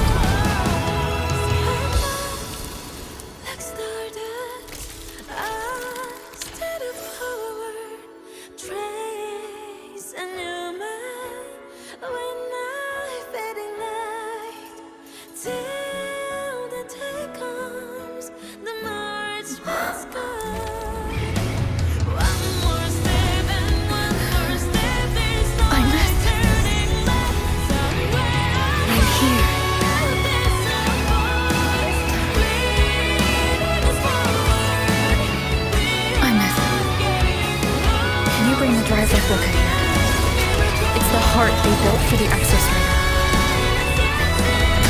Don't worry. This time, we'll save the world together. Okay. I'll bring you back humanity's hope. So, wait for me.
The Exostrider's frequency is decaying.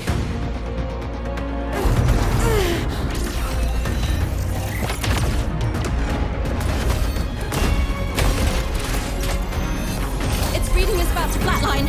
Status on the drive replica. Almost ready. We just need the calibration data now.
Ascension complete.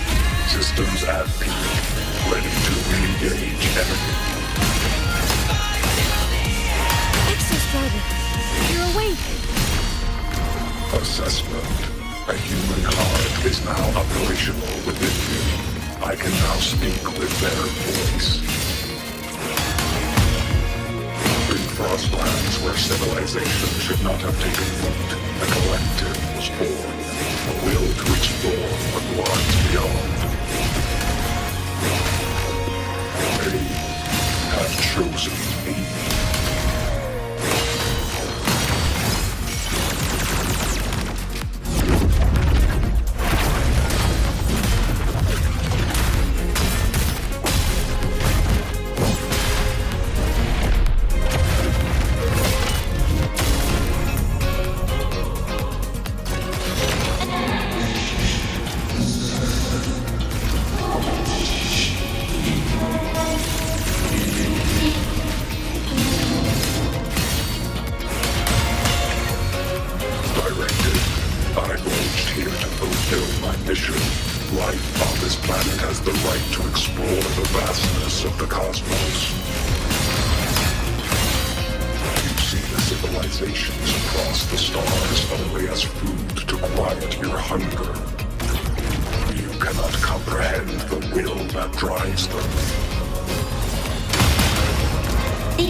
Even if humanity's final frontier is an endless void, it is not proof of a meaningless pursuit, Aleph-1.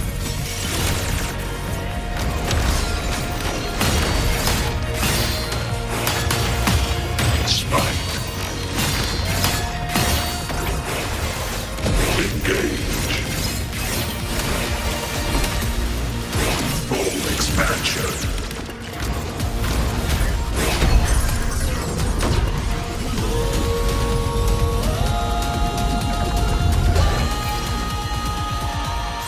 Verdict. Downfall.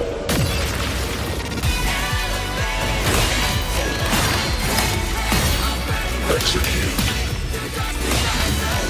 Overkill.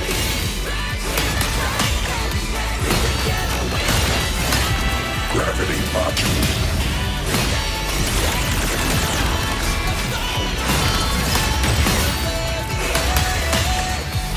Engage.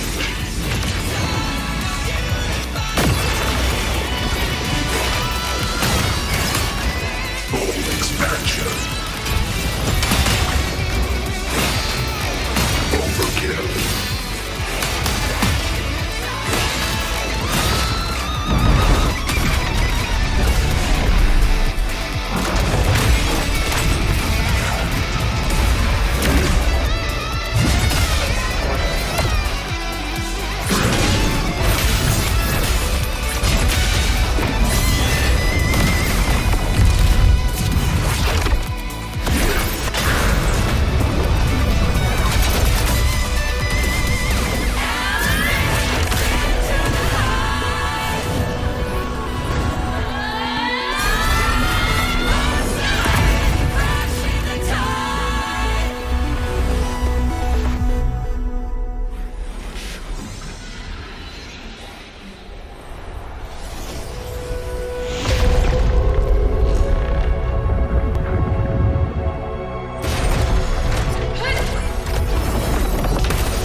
Confirmation.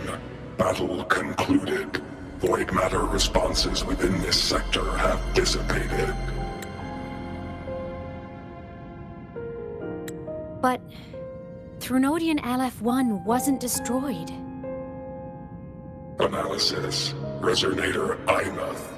Under current parameters, the permanent termination of Aleph-1 is impossible. Therefore, I exercised autonomous judgment and exiled it to the furthest reaches of this universe.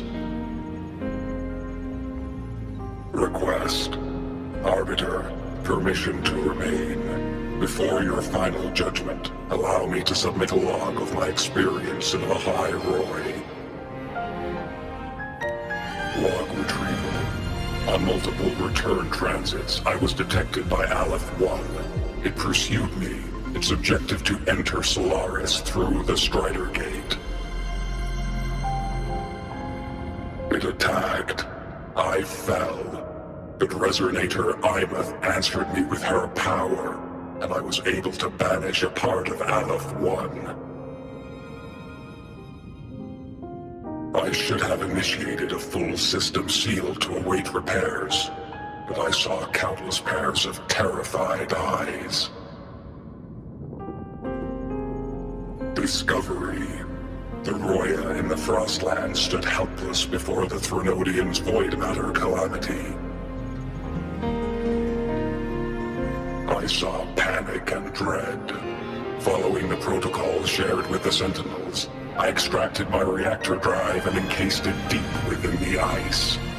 Then I powered down to slumber. Exception.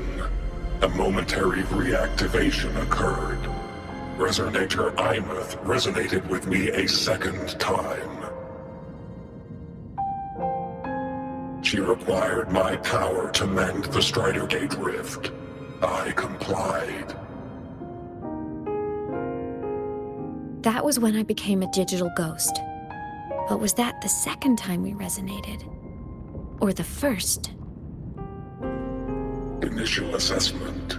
Upon reactivation, standard procedure was to request your retreat.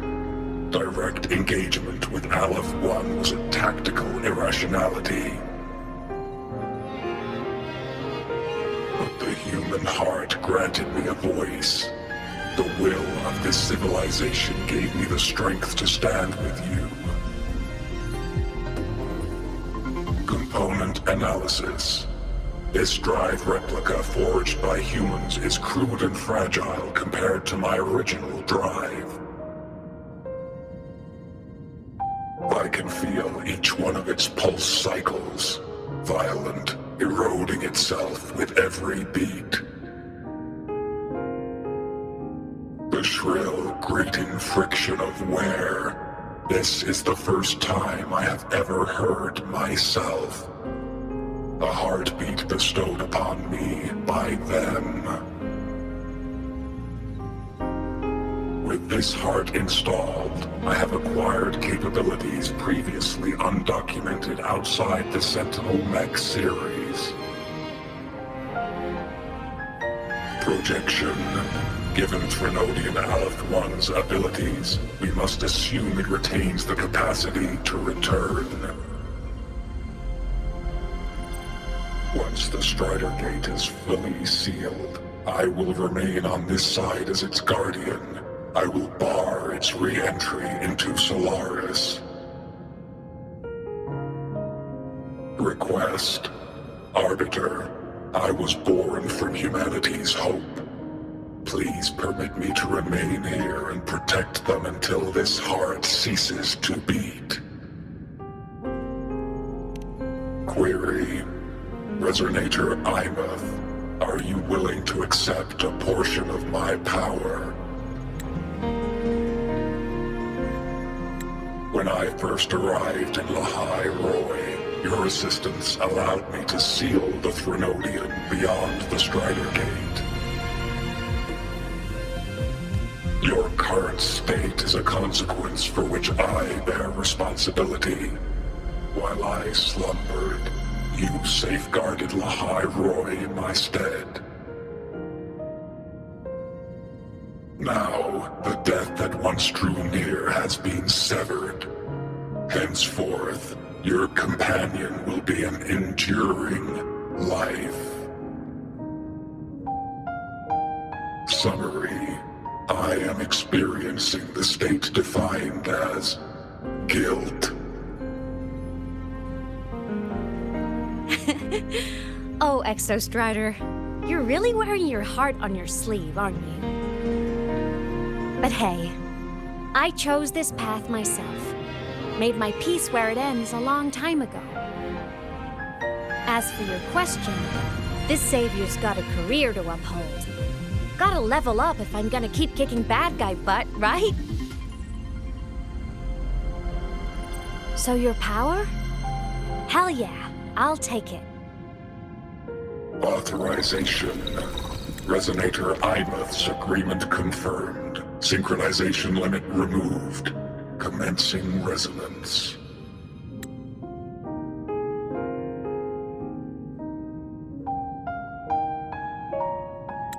Suggestion. Don't you dare feel guilty. Thank you for living up to my hopes. So, let's make our goodbye a happy one, okay? Detection. Arbiter, you have brought your cassette.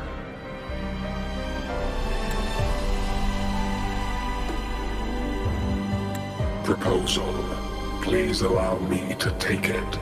I wish to burn a frequency onto the tape for you to return to Lahai Roi. Briefing. While traversing the stars at high velocity, my trajectory once intersected with a slow-moving probe.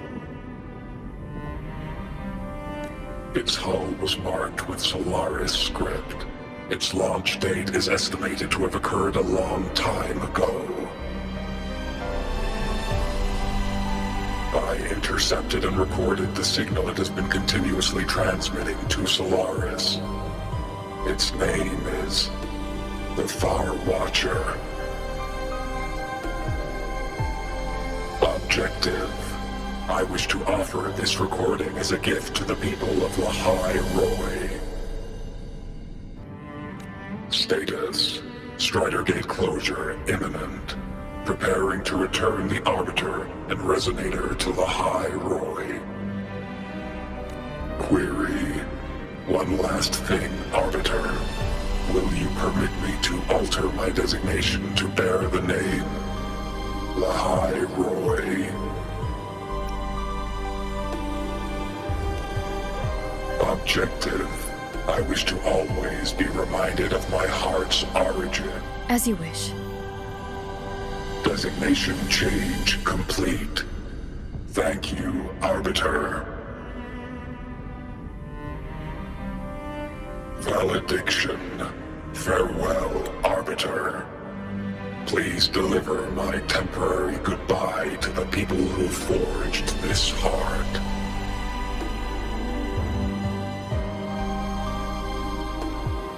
Prediction.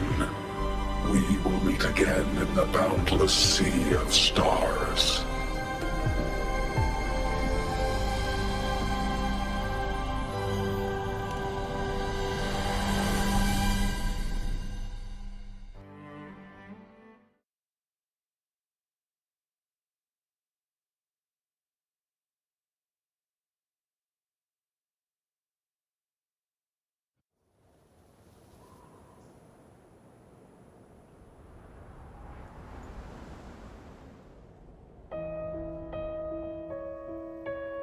It's been so long since I last saw Solaris.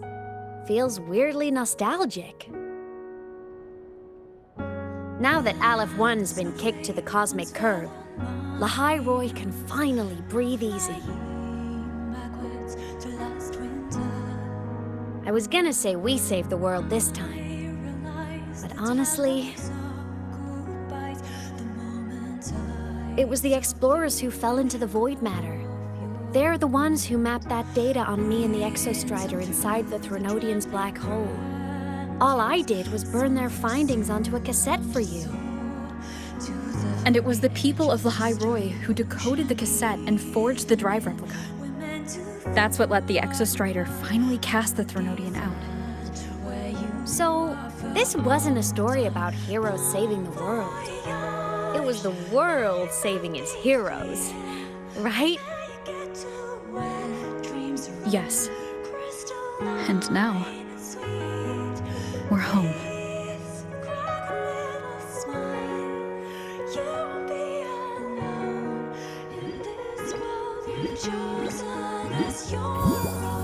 Don't worry, I'm well aware that all snowflakes melt in the end. You're back. Yeah, I'm back now. Flamboyantly into that good night.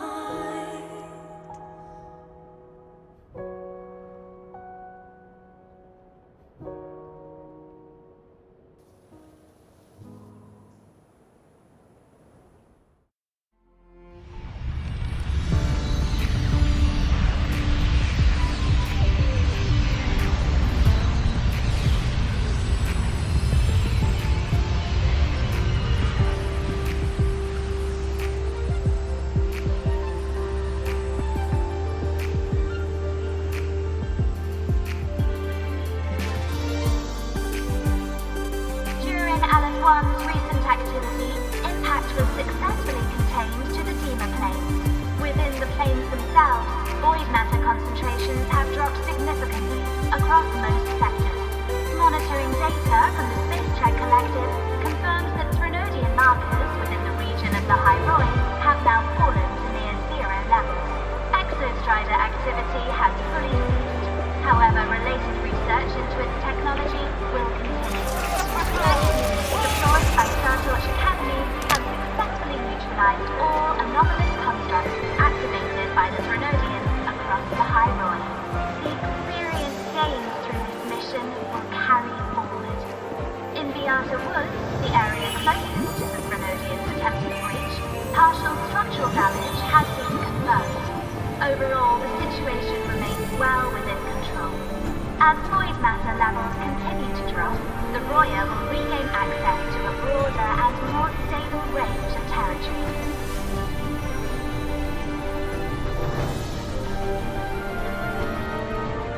Once shrouded in void matter, Lahai Roi now stands restored. This was made possible by the choice of every last explorer. The road ahead is vast. We will reach the stars. And then we'll keep going.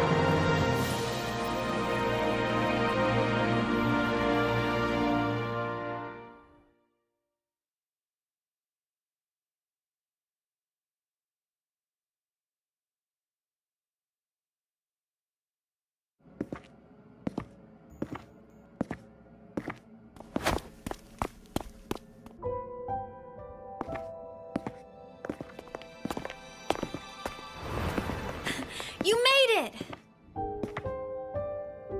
Turns out, decoding what the Exostrider burned into your cassette was way tougher than the Institute thought. They only just finished today. Over here! Everyone's waiting for you.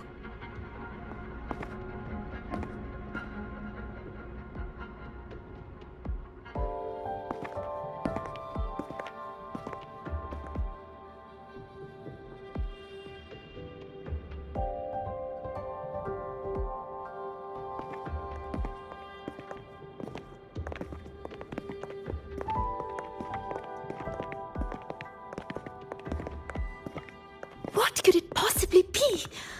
Oh, I can't wait to find out.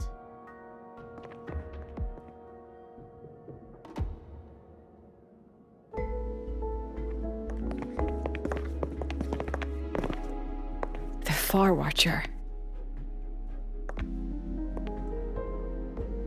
I have to admit, I was genuinely surprised when you handed me this tape and said that name. You said it was one of the 9 interstellar space probes launched before the etheric sea engulfed Solaris. Correct. The 9 stars on the Space Trek Collective's emblem represent those probes. Ever since then, Solaris never received another signal from them. Not a single one. Until today. Professor Mornier, you may begin playback.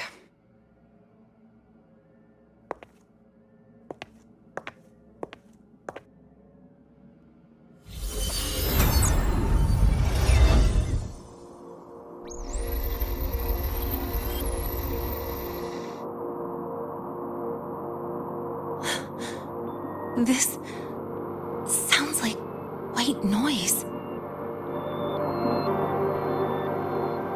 Judging by the cassette's data, they're sounds the Far Watcher recorded while drifting through different galaxies.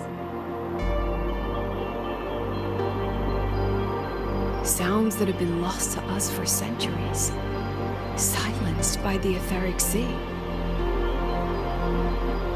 So that's why the Exostrider wanted to give these recordings to the explorers of Lahai Roi today.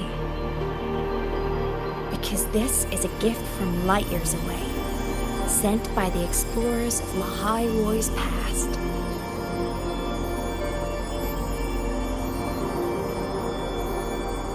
Echoes from a sea of stars.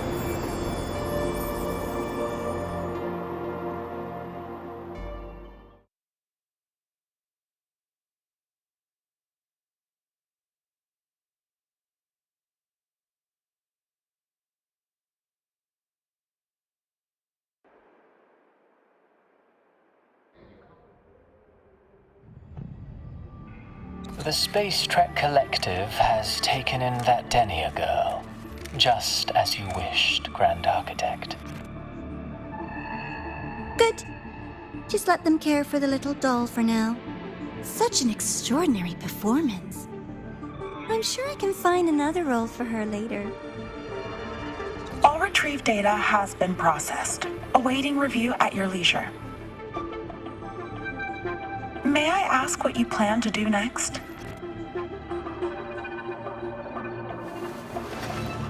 Plans are progressing everywhere, it seems.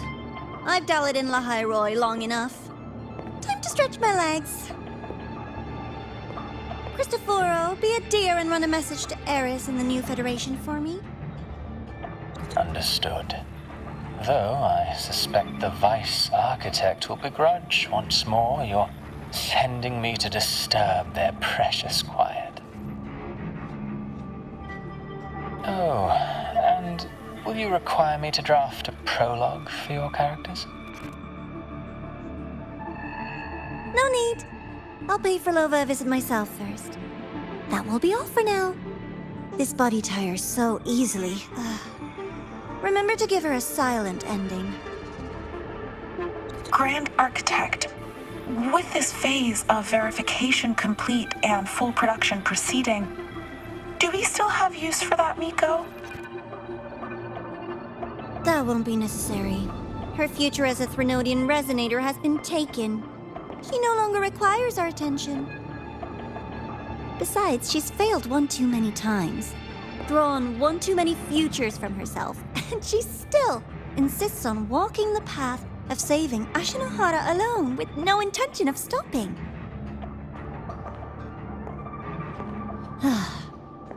Every step she takes only deepens that obsession.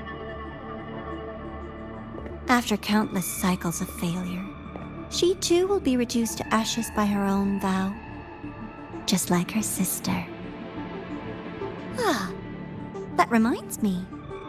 Zashiki Warashi has brought us some rather interesting news.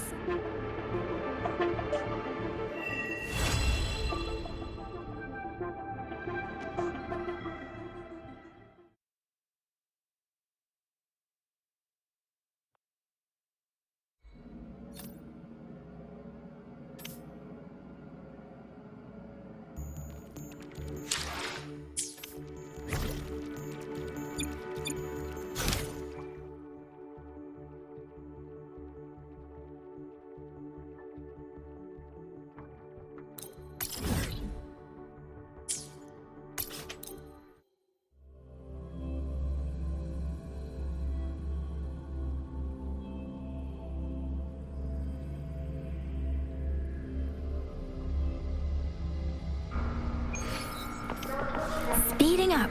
Why are you such a slave to the man? Boom!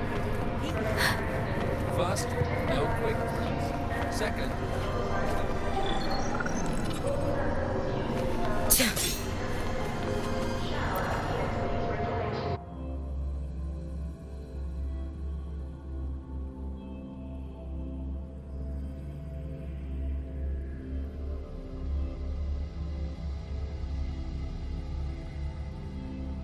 Hyokuro must be just ahead. This was Honami's last rite of purging.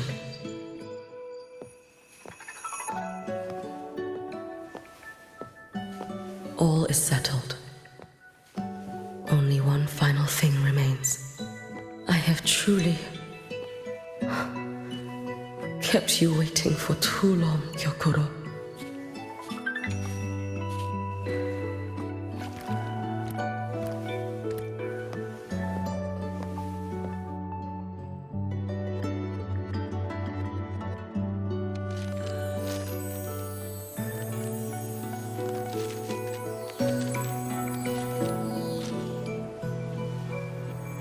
Finally came to see me. Yes, I have come. Made up your mind? I have. Ready to kill me then?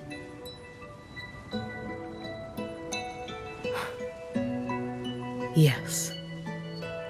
Oh, has my little Hiyuki grown so confident that she can best me without even drawing her blade? Now, don't forget who taught the Miko of Eternal Flaming Sakura.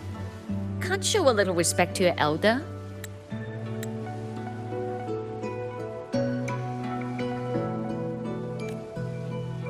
You call what you did to me teaching, Hyokuro?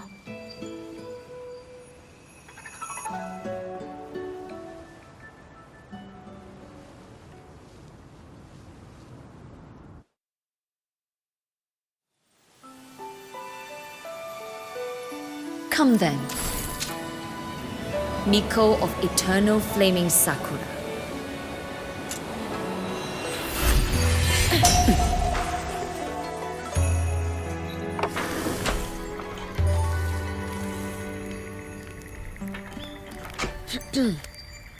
Calm yourself. A restless heart makes for unsteady hands. But I do not wish to learn this. Then what do you wish to learn?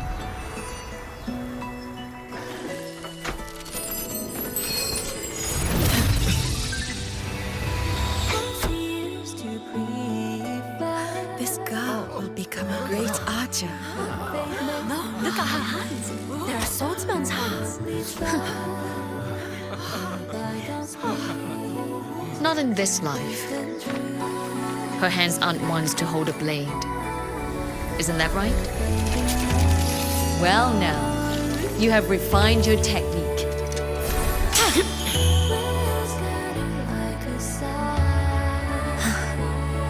Hiyuki, do not let the Sutsu bind your fate. Go seek a future of your own.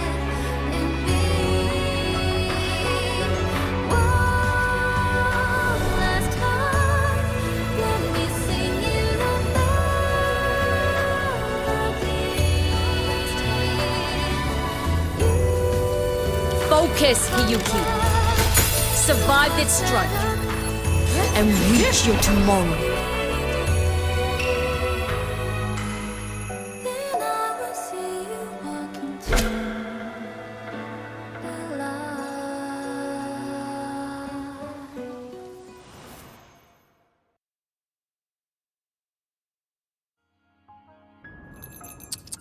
You have mastered many skills from others, but have yet to master the blade work of your own flaming Sakura clan.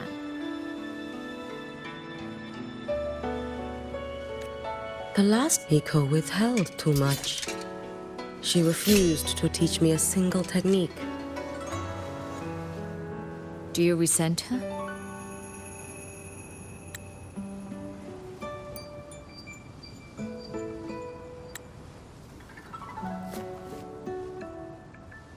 I do. Even now? Every moment.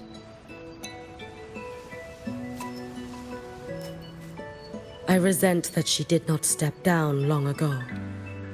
Instead, she burned every future she had and left nothing behind. Not even ashes. I resent that she did not pass her skills to me. that she sent me away each time she trained. Now, there is nothing of her left in me. Hiyuki. I resent that she always told me to be myself, yet chose a death that was nothing like herself. And you resent that even after dying? She lingered as a spirit, waiting only for you to send her on. I was being cruel, wasn't I? It's just, I couldn't let my fear go. No one understood the scale of your gift, Hiyuki. Your potential to tame even a Threnodian. If you drew such a future, would everything not become much easier? Gyokuro, Shh. As long as it comes from your own heart and will, any future you choose is acceptable.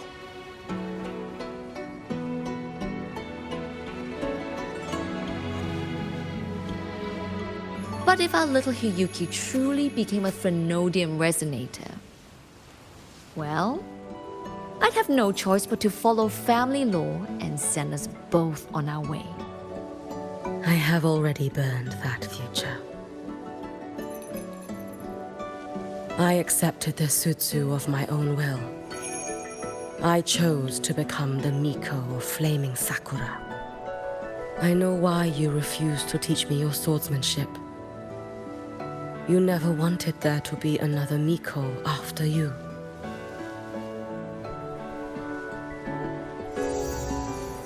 I will fulfill that wish, sister. After Hiyuki, there will be no more Mikos of Flaming Sakura. The Miko of Eternal Flaming Sakura. That is a heavy title to bear. It is. The future ahead is long. Very, very long. I know. Through the Sutsu, we draw strength from countless possible futures. But each time you do, you see yourself draw closer to Miko's destined end.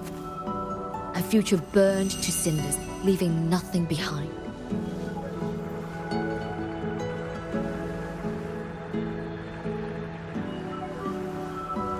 Yes. And before that destined end arrives, I will find a way to drive back the Threnodian. So that Gyokuro may simply be Gyokuro. So that Hiyuki may simply be Hiyuki. So that Ashinohara will no longer need a Miko of Flaming Sakura. You have grown up, a little Hiyuki.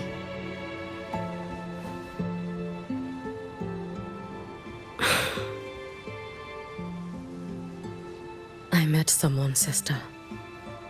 Unlike me, who failed Ashinohara.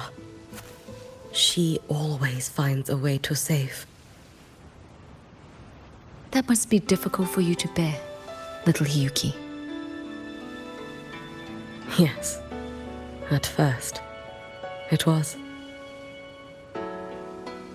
Hearing tales of her exploits, I felt a deep admiration. No, perhaps it was closer to jealousy. I thought, if only I possessed her strength, then my days would not be filled with regret. Ashinohara would be saved. And I, in the peace that followed, could have lived an ordinary life. But upon meeting her, I came to understand. Even a great savior carries many pains and failures. And the path of a savior is walked not alone, but alongside countless others. Gyokuro. Yes? I have always admired you as the Miko of flaming Sakura. And I have always held you in the highest honor. Even if one day I am burned to ashes, because of you, because of her, because they all exist, I am never truly alone.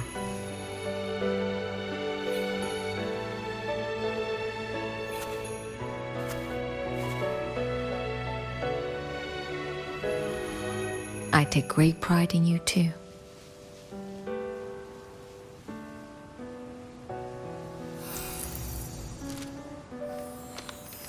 Go on, Shiratori.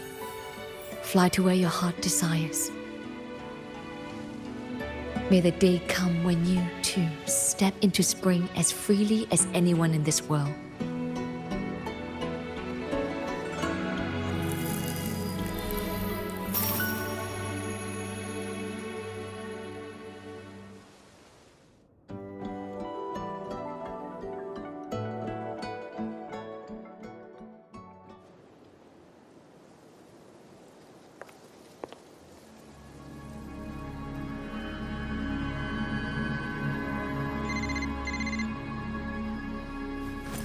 Greetings, Miko of Flaming Sakura.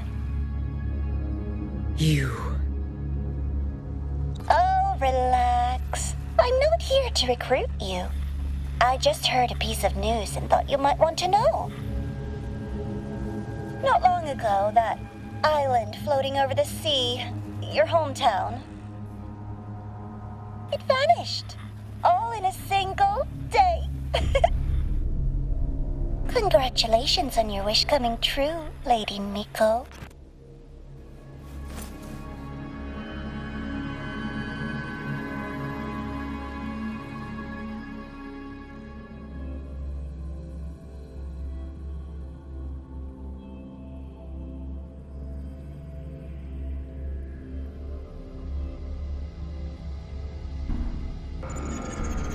So, about your...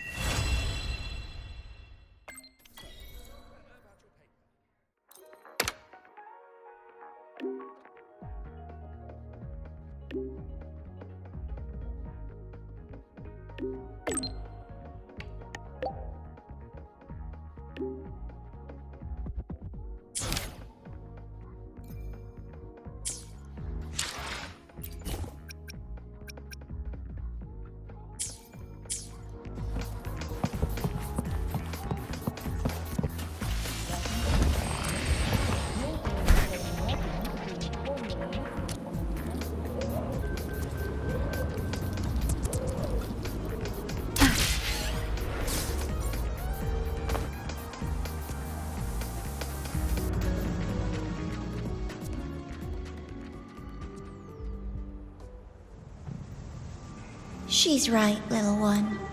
You might still have a way out. Because your suffering is nothing like hers. It cannot make you stronger, but neither will it last.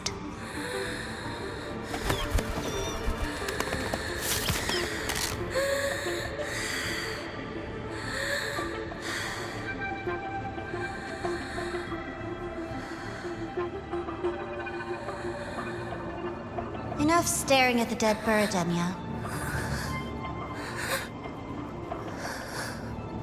Why did you kill it? What's worthless doesn't deserve to continue, see? That was mercy.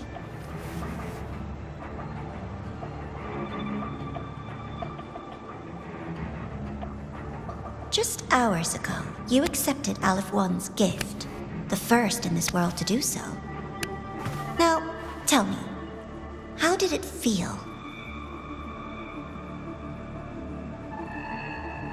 I felt nothing.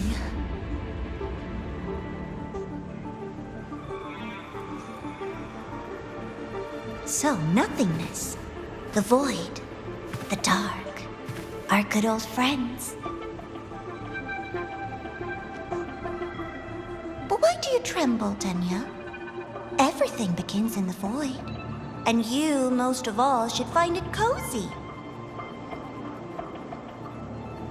Why did you kill it?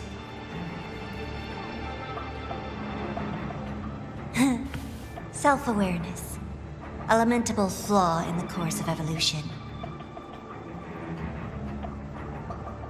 Now, look up, Denya. What do you see? The void.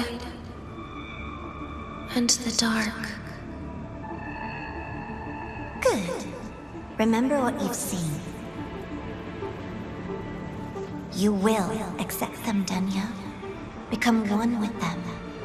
This is the world's first gift to you. At last.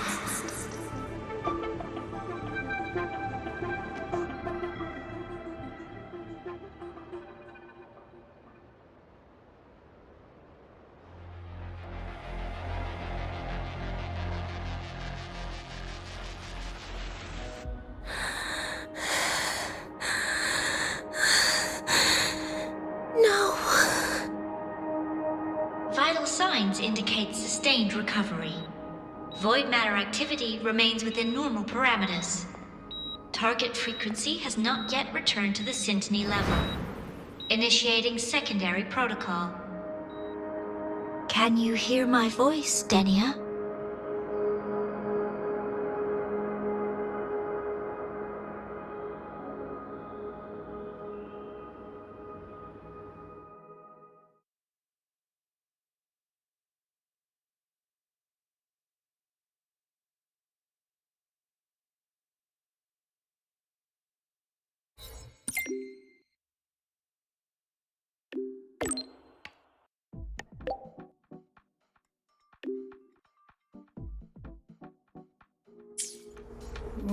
So, Denya, huh? You think she's alright? Denya, the Fraxidus made no move while she was unconscious.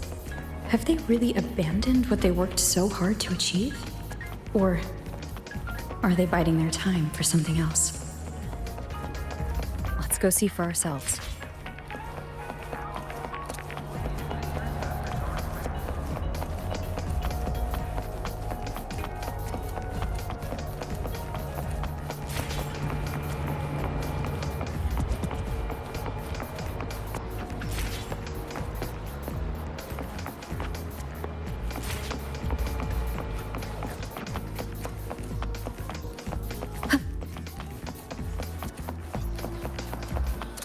Impossible.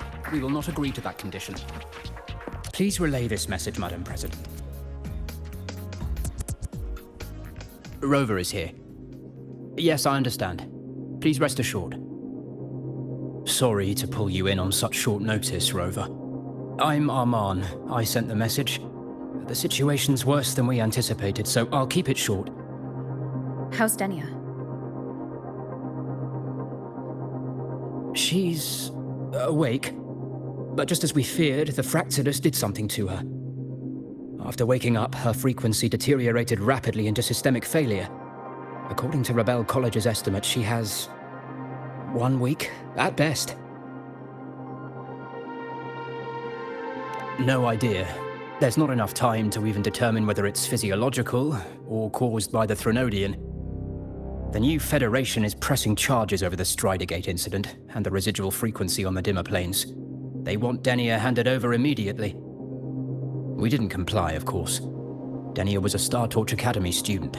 Sending her there would turn her into a mere research subject and cost us our only chance to reach the truth or contest the charges. I see the picture. When you say contest the charges, are you suggesting Denya is the key to breaking this stalemate? Exactly. First, her connection to the Voidborn Threnodian has enormous research value. Even with the Stridergate sealed, she could open new directions for void matter science. And based on Iris's review of our prior interactions, Denya likely knows the source of the Threnodian frequency on the dimmer planes, the reason why her condition is worsening too. If she is willing to cooperate, we can resolve this before the new Fed forces our hand. We treat her, she helps with the report. It'll be a win-win, ideally. Sounds like that didn't go very smoothly. No, she's been resistant to any form of contact. This is where we need you, Rover. I'm sure you understand mental stability is a prerequisite for frequency control. You have prior contact with her, and your experience with Threnodians also makes you a safer anchor in the negotiation. Denia might be a viable opening. But until I figure out what the Fraxidus is planning and where they are now, I shouldn't commit to anything reckless. I'll speak to her and make my judgment from there. Also, I want this meeting kept off the record. No files. Not even in Iris's archive. Understood. Then I'll leave this in your hands.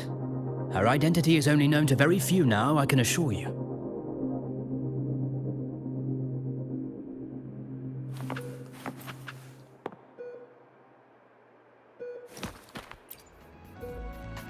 Whatever her reason was for saving me and Hiyuki back then, she still carried out the Fraxidus' plan. And the Grand Architect's next move is still unclear. Have to stay cautious.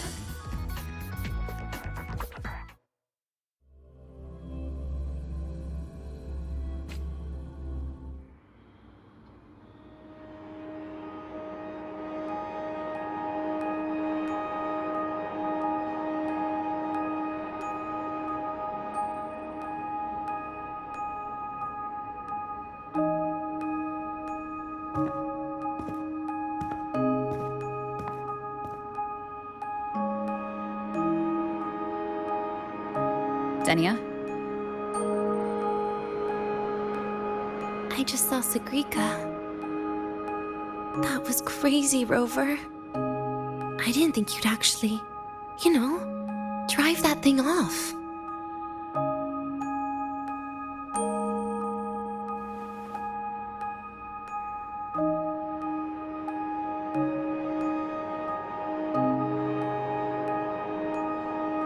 So, you're just gonna keep staring? Do you always come empty-handed when you visit patients? Looks like she's free of the Threnodian's influence now. But that way of talking...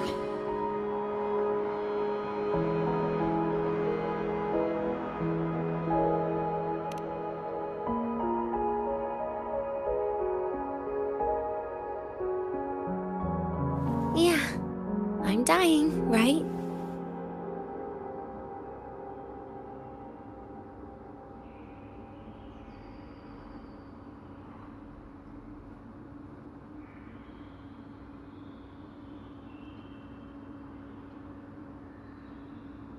That person gave me a gift a long time ago.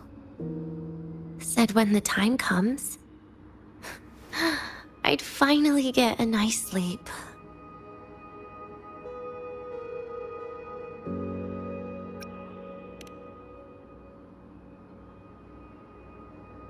Who knows? But it's not hard to guess, is it?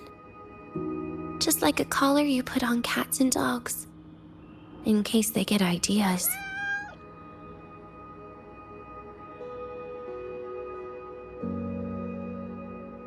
No.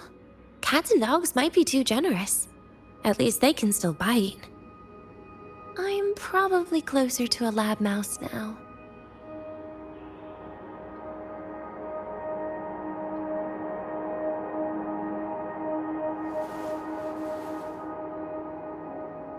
So, Rover, did they send you to sweet talk a lab mouse?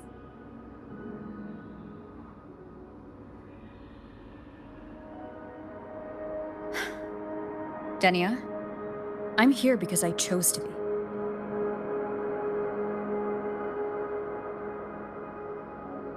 We've been on opposite sides before, but...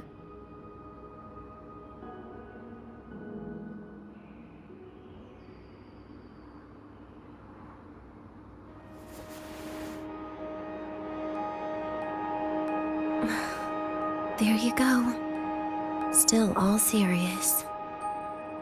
But I want to try trusting you. Right. In that case, am I supposed to look more excited? Too bad, Rover. I can't trust you in the same way.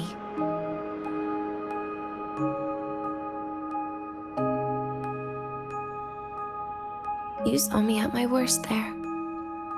And you're still playing this game. You want answers. That's why you're here.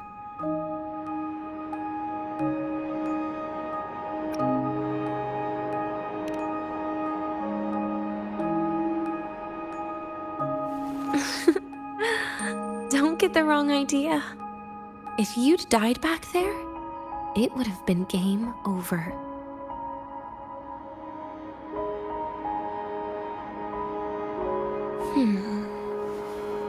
If you really want answers, how about we make a deal? A deal? Yes, a fair exchange. The collective can't get what they want from me. But you just might get what you want.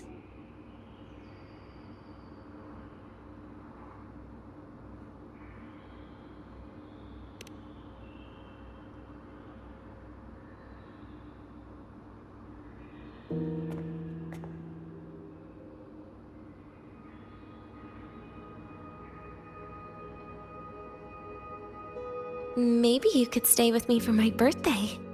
This weekend. I'd like to have a good stroll in the academy again. Your birthday is this weekend? It could be, or not. Doesn't matter. What matters is you are there. I'm running out of time. Some things deserve a proper ending. With a good day. An ending? What is she planning to do? But in her current state... What? Doesn't feel safe even with you around? Then put another collar on me. Or a bomb. What's one more, right?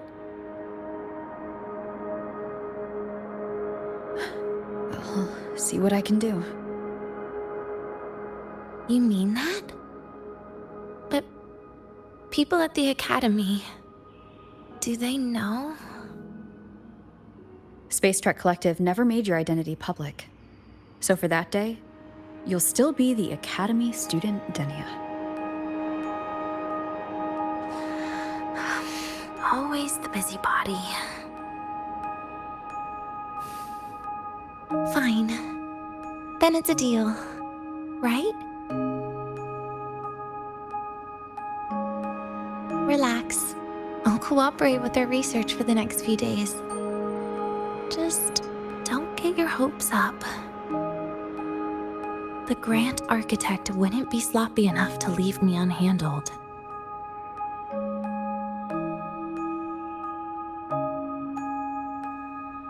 Anyway, no point worrying about it now. I'll see you this weekend, Rover.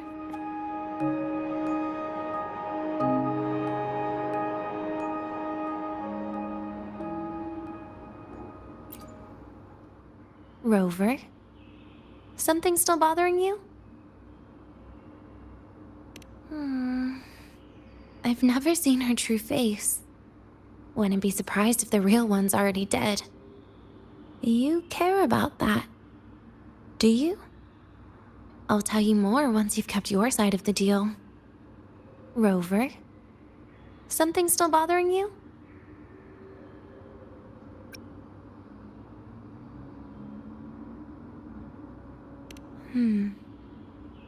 Miss my life at the academy. Huh. What made you think that? You keep staring out the window.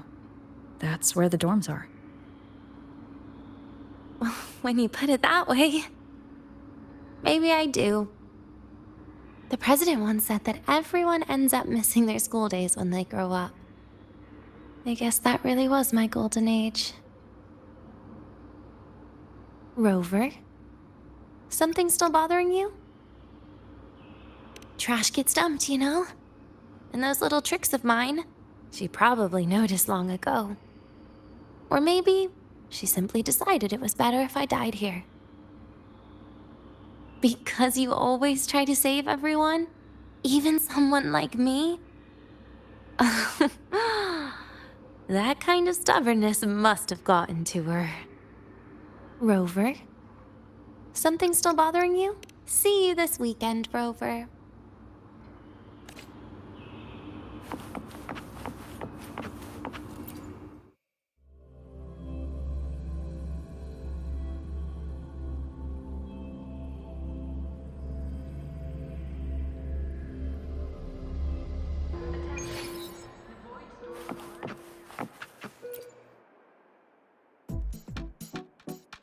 Rover, how did it go? Is she willing to cooperate?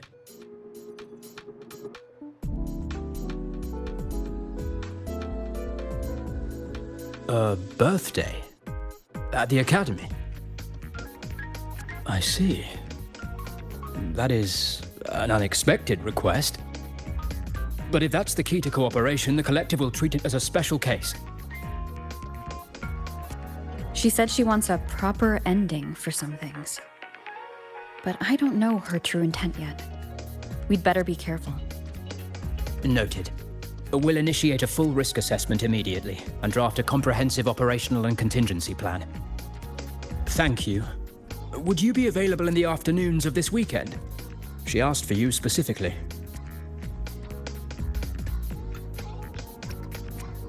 We really appreciate your support. I know this is a very personal request, but we'll keep everything under control. You can think of it as a special escort mission. I'll send you the finalized plan before then. Let's stay in touch on Waves line.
You're here, Rover.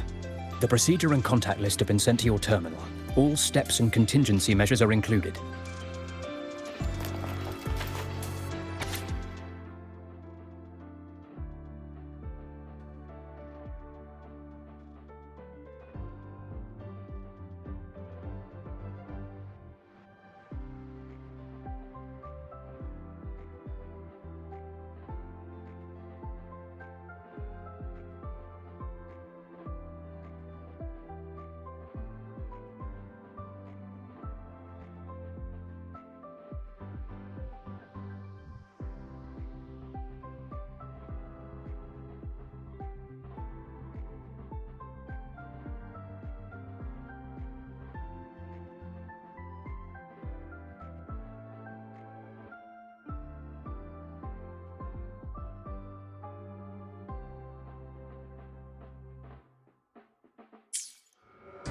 Very detailed. I see a resonance suppression device and declared contact entries. Everyone's agreed on those? Yes. At Denia's request, we used her terminal to schedule the meetings under a recovery discharge notice. She'll be approaching them today as a student. The suppression device was her idea, a guarantee of cooperation. She said it would make things fair, even though she doesn't really need it in her current state. Here, take this. If she starts feeling unwell, have her use it. It should make her feel better. So, you found a way to relieve her frequency failure? No, these are only tranquilizers. We've adjusted the dosage for this operation. As for a treatment plan, we'll try and work out a revised version as soon as possible. No wonder Denia behaved that way last time. She had already seen this coming.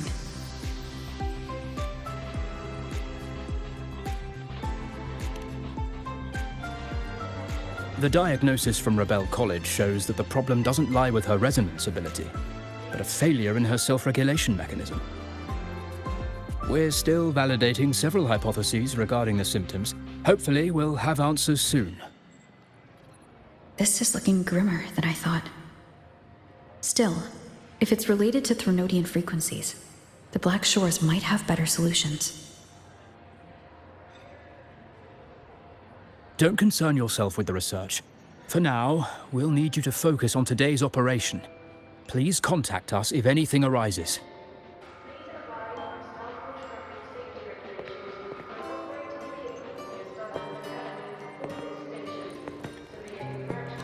Are we good to go? Yes. Hope you both have a pleasant day.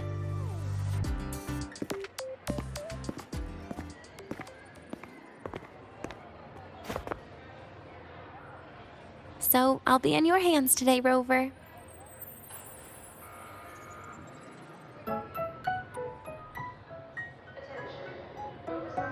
You promised me a birthday, remember?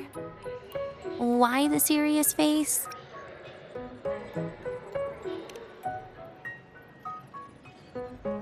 Because today, I'm Denia, a proud student of Star Torch Academy.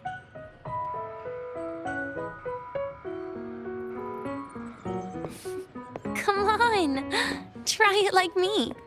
Loosen your mouth, relax your eyes.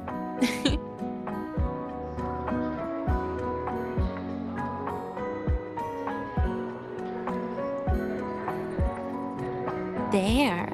See? You look nicer when you smile. I can do that. But remember your situation. Don't... Yeah, I know.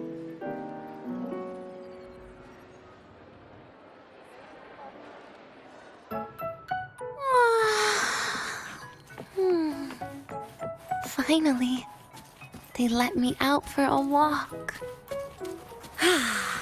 Feels kind of nice being a student, doesn't it, Rover? Funny. You'd think there'd be more people here on a weekend. Don't tell me. They heard I was coming and decided to hide. So, that's a yes then. You could at least say something nice. Campus security is still our responsibility. That kills the mood.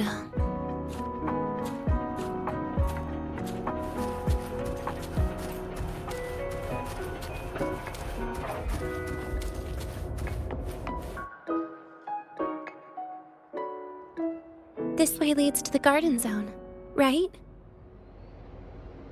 Yes. This is where you're supposed to meet Sigrika. Oh, Sigrika.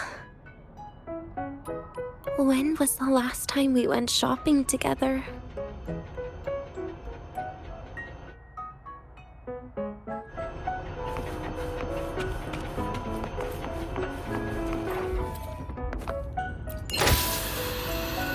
If the elevator breaks, do we get stuck here? I can cut it open. Wow, the elevator was fast. Let's go, Denia.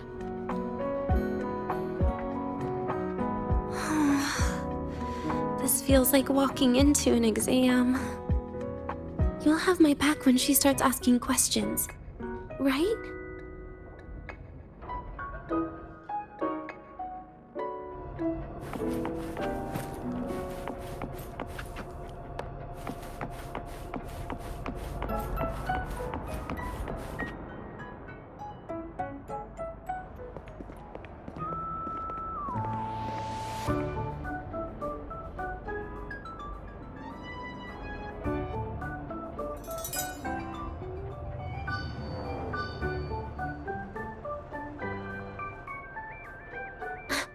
Hey, Rover. Wanna swing by the arcade first?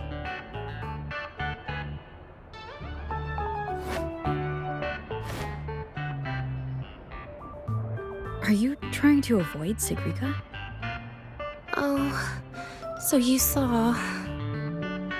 This is your own request. Give me a reason to cancel it. The reason is... I'm not feeling so great. Maybe we should just... Senior! Danya! Wow. Hi, Siggy. Did I keep you waiting? No, I just got here too. Oh, why are you with Danya today, Senior?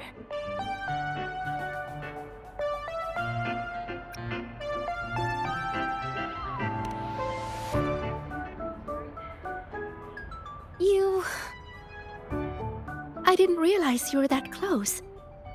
But that's nice. At least Danya finally gets some fresh air. Every time I went to the infirmary, Dr. Luke said you still needed some rest.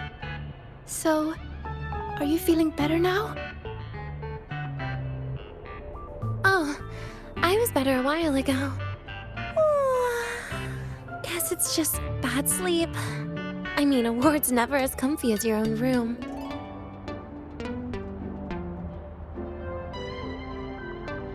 Bad sleep? Have you been having nightmares again? I heard what happened last time really affected a lot of people. You don't think it's because of the void matter contamination, right? Of course not. I just pretended to be sick for a bit longer, so I don't have to get back to class so soon. Relax. Having Rover watch over me is plenty. Come on, Siggy. Didn't you want to go photograph the white bird in the garden? It'll be off duty if you don't hurry. Okay then. Make sure you catch up with us later on, Senior. Did you know, Nia? The photography fan club is planning to apply for a studio. They have budget for that? Was it the prize they won from the campus event? Yeah. They won't stop talking about how much they owe you.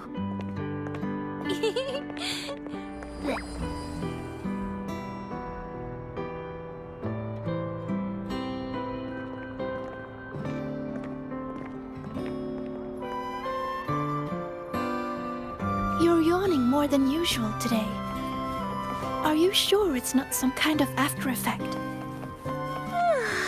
No way! I've just been inside too long. Got a little sensitive to sunlight. No. You can't stay shut in all the time. A little sunlight is good for you. Oh, too bright.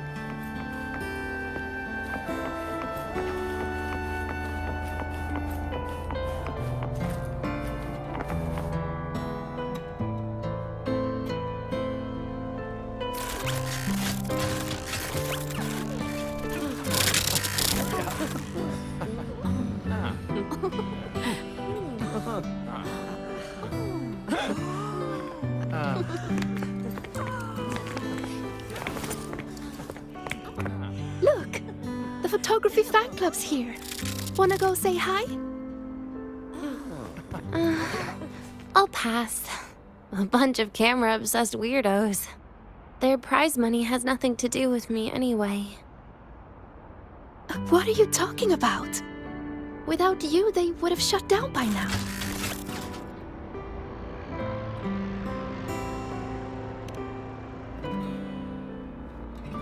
It was for an Academy promo thing. The theme was Star Torch, Moments of Happiness. Why?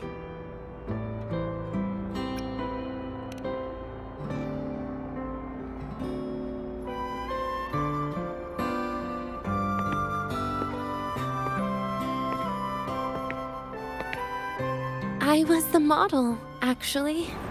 Someone came to me and said they'd buy me a luxury buffet if I agreed to pose for a couple of photos while eating. For a moment, I genuinely believed they were being generous. I even skipped a meal on purpose. Turned out their luxury buffet was the cafeteria.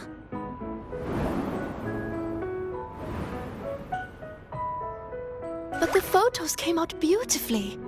They even made it to the Fuel's A Seal-Proof Guide to Enrollment.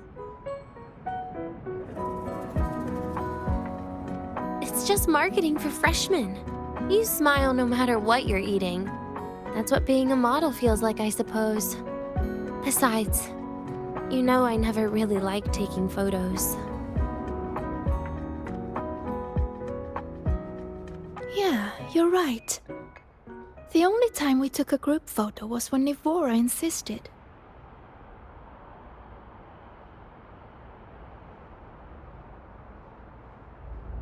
Huh. Speaking of Nivora, I wonder how she's doing now.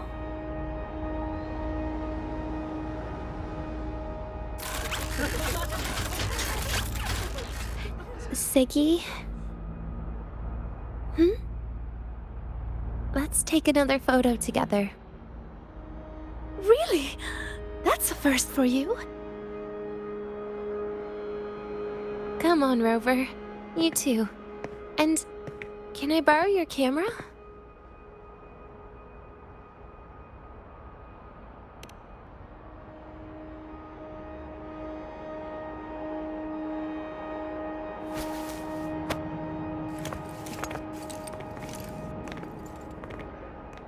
All right, ready?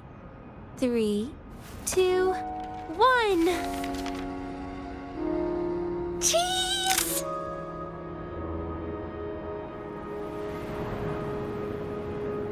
I'll save the photo on Rover's terminal for now. We can print it someday.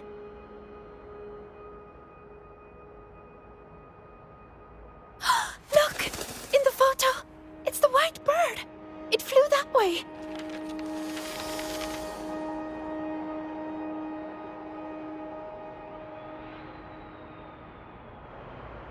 An unidentified rare species. The fabled pure white bird. It's been a year since we first saw it, and we still haven't gotten a close look. Calm down. For all we know, it could just be someone's resonance ability. As if.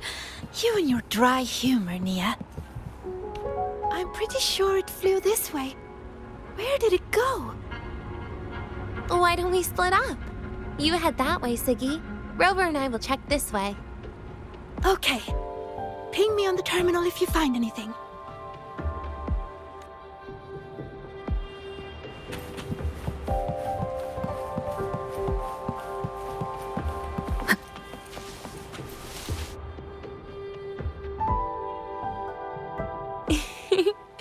Hey, can you imagine her face if we told her the white bird is just Hiyuki's ability?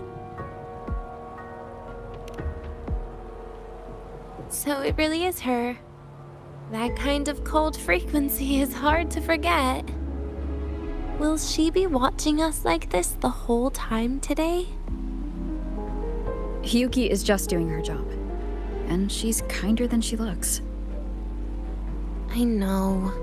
She sometimes reminds me of you. But unfortunately, that's my least favorite kind of person. What? Are you saying you care about my opinion, Rover? Sorry. Being straightforward doesn't do it for me. Okay. I'll stop. I wonder how Sagrika's getting on. Let's go find her. She headed this way, right? Where did she go?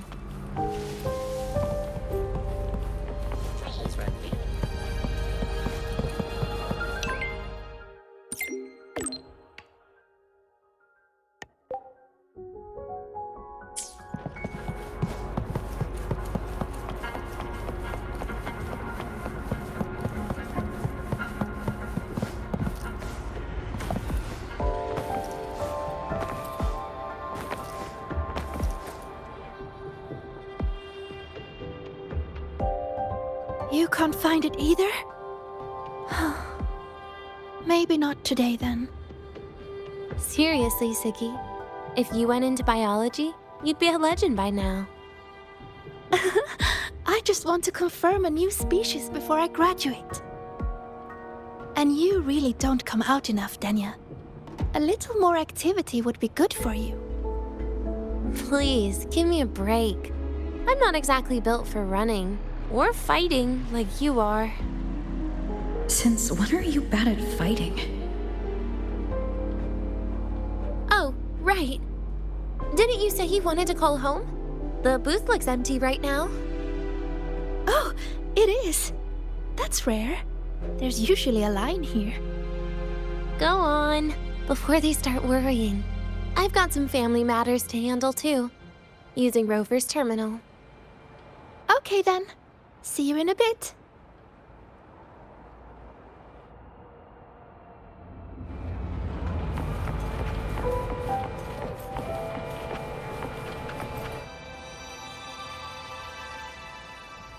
I know what you're worried about. I remember everything from back then. Why would I ever contact those people? Then who are you calling? This'll do. I'll just open the comm, and you can wait here with me for a while. Yeah, it was all made up to keep her happy. But I didn't realize how much effort it takes to keep a simple lie going. This will only complicate things. But I can't be honest with her, can I? She's all cheerful on the outside, but she bears more than enough worries for her size. As her friend, that's the least I can do. And besides, having a sweet, trusting friend like her around is a great cover, isn't it? Oh, I thought you'd put it more gently. All right. Looks like she's finished her call. Let's head over.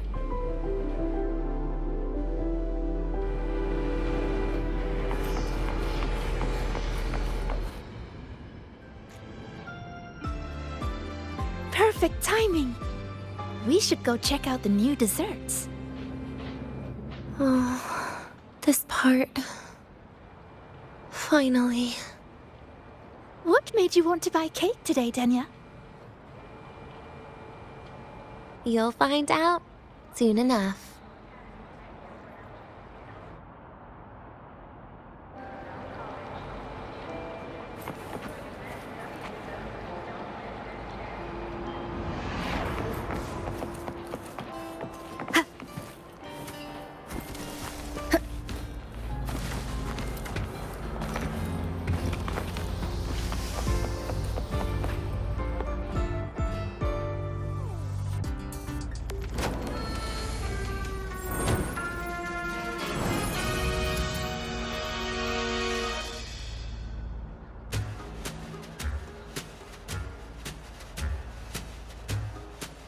Today's new desserts include frostwork dumpling, fern spore kelp biscuit, pine needle lichen roll, and, on special, jarred fish muffin. Those names sound intense. Do you think you could assemble them into a cake?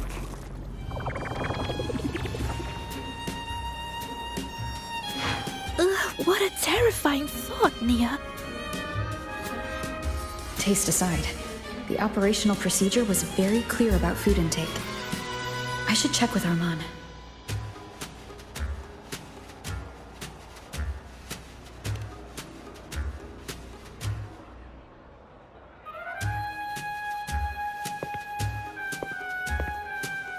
I'm just going through the motions. She can eat it for me.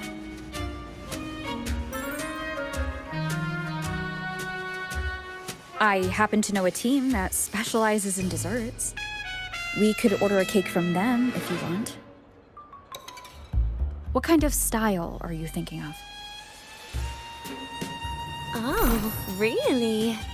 Then can I add rainbow beam pop rocks? And creeping torch pine nuts. Oh, and some fruit crackle too?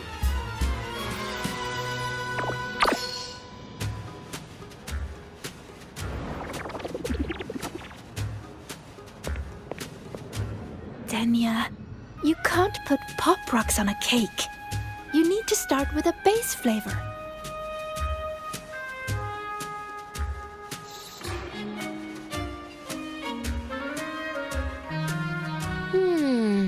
Okay. Let me think.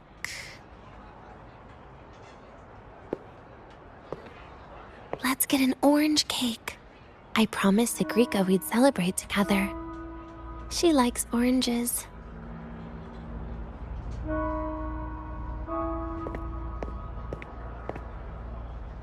But make sure you add everything I mentioned earlier, okay?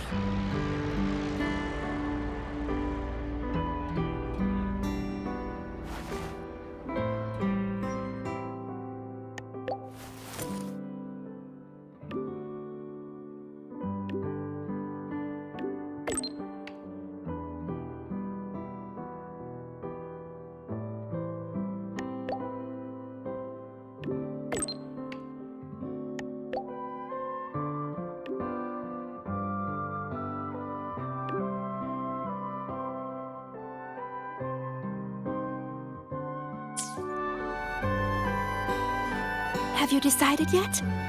What's it going to be, Denya? Keeping it a secret for now.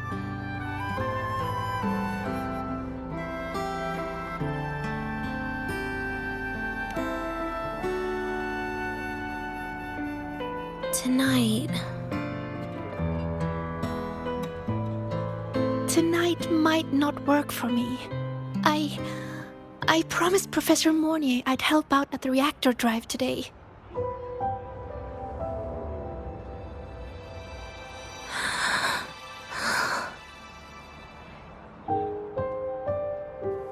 Well, that's a shame, Siggy. I was hoping to share the birthday cake with you, but I guess you'll just have to make do with the leftovers. Birthday cake? Wait, today's your birthday? So that's why Rover is...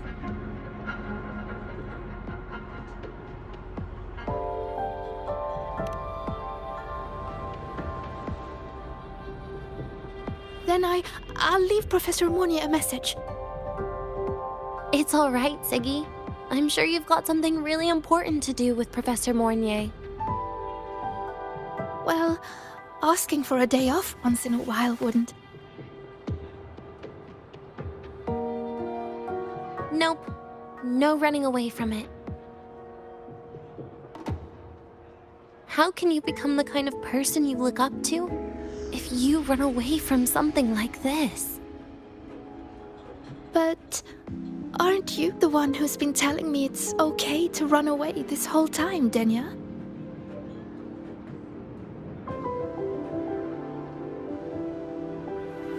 It was just to make you feel better. I say it to everyone.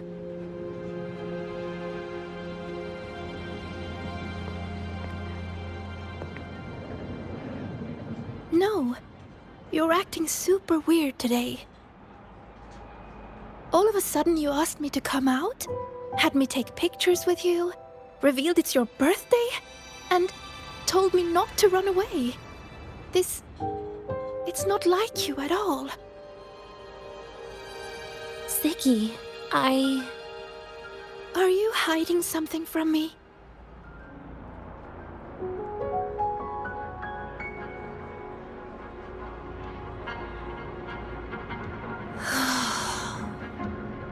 Couldn't you be a little less perceptive at a time like this, Sigrika?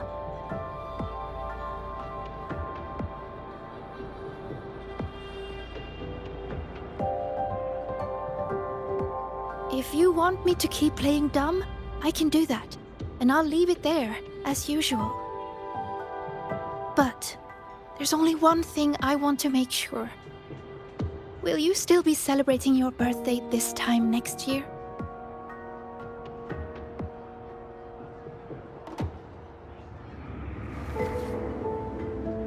I will. Then next year, we'll celebrate your birthday together. Promise?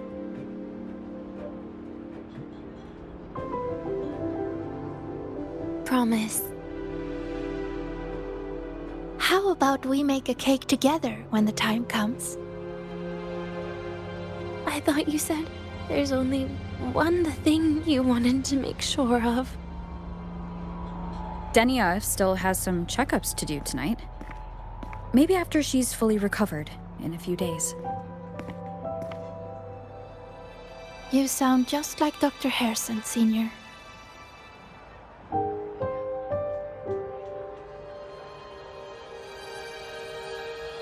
It's fine. We've made a promise. Right. Off I go to sort out some files.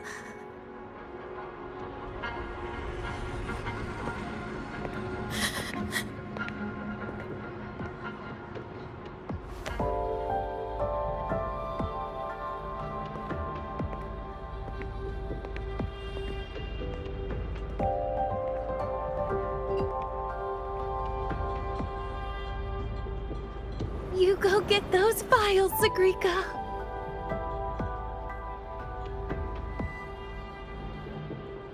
Happy birthday, Denia.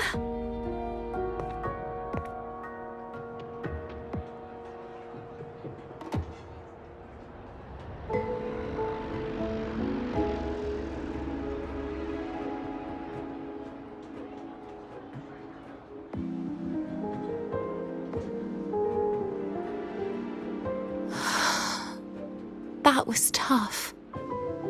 I'm never good at this with her around.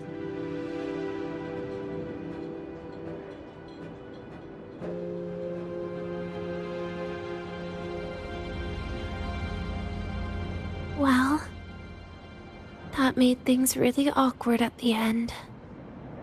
If you'd just listened to me and moved on.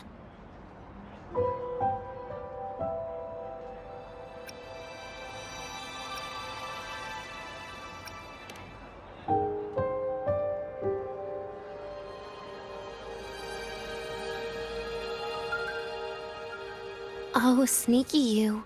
Being so nice and kind all of a sudden.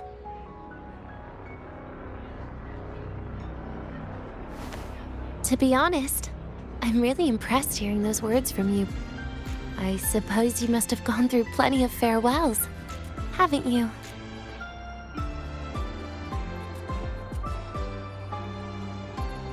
Strong, caring. Keep it up and I might actually fall for you.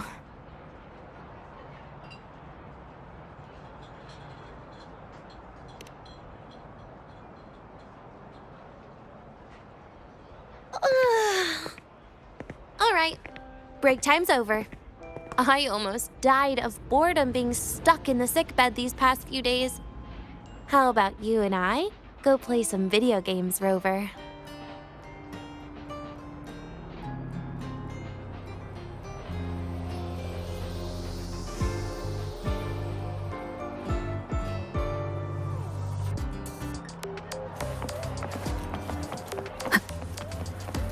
Wind guide me.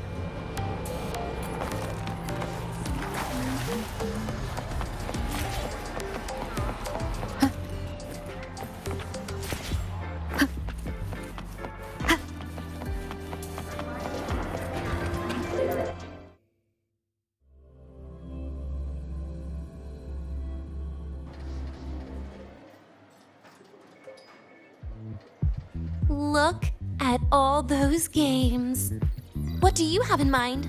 I was thinking Lahai Roi blocks. Wait, really? I even gave you the hint. Don't tell me. You're the type who during a date wants to watch separate movies and just meet up afterward. Playing Lahai Roi blocks with you? Brings back bad memories. Aw, you have such a good memory. All right, let's start with your game.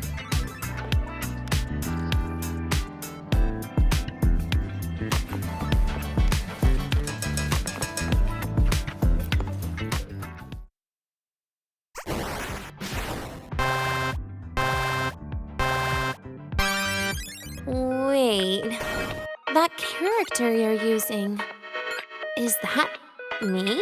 That feels a bit odd. And is that Sigrika next to you? Oh, there's a cake coming down. Keep the joystick steady.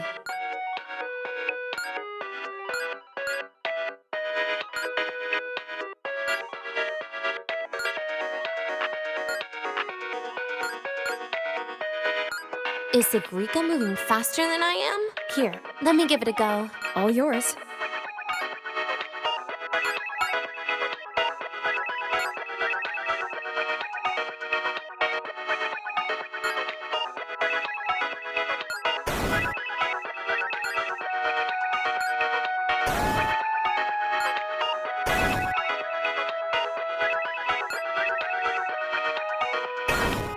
And I'm dead.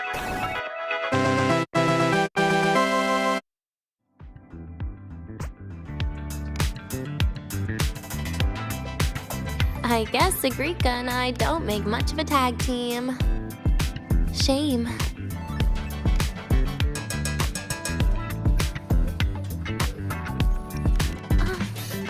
I haven't figured out these new games yet. Let's just go play Lahai Roi Blocks Rover. How about we compete for high scores? I've been really good at it since I was a child, you know. Still holding grudges, are we? Or is this your way to get my attention?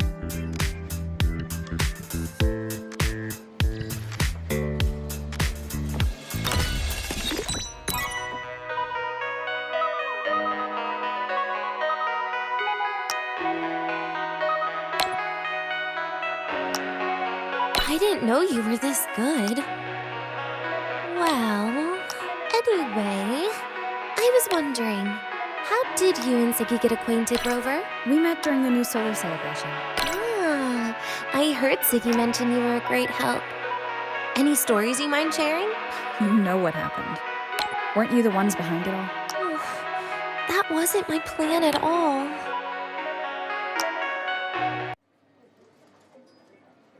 You were gonna say goodbye to her, right?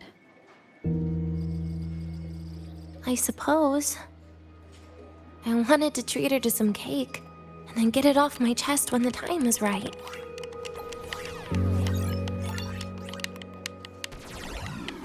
You mean the birthday, the goodbye, or you've been lying to her the whole time? All of it, I guess. I actually hoped she'd be angry.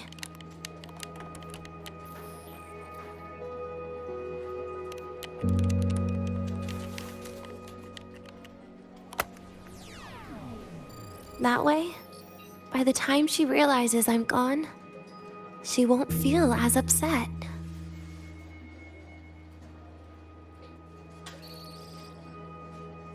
Knowing your ex-friend died is better than losing an actual friend, right?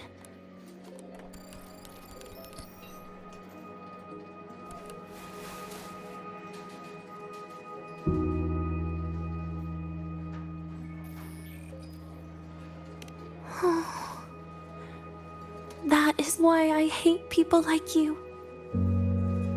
Keeping all the burdens on yourself when you know you can ignore them.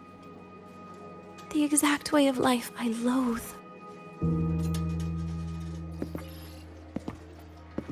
But you still encouraged her.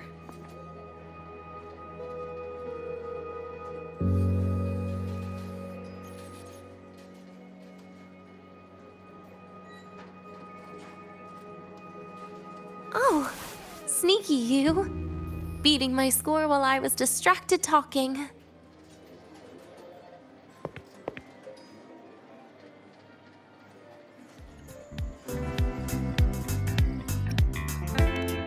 Messing up little things like this every now and then can actually make you more likable, okay?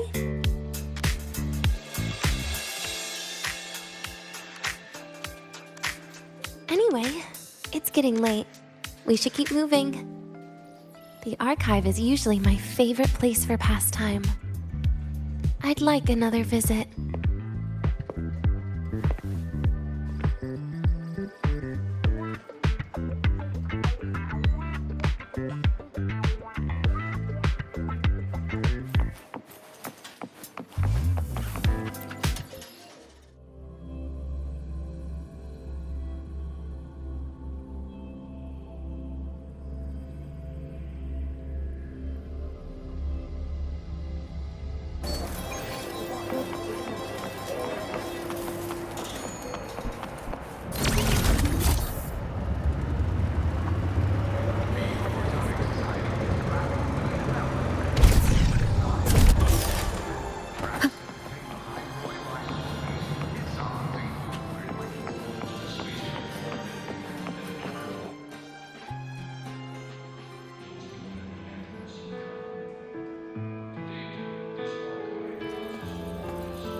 Dania! I heard from Armand that you've been hospitalized in the infirmary for the last few days. How are you feeling? I'm fine. There's nothing to worry about. Well, you look paler than you were before. A patient should get plenty of rest. And this is... Oh, wait! You must be Rover, right? I'm surprised to see Dania with you. She didn't cause you any trouble, did she? No, not at all. It's her birthday today, and the infirmary asked me to take her out for some fresh air.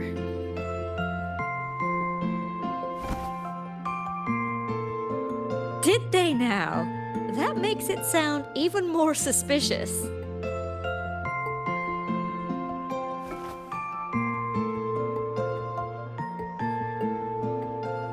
Sure, she wasn't hard to miss, taking naps here in her first week of school. When she heard I needed data on the Void Storm at the time, she just rushed out of campus with that sketchy bubble of hers. What were you thinking, really?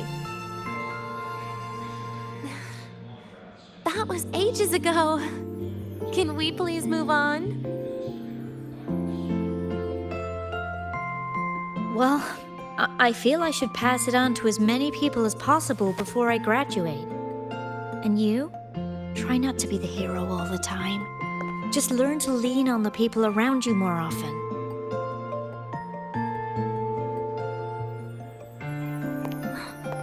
Graduate?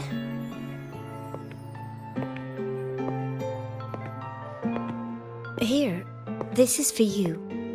I never got the chance to give it to you. You were always nagging me about that Royan Fairy Tales collection. I had a friend print it in color.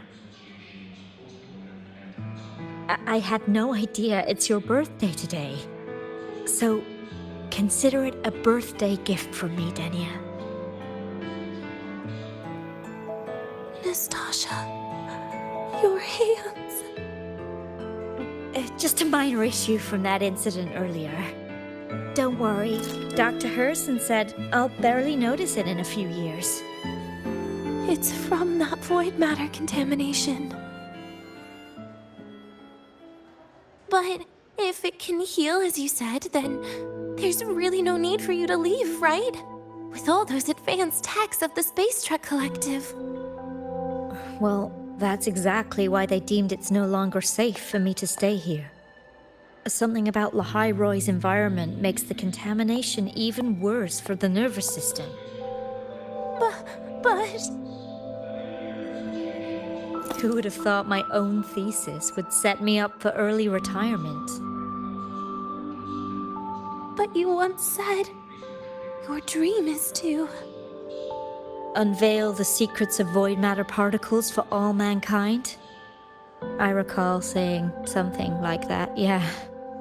But listen, Dania, dreams are sometimes just... No, that's not it. Even someone like me can tell.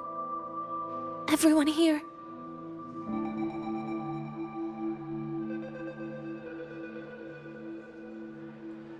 Everyone here signed the agreement. If they choose to leave Lahai Roi, that means...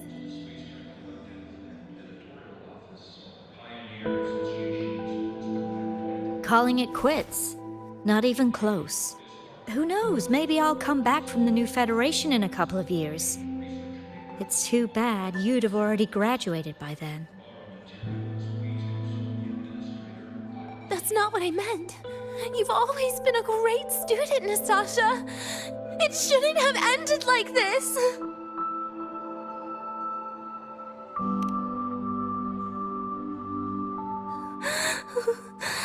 Everything that's happened...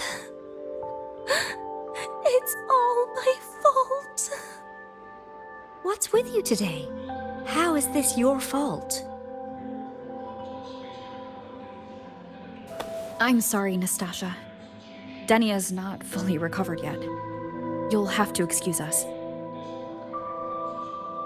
I see. Keep your eyes on the road. She seems a little off today.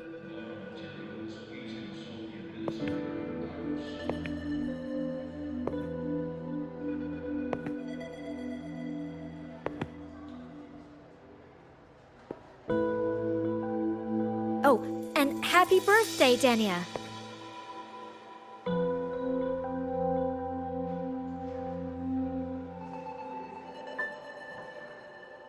You okay, Tanya?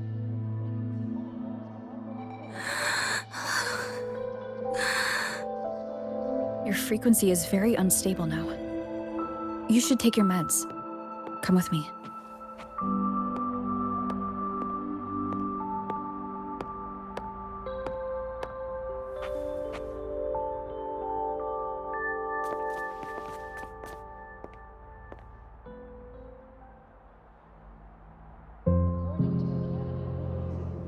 Feeling better?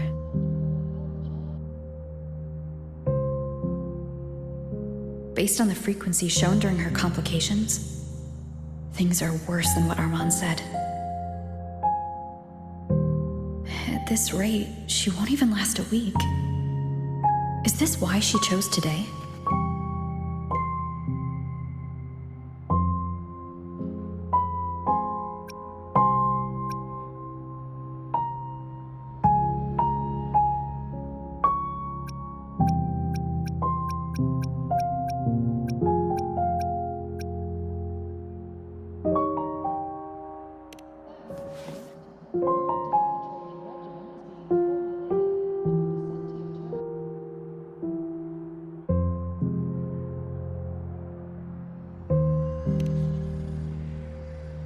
Nastasha's got talent. The collective won't give up on her.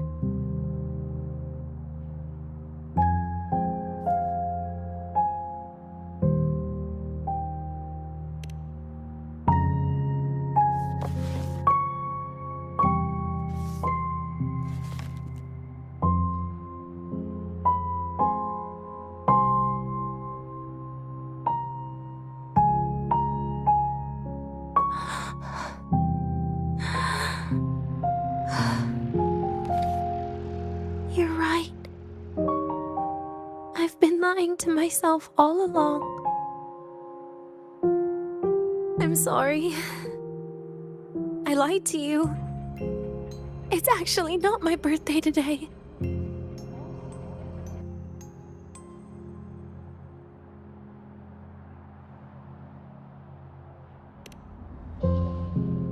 That's because a birthday is supposed to be proof that you were born. That's what they always say, right?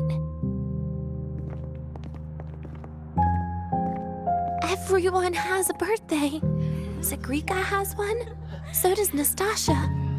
Even those Tard E units manufactured in factories have their own birthdays.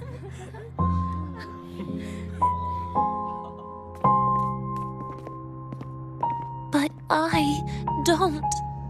The Fraxidus has no record of my birth. Nothing to prove my identity.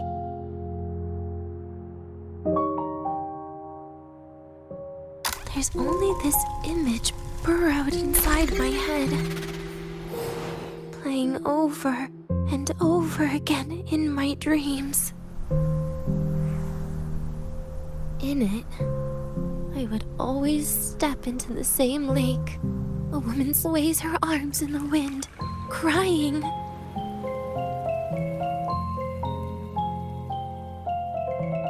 She stares from afar, calling out to me. Dania. Dania. Das Videnia. So if I truly had a name and a birthday, maybe I could then die as a real person. No?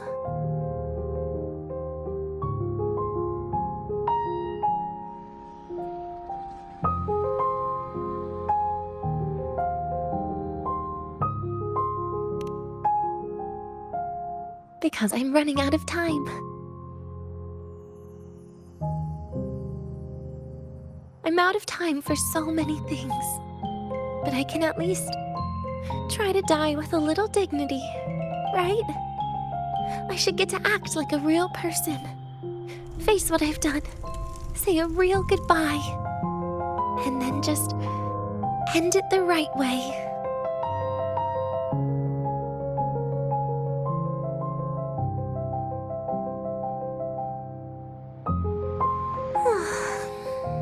What a shame. I even picked a good day to do it. But I never practiced how to properly say goodbye to them. Lying is the only thing I'm good at. Is this the ending you're happy with? Of course not. But at least I was able to see their goofy smiles as I had them completely fooled, just like before. Something to die happy about, I guess.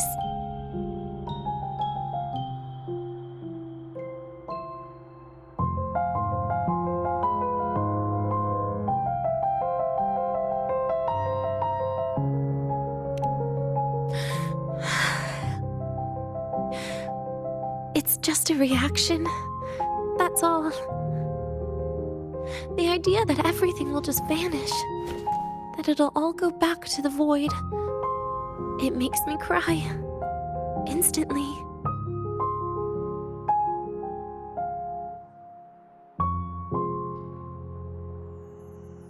Just like years ago, when I touched it for the first time.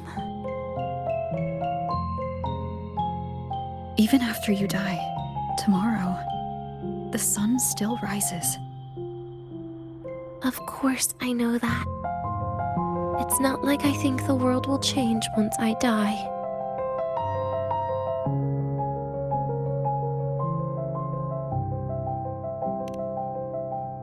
Sigrika and Nastasha's lives will change. They'll lose an important friend. No matter how they ultimately break from the shadows, what is lost forever.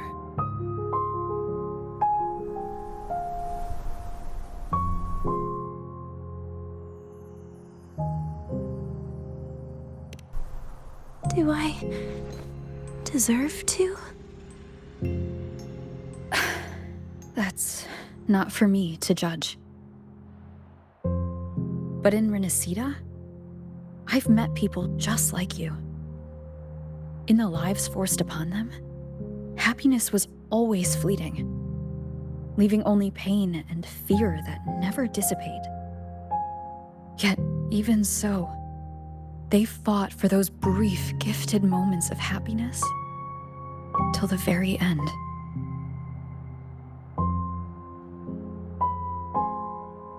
You once joked how the great rover is a savior. But in Renacida,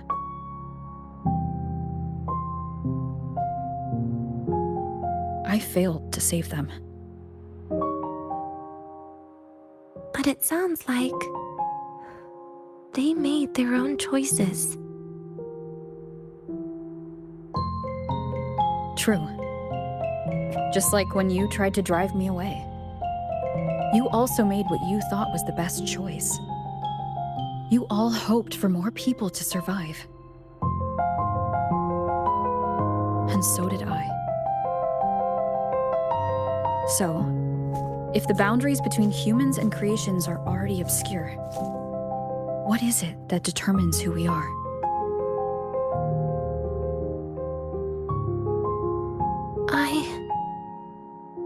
I don't know. It's the heart, Denia. What you are isn't defined by where you're from, but by your heart.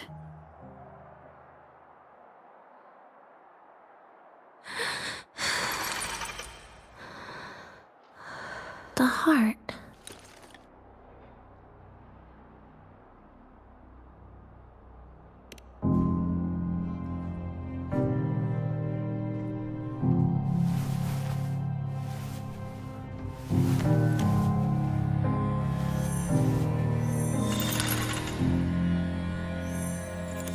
This right here.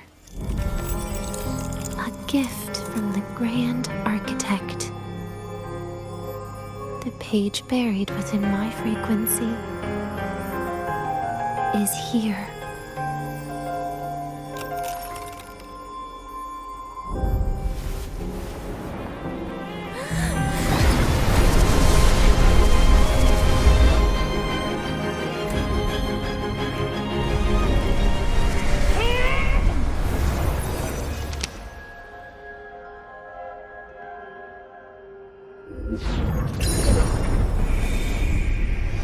Could this be Leviathan?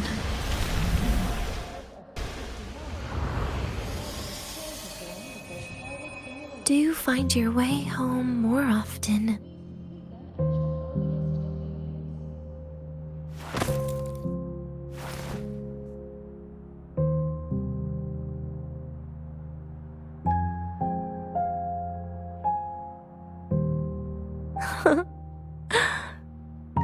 Just as I thought.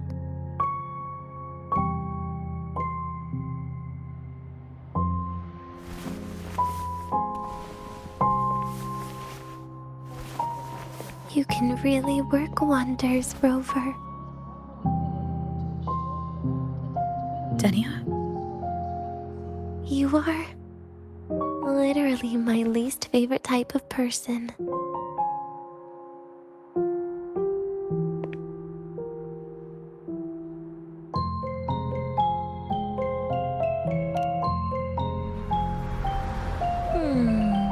Where do I start? Rover, we've detected a severe frequency fluctuation. Is everything all right? Everything's fine. We'll be back soon.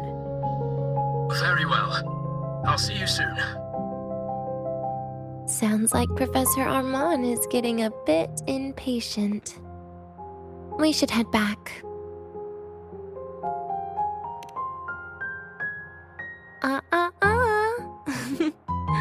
No need to get ahead of yourself now. You're not quite there yet. I'm keeping it a secret for now. Plus, we still haven't fulfilled our agreement yet. Can't let the cake go to waste.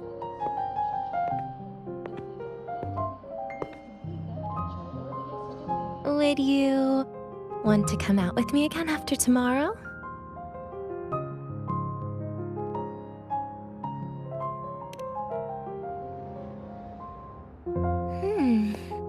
Well, that makes things trickier. I still have things I have to do, after all.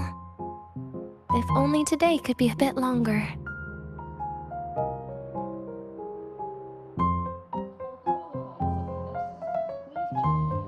However, did it ever cross your mind that my being alive and staying here might be an even bigger problem?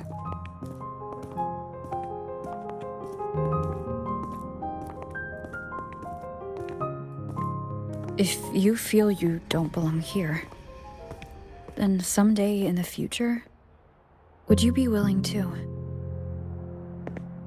Stop right there. It was just a joke. I don't want to put you in a tough spot. Easy. Today's my birthday. I won't be going anywhere. At least to you. This will be my last lie.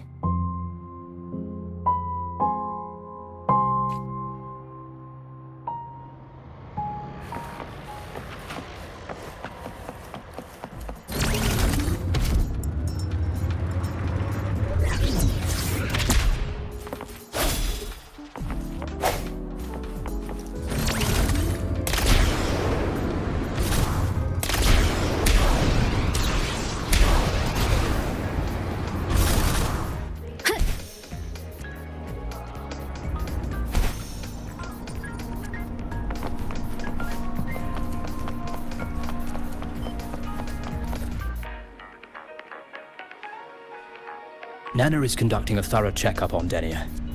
I imagine this must have been a very long day for you, Rover. Her conditions have greatly improved since this morning. As for the frequency fluctuation earlier, did something happen? About that.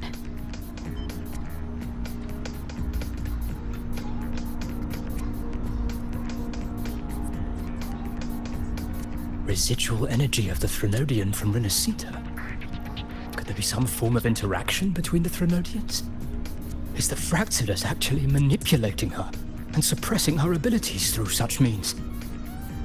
It's no wonder we couldn't find the source of the symptoms. Fortunately, you were here to assist, Rover. It'll be the same as the past few days. Although she won't be sent to the new Federation, she'll still be kept under containment and assist with our research. I know what you're thinking, Rover. I've been monitoring your itinerary and field reports all day. But even if everyone recognizes her as a victim, the Space Trek Collective's work and responsibilities will not change for her. We don't have better solutions now. This is the fact.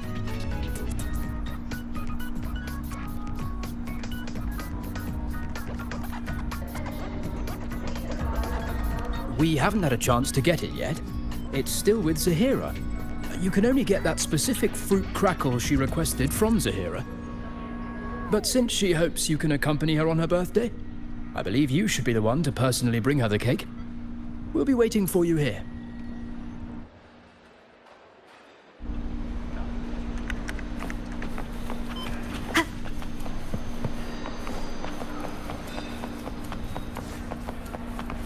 Wind guide me.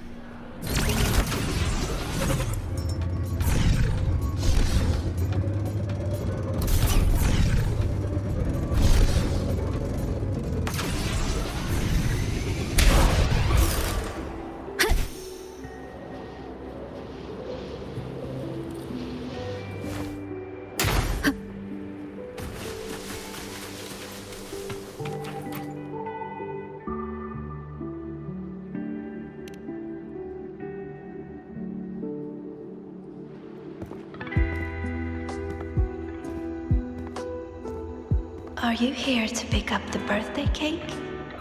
One moment, please.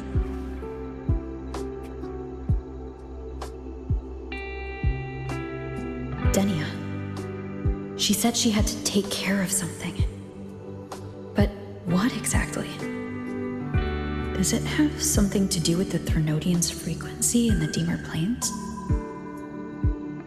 If the Space Trek Collective finding Denia was part of the Grand Architect's plan, then what about removing that page from her? Or maybe... if I were in Denia's shoes... Easy. Today is my birthday. I won't be going anywhere.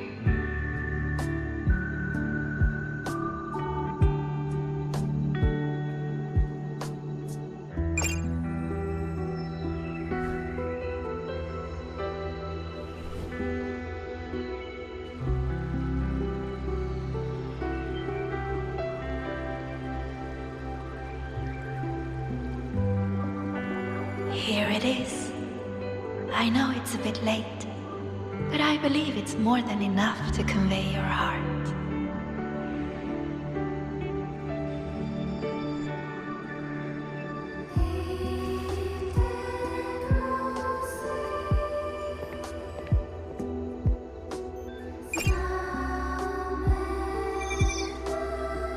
Rover, Denia has left the Academy and is heading towards the Deemer Plains.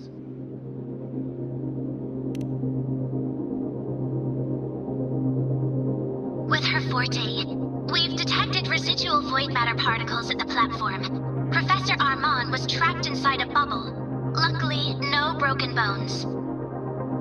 She hasn't removed her resonance suppression device and tracker yet.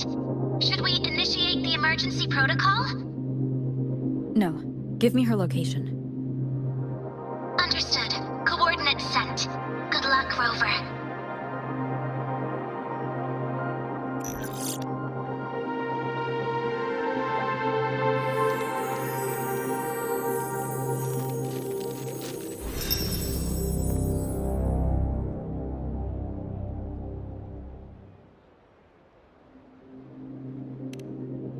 I tried. But with her condition now, she would die if I tried any harder.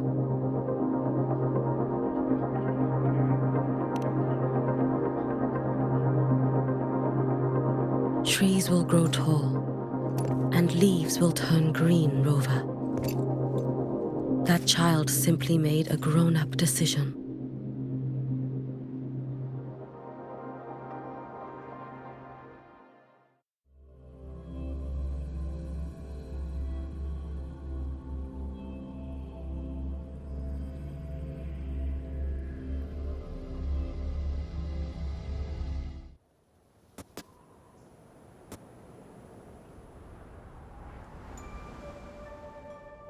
The Soul Vein Heartwood.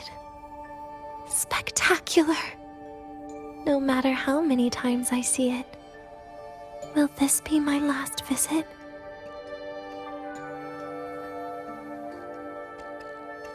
Just as I thought. The void matter here is going on a rampage. I must get to the bedroom quickly.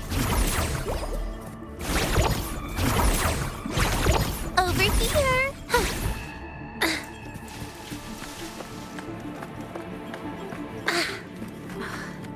Leaving just a few words inside that page. Do find your way home more often. I knew it. Sorry, Rover. But just like in the fairy tale, the magic wears off past midnight.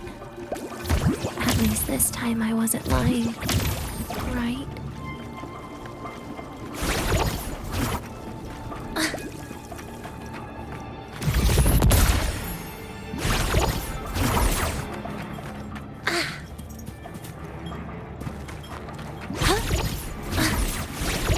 Surprise, surprise!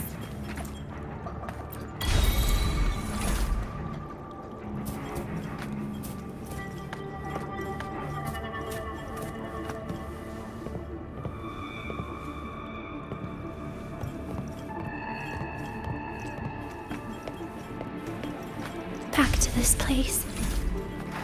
Once more.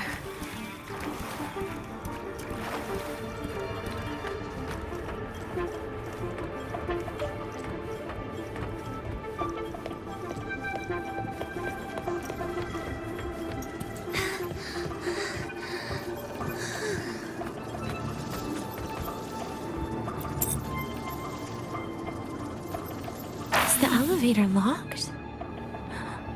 Could it be? Let's try to go around from the other side. Dania! Where did you come from? And aren't you annoying to look at? Dania, I told you a long time ago, didn't I? What was that?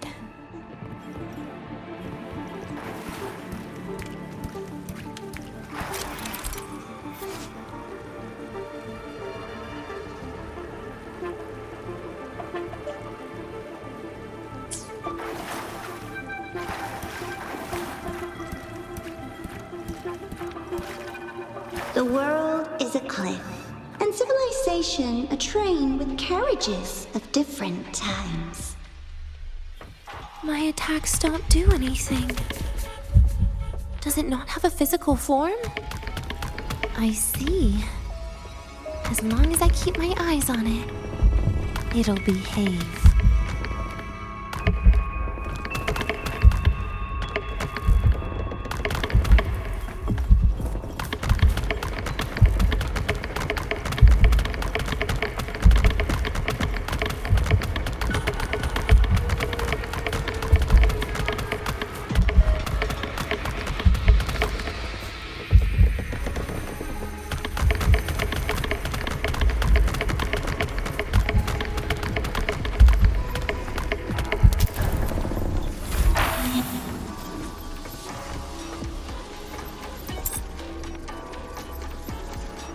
The moment it falls into the abyss, everything will also fall, one after the other. Locked. But there should still be an emergency key.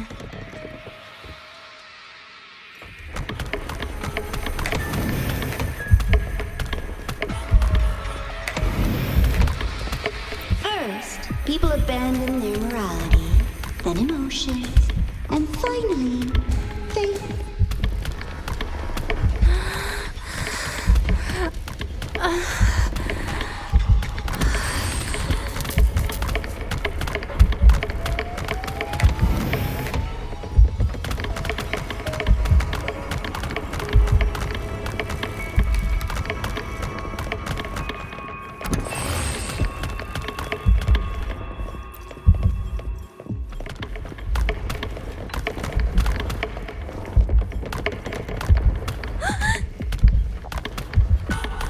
In the end, all that's left is an empty shell.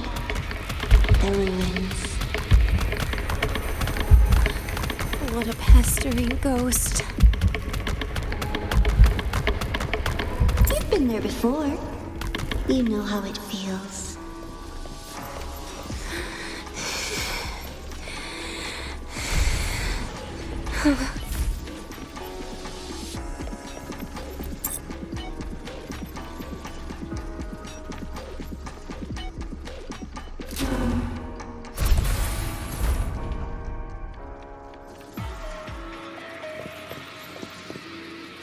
You reach out, yet you fail. Even to grab something to end your life. Calm down.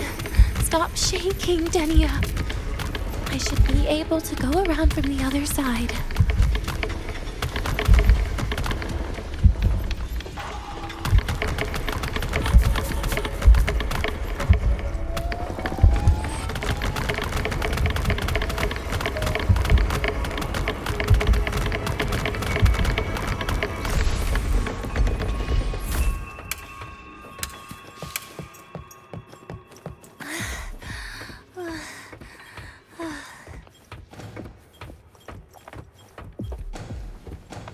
There is where you will finally sink and rest. Okay. Straight through it.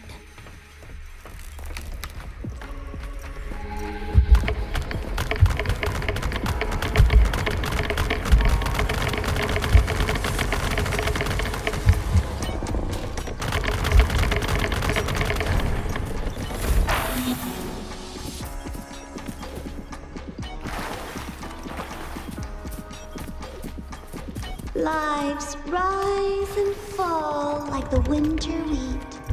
But agony is the name that never dies.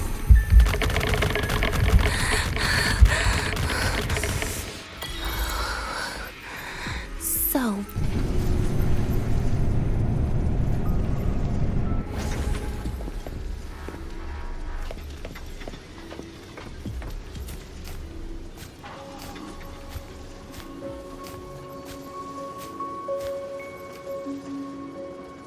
Let them say, I walked with the crib of the void.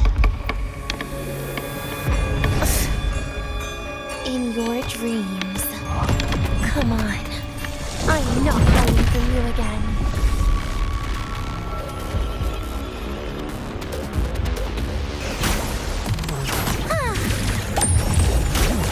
Do not leave. Stay. Wait! That's not fair. Please don't. Look at me. Bit by bit. How disappointing.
This experimental terminal is getting on my nerves.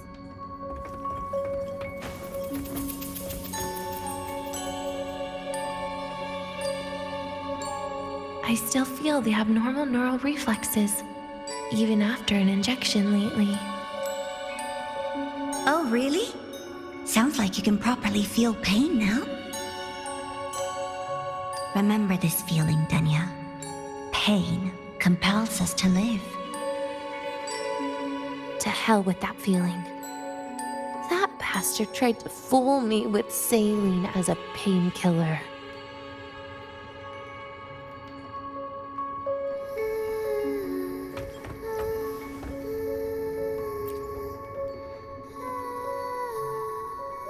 You're awake.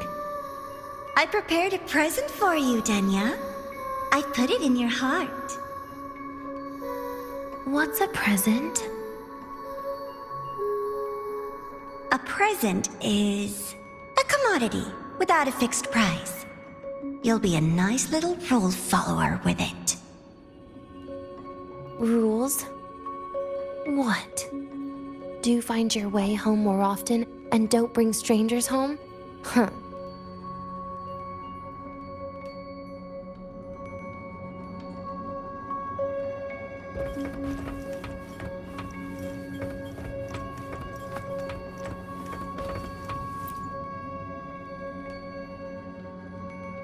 The food here has been left untouched. Why is that, Danya? At Star Torch Academy, there's something called dessert. Eating it brings back that scene in my dream.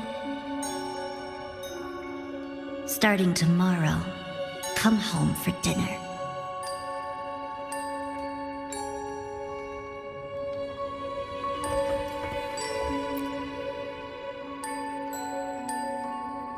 A broken table I picked up from somewhere.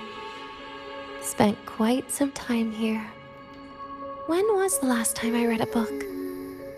What was I reading? A professional guide to emotional performance? Oh, it became my draft paper anyhow. A textbook for void matter science. A seal-proof guide to enrollment. And the Lahai Roi meteorology I borrowed from Nastasha. She even snuck a copy of the exam sheet inside. But she never mentioned it was from the previous year. I used all the wrong answers on the real thing. And she teased me about it for ages. Those academy courses were brutal. Barely ever scored above a D, besides void matters. Strange. They just come rushing back at times like this. And what's this? A memory album from the photography fan club?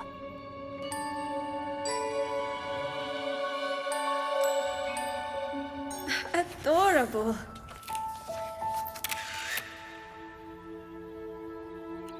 But it'll turn out better if you smile.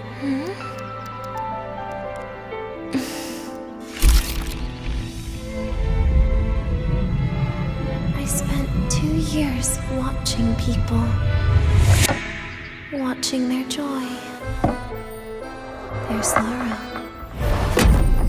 What they call emotion is how they prove they're alive. But what's behind emotion? The three of us will be best friends forever.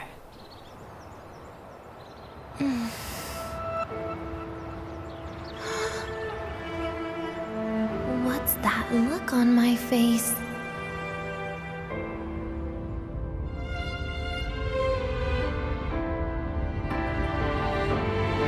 It's the heart, Denia.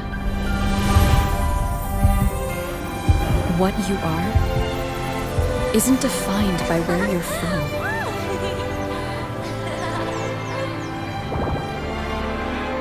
But by your heart.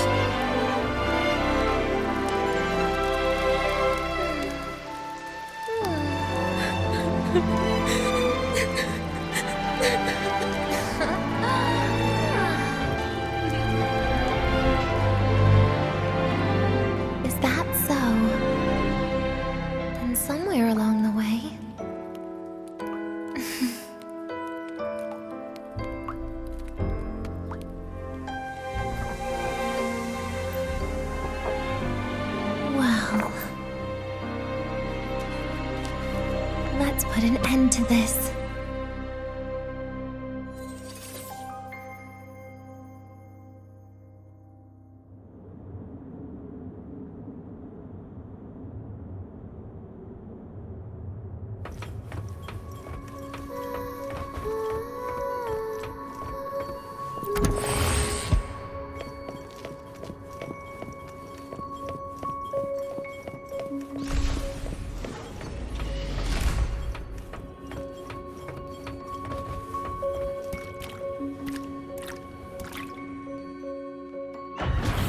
Happy birthday to you. Happy birthday to you. Happy birthday to you. Happy birthday to you.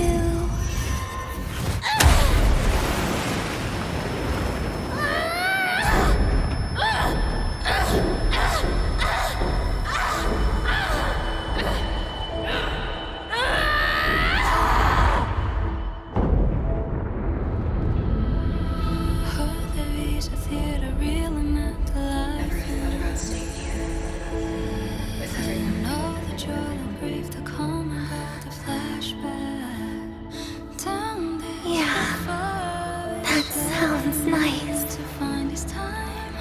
But sorry, I just can't. However, there is one thing I can do for you all.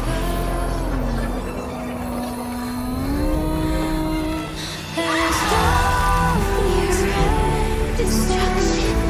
All those things that don't belong here.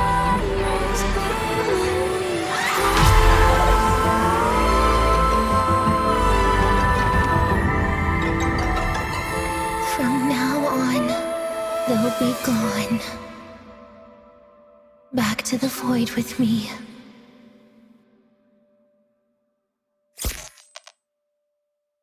Oh, come to think of it, I haven't had cake yet. That's a bit of a shame.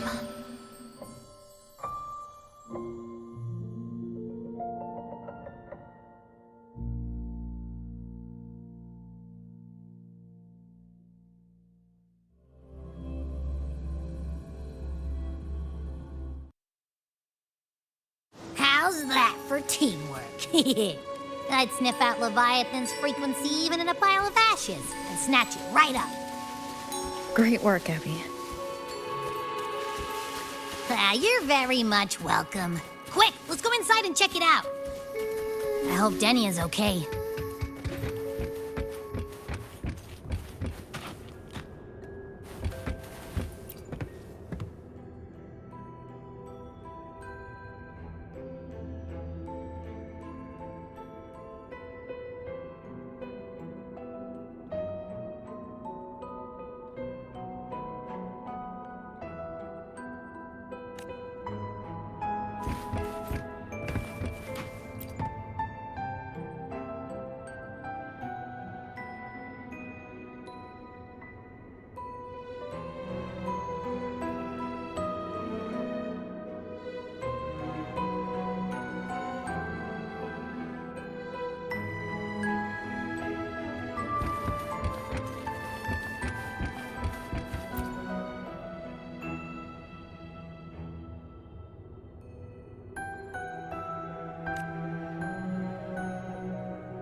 the time you get here, Rover, everything will have ended.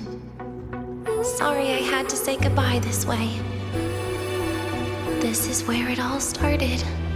The Fraxidus' Lahai Roi plan, where the Grand Architect first made contact with Aleph 1, and where I was created.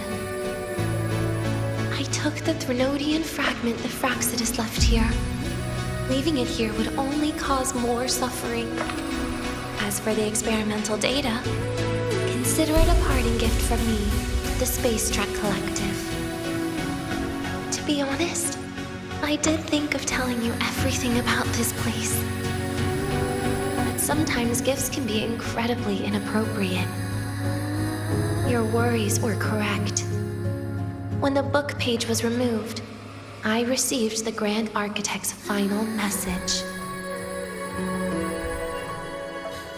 Now, I am the last anchor point between Aleph 1 and Solaris.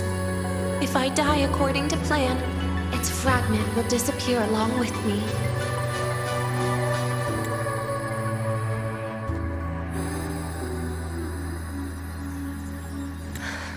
I used to tell myself that was karma. But what does an ending like that mean for Sigrika? For Nastasha? For someone like you, who always tries to save everyone? You're the Grand Architect's greatest rival. So making you betray your own heart is a bigger prize to them than the Threnodian fragment. It would mean that after all the frustration and failure, you are no different from them. You'd end up going down the same path. But if you had removed that page, the fragment would have lost control after receiving the message. It would have tried to find me, attempting to connect with Aleph 1 out of instinct. So, when I think about it, it's a good thing you never got to finish what you wanted to say back there. I was a child who showed up at the Fraxidus' door out of nowhere. Became their Threnodian lab mouse by accident. Ever since I can remember, they told me I existed for one reason: to make that moment happen.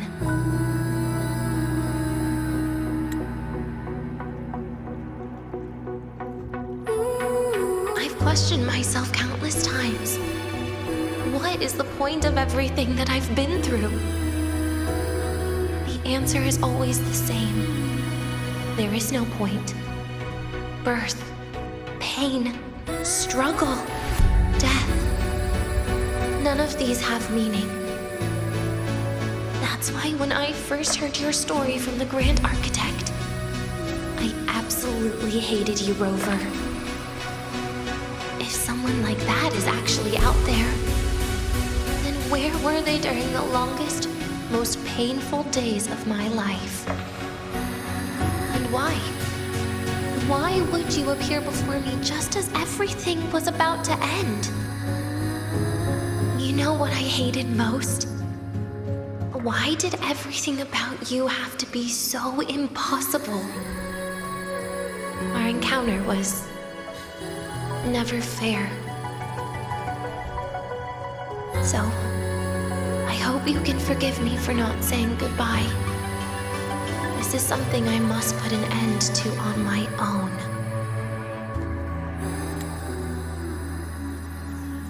It's just... it hurts to watch the way you live.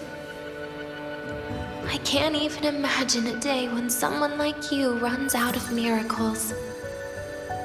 They call you Rover, but you don't even know where you started or where you're going. Even if you made your ideals real, where would that leave you? Where is your happiness in all of that? I never understood what the Grand Architect was mumbling. The future, evolution, or what's going to happen eons later. But at that moment, in front of Aleph 1, I didn't want you to die. At least not at the hands of the Grand Architect, who's got nothing left but mere survival. What surprised me was that, despite hating you so much, I actually spent an unprecedented day with you. For the first time, I had my own birthday. For the first time, I forgot about the fear brought by the void. For the first time, I met someone I can truly open up to. How should I describe this emotion? It's a kinda hate, isn't it? I don't know where void matter particles will take me next. If I could start over, I'd like to visit the cities Nastasha talked about. To visit places where there are no void storms and Solaskin.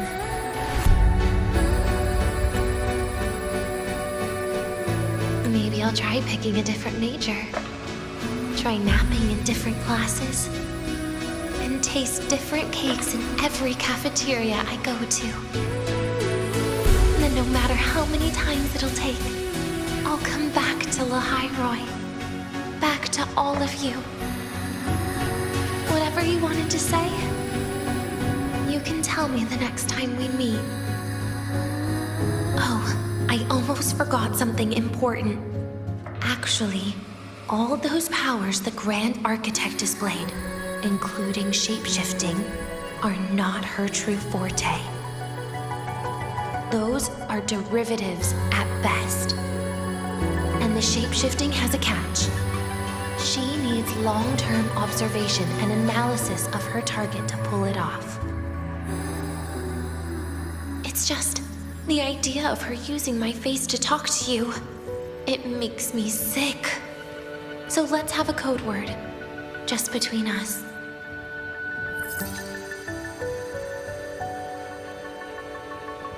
Next time, if it's truly me, all my old hates will become likes. Oh, and could you help me enjoy half of my birthday cake? You can save the other half for me, of course. But don't throw away any of the toppings.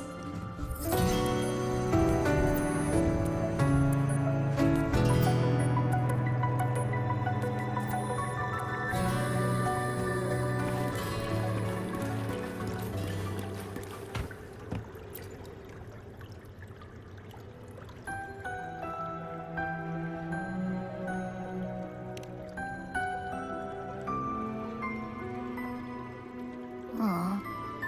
Will we ever see Denya again? We will. Okay. But, what about the thing you didn't get to say? Hmm? If you feel like you don't belong here, then someday in the future, would you be willing to... And what about the rest? Secret. For now.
Denia, do you have any clues about that scene in your memory?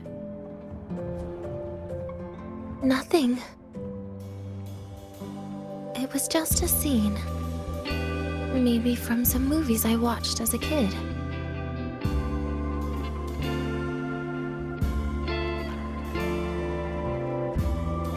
But maybe, in my opinion, you still have a chance to. Now you're reminding me of what Nastasha once said. Huh? Raise your head. What do you see? Lahai Roi's night sky. True enough. But my reply was... the void. The darkness. What was her reaction? She said it was actually light fighting against darkness. But it looks like darkness has the upper hand, I said. But there was only darkness in Lahai Roi at the beginning. Then came the light. You answered exactly the same way as she did. So light actually prevailed. You're right.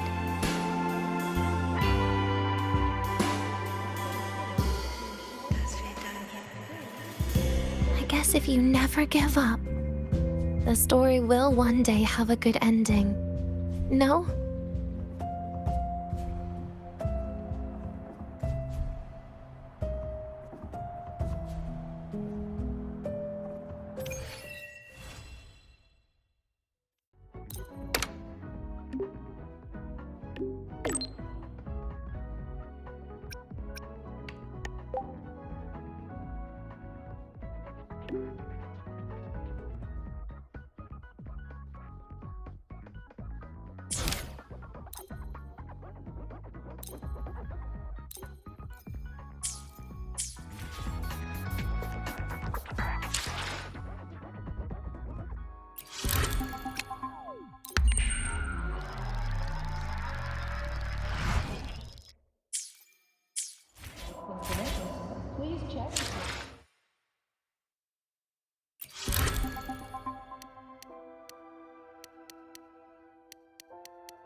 Lucille's busy now.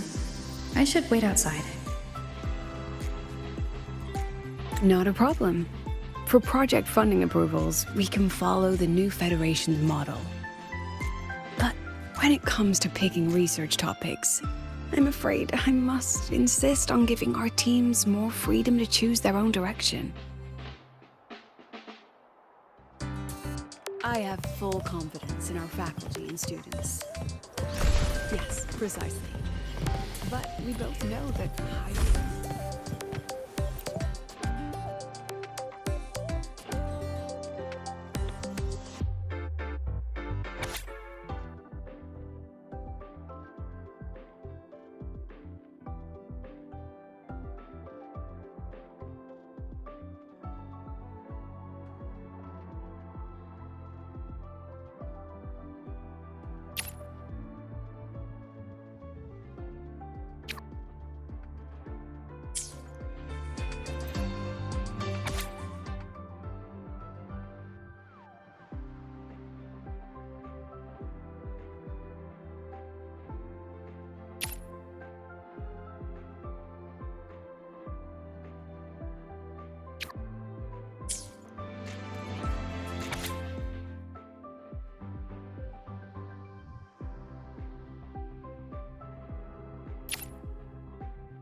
Yes, I understand.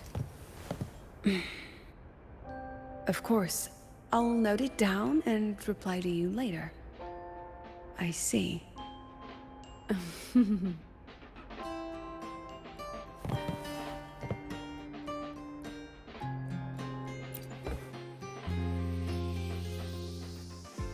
Understood. Let's save those two issues for our call next week. The new partnership model is interesting, but I'll need to run it by my colleagues first. No, not at all. Why would I think you're making things difficult for us? The Academy has always been open to this kind of collaboration. Okay then. See you next week. Have a wonderful day.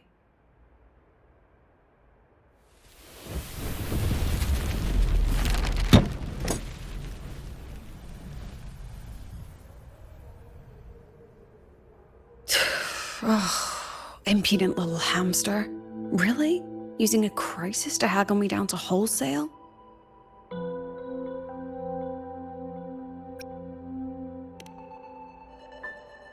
I'm fine. Just had a bit of a tiff with a rather difficult partner. It's just that... You want some coffee?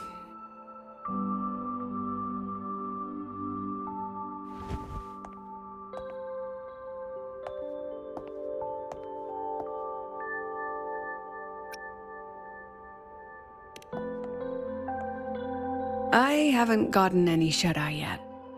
I didn't realize the sun was already up. So, what's all this you've got going on, President Lucilla? Right.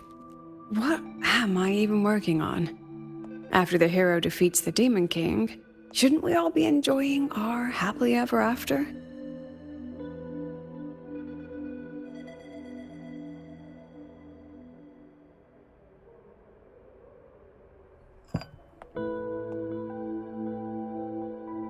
But here I am, burning the midnight oil like I'm part of some sleep deprivation experiment. A former colleague from the Pioneer Association taught me how to make this special coffee blend. Want a sip?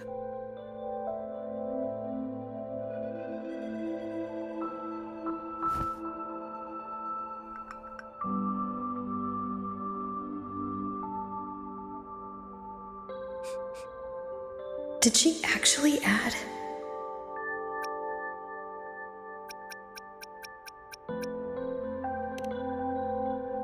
Oh, it's a favorite among the Gold Runners in the new Federation. Packs a punch. Sometimes a little too much of a punch.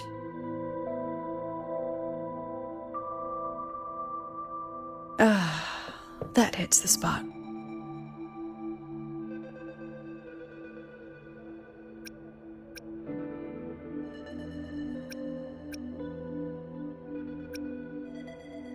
I didn't know you worked with Verena before. She helped me out back in Jinzhou. Oh, so that's where that girl went. Makes sense. The new Federation isn't the best place for a gifted resonator like her in the long run. Maybe I should invite her to the Academy. She could keep me company while I drown in overtime.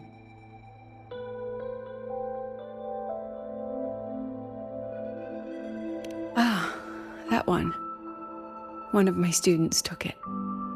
Shame I never got to see that Solaskin with my own eyes. Must be twice a person's height, at least from the picture. Can a Solaskin even grow that large? Do you plan to tell me what I'm really doing here?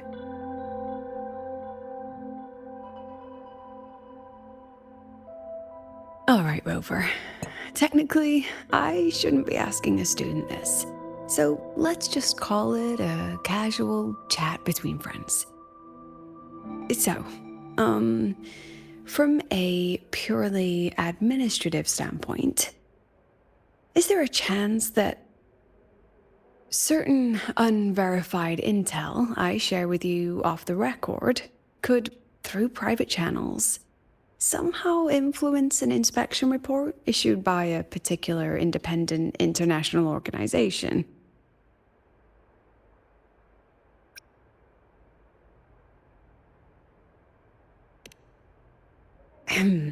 I mean, what's your network like at the Black Shores? Got any real pull there?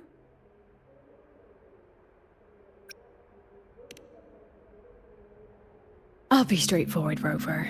Star Torch Academy has been in a bit of a bind ever since the Exostrider and Aleph One left Lahai Roi. As you can see, our investors are reassessing the Academy's value now that the Exostrider is gone. They're holding a review next week to discuss new management policies moving forward. Before that happens, I pulled some strings to get a third-party agency in for an independent investigation. Whatever they put in their report will steer the whole review. So you brought in the Black Shores to audit Star Torch.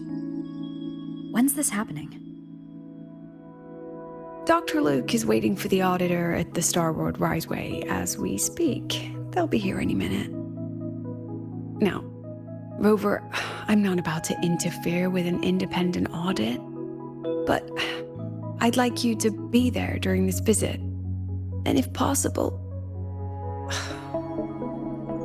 You want me to put in a good word? Oh, no need. Just make sure they see the Academy for what it really is. My students can speak for themselves. Dr. Luke and the auditor have arrived. Shall we?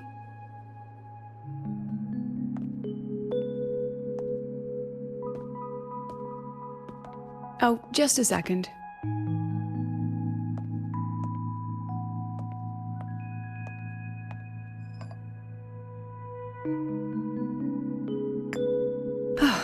Okay, let's go.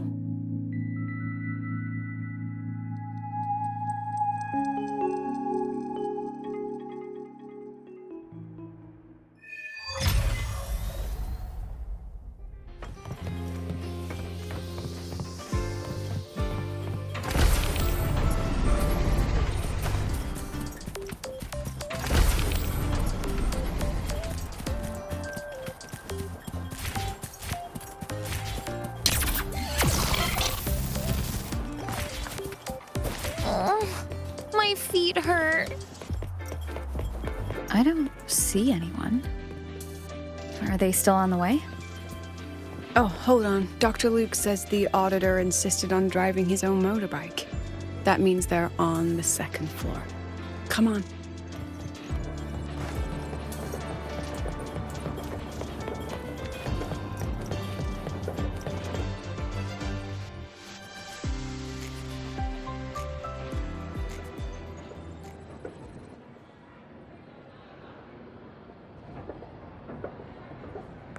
What's all this?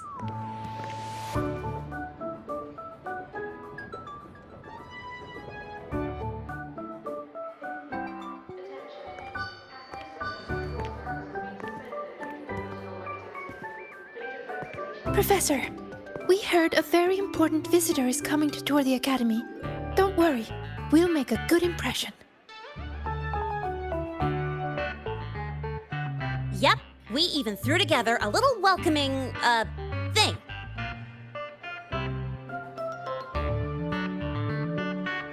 You rascals. All right, but follow my lead. If this auditor is a by-the-book type, then we... Woo!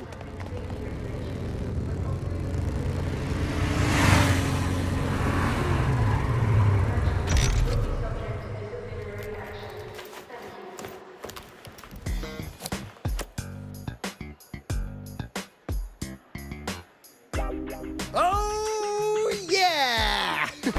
What a ride! Now that was top-notch.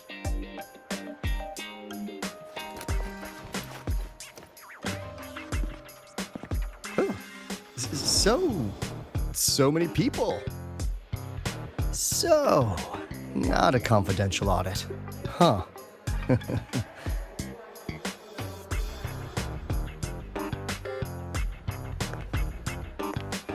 Welcome to Star Torch Academy. I'm Lucilla, the Academy President. So glad you could make it.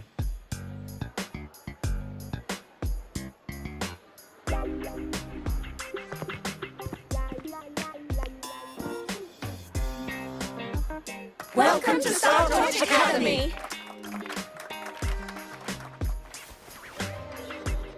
Oh, right. I'm Alto. You guys really know how to roll out the red carpet. Nice to meet you, honored sir. I'm Sigrika, from the preparatory program.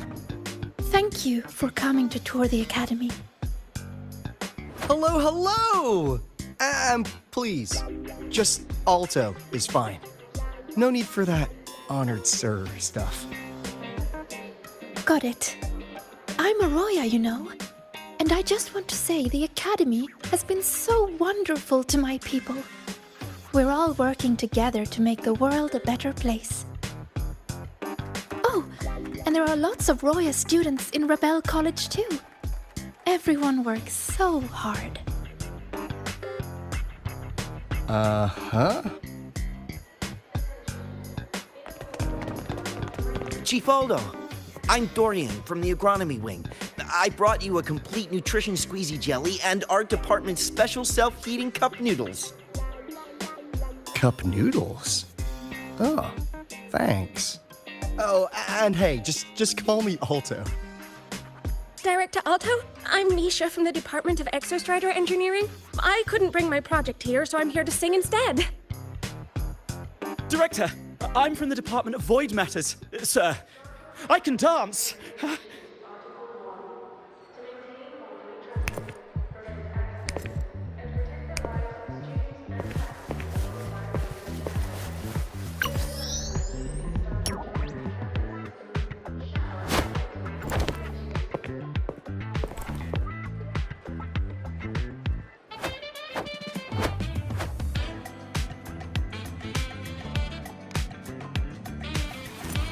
And I can do some custom mods on your bike.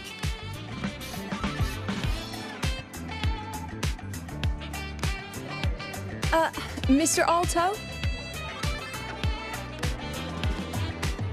This is Rover from Rebel College. She will be joining us for the duration of your tour.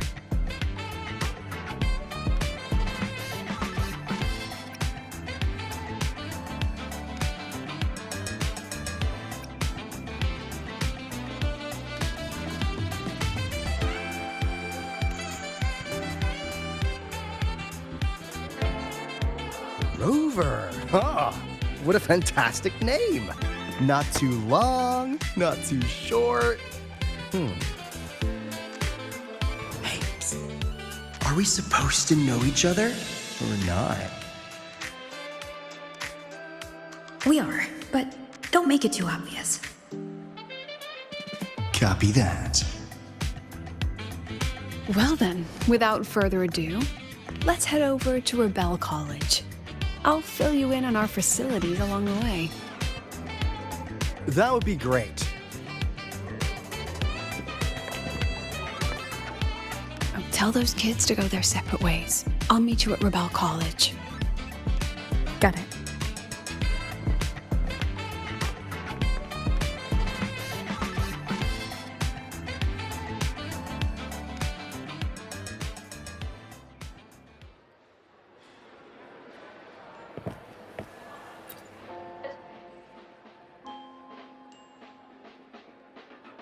Someone want to tell me what's happening?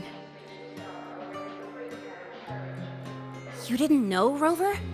Everyone's saying the board is looking to shut down Rebel College. No, not the college. Just the Synchronists. A professor covering our Royan history class told us the Space Trek Collective wants them out of the academy. Yeah, well, the rumor mill says Rebel eats up 2/3 of the academy's budget. And the collective's investors have strong opinions about that. I say investors, but it's mostly new Federation money. Can't say I'm surprised they're pulling this kind of stunt. What about you, Chisa? What have you heard? Me? Actually, I don't know the specifics of what's happening. I just wanted to help. So it's all just hearsay for now.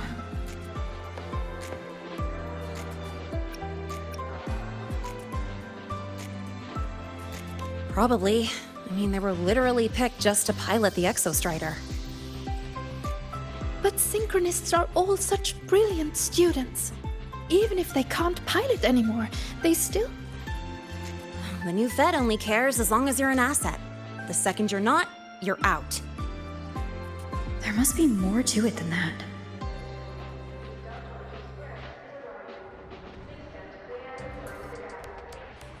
The president and I are on it. You guys should head back for now. Well, give me a shout if you need backup. There's no way I'm letting them do the Synchronists dirty like this. We're counting on you, Senior. We trust you.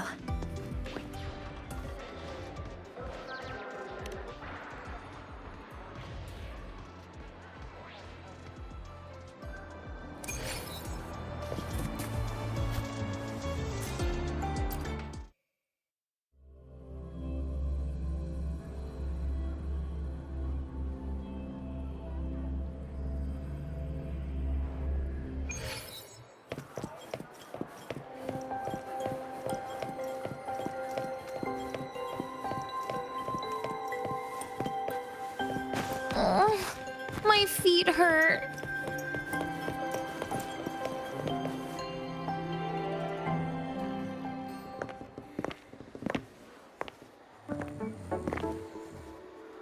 In addition to augmented resonance training, we place strong emphasis on general education for our synchronists.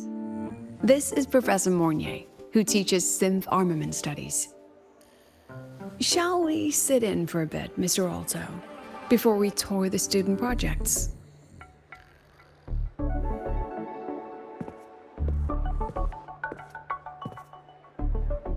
If it's no trouble.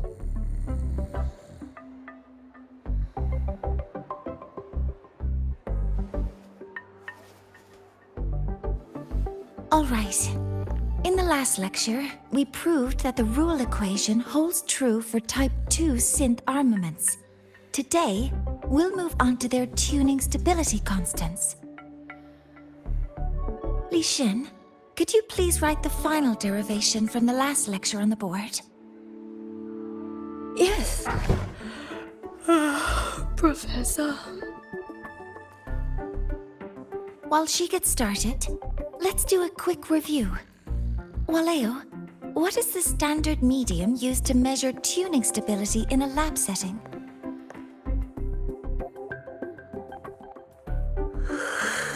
It's so...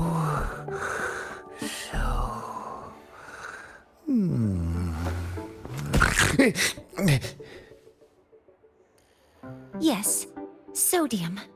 An interesting choice, though its volatility makes it impractical for standard testing.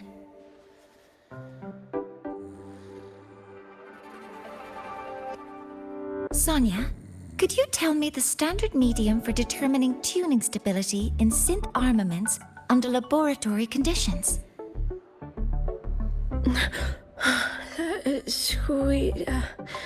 Squeezy jelly. Squeezy jelly, you say? Well, it seems we moved through the material a bit too quickly last time. But that's all right. Everyone, please refocus. Let's go over Li Xian's board work.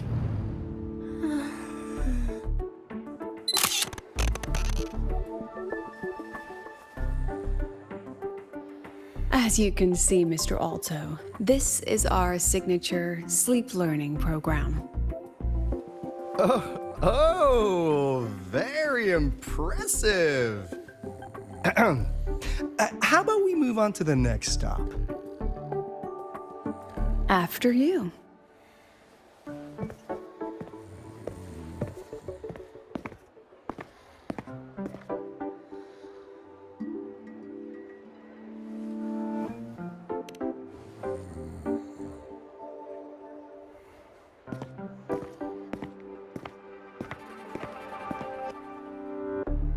Now we're about to show you some augmented resonance projects developed by our synchronists.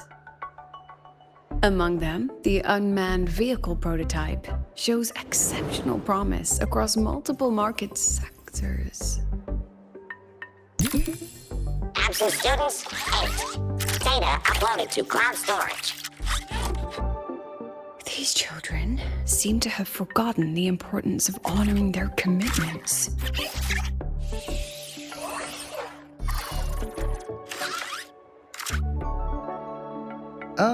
What's the deal?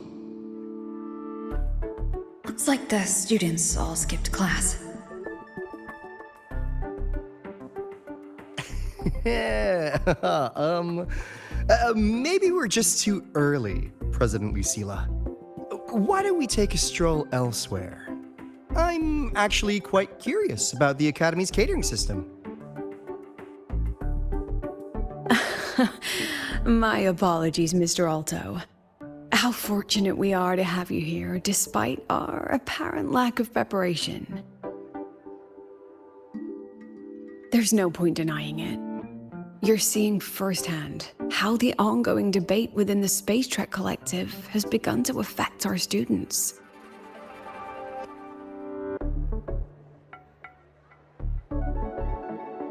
Star Torch needs support now more than ever.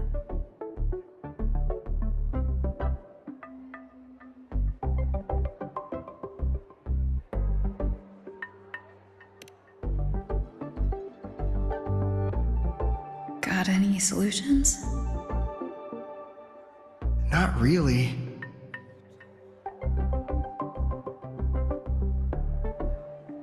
I understand, President. And this is precisely why I'm here to convey the... Mr. Alto, how about we add an extra tour this evening? We can discuss anything you'd like after that. Works for me. Rover, I'll take Mr. Alto for a meal then. Would you mind checking back in with Professor Mornier for me?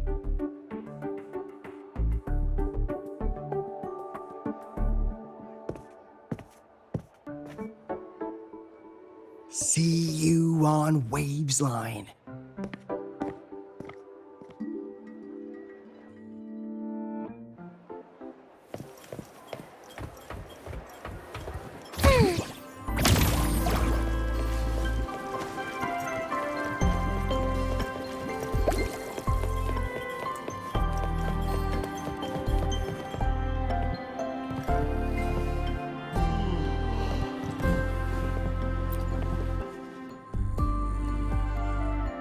Why didn't you wake them up?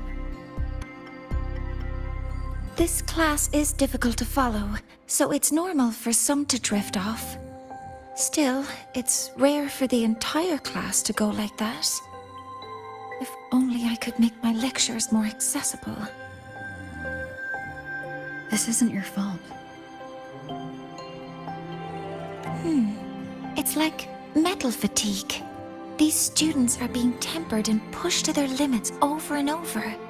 Eventually, the metal just snaps. Should I have woken them? Reprimanded them? Or offered them assurance? I've heard about the pressure they've been under lately. Maybe the best thing is a few days away from all this. Thank you, Mentor.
You have my deepest respect.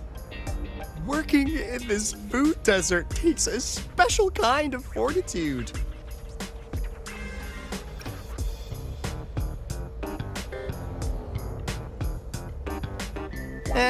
I couldn't convince her. She hit me with, "I'm too grown up for school now." But that's fine. I asked President Lucila to give me some grown-up worksheets. See how she likes those. Huh.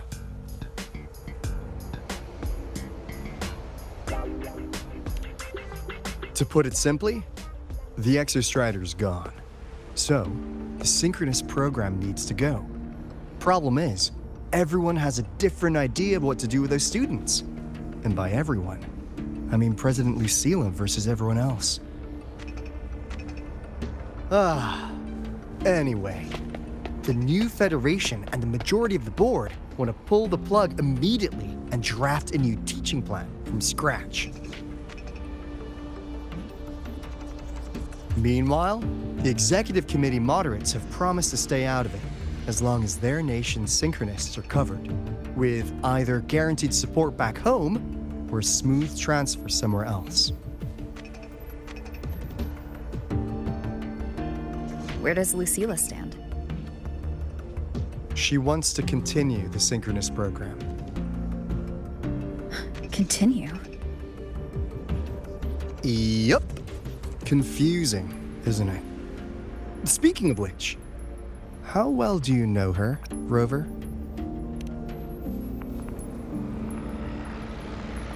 Huh. So you're not so sure either, huh?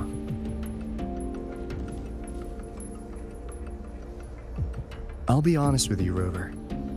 The Black Shores doesn't trust her right now. Between her proposal, her deep new Fed connections, and that evasive attitude, there are just too many uncertainties for us to take on the risk of helping her. At least, that's the conclusion we've reached based on the facts we have so far.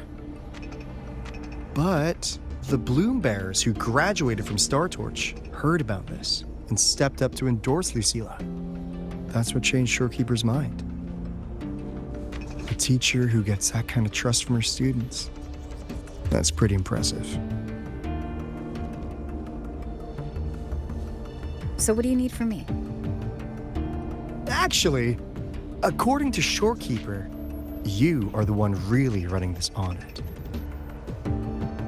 So, we need you, acting as both a Star Torch student and a Black Shores auditor, to tell us if Lucila is solid and what she's really planning. I want to do something for the Synchronists, but I've also got my responsibility to the Black Shores. I don't think Lucila would put her students in harm's way, but still. Got it. I'll do what I can to help you. I should be the one saying that to you. Anyway, we need a plan for how... Great, another grand plan. Why'd you gotta make everything so complicated? Oh, what the... how's that? Hello, Mr. Alto. This is a once-in-a-lifetime chance to invest in the Exostrider project. I suggest the Black Shores chips in this much.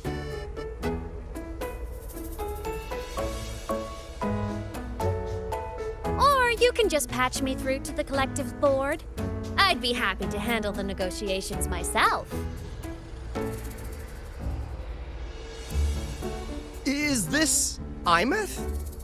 I can't believe she just hacked a Black Shores terminal.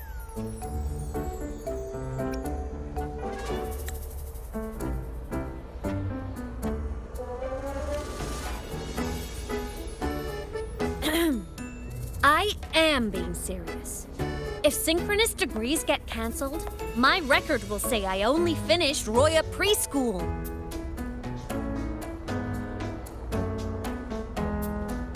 Besides, keeping Rebel College around isn't that hard. Get creative. Talk to Chase. talk to Shorekeeper. The Collective's investors can't be tougher to handle than LF1, right? So what if they don't care about your contributions? If they actually want you on their side, they'll have to listen anyway. That's how leverage works.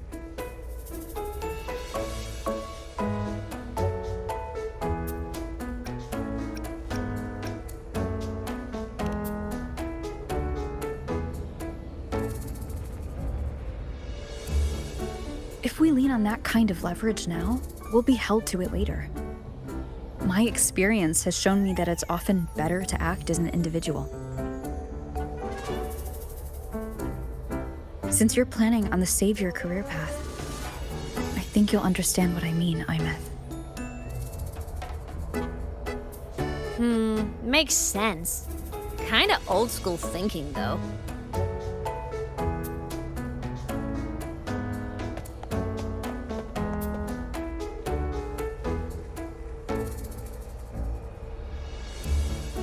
I need to figure out what Lucilla is really thinking. Then I'll play it by ear. If I want them to protect the Synchronists when I can't, I've got to work inside their system. That's just how this game works. Trust me and Lucilla. We'll find the right way to handle this. Ha! All right then. But just so you know, if my school record disappears, I'm renaming the Space Trek Collective to the Imeth Collective.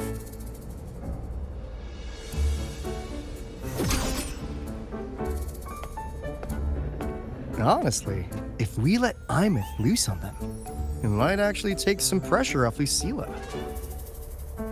But like she said, she's a Synchronist too. That just makes her one more person Lucilla has to protect. Fair enough. But I'm afraid we have less time than we thought.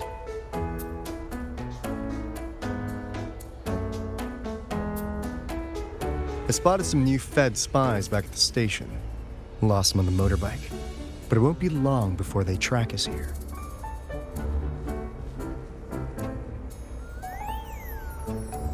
Before Lucilla's next tour begins, let's poke around and see what we can find.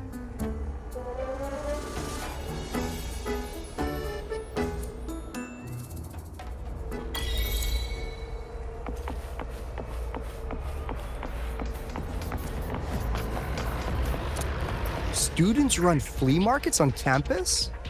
I'm starting to get the hype. Wait, isn't that the student who dozed off in class earlier? Come on, let's go over.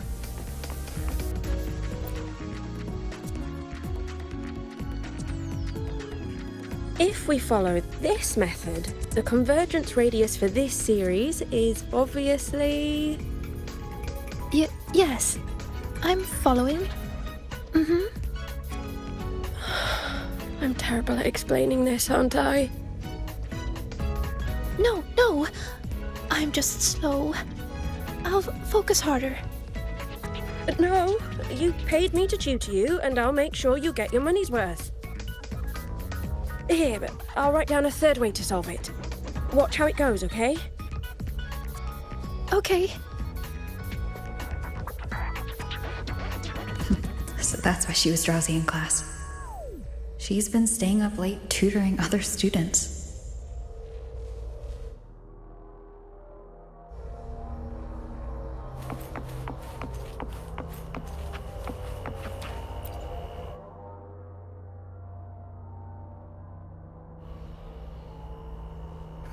You're telling me you've modified every bike here? That's insane. Well, Valeo's been in the Expedition motorbike program since day one.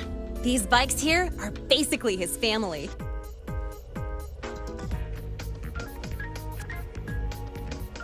Soulmates.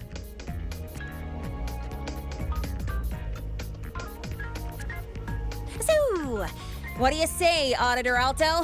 How about you order 10 as a starter pack? 10 soulmates sold in a pack.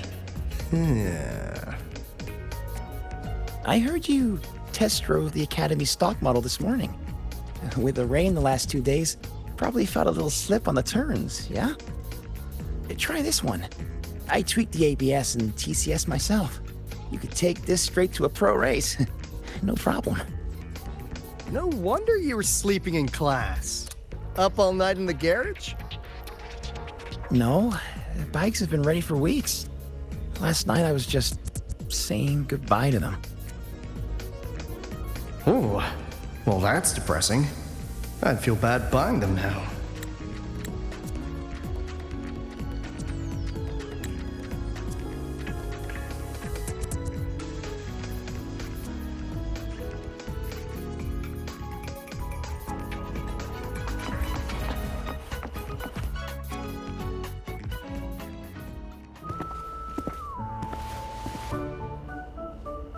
Hands off, you little...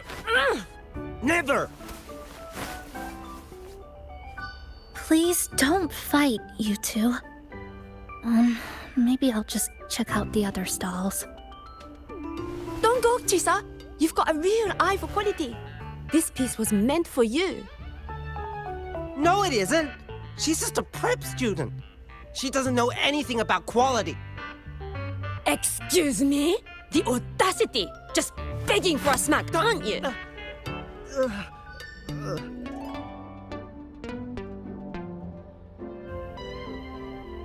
Sorry, I'm not familiar with the mechanics, but I can see that this device's internal structure is finely crafted. From the external casing down to the internal wiring, the structure and circuitry are meticulously designed. Someone put their heart into this. It's the best thing you'll find in the market, isn't it? Yes, the best. Thank you. That means more to me than you know. Honestly, if we want fundraising today, I'd just give it to you.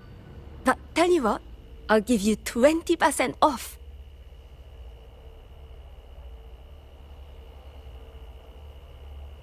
No! 6 years, Li Xian! 6 years of your life, just to sell it for nothing? For nothing? I'll tell you what nothing is, little brother. It's having nothing to show for the past and nothing waiting in the future. That's nothing. Look around, Li Heng. We are synchronists. Synchronists who had the most resources but never became the chosen one for the Exo Strider. We've achieved nothing. But if we drop our stupid pride and try to support the students coming up behind us, then we can still be worth something.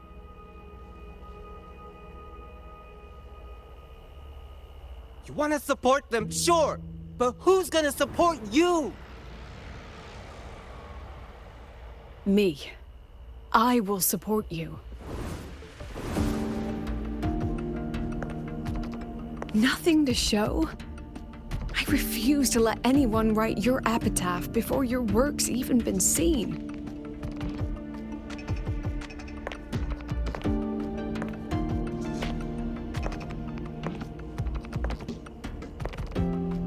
Nothing waiting? You all have me. I, Lucilla, president of Star Torch Academy, will always stand with you. Even if the whole world turns its back. Even if I have to do it alone. Oh, and by the way, we just landed a very generous sponsor. The new research fund will arrive tomorrow. That means... That means pack up this stall. Unless you want to sell your hard work at a loss. President for the win! President for the win! Chief Alto, it was you, wasn't it? You're the sponsor. Huh?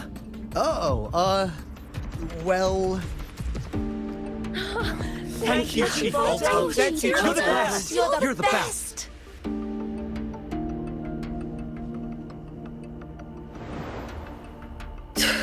Oh, impudent little hamster. Really?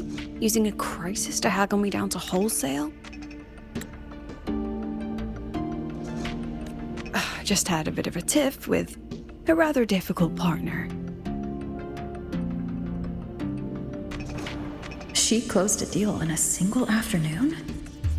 That must have been a hard bargain.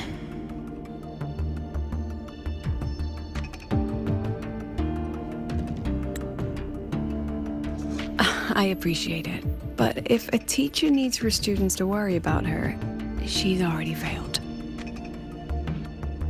Let's just keep it between us, hmm?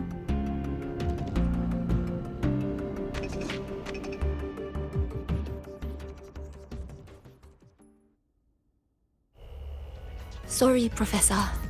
We were out of line. Out of line? For defending your work? That's not something to apologize for. You're braver than I ever was. Listen to me, Li Xin. This pioneering spirit of yours, in all of you, it deserves to be seen by more people. Don't ever let go of it.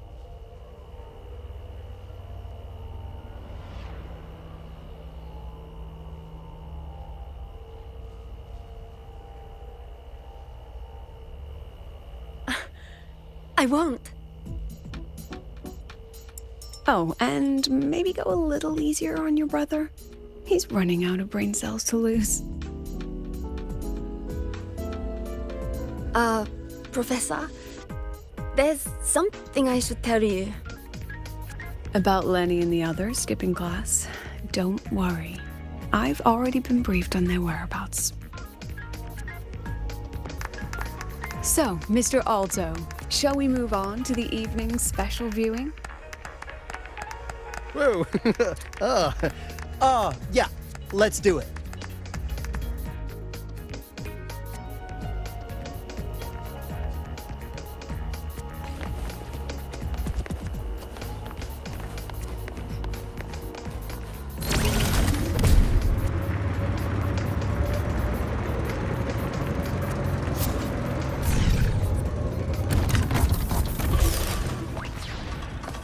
Let's get moving.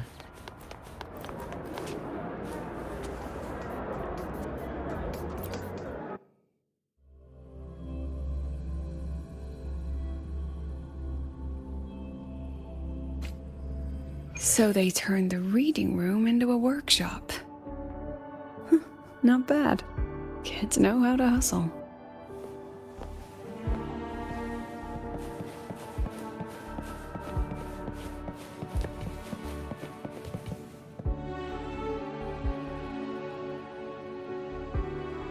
Lenny, you broke our little promise.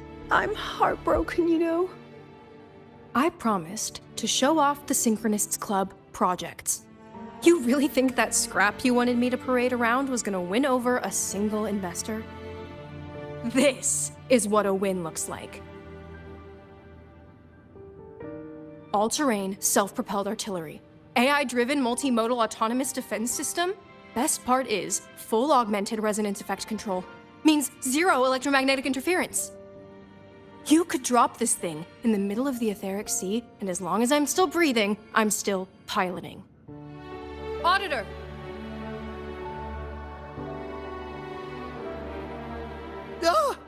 Present!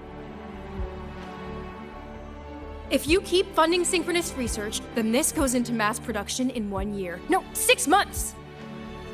Mass production? I know, hard to believe, but just let us show you! No. That's not what I meant. It's just that the Black Shores isn't a mercenary group. But it cuts through tacit discords like a hot knife through butter. Leave this to me.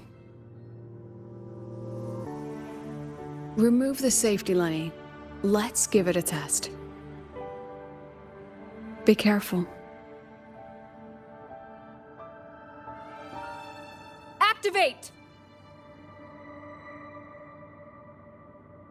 That vehicle.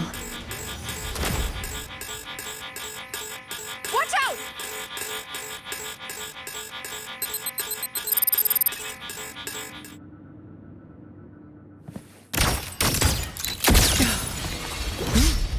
Say cheese.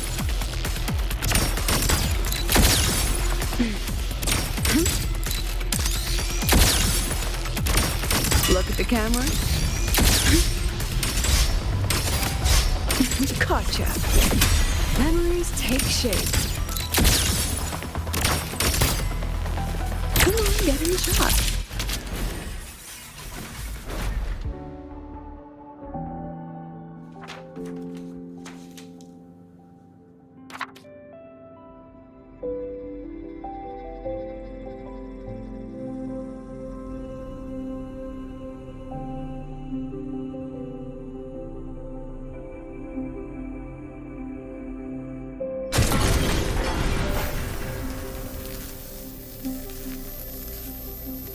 Are you all right? I'm sorry, Professor. Mr. Alto, and club leader Lenny. I lost control. I'm really sorry.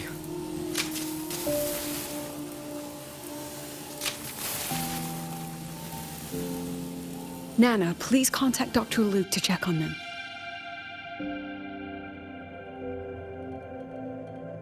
Are you all right, Lenny?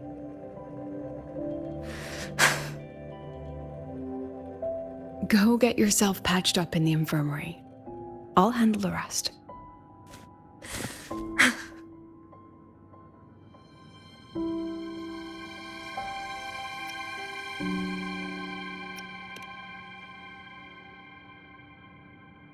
I agree. And I'm not just blowing smoke, Lenny. Controlling delicate equipment through pure resonance is an ability only you synchronists possess. This technology has huge potential, especially if you, maybe lose the terrifying weapons? But it's too late now.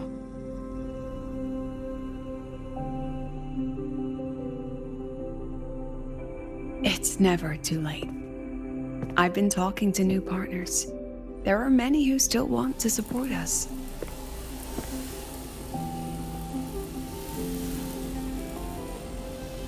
We are here to strive for the future of civilization. Startorch Academy will be the cradle for synchronists and the vanguard of our collective hope. That's what my admission letter said. That's what I believed.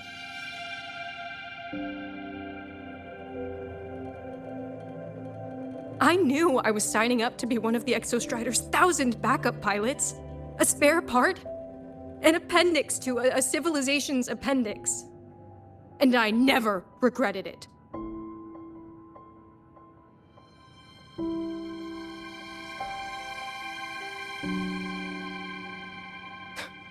Strive for the future of civilization?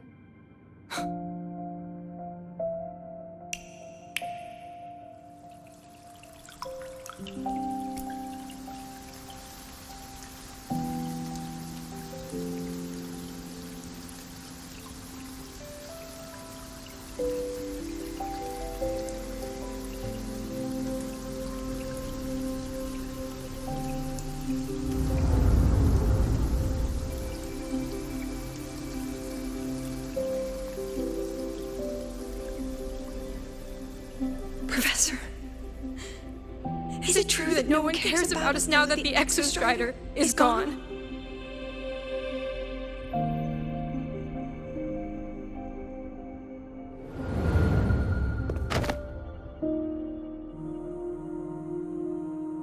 I care.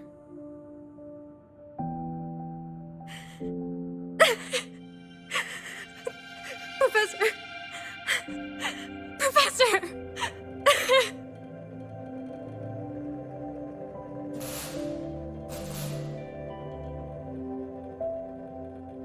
I used to think this whole synchronous thing was just shuffling students from one class to another. But I get it now. These kids, they aren't fighting to keep their synchronous privileges. They're fighting to protect the synchronous mission.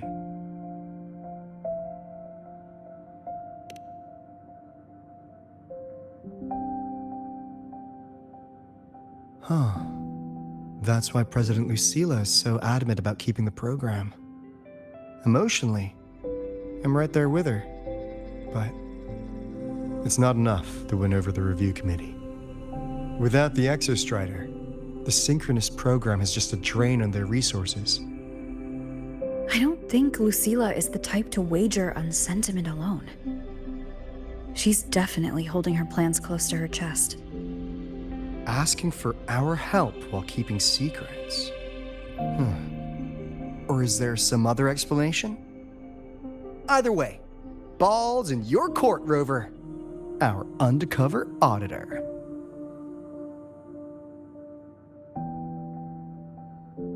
I'm sorry for the incidents today.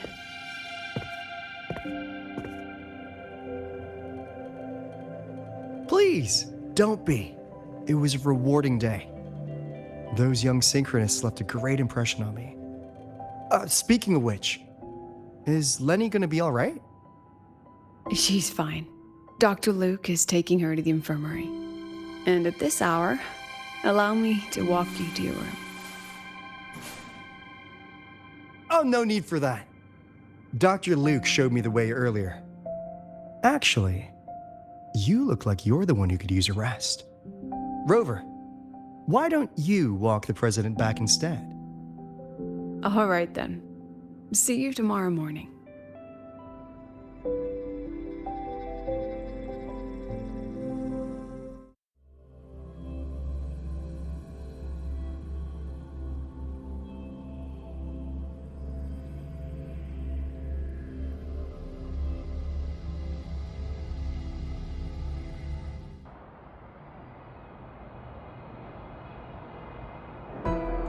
I need to stop by the conference hall before heading back. Care to walk with me? Sure.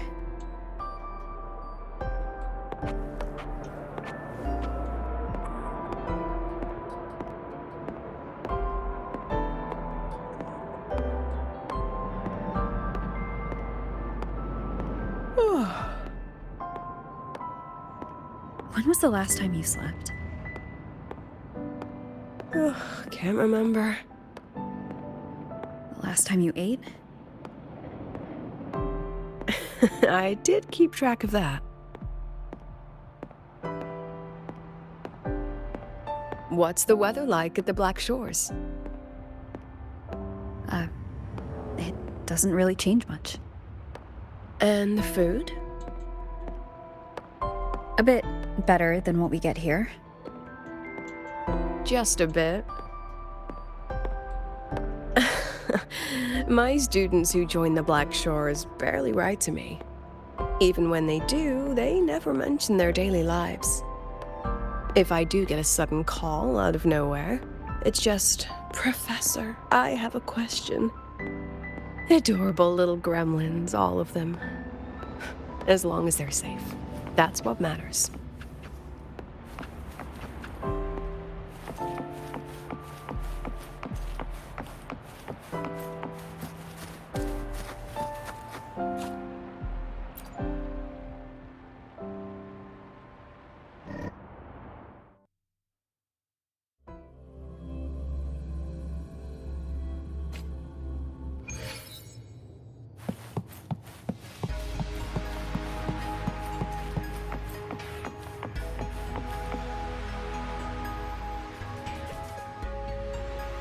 So, when are you going to start? Start what? Fishing for intel? That Mr. Alto must have put you up to it, right?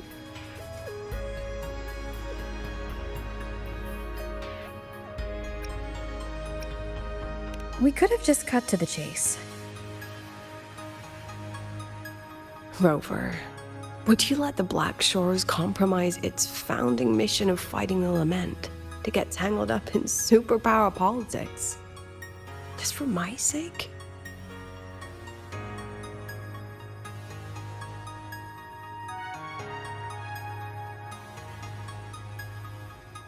I asked myself yesterday if I really knew you.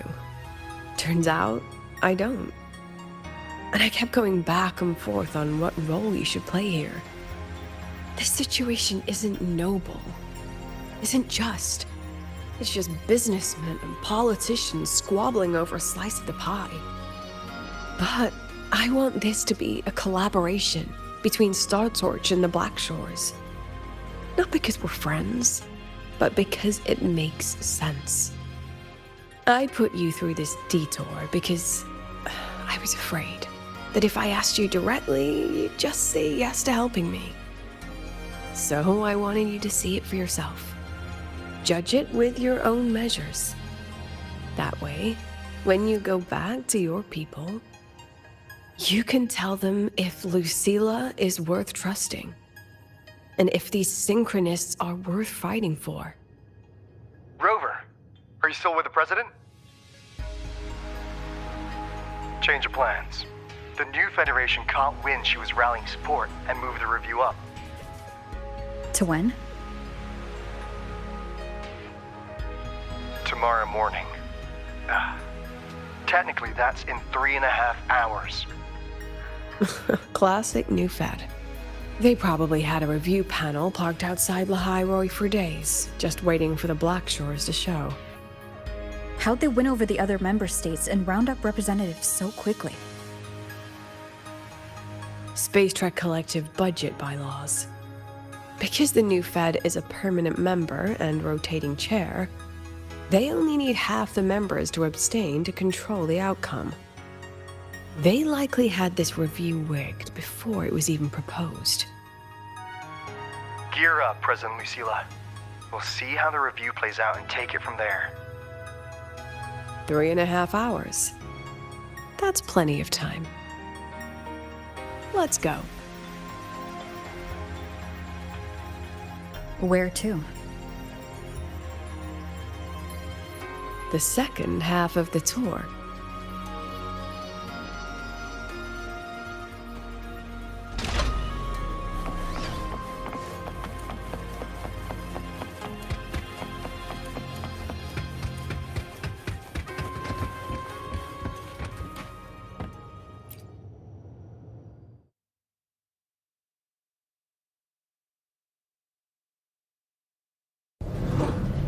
Are you upset?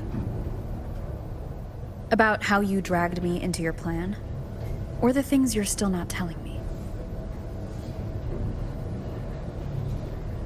My. Oh, sorry. Call it a teacher trying to keep on her mask? You're still my student on paper after all. It sounds like you're saying I can just sit back and enjoy the show. That's not something you get to do every day, is it?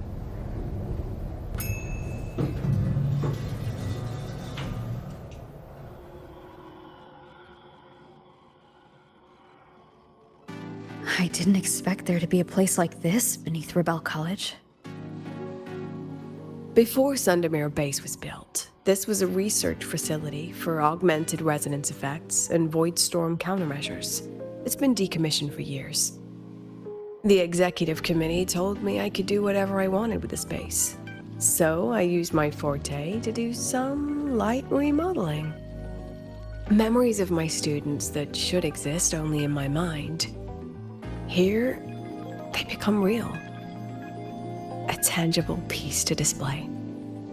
We still have some time. If you're interested, feel free to look around.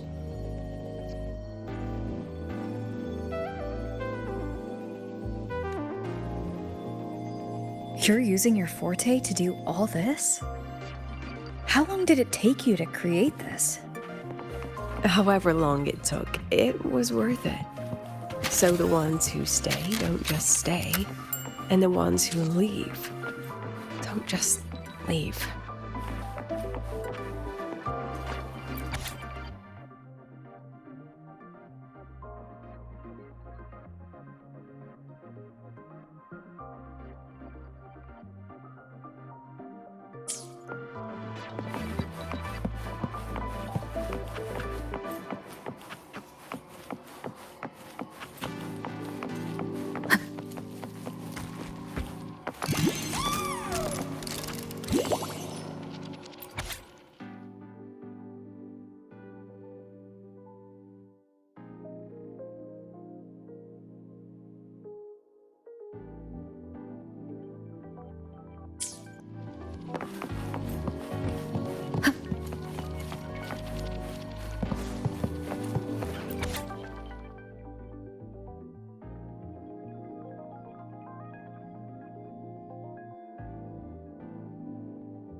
one more time.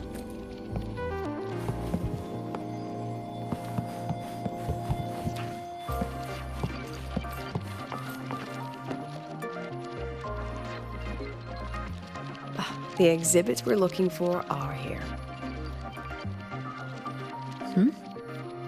Behind the wall? Don't forget, this is my memory palace. Naturally, memory locks require memory keys to unlock. Allow me to demonstrate. This fancy trick only works in this little domain of mine.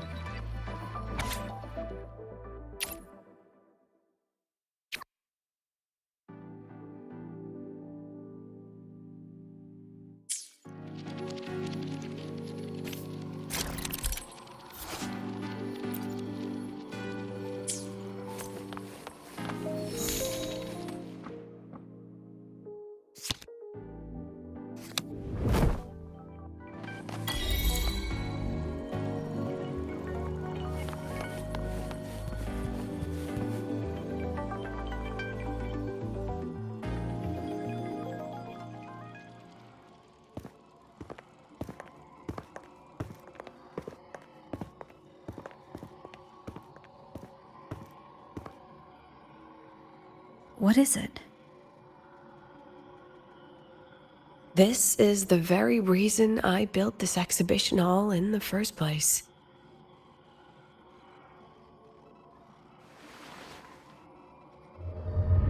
Professor, do you trust me?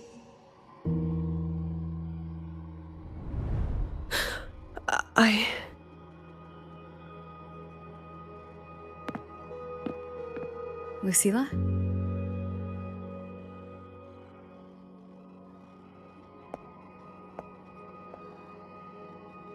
You spaced out there. Are you all right? I'm fine. Just had a dream that only lasted a few seconds. Rather fascinating. Maybe it's a good idea to rest before the review starts.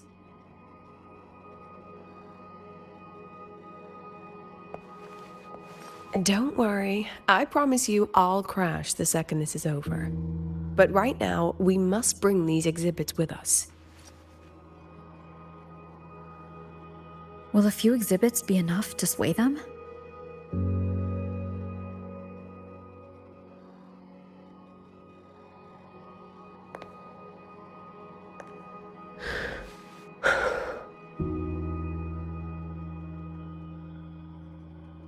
She usually knows exactly how to sell anything. So why does she look so hesitant now?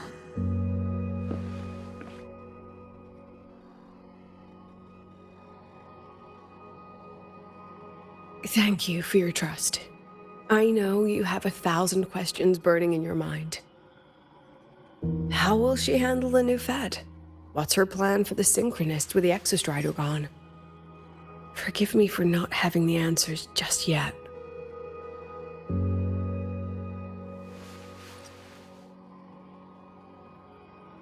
I know you'd never harm the students. That's the only answer I need. Terrible timing for a compliment, Rover. Anyway, let's take these two exhibits and...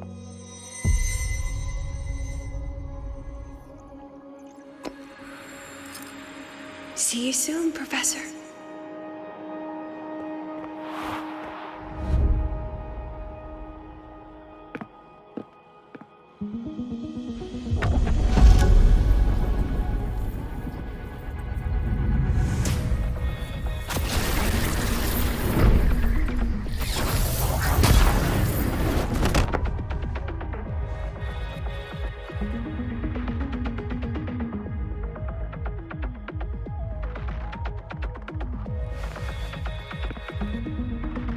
Some kind of force pulled us down here.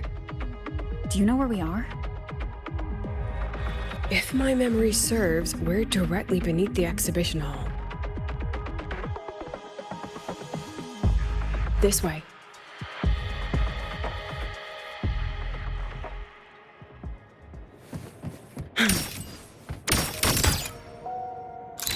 Huh?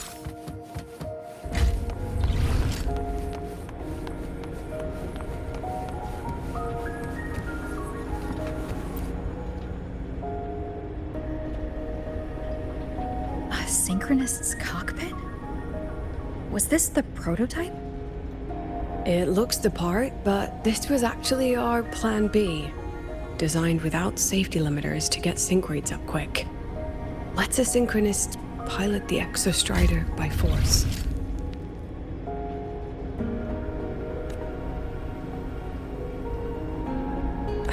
I know. It was meant as a last resort if civilization was staring down extinction. The project was terminated after the initial trials. The synchronists who volunteered, in the end, they lost their ability to resonate with the Exostrider ever again. What our students are facing now isn't new. I just hope I can do better by them this time.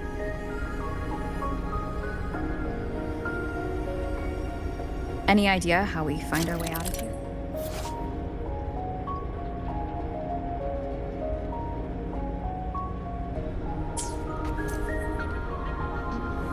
With our eyes open, the key should be somewhere here.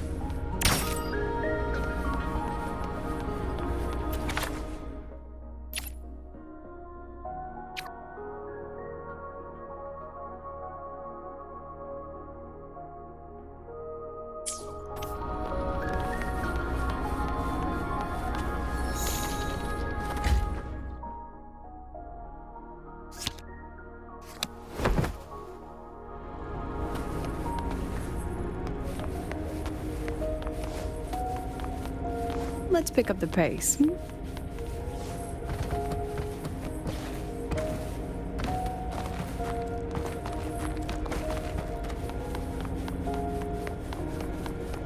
Excellent. You're catching on quickly.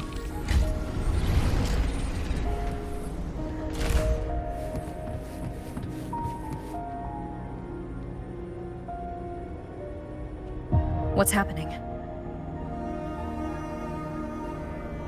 Something rather unpleasant, I imagine. Lucilla. Fine, no more jokes. Honestly, anyone watching would think you're the one facing the board. There, I know the way out. Remember what I told you before entering the dark side? About the memories I erase periodically that can never be recovered? Some things I can't bear to remember, but I also can't bear to forget. So I store them here.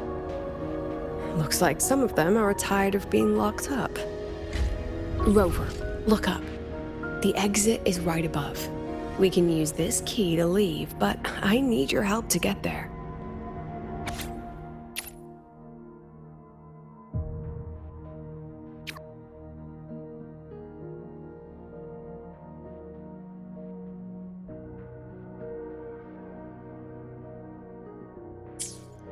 Everything here is from my memory, but I know you are real, and wherever you are, that must be reality. I understand. I'll be your reference point. But what about that girl? Are we just leaving her? Rover, do you have any experience dealing with children? Tell me, what makes a child the most flustered when they're playing hide and seek? Ah, I see. Now come along. Let's treat this little escape as a warm-up for the review.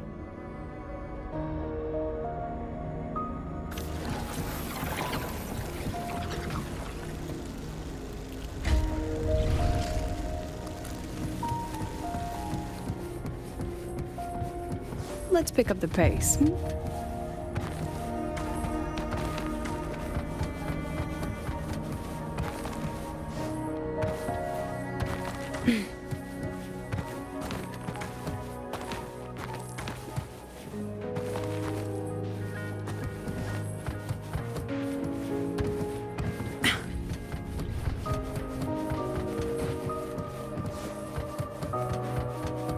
Welcome to the Anti-Void Matter Materials Lab.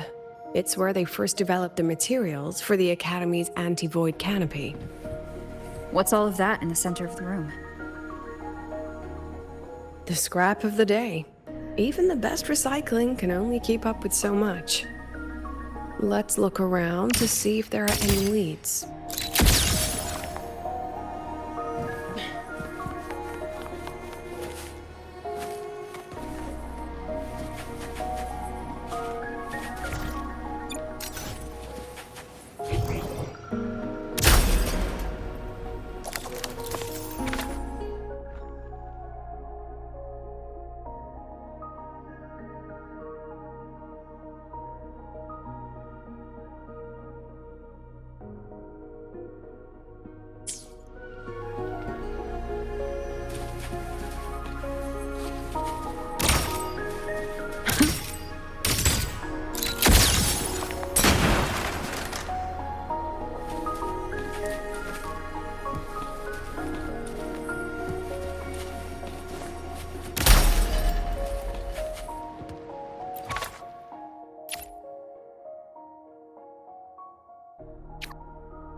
I have the photo.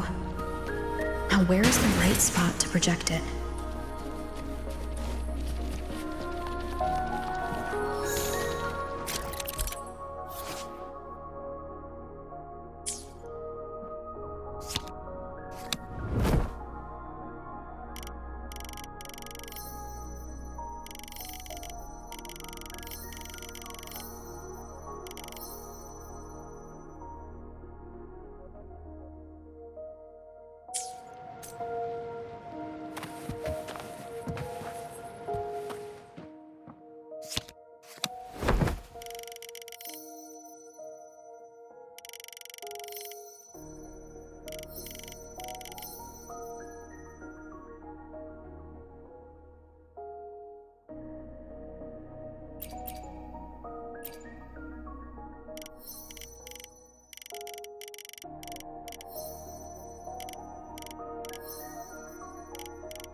Time for class.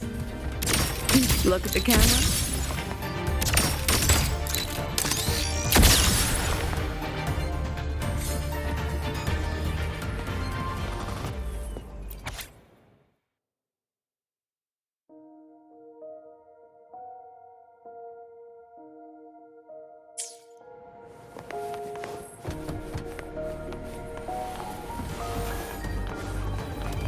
Memories take shape.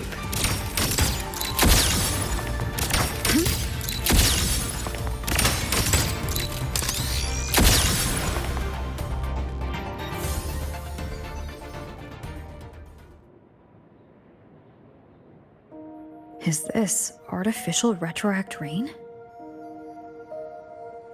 Dear me, this is but a pale imitation. Among the synchronists who survived the experiments, there was one from Jinzhou. Once he realized he'd never resonate with the Exostrider, he returned home and joined the Ministry of Development's Defense Division. There, he and his colleagues worked together to develop Jinzhou's retroact rain defenses. You're saying the shields against retroact rain and void storms share the same origin? Not exactly. His approach didn't work on void storms at all, and it was discarded long ago. Before he left the academy, the only things he asked to take with him were a few sheets of material buried under that pile of junk. I often wonder, was he just reluctant to let go of his design? Or had he already mapped out how to protect his hometown? The girl who trapped us here? She must be trying to show us something through this memory.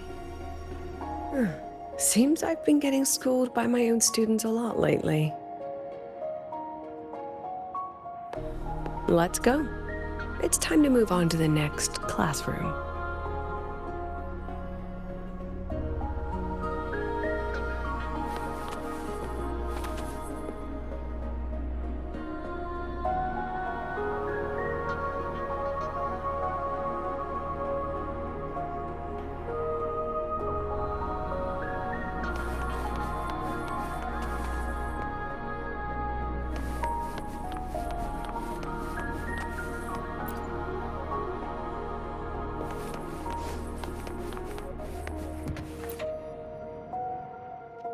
Do you want to stop and take a rest?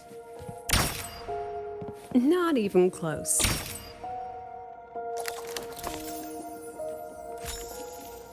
Let's pick up the pace.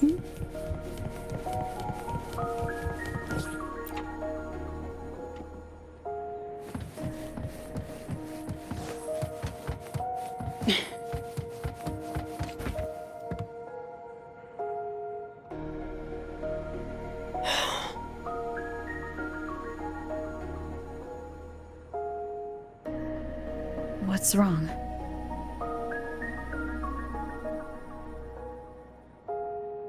Stay where I can see you, Rover. We've wandered into an unpleasant memory. It's far too easy to get lost in here. It doesn't look like there's a way to cross the barrier ahead.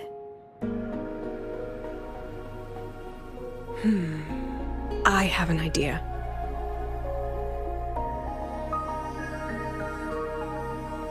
Rover, just go with me on this, all right?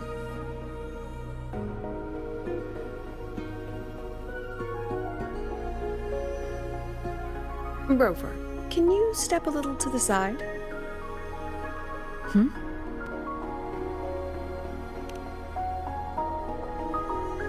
Like this? Perhaps a step forward.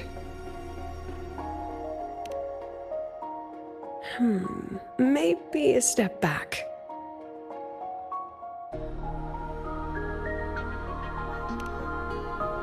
All right, this is the last one. Let's see that beautiful smile.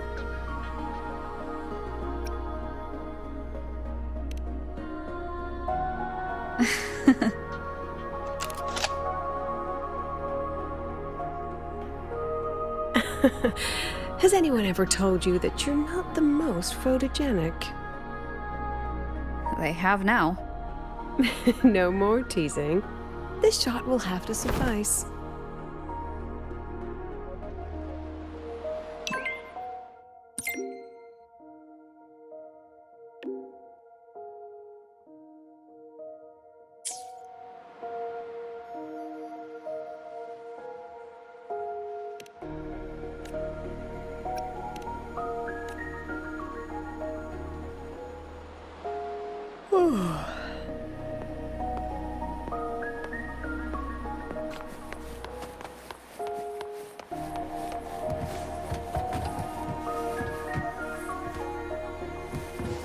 Clear as day, madam. Your daughter isn't sick.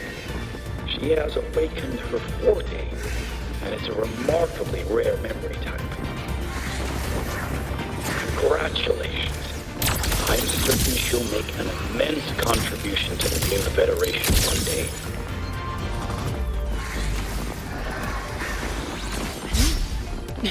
Hold still. Perfect lighting.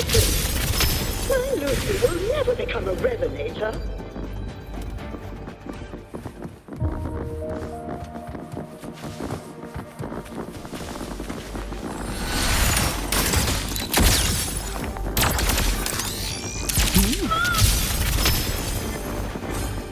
I don't want to be a resonator. Please, no. Lucy.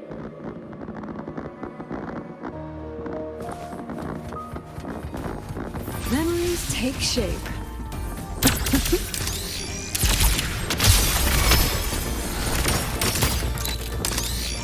Time. Lucilla? Not good. Without a reference point, she's getting pulled into the deep end of her memories. I need to find her before too much time passes.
Are you still there, Lucilla?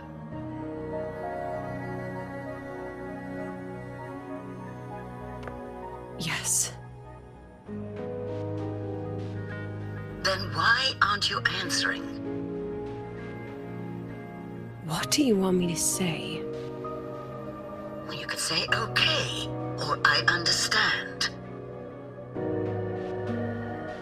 This is the perfect moment. While our opponents are spread too thin, we take the reins. Just like the time you became president.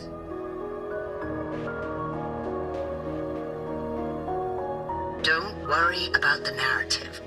We'll play the villain. You just act tough, rope the independent auditor in, and we'll force another round of review.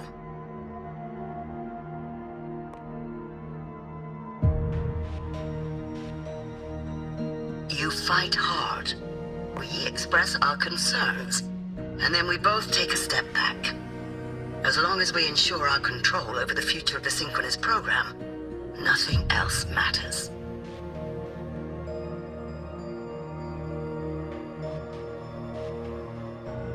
And what do you want from my students? Simple. We both get what we want. They have talent, and we help them achieve their dreams. And it'll be their choice.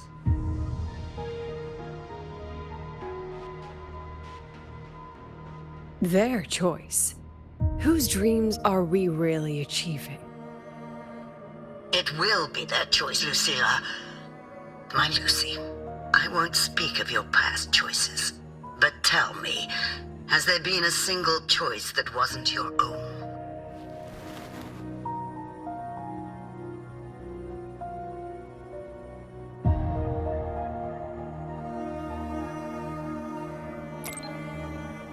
I still refuse. There. Just like that. Act tough, fight hard, and then we both take a step back at the review.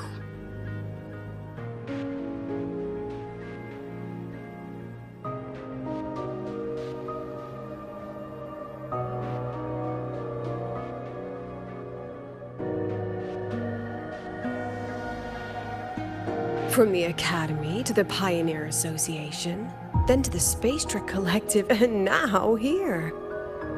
No wonder I was never cut out to be president.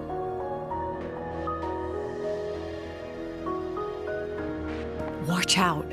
That's me from the dark side. I use this memory to trap her.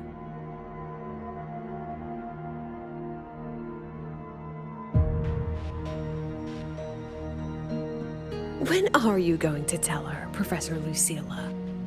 President Lucilla? That you've already made a deal with the new Federation?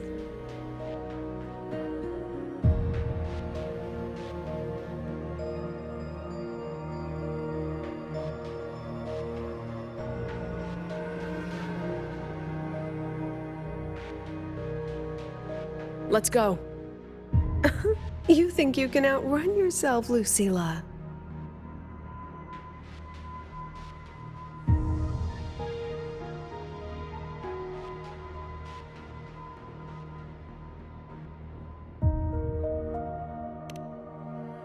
Your plan? Are you just following the new Federation's playbook? Don't let her get to you. How could I ever sell out my students? I have a plan, it's just... That's just her wishful thinking. A moth to the flame, daring the sky with wings of wax. Your students will die because of you.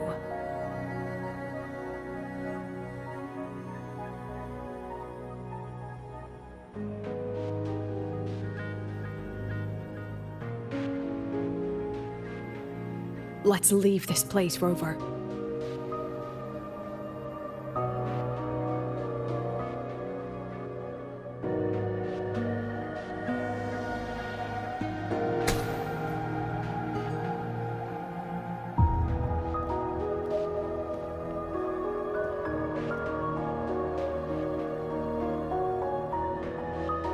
You could have erased this memory.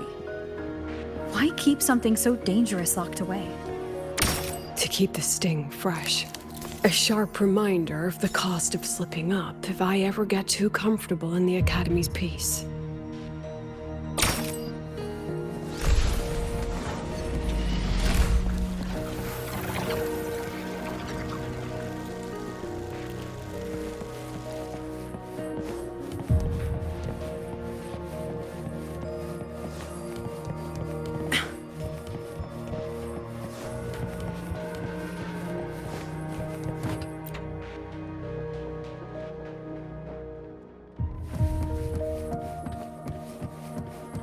Let it go, Lucilla. Face what you know is reality.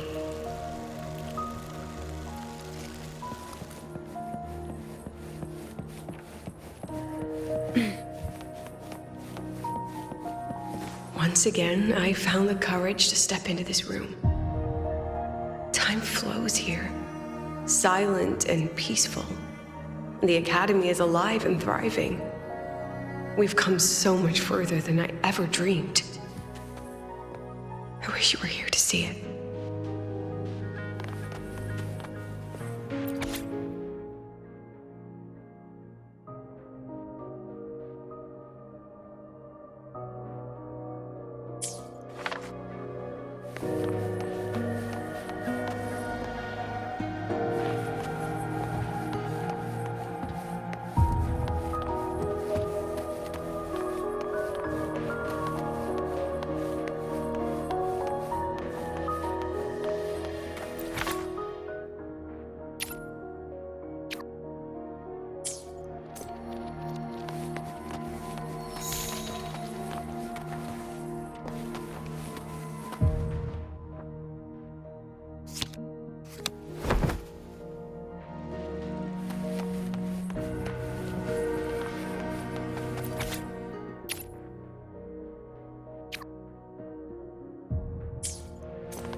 The accident report is indisputable.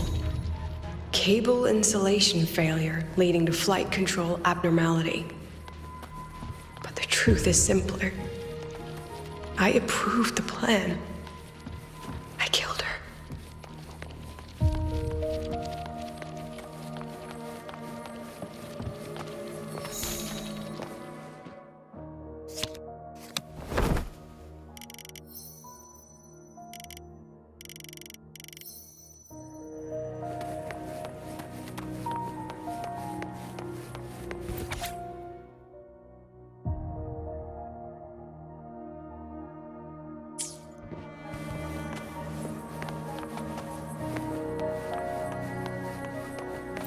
wrestled with it for so long. What's a teacher supposed to do when a student dreams something so brilliantly insane? But she chose the sky. And I thought, at least let her have one chance to fall.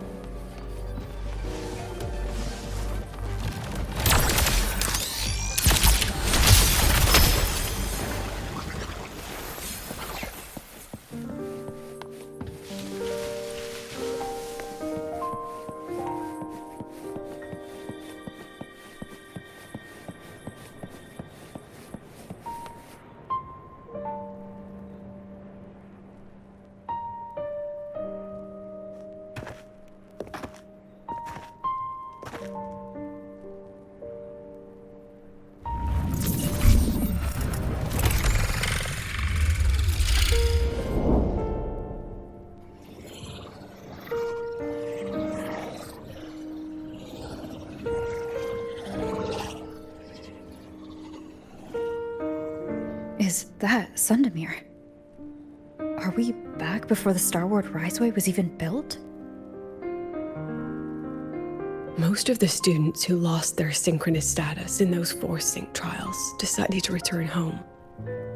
All but one. She told me it wasn't that she'd lost the Exostrider. The Exostrider had lost her. She said she designed a revolutionary transport method. A rocket piercing the sky. A way to bridge that sky and the Earth. This was the day she tested it. Her first crewed flight. Then that wasn't a falling star. It was...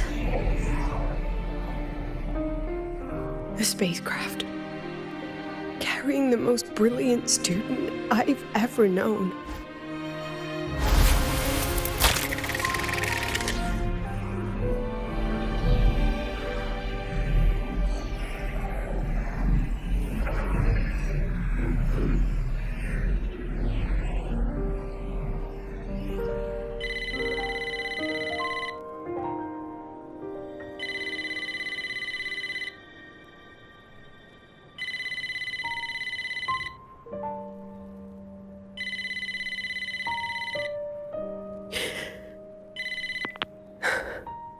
To Sundermere Lookout. Professor, can you hear me? Yes. The weather couldn't be more perfect today. Oh, and I just saw a super huge solaskin. I'll snap a picture for you as soon as I can.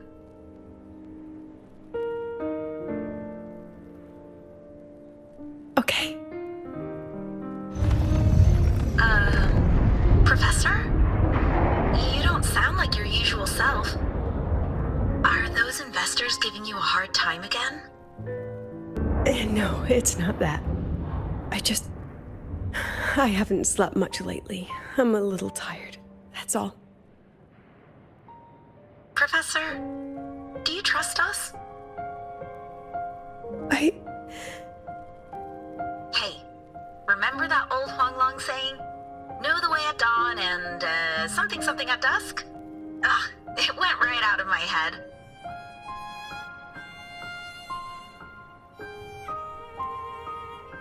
I can't remember it either. That's okay. I'll look it up and tell you the second the experiment is over. Talk to you soon.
From the way it fell, void matter must have pierced the shielding mid-flight. But if we'd reinforced the coating...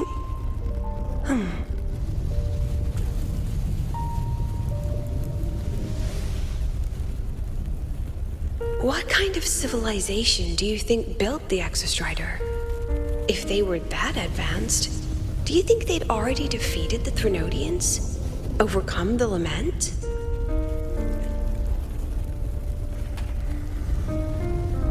But before they reached the stars, they must have fallen too. Again and again.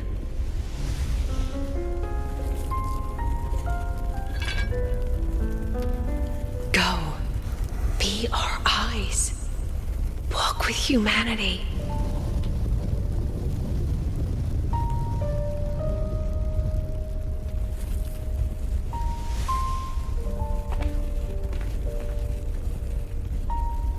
Please, give this to our teacher. Humanity's smallest step, and everything we had to give.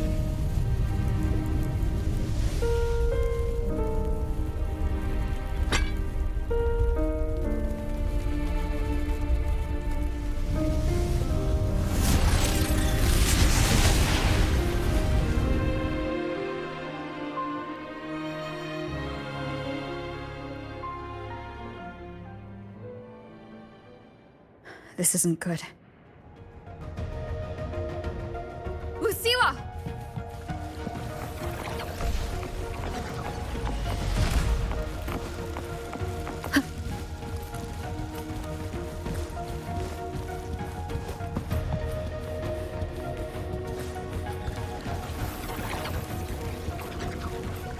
Lucila, wait!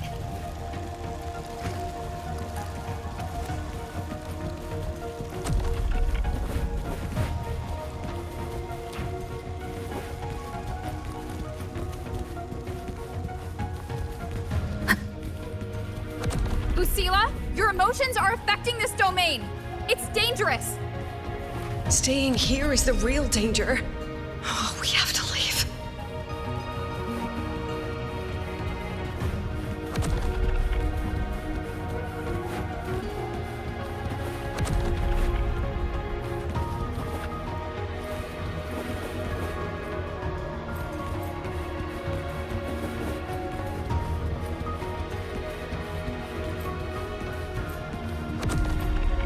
Almost there. As long as we keep moving upward, we'll find the way out.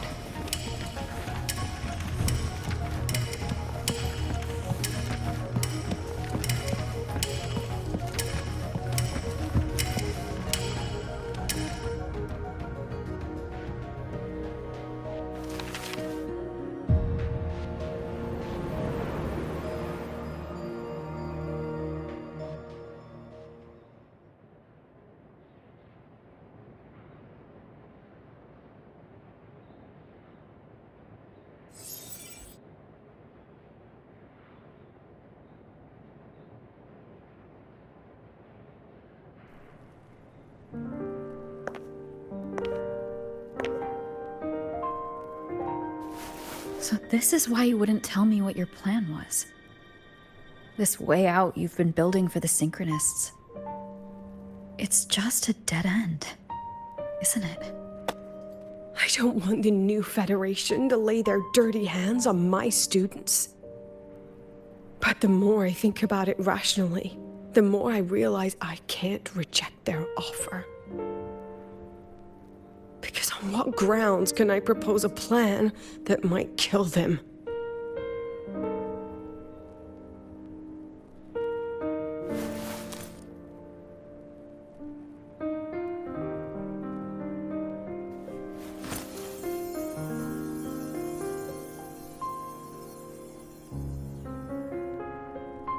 I think I know why that girl trapped you here. What? You're terrified that your proposal will be their end. You're afraid because you know they'll support any plan you bring to the table. Because you're their teacher. Because no one in this world understands them the way you do.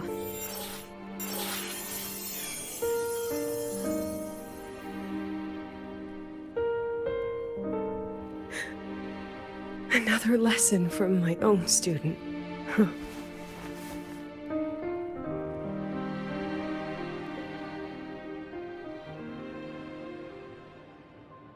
See you later, Rover.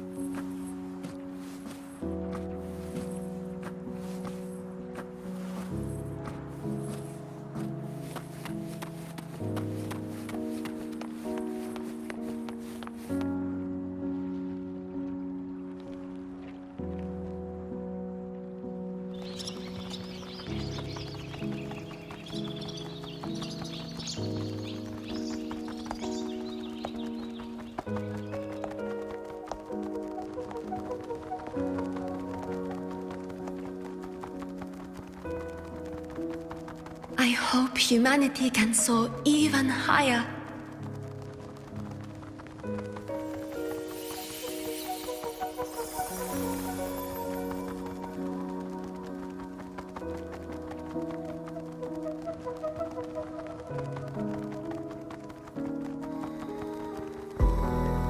I hope humanity can venture even farther.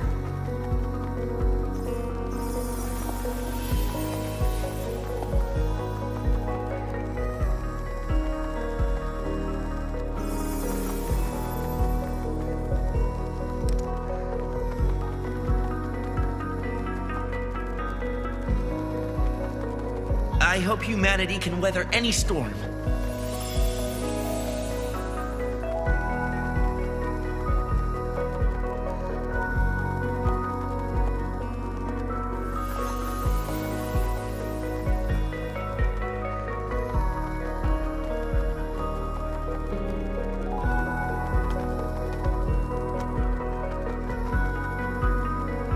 Professor, what's your dream?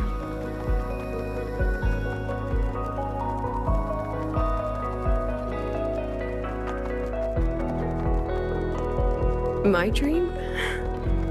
My dream is simply to see all of yours come true.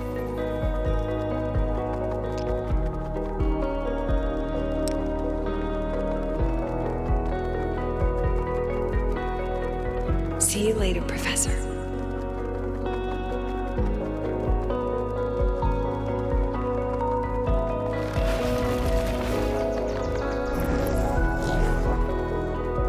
Let's go. Together this time.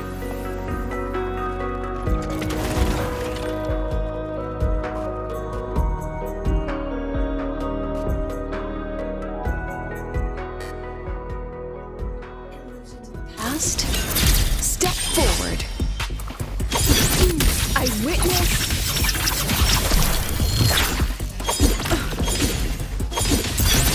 I inscribe. Every instant. Come on, get in the shot. Say cheese. Memories take shape. Hold still. Perfect lighting.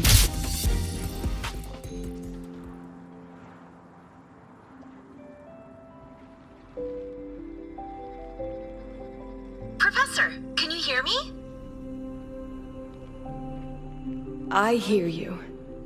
Loud and clear. The weather couldn't be more perfect today. Oh, and I just saw a super huge solaskin. Yes, I see it too. You're right. It's absolutely huge. Great. I thought you weren't gonna believe me. Right. I'll see you soon.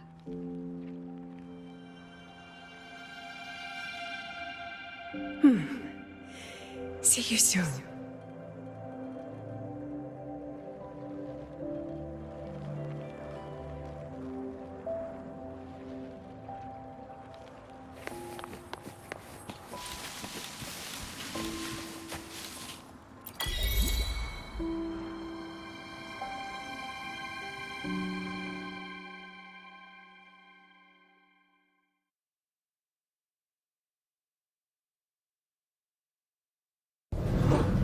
Was that girl another one of your students? She is every memory I have of this academy. She is every one of my students. We've come all this way, and I still don't know what your plan actually is. That's okay. Everyone's about to find out.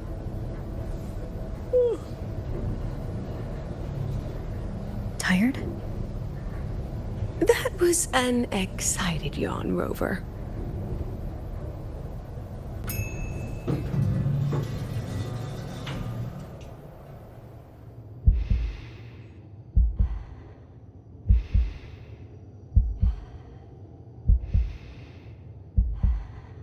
Rover, where are you and Lucilla? The other panelists have all taken their seats. The students, too. Can we really trust this plan of hers? Anyway, I'm leaving the speech to you. Then we'll face it together. See you later, Professor.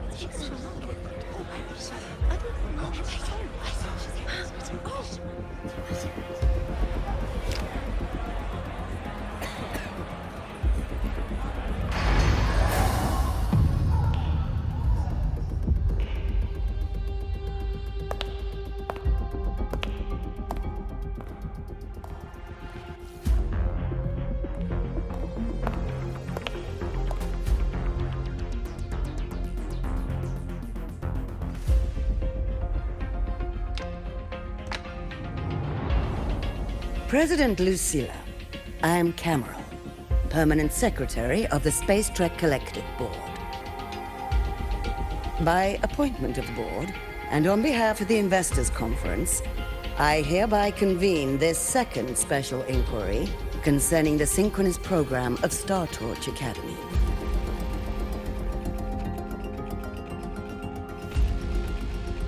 Pursuant to Article 12 of the Space Trek Collective Charter, President Lucilla, you may now raise any procedural objections regarding the attendees, the agenda, or the draft of this session. I would like to know the national composition of this review panel, Miss Cameron. This panel consists of 10 members, all from the new Federation. 5 serve as special representatives, and of the remaining 4 permanent board members, 2 have abstained and delegated their voting rights to the Federation. Additionally, we have Mr. Alto, attending as independent auditor on behalf of the Blackshores. Then, Ms. Cameron, I believe the current composition of this panel fails to comply with charter regulations governing review committees. According to the regulations, any participant authorized by a board member shall be deemed to hold the same nationality as that member. The panel's composition is perfectly valid. Pardon the interruption! If that's the case, then Rover, currently a student at Rebel College, can also be considered a panelist appointed by the Black Shores. Here's the paperwork. Welcome, Rover.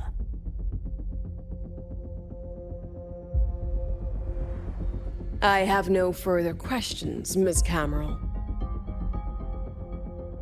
Then, per the agenda, I will now relay the investors' resolution following our previous inquiry. Given that the loss of the Exostrider constitutes a de facto failure of the program, our immediate priority is to establish a compensation plan for the affected assets and students. Furthermore, the board directs that the synchronous program must be terminated immediately, or at minimum suspended. My stance remains unchanged, Ms. Cameron. I intend to continue the program.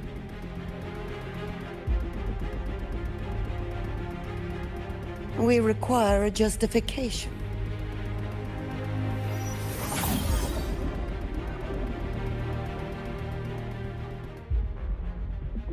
Panelists, this is a theoretical prototype for a shield designed to counter retroact rain, created by one of our synchronists. This prototype significantly accelerated the development of Jinzhou's own defenses. It saved countless lives during the war against the Threnodian Overthrax.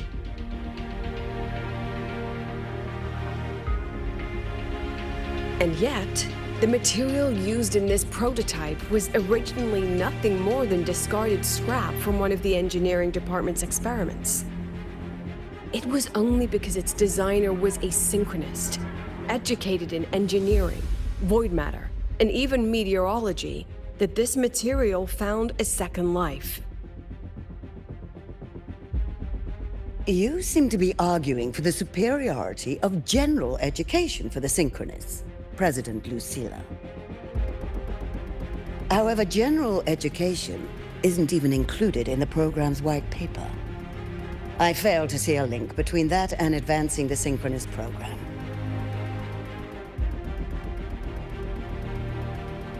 The shield is an impressive surprise, but given the cost of gambling on such a slim probability, the cost effectiveness is simply too low.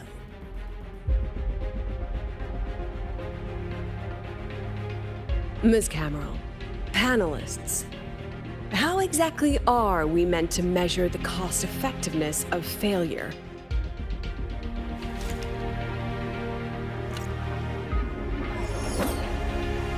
As you can see, this shattered component comes from a failed experiment.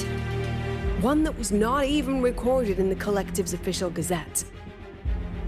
A synchronist gave her life as the price for validating her theory. 15 months later, this very component became the final piece for the construction of the Star Ward Riseway, the bridge between Lahai Roi's Earth and the sky. Humanity does not always set out for the sake of victory, Ms. Cameron. Our synchronists know from the day they enroll. No one knows when the Exostrider will awaken, and the odds that they'll be the one to pilot it are slim. Yet they come anyway. They march toward likely failure from the very start. So I ask you, can you truly say that such failure has no value? And how can we call that a failure of the Synchronists, when the Exostrider was the one who banished LF1 from our world?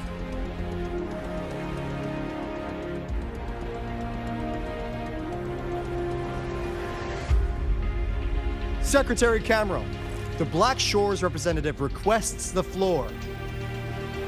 Proceed. On the subject of unforeseen benefits from the program, we find ourselves in agreement with President Lucilla. This is a set of disclosable data we just compiled.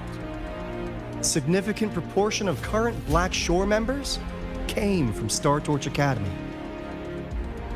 These bloom bearers demonstrate exceptional capability, talent, and resolve, traits most prominent among the Synchronists. Furthermore, the Synchronists serve as role models for other students. I believe Rover is better suited to speak on that.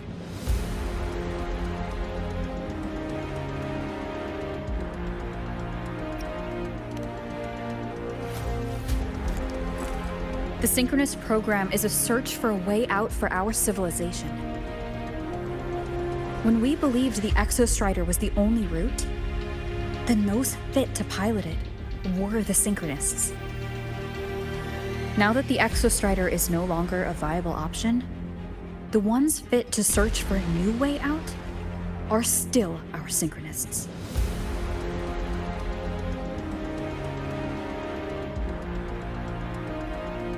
Yes, Which is why I must disagree with evaluating the synchronous program purely in terms of cost effectiveness.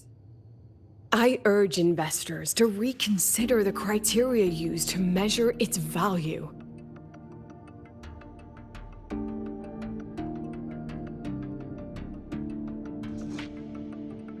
We require a discussion. This session is adjourned for 5 minutes.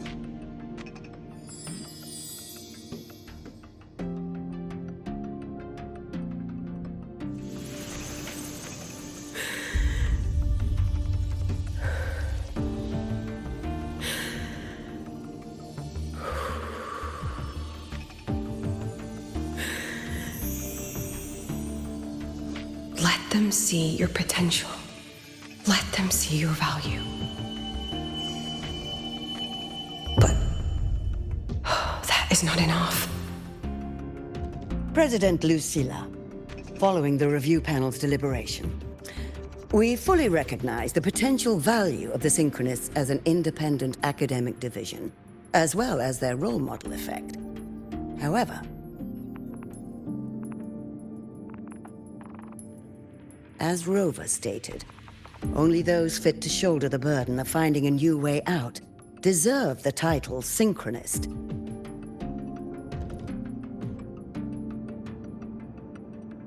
Therefore, we propose a compromise. Rebel College will be preserved, but all future training must be subject to the guidance and review of this panel. Let's both take a step back, shall we? President Lucilla. This is it. The final fight, Lucilla. Take a deep breath. Keep your composure. And remember.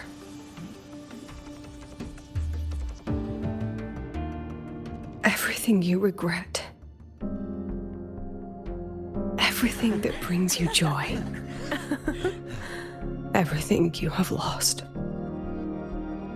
Everything you have witnessed.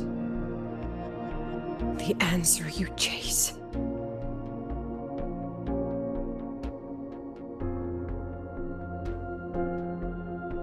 The treasure you give everything to protect.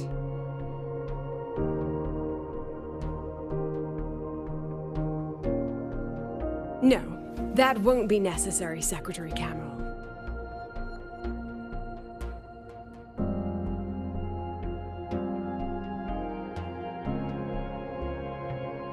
The Synchronists of today, they remain the closest thing this world has to a way out for our civilization.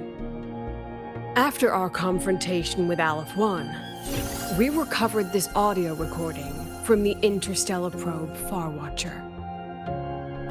It's nothing more than static. Even so, it is the only legacy the pioneers of Solaris have left us. We are not alone, Secretary Cameron.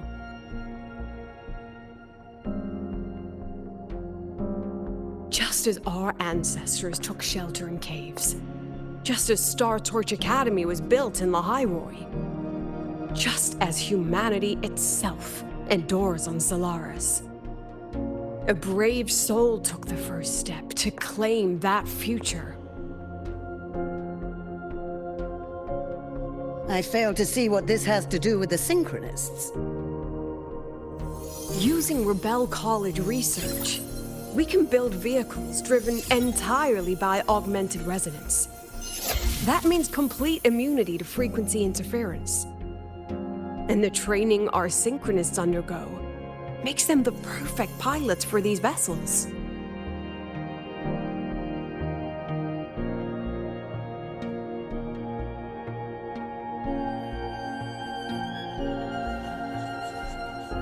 But the Strider Gate has been sealed. Not to mention, whatever lies beyond can hardly be called a route.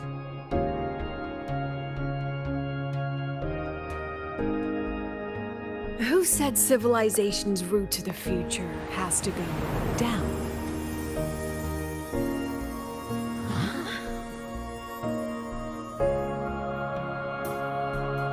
The stars.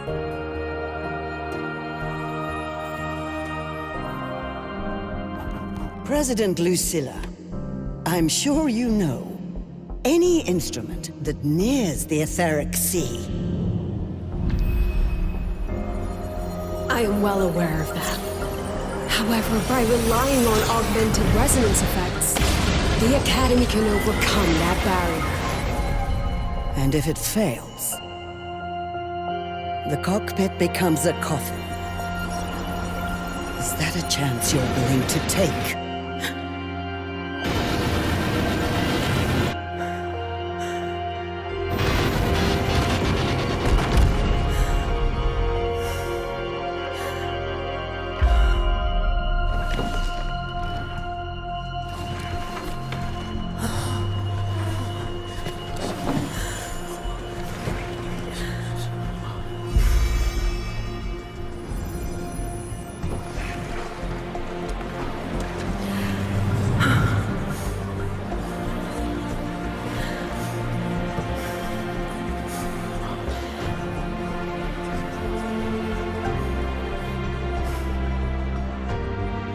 This is our decision.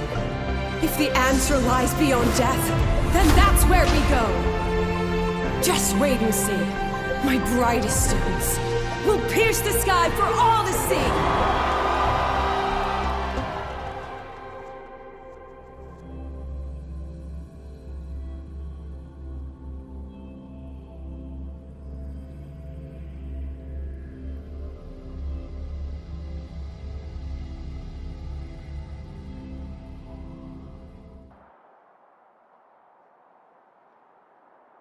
The car will be here soon. I could take it from here. Thanks for everything, Alto. Really. You! It was a long day. The kind you don't forget, though. Rover, can you pass a message to the president for me? After a speech like that, the outcome doesn't matter half as much. Anyway, chillax. Everything's gonna be all right. Well, catch you at the Black Shores, my friend. Yeah. Till next time.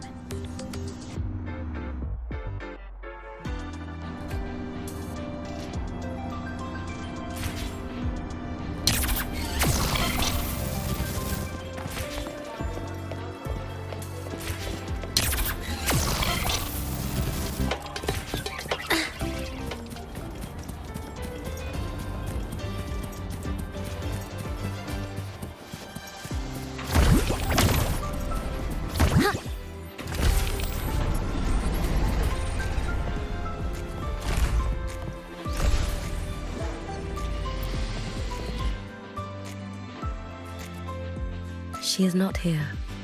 She is likely still at the review hall. Thank you. I'll look for her there. I'm sorry. What for?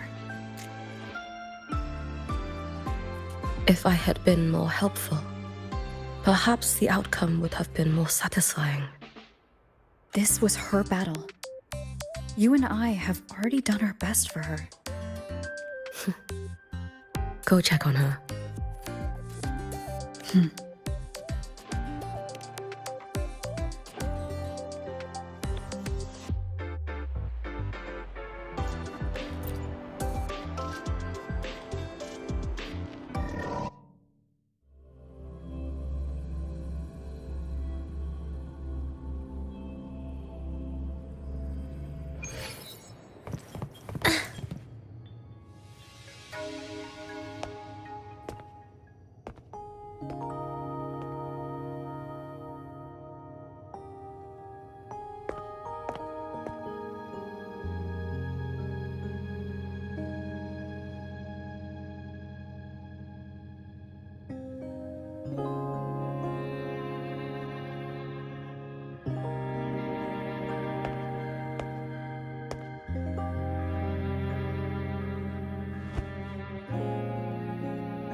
The illustrious rover. Jinzhou, Raguna, Septimont, and now Lahai Roi. Why, of all times, do you choose to remain behind the curtain? They said you were formidable, but easily swayed by emotion. Looks like our intelligence division is full of overpaid dead weight after all. She understands what her students need better than I ever could. She's let that childish idealism cloud her judgment. Since Solaris was first trapped beneath the etheric sea, we've seen hundreds of attempts, hundreds of failures. But the reality is we can't even bring their bodies home. She chooses to indulge her students' whims? Fine. Then she's bound to them. One more casualty, and the investors will lose their patience with the program and hold her accountable.